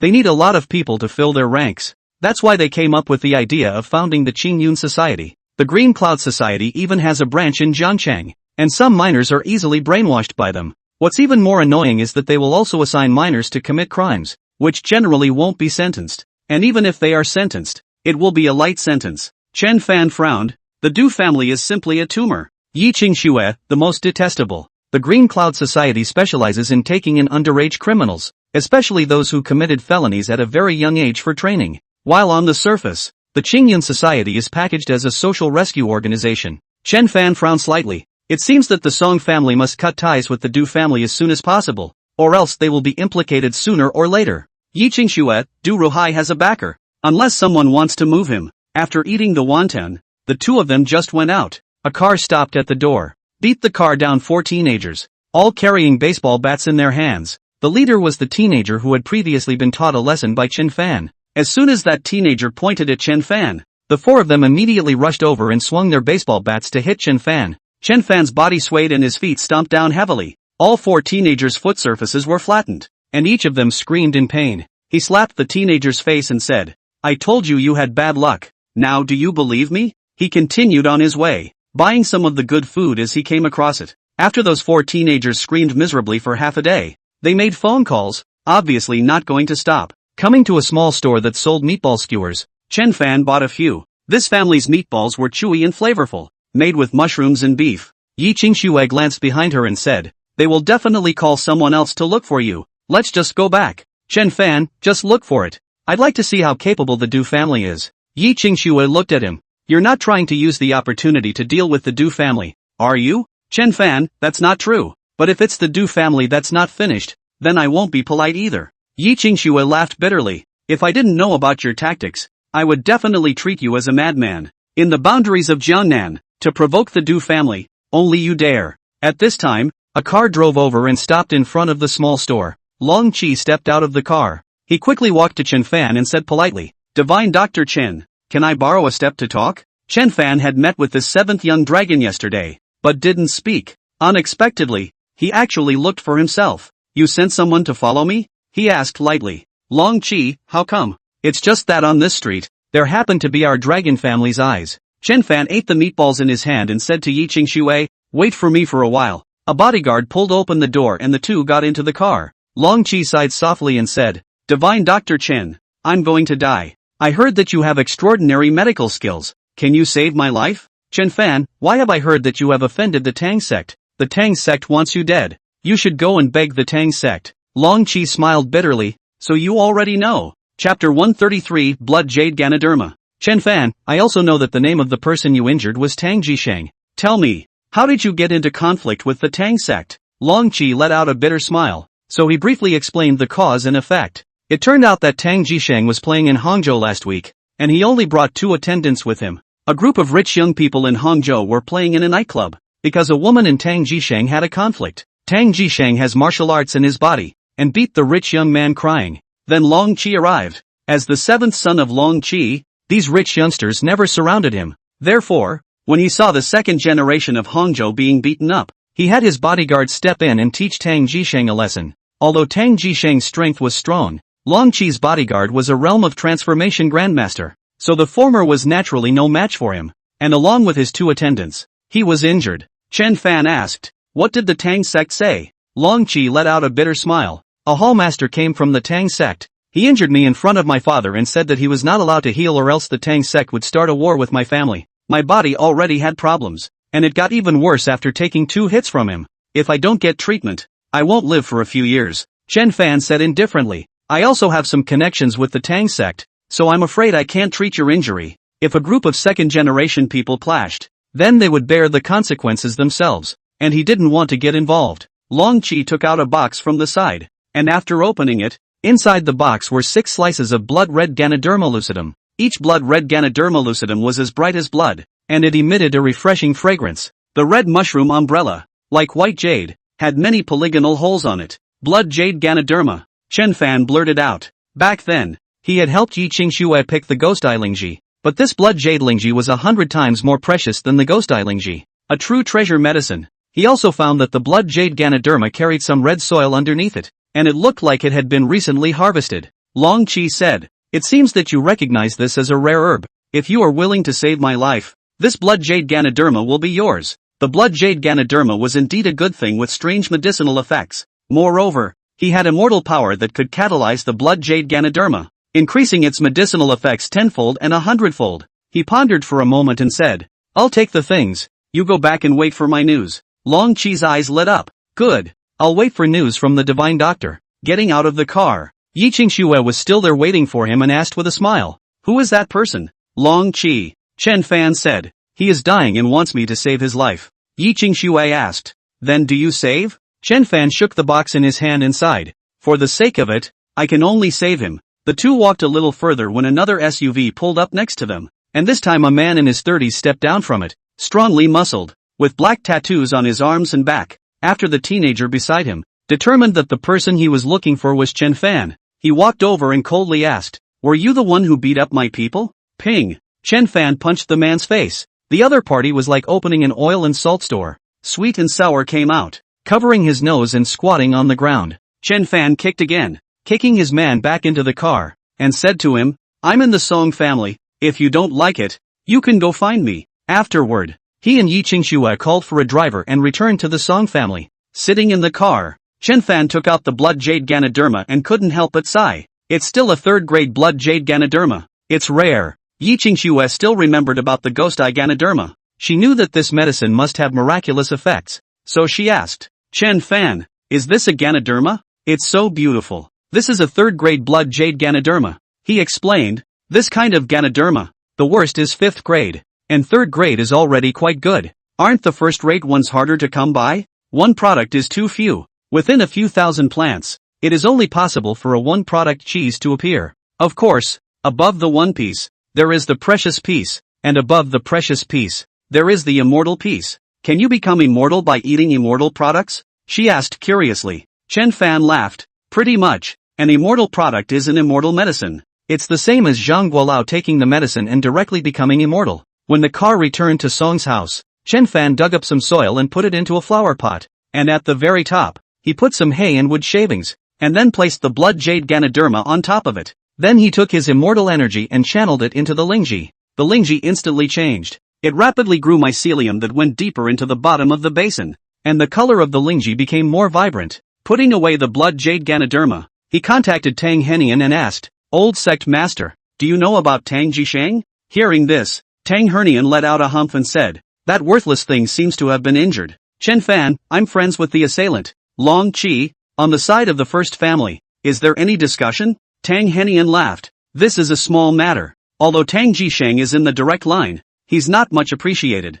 He's hurt bad? It seems heavy, but it won't kill you. Chen Fan, if that side is willing to let Long Qi go, I can heal his injuries." Tang Henian, "My words, they don't dare to disobey now. You don't have to make a move. I'll talk to them." Chen Fan, in short, I can restore Tang Jisheng to the state he was in before he was injured. Tang Henian, little friend, in that case, you went to Hangzhou? Chen Fan, well, came over to take care of something. Tang Henian, little friend, an old friend of mine lives at Lingya Temple in Hangchang. He used to be one of the great masters of the Great Zen Temple, but he was seriously injured by a strong enemy and lost his cultivation. Afterwards, he was ostracized by his own disciples, so he hid at Lingyi Temple to study Buddhism. Little friend, can you pay him a visit on my behalf to see how he is doing? Chen Fan, What is the Dharma name of this old friend of yours? Others call him Zen Master Idol Cloud. Well, when I have time, I'll go visit him. Thanks, little friend. In fact, Chen Fan understood that Tang Yinyan definitely knew about Idol Cloud's recent situation,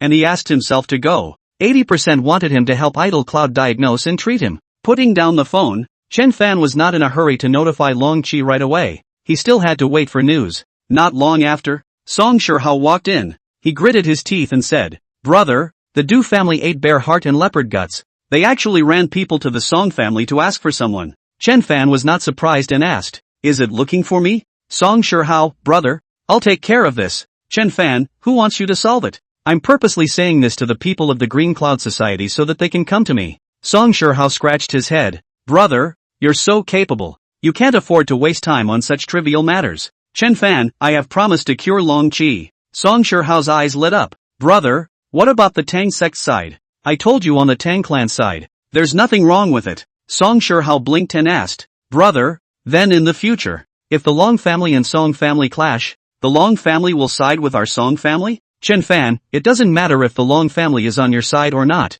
You don't have to be afraid of the Du family with me around. The Du family does things without any bottom line, so try to stay away from such a family. Today is just the right time to find an excuse to fall out with the Du family and make a cut." Song Shihao scratched his head. "Brother, I don't get to say anything about this. There's still my father, my grandfather." "Chen Fan, it's okay, they'll know what to do in a moment." Chapter 134, Proud Du Si. The two of them arrived at the hall. Mr. and Mrs. Song Chengguang, Song Shiyun were there. On the opposite side, there were three people sitting. The person in the middle was a tall man. In his early 40s, his face was covered in frost as he coldly said, "Brother-in-law, that person said that he is in your Song family. Our two families have a close relationship and are relatives. I don't think brother-in-law will make things difficult for us for an outsider, right?" Song Chengguang was about to speak when he saw Chen Fan and Song Shihao appear, and he laughed. "Little Fan, you came just in time." Song Shihao deliberately asked, "Dad, what's going on?"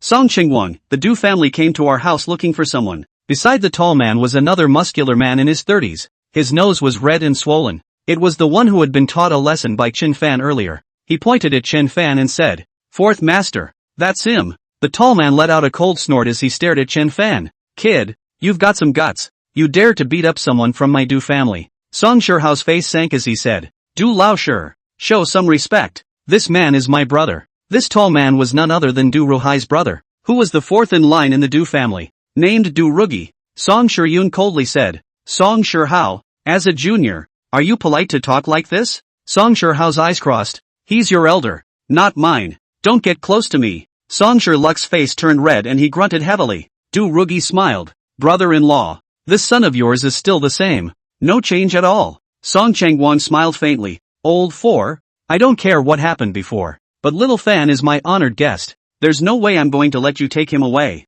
In this case, you give me face, and let's forget about this." Du Rugi slapped the table. "Brother-in-law, you know my second brother's temper. There's no way this can just be left alone." Song Shiyun also said, "Dad, our Song family and the Du family work closely together and prosper together. We can't hurt the peace between the two families for the sake of an outsider." Du Rugi laughed. "It's still Shiyun who understands things, unlike some people who are uneducated and brainless." Saying that, he also glanced at Song Shihao. Song Shihao said angrily, "Du Lao Shi, don't bull asterisk asterisk asterisk asterisk. My dad stopped you to give your Du family a way out. Mess with my brother and your Du family will die without even knowing how." Du Rugi laughed, with a mocking expression in his eyes. "Give my Du family a way out? You're not old, but you have a big mouth." Du Jiao, Chengguang, our Song family has been able to develop rapidly over the years without the support of the Du family. You know better than me which end is light and which end is heavy. Song Chengguang sighed and asked Du Rugi, "Old four, are you not going to give me face?" Du Rugi faintly said, "Brother-in-law, one size fits all. This brat slapped my Du family's face. The Du family must fight back." Song Chengguang's face was unsightly. The Du family was certainly a partner in his wife's maiden family, but he could not possibly hand over Chen Fan just because of that. Chen Fan's identity was mysterious and his methods were amazing. Not only was he honored by the Xiang family, he had even indirectly helped the Song family destroy the Xiao family. Chen Fan didn't say anything. He wanted to see how Song Chengguang would choose. Song Chengguang walked over and stood to the side of Chen Fan, faintly saying, "If the Du family is insistent on this, then there is no need to cooperate in the future." Du Rugi was furious. What did you say? Song Chengguang, are you crazy? Song Chengguang faintly said. I'm not crazy, and I'm very lucid. Wife Du Jiao's face was very ugly as she said, Chengguang, what do you mean by saying such things? I am the daughter of the Du family. How do you expect me to conduct myself? Without looking at Du Jiao, Song Chengguang said, the choice of whether or not to continue cooperation in the future lies with the Du family. Du Rugi was a bit flustered. He didn't expect Song Chengguang to tear his face off with the Du family just for an outsider. Confused. Suddenly, the sound of crutches hitting the ground came from the back, and an old man with a head full of white hair nearing 80 years of age walked out slowly with the support of two women. Seeing him, Song Chengguang was a bit surprised and hurriedly said, Dad, why did you come out? The old man's eyes were cloudy and his face was full of wrinkles. He was Song Chengguang's father, Lord Song Ming, and the one who laid the foundation of the Song family. Although he didn't ask much about business anymore, his influence was still there. He and Xiang Zun's grandfather, Xiang Longchen, were both youths who went to the countryside together, worked and lived together, and saved Xiang Longchen's life. Song Minggong had 3 sons and 1 daughter. Song Chengguang was his youngest son. At the same time, he was also the most capable one, and spent 20 years leading the Song family to the top, becoming the richest man in Jiangnan. Chengguang, the Du family are relatives. How can you chill your relatives?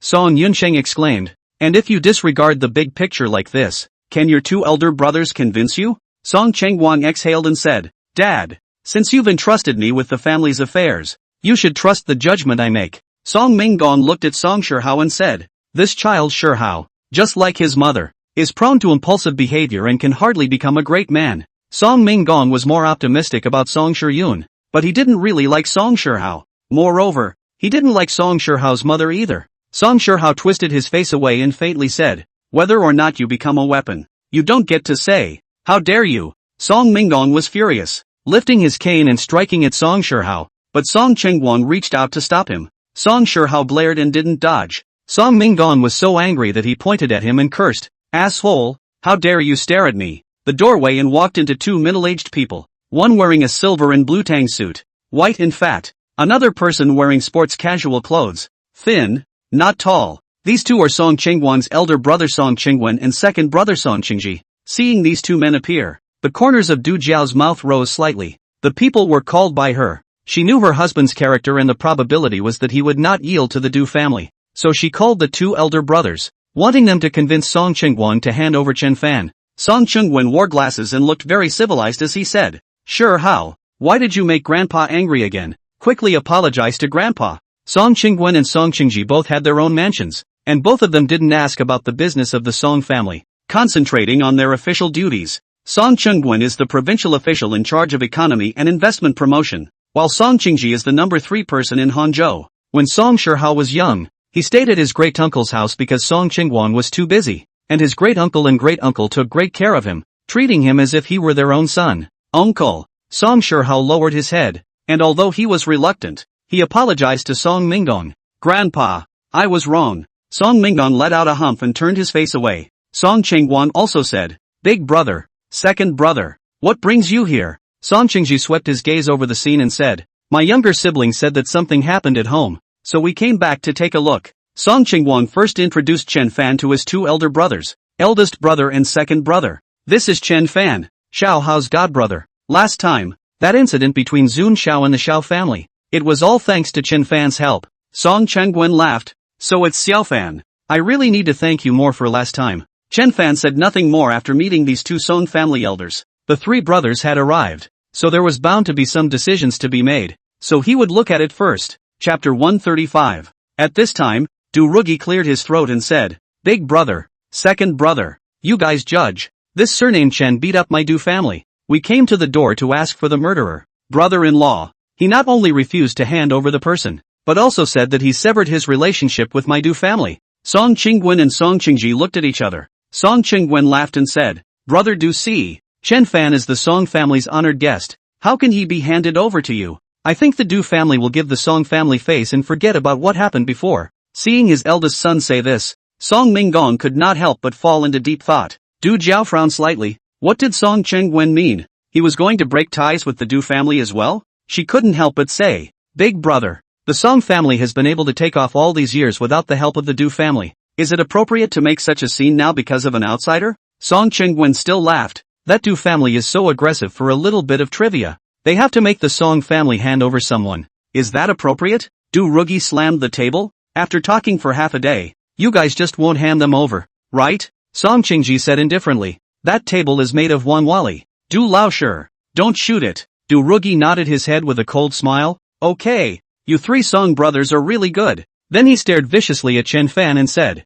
Kid, I don't believe you can hide in the Song family forever. As long as you get out of the Song family, I want you to die without a burial place. The Du family is so powerful. Suddenly, a voice came from the doorway. When the crowd looked, they saw two people walk in from outside, and they were followed by a group of attendants. One of them was Long Qi Long Xiaoyao, and next to him was a middle-aged man in his 50s, with a long, thin face and long, thin eyebrows, and a very strong aura. These two people suddenly entered the living room. Song Qingguang was taken aback. How come no one informed him? But when he saw who the two were, the three brothers rushed to welcome them, clasping their hands and smiling. Master Long's presence, my Song family is honored. This middle-aged man was none other than the Dragon King of Jiangnan, Long Wanzhao. Long Wanzhao, brother Song. I didn't greet you. I came unexpectedly. Where? I'm very happy that you're here. Master Long, please take a seat. Long Wanzhao didn't sit down. He looked towards Chen Fan, cupped his hands and said with a look of gratitude,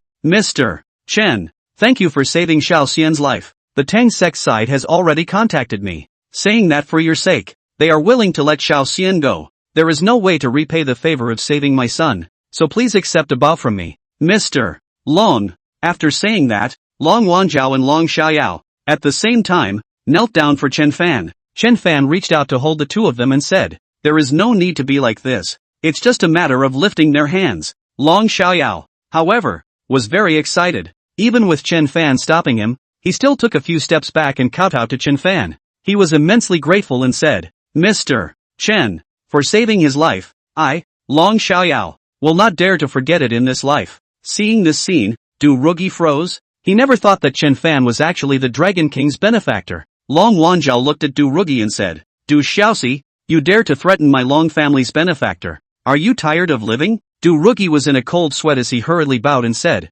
Master Dragon, I didn't know. Please forgive me. Long Wanzhao, you can go now. Du Rugi didn't even dare to let out one more fart, turned around and left. Du Jiao's face was ugly, and he called on Song Shiyun to follow him out to give his brother a ride. Long Wanzhao sat on the upper seat and Chen Fan sat next to him. The three Song family brothers and Song Minggong sat on the two sides. Song Minggong sighed. He looked at his three sons and asked, You three, have you discussed this? Song Chengguan laughed. Dad, Chengguang and I had talked previously. What the Du family did was too out of the ordinary. Sooner or later something would happen, and the surname Su wouldn't be able to protect him. So we've been looking for an opportunity to make a cut with the Du family. Song Minggong nodded. You guys talk. I'm old. Go back and rest. After bidding farewell to Long Wanzhao, Song Minggong went back to rest. Although he liked Song Shiyun, he couldn't meddle too much in his son's decisions. Song Shihao, the Du family is small-minded. A little bit of an run to our Song family to ask for people. This has not put the Song family in the eyes.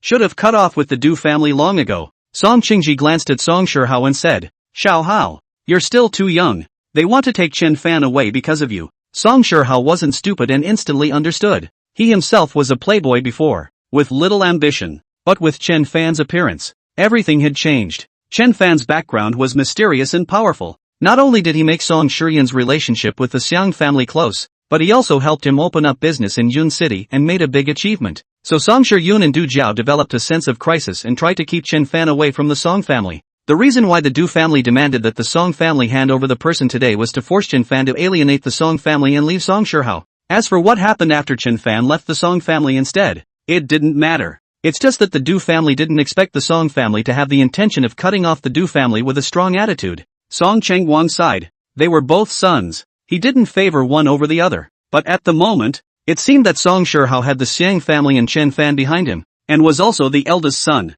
So he was the most suitable heir. Long Wanzhao laughed. Brother Chung, when you called me over, did you hear something? Song Chengguan nodded. The surname Su will fall sooner or later. Once he falls, the Du family will be finished. Then he looked at Long Wanzhao, Master Long. With such a big mess like the Du family, someone has to clean it up. Our Song family is in business, so we still need to ask you to step in and clean up the mess. Long Wanzhao, fine. I'll find someone to clean up the mess. Song Chengguan laughed. After Du Jiao called me, I contacted you, thinking to take the opportunity to sever ties with the Du family. I just didn't realize that you and Chen Fan also have a friendship. Long Wanzhao Xiaoyao offended the Tang sect and was bound to die. It was only when Duke Chen begged for mercy that the Tang sect was willing to let him off the hook. Chen Fan, it's just a small matter. Song Shihao had it all figured out at this point, and he laughed. Eldest uncle, second uncle, dad. It turns out that you guys have long wanted to cut ties with the Du family. Earlier, my brother even told me that he wanted to use this as an excuse to make cuts with the Du family. It seems that you guys have thought of a piece. Song Qingwen and a few others were a bit surprised and looked at Chen Fan. They were able to make such a judgment, covered by their extremely deep understanding of both the Du family and the current situation. But how did Chen Fan make the same judgment? Seeing that they were all looking at him, Chen Fan had to speak up and explain. I know a little bit about physiognomy. Today, I ran into 2 batches of Du family's fighters, and they all had a dead look on their faces. I concluded that this Du family is not destined to last long. In a short period of half a year, in a long period of 1 year, it will surely be overthrown. Just now, I saw the Du family's oldest 4, and the aura of death on his face was even thicker. The crowd looked at each other in disbelief. Can phrenology read so accurately? Song Shihao gave a thumbs up. Brother, you're too good. You can see this too. Then he suddenly thought of something and pulled Chen Fan's hand and asked, Brother, help me see how many wives and sons I have in the future. Song Chengguan glared fiercely at his son, but inwardly, he was equally curious. After all, Song Shihao's son was his own grandson, so he was also curious to know. Chen Fan, however, didn't even look at it and said, You are blessed with an unparalleled fortune. You will have many wives and concubines in your life, and you may have 6 sons and 3 daughters in your life. Song Shihao was overjoyed. Wives and concubines and blessings? Sounds like a good life. Ha ha. Chen Fan became even more mysterious in the eyes of the crowd, and they speculated about who he really was and how he could be so capable. Chapter 136. Long Wanzhao said at this time, Mr. Chen, I'm counting on you for Xiao Xian's injury. Chen Fan, it's a small matter. Let him stay. I can cure him today. Long Wanzhao nodded. Then I will take my leave first. Mr. Chen must come and stay at your residence for a few days some other day, so I can do my best as a landlord. Chen Fan, good. I will definitely visit Master Long when I have time. Sending Long Wanzhao away. Song Qingwen glanced at Chen Fan from time to time, wanting to speak, seemingly a little embarrassed. Song Qingwen saw through his elder brother's mind at a glance, so he spoke up for him and smiled. Xiu Fan, can you help your uncle Song to look at a face as well? Chen Fan smiled. Good. He observed Song Qingwen and realized that he had a red light above his head, and in the red light there was a ball of golden light in the shape of a qilin. He counted on his fingers and laughed. Uncle Song can be an official in the future. Song Qingwen was usually a person who did not show his joy and anger, but after hearing Chen Fan's words, he could not help but show a smile and laughed. Thank you, little Fan. After talking for a while, Du Jiao and Song Shiyun came back, and both of these mother and son did not look good. Chen Fan knew that the Song family would have a fight, but in the end, Du Jiao would have to obey, so he went ahead and treated Long Xiaoyao in another small courtyard. Long Xiaoyao's innate deficiencies, coupled with the injuries he had sustained, made his situation very serious. After Chen Fan diagnosed it and asked a few more questions, he performed acupuncture and treated him with the 9 Yang divine deity. After treating him for more than an hour,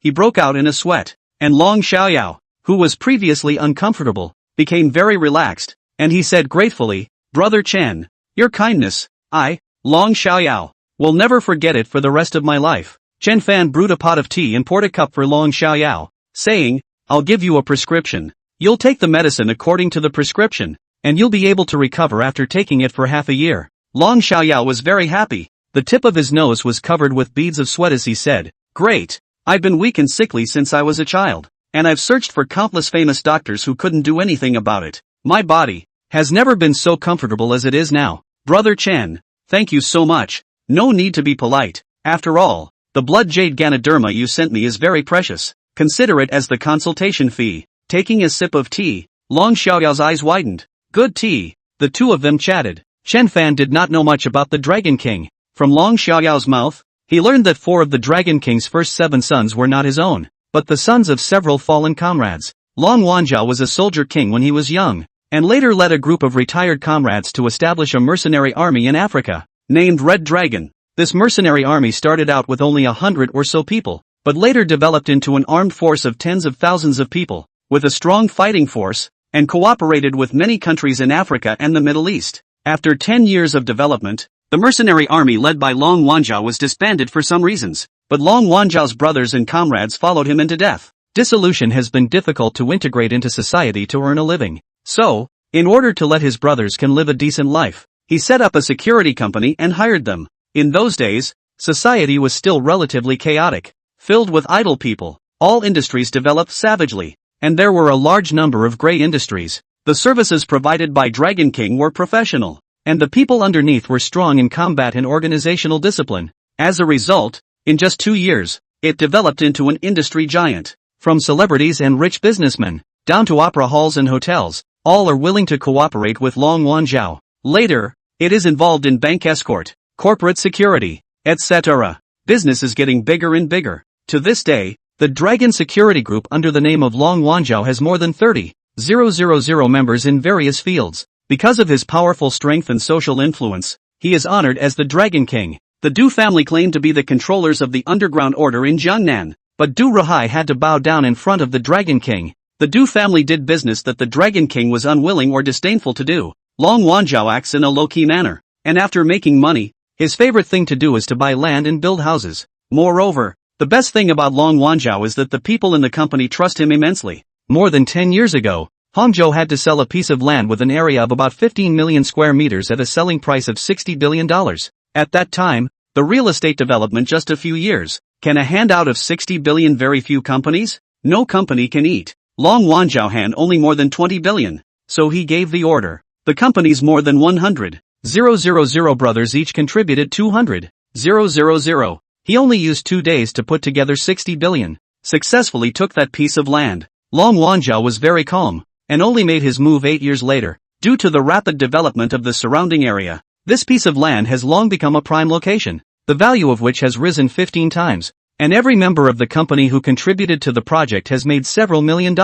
After listening to Long Xiaoyao's narration, Chen Fan also couldn't help but admire the Dragon King and said, "It's very rare for the company to be united. Long Xiaoyao, my dad was very good to those brothers of his. My 4 brothers are the sons of my dad's comrades. His comrades died on the battlefield in Africa, so my dad raised them. Now, my 4 brothers are all capable cadres of the Long family. Chen Fan, 1 mountain cannot accommodate 2 tigers. Why would your father tolerate the rise of the Du family?" Long Xiaoyao smiled. "My father said that the Du family is a fat sheep. Let it eat first, and when it grows fat, it will be slaughtered." Chen Fan was shocked in his heart. It turned out that the Du family had been destined to be like this from the day they rose to power. This Dragon King was truly discerning. With an industry as big as the Du family, only the Dragon King can eat it. Long Xiaoyao, as a matter of fact, my Long family can only eat 30%, and the Song family eats 20%. The rest goes to the disposal of the top. As she was talking, Yi Qingxue came over. Seeing that there were outsiders here,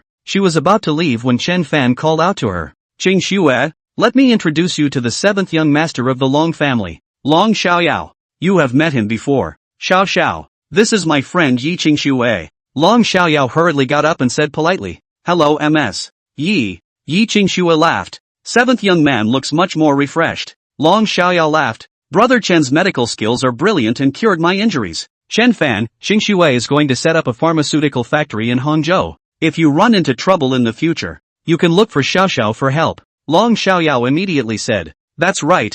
If Miss Yi encounters any trouble in Hangzhou, just look for me, Xiao Qi." At this time, Song Shihao also came to this small courtyard. He sat down and drank Chen Fan's cup of tea and said, "Brother, Song Shiyun will continue to go abroad for graduate school tomorrow, and Du Jiao is following along." Long Xiaoyao laughed. "Your Song family is giving up on Song Shiyun. Song Shihao, the Du family is going to be finished. They will only do bad things if they stay in the Song family, so they must be sent out of the country." Chen Fan suddenly asked, "Xiao Qi, this matter of slaughtering the fat sheep, did the Dragon family discuss it with the Song family a long time ago?" Long Xiaoyao said, "Brother Chen, this kind of thing is unspoken. Smart people will think of a peace sooner or later." Song Shihao seemed to have figured something out and said, "No wonder my dad sent me to live with my eldest uncle. He must be guarding against Du Jiao turning against me." Chen Fan couldn't help but secretly admire Song Chengwon. This person is well thought out and tolerates what others don't. Very human comparable. Chapter 137, Declaration of War.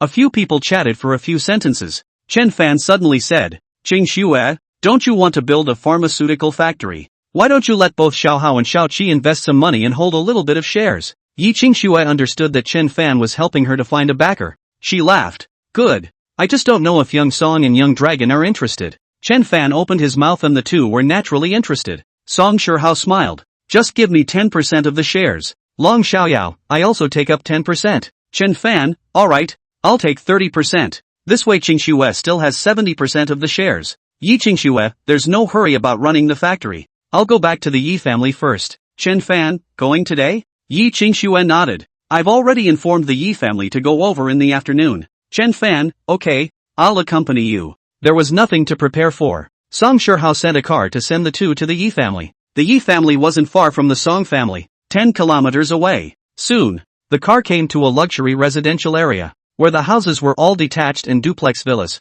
built right on the shore of a lake. The car stopped in front of a villa of thousands of square meters, and in front of the door was a large courtyard of several hundred square meters with many flowers and plants planted. A few luxury cars were parked in the several parking spaces in front of the door. Looking at the house, Yi Qingxue was a bit out of her mind and said, when I was a child, I often came here. Chen Fan patted her on the shoulder and said, there's no need to think too much. Get off. The two of them got off the bus, and from the courtyard walked out a woman of similar age to Yi Qingxue, wearing a black dress. If Yi Qingxue was a 12-point beauty, then she could score 8.5 at most. Her name was Yi Hongwei, and she was the daughter of second uncle Yi Xiuwu. Seeing that the visitor was Yi Qingxue, Yi Hongwei's face was not half as cordial. Instead she said coldly, here you are. Everyone is waiting for you. Go in. After saying that, she turned around and went back to the house. Yi Qingxue and Chen Fan looked at each other and the two of them entered the courtyard side by side. When they arrived at the hall, they only saw 7 people sitting in the lavishly decorated hall.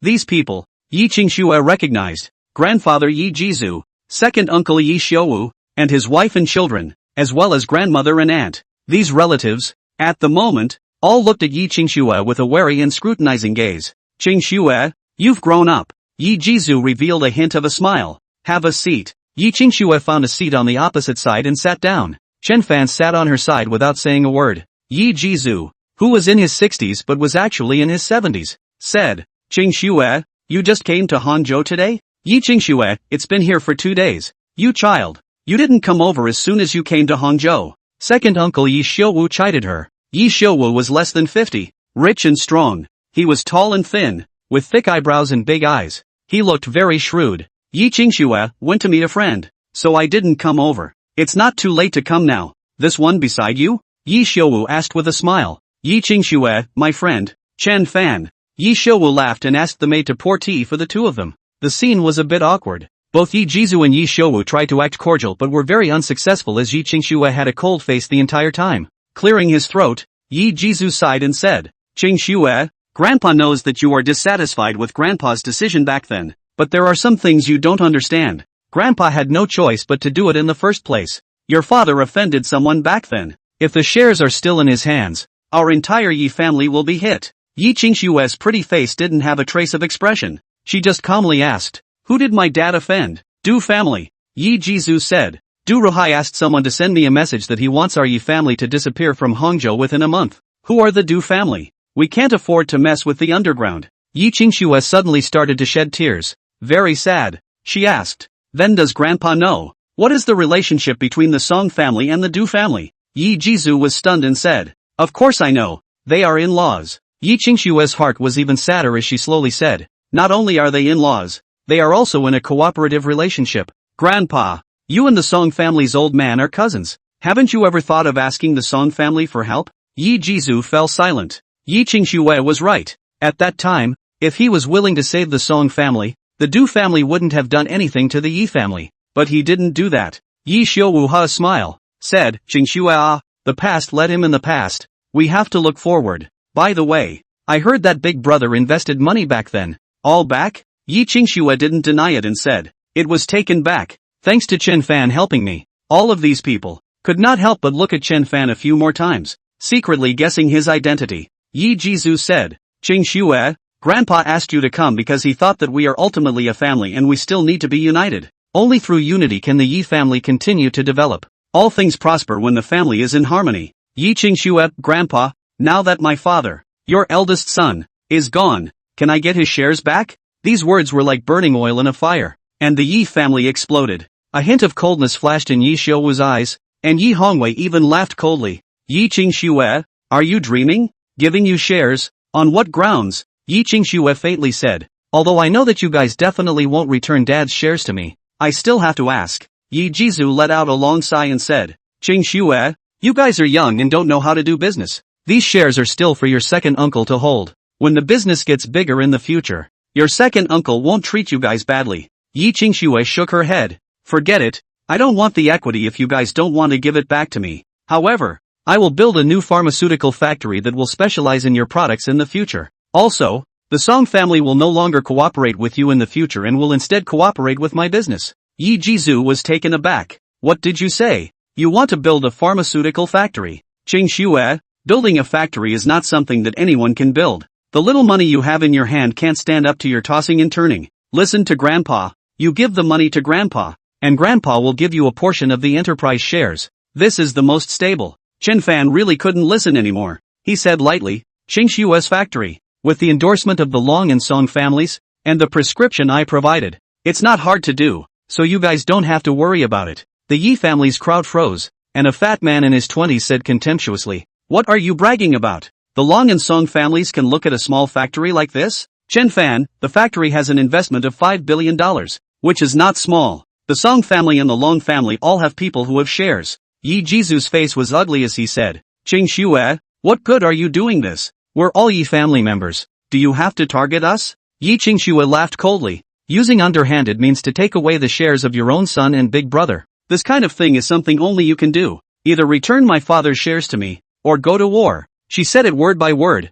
Very decisive. Yi Shouwu couldn't help but be a little flustered. If the Song and Dragon families were really involved, it would indeed be a big threat. In as gentle a tone as possible, he said, Qingxue, how did you come to know the Song and Long families? Of these two big families, Yi Jizu was able to get the Song family's favor by relying on some relatives. But to be honest, the relationship between the two families wasn't really close, and it was only when they visited the Song family during the Chinese New Year festivals that they were able to see each other. As for the Long family, it is an even higher existence, and the Yi family is not even qualified to climb. Chapter 138, Asking for Shares. Yi Qingxue glanced at Chen Fan and said, because of Chen Fan, that fat man continued to taunt. Because of him? Oh, he knows. He should only be the marginalized little people of the Song and Dragon families, right? That's useless. Long Qi of the Long family is still my buddy. This fatty was Yi Shouwu's son, named Yi Ji. When he was young, he often bullied Yi Qingxue,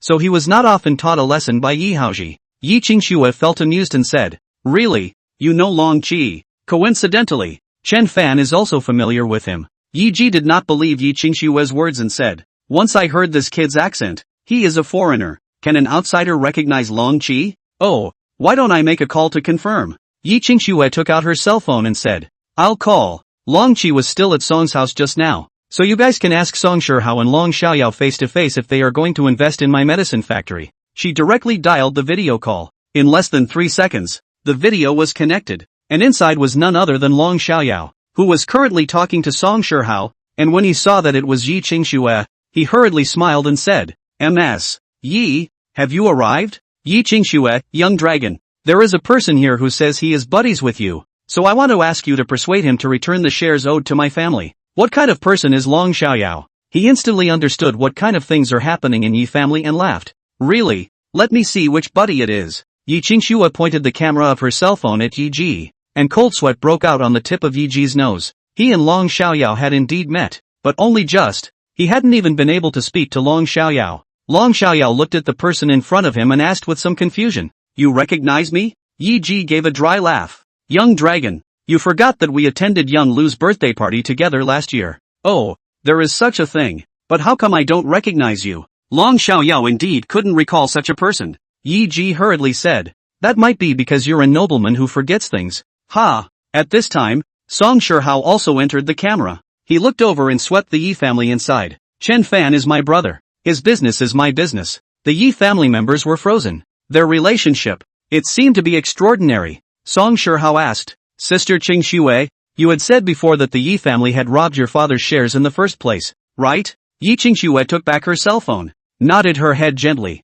and said, they snatched the 49% of Yi Group shares held by my father. Song Shihao said coldly, Sister Qingxue, you're my brother's friend, So your business is also my business. I will definitely help you. Long Xiaoyao also immediately stated his attitude. If the Yi family bullies sister Qingxue, they are also bullying me. Long Xiaoyao. And I'm also on the side of big brother Chen and sister Qingxue. Song Shihao and Long Xiaoyao were pivotal figures of the two great clans, and might even become the future successors. Their words naturally carried great weight. Yi Jizu's heart was panicked. If the Long family and the Song family suppressed the Yi family at the same time, then the Yi family should not live. It would not last more than a few days before it was finished. With a dry laugh, he hurriedly said, Young Song, young Long, Qingxue is my granddaughter. How could we bully her? Please don't worry. The purpose of inviting her back this time is to return the equity to her. Yi Xiuwu was in a hurry and said, Dad. Yi Jizu glared at him and continued to say to Yi Qingxue, business is not doing well right now, and there is a risk of losing money if you open a pharmaceutical factory. I think how about this? I'll take your father's shares and fold them into cash for you. Do you think it's okay? Yi Qingxue looked at Chen Fan, who gently nodded his head as she thought for a moment and said, Of course. However, first you have to give me the dividends for these 5 years. Yi Xiuwu was furious and said, No way. No discussion. Yi Qingxue, it doesn't matter if I don't give it. I'll earn it myself. Once my pharmaceutical factory gets up, it will eat up Yi Group's market. At that time, not only will you not make money, but you will also face losses. Yi Xiuwu laughed coldly. You think popping pills are so easy to make? Who are you bluffing? The cell phone video was still going on, and Song Shihao and Long Xiaoyao were curious as to where Yi Qingxue got her confidence. Yi Qingxue said indifferently, because Chen Fan can provide a prescription that is more effective than your similar medicines. Regarding the prescriptions, the two had long exchanged ideas, and Chen Fan promised her that she could provide several lower-cost and more effective prescriptions for creating several explosive medicines. Chen Fan was prepared. He took out a bottle of oral liquid and said, This oral liquid has the effect of anti-inflammatory and boosting the body's immunity. It is safer than using antibiotics and anti-inflammatory drugs and has fewer side effects. However, its shortcomings are also obvious. The effect is slow, often take a week before the effect. In addition, the anti-inflammatory and bactericidal effect of this drug is far less than that of mainstream drugs, so it is generally used as an adjunctive treatment. Plus, doctors and hospitals get a commission for prescribing this type of drug, which is why they are willing to use it. Yi Xiuwu was secretly surprised because what Chen Fan said was the truth. Chen Fan continued, I have a formula in my hand that has an anti-inflammatory and bactericidal effect that is 5 to 6 times better than your oral solution, with fewer side effects and at a lower cost. After this medicine is on the market, we can give more rebates to the hospitals, and with its better effects, it shouldn't be too easy to defeat this oral solution of yours. Yi Xiuwu laughed, you said it yourself. No one knows whether it's true or not.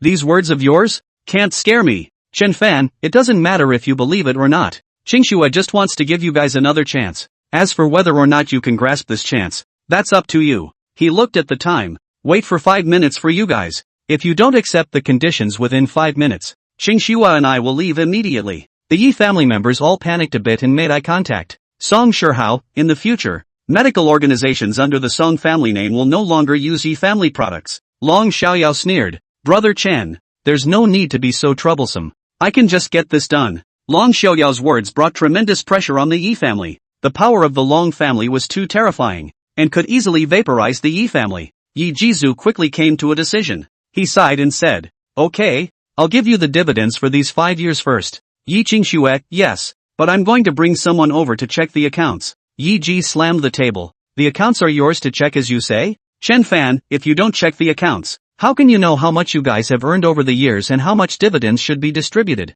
It can't be how much you guys say is how much. Song Shihao, brother, if we check the accounts, I can send a professional team there. Long Xiaoyao had been rummaging through his phone just now, when he suddenly spoke. I had read the intelligence of the People's Organization below me before, and there was a description in it that I thought might have something to do with the year when they snatched the shares of Sister Qingxue's family. He looked at his cell phone. The Dragon family's subordinate intelligence agency just sent a file photo and said, more than 5 years ago, Yi Xiuwu lost 2.9 billion in the Du family's Casino Royale. Yi Xiuwu didn't have any money at that time, and couldn't pay back the money, so he did an installment, and paid back 500 million per year with interest, and had to pay back for 12 years. Yi Qingxue did not know the inside story before, and hearing Long Xiaoxiao tell the truth, she could not help but look at Yi Xiuwu angrily. The latter, on the other hand, twisted his face away and did not make a distinction. Chen Fan instantly realized everything and said, no wonder you wanted to take away your own big brother's shares,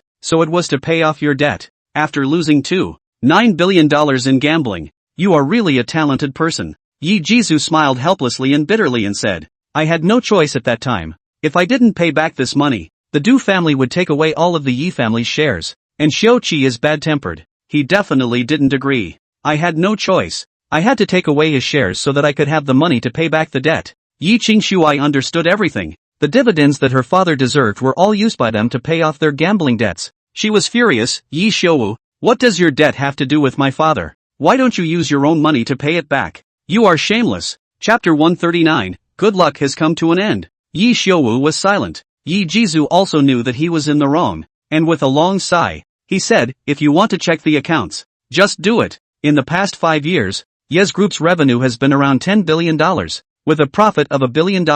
5 years of profit is more than $5 billion. 49% dividend is about $2.6 billion. Yi Qingshuai already hated this family and didn't want to be involved anymore. She coldly said, get the dividends, my father's holdings back then can be sold to you. Yi Xiuwu raised his head. Yes, how much do you want? $1 billion profit a year. Equity gives me $3.5 billion. She faintly said, giving a price that wasn't too high. Yi Jizu thought about it and said, the company only has more than $1 billion of cash on its books, so it can't give that much for the time being. How about this? The rest of the money, we pay you in installments, give you $400 million per year, the 15th year to settle. Okay? Yi Qingshuai shook her head. 15 years is too long, and the $400 million isn't as much as the dividends. Let's do it this way. I remember that my dad bought a piece of land back in the day with a clapboard, which was worth $2 billion at the time. You guys can offset that piece of land to me. Yi Xiuwu immediately shook his head. That piece of land is now worth at least $5 billion.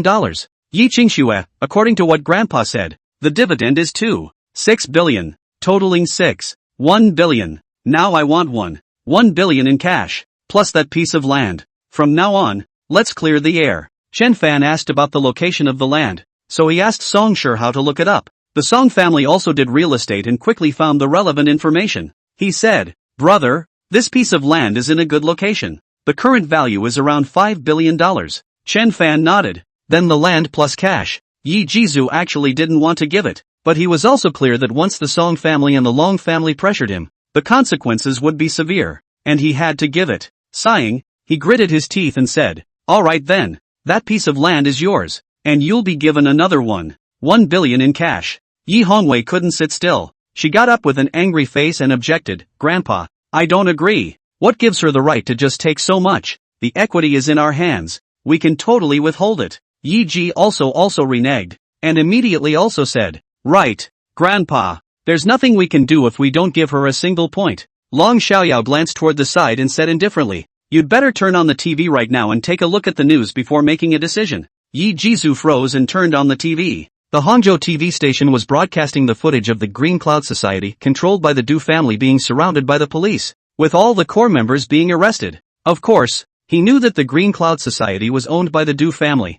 and he couldn't help but blush, realizing that this matter must have something to do with the Long and Song families. At this moment, Yi Jizu was filled with helplessness. He glared at his granddaughter and grandson and chided, Yi Ji, Hongwei, don't talk nonsense. These shares were originally your eldest uncle's, and returning them to Qingshuai now is considered returning them to their rightful owners. In this way, under the double pressure of the Song and Dragon families, the Yi family promised to hand over the land, while paying Yi Qingshuai another $1 billion in cash. The capital of $1 billion would soon hit the account, and the land would be changed to Yi Qingshuai's name later. When the two left Ye's house, it was already 6 o'clock in the afternoon. On the way back to the Song family, Yi Qingshuai couldn't help but shed tears. What my father lost in the first place, I've finally gotten back. Chen Fan comforted. Things have passed. When she had calmed down, he said, you deal with the Yi family first. I'm going to visit someone tomorrow. He was entrusted by Tang Hernian, who also had to visit Zen Master Idol Cloud at Lingyi Temple.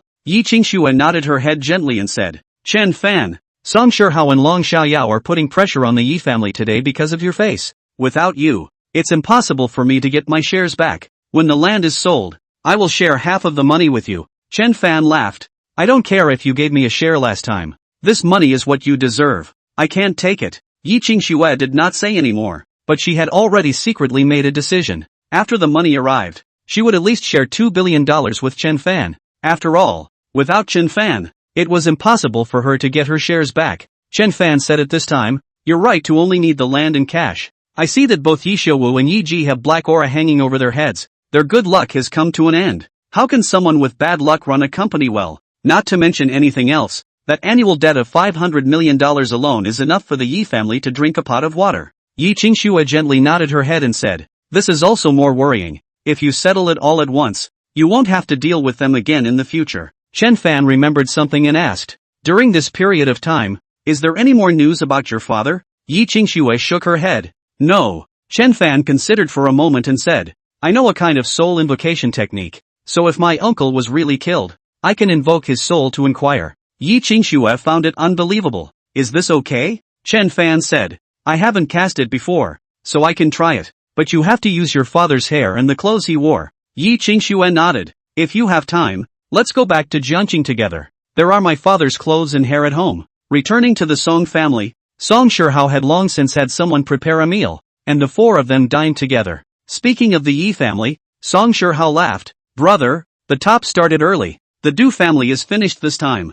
Long Xiaoyao, the Qingyun Association is just the beginning. None of the Du family can escape next. As far as I know, the Du family's core personnel are all under control." Chen Fan felt a bit quick and asked, "Xiaoyao, is it possible that you guys launched early?" Long Xiaoyao laughed. "Originally, it was going to wait for a while. It was Big Brother Chen's appearance that brought this matter forward." Song Shihao, "I've heard that the Du family has saved a lot of treasures over the years. Young dragon, have someone leave some for brother." Long Xiaoyao quickly nodded. "Yes, I'll arrange it right away." Chen Fan was nonchalant and let him arrange it. After eating, Chen Fan treated Long Xiaoyao one more time. In the evening, he went to check on the blood jade Ganoderma. The roots of the Ganoderma had already been rooted all over the flower pot, and the Ganoderma had grown into a 30 centimeters tall jade tree. On the jade tree, it was full of red fruits, all as big as walnuts, totaling 12. These fruits, with their exotic fragrance, were extremely precious medicinal fruits at first glance.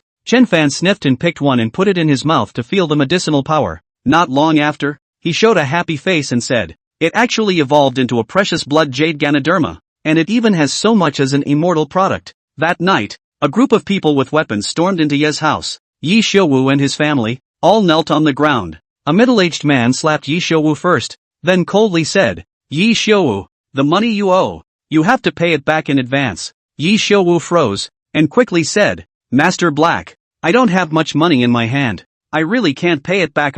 The middle-aged man slapped again and said coldly, 10 years, $5 billion, not even 1 point less. If you can't pay it back, borrow it. If you can't borrow it, sell the industry. If you don't cooperate, hey." His gaze swept over Yi Xiuwu's entire family. Yi Xiuwu's heart trembled and he quickly said, "I'll think of something. There is still a difference of 5 billion. So much money. Yi Xiuwu simply have no money to pay back, so he can only sell his industry to get together that much money now. So, he could only call Yi Qingxue." The phone was connected and Yi Xiuwu said bitterly, "Qingxue, can you do uncle a favor?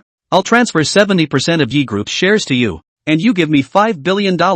Chen Fan was right next to him and when he heard his words, he brought his cell phone over and faintly said, "Qingxue can offer $6 billion to buy all the shares of Yi Group. Take your time to consider it." After saying that, he hung up the phone, leaving Yi Xiuwu on the opposite side frozen in place. Chapter 140, Buying the Whole Group. Yi Qingxue was a bit surprised. $6 billion to buy the Yi Group? Chen Fan asked Long Xiaoyao. Did the Du family run to the Yi family to ask for debts? In his thoughts, the only thing that could make the Yi family sell off their industries was this matter. Long Xiaoyao called and asked and laughed. "Brother Chen, the Du family is estimated to want to run away, so they are sending their people to do all they can to collect. The Yi family is probably also being pushed so hard that they can only come up with this plan." Chen Fan said, "Qingxue, if you offer $6 billion, the other party will definitely be willing to sell, because for a while, I'm afraid you're the only one who's willing to buy Yi Group." Yi Qingxue smiled bitterly, "But I don't have that much money in my hands." Song Shihao, "This is easy.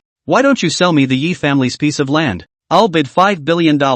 Yi Qingxue's eyes lit up. "Then thank you, young Song." Unexpectedly, 10 minutes later, the indolent Yi Xiuwu called, and he asked in a deep voice, "Trading tomorrow morning, do you have the funds?" Yi Qingxue, "There is no problem with funding." "Good. You prepare as soon as possible. Tomorrow at 9 o'clock, you come to the Yi family." Hanging up the phone, Yi Qingxue took a deep breath and said, If you buy the Yi family group, you won't need to rebuild the pharmaceutical factory. Chen Fan laughed. Then let's stick to the original plan. Each of us will take 10% each. Song Shihao and Long Xiaoyao chimed in, both wanting to hold 10% of the shares as well. Yi Qingxue knew that this was a few Chen Fan standing up for her. She nodded her head gently. I will definitely make Yi group bigger and stronger. That night, Yi Qingxue spoke with her mother and brother about the situation over here, and the family was very excited. The next day, Chen Fan, Song Shihao, and Long Xiaoxiao accompanied Yi Qingxue to the Yi family. I don't know if it was unable to withstand such an outcome.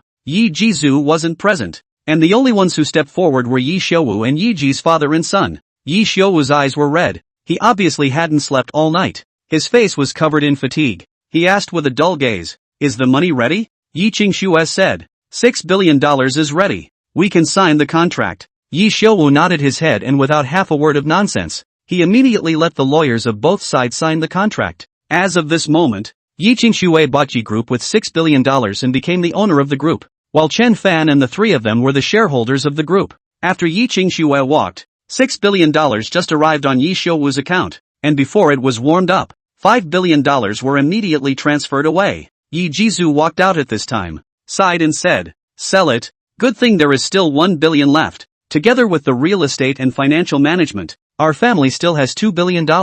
We can definitely rise again." Suddenly, a group of people broke in, and it was the Black Master who demanded the debt. Yi Jizu frowned and said, "The money has already been given to you. What are you still doing here?" Master Black grinned and said, "Master, the last time to pay the old debt. Today, I'm here to ask for a new debt. Yi Xiuwu lost $8 billion in our casino half a year ago, and agreed to pay it off next year. $4 billion with interest. But now the situation has changed. You must repay early. After removing half a year's interest, the total is $1 billion. Yi Jizu was like a thunderbolt. The whole person stayed on the spot. He looked at his son. He couldn't help but have a mouthful of old blood spurt out, and fell backwards. Yi Xiuwu yelled, "Dad!" Master Black called for an ambulance while saying, "Hurry up. $1 billion. I want to take it today." Yi Xiuwu did not dare not give, only to again successively transfer all the cash of the Yi family, all to the Du family, then sell real estate, cars, financial products. But even so, in the end, there is still a difference of more than 30 million. He had no choice but to borrow loan sharks to pay back. On that day, Yi Xiuwu, a big family, moved away from the mansion and rented a 3-room house to live. Just living in, the family hugged and cried, crying incomparably miserable. Yi Qingxue newly bought the Yi Group and went to the group's headquarters on the same day to hold a meeting and familiarize herself with the management. Chen Fan, on the other hand, brought 2 fruits of the blood jade Ganoderma to visit Zen Master Idol Cloud at the Spirit Cliff Temple. Lingzhi Temple, located in the north of Hangzhou, has a history of thousands of years, and has produced many monks and great masters with great fame. Nowadays, Lingzhi Temple is still very popular, and many good men and women come here to worship Buddha. Chen Fan arrived at the Spirit Cliff Temple and first went to the Buddha Hall to have a look around. When he came to the front of the hall, the huge Buddha statue actually caused him great pressure, and the immortal energy in his body was running fast, as if it was going to rush out of his body and compete with the breath of the Buddha statue. Chen Fan hurriedly pressed his immortal power and bowed to the Buddha statue before hurrying to leave. Coming to a small door, he gently pushed it and headed up the hill. Behind the small door was a Zen garden with a large number of ancient trees growing inside. After walking for a while, a young shaman came over, 12 or 13 years old. With a clear look, he bowed to Chen Fan with his hands together and said respectfully, "Master, the Zen Master has an invitation." Chen Fan was a bit surprised and asked, "Is it Zen Master Idol Cloud? He knew I was coming?" The little shaman said, "The Zen Master is a godly traveler and can know what is going on within 10 miles, he will know as soon as you arrive." Chen Fan thought to himself, could it be the Yin God coming out of the body? He followed the shaman for a while and came to a meditation room. The door was open, and an old monk, with long white eyebrows and a white monk's robe, was sitting on a couch drinking tea and eating dates, holding a flagship cell phone and swiping videos. Chen Fan's eyes were sharp, and he saw that the video on his cell phone was of a beautiful anchor woman with revealing clothes who was dancing there. Seeing Chen Fan come in, the old monk immediately put his cell phone back on the table. He smiled faintly and said, "Scholar Chen, I've been waiting for you for a long time." Chen Fan looked around and stepped forward and cupped his fists. "I have met Zen Master." Zen Master knew that the latecomer was coming? The old monk was none other than Zen Master Idol Cloud, who smiled. "Sect Master Tang called me and said that you would be coming over in the next few days. Please have a seat." Chen Fan sat down opposite the old monk and raised his eyes to survey him, not feeling that he had any cultivation. However, the old monk had kind eyebrows and looked very much like a high monk who had attained Taoism. Zen master, you look good in color. He laughed. The old monk sighed. Not bad my ass. Monk, I have back pain every night. Alas, since the cultivation went awry, my body is getting worse every day. Chen Fan didn't talk too much, reached out and put his hand on his pulse, which was actually hard and cold, and the pulse was imperceptible. The Zen master was one step away from being an arahant in the first place, but unfortunately, he somehow lost the battle. He shook his head and sighed. The old monk laughed. This is the Buddha honing me. The arhat of the Buddhist sect was almost equivalent to an earthly mortal, and it was indeed a great pity that the other party had failed to break through. Releasing his hand, Chen Fan added, but the Zen master still has a strand of vitality that will not be extinguished. Otherwise this body of yours would have long since turned to dust. Your state is like a kind of nirvana rebirth, but a little bit short. Zen Master Idol Cloud was happy to hear Chen Fan get to the point in one sentence. He said, no wonder Tang Hernian praised you. You do have insight. I lacked one enlightenment, but in this world, who can enlighten me? He seemed to look away and picked up his phone again, swiping to another female anchor. Chen Fan looked at this old monk. His breath was already weak, like a person who was dying. At this rate, he would live for another year at most, and his heartbeat would stop, failing nirvana. Chapter 141 Idol Clouds. After half a minute of silence, he pinched a FA seal with his right hand and pointed towards Zen Master Idol Cloud's brow.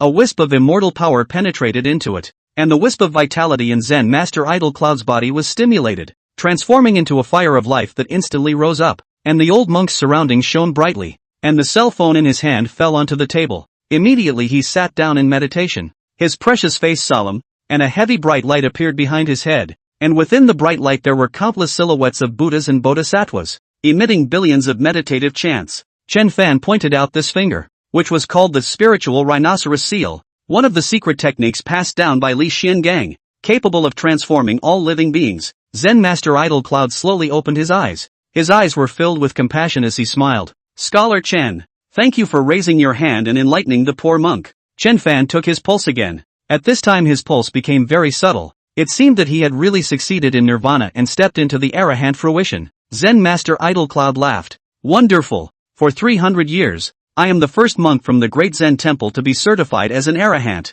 When I return, I will beat up the abbot for a few days. Chen Fan smiled bitterly. Then you must not say to the public that it was me who helped you advance to arahant. Zen Master Idol Cloud pocketed the cell phone and said, you've been so helpful. The monk has nothing to thank you for. This is for you. It's not useful to me. It will be useful to you. He took out a small, long box from his arms and opened it, and inside was a painting of a child's arm-thick shaft. He opened the painting, and inside was a standing portrait of a man, and the portrait was filled with fine meridians and acupuncture points. But what surprised him was that most of the meridians, he actually did not recognize. Even Li Xiangang had not passed on these meridians and acupoints to him. He was puzzled and asked, Zen Master, where did this picture come from? Zen Master Idol Cloud, there is a saying that in ancient times, people had far more meridians and acupoints than people today, so it was easier for them to cultivate. This diagram is very ancient, something from that era, but I don't cultivate the body much in the Buddhist sect, so it doesn't have much use to me.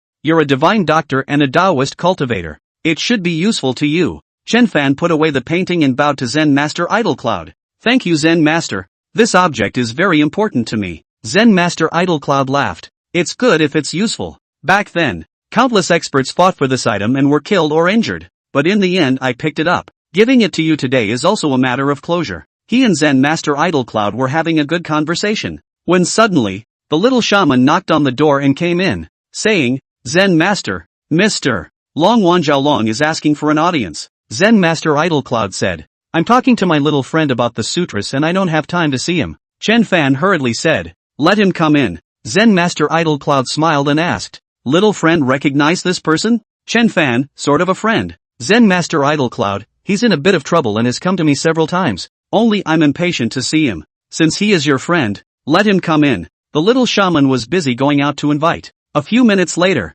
Long Wanjiao respectfully walked in. A long bow, said, over Zen Master. Raising his head, he then noticed that Chen Fan was here, froze for a moment, and said in surprise, Mr. Chen is also here. Chen Fan smiled. Please sit down, Master Long. Long Wanjiao sat down on the seat next to him. He understood why he was able to meet the Zen master this time. There must be Chen Fan's face in it. Zen Master Idol Cloud, Master Long. You've been here 4 times already. What is it that you're looking for the poor monk for? Long Wanzhao hurriedly said. Zen Master, my wife has always had nightmares lately. She has seen a psychiatrist and taken medicines, but she has never seen any effect. I've heard that you are a profound Buddhist, so I hope that you can come out and cure her. Zen Master Idol Cloud laughed. You have a friend who is a divine doctor, so why do you need to find me? Long Wanzhao understood that he was talking about Chen Fan and hurriedly got up and said, Mr. Chen, do you have a way to cure him? Chen Fan laughed. If the Zen Master says so, then I will overstep my bounds. Zen Master Idol Cloud, you are better suited than I to handle such matters. So he asked Long Wanzhao about his patient, and Long Wanzhao said that his wife was none other than Long Xiaoyao's birth mother, who was 36 years old this year. Half a year ago, after she went back from the Spirit Cliff Temple for incense, she began to have nightmares, and every time she woke up from the dream, waking up must be covered in cold sweat and mentally exhausted. Later on, she had invited a number of famous doctors to treat her, and also saw a psychiatrist, but none of them had any effect. When Chen Fan heard that it was related to the Spirit Cliff Temple, he realized why Long Wanzhao was running towards this place. He couldn't help but look at Zen Master Idol Cloud, who also furrowed his white eyebrows and said, to have nightmares after a trip to Spirit Cliff Monastery, this matter is indeed a bit strange. What did she dream about? Long Wanzhao said, the female ghost in white, with a horrible look, chases her every time. There was also a man without a head, carrying a head in his left hand and a knife in his right hand. The man's head was bleeding from both eyes.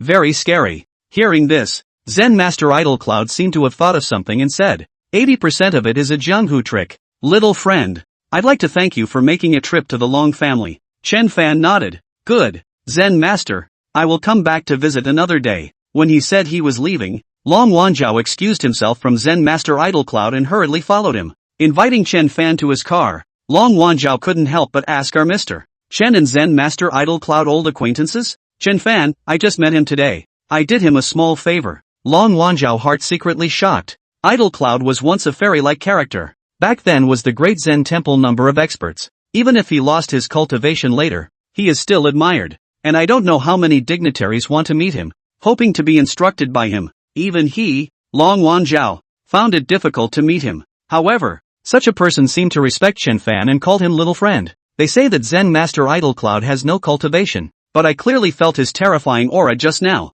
Long Wanzhao was somewhat puzzled. Chen Fan smiled. He has already recovered his cultivation. Back then, when he was seriously injured, he was probably doing it on purpose in order to reach the state of nirvana. Now that he has been reborn in nirvana, he is already at the level of a Buddhist ancestor. Long Wanzhao's heart was appalled. Buddhist ancestor. But for all those who can be called Buddhist ancestors, there is one in the great Zen temple, who is said to be the Lohan of the world and is worshipped by the court. His inner evaluation of Chen Fan had risen another level, feeling that he was becoming more and more mysterious. The car drove to a very ordinary suburban courtyard, which was built in the middle of a bamboo forest, in a quiet environment, not easily disturbed. The car stopped in front of the small courtyard. Long Wanzhao invited Chen Fan to get off the car and said, please, Mr. Chen. The two entered the small courtyard, which was cleaned and planted with some flowers and plants. When they pushed open the door, there was a Buddhist hall, and a woman in her 30s was kneeling in front of a Buddha statue,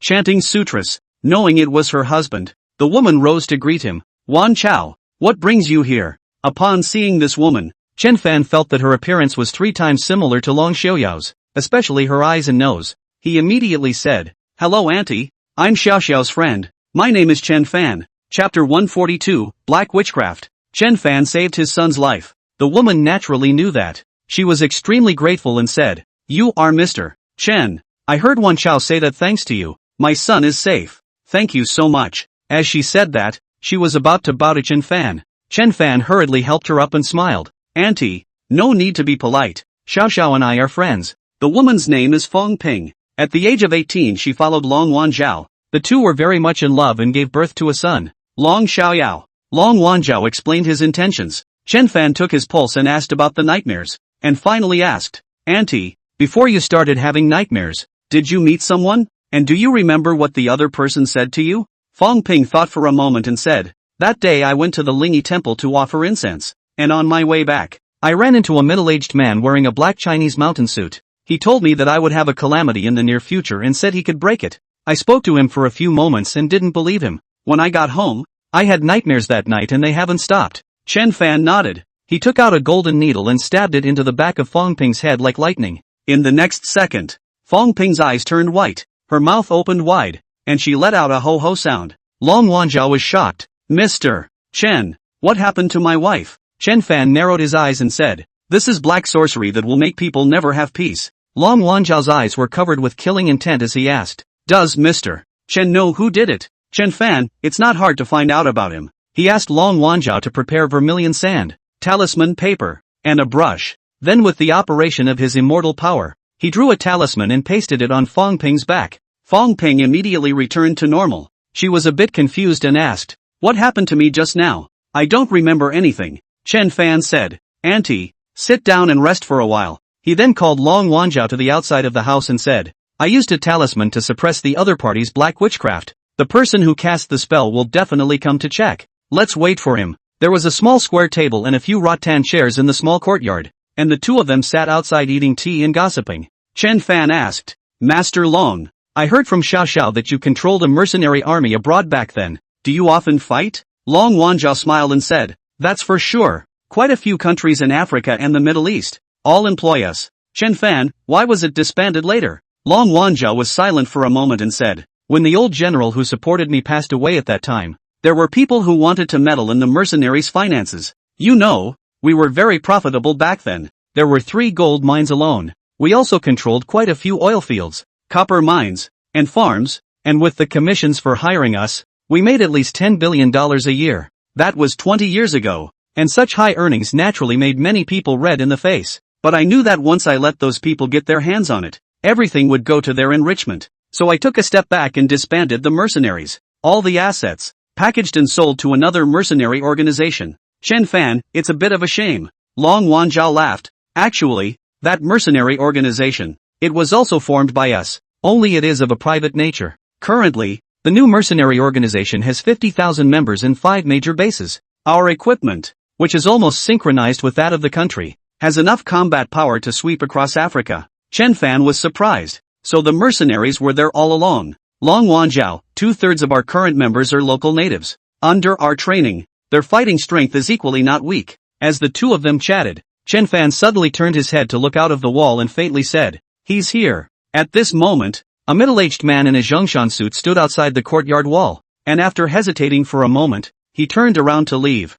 However, just as he turned around, he saw Chen Fan. Why do you use black witchcraft to harm people? What is your purpose? Chen Fan stared at him and asked. The middle-aged man slapped his right hand towards him and a piece of black mist flew out, carrying a fishy odor. However, just as he slapped the black mist out, his neck was grabbed by Chen Fan, and his body was instantly unable to move, like a dead dog being dragged into the courtyard by Chen Fan. After slapping the middle-aged man twice on his body, the middle-aged man was suddenly sore and numb, and only his mouth could still speak. He looked angrily at Chen Fan and said, mind your own business. You'll regret it. Long Wanzhao looked at him and asked, say, why did you harm my wife? The middle-aged man sneered, because you have offended the wrong person. Long Wanzhao beckoned, and 2 black-clothed men came in from outside the courtyard and directly dragged the middle-aged man out. Mr. Chen, can this black witchcraft be lifted? Chen Fan nodded. Yes. He immediately activated his immortal power and directly broke the other party's black witchcraft, so that in the future,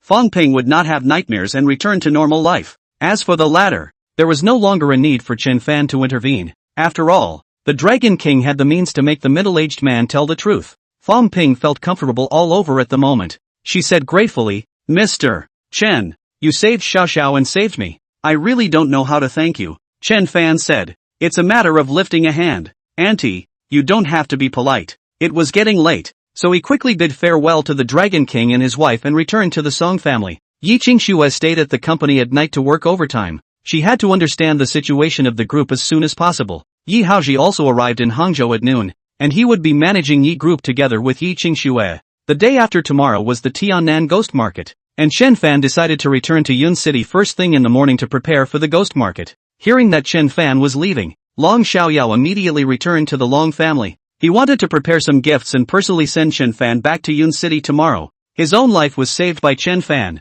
and his mother's illness was also cured by Chen Fan, so he was naturally very grateful in his heart. In the evening, Chen Fan practiced dragon tour in the courtyard. The dragon swimming was unpredictable when it was performed, and the more familiar he became, the more he felt its subtlety. In the latter half of the night, the bright moon was high in the sky, and he faced the moon. His yuanshan appeared and absorbed the moonlight. Absorbing moonlight was a very tedious task, and the amount of moonlight absorbed per day was limited. However, Chen Fan's yuanshan had a small sun formed by runes, which slightly vibrated, and with Chen Fan as the center, the moonlight within 100 meters radius converged and turned into a silver energy stream, which converged into Chen Fan's yuanshan. The silver threads acted within the veins within the yuanshan for a week, and Chen Fan was as comfortable as a spring breeze. The moonlight and divine light flowed at the same time, as if true qi was running through the body's meridians, equivalent to the yuanshan cultivating. Chen Fan's heart stirred. What kind of effect would yuanshan cultivation have? After the energy in the yuanshan ran for 5 weeks, Chen Fan was full of energy and felt that the yuanshan had grown a bit taller than before, and his mental strength had increased by about 10%. The effect is good. Chen Fan was very happy and decided that every morning and evening, he would insist on collecting the sun essence and moonflower. Before dawn, he rested for 2 hours, waited until the morning sun rose, and then went to collect the sun essence. The sun essence transformed into the sun's true flame and entered his yuanshan, running together with the moonflower. The power of the sun and the moon, walking in it, the yin and yang were in harmony, and the mysteries were self-generated. Finishing his cultivation, Long Xiaoyao came back early in the morning with a fleet of vehicles. In front was a commercial vehicle, followed by 2 vans, which were full and loaded with gifts. Seeing the 2 vans, Chen Fan's eyes widened as he asked, 7. You went to stock up? Chapter 143, 1 Consciousness, 1 Spirit. Long Xiaoyao laughed, Brother Chen, my family has nothing else, just a lot of gifts. Every New Year's Eve, my dad's old subordinates would come to send gifts. I didn't know what you like, so I took some of everything I saw. Chen Fan quickly waved his hand. Pull it all back. There's no room in my house for so many things. Song Shihao laughed. Brother, Xiao Xiao has a peace of mind. Just accept it. I'll be going to Cloud City with you guys in a while, so if you can't use it up, just share half of it with me. Long Xiao Xiao insisted on sending gifts, so Chen Fan had no choice but to follow him. After breakfast, the 3 of them rushed to Cloud City. On the way, Chen Fan asked Long Xiaoyao, have you found out what the one who used black sorcery is? Long Xiaoyao, I asked last night. It was one of my dad's competitors. He also runs a security company, but his business has never been as good as ours. By the way, Brother Chen, my mom didn't have any more nightmares last night and slept soundly. She even asked me to pass on her thanks. These 2 carts of gifts, one of them was picked by my mom. At 11 o'clock, the car drove into the manor house. Today was the weekend and Kuer was also at home. Seeing Chen Fan pull in so many gifts, she couldn't help but exclaim, Brother, so many things. Chen Fan smiled and said, Kuer, let me introduce you to Long Xiaoyao. Xiao Xiao, this is my sister, Chen Ku. Long Xiaoyao hurriedly said, hello Kuer. The 2 were about the same age, and Long Xiaoyao was also in his 2nd year of high school, though he rarely went to school and had a teacher at home for one-on-one instruction. But it was easy to find common topics between young people, and the 2 chatted as they moved things around. Moving the things to a room, Long Xiaoyao picked out an exquisite gift box from it, and when he opened it, it was a pair of gold bracelets with a few colorful beads on it. The style was quite nice. Kagom, this is my gift to you. Chen Ke was very happy. Thank you Brother Xiaoqi. Long Xiaoyao picked a few more things and gave them to Yang Lan and Chen Shuizheng. He was very sweet-mouthed and the couple liked him quite a bit. When Han Zian saw that a guest had arrived, she set about preparing lunch. Suddenly, a large black cat tumbled over the yard wall with an odd little snake in its mouth,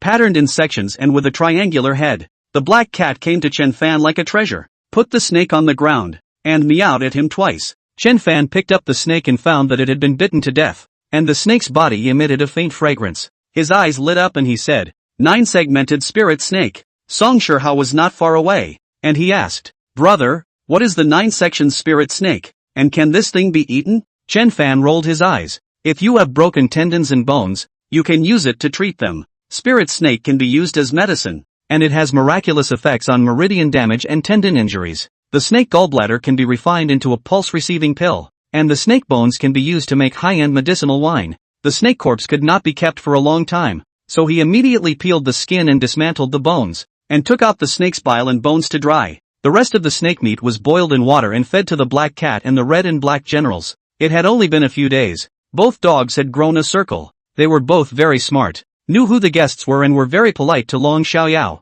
After peeling the snake, Chen Fan put the pot of blood jade Ganoderma that he had brought into the backyard, and put it together with the human head cheese. The fruits borne by the blood jade Ganoderma grew another round. Chen Fan had previously picked 2 before eating them, so he shared them with Chen Ku and Han Ziyan. After eating the noon meal, Long Xiaoyao didn't mention the matter of going back, so Han Ziyan arranged a room for him. After eating, Xiang Zun also ran over, and a few young people of similar age discussed driving out to play. Chen Fan didn't care about them and practiced with Han Ziyan in the courtyard. After practicing for a while, I don't know if it was the effect of the blood jade Ganoderma fruit, but she was vaguely about to break through. Telling Chen Fan about this, he laughed. Wait a little longer. I'll help you condense your Yuan Shen tonight. Han Ziyan was very shocked. Gongzi, I can also condense Yuan Shen? Chen Fan laughed. It may be difficult for others, but you cultivate the vegetarian maiden immortal scripture, and this technique is barely below the 9 yang immortal technique. Moreover, you and I exchange breaths and cultivate together.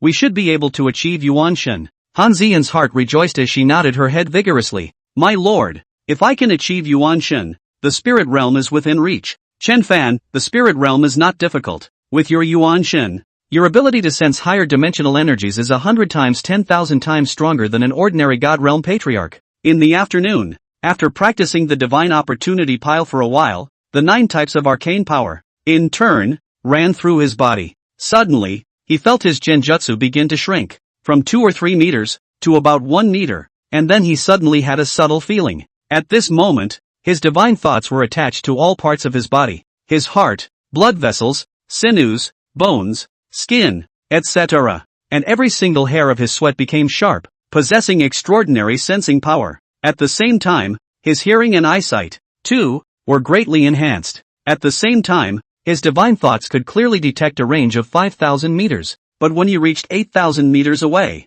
his senses would become very blurry. Moreover, his divine thoughts were sharper and could see more details. In the past, his divine thoughts could only explore roughly, but now they were able to do so in minute detail. This was because his genjutsu had generated a spiritual sense. This kind of change is exactly the 3rd level of God refining, the stage of spiritual awareness. Spiritual awareness of the person, the end of all destiny, a sense of the soul spirit, is the most essential thing of the human spirit. Only cultivation is very high. The wisdom of the extraordinary generation can be born spiritual awareness. In today's world, almost none of the God realm patriarchs were able to produce spiritual awareness and reach the 3rd realm of God refining. They usually impacted the spirit realm directly after collecting the sun essence. The difference between them was like clouds and mud. When his spiritual sense was born, Chen Fan felt the divine astral body stirring, and he knew that the 3rd level of the 9 yang immortal technique had been perfected and could be broken through. He had Han Ziyan escort him outside and returned to his room to impact the 4th weight of the 9 yang immortal technique. After possessing spiritual awareness, the 4th impact of the 9 yang immortal technique wasn't difficult, and he succeeded in an hour. At this moment, the divine deity in his body turned green. The Cyan divine deity, possessing a higher quality, was able to take on energy from higher dimensional space. In other words, at this time, Chen Fan could already impact the spirit realm. However, he was not in a hurry to break through, thinking to first get used to his spiritual sense and nourish his Yuan Shen for a period of time. Until 7 o'clock in the evening, Chen Ke still did not come back. Chen Fan was a little annoyed and called to ask. The sound of music came from the other side of the phone, and Chen Ke said, Brother, little brother 7 invited us to eat at the music restaurant. Chen Fan, hurry home after dinner and do your homework. Don't come back too late. Got it. Putting down the phone, Han Ziyan pursed her lips and smiled. Core is big. Besides there's still Xiao Zun and Long Xiaoyao around. There's nothing to worry about. Chen Fan saw that the table was already set with food and said, let's eat too. Yang Lan and Chen Shuozhang were both away. They had met someone to go out and play mahjong. After eating the meal haphazardly, Chen Fan pulled Han Ziyan back to his room and said, Ziyan, I've helped the Yuanshan spiritual awareness to become a reality, so it's just the right time to help you coalesce your Yuanshan as well. The vegetarian maiden immortal scripture and the 9 yang immortal kung fu were one yin and one yang, and the two of them met with abject sincerity as their true chi flowed and their yin and yang were harmonized. With Chen Fan's help, the vegetal true chi in Han Ziyan's body converged in her mind, and a mysterious feeling arose. In a trance, she felt her consciousness detach from her body and slowly rise up. Then she saw her own body. Her hands were clasping Chen Fan's 10 fingers, skin to skin, and the yin and yang tu chi flowed between the two of them, thus forming an energy cycle similar to the Great Circumstance. Chapter 144, Tiannan Ghost Market. She then saw another Chen Fan hovering around her. which was Chen Fan's Yuan Shun, looking at her with a smile. From a distance, she could see a half-meter-high energy body gradually coalescing under the protection of Chen Fan's tall Yuan Shun. At this moment, the precious light above Han Ziyan's head was soaring, and within a radius of 300 miles, countless evil demonic spirits rushed towards this place. However, no matter how many came, they were all devoured and refined by Chen Fan's Yuan Shun. And then the energy was transferred back to Han Ziyan's Yuan Shun. After swallowing energy several times in a row, Han Ziyan's Yuan Shun gradually rose to a meter out. Several hours later, Chen Fan felt that her Yuan Shun was more condensed, and only then did he collect his Yuan Shun. Subsequently, Han Ziyan's Yuan Shun also returned to her body, and she opened her eyes. Her pretty face was filled with joy, and she couldn't help but hug Chen Fan tightly. Gongzi, I've made a breakthrough. I have a Yuan Shun. In her joy, she hugged Chen Fan tightly, and the two of them were entwined against each other. The clouds cancelled and the rain cleared, and Han Zi and Chen Fan changed his clothes and walked out of the room. At this time it was already past 11 in the evening. Chen Ku and the others had returned long ago, and a few of them were grouping together in the living room to play a game. Seeing him come out, Long Xiaoyao and Xiang Zun both revealed meaningful smiles. Brother, 3 short of 1, let's play some mahjong, Xiang Zun suggested. He was happy to have made Long Xiaoyao a friend today. No time, Chen Fan said. Han Ziyan laughed. I'll play with you guys. Gongzi still has to go cultivate. Chen Fan indeed didn't have time to play mahjong, grabbed Chen Ku a few packs of snacks and ran away. He still had to absorb the moonflower. After his spiritual sense arose, his senses for everything became more sensitive, and the moonlight from dozens of acres of land in a radius converged, like the Milky Way, and poured into the top of his head, then into the veins of his Yuan Shun. However, the wonders of spiritual sense were more than that, as Chen Fan's control over his power had also reached an unprecedented level. After absorbing the moonlight, he performed dragon swimming, and in less than half an hour, he gradually mastered it, and then perfected it. At this moment, when he performed the dragon tour, it was like 9 dragon-shaped light shadows swimming in the courtyard, as fast as lightning. This was the highest level of dragon swimming. 9 dragons returning to the sea. Its effect was many times stronger than stunts like shifting shape and shadow. Feeling that the dragon swim was complete, in the latter half of the night, he began to cultivate the second layer of the golden dragon technique, the dragon dipper. At this level, the divine astral deity in the body should be allowed to continue to be quenched, strengthened, and produce a different change, called the dragon's astral deity. With the addition of spiritual awareness, his dragon deity was practiced before dawn. When he performed it, the 9 young divine deity gave birth to a strange change, and the astral energy vibrated with a certain mysterious frequency, so the astral energy turned golden and spread all around his body, transforming into the dragon deity. Chen Fan performed the dragon gang, and when he casually threw a punch, it emitted a dragon's roar that took the heart. Phew, it's finally done. He stretched out, ready to take a short nap before continuing to collect the sun essence. At 9:30, Chen Fan and Han Ziyan departed for Tiannan Ghost Market. They had planned to go there 2 days in advance and take a look around in the meantime, but Chen Fan was delayed and could only go there on the same day. The two traveled to Lingnan by motor train, a journey that took more than 5 hours. There was nothing much to do on the road, so Chen Fan brought a few medical books to read. Li Xiangang's medical skills were naturally unrivaled in the world, but the stone of another mountain could attack jade, so there was definitely no harm in learning more. At around 3 o'clock in the afternoon, a commercial car arranged by Han Ziyan picked up the two at the station. Han sect had disciples in all the provinces, and the one who drove the car was also a Han sect disciple named Yibing. Yibing was a soldier for a few years and is now the owner of a boxing gym with more than 100 members and a sizable income. The car drove to a small courtyard, which was not too far from Centipede Mountain and had a good environment. Tonight, Chen Fan and Han Ziyan would spend the night here. Yibing laughed. Missy, Mr. Chen, this is the mansion I bought a few years ago, and I've already had people tidy up and clean it. Tough luck, Chen Fan said. Wherever, as it should be. If Miss and Gongzi need anything, just tell me, I live next door. Chen Fan, alright, go ahead and go about your business. Yibing then went to the next yard, and soon heard clanking sounds coming from over there, and in a short while the scent wafted in, seemingly preparing the evening meal. It was almost 5 o'clock, and Chen Fan was also a little hungry. At 5:30, Yibing came over and invited the two to eat next door. He had invited the best local chef to specialize in cooking in the courtyard next door. Coming to the courtyard, Yibing accompanied the two to dine. Chen Fan asked about the Tiannan Ghost Market.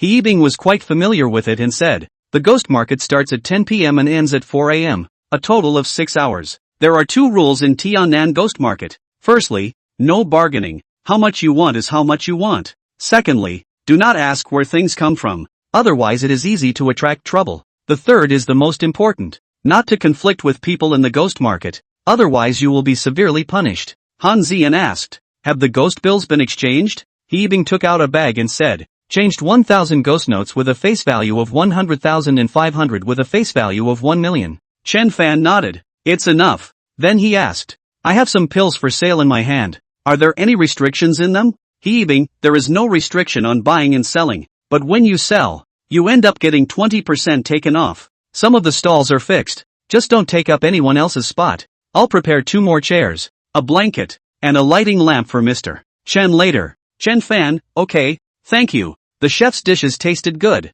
and Chen Fan ate a lot of them. After the meal, he and Han Zian went back to the courtyard and practiced for a while, and when it was 9 o'clock in the evening, He Yibing sent them to Centipede Mountain. When they came to the bottom of the mountain, it was around 10 o'clock, so He Yibing waited where he was while the two of them hiked up the mountain. After walking 100 or 10 meters up the hill, he saw a huge cave, with a table set up by the side of the cave, where someone was checking out the tickets for the ghost market. Those who bought the tickets could only enter the cave. The cave was more than 10 meters high and more than 20 meters wide, while the inside was more spacious than the outside. Chen Fan handed over the 2 tickets that He Yibing had prepared and walked in side by side with Han Zian. Soon after entering the cave, Chen Fan realized that there were already quite a few people inside who had set up their stalls. He said to Han Zian, Zian, let's sell the pills first so that we have money to buy things. Han Zian laughed. Okay Gongzi, there should be spots for stalls inside. It was only after walking all the way to the center back part that Chen Fan found an empty spot big enough to set up a stall. There happened to be a large rock there, and the surrounding area was relatively flat, so he spread the blanket on the stone, then placed 2 pills on it, and finally hung a lamp on the stone pillar, and called it open. The two sat on the bench and waited for the buyer to come to the door. There was a breeze in the cave and it didn't seem stuffy. The wind was coming in from the outside and blowing inward, so I guess the other side of the cave led to the outside as well. Chen Fan posed a yuan chi pill and said, Little Shang Lu is willing to spend $2 billion to buy this pill. Zi Yen, how much do you think is appropriate for us to bid? Han Zian, anyway, it can't be less than 2 billion, so let's make the price 2.5 billion. Chen Fan felt that it was too expensive. I'm afraid there aren't many people who can spend billions of dollars on a single elixir. Han Zian, my lord, there are some people in this world to whom money is just a string of numbers, as long as they can extend their life and be in good health. Not to mention 2 or 3 billion, even 3 or 5 billion is worth it. How many people in this world know how to make pills? And even if they do, they may not be able to make a yuan chi pill like your excellencies. Chen Fan nodded his head. Alright, let's make an offer of $2.5 billion.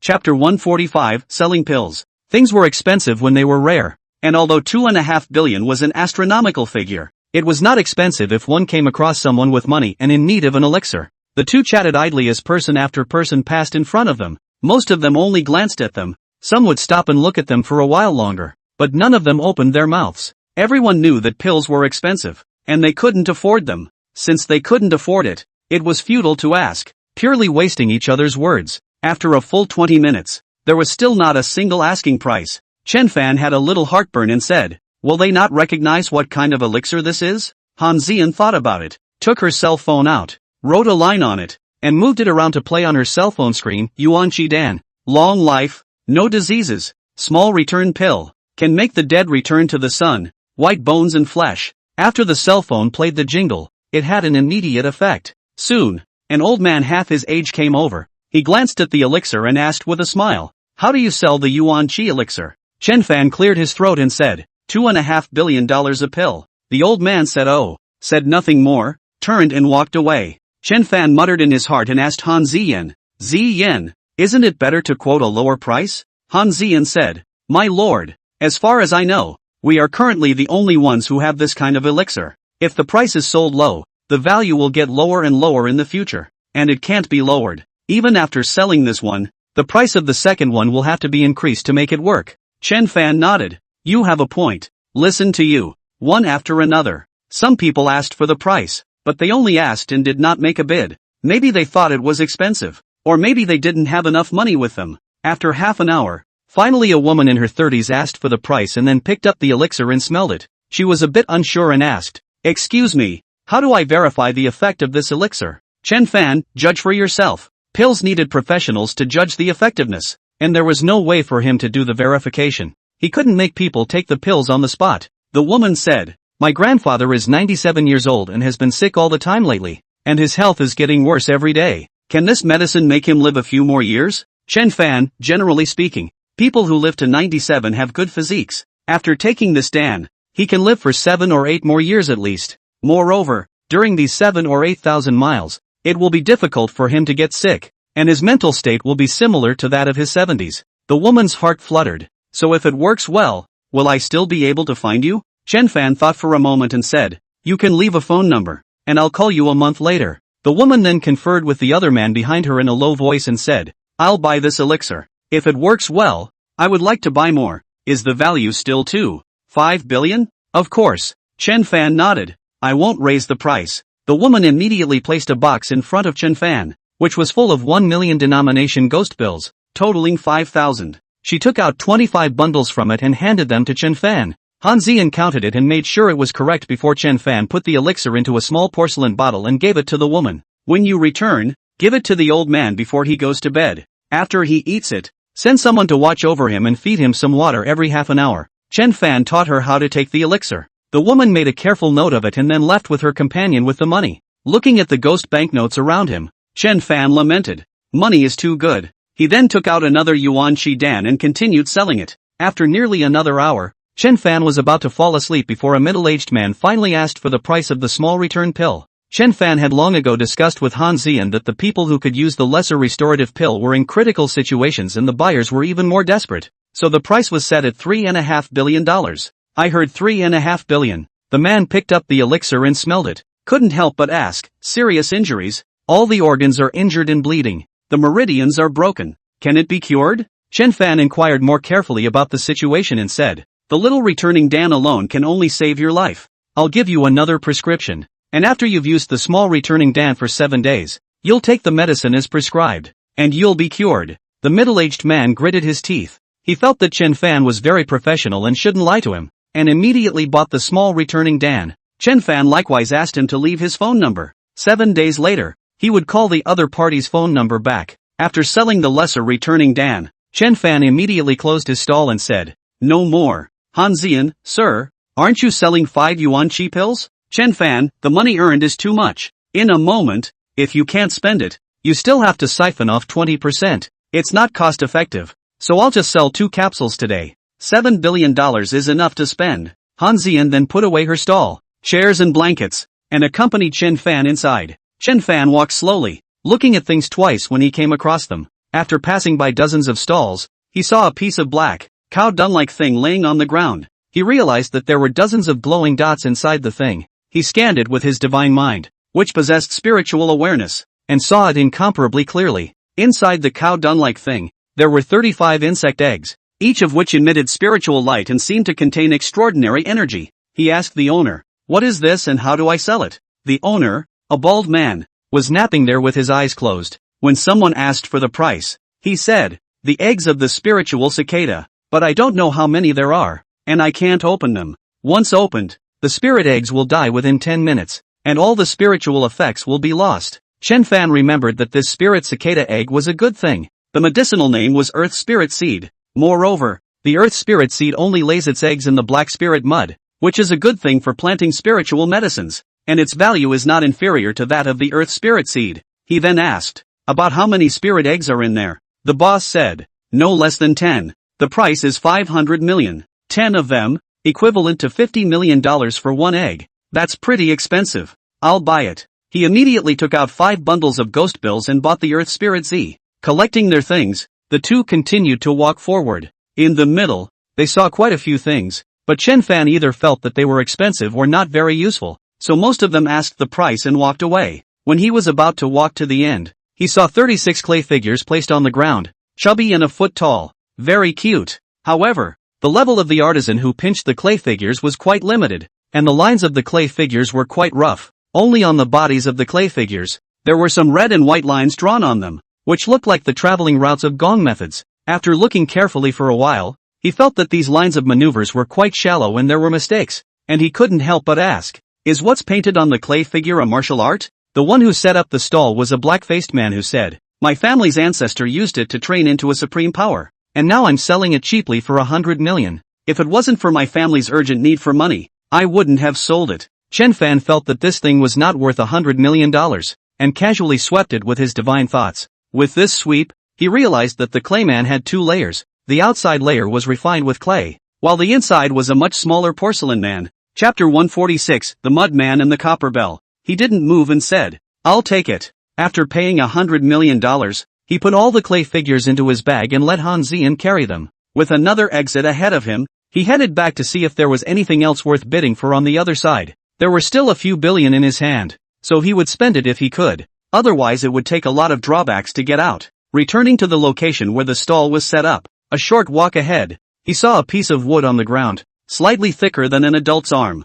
a dozen centimeters long, with a flat broken end, as if it had been cut down. The wood inside was golden in color, with fine red holes. The bark was red and smooth, with several swirl-like textures. The wood smelled fragrant, like a fruit wood fragrance, but Chen Fan was not sure what it was. However, with his divine thoughts, he could sense that the trunk contained a very strong life force within it, and his eyes could also see the spiritual light it emitted. He asked, "How much?" $10 million. The other party said, "This wood is good for your body when you keep it around. It clears your mind and calms your spirit."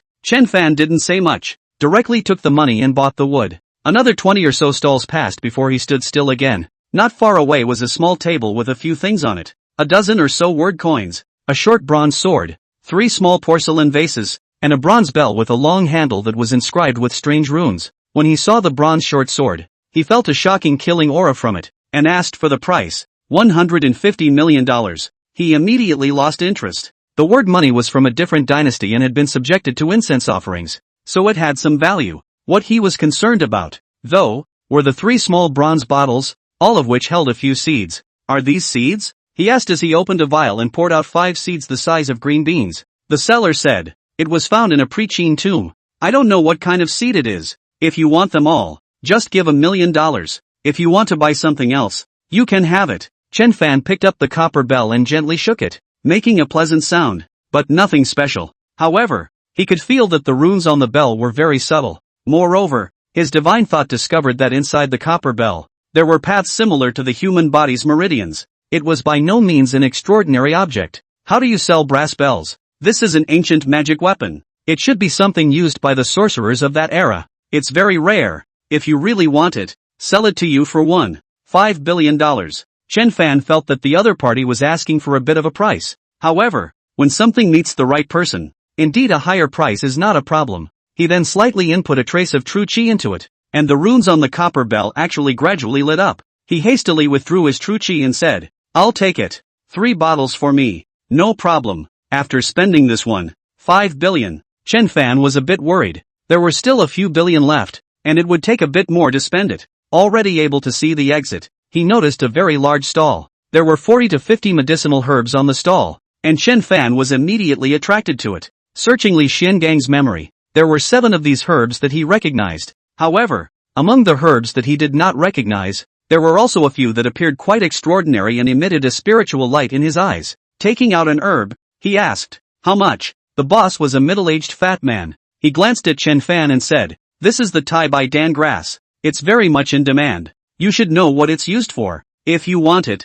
$280 million. Chen Fan asked about the prices of other herbs, and the prices were at least $120 million.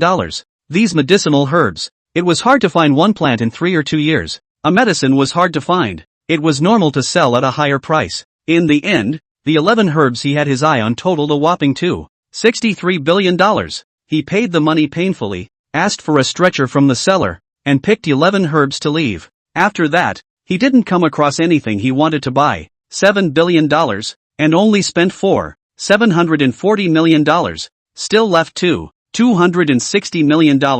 If he drew off 20%, there would still be $18 billion and $80 million in hand. So he asked, "Are there any changes to the stalls tomorrow?" Han Ziyan, "Most of the stalls will change. Chen Fan, don't exchange the money yet. Come back tomorrow night." Counting the 550 million ghost notes that he had exchanged earlier, he thought that he could still buy quite a few things. Back in the car, Chen Fan put his things away, and he immediately started the car and left. After the car drove for a while, Chen Fan's divine thoughts swept a 10-mile radius. and he realized that there was a person in the mountains who was leaping as if he were flying and was following the car. He asked He Yibing, "Has it ever happened that a seller in the ghost market was robbed right after he came out of the ghost market?" He Yibing said, "I guess there must be. After all, the ghost market is not responsible for the security outside the ghost market. But generally those who dare to come to the ghost market are more or less capable." In the middle of the night, Chen Fan didn't want to fight with anyone, so he gathered his divine thoughts into a line and blasted it towards the other party's brain.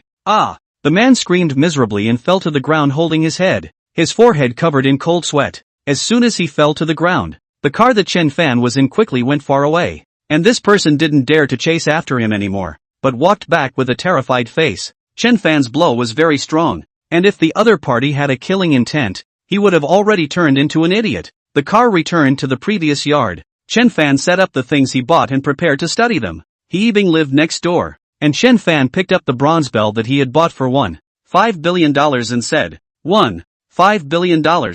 It's worth it. With a look of admiration on her face, Han Zian came closer to survey the bronze bell and asked, "Sir, what's so special about it?" Chen Fan laughed. "Based on the formation runes on it, I judged that it should be a magic weapon that can attract souls. Let's just call it a soul-attracting bell." Saying that, Chen Fan inputted the divine astral into the soul-inducing bell, and the bronze bell emitted a greenish-colored halo, and as he gently shook it, a gust of ghastly wind blew in the courtyard, and Chen Fan saw ghostly shadows. He immediately withdrew his true power and said, "To control it, there should be a corresponding set of incantations or mind techniques. I'll study them slowly when I have time." Then, he took out the 36 clay figures and gently pinched them, and the clay skin on the outside shattered, revealing the white porcelain figures inside. The poses of the porcelain figures varied, but the overall shape was similar to that of the previous clay figures. The porcelain man's body was scratched with even more subtle lines of traveling, and there were even some tiny writing on his back. These were all ancient scripts,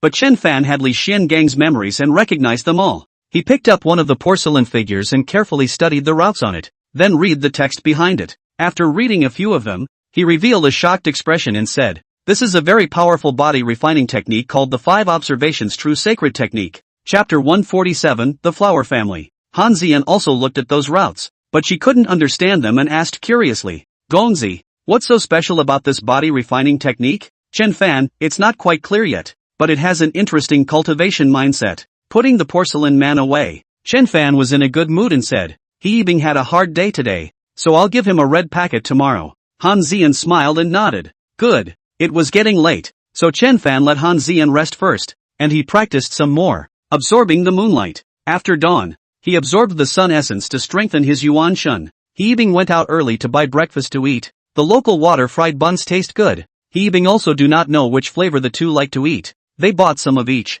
The flavor of the water-fried buns was very good. Chen Fan ate dozens of them by himself and drank 2 bowls of egg drop soup. After eating, the phone rang a few times. He opened a look. The alumni group has hundreds of chat records. It turned out that a senior in the red packets sent all the average red packets. Grab is $200. The nickname Little Tuan Tuan Hua Qianin at Chen Fan led him out to grab red packets. After looking at it, Chen Fan was not familiar with the person who sent the red packet, so he did not grab it. Hua Qianin then chatted with him privately. "Why don't you grab it?" Chen Fan, "Just had dinner." "Where are you at work?" Hua Qianin, "No, took a few days off to stay home with my mom. She hasn't been feeling well lately, always coughing." Chen Fan remembered that Hua Qianyue's home didn't seem to be far from here. More than 100 kilometers to the north was the city where she lived. He sent a location and said, "I'm near Centipede Hill." Hua Qianin, "It's so close to me. 103 kilometers. Do you have time? Come over to my side. I'll treat you to some local cuisine."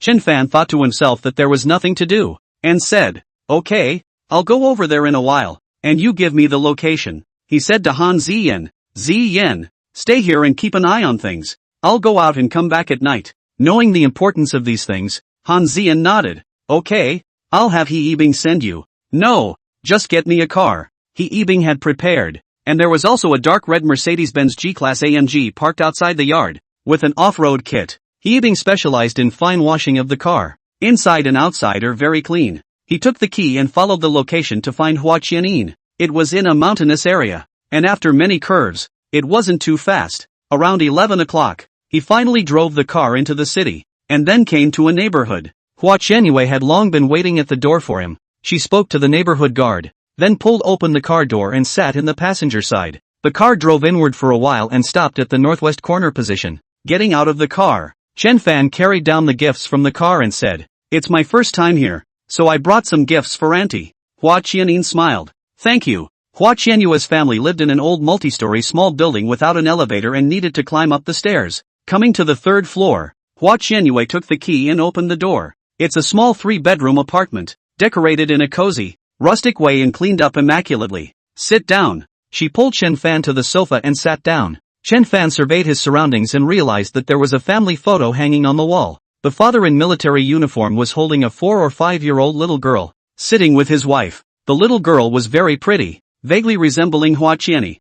"Oh, your father was in the army?" Hua Qiani nodded. "Well, after my dad changed jobs, he worked as a criminal police officer for a few years. 3 years ago, in order to take care of my mom, he took a leave of absence without pay and focused on taking care of my mom at home. My dad went out to buy groceries and will be back in a while." Chen Fan nodded. "Then I'll go check on Auntie first." Hua Qiani nodded her head as she pushed open the door to the south bedroom. A middle-aged woman in her 40s, less than 50, sat on the bed. One end of the bed rose up and she looked sideways at the door. Looking at her appearance, she had a 3-point resemblance to Hua Qianyue, and she could tell that when she was young, she must have been a great beauty as well. "Mom, Chen Fan is here," Hua Qianin said. "Chen Fan, hello Auntie. Little Chen is here. Please have a seat." A smile blossomed on her face as she carefully sized up Chen Fan and said, "Auntie is happy that Qianyue is finally talking about her boyfriend. Young man is so spirited. How old is he this year?" "Chen Fan, Auntie, I'm 22. A year younger than Qiyu. It's quite good." She laughed. "Has little Chen worked yet?" "Chen Fan, no Auntie yet." Seeing her mother asking endless questions, Hua Qianin hurriedly said, "Mom, Chen Fan knows medicine. Let her help you take a look." Chen's mom was a bit surprised. "Really? Little Chen knows medicine? So help me take a look. I've always caught a cold these days, and taking medicine isn't good." Chen Fan came over to observe her face, then looked at her tongue, took her pulse, and asked her some more. It turned out that Chen's mom's name was Yang Donli, 48 years old. More than half a year ago, Yang Donli rode a battery car to work and was hit by a drunk driver. She was seriously injured, although the life was saved, but the body paraplegic, the lower half of the body almost lost consciousness. Urine and feces need to be served. Hua Qianin wants to buy the high-priced foreign medication just to try it out, hoping that Yang Donli can regain some of her senses. Chen Fan let the bed be flattened, then had Yang Donli turn over and checked her spine. Yang Donli's second and third lumbar vertebrae were severely misaligned between them, and although she had undergone surgery, the damaged spine was unable to repair itself. In this situation, taking the small return pill would have the best effect. However, he possessed immortal power, so healing the other party would not be difficult. So, he let a peer lie on the bed and pressed his hands on top of her lumbar vertebrae. Immortal power seeped into the location of her lumbar vertebrae, and under the stimulation of the immortal power, those broken nerve structures were quickly repaired, and the 5 pairs of lumbar nerves were restored as before in less than 10 minutes. Throughout the process, Yang Donli was sore, itchy and painful, but she was very excited and said, "Xiao Chen, I can feel it. I can feel the pain. Chen Fan, Auntie don't talk. Relax your body." After treating her with immortal power for a while, he took out the golden needle and stabbed 28 consecutive needles in her waist, the immortal power entering along with the golden needle and treating her precisely. At the same time, it also unblocked her waist meridians, and when the meridians were cleared, it meant that she was about to recover. It lasted for more than half an hour before the sound of the door opening rang outside, followed by the voice of a middle-aged man. "Qiyu, I'm back." Hua Qianin hurriedly walked out and said to a tall middle-aged man with white hair and slight blonde hair, "Dad, don't talk. Chen Fan is treating my mom." Hua Qianyu's father's name is Hua Mingyu. When he was young, he was so handsome that the girls who liked her at the beginning could have a reinforced company. Now that he is in his middle age, he has become a greasy uncle after getting fat. He loves his wife deeply, and at the word he didn't even change his shoes and quickly walked to the door. Seeing his wife lying on her back, a young man was treating her. Above the lad's head, a foot-long white gas rushed up. That white chi steamed up, and on top of his head, it formed 3 chi clusters, like 3 flowers. Hua Mingyu sucked in a mouthful of cold air and muttered, "3 blossoms." He hurriedly pulled Hua Qianyue out, then gently closed the door and asked in a low voice, "Qianyue, Xiao Chen, what is his origin?" Hua Qianin blinked and said, "My college alumni." "Dad, what did you just say?" "Hua Mingyu, the 3-flower gathering. This is a phenomenon revealed by someone with extremely high cultivation. Little Chen is not simple. He is at least a divine realm master. Chapter 148, Curing Paralysis with Immortal Power. As Detective Huang Mingyu had seen many strange people in his life, and he certainly knew what a divine realm patriarch was. Although Hua Qianyin didn't understand, she was still happy and said, "Right, I knew he had a way." Hua Mingyu, Qianyu, Xiao Chen is so young and has such a high cultivation level. His future is unlimited. Are you guys really boyfriend and girlfriend? Hua Qianyin blankly glanced at him. It's not what I brought him to the house for. To make you happy. Hua Mingyu hurriedly smiled. Dad doesn't mean this. I'm saying that Xiao Chen is too good. Dad is happy in his heart. You watched some. Dad went to the kitchen to cook, and stayed with little Chen for lunch. After another 10 or so minutes, Chen Fan pushed the door out and said, "Let Auntie rest for a while, and in 2 hours, I will treat her once more." Good. Hua Qianyue hurriedly brought warm tea and handed it to Chen Fan, who drank it all in one gulp. Chen Fan, it's been hard on you. My mom has improved, yes? She asked carefully. Chen Fan nodded. The nerves have recovered 80 to 90%, but certain localized nerves still need to be repaired slowly. Hua Qianyue was so grateful that she couldn't help but shed tears. I really don't know how to thank you. In these 6 months, I couldn't eat or sleep well, and I worried about my mom every day. Now it's good. She can finally recover. Chen Fan, you are truly a blessing to my family. She couldn't help herself and hugged Chen Fan for a deep kiss. Hua Mingyu happened to come out, froze for a moment, and twisted his head back into the kitchen. Chen Fan blushed, and after separating, he asked, "Uncle is back?" Hua Qianyin smiled. "Well, my dad is back." Chen Fan rushed to the kitchen to say hello. "Hello uncle, I'm Chen Fan."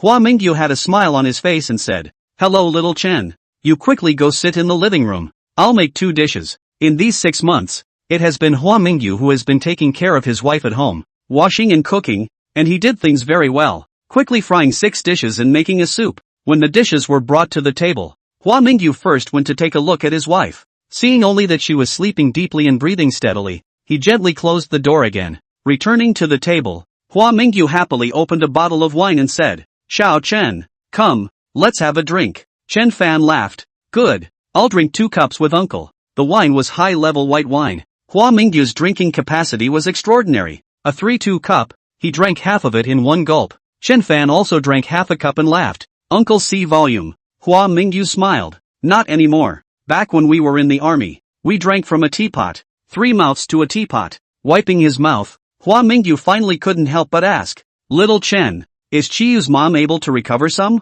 Chen Fan nodded. "It can be recovered. I'll treat it again in a while, and I should be able to help walk a few steps off the ground in the afternoon." Hua Mingyu was taken aback and at the same time was ecstatic. "Can I walk in the afternoon?" Chen Fan laughed. "It's possible to walk, but for the time being, you can't move around for too long." Hua Mingyu, a man of nearly 50 years of age, could not help but burst into tears. Men have tears. His wife is paralyzed in bed. His heart is like a knife every day. Now that he heard that his wife is about to recover, he could not help but cry with joy. "Little Chen, uncle thanks you. Come on, I'll drink first." Drying his glass of wine was his way of expressing his gratitude. Chen Fan laughed and drank the wine in his cup as well. The 2 eras were actually talking to each other, and the bottle of wine was gone in no time. Hua Mingyu went to get the wine again, and Chen Fan opened the bottle of 50-year-old vintage Matai that he had carried. The wine was prepared by He Yibing and brought 4 bottles over. This kind of wine, which cost more than 20,000 a bottle on the market, naturally tasted good. Smelling the aroma of the wine, Hua Mingyu's eyes lit up and laughed. "Little Chen, why did you send such expensive wine? It's too costly." "Chen Fan, a friend gave it to me, so I brought a few bottles for my uncle." Seeing the duo drinking endlessly, Hua Qianyin couldn't help but say, "Chen Fan, Dad, you all drink less." Hua Mingyu laughed. "It's fine. I'm happy today." After the 2 bottles of wine were finished, almost 2 hours had passed. Chen Fan got up and went to the bedroom to continue treating Yang Donli. This treatment lasted for half an hour. At the end of the treatment, he told Yang Donli to continue resting on her back. Yang Donli had fully regained consciousness. She asked, "Xiao Chen, when can I get out of bed and walk?" Chen Fan laughed. "Wait for another hour." An hour, in the feeling of Hua Qianyin's family, was as long as a century had passed. Finally, when the time came, Hua Qianyin ran into the room and slowly helped Yang Donli turn over her body. Then gently holding her back, she sat her on the edge of the bed. After her feet landed on the ground, Yang Donli bit her lip and gently lifted her left foot up and put it down. Then, she lifted her right foot again. She pinched her leg again, and it hurt. In a flash, She burst into tears and hugged her daughter and bawled. The pain and despair of these 6 months is something that no one can understand. She wanted to die more than once, but she couldn't let go of her daughter or her husband. Now that she has regained feeling in her legs and feet, words cannot describe her joy. After she had cried enough, she slowly stood up with the help of Hua Qianyue and slowly walked towards the outside. The walk was slow, but very steady. Her feet stood on the ground, and although they were sore and weak, they were incomparably comfortable. Hua Mingyu came over to support his wife, then slowly walked to the living room and sat down on the sofa. Chen Fan laughed. Auntie, it's okay, rest for a while. Every half an hour, get up and walk a few steps, but don't walk too much today, so you can walk a few more steps tomorrow. Yang Donli nodded her head vigorously. Any more words of gratitude would be redundant. She said, Little Chen, you stay here for a few days, and let Qianyin accompany you to play around. Chen Fan said, Okay auntie, I'll come over when I'm free. Then, he taught Hua Mingyu a set of methods to massage his legs, so that he could press it twice a day to accelerate his recovery. Hua Mingyu learned very carefully and demonstrated the massage on his wife's legs so that Chen Fan could point out the deficiencies. After talking for a while, Hua Qianyin pulled Chen Fan back to her boudoir, leaving the couple to talk in the living room.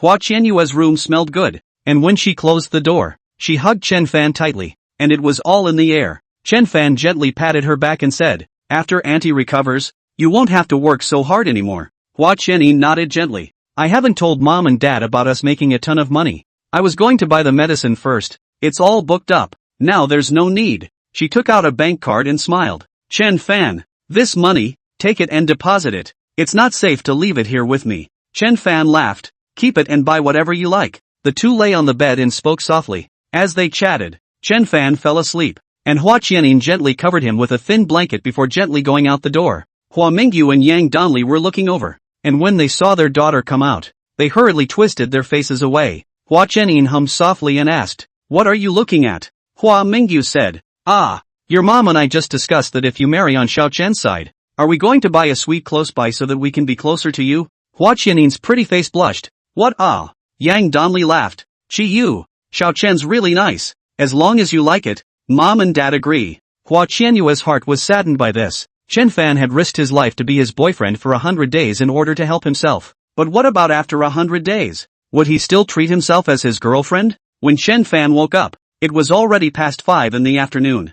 Hua Mingyu was preparing dinner again, while Yang Donli was sitting in the living room. Ever since she was able to walk on the ground, she was unwilling to lie down. After all, after lying down for more than half a year, she had long since had enough of lying down. After having breakfast, Chen Fan took his leave. The little bit of wine he had at noon was broken down cleanly with a little bit of energy, and it didn't affect driving. At 7 o'clock, he drove away. Before leaving, he left a yuan qi dan for Hua Qianyin to feed Yang Donli at night to help her recover. After driving a few dozen kilometers and passing through a turn, Chen Fan saw a commercial vehicle in front of him, not driving fast. Suddenly, he was startled and sensed that there were rocks falling from the right side of the hill, so he braked the car with one foot, and at the same time flashed his lights and sounded the horn toward the front car to remind him. But the driver of the car in front of him didn't catch his meaning and just glanced at the rearview mirror in confusion. Suddenly, a boulder weighing several tons hit the front of the car, and the car crashed heavily into the stone. The driver fell unconscious on the spot,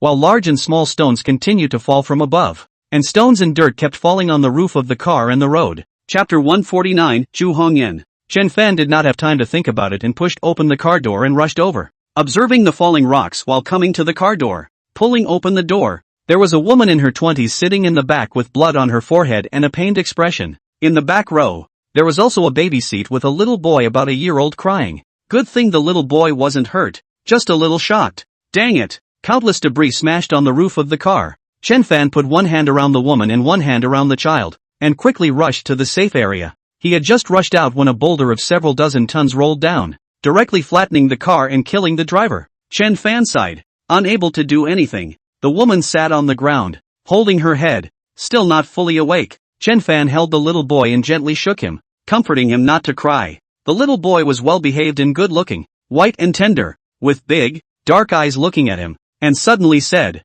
Uncle. Chen Fan smiled. Hey, baby is so good. What's your name? Pa. So it's Bao. Bao is so cute. The road in front of him is blocked, and Chen Fan can't get through, so he can only call the police first. After making the call, the woman on the ground slowly got up. She glanced at the car in the distance, and on her soft face, a trace of murderous anger unexpectedly flashed. "Thank you for saving us." The woman bowed deeply toward him. Chen Fan said, "No need to thank you. There's nothing wrong with the child. You guys get in my car. I'll send you back." The woman nodded gently. "Thank you." He broke a thick branch and stopped the road to avoid the car behind him getting too close, then turned the car around and went around the road. The woman sat in the back, holding the little boy in her right hand and dialing her cell phone with her left hand. She coldly said, "My car hit a falling rock. If it wasn't for a good Samaritan who stepped in to save us, we, mother and son, would have all died in the car. The car was smashed into pieces of paper. The driver is dead. You guys investigate immediately. I want to know if it's a natural disaster or a man-made disaster." The woman spoke with an air of superiority. She made 3 calls in a row before putting down her phone to coax her child, then asked Chen Fan, 10 kilometers ahead. There's a gas station. I want to get off there." Chen Fan nodded. "Yes." The woman stopped talking and picked up her cell phone to look through something. Soon, the car came to the gas station. Chen Fan drove the car in and then opened the door for the woman. The woman looked deeply at him, handed over a business card, and said, "As long as it's within the territory of Northern Shu, you can look for me in any trouble you encounter." Chen Fan nodded, collected his business card and waved goodbye. Shortly after he left, 3 cars drove up, all multi-million-dollar ultra-luxury cars, and a dozen people got out and received the woman and the little boy into the car. It wasn't until 10 o'clock that Chen Fan returned to the small courtyard. He handed the woman's business card to Han Ziyan and asked, "Ziyan, do you recognize her?" Han Ziyan glanced at the business card, which read Chu Hongyan. She laughed and said, "How does your excellency know this woman?" "She is the daughter of Northern Chu's leader, Chu Nantian. However, Chu Nantian disappeared a year ago and her whereabouts are still unknown. She is a woman who is barely supporting the Chu family, but the building is about to fall. It's not something that a woman like her can sway." Chen Fan, so it's the daughter of the Northern Chu leader. No wonder. The so-called leader is the most prestigious and recognized person in a province. In the Jianghu, this person usually has the most powerful force, and has absolute control over a province. Powerful people such as Long Wanzhao are not considered to be the head of the province. He told what he experienced on the road, and Han Ziyan said, "This is 80% man-made. Someone is trying to kill Chu Hongyan." Chen Fan, "I don't think she's old enough to have a child." Han Ziyan, "That's not her child, but her sister's flesh and blood. Her sister was killed along with her husband shortly after giving birth to the child, and she's always taken care of the child with her. Alas, it is indeed difficult for a weak woman to be in this position." It was useless for Chen Fan to think more about other people's affairs, and said, "Ziyan, you keep watch at home. I'll make another trip to the ghost market." When he came to the ghost market again, sure enough, more than half of the stalls had changed. This time, he bought 12 more medicinal herbs and spent more than 2.4 billion. In addition to the medicines, he also bought a sword. Upon seeing this sword, he realized that the sword emanated a precious light. Only after observing it with his divine thoughts did he realize that inside the scabbard, it was engraved with tiny words and patterns. He took a cursory look at it, and it should be a map. Of course, the sword itself was also a good one, and the value of over 300 million wasn't that expensive, so he bought it straight away. When he left the ghost market, he still had more than $50 million of ghost bills left on him, and he converted all of them into cash, which amounted to roughly $42 million. When he returned to the small courtyard, it was already past 2 in the morning. He put the herbs away and continued practicing. Early in the morning of the next day, he woke up Han Ziyan, and the two of them drove to the county town to eat breakfast together. Arriving at the county town, the two were hesitating on what to eat when Chen Fan's cell phone rang. It was He Yibing calling. On the phone, He Yibing said, "Gongzi, Shu Hongyan called me and said she wanted to speak with you." The other party did not have Chen Fan's phone number, but she wrote down the license plate number of Chen Fan's car, so she found out that the owner was He Yibing and called him. Han Ziyan said, "Gongzi, or else give her a call back." Chen Fan nodded his head and took out Chu Hongyan's business card, pressing the number on it to dial it. Soon, the phone was connected, and on the other side of the phone was Chu Hongyan's voice. She said, "Hello, I'm Chu Hongyan, the person you saved yesterday. I want to thank you in person. Can I meet you?" "Chen Fan, I'm afraid we're a long way away, so if there's nothing going on, I don't see the need to meet." Chu Hongyan asked, "Where are you?" Chen Fan said, "Luosha City." "Chu Hongyan, Rosa City? What a coincidence. I'm less than 30 kilometers away from you. I'll head over now, and we'll meet at the Linjiang tea house." Chen Fan thought that he didn't have to run too far anyway, so he agreed to the other party. He and Han Ziyan had simply eaten something before Chu Hongyan's people had arrived at the Linjiang tea house. The two places were not far apart, and Chen Fan drove over. There were many people in the tea house. There were singers on the first floor, and there were elegant rooms on the second floor, so Chu Hongyan waited for them on the second floor. In a room on the second floor by the window, Chu Hongyan sat by the window, looking at the river in a trance. When Chen Fan and Han Zian appeared, she hurriedly got up and said, "I'm disturbing you, please have a seat." Chen Fan sat across from the two of them, and he laughed. "Miss Chu, you're suddenly looking for me. It should be more than just a meeting to say thank you, right?" Chapter 150 Northern Chu Chamber of Commerce. Chu Hongyan smiled faintly as he glanced at Han Zian and asked, "Your girlfriend?" "Chen Fan, my girlfriend." Han Ziyan. Chu Hongyan gently nodded. "Since you know my name, it seems that you are not an ordinary person either. If it wasn't for you yesterday, the child and I would have been stoned to death. To be able to rush over and save us in that dangerous situation, it's not something an ordinary person can do." Chu Hongyan looked at him. "I don't know your name yet." "Chen Fan," he said. "Chu Hongyan, I admire you for being able to ignore your own safety and risk your life to save others. You saved my life, I want to repay you." She took out a letter and put it on the table and said, "I've moved some of my wealth and a large amount of my valuables to a couple of places, and the address and key are in the envelope. If I don't call you in a week's time, you'll go and get the stuff out. If I'm still alive by then, it means I'm in control of the situation and the stuff still belongs to you." Chen Fan understood that there was no free lunch in this world, and he asked, "What do you need me to do?" Chu Hongyan said, "The child you saved is my sister's flesh and blood. My sister is gone, and he is now my only relative now, and my only worry. I hope you can take good care of him. No need to be rich and famous, just be an ordinary person. Once something happens to me, someone will contact you and send the child to you." Chu Hongyan had a sincere face. "Chen Fan, I hope you can agree to this little request of mine.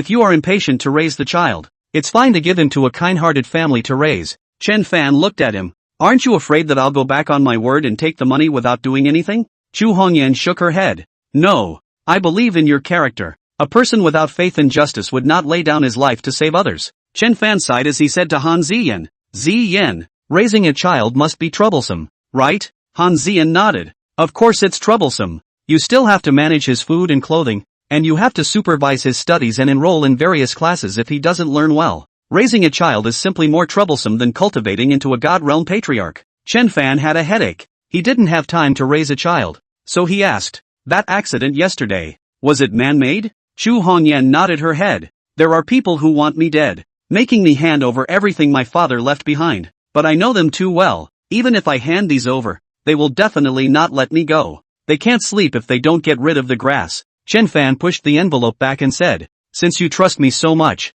you might as well listen to my opinion." Chu Hongyan was stunned. "Go ahead." "Chen Fan will help you secure your seat as the Northern Chu leader so that you can continue to take care of your little nephew without bothering me." Chu Hongyan froze. Helping her to secure her seat as the leader? "Chen Fan, tell me about your current situation." Seeing that Chu Hongyan was going to be skeptical, Han Ziyan faintly said, "There's no need to be skeptical. I am Han Ziyan, representing the Han clan. This person in front of you is my Han Sek's young master, and if he says he can help you become the leader, he can definitely do so." Chu Hongyan, as the daughter of the Northern Chu's leader, was naturally not an ordinary person. She took a deep breath and said, "Good. In today's Northern Chu, many parties are competing, all wanting to become the new leader." Chu Hongyan's father was named Chu Nantian, the leader of Northern Chu. Not only was Chu Nantian powerful, he was a divine realm grandmaster at less than 30 years of age, and had stepped into the spirit realm at 42. He had been operating in Northern Chu for 10 years before he managed to take the position of leader.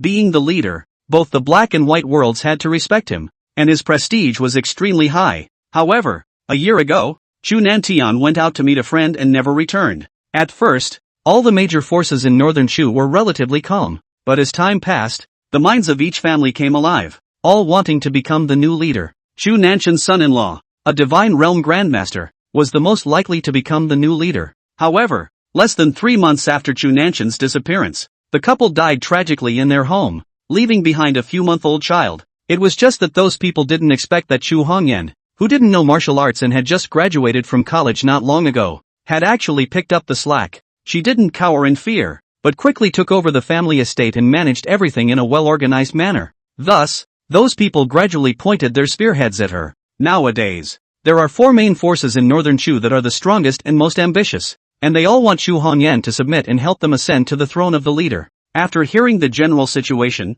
Chen Fan asked, Chu Kuei Chu left behind quite a few industries? Chu Hongyan nodded. My father was the leader, and with him as the core, he constructed a business organization called the Northern Shu Chamber of Commerce. After the Northern Shu Chamber of Commerce was established, it invested in many businesses, some of which have long since developed and grown. These include 2 private banks, an insurance company, a real estate company, a commercial management company, 17 listed companies, as well as a large number of physical properties, stocks and bonds, and other financial assets. Chen Fan asked, these industries belong to the Kagong himself? Chu Hongyan, each family only has the right to share the dividends. Moreover, the head of the Kuei has the right to have the final interpretation. In other words, if my father doesn't want to give dividends to anyone, then he has no choice. So, this large sum of money is what these people want to control the most. Han Ziyan said. Chu Hongyan, money is only one aspect. Becoming the leader will give you control of Northern Shu. The benefits are enormous. Chen Fan, so what do you want?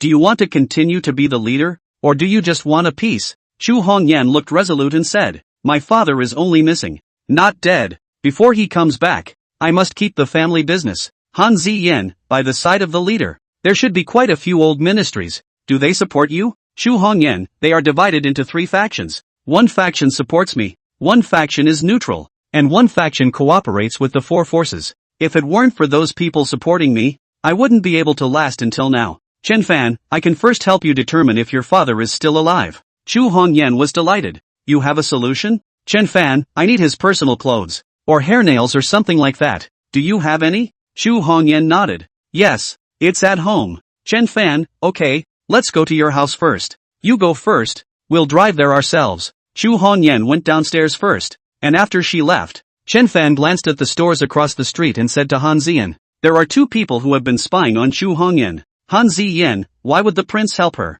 She knew that Chen Fan was not a nosy person, and the 2 of them had only just gotten to know each other, so by all accounts, he shouldn't rashly get involved in this kind of fight. Chen Fan laughed. I just looked at her face. It's an extremely noble face. Her future accomplishments are much higher than now. I promised to help her, but it's just to support her a bit, without having to put in too much effort. Han Ziyan, I'm afraid that if I want to support her as the leader, I'll have to utilize the power of the Han clan. No need, Chen Fan said. It won't take more than a few days for us to go back. The 2 men drove behind them for a few dozen kilometers into a one-way road up a mountain. Driving halfway up the mountain, they entered a large courtyard. Getting out of the car, Chu Hongyan invited the 2 to a large courtyard on the 2nd floor. Coming to the living room and sitting down, a servant brought tea and fruit snacks. Chu Hongyan, on the other hand, quickly took out a few hairs and said, this is my father's hair. Chen Fan wrapped his hair in yellow paper, lit it and put it into an ashtray, and recited an incantation from his mouth. At the same time, he catalyzed his immortal power and shook the soul-invoking bell in his hand. Dang it! As soon as the bell rang, the temperature of the room seemed to drop and an overcast wind blew in through the doorway. Chapter 151, The Chu Family's Medicine Storehouse. However, the cloudy wind turned around and dispersed. 2 minutes later, Chen Fan put away the soul-invoking bell and said, your father is not dead. He is still alive. Otherwise, I would have already invoked his soul. He then counted with his fingers and laughed. Unsurprisingly, the kaiju will be back in 2 or 3 days. Chu Hongyan was shocked and delighted. Really? Then why didn't he inform me in advance? Chen Fan, he may have had no choice but to suffer. Chu Hongyan, okay, I'll wait for my dad to come back. Chen Fan, in the next 2 days, I will temporarily stay here to protect you. There are some things he didn't say. Chu Hongyan must pass a life and death barrier. She would have had a calamity. If she could not die in 3 days, she could have an extremely noble life. Then he said to Han Ziyan, Ziyan, have he even sent everything over? I don't feel comfortable leaving it outside. Han Ziyan nodded and said, I'll go get it myself. At that moment, the little boy came out of it, followed by a maid. Young master, don't run away. The maid came out after him. When the little boy saw Chen Fan, he immediately ran over and smiled.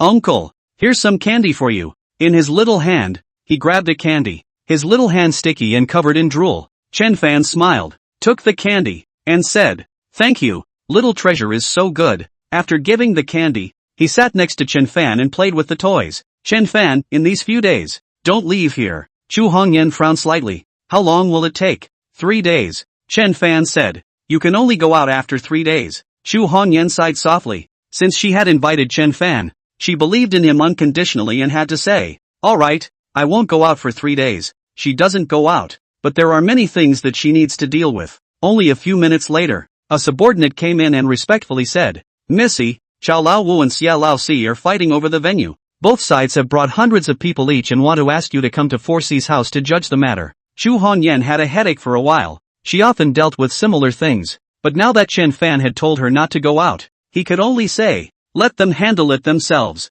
The subordinate hesitated for a few seconds and said, "By the looks of it, Chao Lao Wu is desperate and red-eyed. I'm afraid that he really wants to fight with Xia Lao Si." Chu Hongyan couldn't help but look at Chen Fan, who asked, "This kind of thing, how is it usually resolved?" Chu Hongyan, if my dad was around, they would find my dad and ask him to judge, and my dad would have asked them to take a step back, penalizing those who did wrong and rewarding those who did right. But times are different nowadays. If I go there, I'll be talking good words to both sides, analyzing the pros and cons, and even giving up some of the benefits to them. Chen Fan, if you give them favors, they will make trouble again in the future. It's not the first time for these two, is it? Chu Hongyan smiled bitterly. This year is already the 5th time, but I'm so capable that I can only use this method. Chen Fan continued to ask, which field are they fighting over? Chu Hongyan, a gambling ship on the river has hundreds of millions of dollars of capital flowing every night, and at a draw of 6%, it can make $30 million a night, tens of billions of dollars of profit a year. The gambling boat was originally a partnership between two families, but has always been managed by Xia Laoshi. But Xia put a lot of cheaters in it, specializing in winning gamblers' money. Some time ago, one of them was caught, and Chao Lao Lu personally interrogated him, and the hustler confessed. Chao Lao Lu then got very angry and wanted to control the gambling boat, and both sides have been in trouble. Chen Fan was a bit surprised. A few $100 million of water flow in a single day. It seems like you guys have a lot of gamblers in northern Chu. Chu Hongyan, more than $1 billion a night. Thousands of players. Recently they've been making a lot of noise, and there are fewer people on board. Only a few hundred. Chen Fan, this kind of thing is the easiest. Take the gambling ships under the name of the Chamber of Commerce and give them regular dividends. Chu Hongyan smiled bitterly. If my father could do this. But I can't. These two men have hundreds of fighters under their command, mostly outlaws, and can do anything when pushed. Chen Fan, then let them make a scene. It's only 3 days. They can't die a few people. Chu Hongyan sighed. Since I can't go out, this is the only way. After chatting with Chu Hongyan for a while, Chen Fan also had some understanding of the Northern Chu Chamber of Commerce. The amount of wealth controlled by this Chamber of Commerce was astonishing, and even at that time, when the province was short of money, it borrowed directly from the Chamber of Commerce. Also because of the wealth, some provinces dare not do the industry North Chu province dare to do. For example, now the taxpayers of Beichu, Auto City Project, Battery Project, Semiconductor Project, etc., are all in the North Chu Chamber of Commerce under the funding of the establishment. As the wealth of the Chamber of Commerce grew, Chu Nantian also felt that there was too much wealth under his control, so he thought of releasing a portion of it and converting it into a joint stock company so that the company could grow healthier. However, it wasn't long after this idea came to him that people disappeared. At noon, Han Zian transported all the things that Chen Fan had bought in the ghost market and existed in a room. When Chu Hongyan saw Chen Fan bring in a bunch of herbs, she laughed. So you also like collecting herbs? Chen Fan, so, you like collecting herbs? Chu Hongyan, I don't have any. My dad has quite a few. Put it away like a treasure. Chen Fan became interested. Really? What kind of herbs? Chu Hongyan said. Let's go. Take you to see my father's collection. The two of them arrived in front of a stone house. Chu Hongyan pressed the palm print and said another word before the door of the warehouse opened. The warehouse was well ventilated and the temperature was suitably dry. It was indeed filled with medicinal herbs, and there was even quite a bit of refrigeration equipment in there in order to preserve the power of the herbs so that the entire plant could be frozen. Further inside, there were a large number of potted plants, which were also filled with various medicinal herbs, at least a few thousand of them. He picked up a ginseng. It was actually of the ginseng king level, a mutated ginseng of more than 300 years. Then he picked up a piece of Ganoderma lucidum. That Ganoderma lucidum was the ghost Ganoderma lucidum that he had seen before. After walking for a while, he saw another small, separate shed, in which grew a small tree half a man's height, filled with red fruits. Seeing it, Chen Fan's eyelids jumped and he blurted out, "Vermilion fruit. You recognize it?" At that moment, an old man with white hair came out from inside, holding a medicine hoe in his hand and bare feet. Chu Hongyan laughed. "Grandpa Chiu, you didn't rest." The old man said, "Missy, why did you bring an outsider in?" Chu Hongyan, "He's Chen Fan, my good friend." Then he introduced, "Chen Fan, this is Elder Chiu, the person my father hired to specialize in managing the medicine store." Chen Fan, can I see the zhugua? The old man stepped in front. No. Chen Fan was not angry and smiled. I happen to bring a batch of precious medicines. Do you want to take a look? The old man laughed coldly. What precious medicine can you have? I don't have time to waste words with you. Get out. Chen Fan, this zhugua just stays the way it is now. But it never matured. Right? Elder, spiritual medicines need a specific environment to grow. Transplanted here, the growth is naturally very slow. Chen Fan, I have a way to make it mature quickly. The old man didn't believe a word. Get out. Chen Fan laughed. Do you dare to make a bet? If I can't do it, I'll give you the black spirit mud in my hand. The old man came to his senses. You have black spirit mud. Chapter 152, Chao Lao Lu and Xia Lao Si. Chen Fan laughed. There are also spirit cicada eggs inside. The old man was silent for a few seconds and said, since you're so confident, I'll give you a chance. Chen Fan, don't be in a hurry. If I have a way to make the vermilion fruit ripe, I'm going to take 10 of the 17 fruits up there. The old man didn't believe that he would succeed, but he did need the black spirit mud. If he could get the black spirit mud, he might be able to speed up the growth of the vermilion fruit a bit. No problem. If you can do it,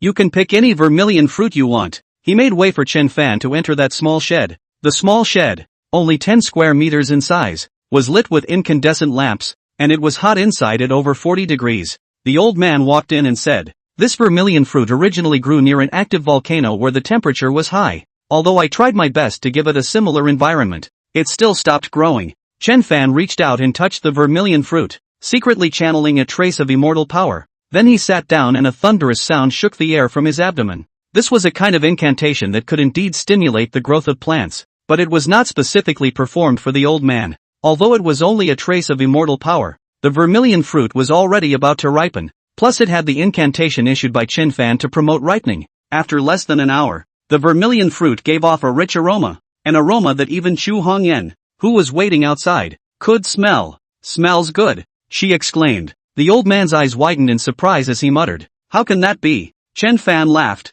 Willing to gamble, I will pick away 10 vermilion fruits. As the old man watched him take off one vermilion fruit after another, his heart ached and he couldn't help but say, the vermilion fruit itself is poisonous and needs to be alchemized before it can be taken. What do you need so many for? Chen Fan, I'm throwing it for fun. What do you care? The old man was so angry that his stomach hurt, but there was nothing he could do to stop it, so he could only grunt heavily. After picking 10 vermilion fruits, Chen Fan immediately walked out of the shed and smilingly said to Chu Hongyan, thanks for bringing me here. Chu Hongyan, I didn't expect that you would know about this. Seeing him about to leave, the old man couldn't help but call out to him again. Your spell, can you teach me? Chen Fan stood still and said, yes, if you take the medicine here and give me a few hundred plants, I will teach you. You're dreaming. The other party was furious and turned away in exasperation. Chen Fan laughed and walked out of the warehouse with Chu Hongyan. He handed the vermilion fruit to Han Zian for safekeeping, then said to Chu Hongyan, in these few days,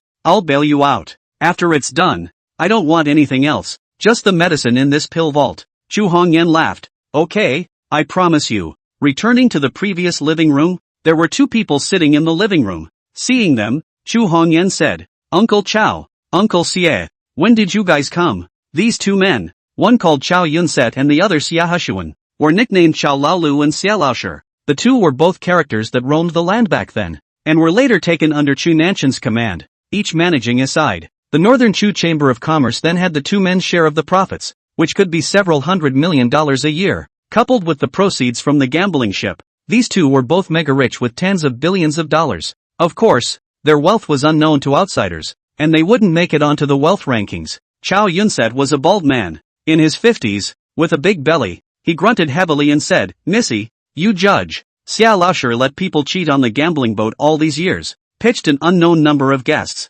Now the guests are half as many as before. Should this responsibility be taken? Xia Hushuan gave a strange laugh, saying that I find someone to cheat. Do you have any evidence? Admiral, you caught that one. It was one of my juniors who brought it in. I didn't know about it. Chao Yunset slapped the table. Xia Laoshi, you still don't admit it. You're simply shameless. You're the one who's shameless. You opened a gambling ship privately by yourself, and you also have hundreds of millions of dollars of water flowing in every day. You think I don't know? Xia Hushuan said angrily. Chu Hongyan said, two uncles, your matter has been arguing for a year, and I have tried my best to say nice things. There is nothing I can do about it now. The two of you can resolve it on your own. Chao Yunset frowned. Missy, You are now acting as the power of the quartermaster. If you don't care, who cares? Xia Hushuan also said. That's right. In his position, he seeks to do his job. Missy, you have to settle this for us. A man in his 40s dressed in gray stood out and coldly said, Chao Lao Lu,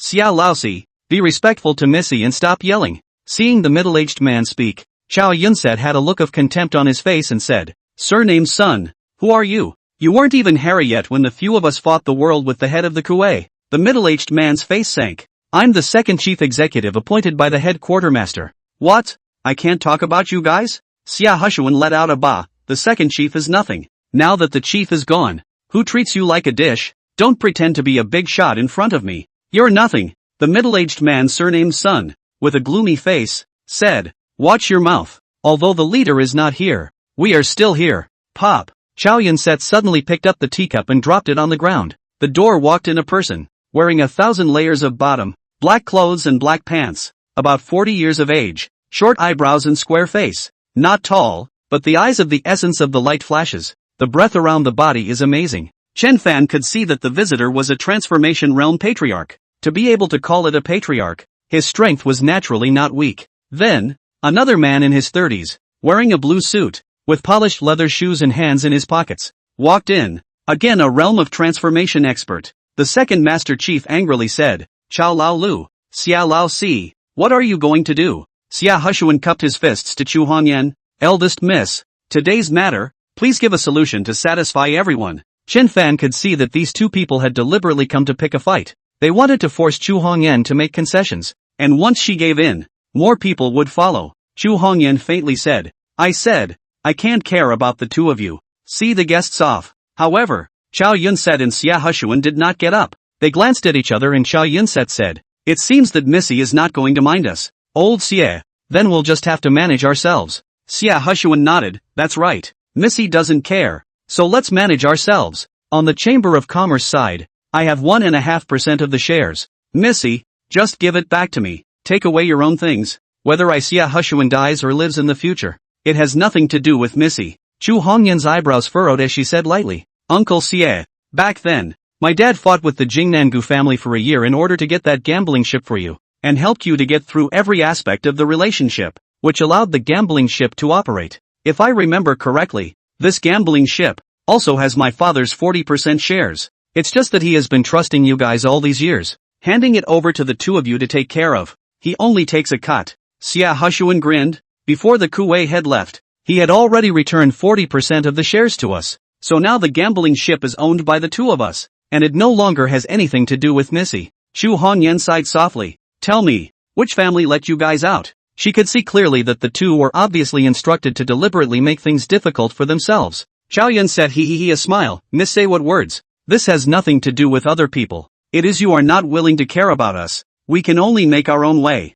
By the way, my 2% of the Chamber of Commerce shares, please return to me. Miss, Chu Hongyan had been fighting with these people for a year and was resolute in her killings. She said in a cold voice, It doesn't matter if you don't admit it. From now on, I'm going to take back the gambling ship and confiscate your shares in the Chamber of Commerce at the same time. Chu Hongyan, how dare you? Chao Yunset burst into fury and slammed the table, and that expert instantly rushed towards Chu Hongyan, as fast as lightning. He practiced some sort of footwork, moving like a rabbit, his body even pulled out a residual shadow. The 5 fingers of his right hand were like hooks, grabbing at Chu Hongyan Shue's slender jade neck. Chen Fan was sitting beside Chu Hongyan, and as soon as this person approached, he was sent flying with a palm strike. When he struck out with his palm, the dragon's astral body shook and emitted the sound of a dragon's roar, and the people at the scene felt a strong wind pounding on their faces, and the sound of the dragon's roar struck their souls, and all of them were horrified and changed color. Chapter 153. Boom! The man in black was hit by Chen Fan's punch on his chest and smashed into Chao Yunji like a cannonball.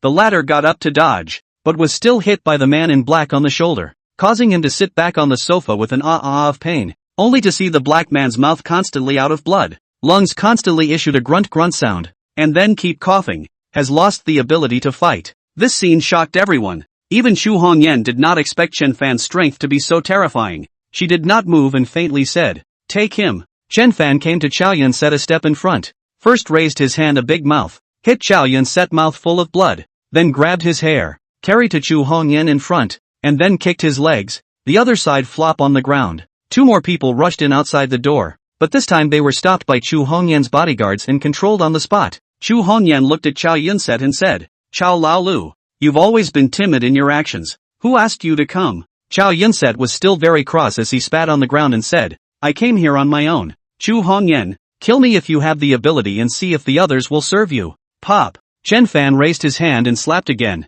saying, "I'll beat you into submission first," he said and kicked several times on his body. With each kick, Chow Yun-set screamed miserably and his body was in strange pain. Chow Yun-set, who had been tough-talking just a moment ago, surrendered in less than 10 seconds and called out, "I'll say it. Stop fighting. It was Ouyang Yuan who told me to do this." Chu Hongyan raised her eyebrows slightly. Ouyang Yuan. On the other side, the blue-suited man beside Xie Hishun had an ugly face. Chen Fan had just punched out the sound of a dragon's roar, and that kind of aura was by no means that of a simple divine realm grandmaster. Such an expert, he didn't even have the courage to make a move, so he hadn't made a move. Xia Hushuan looked at the man in the suit, knowing that he had already been goaded by others, and could only get up and say, "Missy, today's matter was Chow Yun-set who had to drag me here. I have no intention of making things difficult for you." Chu Hongyan's pretty face carried a chill as she said, "You don't need to say more. You two hand over the gambling boat." Gambling ships were a lucrative business. Most of Xia Hushuan and Chow Yun-set's wealth came from gambling ships. Seeing that Chu Hongyan wanted to take back the gambling ships, Xia Hushuan took a deep breath and said, "Missy, I am actually very willing to stand on your side. However, Ouyang Yuan threatened me and I had no choice. Now, I am willing to reveal the plot that Ouyang Yuan is carrying out." Chu Hongyan stared at him. "What conspiracy?" Xia Hushuan gritted his teeth and said, "Ouyang Yuan initially wanted to get rid of Missy, but he has now thought of another way, which is to have his son Ouyang Liang marry Missy. This way, he will be able to control the Chamber of Commerce in name only, and at the same time, he will be able to hold the emperor hostage." Chu Hongyan was furious. Ouyang Yuan is so ambitious. What kind of thing is his son to marry me to? Xia Hushuan, I heard that he's going to implement this plan in the next 2 days. Missy must be careful. Chu Hongyan, don't think that just because you said that, I can spare you. Xia Hushuan glanced outside and said, "Missy, more than 100 of my brothers are right outside. If they can't wait for me to go out, they will definitely rush in. You'd better consider the consequences." Chu Hongyan sneered. "Old Xie, are you threatening me?" A hint of ruthlessness appeared on Xia Hushuan's face. "I've fought in the Jianghu all my life. What haven't I experienced?" "Missy, you can't scare me." Chen Fan asked Chow Yun-shun, "How many of you are out there?" Chow Yun-set was afraid that Chen Fan would hit him and gave a dry laugh. 100 or so. Chen Fan nodded and said, "Have them all come to the courtyard." Xia Hushuan and Chow Yun-set both froze. What did he mean? "Chen Fan, can't you understand? Have all your people go to the courtyard." The two of them then each made a phone call, and at that moment, dense footsteps sounded outside the courtyard. Chen Fan headed towards the door of the room and glanced at him as he passed by the blue suit, who hurriedly lowered his head before turning around and leaving. Since he didn't dare to make a move, he wasn't going to stay and get involved in this side of things, only to see that hordes of people walked in from outside, blackened by more than 200 people. Chen Fan stood at the doorway and said indifferently, "Chow Lao Lu and Xia Lao Si are inside. As long as you can beat me down, I will release them."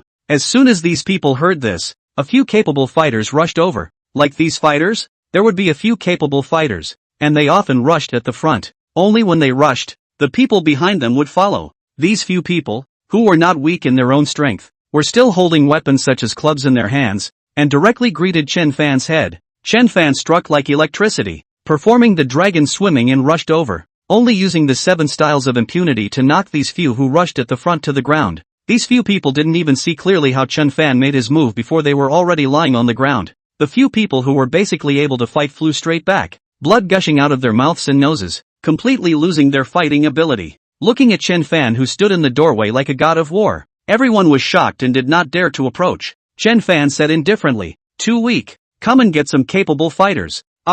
Suddenly, a fat man who was nearly 2 meters tall and more than 300 pounds rushed over and swung his fist. Chen Fan only pressed his fist with his hand and twisted it gently, and the fat man screamed in pain. He then kicked the fat man several meters away, smashing 3 or 4 people to the ground. With this, the crowd dared even less to make a move. "You looked at me, I looked at you, and backed away." Chen Fan swept a glance at these people, turned around and went back to the room, and said to Xia Hushuan, "Your people are too much of a dish. It's impossible to save you. Do you want to think of something else?" With his back road broken, Xia Hushuan's psychological defense finally collapsed. He sighed and said, "Fine, I'm willing to hand over my shares in the gambling ship. Chen Fan, didn't you say that Ouyang Yuan has a plan? You call him now and tell him that you've taken control of Missy. Unable to fight, unable to escape, Xia Hushuan could only cooperate. He dialed Ouyang Yuan's number and said, Brother Ouyang, our men have taken control of the situation. What should we do next? Oh, you've taken control of her? The person on the opposite side was a bit surprised. Okay, wait, I'll be right there. Putting down the phone, Chen Fan heard a person's voice vibrating at the scene. Although it was very small, he still heard it. He immediately locked onto one of Chu Hongyan's bodyguards, reached out and took out his cell phone from his pocket, then turned on the external playback. On the phone, it was actually Ouyang Yuan's voice as he asked, How is the situation over there? The man's face was pale as he looked at Chen Fan and said, Mr. Ouyang, Missy is being controlled by Chao Lao Lu and Xia Lao Si. Opponent? Good. I'll reward you heavily when this is over. Putting down the phone, Chen Fan patted him on the shoulder and said, The mistakes you made in the past can be mitigated. Instantly, the second chief executive had the man under control. Then he cupped his fists to Chen Fan and said, Mr. Chen, I am Sun Xingzhong. Chapter 154 Han Men Gong Xianjiu. Chen Fan nodded and said to Chu Hongyan, Missy, Ouyang Yuan will be coming over in a while. Chu Hongyan pondered for a moment and said, Ouyang Yuan has newly invited a Divine Realm Grandmaster, and it is said that that person has mastered the flying dagger stance. Do you have the certainty to deal with him? Flying daggers? Chen Fan was very interested. Just rest assured. With me here, his flying daggers can't hurt anyone. Chu Hongyan sighed in relief. As long as I can restrain that God Realm Patriarch, I will be able to control Ouyang Yuan. Chen Fan, is this Ouyang Yuan one of the four great powers you mentioned? Chu Hongyan nodded. The Ouyang family's ancestors controlled the Salt Gang, then started water transportation, mainly doing tobacco and liquor business.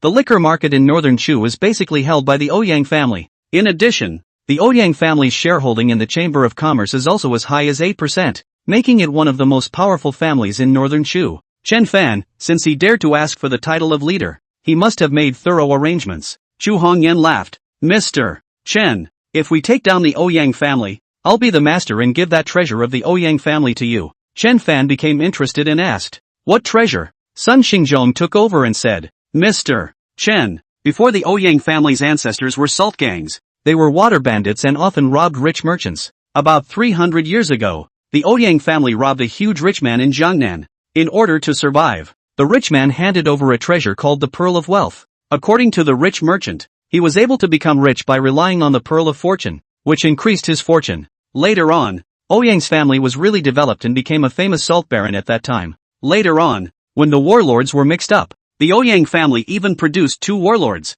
He thought for a moment and said, Okay, as long as Ouyang Yuan dares to come, I'll help you take him down. Sun Xingzhong said, Mr. Chen, with so many of Chao Lao Lu's and Xia Lao Si's people outside, there's no guarantee that someone won't leak the news. And I'm afraid that Ouyang Yuan won't come easily. Chen Fan laughed. He has already made a plan. Even if he knows that something has happened over here, he may still come. After all, there is no time to lose. Why? Sun Xingzhong was puzzled. Chen Fan, Chao and Xia are both here, and there are a few hundred mouths to feed outside. With such a big battle, he can just fish in troubled waters and achieve his goal. Chao Yunset was still rubbing his shoulders. He couldn't help but say, Ouyang Yuan will indeed come over. He actually wanted to make a move a long time ago. Today is a good opportunity. As for our situation, he doesn't really care. However, the information that Missy received was not accurate. The Ouyang family can have not just one divine realm expert, but 2. One of them is also the son of Han clan elder Gong Xuanzhou,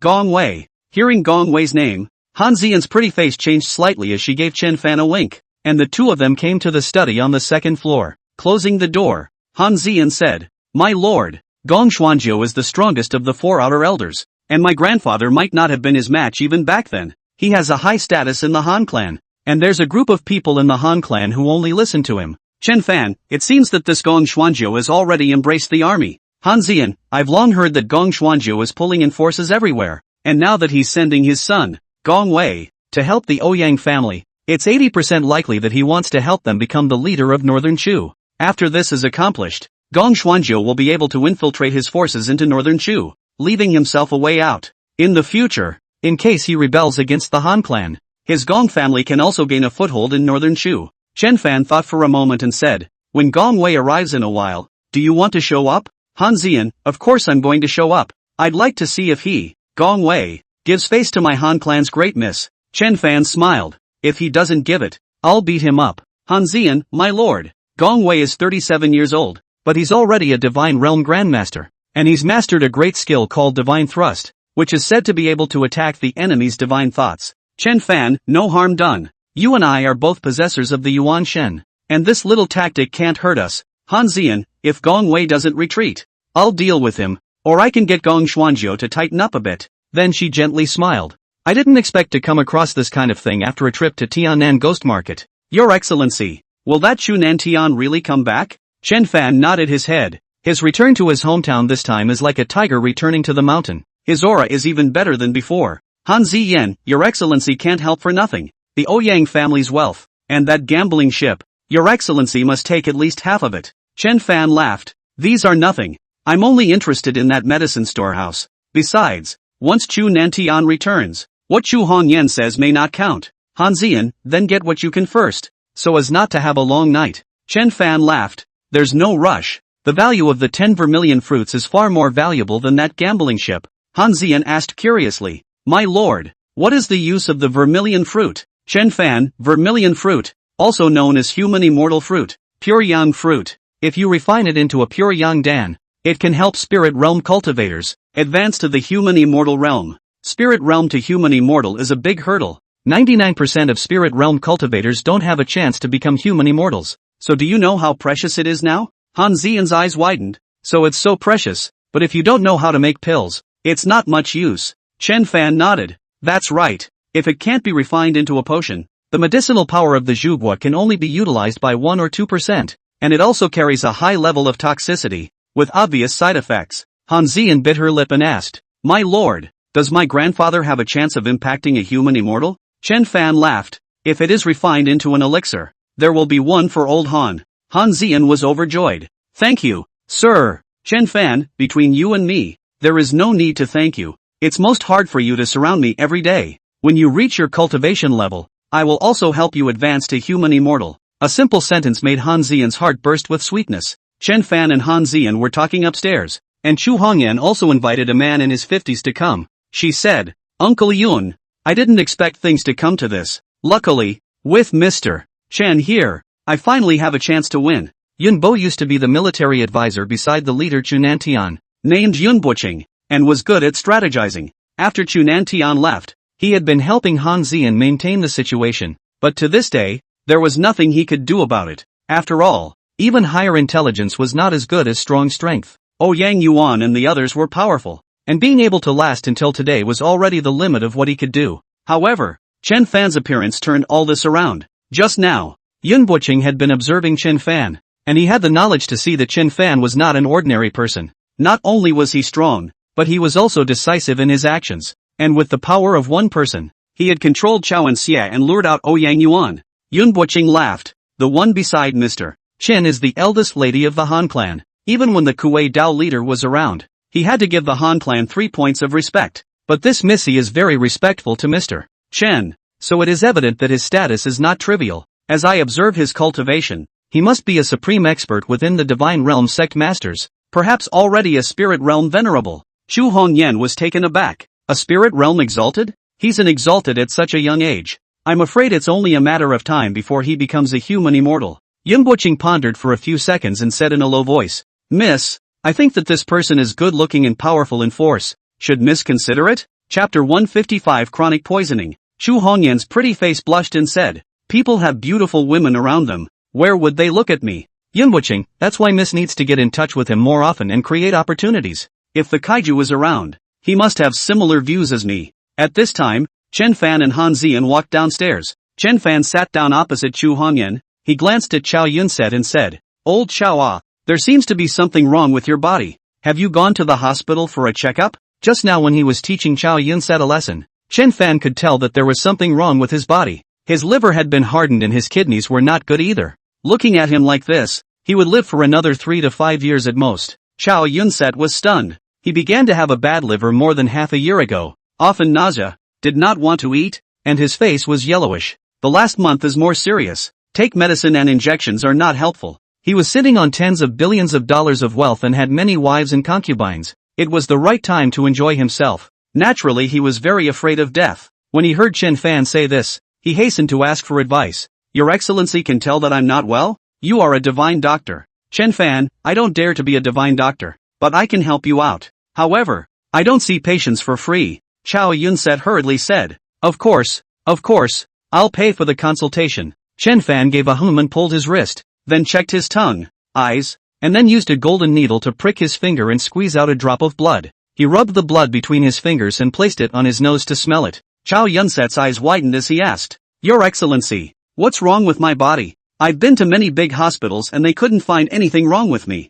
Chen Fan, you've been poisoned. A heavy metal that's radioactive. Unsurprisingly, you'll soon get liver cancer, kidney cancer, and eventually die in agony. Chow Yunlian's face changed miserably. Someone poisoned me. Chen Fan looked at him and said, In your case, you must have been given a little poison every day, and as the days and months accumulate, you will die without realizing it. Think about it, who wants you to die the most? For Chow Yun-set to be able to come this far, he was naturally a smart man, and he only pondered for a moment before he already had an answer in his mind. At this moment, he instead calmed down and asked, Mr. Chen, I want to know, am I still saved? Chen Fan, saving you is possible, but it will cost me quite a bit of spirit medicine. Chow Yun-set clenched his teeth. He had seen Chen Fan's powerful strength and heard him say all the right things, so he was convinced of him and said, Your Excellency, as long as you can save my life, the conditions are as you wish. Chen Fan nodded. I'll give you some antidote pills later.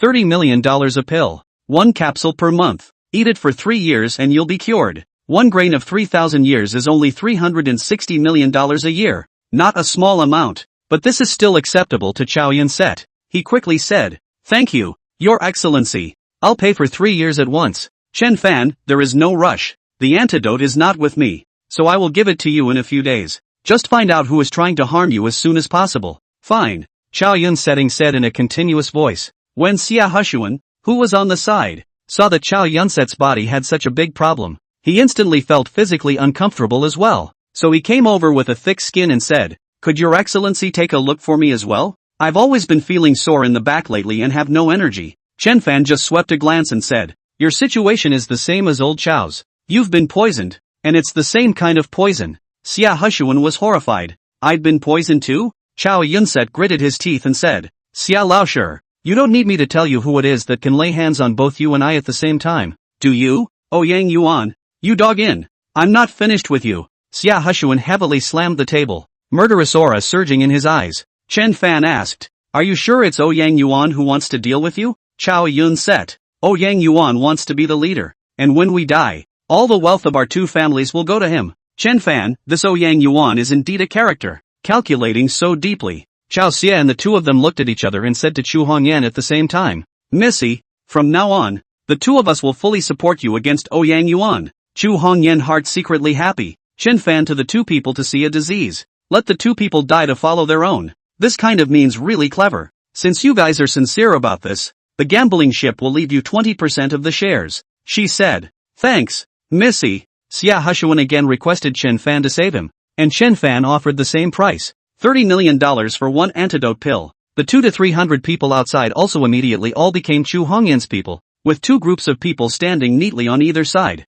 Chow Yun-set, Missy, in a moment, when Yang Yuan comes to the door, as long as we can defeat the 2 Divine Realm Patriarchs by his side, the rest will be left to us. Chen Fan, leave the Divine Realm Patriarch to me. After a pause, he said, If you can't invite a God Realm Patriarch with only money, Yang Yuan must have taken out something else. Xia Hushuan, I've heard that Yang Yuan has 2 very ancient items in his hands. I reckon that these 2 God Realm Patriarchs are both coming for the items. Chen Fan, oh, do you know what it is? Xia Hushuan shook his head. Just heard about it. Not sure exactly. A few people were talking when 8 cars drove into the courtyard. Seeing the beaters standing neatly on both sides, the people inside the cars smiled. At the front was an old man and a young man. The old one was in his early 50s and the young one was 27 or 18 years old. This duo was none other than Yang Yuan and his son Yang Liang. Behind the father and son duo, followed by 2 experts, one in his 30s and one in his 40s or 50s, with breaths like the sea and standoffs like the abyss.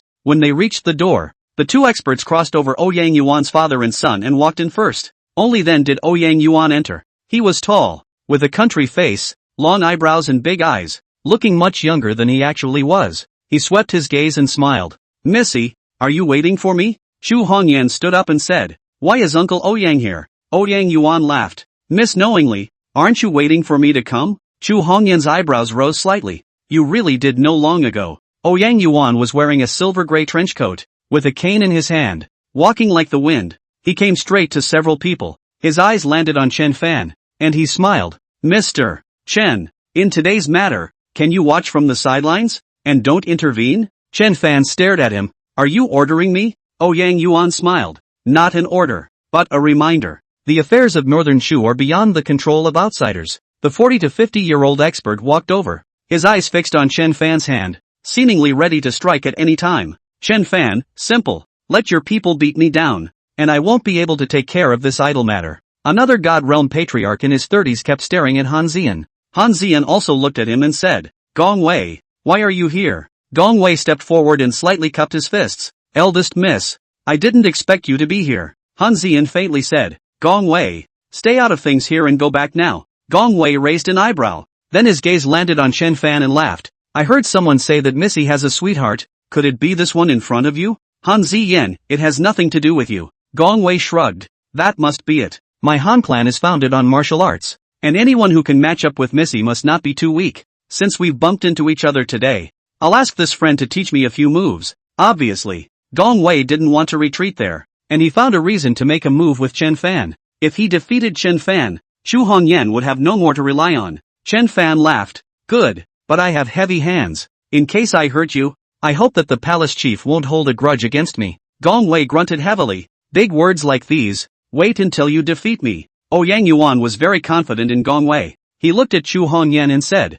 Missy, if this Mr. Chen loses, I hope that you can get married to my canine son, Ouyang Liang. This way, our two families will become one, and everything will be fine. Chu Hongyan said angrily, Ouyang Yuan, how dare you? Ouyang Yuan laughed. The two families are a good match, and now that the quester is gone, Missy always has to find a backer. You marrying into my Ouyang family will be beneficial to both sides. Why not? Chen Fan clapped his hands and said, I can make the call on this. As long as Gong Wei defeats me, Chu Hongyan will marry into your Ouyang family. But since it's a bet, what stakes are you Ouyang family prepared to take out? Chapter 156, 1 against 2. Chu Hongyan opened her mouth and seemed to want to say something. She was not very happy about Chen Fan using herself as a bet. However, she also understood that this was Chen Fan possessing absolute confidence. Otherwise he wouldn't be like this. So she also looked at Ouyang Yuan, wanting to know what he could come up with as a bet. Ouyang Yuan looked deeply at Chen Fan and pulled out a box from his pocket. When he opened it, there was an irregular bead inside that emitted golden light. Seeing the bead, Chen Fan realized that immortal power was constantly escaping from the surface of the bead. Although slowly, it was indeed immortal power. He didn't move and asked, What's this? Ouyang Yuan, the fortune pearl. Ever since I got it, my Ouyang family has been making a fortune, and it brings wealth and fortune to people. If you can beat the Gongzong Shi, the fortune pearl will be yours. If you lose, Missy will marry into my Ouyang family. Chen Fan, I've never seen a fortune bead before. I need to take a look. Ouyang Yuan wasn't afraid of him snatching it away and threw the box over. Receiving the box, Chen Fan held the fortune bead in his hands. It seemed to be attracted by the immortal power in his body, and a strand of immortal power surged into his body, the quality of which was actually a bit higher than the immortal power left behind by his master, Li Xiangang. It was only that this kind of immortal power was a high-level energy similar to that of high-dimensional spacetime, which could not be perceived by ordinary cultivators. Only a great power in the late Earth immortal stage would be able to get a small glimpse of it. Chen Fan was able to discover it because he already possessed immortal power within his body. He couldn't help but wonder if the immortal energy inside this thing came from a true ascended master. He spun the fortune bead in his hand and asked, Rumor has it that this bead came from a wealthy merchant? Ouyang Yuan, that's right. That rich merchant developed with this bead and was considered rich as a nation back then. Chen Fan was pondering. He guessed that the immortal power within the beads could enhance one's luck. So that rich merchant and the Ouyang family were both prosperous. He placed the box on the table, then hooked his hand at Gong Wei. Do it! Gong Wei was furious. Although his Gong family belonged to the Han clan, but the inheritance of his body is very mixed. For example, he practiced the mastery of the divine thorn. A sharp needle-like divine idea drilled through Chen Fan's brow. It came ferociously, instantly passing through the center of the brow and reaching the Yuan Shen. Chen Fan cultivated the violet sky drawing thunder skill, absorbing and refining the violet sky immortal thunder, coupled with the cultivation of spiritual awareness. He knew as soon as the other party's divine thought was unleashed, and a strand of immortal thunder flew out to meet Gong Wei's divine thought. When Gong Wei struck, he gave a gesture to another divine realm patriarch, who possessed a flying dagger stance, and in his palm was an additional half-inch long flying dagger, which was as thin as a cicada's wing and as fast as lightning, and instantly arrived at Chen Fan's throat area. The two of them had obviously planned it out long ago. One of them used the divine thorn to distract Chen Fan, and the other one took the opportunity to launch the flying dagger. With the cooperation of the two, even if Chen Fan was a spirit realm expert, he would still die under the flying daggers. Unfortunately, they had all far underestimated Chen Fan's strength, and the immortal thunder instantly shattered the divine idea. The flying dagger that was as fast as lightning did not manage to escape his spiritual sense, only to see him stretch out his two fingers and clip it in his hand and fling it towards the other party. Shu, the divine realm master who sent out the flying daggers, was about to dodge when there was a sudden rumble in his mind and his consciousness blurred. Chen Fan returned the favor by using his powerful spiritual sense to paralyze his consciousness, making it impossible for him to dodge. Silk, the flying dagger penetrated the opponent's throat, piercing through the back of the neck and severing the cervical vertebrae. As soon as the nerve was severed, this expert with the flying dagger stance immediately went limp on the ground and peed out. At the same time, Gong Wei, who had attacked Chen Fan with his divine thorns, also screamed miserably. He didn't have a Yuanshen, and the divine thoughts he used were equivalent to using his Yuanshen. In order to be able to succeed in one strike, he went all out and did not hold back. At this moment, his divine thoughts were bombarded by immortal thunder, and his entire body shivered as if he had been struck by lightning, and with his mouth open, he sprayed out a mouthful of blood, his face as pale as paper. The residual divine thoughts became very weak and were no longer enough to support his divine realm patriarch achievement. Moreover, it would be very difficult for him to become a divine realm sovereign again in the future. This was all said to be slow, but it actually happened in a flash of lightning. By the time the crowd realized it, Gong Wei had already received a heavy blow, and the flying dagger patriarch had also been knocked down. Under Ouyang Yuan's horrified gaze, Chen Fan put the fortune pearl into his pocket and laughed. We agreed to fight with Gong Wei, but why is the other one fighting against me? 2 against 1. I'm at a disadvantage. Ouyang Yuan swallowed his saliva and said with a smile, Mr. Chen, I didn't expect him to be so unruly. He deserved to be injured. Duke is strong. I admire you to the core. Chen Fan said, it's useless to say nice things now. Your people assassinated me, so you tell me what to do. Ouyang Yuan had never been so scared before, and he couldn't help but look at the two of them, Chao Yunxiang and Xia Hushuan. Chao Yunlian laughed he. He suddenly stood up and slapped Ouyang Yuan, cursing, ************, you're the one who poisoned me, right? Ouyang Yuan was not an ordinary person after all. He said angrily. Chao Yun said, don't spit blood. When did I poison you? Chao Yunlian sneered. Who else could it be if not you? Of your 4 families,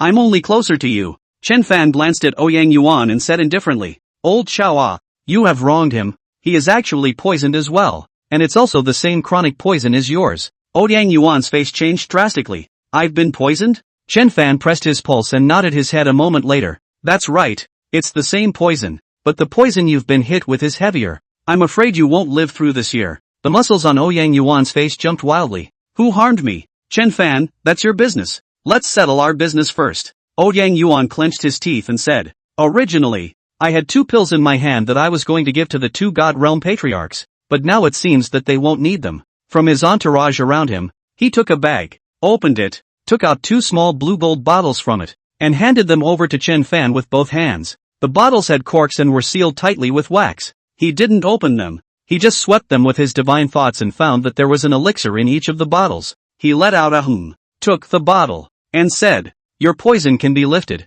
but it requires the antidote pill. 1 capsule for 100 million. I can sell it to you if you need it. Take 1 capsule a month for 3 years to recover. Hearing him open his mouth and sell for 100 million, more than 3 times more expensive than his own price, Chao and Xia couldn't help but feel secretly happy. Ouyang Yuan hurriedly said, I'm willing to buy it. Chen Fan, 3 years and $6 billion.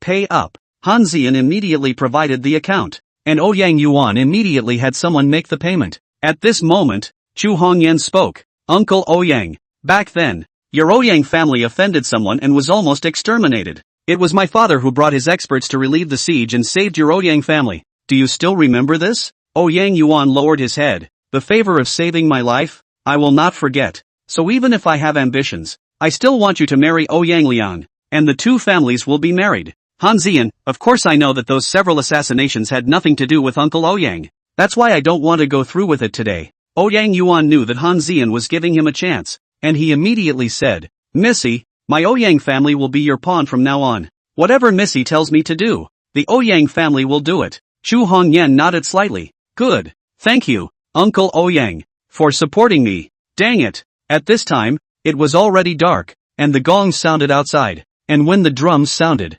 everyone's consciousness drifted. The hundreds of people standing in the courtyard, one by one, were even more dizzy and unsteady. Tong tong tong. Subsequently, the drums sounded again outside, and when the drums sounded together, everyone's heartbeat was uncontrollable and began to accelerate, and their heart rate instantly soared from 80 to 90 to 180-90. The already severely injured Gong Wei's face changed miserably as he said, It's Soul Snatcher out there. Chapter 157, Capturing the Soul and Deterring the Spirit. Hearing the words soul snatching and deterring spirit, Han Zian's face also looked a bit ugly and said, Soul snatching and deterring spirit are two ferocious people who are extremely famous for their viciousness, and these two people have two magic weapons in their hands, a soul snatching gong and a life snatching drum. When the soul chasing gong rings, the soul flies away. When the life taking drum rings, the life returns to the yellow springs. Ouyang Yuan thought of something and said, Could it be Hong Wanli? I've heard that in the last 6 months. He has two strange people by his side who are very mysterious. Only that I've never known what the origins of these two people are. Chu Hongyan sighed. Hong Wanli loves to make friends with people from the rivers and lakes, and with 300 gatekeepers in his residence, there is naturally no shortage of strange people in there. Ha ha. A loud voice rang out, seemingly from nowhere. It's rare to finally get you all together, the others said. Hearing the voice, Chu Hongyan heard that it was none other than Hong Wanli's, and she said in a loud voice, Is second Uncle Hong outside? Not coming in to talk? Hong Wanli laughed. Missy, I won't go in. It won't be too late for me to go in after the soul-chasing gong and life-snatching drum sound at the same time. Dang it. Tong tong tong. Except for Chen Fan. All of them held their heads in pain, their hearts beating wildly, and some of those with bad hearts and spirits foamed at the mouth on the spot and fell to the ground in convulsions. From his sleeve, Chen Fan took out a golden bamboo flute and placed it on his lips to blow. The sound of the flute was loud and clear, like a phoenix sounding in the 9 heavens, and he walked towards the door while playing. As the sound of the flute entered his ears,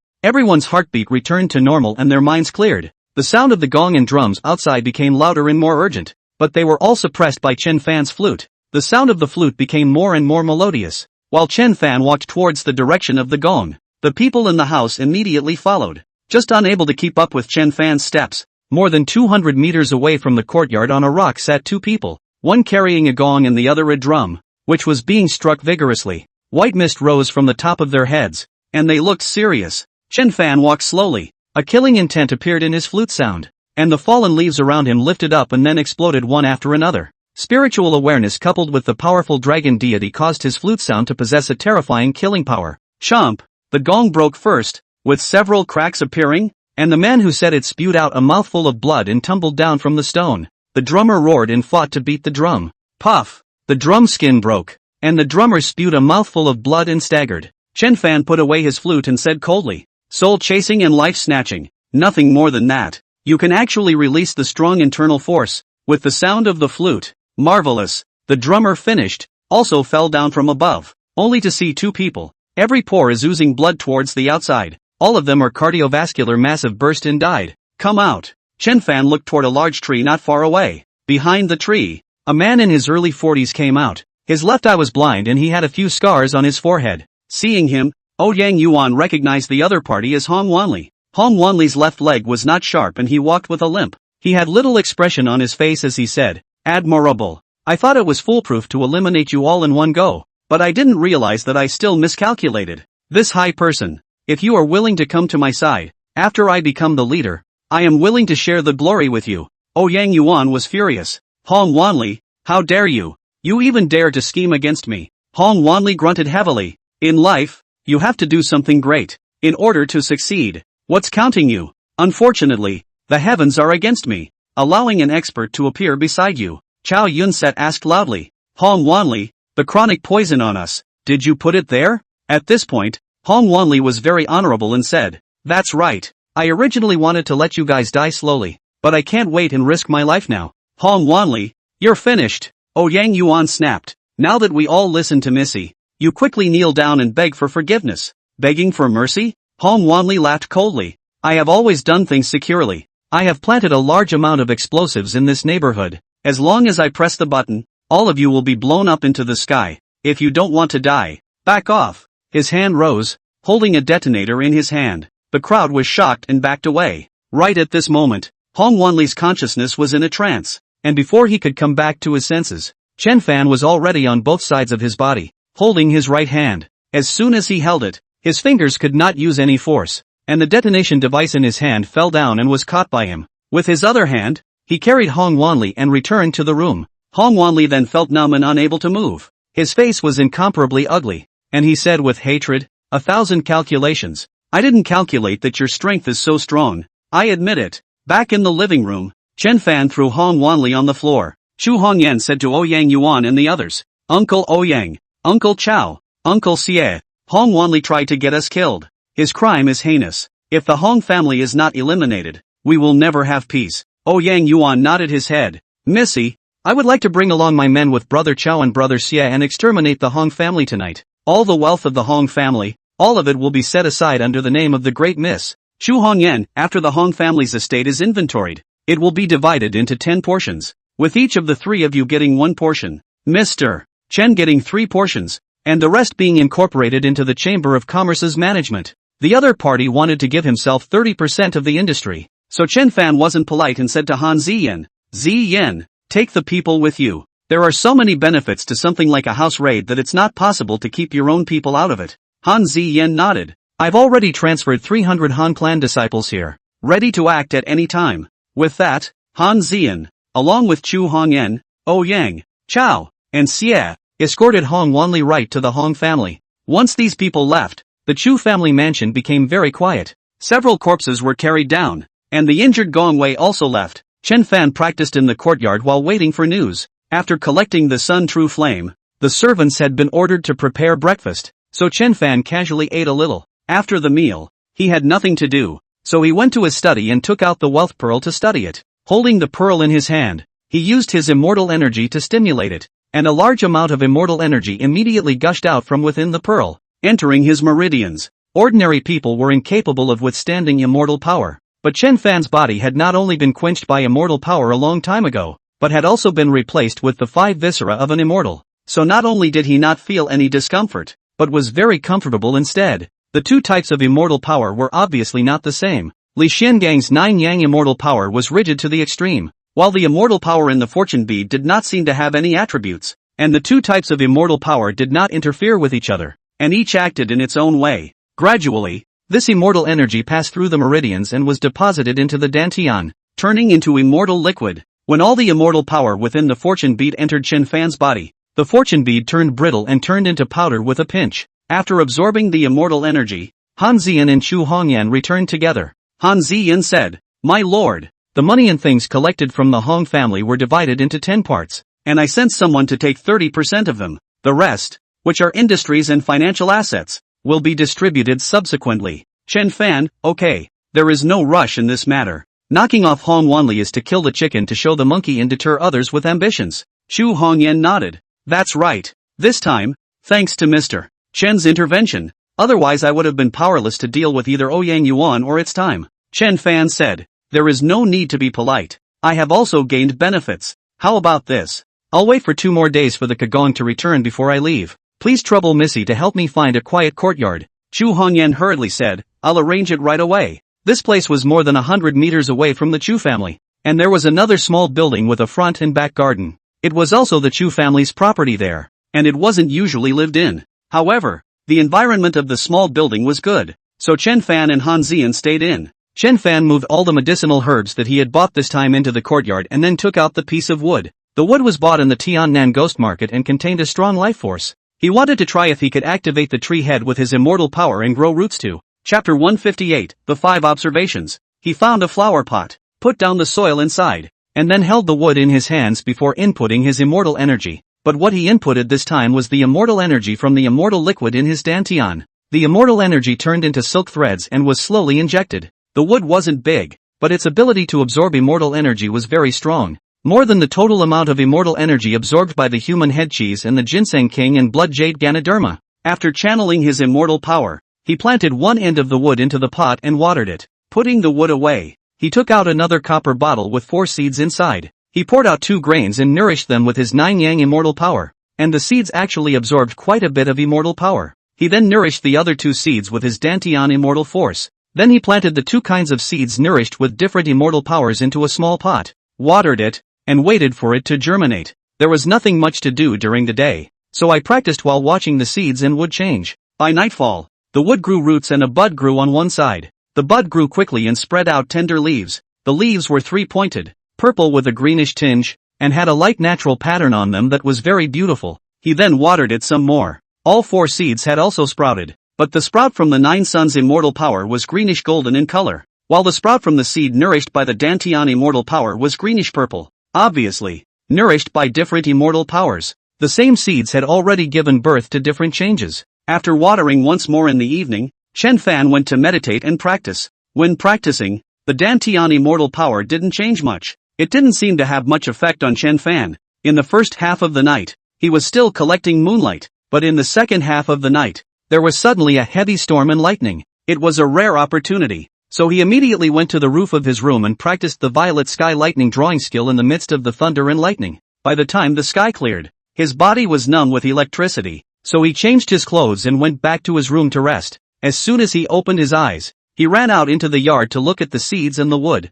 The seed grew 2 seedlings, both of which grew to over a foot tall, one with 7 golden flowers and one with 8 purple flowers. Below the flowers, each had a peanut meter-sized fruit that gave off a tantalizing fruity aroma. Chen Fan sniffed and muttered, "I wonder what kind of fruit it is. It looks quite delicious." Looking at the wood again, the wood had completely taken root, and the twigs grew into a trunk over a meter tall. The bark was red and the runes on it were very clear. At 1 meter, branches opened up and sprouted many branches, which in turn sprouted many leaves. The wood did not blossom, and Chen Fan judged that either it did not bear fruit, or there was still a long time to go before it did. He picked off a leaf. Each leaf had a piece of rune on it. Chen Fan took a bite and felt that there were a dozen or so subtle medicinal powers in the leaf, with different effects, but it didn't seem to be of any particularly great use. In the morning, Chu Hongyan personally delivered breakfast, which was exquisite and sumptuous. There was nothing much going on in the Chu family. Ouyang Yuan, Chao Yun Set, and Xia Heshuan were now obeying their orders.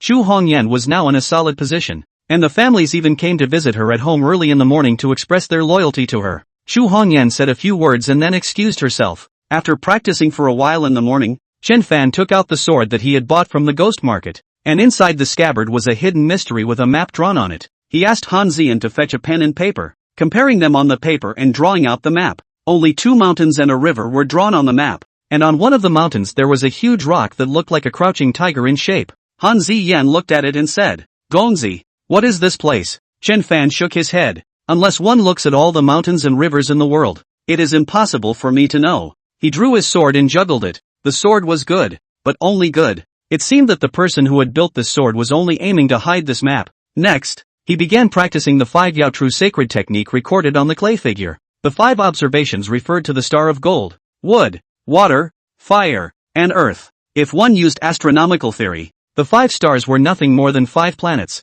ordinary and nothing strange. Chen Fan followed the Kung Fu observations, and his Yuan Shen rose to a height of 10,000 meters. After practicing for a quarter of an hour, there was a loud bang in his head, and he saw 5 big stars, which revolved around the sun, precisely the 5 planets of gold, wood, water, fire and earth. The 5 planets, which were constantly enlarging in his eyes, and then he saw that above each of the 5 stars, there was a huge and incomparable formation, located in the core of the star, and the great formation was composed of countless runes. Upon sensing the large formation, 5 mysterious forces were released from the formation, ignoring the vast distances, and appeared directly over Chen Fan's Yuan Shen, which was slowly absorbed by the Yuan Shen. When the 5 powers entered the meridians within his Yuan Shen, he felt that his Yuan Shen instantly possessed the 5 attributes. The cultivation process lasted for half an hour. Chen Fan felt that it was almost time, and the Yuan Shen returned to its place. Subsequently, the 5 types of energy in the Yuan Shen entered his body again.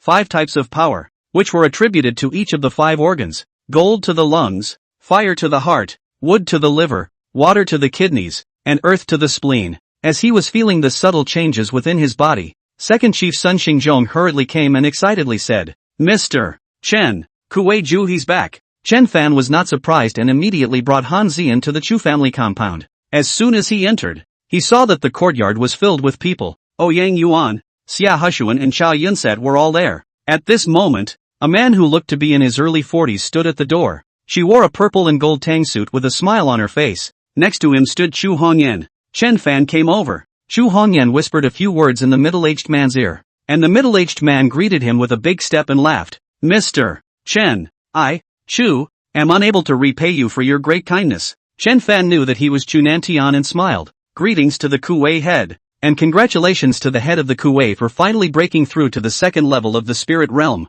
He could already tell that Chu Nantian was already a spirit realm second level powerhouse. It was just that his cultivation was a bit strange, and near him he could feel a sinister aura. But this was someone else's business. He wasn't interested in asking. Chu Nantian laughed. Mr. Chen has good eyesight. Please go to the hall to speak. Inviting Chen Fan to the living room. Some of the core figures followed him in. Chu Nantian mentioned to the crowd about this year's experience, and it turned out that he had initially encountered an enemy from back then, so he chased him all the way, and the other party fled into the deep mountains. Chu Nantian tracked him down, and it took more than a month to find him. Both sides started a fierce battle. Chu Nantian was injured, and in the primitive forest, almost died. Good luck, where he found a kind of herb. After eating the herb, his injuries gradually recovered, and found a cave-closed cultivation. This retreat is a year. After the breakthrough, he immediately returned to Northern Chu. When Chu Nantian came back, the Northern Chu would naturally be another bloody storm,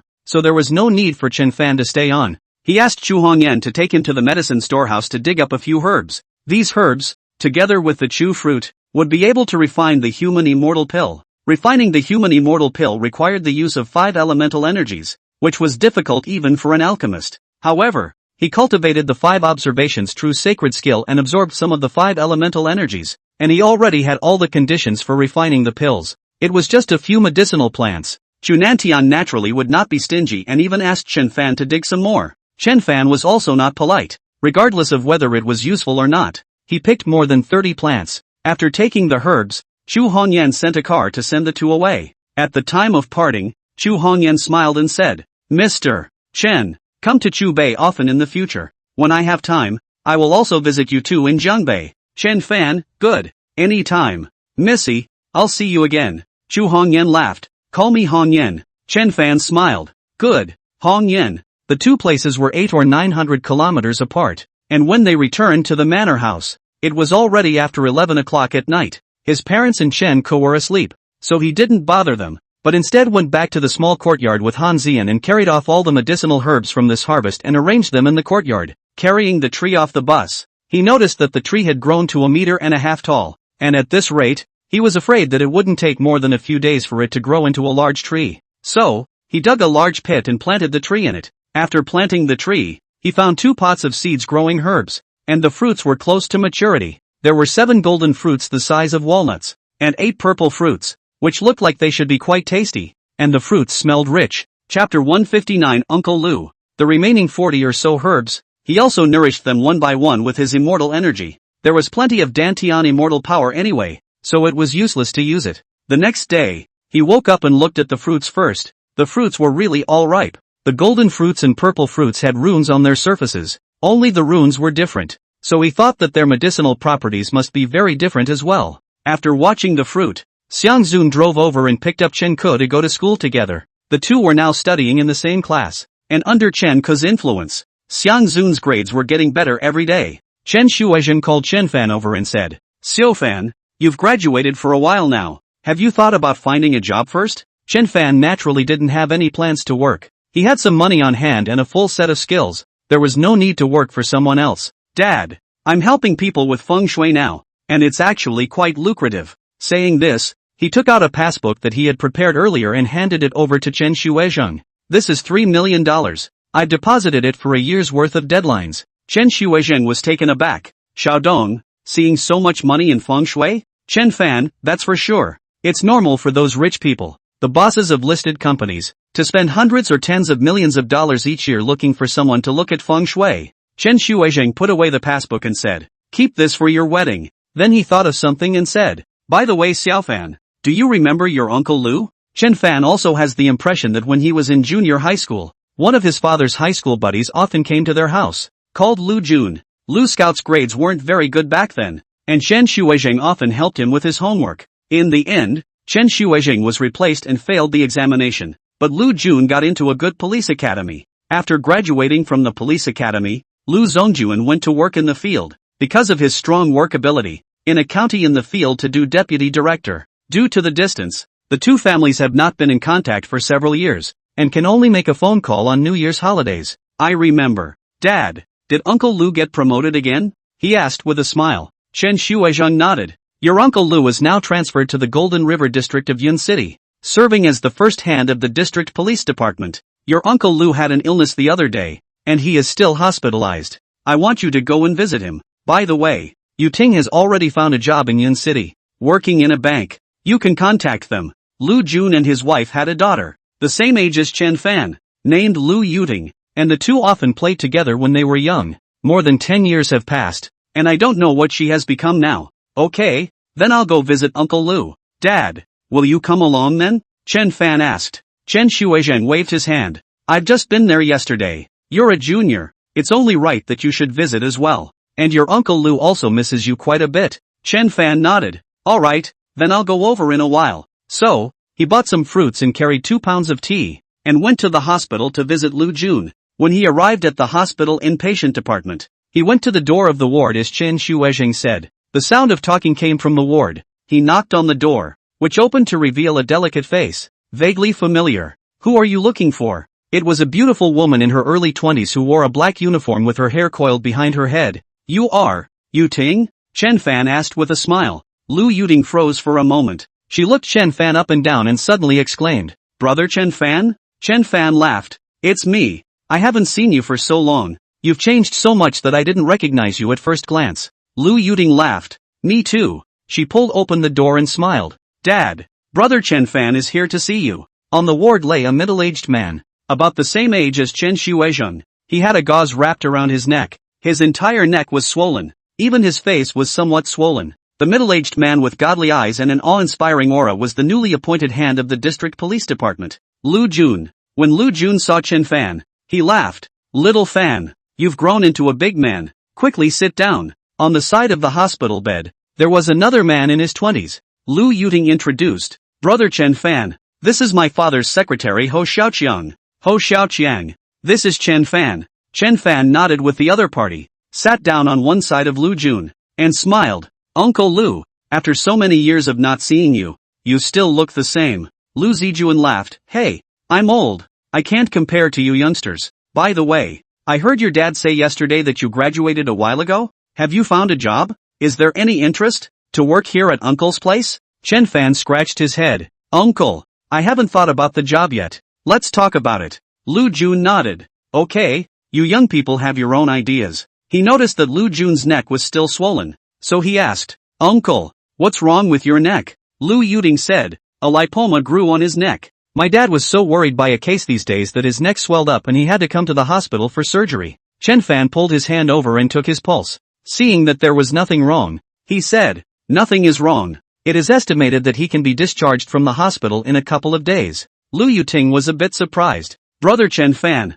you know how to take a pulse? Chen Fan laughed, self-taught a little. The two sides had not seen each other for a long time and had endless things to say. Lu Jun was very concerned about Chen Fan and asked about this and that. During the chat, Chen Fan asked about the case. At the mention of the case, Lu Jun immediately came into the spirit and briefly talked about it. It turns out that a series of serial killings and robberies have recently occurred in Cloud City. The murderer is highly skilled, specializing in the rich and places where large sums of cash are stored, and has committed 7 consecutive murders. These 7 cases, all of which occurred after Lu Jun took office. The province ordered him to solve the cases as soon as possible, and also sent experts to guide the investigation. But the murderer's technique was very clever, leaving no clues, and he couldn't be seen in the surveillance. Fingerprints, DNA and the like, can't be found at all either. For a time, the case fell into zombie. Lu Scout just took office. 3 fires have not burned up, and ran into such a big case, anxious to fire, and as a result,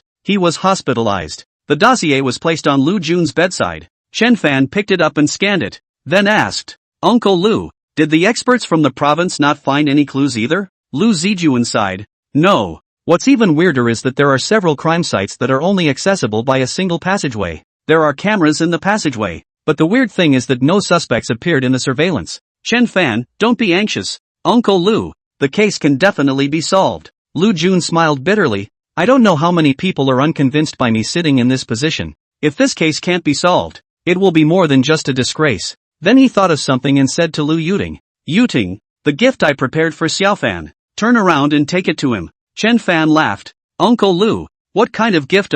Lu Jun, we've also just settled down. Things have been too busy to visit you guys yet. I bought some gifts before I came. One for each of your families. Lu Yuting laughed. Got it, Dad. I'll take brother Chen Fan to dinner later. Chen Fan unwrapped a packet of his own tea, then made a cup of tea for Lu Zijuan and said, Uncle, I fried the tea. Try it. Tea contains aura and drinking more of it will help wounds recover. The tea was just brewed. The refreshing aroma was emitted. Lu Jun's eyes were glowing, and he smiled. Xiaofan, such fragrant tea. I only drank it once 3 years ago, and it's still fresh in my mind. Chen Fan's heart stirred as he asked, Uncle, have you ever drunk this kind of tea? Chapter 160, The Murder Scene. Lu Jun nodded. That year I solved a murder case. The victim's parents were a pair of honest farmers. They were very grateful and gave me a few tales of tea. At first I didn't take it seriously, thinking it was just wild tea. Unexpectedly, the tea was very refreshing, something I had never had before. I drank it once and gave the rest to the leaders, who also praised it. Chen Fan became interested and asked, did they send tea to Uncle again later? Lu Zijuan laughed. There was no contact afterward. Chen Fan served the tea to Lu Jun and said, Uncle, you taste it. Which tea is better? The tea is still relatively hot. Lu Jun gently inhaled a small mouthful. He closed his eyes and tasted it. He couldn't help but sigh with emotion. Good tea. It feels even better than the last time I drank it. The clear flavor is more long-lasting and more advanced. Xiaodong, what variety is this tea? Chen Fan laughed. A friend's family grew the tea. I picked it and fried it. I remembered that Uncle likes to drink tea, so I took 2 pounds over. Lu Jun was happy. I didn't expect you to remember me drinking tea, so I'll be polite. Chen Fan, Uncle, turn around and give me the couple's contact information. I want to go see his family's tea tree and do some research. Lu Zijuan said. I still have their phone numbers stored. I'll find them for you. He found out a number and handed it to Chen Fan, saying, this couple had a son and a daughter. The son was only 14 when he was killed. Quite pitiful. Now their daughter. She should be in high school. I even visited their home. The girl is very good. Mentioning the case back then, Lu Jun was very emotional and talked to Chen Fan about the situation back then. Chen Fan said, Uncle, when you recover, take me to the crime scene. Maybe I can help. Lu Zijuan came to be interested. Oh, Xiaofan, do you have something in mind? Chen Fan, I like case deduction and have read a lot of books specializing in criminal investigation. Lu Jun nodded. Just in time. I'll apply for discharge now and take you to the scene on the way. Lu Yuting glared. Dad, the doctor didn't let you out of the hospital. Lu Zijuan laughed. Yuting, it's not like you don't know me. I can't be idle. I feel much better in my neck. It shouldn't have any effect. Lu Yuting sighed. Alright, I'll discuss it with Mom. Lu Jun hurriedly said. Your mom is very busy, so don't talk to her. By the way, Xiaofan must not have eaten yet. After he's discharged from the hospital,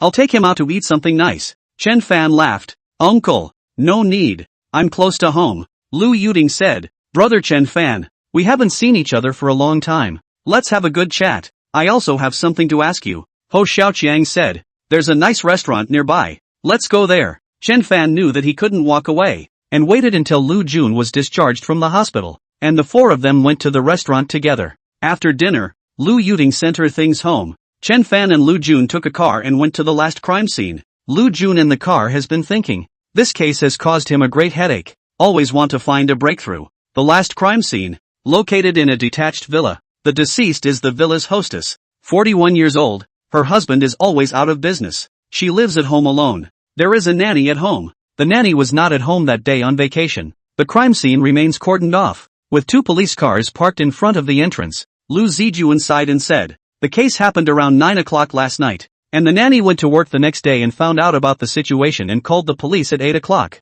Chen Fan looked at the 4 corners of the villa's 2nd floor, all of which had been installed with surveillance. He asked, did you find anything in the surveillance? Lu Jun shook his head. Didn't find any suspicious people appearing. At the door, the 2 men put on shoe covers and gloves, which led them into the crime scene. The deceased was found on the 2nd floor. where the safe had been opened and gold worth several $1 million stored therein had been taken, along with some jewelry and other valuables. The two came to the second floor and found a 24 or 25-year-old policewoman on the scene. The policewoman saw Lu Jun and immediately said, "Bureau Lu, why are you here?" Lu Zijuan laughed, "I couldn't sit still in the hospital, so I came to take a look." Xiaofan, this is Ming Shi from the Criminal Investigation Brigade, a good hand at handling cases. Xiao Shi, this is Chen Fan, my junior. Akashi nodded, then continued to check out the scene. This Ming Shi looks quite beautiful, her eyebrows are like a picture. She is about 1.7 meters tall. Police uniform and body gives a person a sense of valor.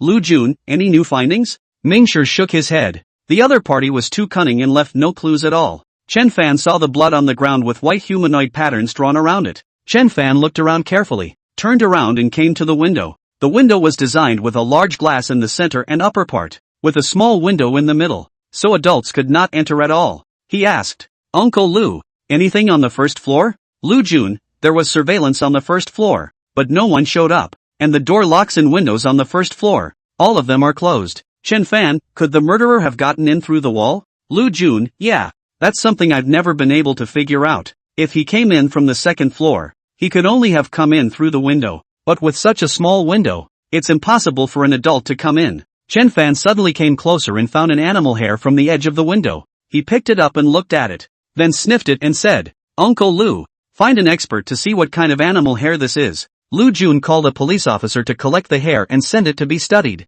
Finally, he came to the safe, which was large enough to require fingerprints and a key to open, and which showed no signs of vandalism. It looks like the safe was opened by the lady of the house herself. Lu Jun, it should be. We suspect that the murderer forced the victim to open the safe. Chen Fan then found another hair, pale yellow in color, in the crevice of the rim inside the safe, which he once again handed over to Lu Jun. Lu Zijuan laughed. "Alright Xiaofan, your eyesight is much better than ours." Chen Fan's nose twitched and said, "In the safe, there is an odor that is not human." After possessing spiritual awareness, his 5 senses and 6 senses were far beyond those of ordinary people, and his sense of smell was exceptionally sensitive. Lu Jun's heart stirred. If it's not a person, then what is it? Chen Fan, have someone study these 2 hairs to see what it belongs to. As he was talking, a police officer rushed up and said, "Bureau Lu, I've seen it. It should be monkey hair." Lu Zijuan asked, "Are you sure?" The constable nodded. "My family had monkeys when I was a kid.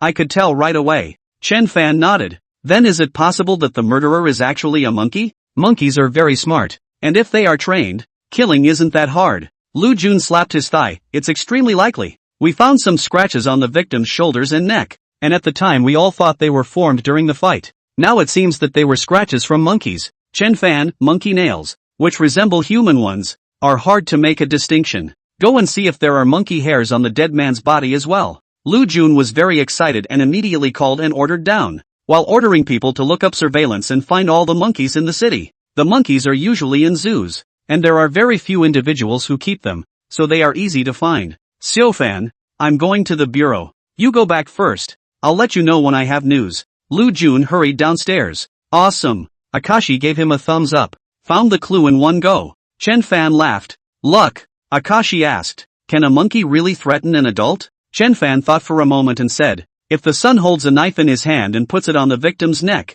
the victim will definitely not dare to resist. Moreover, training such a monkey shouldn't be a difficult task." He suddenly thought of something and said, "Go downstairs and see what's going on. You might find something." Chapter 161, The Black Cat Chases the Murderer. Ming Shi followed him to the bottom of the window. Under the window was a grassy area, but the grass was flat and could not be seen as unusual. Next to it was a laurel tree with dense branches and leaves. Chen Fan circled around the tree and found a few monkey hairs on it. He stood in front of the tree and asked Akashi, "The surveillance on both sides, can you see here?" "Akashi, this area is right dead center." Chen Fan nodded. "If the monkey climbed up the tree and then jumped to the second floor window, it wouldn't be visible in the surveillance." Akashi's eyes nodded softly. "That's right. Let's just see if we can find that monkey." Chen Fan laughed. "Maybe, my black cat can help. It has a large range of activities and knows many cats." Ming Shi's beautiful eyes widened. "Are you saying that your cat can help us find the monkey?" "Chen Fan, I'll make a call." He dialed Han Ziyan's phone and asked her if the black cat was at home, and when Han Ziyan said yes, he said, "Ziyan, send the black cat over. I'll get it to work." Han Ziyan asked for the location and immediately drove the black cat over. On the other hand, Lu Scout also made a gain. The hairs were determined to be monkey hairs, and the same monkey hairs were found on the victim's body. Therefore, Chen Fan's deduction was right. The murderer was most likely a trained monkey. Lu Jun and Han Ziyan came to the scene of the crime back and forth, and Lu Jun was followed by several experts from the province, who re-examined the scene. The black cat jumped to the ground from Han Ziyan's arms and gave a meow at Chen Fan. Chen Fan took out a few monkey hairs and gave it a sniff. This is a monkey's hair. Go ask your friends in the Jianghu and help me find it. There is a heavy reward for finding it. Seeing Chen Fan talking to a cat, everyone's eyes widened and Mingshi couldn't help but ask, does it understand? The black cat gave Akashi a look like an idiot, and Akashi swore she saw a cat rolling its eyes at her. She exclaimed, "It's..." However, the black cat had already climbed the tree and sniffed it before jumping straight onto the wall and disappearing. Han Ziyan asked and realized that Chen Fan was assisting the police in solving the case, and after hearing about the monkeys, she said, in the Jianghu, there are indeed people who train monkeys to kill people. I just know a man named Monkey 6, who trains monkeys to be similar to martial arts masters. Chen Fan, where is this Monkey 6 from? Han Ziyan, 4 Cs, no place to live. But the murderer doesn't have to be him. There are few who train monkeys like him. Chen Fan nodded. The murderer should still be in Cloud City. Let's wait for news from Black Cat. Lu Jun walked down at that moment and said, Xiu Fan, we've gathered 300 people and are screening the cameras at all major intersections while collecting clues from the public to find the person with the monkey. Chen Fan waited for the Black Cat to come back at the same place, and this wait was more than an hour. Suddenly, the Black Cat appeared on the wall and it called out. Chen Fan immediately went out over the wall and followed the Black Cat. Lu Jun and Mingshi and other eyes lit up and hurriedly drove after them. The Black Cat didn't take the normal path, leaping like flying on the roof, and only Chen Fan could keep up with it. Found it? He asked. The Black Cat responded, picking up speed. One person and one cat, almost in a straight line, traveled about 7 or 8 kilometers to an urban village. Finally, the Black Cat stopped in front of a family's house. Chen Fan scanned with his divine thoughts and found that there was indeed a monkey in the courtyard. The son was half a meter tall and was dancing around with a dagger in his hand, while a short and thin middle-aged man sat at the door and threw the monkey a piece of fruit from time to time. Chen Fan asked the Black Cat, is it this monkey inside? The Black Cat nodded gently, then sat down and started licking its paws. Subsequently, a dozen cats rushed out around them, black, white, and flowery, basically all stray cats from the neighborhood. Chen Fan laughed. You've collected so many minions outside. Not bad. Go wait over there. I'll go buy some food for these cats. The Black Cat walked towards the green belt across the street with a graceful gait, and Chen Fan made a call while walking towards the aquatic stall not far away. Uncle Lu, found it. I'll send you the location. Lu Jun's convoy was parked on the side of the road, not knowing where to go. When he received the call, he was overjoyed and said, okay, we'll go over right away. Aquatic stalls sell quite a lot of small fish, are a slap to the long kind. Chen Fan bought a dozen pounds in one breath, carrying to the green belt. All these cats immediately came over and Chen Fan threw the fish one by one to the cats to eat. The Black Cat just watched and didn't eat, and when it came across a cat that grabbed the fish, it went up and gave it a slap. Chen Fan stroked the Black Cat's head and said, well done. 15 minutes later, the convoy arrived and Chen Fan gave them directions and reminded Lu Jun, that son can use a knife. Shoot it if it dares to move. Lu Zijuan rushed in with his loaded SWAT team, and there was a monkey scream from inside, followed by a gunshot. Chen Fan and Han Ziyan walked in, only to see that the monkey had already been killed. It could play with knives again, but after all, it was just a monkey and couldn't fight a human. Mingshi brought people from the house seized a large amount of cash, jewelry, gold bars, etc., worth tens of millions of yuan. The short and thin man saw that the momentum was gone and confessed on the spot. Lu Zijuan let out a long sigh of relief as he patted Chen Fan's shoulder hard and smiled. Little Fan, Uncle will give you a credit. I have to go back immediately to interrogate the suspect. I'll call you when I have an idea. Chen Fan smiled. Uncle Lu, then you guys hurry up and get busy. I'll wait for the good news. Akashi also walked over to shake his hand and smiled. Admirable. After these people left, Han Ziyan laughed. Gonzi is also very good at investigating cases. Chen Fan, Uncle Lu is worried by this case, so I'll help him out in passing. Let's go back to. Returning home, Chen Fan first went to look at his golden fruit and purple fruit, both of which were fully ripe and gave off an even stronger fragrance. He picked a golden fruit and took a bite. It was sweet and delicious, so he handed the rest to Han Ziyan. Han Ziyan also took a bite, and it was very delicious, exclaiming, it's so delicious, 10 times more delicious than spirit jujubes and spirit peaches. Chen Fan nodded, it is delicious. However, Its preciousness lies in its extraordinary medicinal properties. This kind of fruit can enhance the physique and strengthen the spirit. Han Zian asked, Sir, does this fruit have a name? Chen Fan, I don't know yet. Let's call it golden fruit. The other one, call it the purple fruit. He picked a purple fruit and ate it. The medicinal effect of the golden fruit was 7 to 8% similar, while the difference was distinct. The purple fruit favored the enhancement of the yuan shun, while the golden fruit favored the enhancement of the physique. There was nothing much going on for the past few days. Chen Fan practiced at home every day and occasionally went out for a walk. Without realizing it, 7 or 8 days passed in this way. During this period of time, he had eaten 1 purple fruit a day and some golden fruits, and coupled with his morning and evening drudgery, his yuan shen was already very full and satiated. Meanwhile, he cultivated the 5 observations true sacred technique every day, absorbing the 5 elements of energy. At this point, he felt that it was time to impact the spirit realm. With a half-immortal body and immortal energy in his body, his cultivation speed far exceeded that of ordinary cultivators by leaps and bounds in a single day. As the 5 elemental energies increased, the speed at which he used the spirit swallowing technique to absorb the idol's wishing power also became faster and faster. In these 7 or 8 days of work, he had already absorbed all of the incense wish power contained within all of the idols, and his yuan shen was getting stronger and stronger. On this day, he burned incense and bathed, changing his clothes and settling down to prepare for his impact on the spirit realm. Chapter 162 Chief Instructor of Mercenaries. The spiritual realm means that the body and mind are able to sense and absorb energy from the higher dimensional universe. These high-level energies are called spiritual energies, which ordinary people cannot sense, let alone absorb. Once a person is able to absorb and refine spiritual energy, he or she will have spiritual power. Different high-level energies have different characteristics, but all of them are extremely powerful. Therefore, spirit realm cultivators are also honored as revered ones. In this world, there are more than 300 kinds of recorded spiritual energy, some of which are relatively low-grade, while others are more advanced. There were learned great powers that categorized spiritual energy into 7 grades, which were lower inferior grade spiritual energy, lower grade spiritual energy, middle inferior grade spiritual energy, middle grade spiritual energy, middle upper grade spiritual energy, upper grade spiritual energy, and upper grade spiritual energy. The cultivators in the world, not even yuan shen, most of them can only sense and absorb the lower grade spiritual energy, and not many of them can refine the lower grade, not even 1 out of 10. Those who can sense and refine lower grade spiritual energy are even fewer, 1 in 100. As for those who can refine medium grade spiritual energy, or even medium and high grade spiritual energy, they are even more rare. During this period of time, Chen Fan cultivated the 5 observations true sacred skill and absorbed wish power, and his yuan shen was strong enough. At this moment, his 5 hearts were facing the sky,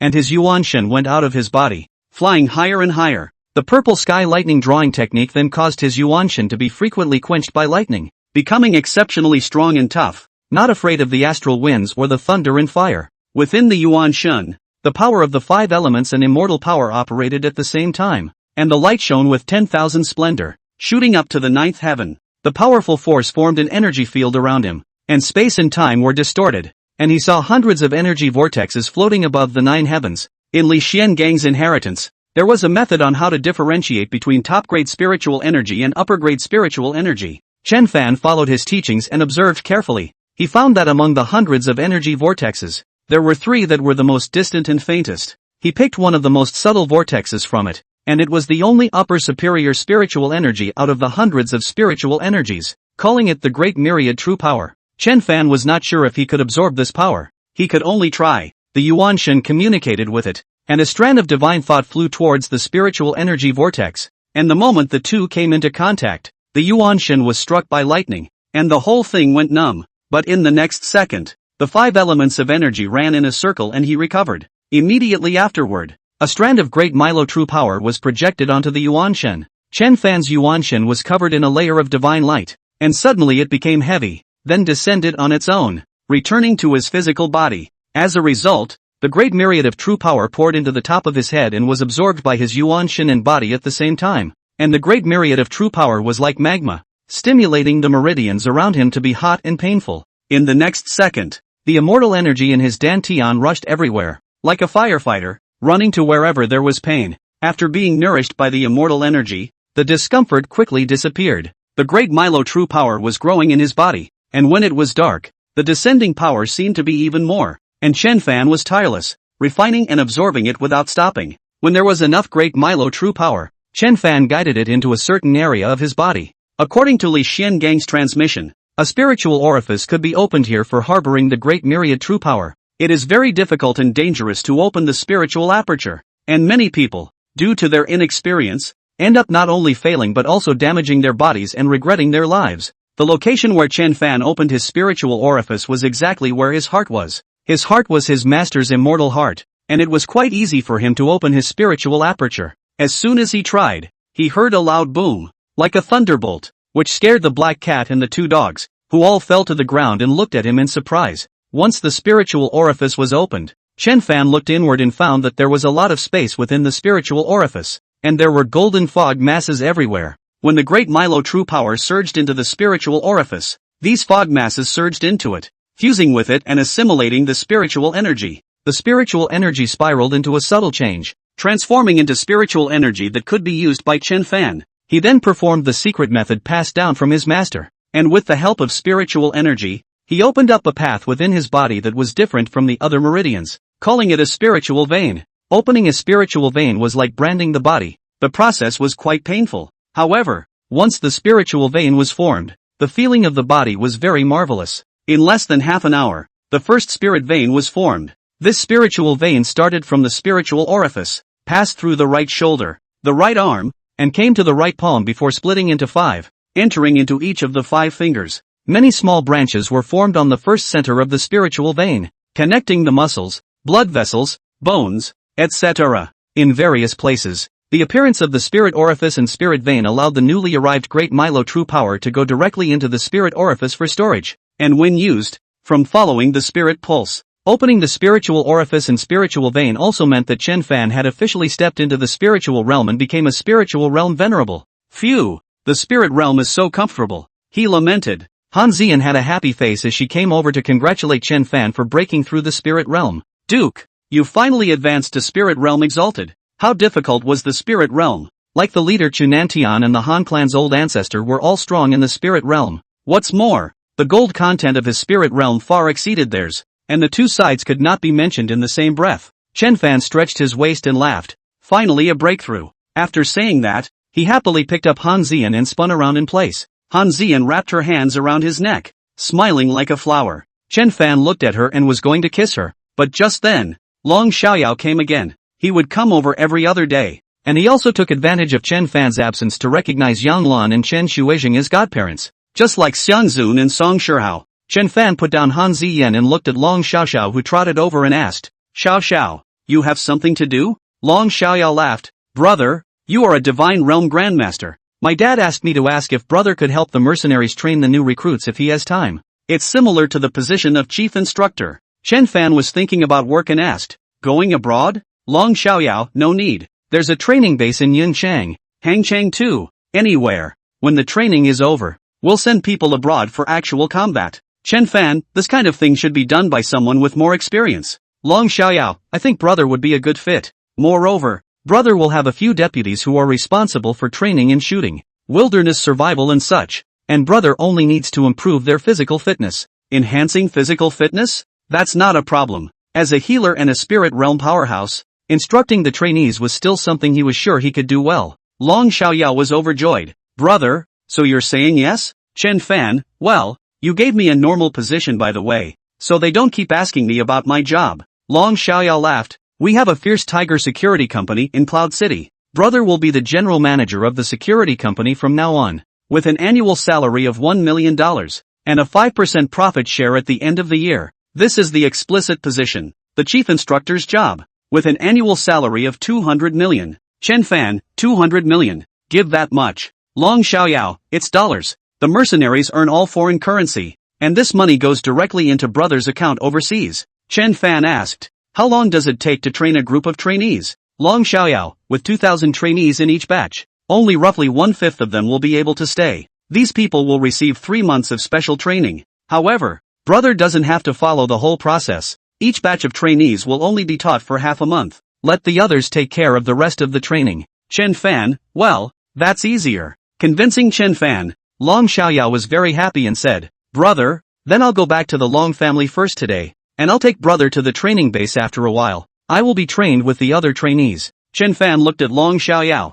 Alright, you have good roots. I'll teach you the real thing then. After sending Long Xiaoyao away, Chen Fan went to observe those medicinal herbs. After being nourished by immortal power, the quality of all these medicinal herbs had risen a few notches. The tree had also grown to more than 5 meters tall, and the black cat liked to sleep on the tree. It was only at this moment that he realized the magic of this tree. This tree had the strange effect of gathering spiritual energy, and when he cultivated under the tree, the speed of absorbing spiritual energy could be 7 or 8 times higher than outside the courtyard. Not only that, the magnetic field formed around the tree was able to calm one's mood and increase the efficiency of cultivation. Now that the pills were ready, and Chen Fan had become a spirit realm exalted, and had the 5 elements of energy, he decided to try to refine the human immortal pill. He had found all the medicinal ingredients for refining the human immortal pill in the Chu family, and during this time, he had also nourished them with immortal power to enhance the quality of the medicinal ingredients. For the first furnace, he was careful and very attentive at every step,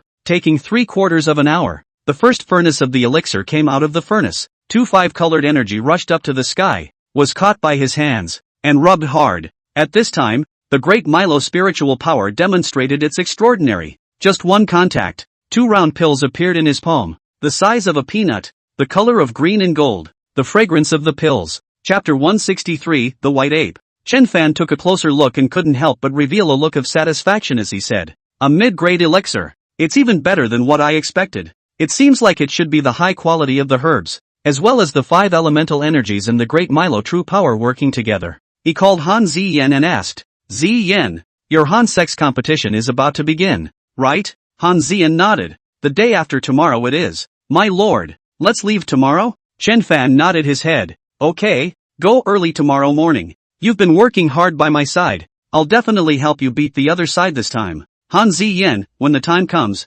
I'll have to commission your son to pretend to be the Han family's son-in-law." Chen Fan held her soft little hand. "Pretend to do anything. I am the son-in-law of the Han family." Han Ziyan bit her lip and gently nodded her head, unable to help but throw herself into the man's embrace. Her positioning of herself had always been that of a slave girl. After all, Chen Fan was the young master of the Han clan, so she didn't dare to expect too much. Fortunately, the young master was very kind and never treated her as a slave girl, but rather gave her enough respect. Woof woof. General Red came running over, looking anxious. The 2 dogs had grown large, both weighing over 50 pounds, and would be able to fight a large beast if they ran into it. "What's wrong, General Red?" Chen Fan asked. Red Dog immediately rushed outside, and Chen Fan hurriedly followed. "As soon as I went out the door, I saw that General Black was barking furiously around a van, and 2 men came down from the van, who were chasing General Black with a pole noose in their hands." Chen Fan instantly understood that these were dog thieves. "Go!" Chen Fan coldly said.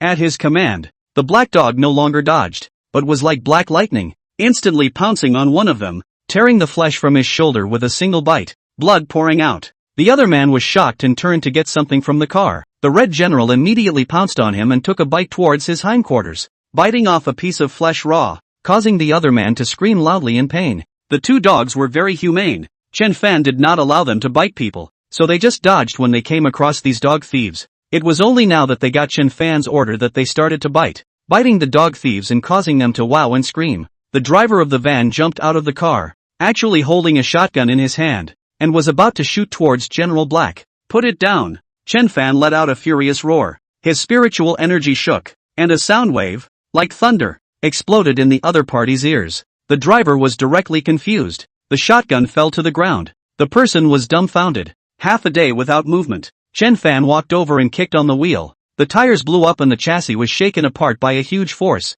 All the window panes were shattered and the meter lit up with countless fault codes. He went up and kicked each of them, and after 3 kicks, all 3 were lying on the ground grunting. "Assholes, say, how many dogs have you stolen?" A few people were scared silly by Chen Fan and didn't dare to hide it at all. The one whose shoulder was bitten said in a trembling voice, "There are currently 300 to 400 of them." Chen Fan immediately dialed Ming Shi and asked, "Officer Ming, do you have time? I caught a dog thief. A gang of 3 people who have stolen hundreds of dogs." Ming Shi was still busy with the previous case, but when she received Chen Fan's call, she immediately said, "Really? Hundreds of dogs? It's a huge amount of money, and with multiple thefts, they can be sentenced for a few years at least. I'll bring someone over right away and arrest them." Chen Fan reported the address and said, "Tough luck, Officer Ming." Akashi laughed. The ones who should say thank you are us. If it weren't for you, I don't know how long it would take to solve this serial case. Akashi arrived quickly. In 20 minutes or so, the three men were escorted to a police car and taken back to the station for questioning.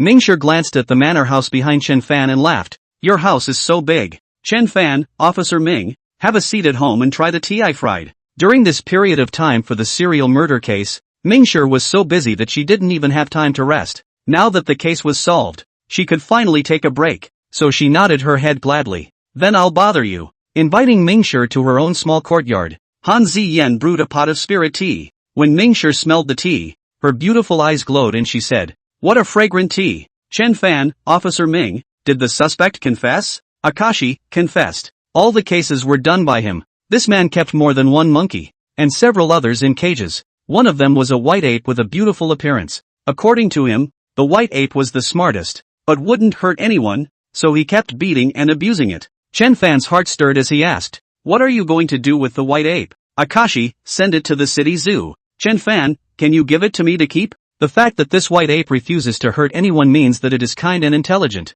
so I can take it in. Mingshi laughed. Okay, a small matter. I'll give you a report later. No surprises. I can send the white ape over by night. Then thank you so much, Chen Fan said in a hurry. Han Ziyan brought spirit dates to entertain her again. They were so sweet and fragrant that Mingshi couldn't stop praising them and ate 4 of them in a row. After sitting for a while, she took her leave. And before leaving, Chen Fan gave her half a caddy of spirit tea. After sending Mingxie away, Chen Fan said, Ziyan, the couple that Uncle Lu said gave him the tea leaves doesn't seem to be far from your Han gate. Why don't we go to that couple first tomorrow and take a look at his family's tea trees? Han Ziyan nodded. Good. The two places are less than 100 kilometers apart, so go there first. Akashi was as good as her word, and she drove over in a pickup truck just as it was getting dark. There was an iron cage in the bucket, and inside was a white ape. This white ape, with a snow-white body and slightly red eyes, had a handsome appearance and was definitely a beautiful man among apes. The white ape stood up straight and was about 1 meter 4.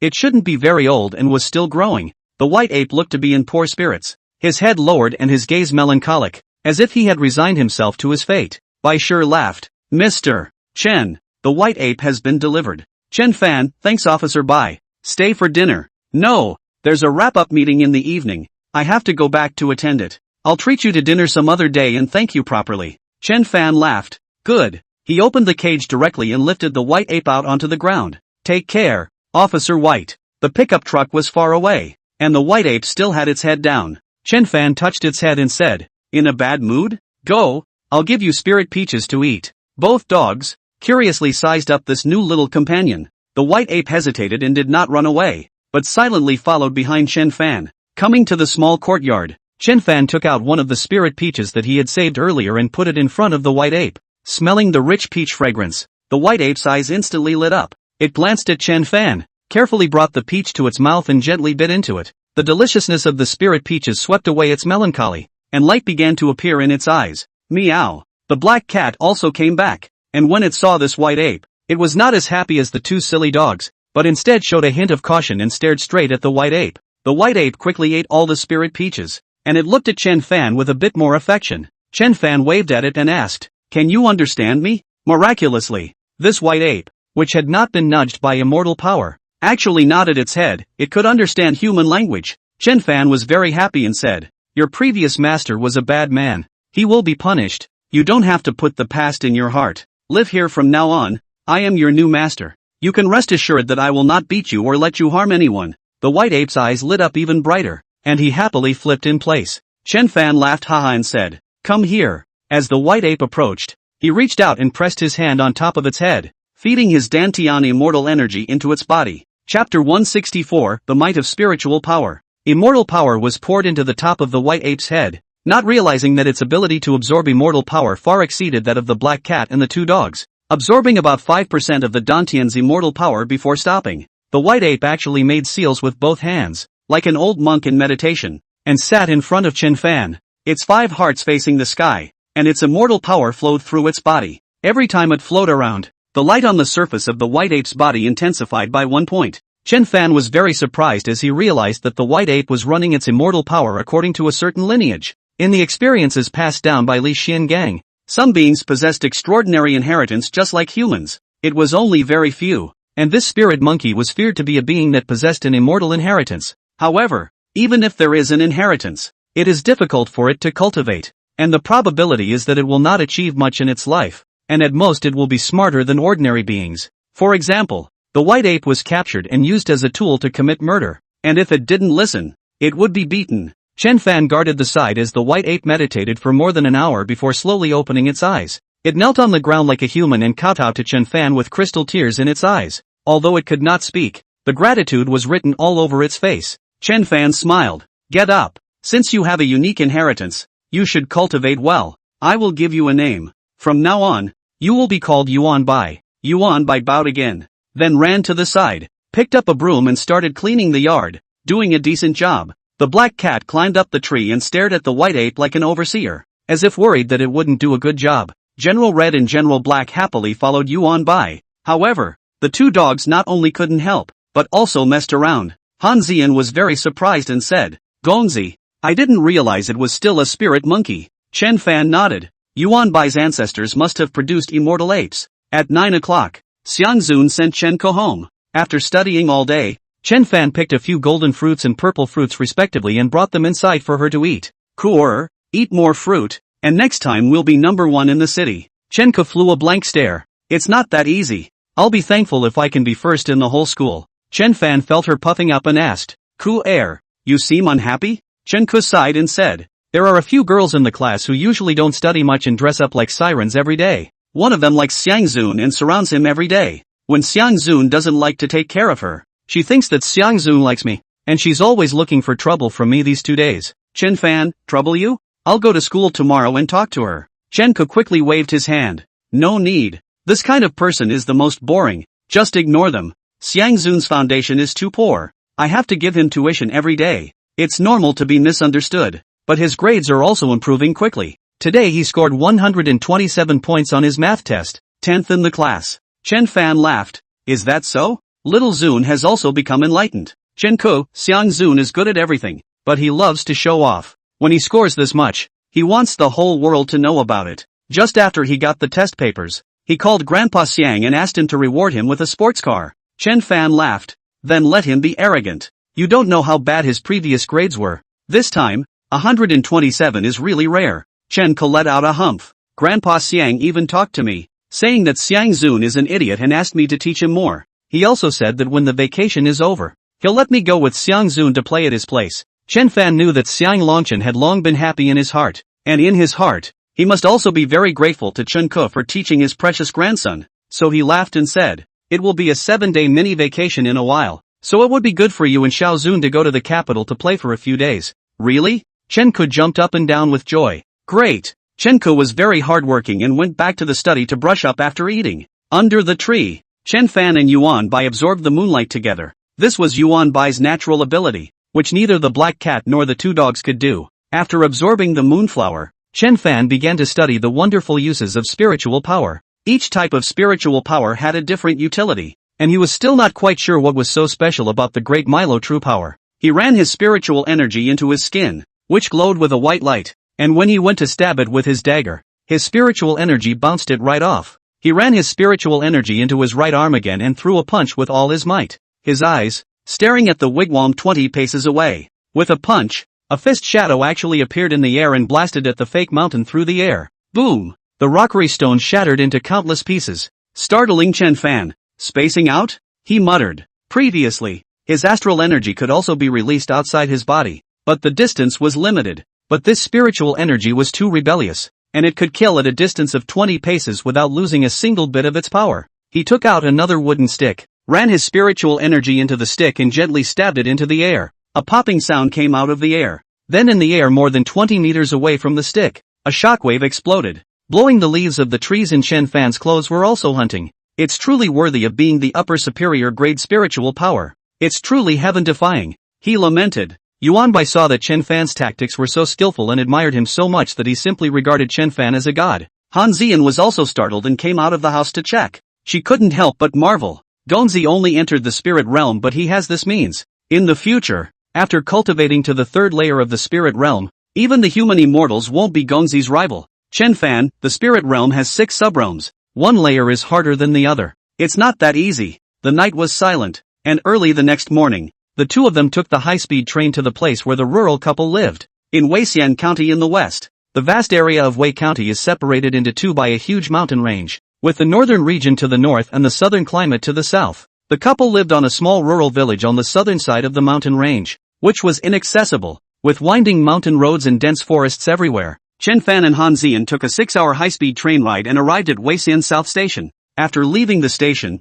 the car arranged by Han Zian came to meet them. The driver was a middle-aged man, old and dignified, very respectful to the two, and Han Zian called him Old Wei. Old Wei followed the address and drove to that countryside. Chen Fan did not know the exact directions, and he called the other party on the way. The phone was connected and he smiled. Uncle Peng, hello, I was sent by Director Lu Jun to visit you in his place. The other party still remembers Lu Jun, and hurriedly said, Lu Bureau is so busy. Actually remember us. I really don't know what to say. Chen Fan smiled. I don't know Uncle Peng's exact location. Can you tell me? 20 minutes later, the car stopped on the side of a mountain road. Next to it was a road up the mountain, but the car couldn't go up, so they could only walk. So, Chen Fan and Han Zian carried some rice and cooking oil and walked quickly towards the mountain. Climbing halfway up the mountain, I saw a farmhouse with a lot of chickens and ducks and a dozen or so goats, and an idyllic dog lying on the doorstep, woofing and barking when he saw people coming. A couple in their 50s but looking old and dark walked out.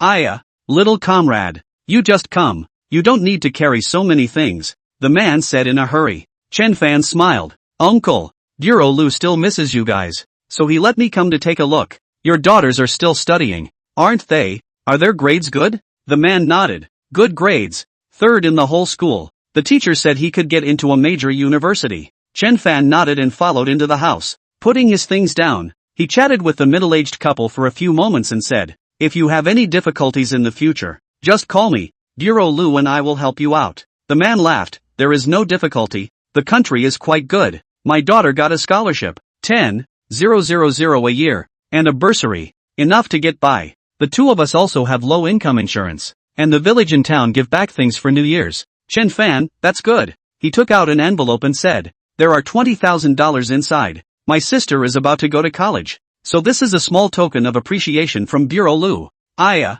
no way. Having taken so many things, I can't ask for more of your money. The couple was very simple, and hurriedly pushed the money out. Chen Fan smiled. Take it. By the way, Bureau Lu asked me to ask my uncle and aunt. He said that the tea you sent last time was quite good. I don't know. Where was that tea picked and was the yield high? If the yield is high, I'll help you guys find a way to sell it. The man laughed. Not high. It's just few wild tea trees on top of the mountain, and the yield is very low. Picked and then fried into tea. It's only 1 or 2 pounds. Really? And does Uncle pick it every year? The man waved his hand. Those few tea plants, growing on the cliffs, are too dangerous to go over? I only pick them once every 3 or 5 years, and most places are out of reach, so I can only pick a small portion. Chen Fan, then can Uncle show me around? I'm an expert rock climber and I'm not afraid of danger. The man immediately agreed, took the rope and led Chen Fan to the mountain, looking for those few wild tea plants. Chapter 165, Searching for Wild Spirit Tea.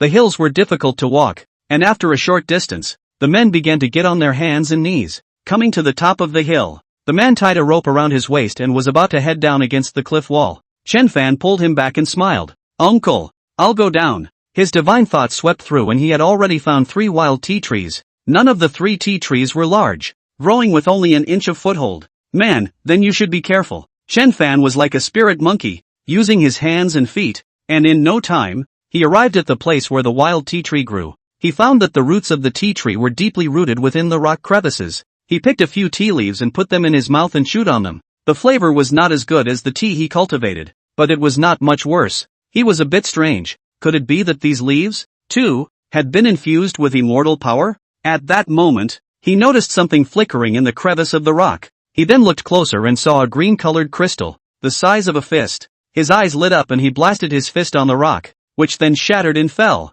and the crystal inside rolled down, which he grabbed. The crystal looked like it was formed by melting rocks, and with a firm grip, the outer layer shattered, revealing a bead the size of an egg inside, with 8 arcane runes suspended on its surface. These runes were 3-dimensional, touching them with his hands and not being able to touch them, like the light projected by the runes inside. What is this? Chen Fan's eyes widened. Li Xiangang didn't have this kind of thing in his memory either. Without taking a closer look, he collected the beads and quickly climbed up. Seeing him come up so quickly, the man asked, "See the tea tree?" Chen Fan nodded. "See, it's really good tea. Uncle should pay attention to safety when picking tea again in the future. Don't worry, I've lived here for decades. It's fine." After descending the mountain, Chen Fan did not stay long and bid farewell to the couple. Back in the car, Lao Wei drove to Hanman's headquarters, which was about 100 kilometers and required more than 2 hours of driving. It was already afternoon, and halfway through Han Zian had Old Wei drive the car into a restaurant and eat something there before continuing on her way.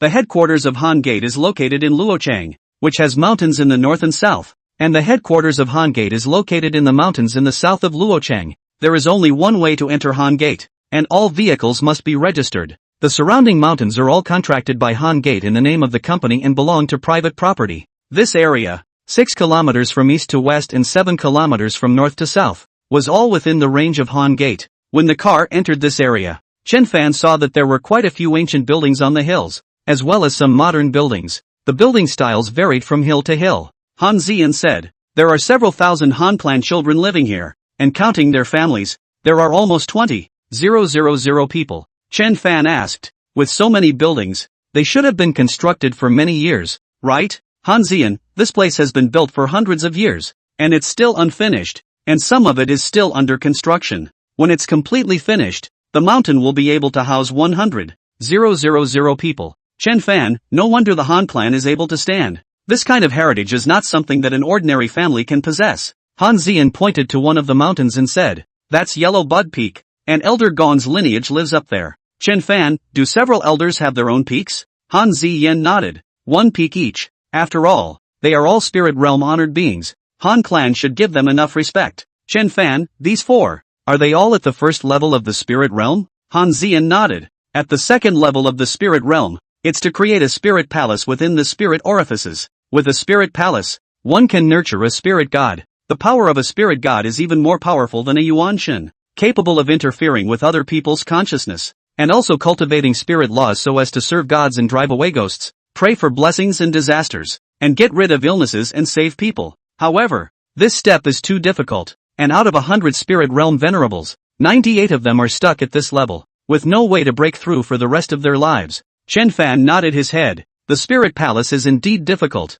When my master cultivated back then, he also encountered difficulties, and it took 7 years before he made a breakthrough and succeeded in creating the spirit palace." Han Zian, "Yeah, so the 5 venerable masters of the Han clan, including my grandfather, are all on the first floor." Chen Fan, "Although they are all one layer, there is still a difference. Your grandfather only opened one spirit vein, and I will refine the vein opening pill later to help him open another one." Han Zian, "Grandpa should already have the required herbs ready, so let's take the herbs this time." After driving a while further, they came to a valley. This valley had more than 200 acres of land, in which a small town had been built, with clean streets and gray brick and red tile buildings on both sides. A small river, which passed through the town, had an arched bridge when it met the road, and was very beautiful. On both sides of the street, osmanthus trees are planted, and you can smell the osmanthus fragrance from afar. The further in, the older the buildings became. There was a special lane here, and the car drove slowly as Chen Fan enjoyed the scenery on both sides. "It's a nice environment here, a place where the Han clan's children live, right?" he asked. Han Zian, "Well, most people live here, and the Han clan's headquarters is here. The people in the Han clan basically practice, run errands, and live in the town on a daily basis." Chen Fan laughed. "It's really a paradise. When you get older in the future, you can come here to retire." Han Zian, "People in the town, often for several generations, live here, away from the hustle and bustle, which is not bad, but young people like to go out and make a go of it." The car drove to the foot of a hill to the east, where a large forest of purple bamboos left a driveway. Soon after the car drove in, a mansion deep in the bamboo forest appeared, with a few cars parked in front of the courtyard, as well as a few horses. It was hard to imagine that in this era, there were actually horseback riding outings. The two of them got off the bus, and Han Zian smiled. "This is the purple bamboo garden. I used to practice here when I was a kid. When noble guests came, they were also occasionally entertained here.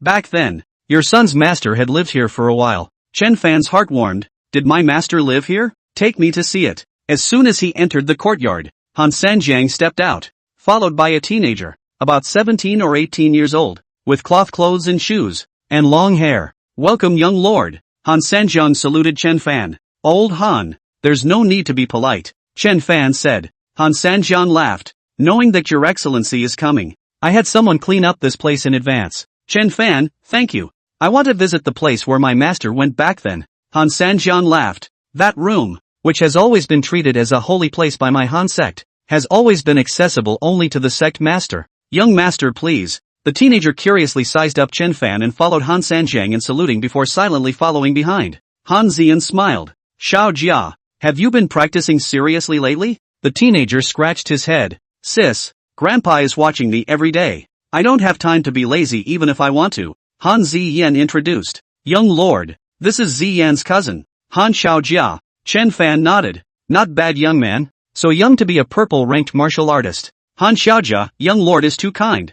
I'm still 100,000 miles behind you. Han Sanjiang this little, strange lazy incomparable, can lie down never sit. Han Ziyan, grandpa, Xiaojia is already good. Don't always scold him. They came to a small building with 3 rooms on the ground floor, which had 2 floors, red bricks and green tiles. Very ancient. The main door was locked. Han Sanjiang took out the key to open it, and the 4 of them pushed the door in. Outside the small building looks ordinary, but inside is full of celebrity paintings and calligraphy. Even a chair is the top yellow rosewood. The bottles on the poker shelf, all are the top of the ancient porcelain. Each piece is worth a lot of money. There are many rare and unique products. In the main hall, there was a calligraphy and painting hanging. It was a woman in white. She was dressed in an ancient costume. Zhongling Xianyi. Her appearance was absolutely beautiful. She was holding an immortal sword, and she was staring at the front. Seeing this woman, Chen Fan immediately took out 3 joss sticks from the side and lit them, paying 3 obeisances towards the other party. After paying her respects, Han Ziyan asked in a low voice, Young lord, who is this? In Li Xiangang's memories, this woman was especially profound, and Chen Fan said indifferently, She is my master ancestor. Chapter 166, Gongshuanzhou. Han Sanjiang hurriedly went forward to pay a few obeisances as well, saying, I've never known the identity of this senior, but it turns out to be an immortal's master, so it must be a female immortal as well. Chen Fan, you guys go out. Han Sanjiang and the others then left the room, and Chen Fan walked towards the study on one side. The study had already been cleaned, and there was some paper and ink on it, as well as a few handwriting left behind by the master. It was a painting. Only an outline was drawn, but he still recognized at once that the painting was none other than the master ancestor. Next to it were a few sheets of paper with a few poems written on them, with flowing handwriting that was much better than his. Thinking of his master's grace, Chen Fan's eyes were moist. His life was given to him by his master. His heart, liver and kidneys were also given to him by his master. His master's grace was like a mountain, but there was no way for him to repay it. Master, I will definitely kill old ancestor Qingchang and avenge you, he said word for word, walking out of the room. He said, Old Han, I'll stay here tonight. Han Sanjiang said, Okay, I'll have someone clean up the bedroom again. Han Ziyan, I'll do it. Opposite the small building was a small garden with a lot of flowers and plants. Chen Fan and Han Sanjiang sat on the rattan chairs in front of the door and chatted. Old Han, do you know this person? Old man Qingchang? He asked. Han Sanjiang's face changed. Old ancestor Qingchang became famous 200 years ago, but there hasn't been much news of him in the last 100 years. However, his descendants and heirs are all giants in the cultivation world today. Yeah, what are they all about? He asked. Han Sanjiang said, Old castle ancestor has 2 sons and a disciple. The eldest son, He Jinwei, and the second son, He Jinnan, both are at the 3rd level of the spirit realm. Even the Tang sect used to have to sell them face. The disciple's name is Yu Hualong, 2nd level of the spirit realm, and founded the Qingcheng sword sect. Chen Fan, I thought it was a human immortal. Han Sanjiang laughed. Human immortal, how difficult. That Qingcheng old ancestor said although the law is profound, but the achievement of human immortal need to chance. Non-human can be reversed, unless the experience of the heavenly calamity. Chen Fan understood Han Sanjiang's meaning. After the heavenly tribulation, his body also possessed immortal power. An immortal power could change his life against the heavens. This cultivation of his was all related to the immortal power in his body. No matter how strong the Qingcheng old ancestor was, he was still only an earth immortal ancestor. And before he had experienced the heavenly tribulation, he could never possess immortal power. And there was no way for him to change his destiny for his descendants against the heavens. Han Sanjiang, young lord, I didn't expect you to become a spirit realm exalted so quickly. With young lord's qualifications, you'll definitely be able to hit the peak of the spirit realm in the future. Spirit realm, one layer is more difficult than the other. 3 layers of spirit god, 4 layers of spirit deposit, 5 layers of spirit sea, and 6 layers of spirit pole. Few cultivators throughout the ages have been able to achieve it. Even some human immortal cultivators often only opened 1 or 2 spirit treasures, and a few achieved the spirit sea. As for reaching the spirit pole realm, even fewer had achieved it. Even Li Xiangang hadn't reached it back then. Han Sanjiang's so-called pinnacle of the spirit realm refers to the 2 realms of spirit sea and spirit extreme. And if one reaches these 2 realms, a human immortal is just around the corner. Speaking of the pinnacle of the spirit realm, Han Sanjiang sighed softly and looked at Han Xiaojia, who was busy in the distance, and said, Xiaojia's father, back then, had been instructed by an immortal, and his qualifications were extremely good. If he's still alive, he should be a human immortal by now, right? Chen Fan asked. What happened to him? Sadness flowed from Han Sanjiang's eyes. 9 years ago, Yuaning he went out to search for several medicinal herbs in order to impact the spirit sea realm. That trip, he never came back. A month later, someone found his corpse. He was attacked by someone. The one who struck was an acquaintance, and the knife in the back pierced his heart. Chen Fan did not expect that Han Sanjiang had such a sad past and asked, have you found out the murderer? Han Sanjiang laughed coldly. Since I'm an acquaintance, and I was able to sneak up on my son, do I still need to check? It was also at that time that I desperately wanted to make a breakthrough, so I absorbed the energy of the red flame spirit stone and ended up damaging my spirit vein instead. Chen Fan, I'm sure that when your son was still around, several of the outer elders had to be suppressed by him. Han Sanjiang looked proud. Of course, they are afraid of Yuaning. Don't mention how respectful they are when they see him, because they know very well that if Yuaning goes one step further, he will be able to achieve human immortality in the future. Chen Fan, your son was careless. Han Sanjiang clenched his fists and said, it's a pity that my cultivation has stopped here. There's no way to avenge Yuaning. Chen Fan said indifferently, you still have a chance. If you can open another spirit vein, it won't be difficult to impact the spirit palace. Han Sanjiang's eyes lit up. Young lord, do I still have a chance? Chen Fan nodded. Yes. Han Sanjiang took a deep breath. Many thanks, young lord. Chen Fan, in tomorrow's competition, I will appear as Zi Yan's fiancé to suppress the opponent's anger. Han Sanjiang, actually, I don't want the young lord to come forward. It's safer for the young lord to hide behind the curtain. Chen Fan, I stood out to press them. Otherwise one by one, their tails will not fall off, and it will be hard for you to be the sect master. You need time to break through. You can't be too distracted. Han Sanjiang was grateful in his heart and said, it's still the young lord who thinks well. I heard that Elder Su's son-in-law is a martial arts practicing wizard. What is his current cultivation level? Han Sanjiang, that person's name is Xiong Jun, and he only broke through the spirit realm last month. However, he can't be compared to the young lord at all. He barely broke through after swallowing an elixir, and his foundation is unstable. It's said to be an ancient elixir, the potency of which has been lost to the 74th degree, but the residual potency is still extraordinary. Chen Fan couldn't help but think of the 2 bottles of pills that Ouyang Yuan had given him, which also contained an ancient pill each, sealed with wax on the outside, which he had yet to study. Han Sanjiang, young lord, in the battle with Xiong Jun tomorrow, just defeat it and don't expose your true strength. At this time, a voice rang out from outside the door, mid-air, and the other party said, Sect Master, I heard that the murderer who injured my son, Gong Wei, is here. Please hand over the person. Han Sanjiang's face changed as he got up and headed out. Chen Fan and Han Zian followed him out. At the doorway stood a short and fat old man, followed by 4 middle-aged men, and beside him stood Gong Wei, whose face was pale and eyes were lifeless. Han Sanjiang said coldly, Gong Xuanzhou, what are you yelling at the door for? Gong Xuanzhou was over 80 years old, but looked like he was only about 50. He had a furious look on his face as he pointed at Chen Fan and said, this person has caused my son, Gong Wei, to suffer a great loss of his divine mind, and it will be impossible for him to break through the spirit realm in this lifetime. Han Zian said angrily, Elder Gong, it was Gong Wei who first laid a deadly hand on Chen Fan. It's his own fault, no one else to blame. Ha ha, you guys are going to favor him, aren't you? Gong Xianjiu laughed wildly. He had a son in his old age. He loved Gong Wei very much and had taught him carefully for decades. Now that his beloved son was invalidated, his heart was filled with rage. He could not wait to kill Chen Fan on the spot. Han Sanjiang said with a straight face, Brother Gong, since Gong Wei made a move, he has to bear the consequences of his move. Walking in the Jianghu, life and death have their own destiny. Wealth and riches are in heaven. Don't you understand these truths? Gong Xuanzhou roared furiously. I don't care about all that. If he harmed my son, Gong Wei, he must die. Sect Master, if you protect him, don't blame me for turning against you today. Han Sanjiang's face was unsightly. This Gong Xuanzhou clearly didn't put himself in his eyes anymore.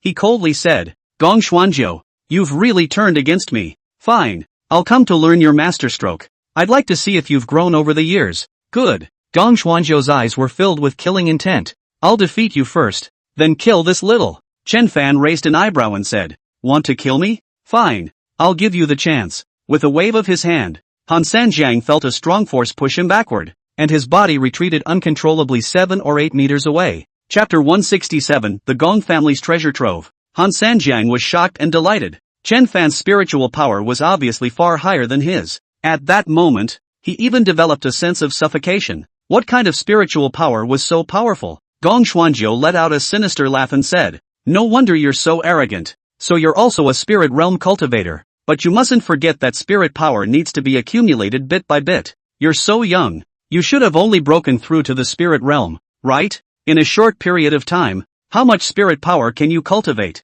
Gong Xuanzhou's words were not wrong. Spiritual power needed to accumulate over time. Refining a little today and a little tomorrow. Spiritual power grew slowly. Theoretically, the longer one becomes a spirit realm cultivator, the deeper their spirit power becomes, and the stronger they become. Chen Fan said indifferently, So what are you hesitating for? Do it. Gong Xuanzhou's hands unfolded, and each of his palms had 3 pieces of flying blades as thin as cicada wings, which were incomparably sharp. With a wave of his hands, the 6 pieces of cold awnings flew towards Chen Fan at a surprisingly fast speed, spinning at high speed, just like 6 bolts of lightning. Chen Fan had prepared for this, as he performed dragon swimming, his entire body transforming into a dragon-shaped phantom that drifted around. The flying blade was controlled by the spiritual power, and as if it had eyes, it continued to chase Chen Fan, and its speed was getting faster and faster. It pierced the air and emitted a sharp whistling sound. Chen Fan had only just opened a spiritual vein when he grabbed his right hand in the air, and the 2 flying blades that were closer to him vibrated, instantly escaping Gong Xuanzhou's control and landing in his palm. He then flung his hand and the flying blades rushed out, killing Gong Xuanzhou. Gong Xuanzhou cupped his hands and tried to gain control. However, it was useless. What he had refined was the lower grade spiritual energy, while Chen Fan's great Milo true power was the upper grade true power. The difference between the two was 100,000 miles, just like the difference between a divine dragon and a caterpillar. It was simply incomparable. Shoo! The moment the flying blade approached Gong Xuanzhou, it instantly broke the speed of sound and the air atomized. The flying blades pierced into Gong Xuanzhou's chest and abdomen, penetrating through his body and bringing out 1 or 2 bloody mists. Gong Xuanzhou's expression froze as he glanced down at the wound on his chest and abdomen, muttering, How is it possible that you can actually remotely control the flying blades? But you clearly broke through not long ago. The spiritual power attached to the flying blade attacked Gong Xuanzhou's spiritual vein, and like destroying it, it tore it apart. Once the spiritual vein was broken, Gong Xuanzhou's entire body was devoid of essence. He spat out a mouthful of blood and fell straight to the ground. Father! Gong Wei yelled and pounced over. However, Gong Xuanzhou had already stopped breathing. He suddenly turned around and stared at Chen Fan dead in the face. Chen Fan said indifferently, When you strike, you have to consider the consequences. You can seek revenge from me. I will wait for you. The faces of the several middle-aged men behind Gong Xuanzhou changed drastically as they slowly backed away. Han Sanjiang said indifferently, You 4, you've been following Gong Xuanzhou for decades, and you've been loyal to him, but now that he's dead, you guys have 2 choices. Either continue to serve the Han clan or leave the Han clan forever. Chen Fan was able to easily decapitate the most powerful Gong Xuanzhou, so the other 3 outer elders were definitely no match for him. All 4 of them were very smart and quickly came to a judgment. They knelt on the ground in unison and respectfully said, We are willing to serve the Han sect and the sect master. Han Sanjiang said, Good. Follow me up the mountain to clean up the door. Gong Wei jumped up and said angrily, You 4 traitors, my father has treated you well. One of them faintly said, Gong Wei, Elder Gong is dead. We just made a wise choice. Han Sanjiang's figure shifted, reached out and grabbed Gong Wei's shoulder, faintly saying, Gong Wei, I have something to ask you. Let's go up the mountain together. Han Sanjiang had been a sect master for many years, and was careful and bold in his actions. Once Gong Xuanzhou died, the Gong family was left without a backbone, and he wanted to take control of the Gong family as fast as possible without giving the remaining 3 families a chance. After a few words with Han Xian, Han Sanjiang immediately gathered his men and horses to go up the mountain. Watching these people leave, Han Xian exhaled and said, I didn't expect Gong Xuanzhou to die just like that. My second uncle's revenge has finally been avenged. Chen Fan raised an eyebrow. Han Yuanying was killed by Gong Xuanzhou? Han Zian, 90% of the time, he killed them. Grandpa will surely interrogate the Gong family and will be able to find out. Then she whispered, after controlling the Gong family, we'll go to the Gong family's treasury and take whatever we need. Chen Fan froze. We can take it? Han Ziyan, Grandpa said that you deserve a lot of credit for what happened today. So feel free to pick whatever you want. What's left over is Han Clan's. Chen Fan naturally wouldn't be polite and said, the Gong family has been in business for several generations, so I'm sure they've stored a lot of good things. Han Ziyan, Gong Xuanzhou controls nearly 30% of the Han clan's resources, so he's rich as hell. There must be a lot of good stuff. Chen Fan rested in the courtyard, looking through the books left behind by his master. Without realizing it, it was already dusk when Han Xiaojia hurriedly entered the courtyard and said, young master, sis, the Gong family members confessed. The one who killed my dad back then was Gong Xuanzhou. He deliberately said he found the herbs my dad needed and brought him to the mountains. Right at the moment my dad bent down to dig up the herbs, he made a sneak attack and killed my dad. Speaking of this, Han Xiaojia's tiger eyes filled with tears. Damn Gong Xuanzhou. It's cheap for him. Then he knelt on the ground and kowtowed to Chen Fan. Thank you, young lord, for avenging me. Chen Fan helped him up and said, the man has passed away. There is no need to think too much. Live a good life. This is what your father would like to see the most in heaven. Han Ziyan also said, Xiao Jia, you should also work hard and become like second uncle. Only then can you protect yourself and your family. Han Xiaojia nodded her head vigorously. Sis, Grandpa asked me to inform you to go up the mountain and pick something.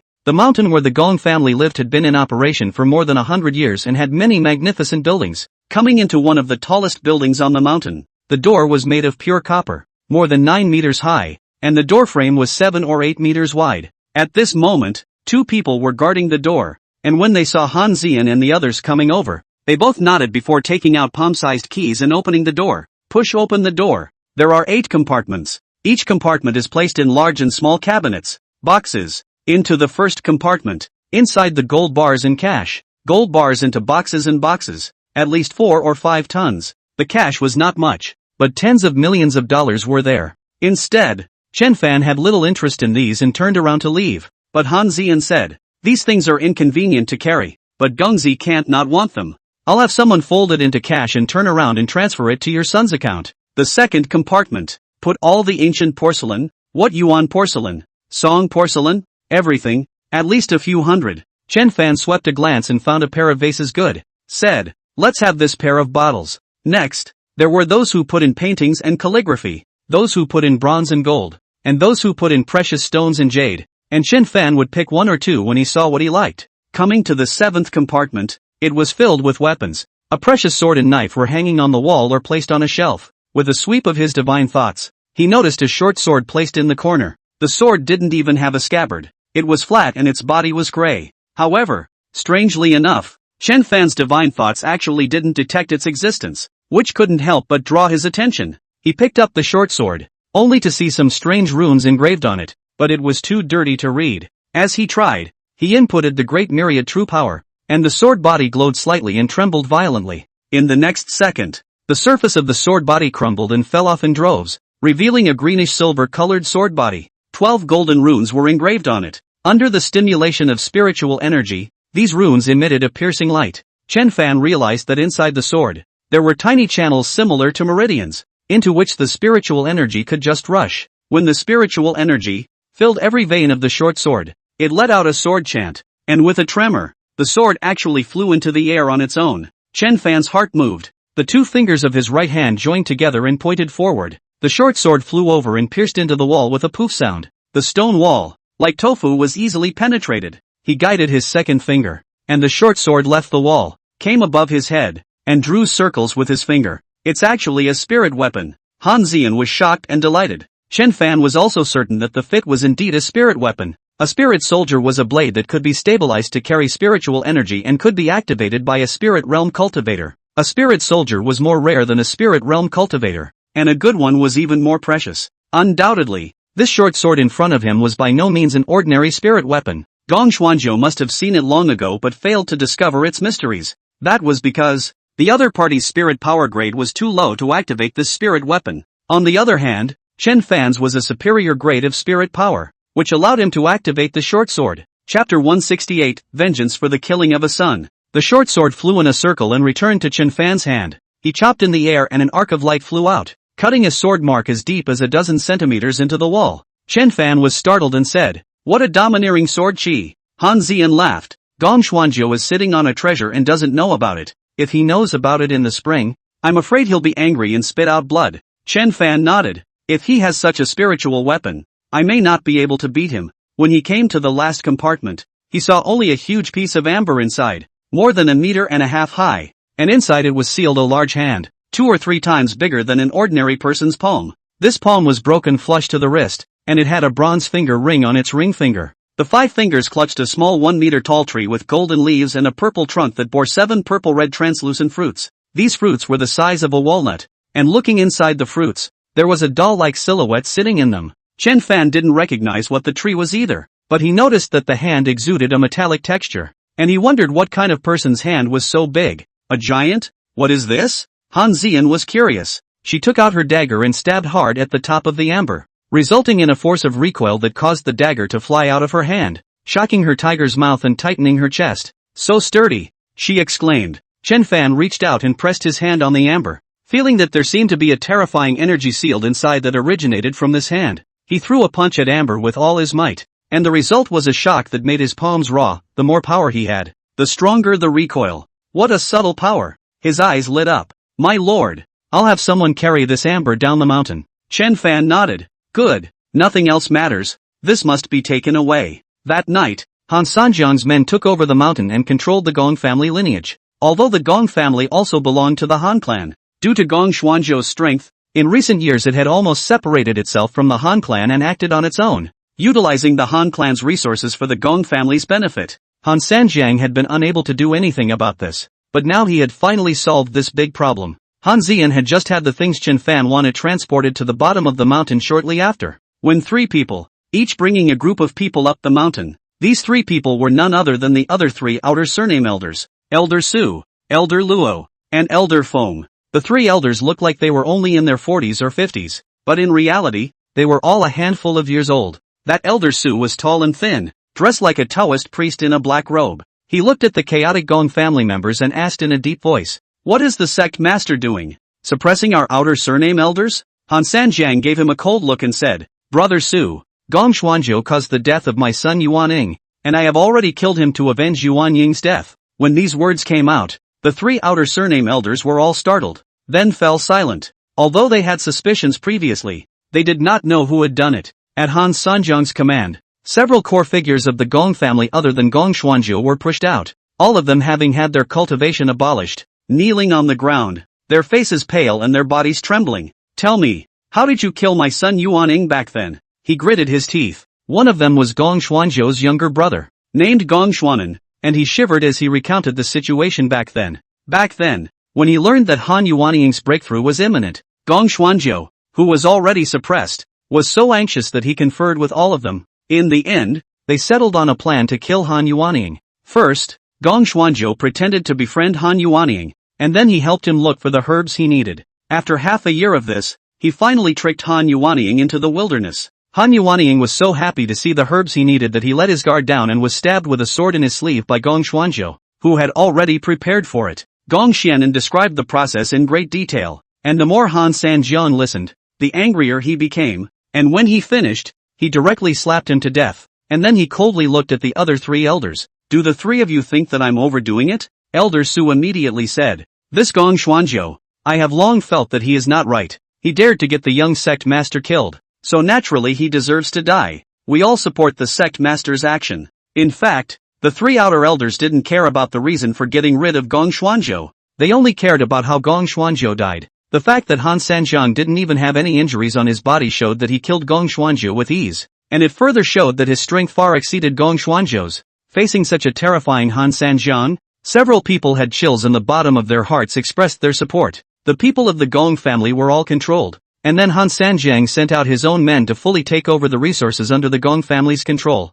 including the outside properties, the Han clan's children, and so on. All of this did not require Chen Fan's intervention. At this moment, he was having dinner with Han Zian in the courtyard. There was a pot of wine on the table, an old wine that Han sect had stored for more than 10 years. "Chen Fan, I didn't expect that my trip here would bring such a big change to Han clan." Han Zian laughed. "Thanks to your hand, or else my grandfather might not be a match for Gong Xuanzhou. Chen Fan, Ziyan, how come we haven't seen your parents? Han Ziyan, they're all in Shu, taking care of some minor matters. Chen Fan didn't ask much. I haven't asked you yet. For tomorrow's competition, what are the positions that the several families are competing for? Han Ziyan laughed. It's the position of Han Sec's chief administrator in charge of finances, which is very important. Whoever gets this position will be able to know the Han clan's financial situation. Last time, this position was taken by Gong Xuanzhou's people, and now it's the right time to take the opportunity to take it back. Chen Fan, with Gong Xuanzhou dead, the other three families will probably be honest for a while.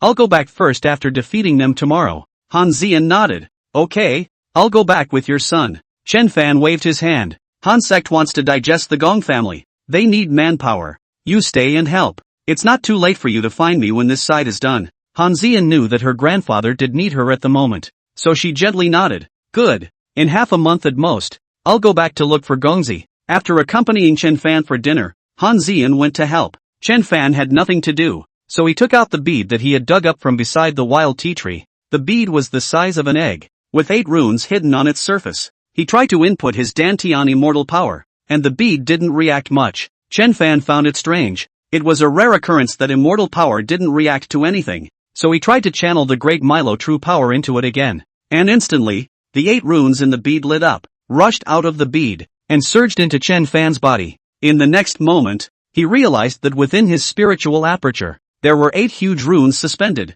each of which was 3-dimensional and complex, slowly absorbing the energy in the spiritual aperture. Immediately after the rune walked away, the bead in his hand turned grayish-white and shattered with a gentle squeeze. Chen Fan pondered. The beads should have previously retained some spiritual energy, which had mutated those few wild tea plants, so the resulting tea could be comparable to spiritual tea. Only, what exactly the 8 runes did, he still needed to study it slowly. Perhaps he would be able to understand after they had sucked up all the spiritual energy. As he was pondering over the runes, he received a call from Chu Hongyan. Chen Fan, my dad has taken control of the situation. Those people down there are much more honest and haven't thanked you properly yet. My dad picked out a few herbs and asked me to send them over to you. Chen Fan's heart stirred as he asked, really? What kind of medicine? Chu Hongyan laughed. There are 3 plants, one of which is the zhugua you've seen, and the other 2 are just as precious as the zhugua. Chen Fan's eyes lit up. Treasure medicine was more attractive to him than gold jewelry. He immediately said, I'm in Luo City, not far from you. The Harshi province, where Luo City was located, shared a border with northern Chu, and the 2 places were more than 200 kilometers away in a straight line. Chu Hongyan seemed surprised. Could it be that the change that happened in Han Clan has something to do with you? Chen Fan's heart stirred. How do you know? Chapter 169, 1000-Year Pill. Chu Hongyan took a deep breath and said, the Han sect has always wanted to get their hands on northern Chu. My father has always been on the lookout for that side and even sent some informants. We learned about the Han sect's change of heart just after it happened. It was said that a mysterious person assisted Han Sanjiang in getting rid of Gong Xuanzhou, the strongest of the outer elders. Due to the mysterious person's appearance, the other 3 outer surname elders were unable to do anything about it. Han Clan. The sky has changed. Chen Fan laughed. You guys are indeed well informed. How the hell did you do that? Chu Hongyan felt incredible. Chen Fan, it's mainly the Han Clan ancestors' tactics. I'm just assisting from the sidelines. Chu Hongyan laughed. I'm really glad that Gongzi is not our enemy. She paused. I'll go to Han Clan tomorrow and deliver a few precious medicines to Gongzi. Chen Fan, okay, thanks a lot. It wasn't until more than 4 o'clock in the morning that Han Ziyan came back, and she didn't have the slightest bit of fatigue on her face. Instead, her pretty face held a smile. Busy? He asked. Han Ziyan laughed. The 3 families can't figure out Grandpa and the young lord, so they're very peaceful right now and won't cause any trouble. On the Gong family's side, we've also sent someone to take over. My dad is also on his way back from the field, and from now on, the situation of foreign elders tailing off will be history. Seeing how happy she was, Chen Fan laughed. I'll help you take down the chief financial officer again tomorrow. Han Ziyan, tomorrow morning is the Han Clan assembly. All the core figures will be attending, and at that time I will formally introduce your identity. In order not to reveal the identity of the young lord, I can only commission the young lord. Chen Fan laughed. It's not aggravating. It's good to be your boyfriend. She patted Han Ziyan's pretty face. It's been a busy day. Rest early. A night without words. The next day Chen Fan was woken up by the sound of a bell. Woke up and touched. Beside Han Ziyan was no longer there. He dressed and got up, washed his face and came to the living room, only to see Han Ziyan already preparing breakfast for him. She smiled and said, "Young master, I'll take you to the Han clan's treasure trove for a spin this afternoon. Keep whatever you like." Chen Fan blinked. Old Han said that? Han Ziyan laughed. "You've done the Han clan such a great favor. What's the point of going to the treasure vault to get something?" She paused and said, "The Han sect treasure vault is actually for the young master's master. And the Han sect masters of all generations have looked forward to the immortal's return for another trip. Therefore, every generation of sect masters would carefully select some treasures and put them in the treasure vault. So technically speaking, the treasure vault's contents are all the young masters." She took a piece of pastry and put it into Chen Fan's mouth, and it melted in his mouth. Just ate to half full. The door came a lot of broken footsteps. Han Sanjiang with 7 delicate and beautiful women walked in. They are small 17 or 18 years old. Slightly older is about 20. There are petite. There are tall. There are plump. Wearing light makeup. All are very beautiful. Han Sanjiang had them all stand in the courtyard before coming in and whispering, "Young lord, the Han clan has been preparing young and beautiful girls for young lord to choose from. You have finally come now, so pick a concubine from among them, or you can all stay around as maidservants." Seeing these young and beautiful women, Han Ziyan looked gloomy. Chen Fan swept a glance and said to Han Ziyan, "Ziyan, go pick 2 people to stay around as underlings. It's too hard for you to take care of me alone." Han Ziyan's beautiful eyes lit up as she agreed and walked towards the courtyard. Han Sanjiang stroked his beard and said, "Young lord, won't you pick your own? Even though I let Ziyan take care of your living, the young lord can still choose another woman." Chen Fan said, "I like Ziyan very much." Han Sanjiang was delighted in his heart. He naturally wanted his granddaughter to stay by Chen Fan's side, but there were some things he had to do. In the end, Chen Fan was the young master, while he was just a lackey. Not to mention that there was that immortal above him. Even if there wasn't, Chen Fan's methods still made his heart fearful. Han Ziyan spoke to a few women and picked 2 from inside with good figures and temperament. These women had been trained from a young age. They could do anything and knew how to please and serve men. The rest of the girls were brought down, and 2 were brought to Chen Fan's side. Han Ziyan said, "This is the young master. From now on, you will follow me and serve the young master's food and living. Yes, meet the young lord." 2 girls, one 19 and one 18. The 19-year-old was well-boned, the kind of woman who didn't look fat, but was in fact all flesh. Named Starscream.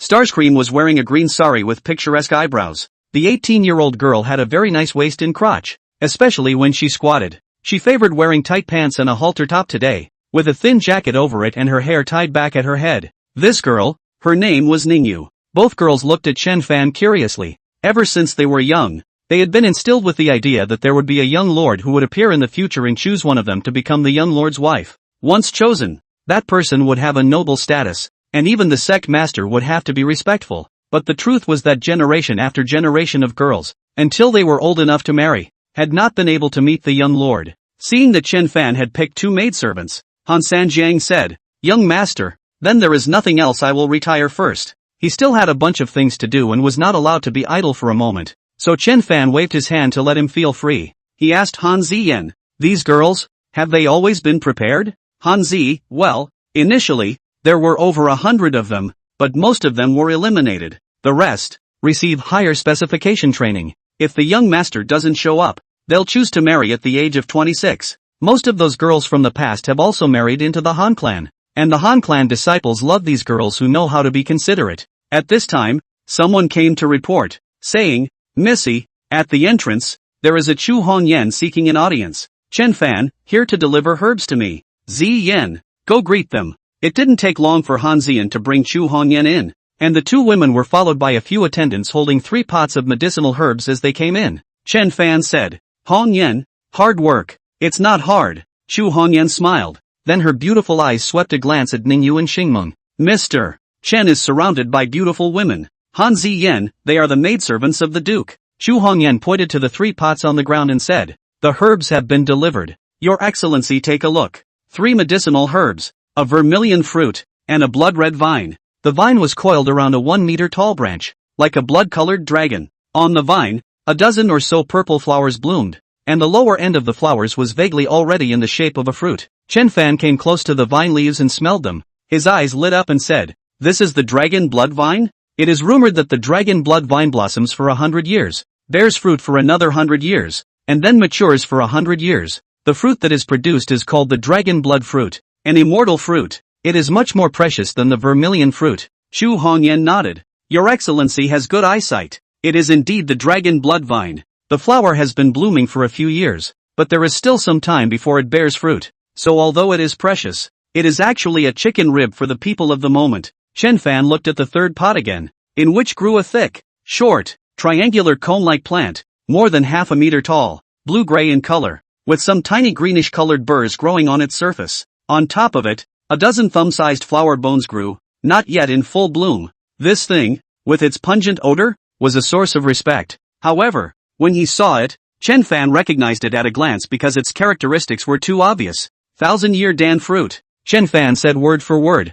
Thousand-year Dan fruit. Truly 1,000 years a result. So even if it is worth a lot of money, but it is worthless to the people of the moment. After all, who can live for 1,000 years? The fruit of the 1,000 Dan fruit dango, called the 1,000-year Dan, contains the essence of heaven and earth, and is rumored to be able to fly up in the daytime after eating it. As for whether it was an exaggeration or not, Chen Fan didn't know. Anyway, the knowledge passed down by Li Xiangang said so. It was just that master, such a strong character as his old man, had never seen a ripe Millennium Dan fruit. Chapter 170, Heavenly Poison Child. Chen Fan personally carried the 3 precious pills to one side and said, Hong Yen, thank you very much. If I can get a dragon blood fruit or 1,000-year Dan, I will give you one.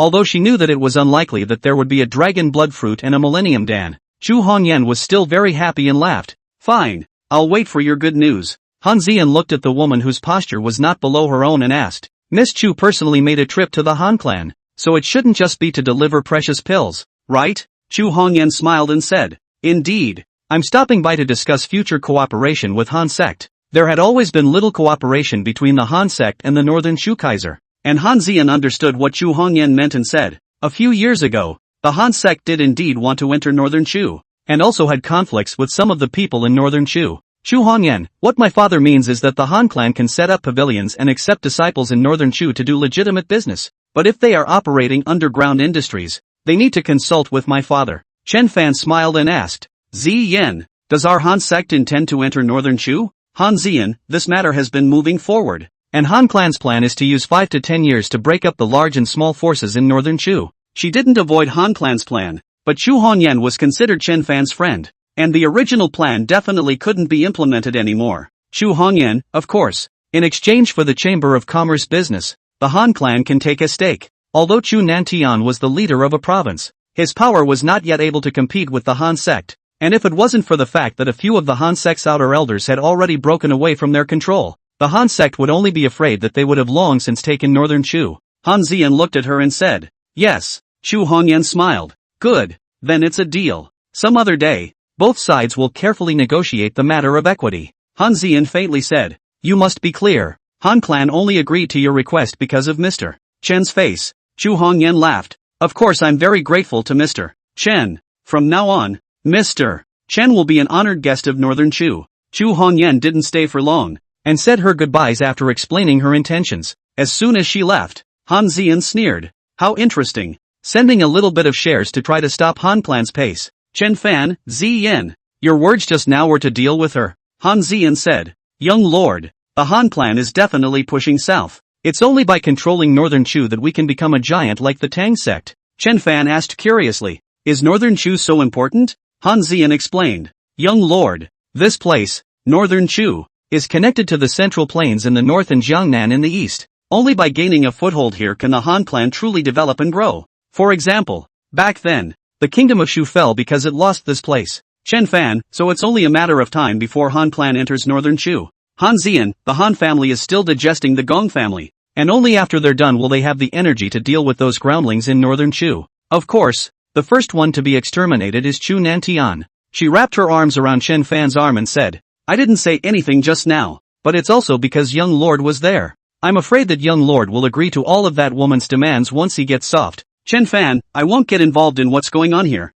Han Zi Yen laughed. Young lord doesn't need to think too much. That's all for later. Soon, Han Zian also left, and Chen Fan came to the Zhuguo and fed it some 9 yang immortal power. As for the dragon blood vine and the 1,000-year Dan fruit tree, he inputted the immortal power in his dantian. The 3 precious medicines were truly extraordinary, and all of them absorbed a lot of immortal energy. The one that absorbed the most was the 1,000-year Dan fruit, followed by the dragon blood vine, and the vermilion fruit tree absorbed the least instead. Time flew by in near noon. Han Ziyan came to invite Chen Fan to the Han clan assembly. That competition was then held at the Han clan assembly. The Han sect general assembly is held once every 5 years, and all the important figures of the Han sect will be there. The scene is a large courtyard. Inside set up a lot of round tables. At this time already sat a lot of people. At the table where Chen Fan and Han Ziyan were sitting, there were young people, both male and female. All of them were Han sect's children. A woman in red saw Chen Fan and smiled. Ziyan, is this your boyfriend? Quite handsome looking. Han Ziyan glanced at her. Fifth sister, aren't you not coming back? The woman in red is Han Ziyan's same clan, childhood playmate. The two have a good relationship. At home line 5, Han Ziyan called her 5th sister. 5th sister sighed. I can't come back if I don't. My family has arranged a marriage for me. One of the 4 surnames, a relative of the Su family. Han Ziyan didn't believe her words and said, if you don't like it, who can force you? 5th sister gave her a blank look. How many of the Han family's women marry the ones they like? It's still you, Ziyan, who is bold enough to bring your boyfriend to the house. You're so pretty. I don't know how many men in the 4th surname have locked you up in advance. If you bring your boyfriend back now, aren't you afraid that those unmarried men from the 4 surnames will target him? It turned out that in order for the Han family to draw on the 4 outer surname elders, the 2 sides often married each other, and 80% of the Han family's women were married to the 4 surnames. The men of the 4 surnames also took this matter for granted, and would even take the initiative to pursue some of the young women of the Han family. Since some were already married, they would also become their targets. Targeting spirit realm exalted ones? Unless they're looking for death. Han Ziyan said indifferently. 5th sister was shocked. What? Spirit realm honored one. A table of people were stunned and didn't dare to speak. They just curiously sneaked a look at Chen Fan. There were dried fruit snacks on the table, and Chen Fan grabbed a handful of melon seeds to eat. At this time, a little boy,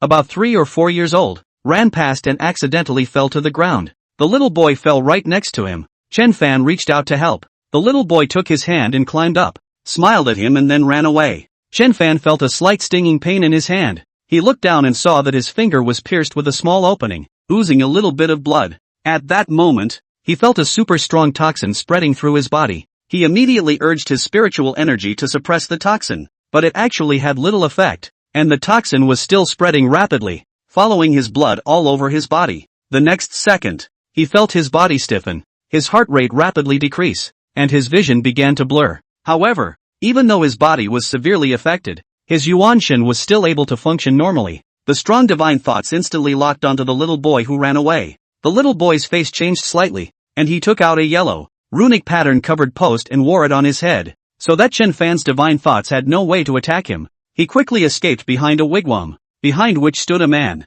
in his 20s, who was playing with 2 jade balls in his hands. The jade balls were made of top-quality sheep's white jade, very rare. The little boy smiled at him and said, Mr. Feng, that kid is a dish. I got him easily. Don't worry, my phaseless strange poison can't even be topped by a human immortal, let alone him. The man nodded. Heavenly Poison Boy, the name is true. The little boy, who was none other than the Heavenly Poison Boy who was a midget, said, that boy is indeed strong, and just now he even tried to attack me with his divine thoughts. Good thing I was prepared. Han Ziyan sensed that Chen Fan was not right and held her hand. Feeling that her fingers were hard, she was taken aback and asked, what's wrong? The toxins had spread all around his body, but after the blood was detoxified by his liver, these so-called strange poisons were detoxified. Knowing that his liver came from Li Xiangang, this bit of poison couldn't affect him too much. After circulating his blood a few times, Chen Fan's symptoms disappeared. He exhaled a breath and faintly said,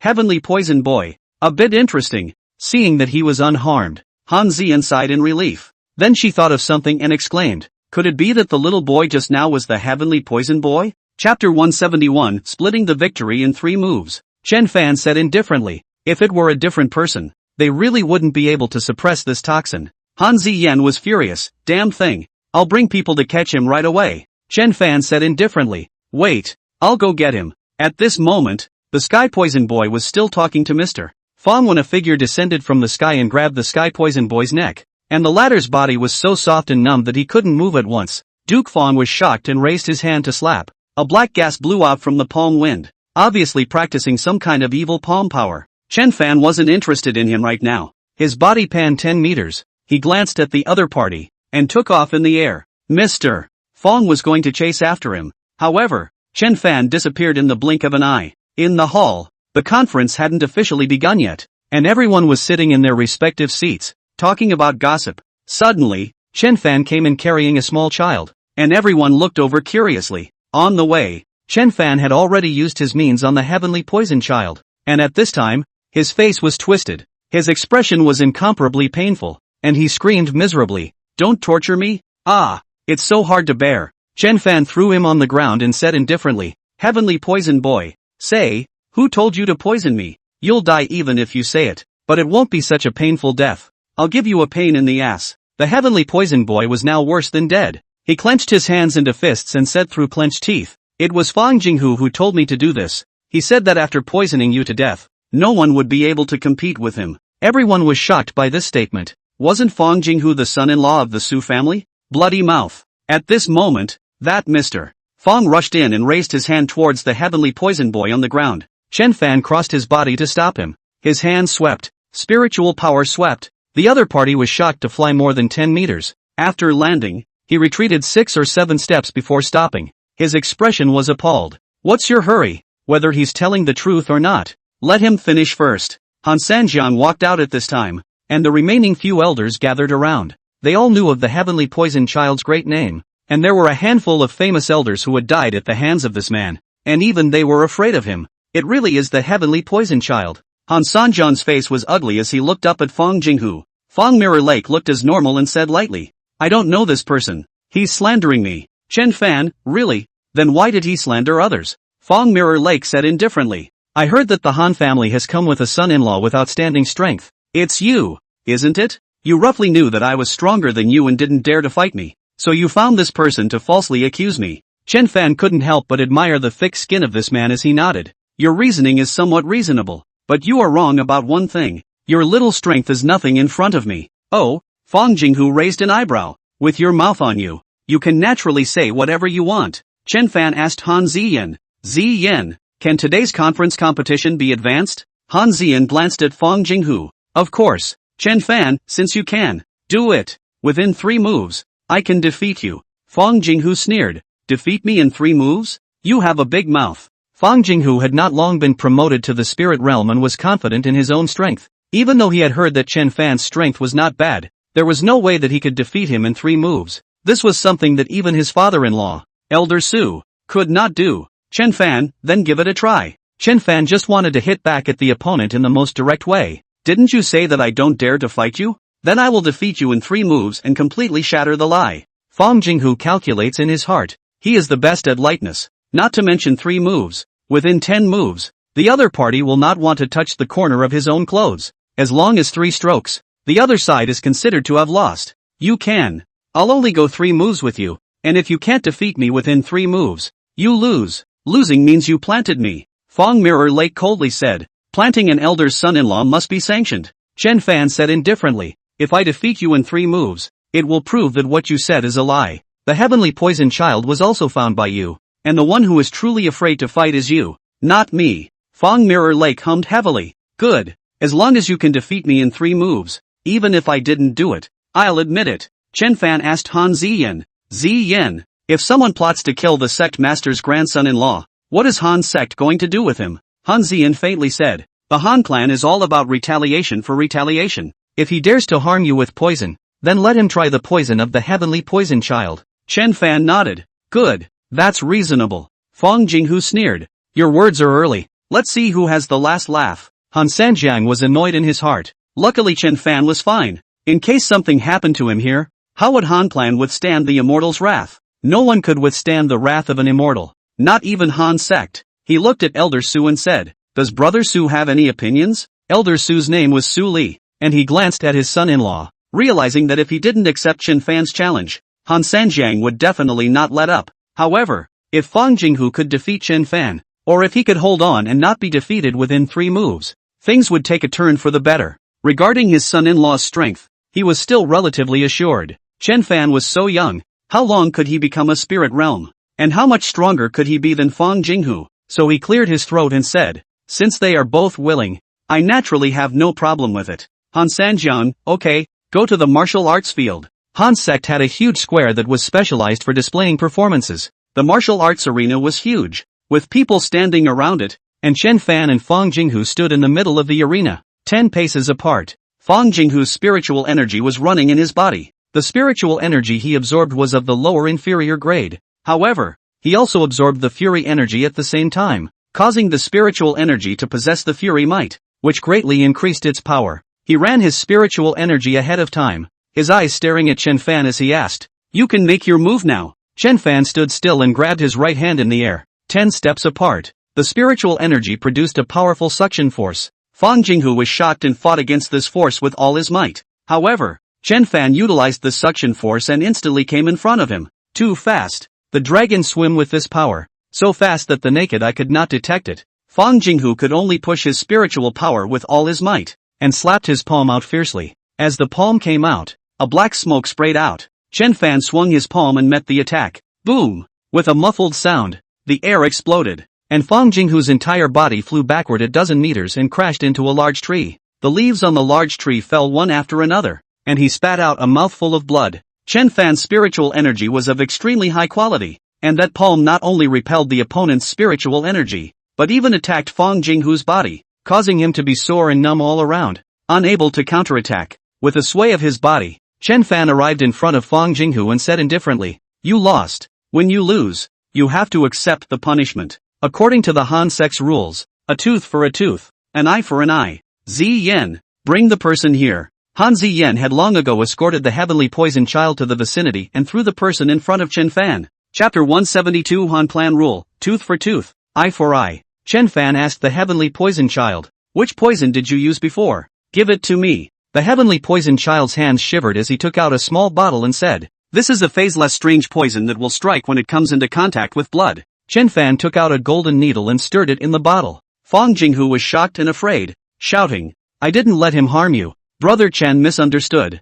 Su Li also shouted, "Can Mr. Chen give face and let my son-in-law off the hook?" Han Sanjiang said indifferently, "Elder Su, Gong Xuanjiu is for plotting against my son, so I exterminated his entire family." Su Li's face changed slightly, and he shut his mouth at once. When Fang Jinghu saw that his father-in-law was unable to save him, he immediately said, "I admit that I was the one who found the heavenly poison boy. I was wrong, Brother Chen. Please spare me once. I won't dare to do so in the future." Hearing him admit it himself, Chen Fan stabbed the golden needle into his chest and the toxin instantly entered the bloodstream. Just like he did at that time, this Fang Mirror Lake was instantly paralyzed all over his body. Not long after, his body became stiff and his eyes turned grayish-white, like a statue leaning on a tree. Chen Fan said, "This poison can cause the blood to coagulate quickly. It's really vicious." Fang Jinghu was no longer breathing. His mouth was wide open as if he wanted to say something, but others could no longer hear him. Su Li's face was unsightly. He had great expectations for this son-in-law and even wanted to use his strength to become the new sect master of Han sect,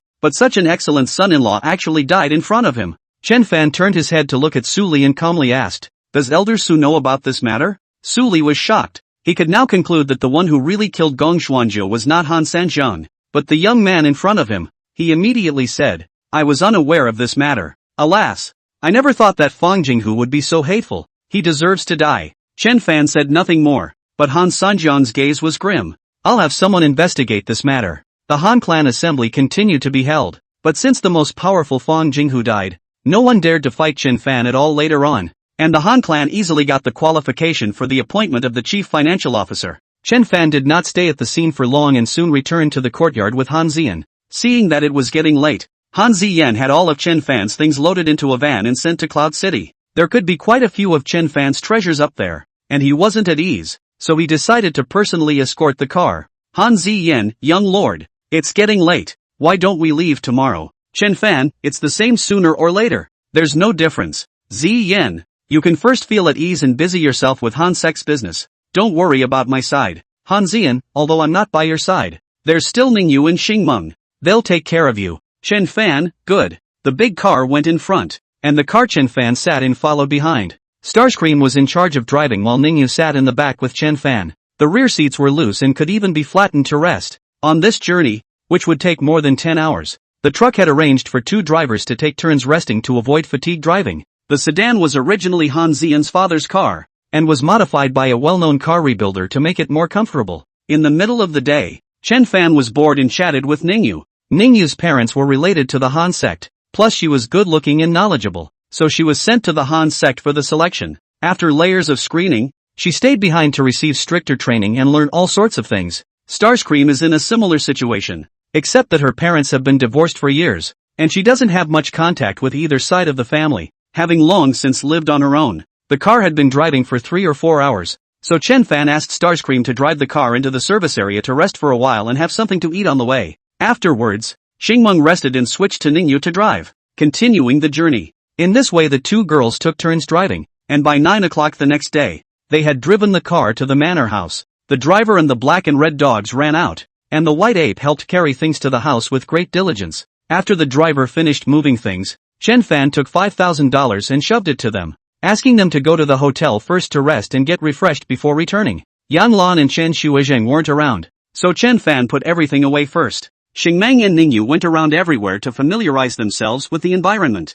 Chen Fan, Xingmeng, Ningyu, you've had a hard journey, go and take a nap first. Starscream laughed. Young lord, we're not sleepy. Chen Fan, that's an order, go rest. The two women looked at each other and said in unison, it's young lord. After sitting in the car for more than 10 hours, although Chen Fan was not tired, he did not want to sit any longer. He practiced boxing for a while in the courtyard, and the white ape followed suit on the side and seemed to want to practice boxing as well. Chen Fan brought it to the backyard and pointed at those just brought these herbs and said, these are very precious. You have to watch over them for me. No outsiders or wildcats, birds or rats are allowed to touch them. The white ape nodded its head vigorously, indicating that it understood and would definitely look after it. Chen Fan patted his head, then observed the zhugua. The remaining berries of the vermilion fruit had already been removed. However, after absorbing the immortal power yesterday, the vermilion fruit had blossomed 14 more flowers, which meant that it would bear 12 fruits in the future. Compared to the zhu fruit,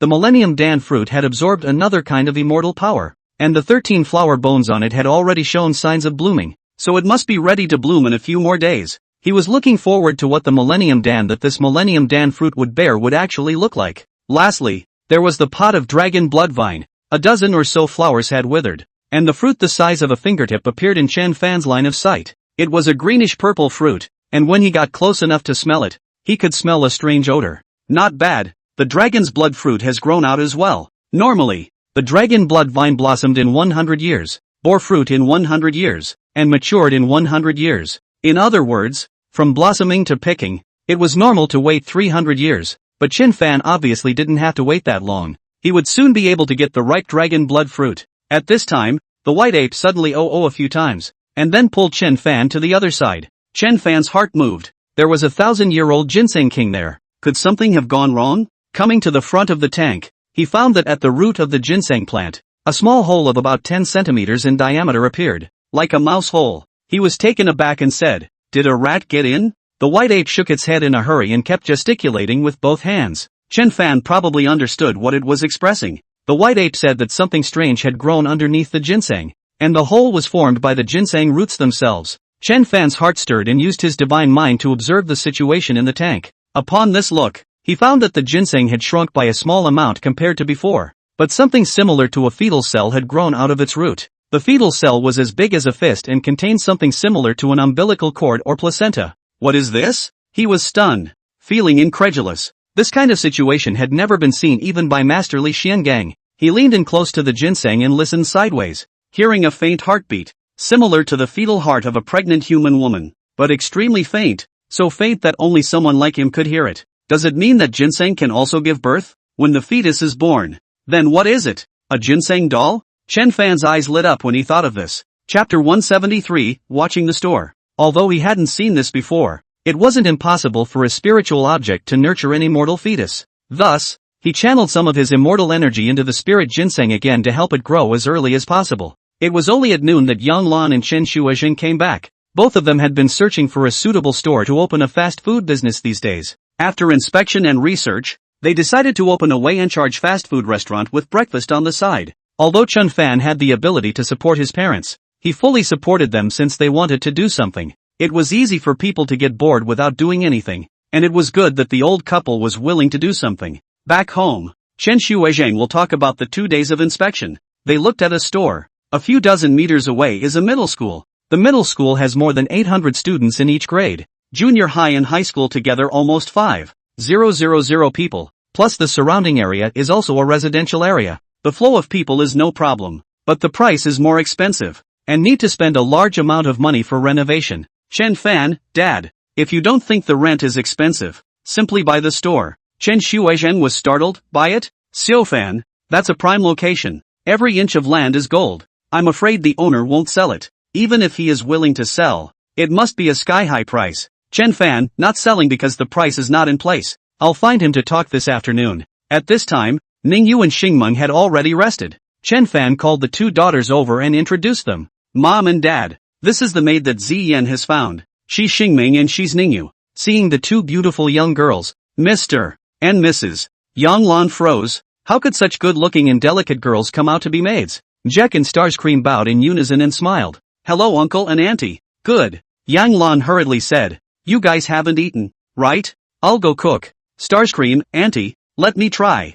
I don't know yet if my cooking is to your liking. Just like that, Xingmeng did the dishes, and Ningyu cleaned up the room, leaving Yang Lan with nothing to do. As she looked at the two girls' busy figures, she couldn't help but sigh. These two children are so nice, and I don't know where Ziyan found them. Chen Shuizhen asked. Xiufan, how much do you pay them per month? We don't need to hire two people in our house, right? Chen Fan laughed. 4,000 in salary. Living at home. Mainly I planted a lot of precious flowers and plants, and I also have to prepare food for the white apes and cats and dogs. These can't be too busy for one person. And when you guys get busy, someone has to send Cor to and from school as well. Soon, the meal was served on the table. 6 dishes and 1 soup plus a few small dishes. The flavor was not worse than Han Xian's, and Yang Lan praised it repeatedly. After dinner, Chen Fan and his parents went to see the store. The store was quite large, and it was able to park a dozen cars in front of the entrance. Chen Shuizhen said, Xiufan, these 3 stores belong to one owner.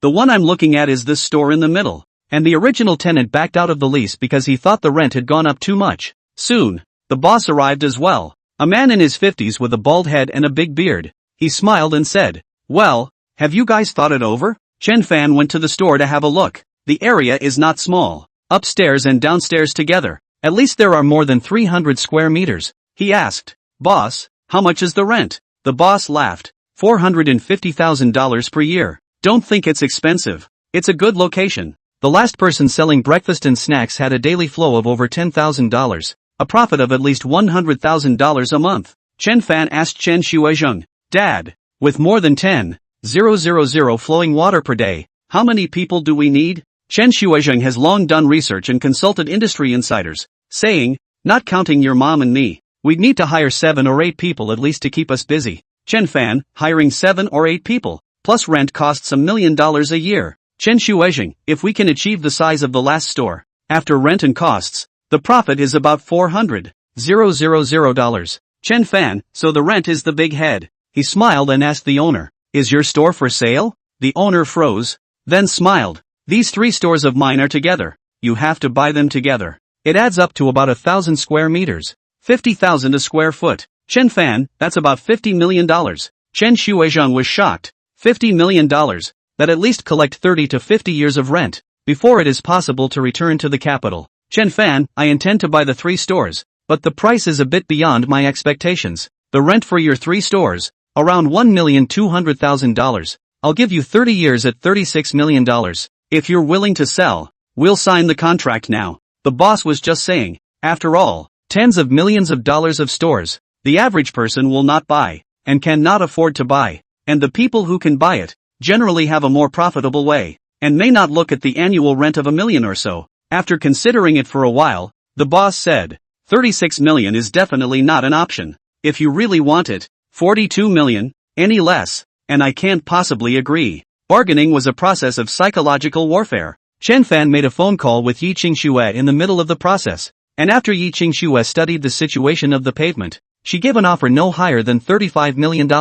Chen Fan was a bit embarrassed that he had overstated by $1 million right off the bat. Boss, $36 million is as much cash as I can get out. If you don't agree, then forget it. He pulled his parents and turned to leave. The owner smiled and sent a few people away with no intention of chasing them out. Back in the car, Chen Shuizhen sighed. The opening price is $6 million less. I'm afraid he won't sell. Janlan, even 36 million, that's a lot of money. Chen Fan, money is not a problem. I have it in my hand. Going out on this trip, I made some more. Don't worry, he'll sell it. During the conversation with the boss just now, Chen Fan realized that this boss's golden hall of indications was obscure. His fortune was not good, and he should have lost a large amount of money recently, and it was the right time to use money at the moment. Sure enough, before he even started the car, Chen Shuizheng received a call from his boss, who said, "If you guys can get 36 million ready in 3 days, I'll sell it to you." Chen Shuizheng looked at Chen Fan, who said,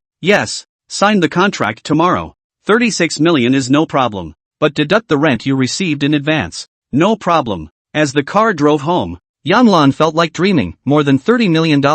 I can't earn that in 10 lifetimes. Chen Shuizheng couldn't help but ask, "Xiaofan, you saved all the money you gave to mom and dad, so you can use it this time." "Chen Fan, I have enough money in my hand, and those of you who have money in your hand, you can use it for decoration." As he was talking, Xiang Zun called. He said, "Brother, Kuer was bullied by a few girls and has injuries on her body. I'm preparing to send her to the hospital." Chen Fan asked, "Is it serious?" Xiang Zun was silent for 2 seconds. Fingers were broken and a lot of hair was pulled out. "Those girls are in the office. I grabbed the video they recorded. The school knows about it too, and is contacting both parents." Chen Fan was afraid that his parents would be worried and said, "Okay, I'll go over right away." He said it was a bit of an emergency and told his parents to get off and take a cab home first while he rushed to Cloud City Middle School. Chapter 174 Angry Xiang Zun. Inside the principal's office of Cloud City Middle School, 3 fashionably dressed girls with dyed red and yellow hair stood there, all with unconcerned expressions on their faces.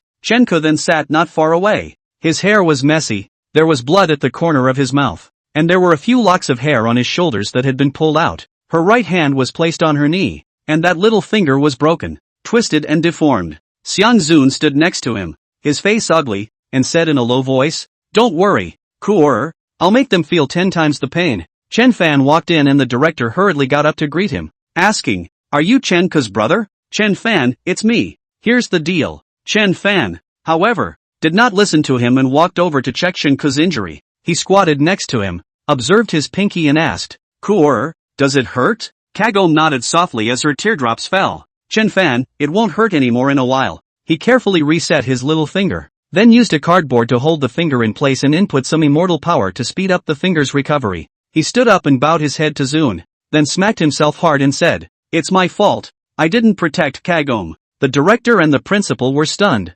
although they were not clear about Xiang Zun's origin, but at that time, when he transferred to the school, the provincial office called, so the principal and the education bureau quickly helped him to complete the formalities. "You do have a problem," Chen Fan said indifferently. "Tomorrow you will leave Yuncheng Middle School and return to Beijing to study." Xiang Zun was anxious. "Brother, I'll take care of this matter," Chen Fan coldly said. "What? Not listening to me?" Xiang Zun lowered his head again and said with red eyes, "I'll listen. Return to the capital tomorrow." Chen Ke couldn't help but say, "Brother, this has nothing to do with Xiao Zun. It's those girls who somehow found trouble with me." Chen Fan, if he had kept a lower profile and focused on his studies, none of this would have happened. Then the parents of the 3 girls arrived, a uniformed police officer, a man in a suit who looked like a successful man in the workplace, and a man in his 30s who was supposed to have been sent by the parents to deal with the matter. This time, the principal himself rose to greet them and smiled. "The 3 of you have finally arrived. Officer Ma,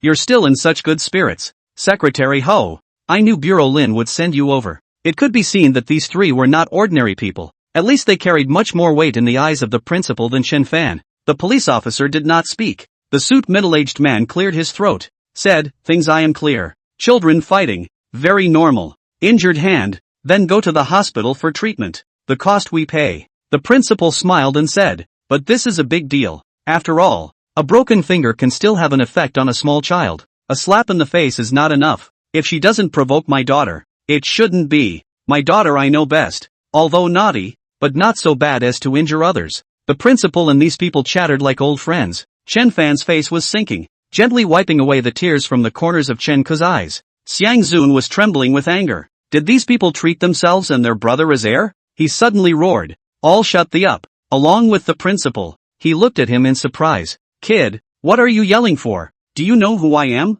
The man in the suit chided angrily. The principal couldn't figure out where Xiang Zun was coming from, so he didn't say anything. The officer said lightly, "You're that Xiang Zun. What are you calling here? You want to threaten the officer? Asterisk asterisk asterisk asterisk like that. You're worthy of talking to me?" Xiang Zun looked disgusted and shouted, "All come in." outside the door. 4 big men in black suddenly rushed in. All of them were Xiang Zun's bodyguards and had already guarded the outside in advance. The officer was alert. What are you going to do? I'm warning you, don't mess around. Xiang Zun stared at him obliquely and said, get out of here. He walked over to one of the girls, grabbed her right hand and folded it. With a crunch, the girl broke 3 of her fingers, screamed in pain, and then cried out. The girl, who was the officer's daughter, lunged with a yell and was punched to the ground by one of the bouncers, who also kicked him in the face so hard that his mouth was covered in blood and his teeth were knocked out. Fight. Live and die. Xiang Zun said viciously. Of course the bodyguard knew that the young master was speaking in anger. Of course he wouldn't beat the person to death, but beating him to a pig's head was still possible, so he went up with a burst of punches and kicks, knocking the officer out. The girl was too scared to cry when she saw her father beaten up like that, with a horrified look on her face. Chen Fan just stood beside Chen Ku and coldly watched it all happen. Call the butler and tell him to get someone to investigate this man. This grandson, it looks like he hasn't taken a lot of black money, Xiang Zun said. The bodyguard immediately dialed the phone. He walked toward another girl, who backed away in fear, and the man in the suit yelled, I'm warning you guys to stay back. I know people in the community.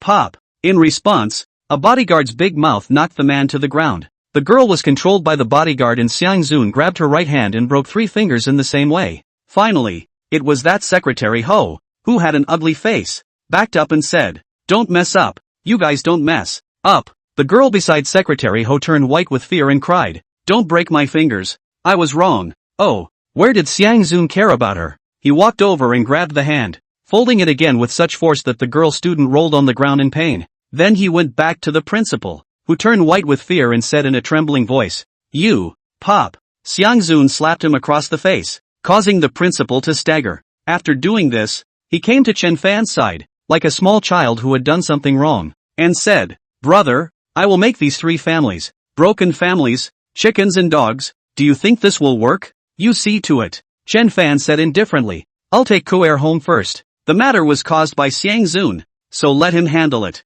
Xiang Zun sighed in relief. Okay, after handling this side of things, I'll go back too. After Chen Fan and Chen Ke left, Xiang Zun sat down on the principal's chair and faintly said, today, little master, I'm going to fix you all up. On the way back, Chen Ke's fingers had stopped hurting, and she said, brother, Xiao Zun is like a different person. Chen Fan, he was driven home by me and was not happy in his heart, so he happened to vent his anger. Chen Ke thought for a moment and said, brother, why don't you not let him go? Chen Fan shook his head, his tone resolute, no, he must go. He has raised his grades now, and there is no longer a need for him to stay at Yuncheng Middle School. Moreover, he is a troublemaker. Staying around will definitely affect you. Chen Ke sighed. Actually, he didn't do anything wrong. It's fine. After vacation, you'll go and play with him, Chen Fan said. And after the college entrance exam, you can also study at a university in the capital. After returning home, Chen Fan only said that Kor accidentally hurt her hand, went home to raise 2 days, and did not tell the truth with her parents. Soon after, Xiang Longchen called. He was very apologetic. Mr. Chen, I didn't expect little Zun to get into trouble again. Is your sister alright? Chen Fan, nothing much. Little Zun is in a fit of anger, so I guess I need to get out of it. Xiang Longchen sighed. This matter, in any case, was caused by Xiao Zun. It really caused trouble for Mr. Chen Fan, it's fine. I'll tell Xiao Zun to go back tomorrow. He's already not fit to stay here after inviting so many people. Xiang Longchen, well, it's good to be back, so as not to always cause trouble for Mr. Chen. Don't worry, I'll have the matter of those 3 students handled properly, and I'll definitely make Mr. Chen satisfied.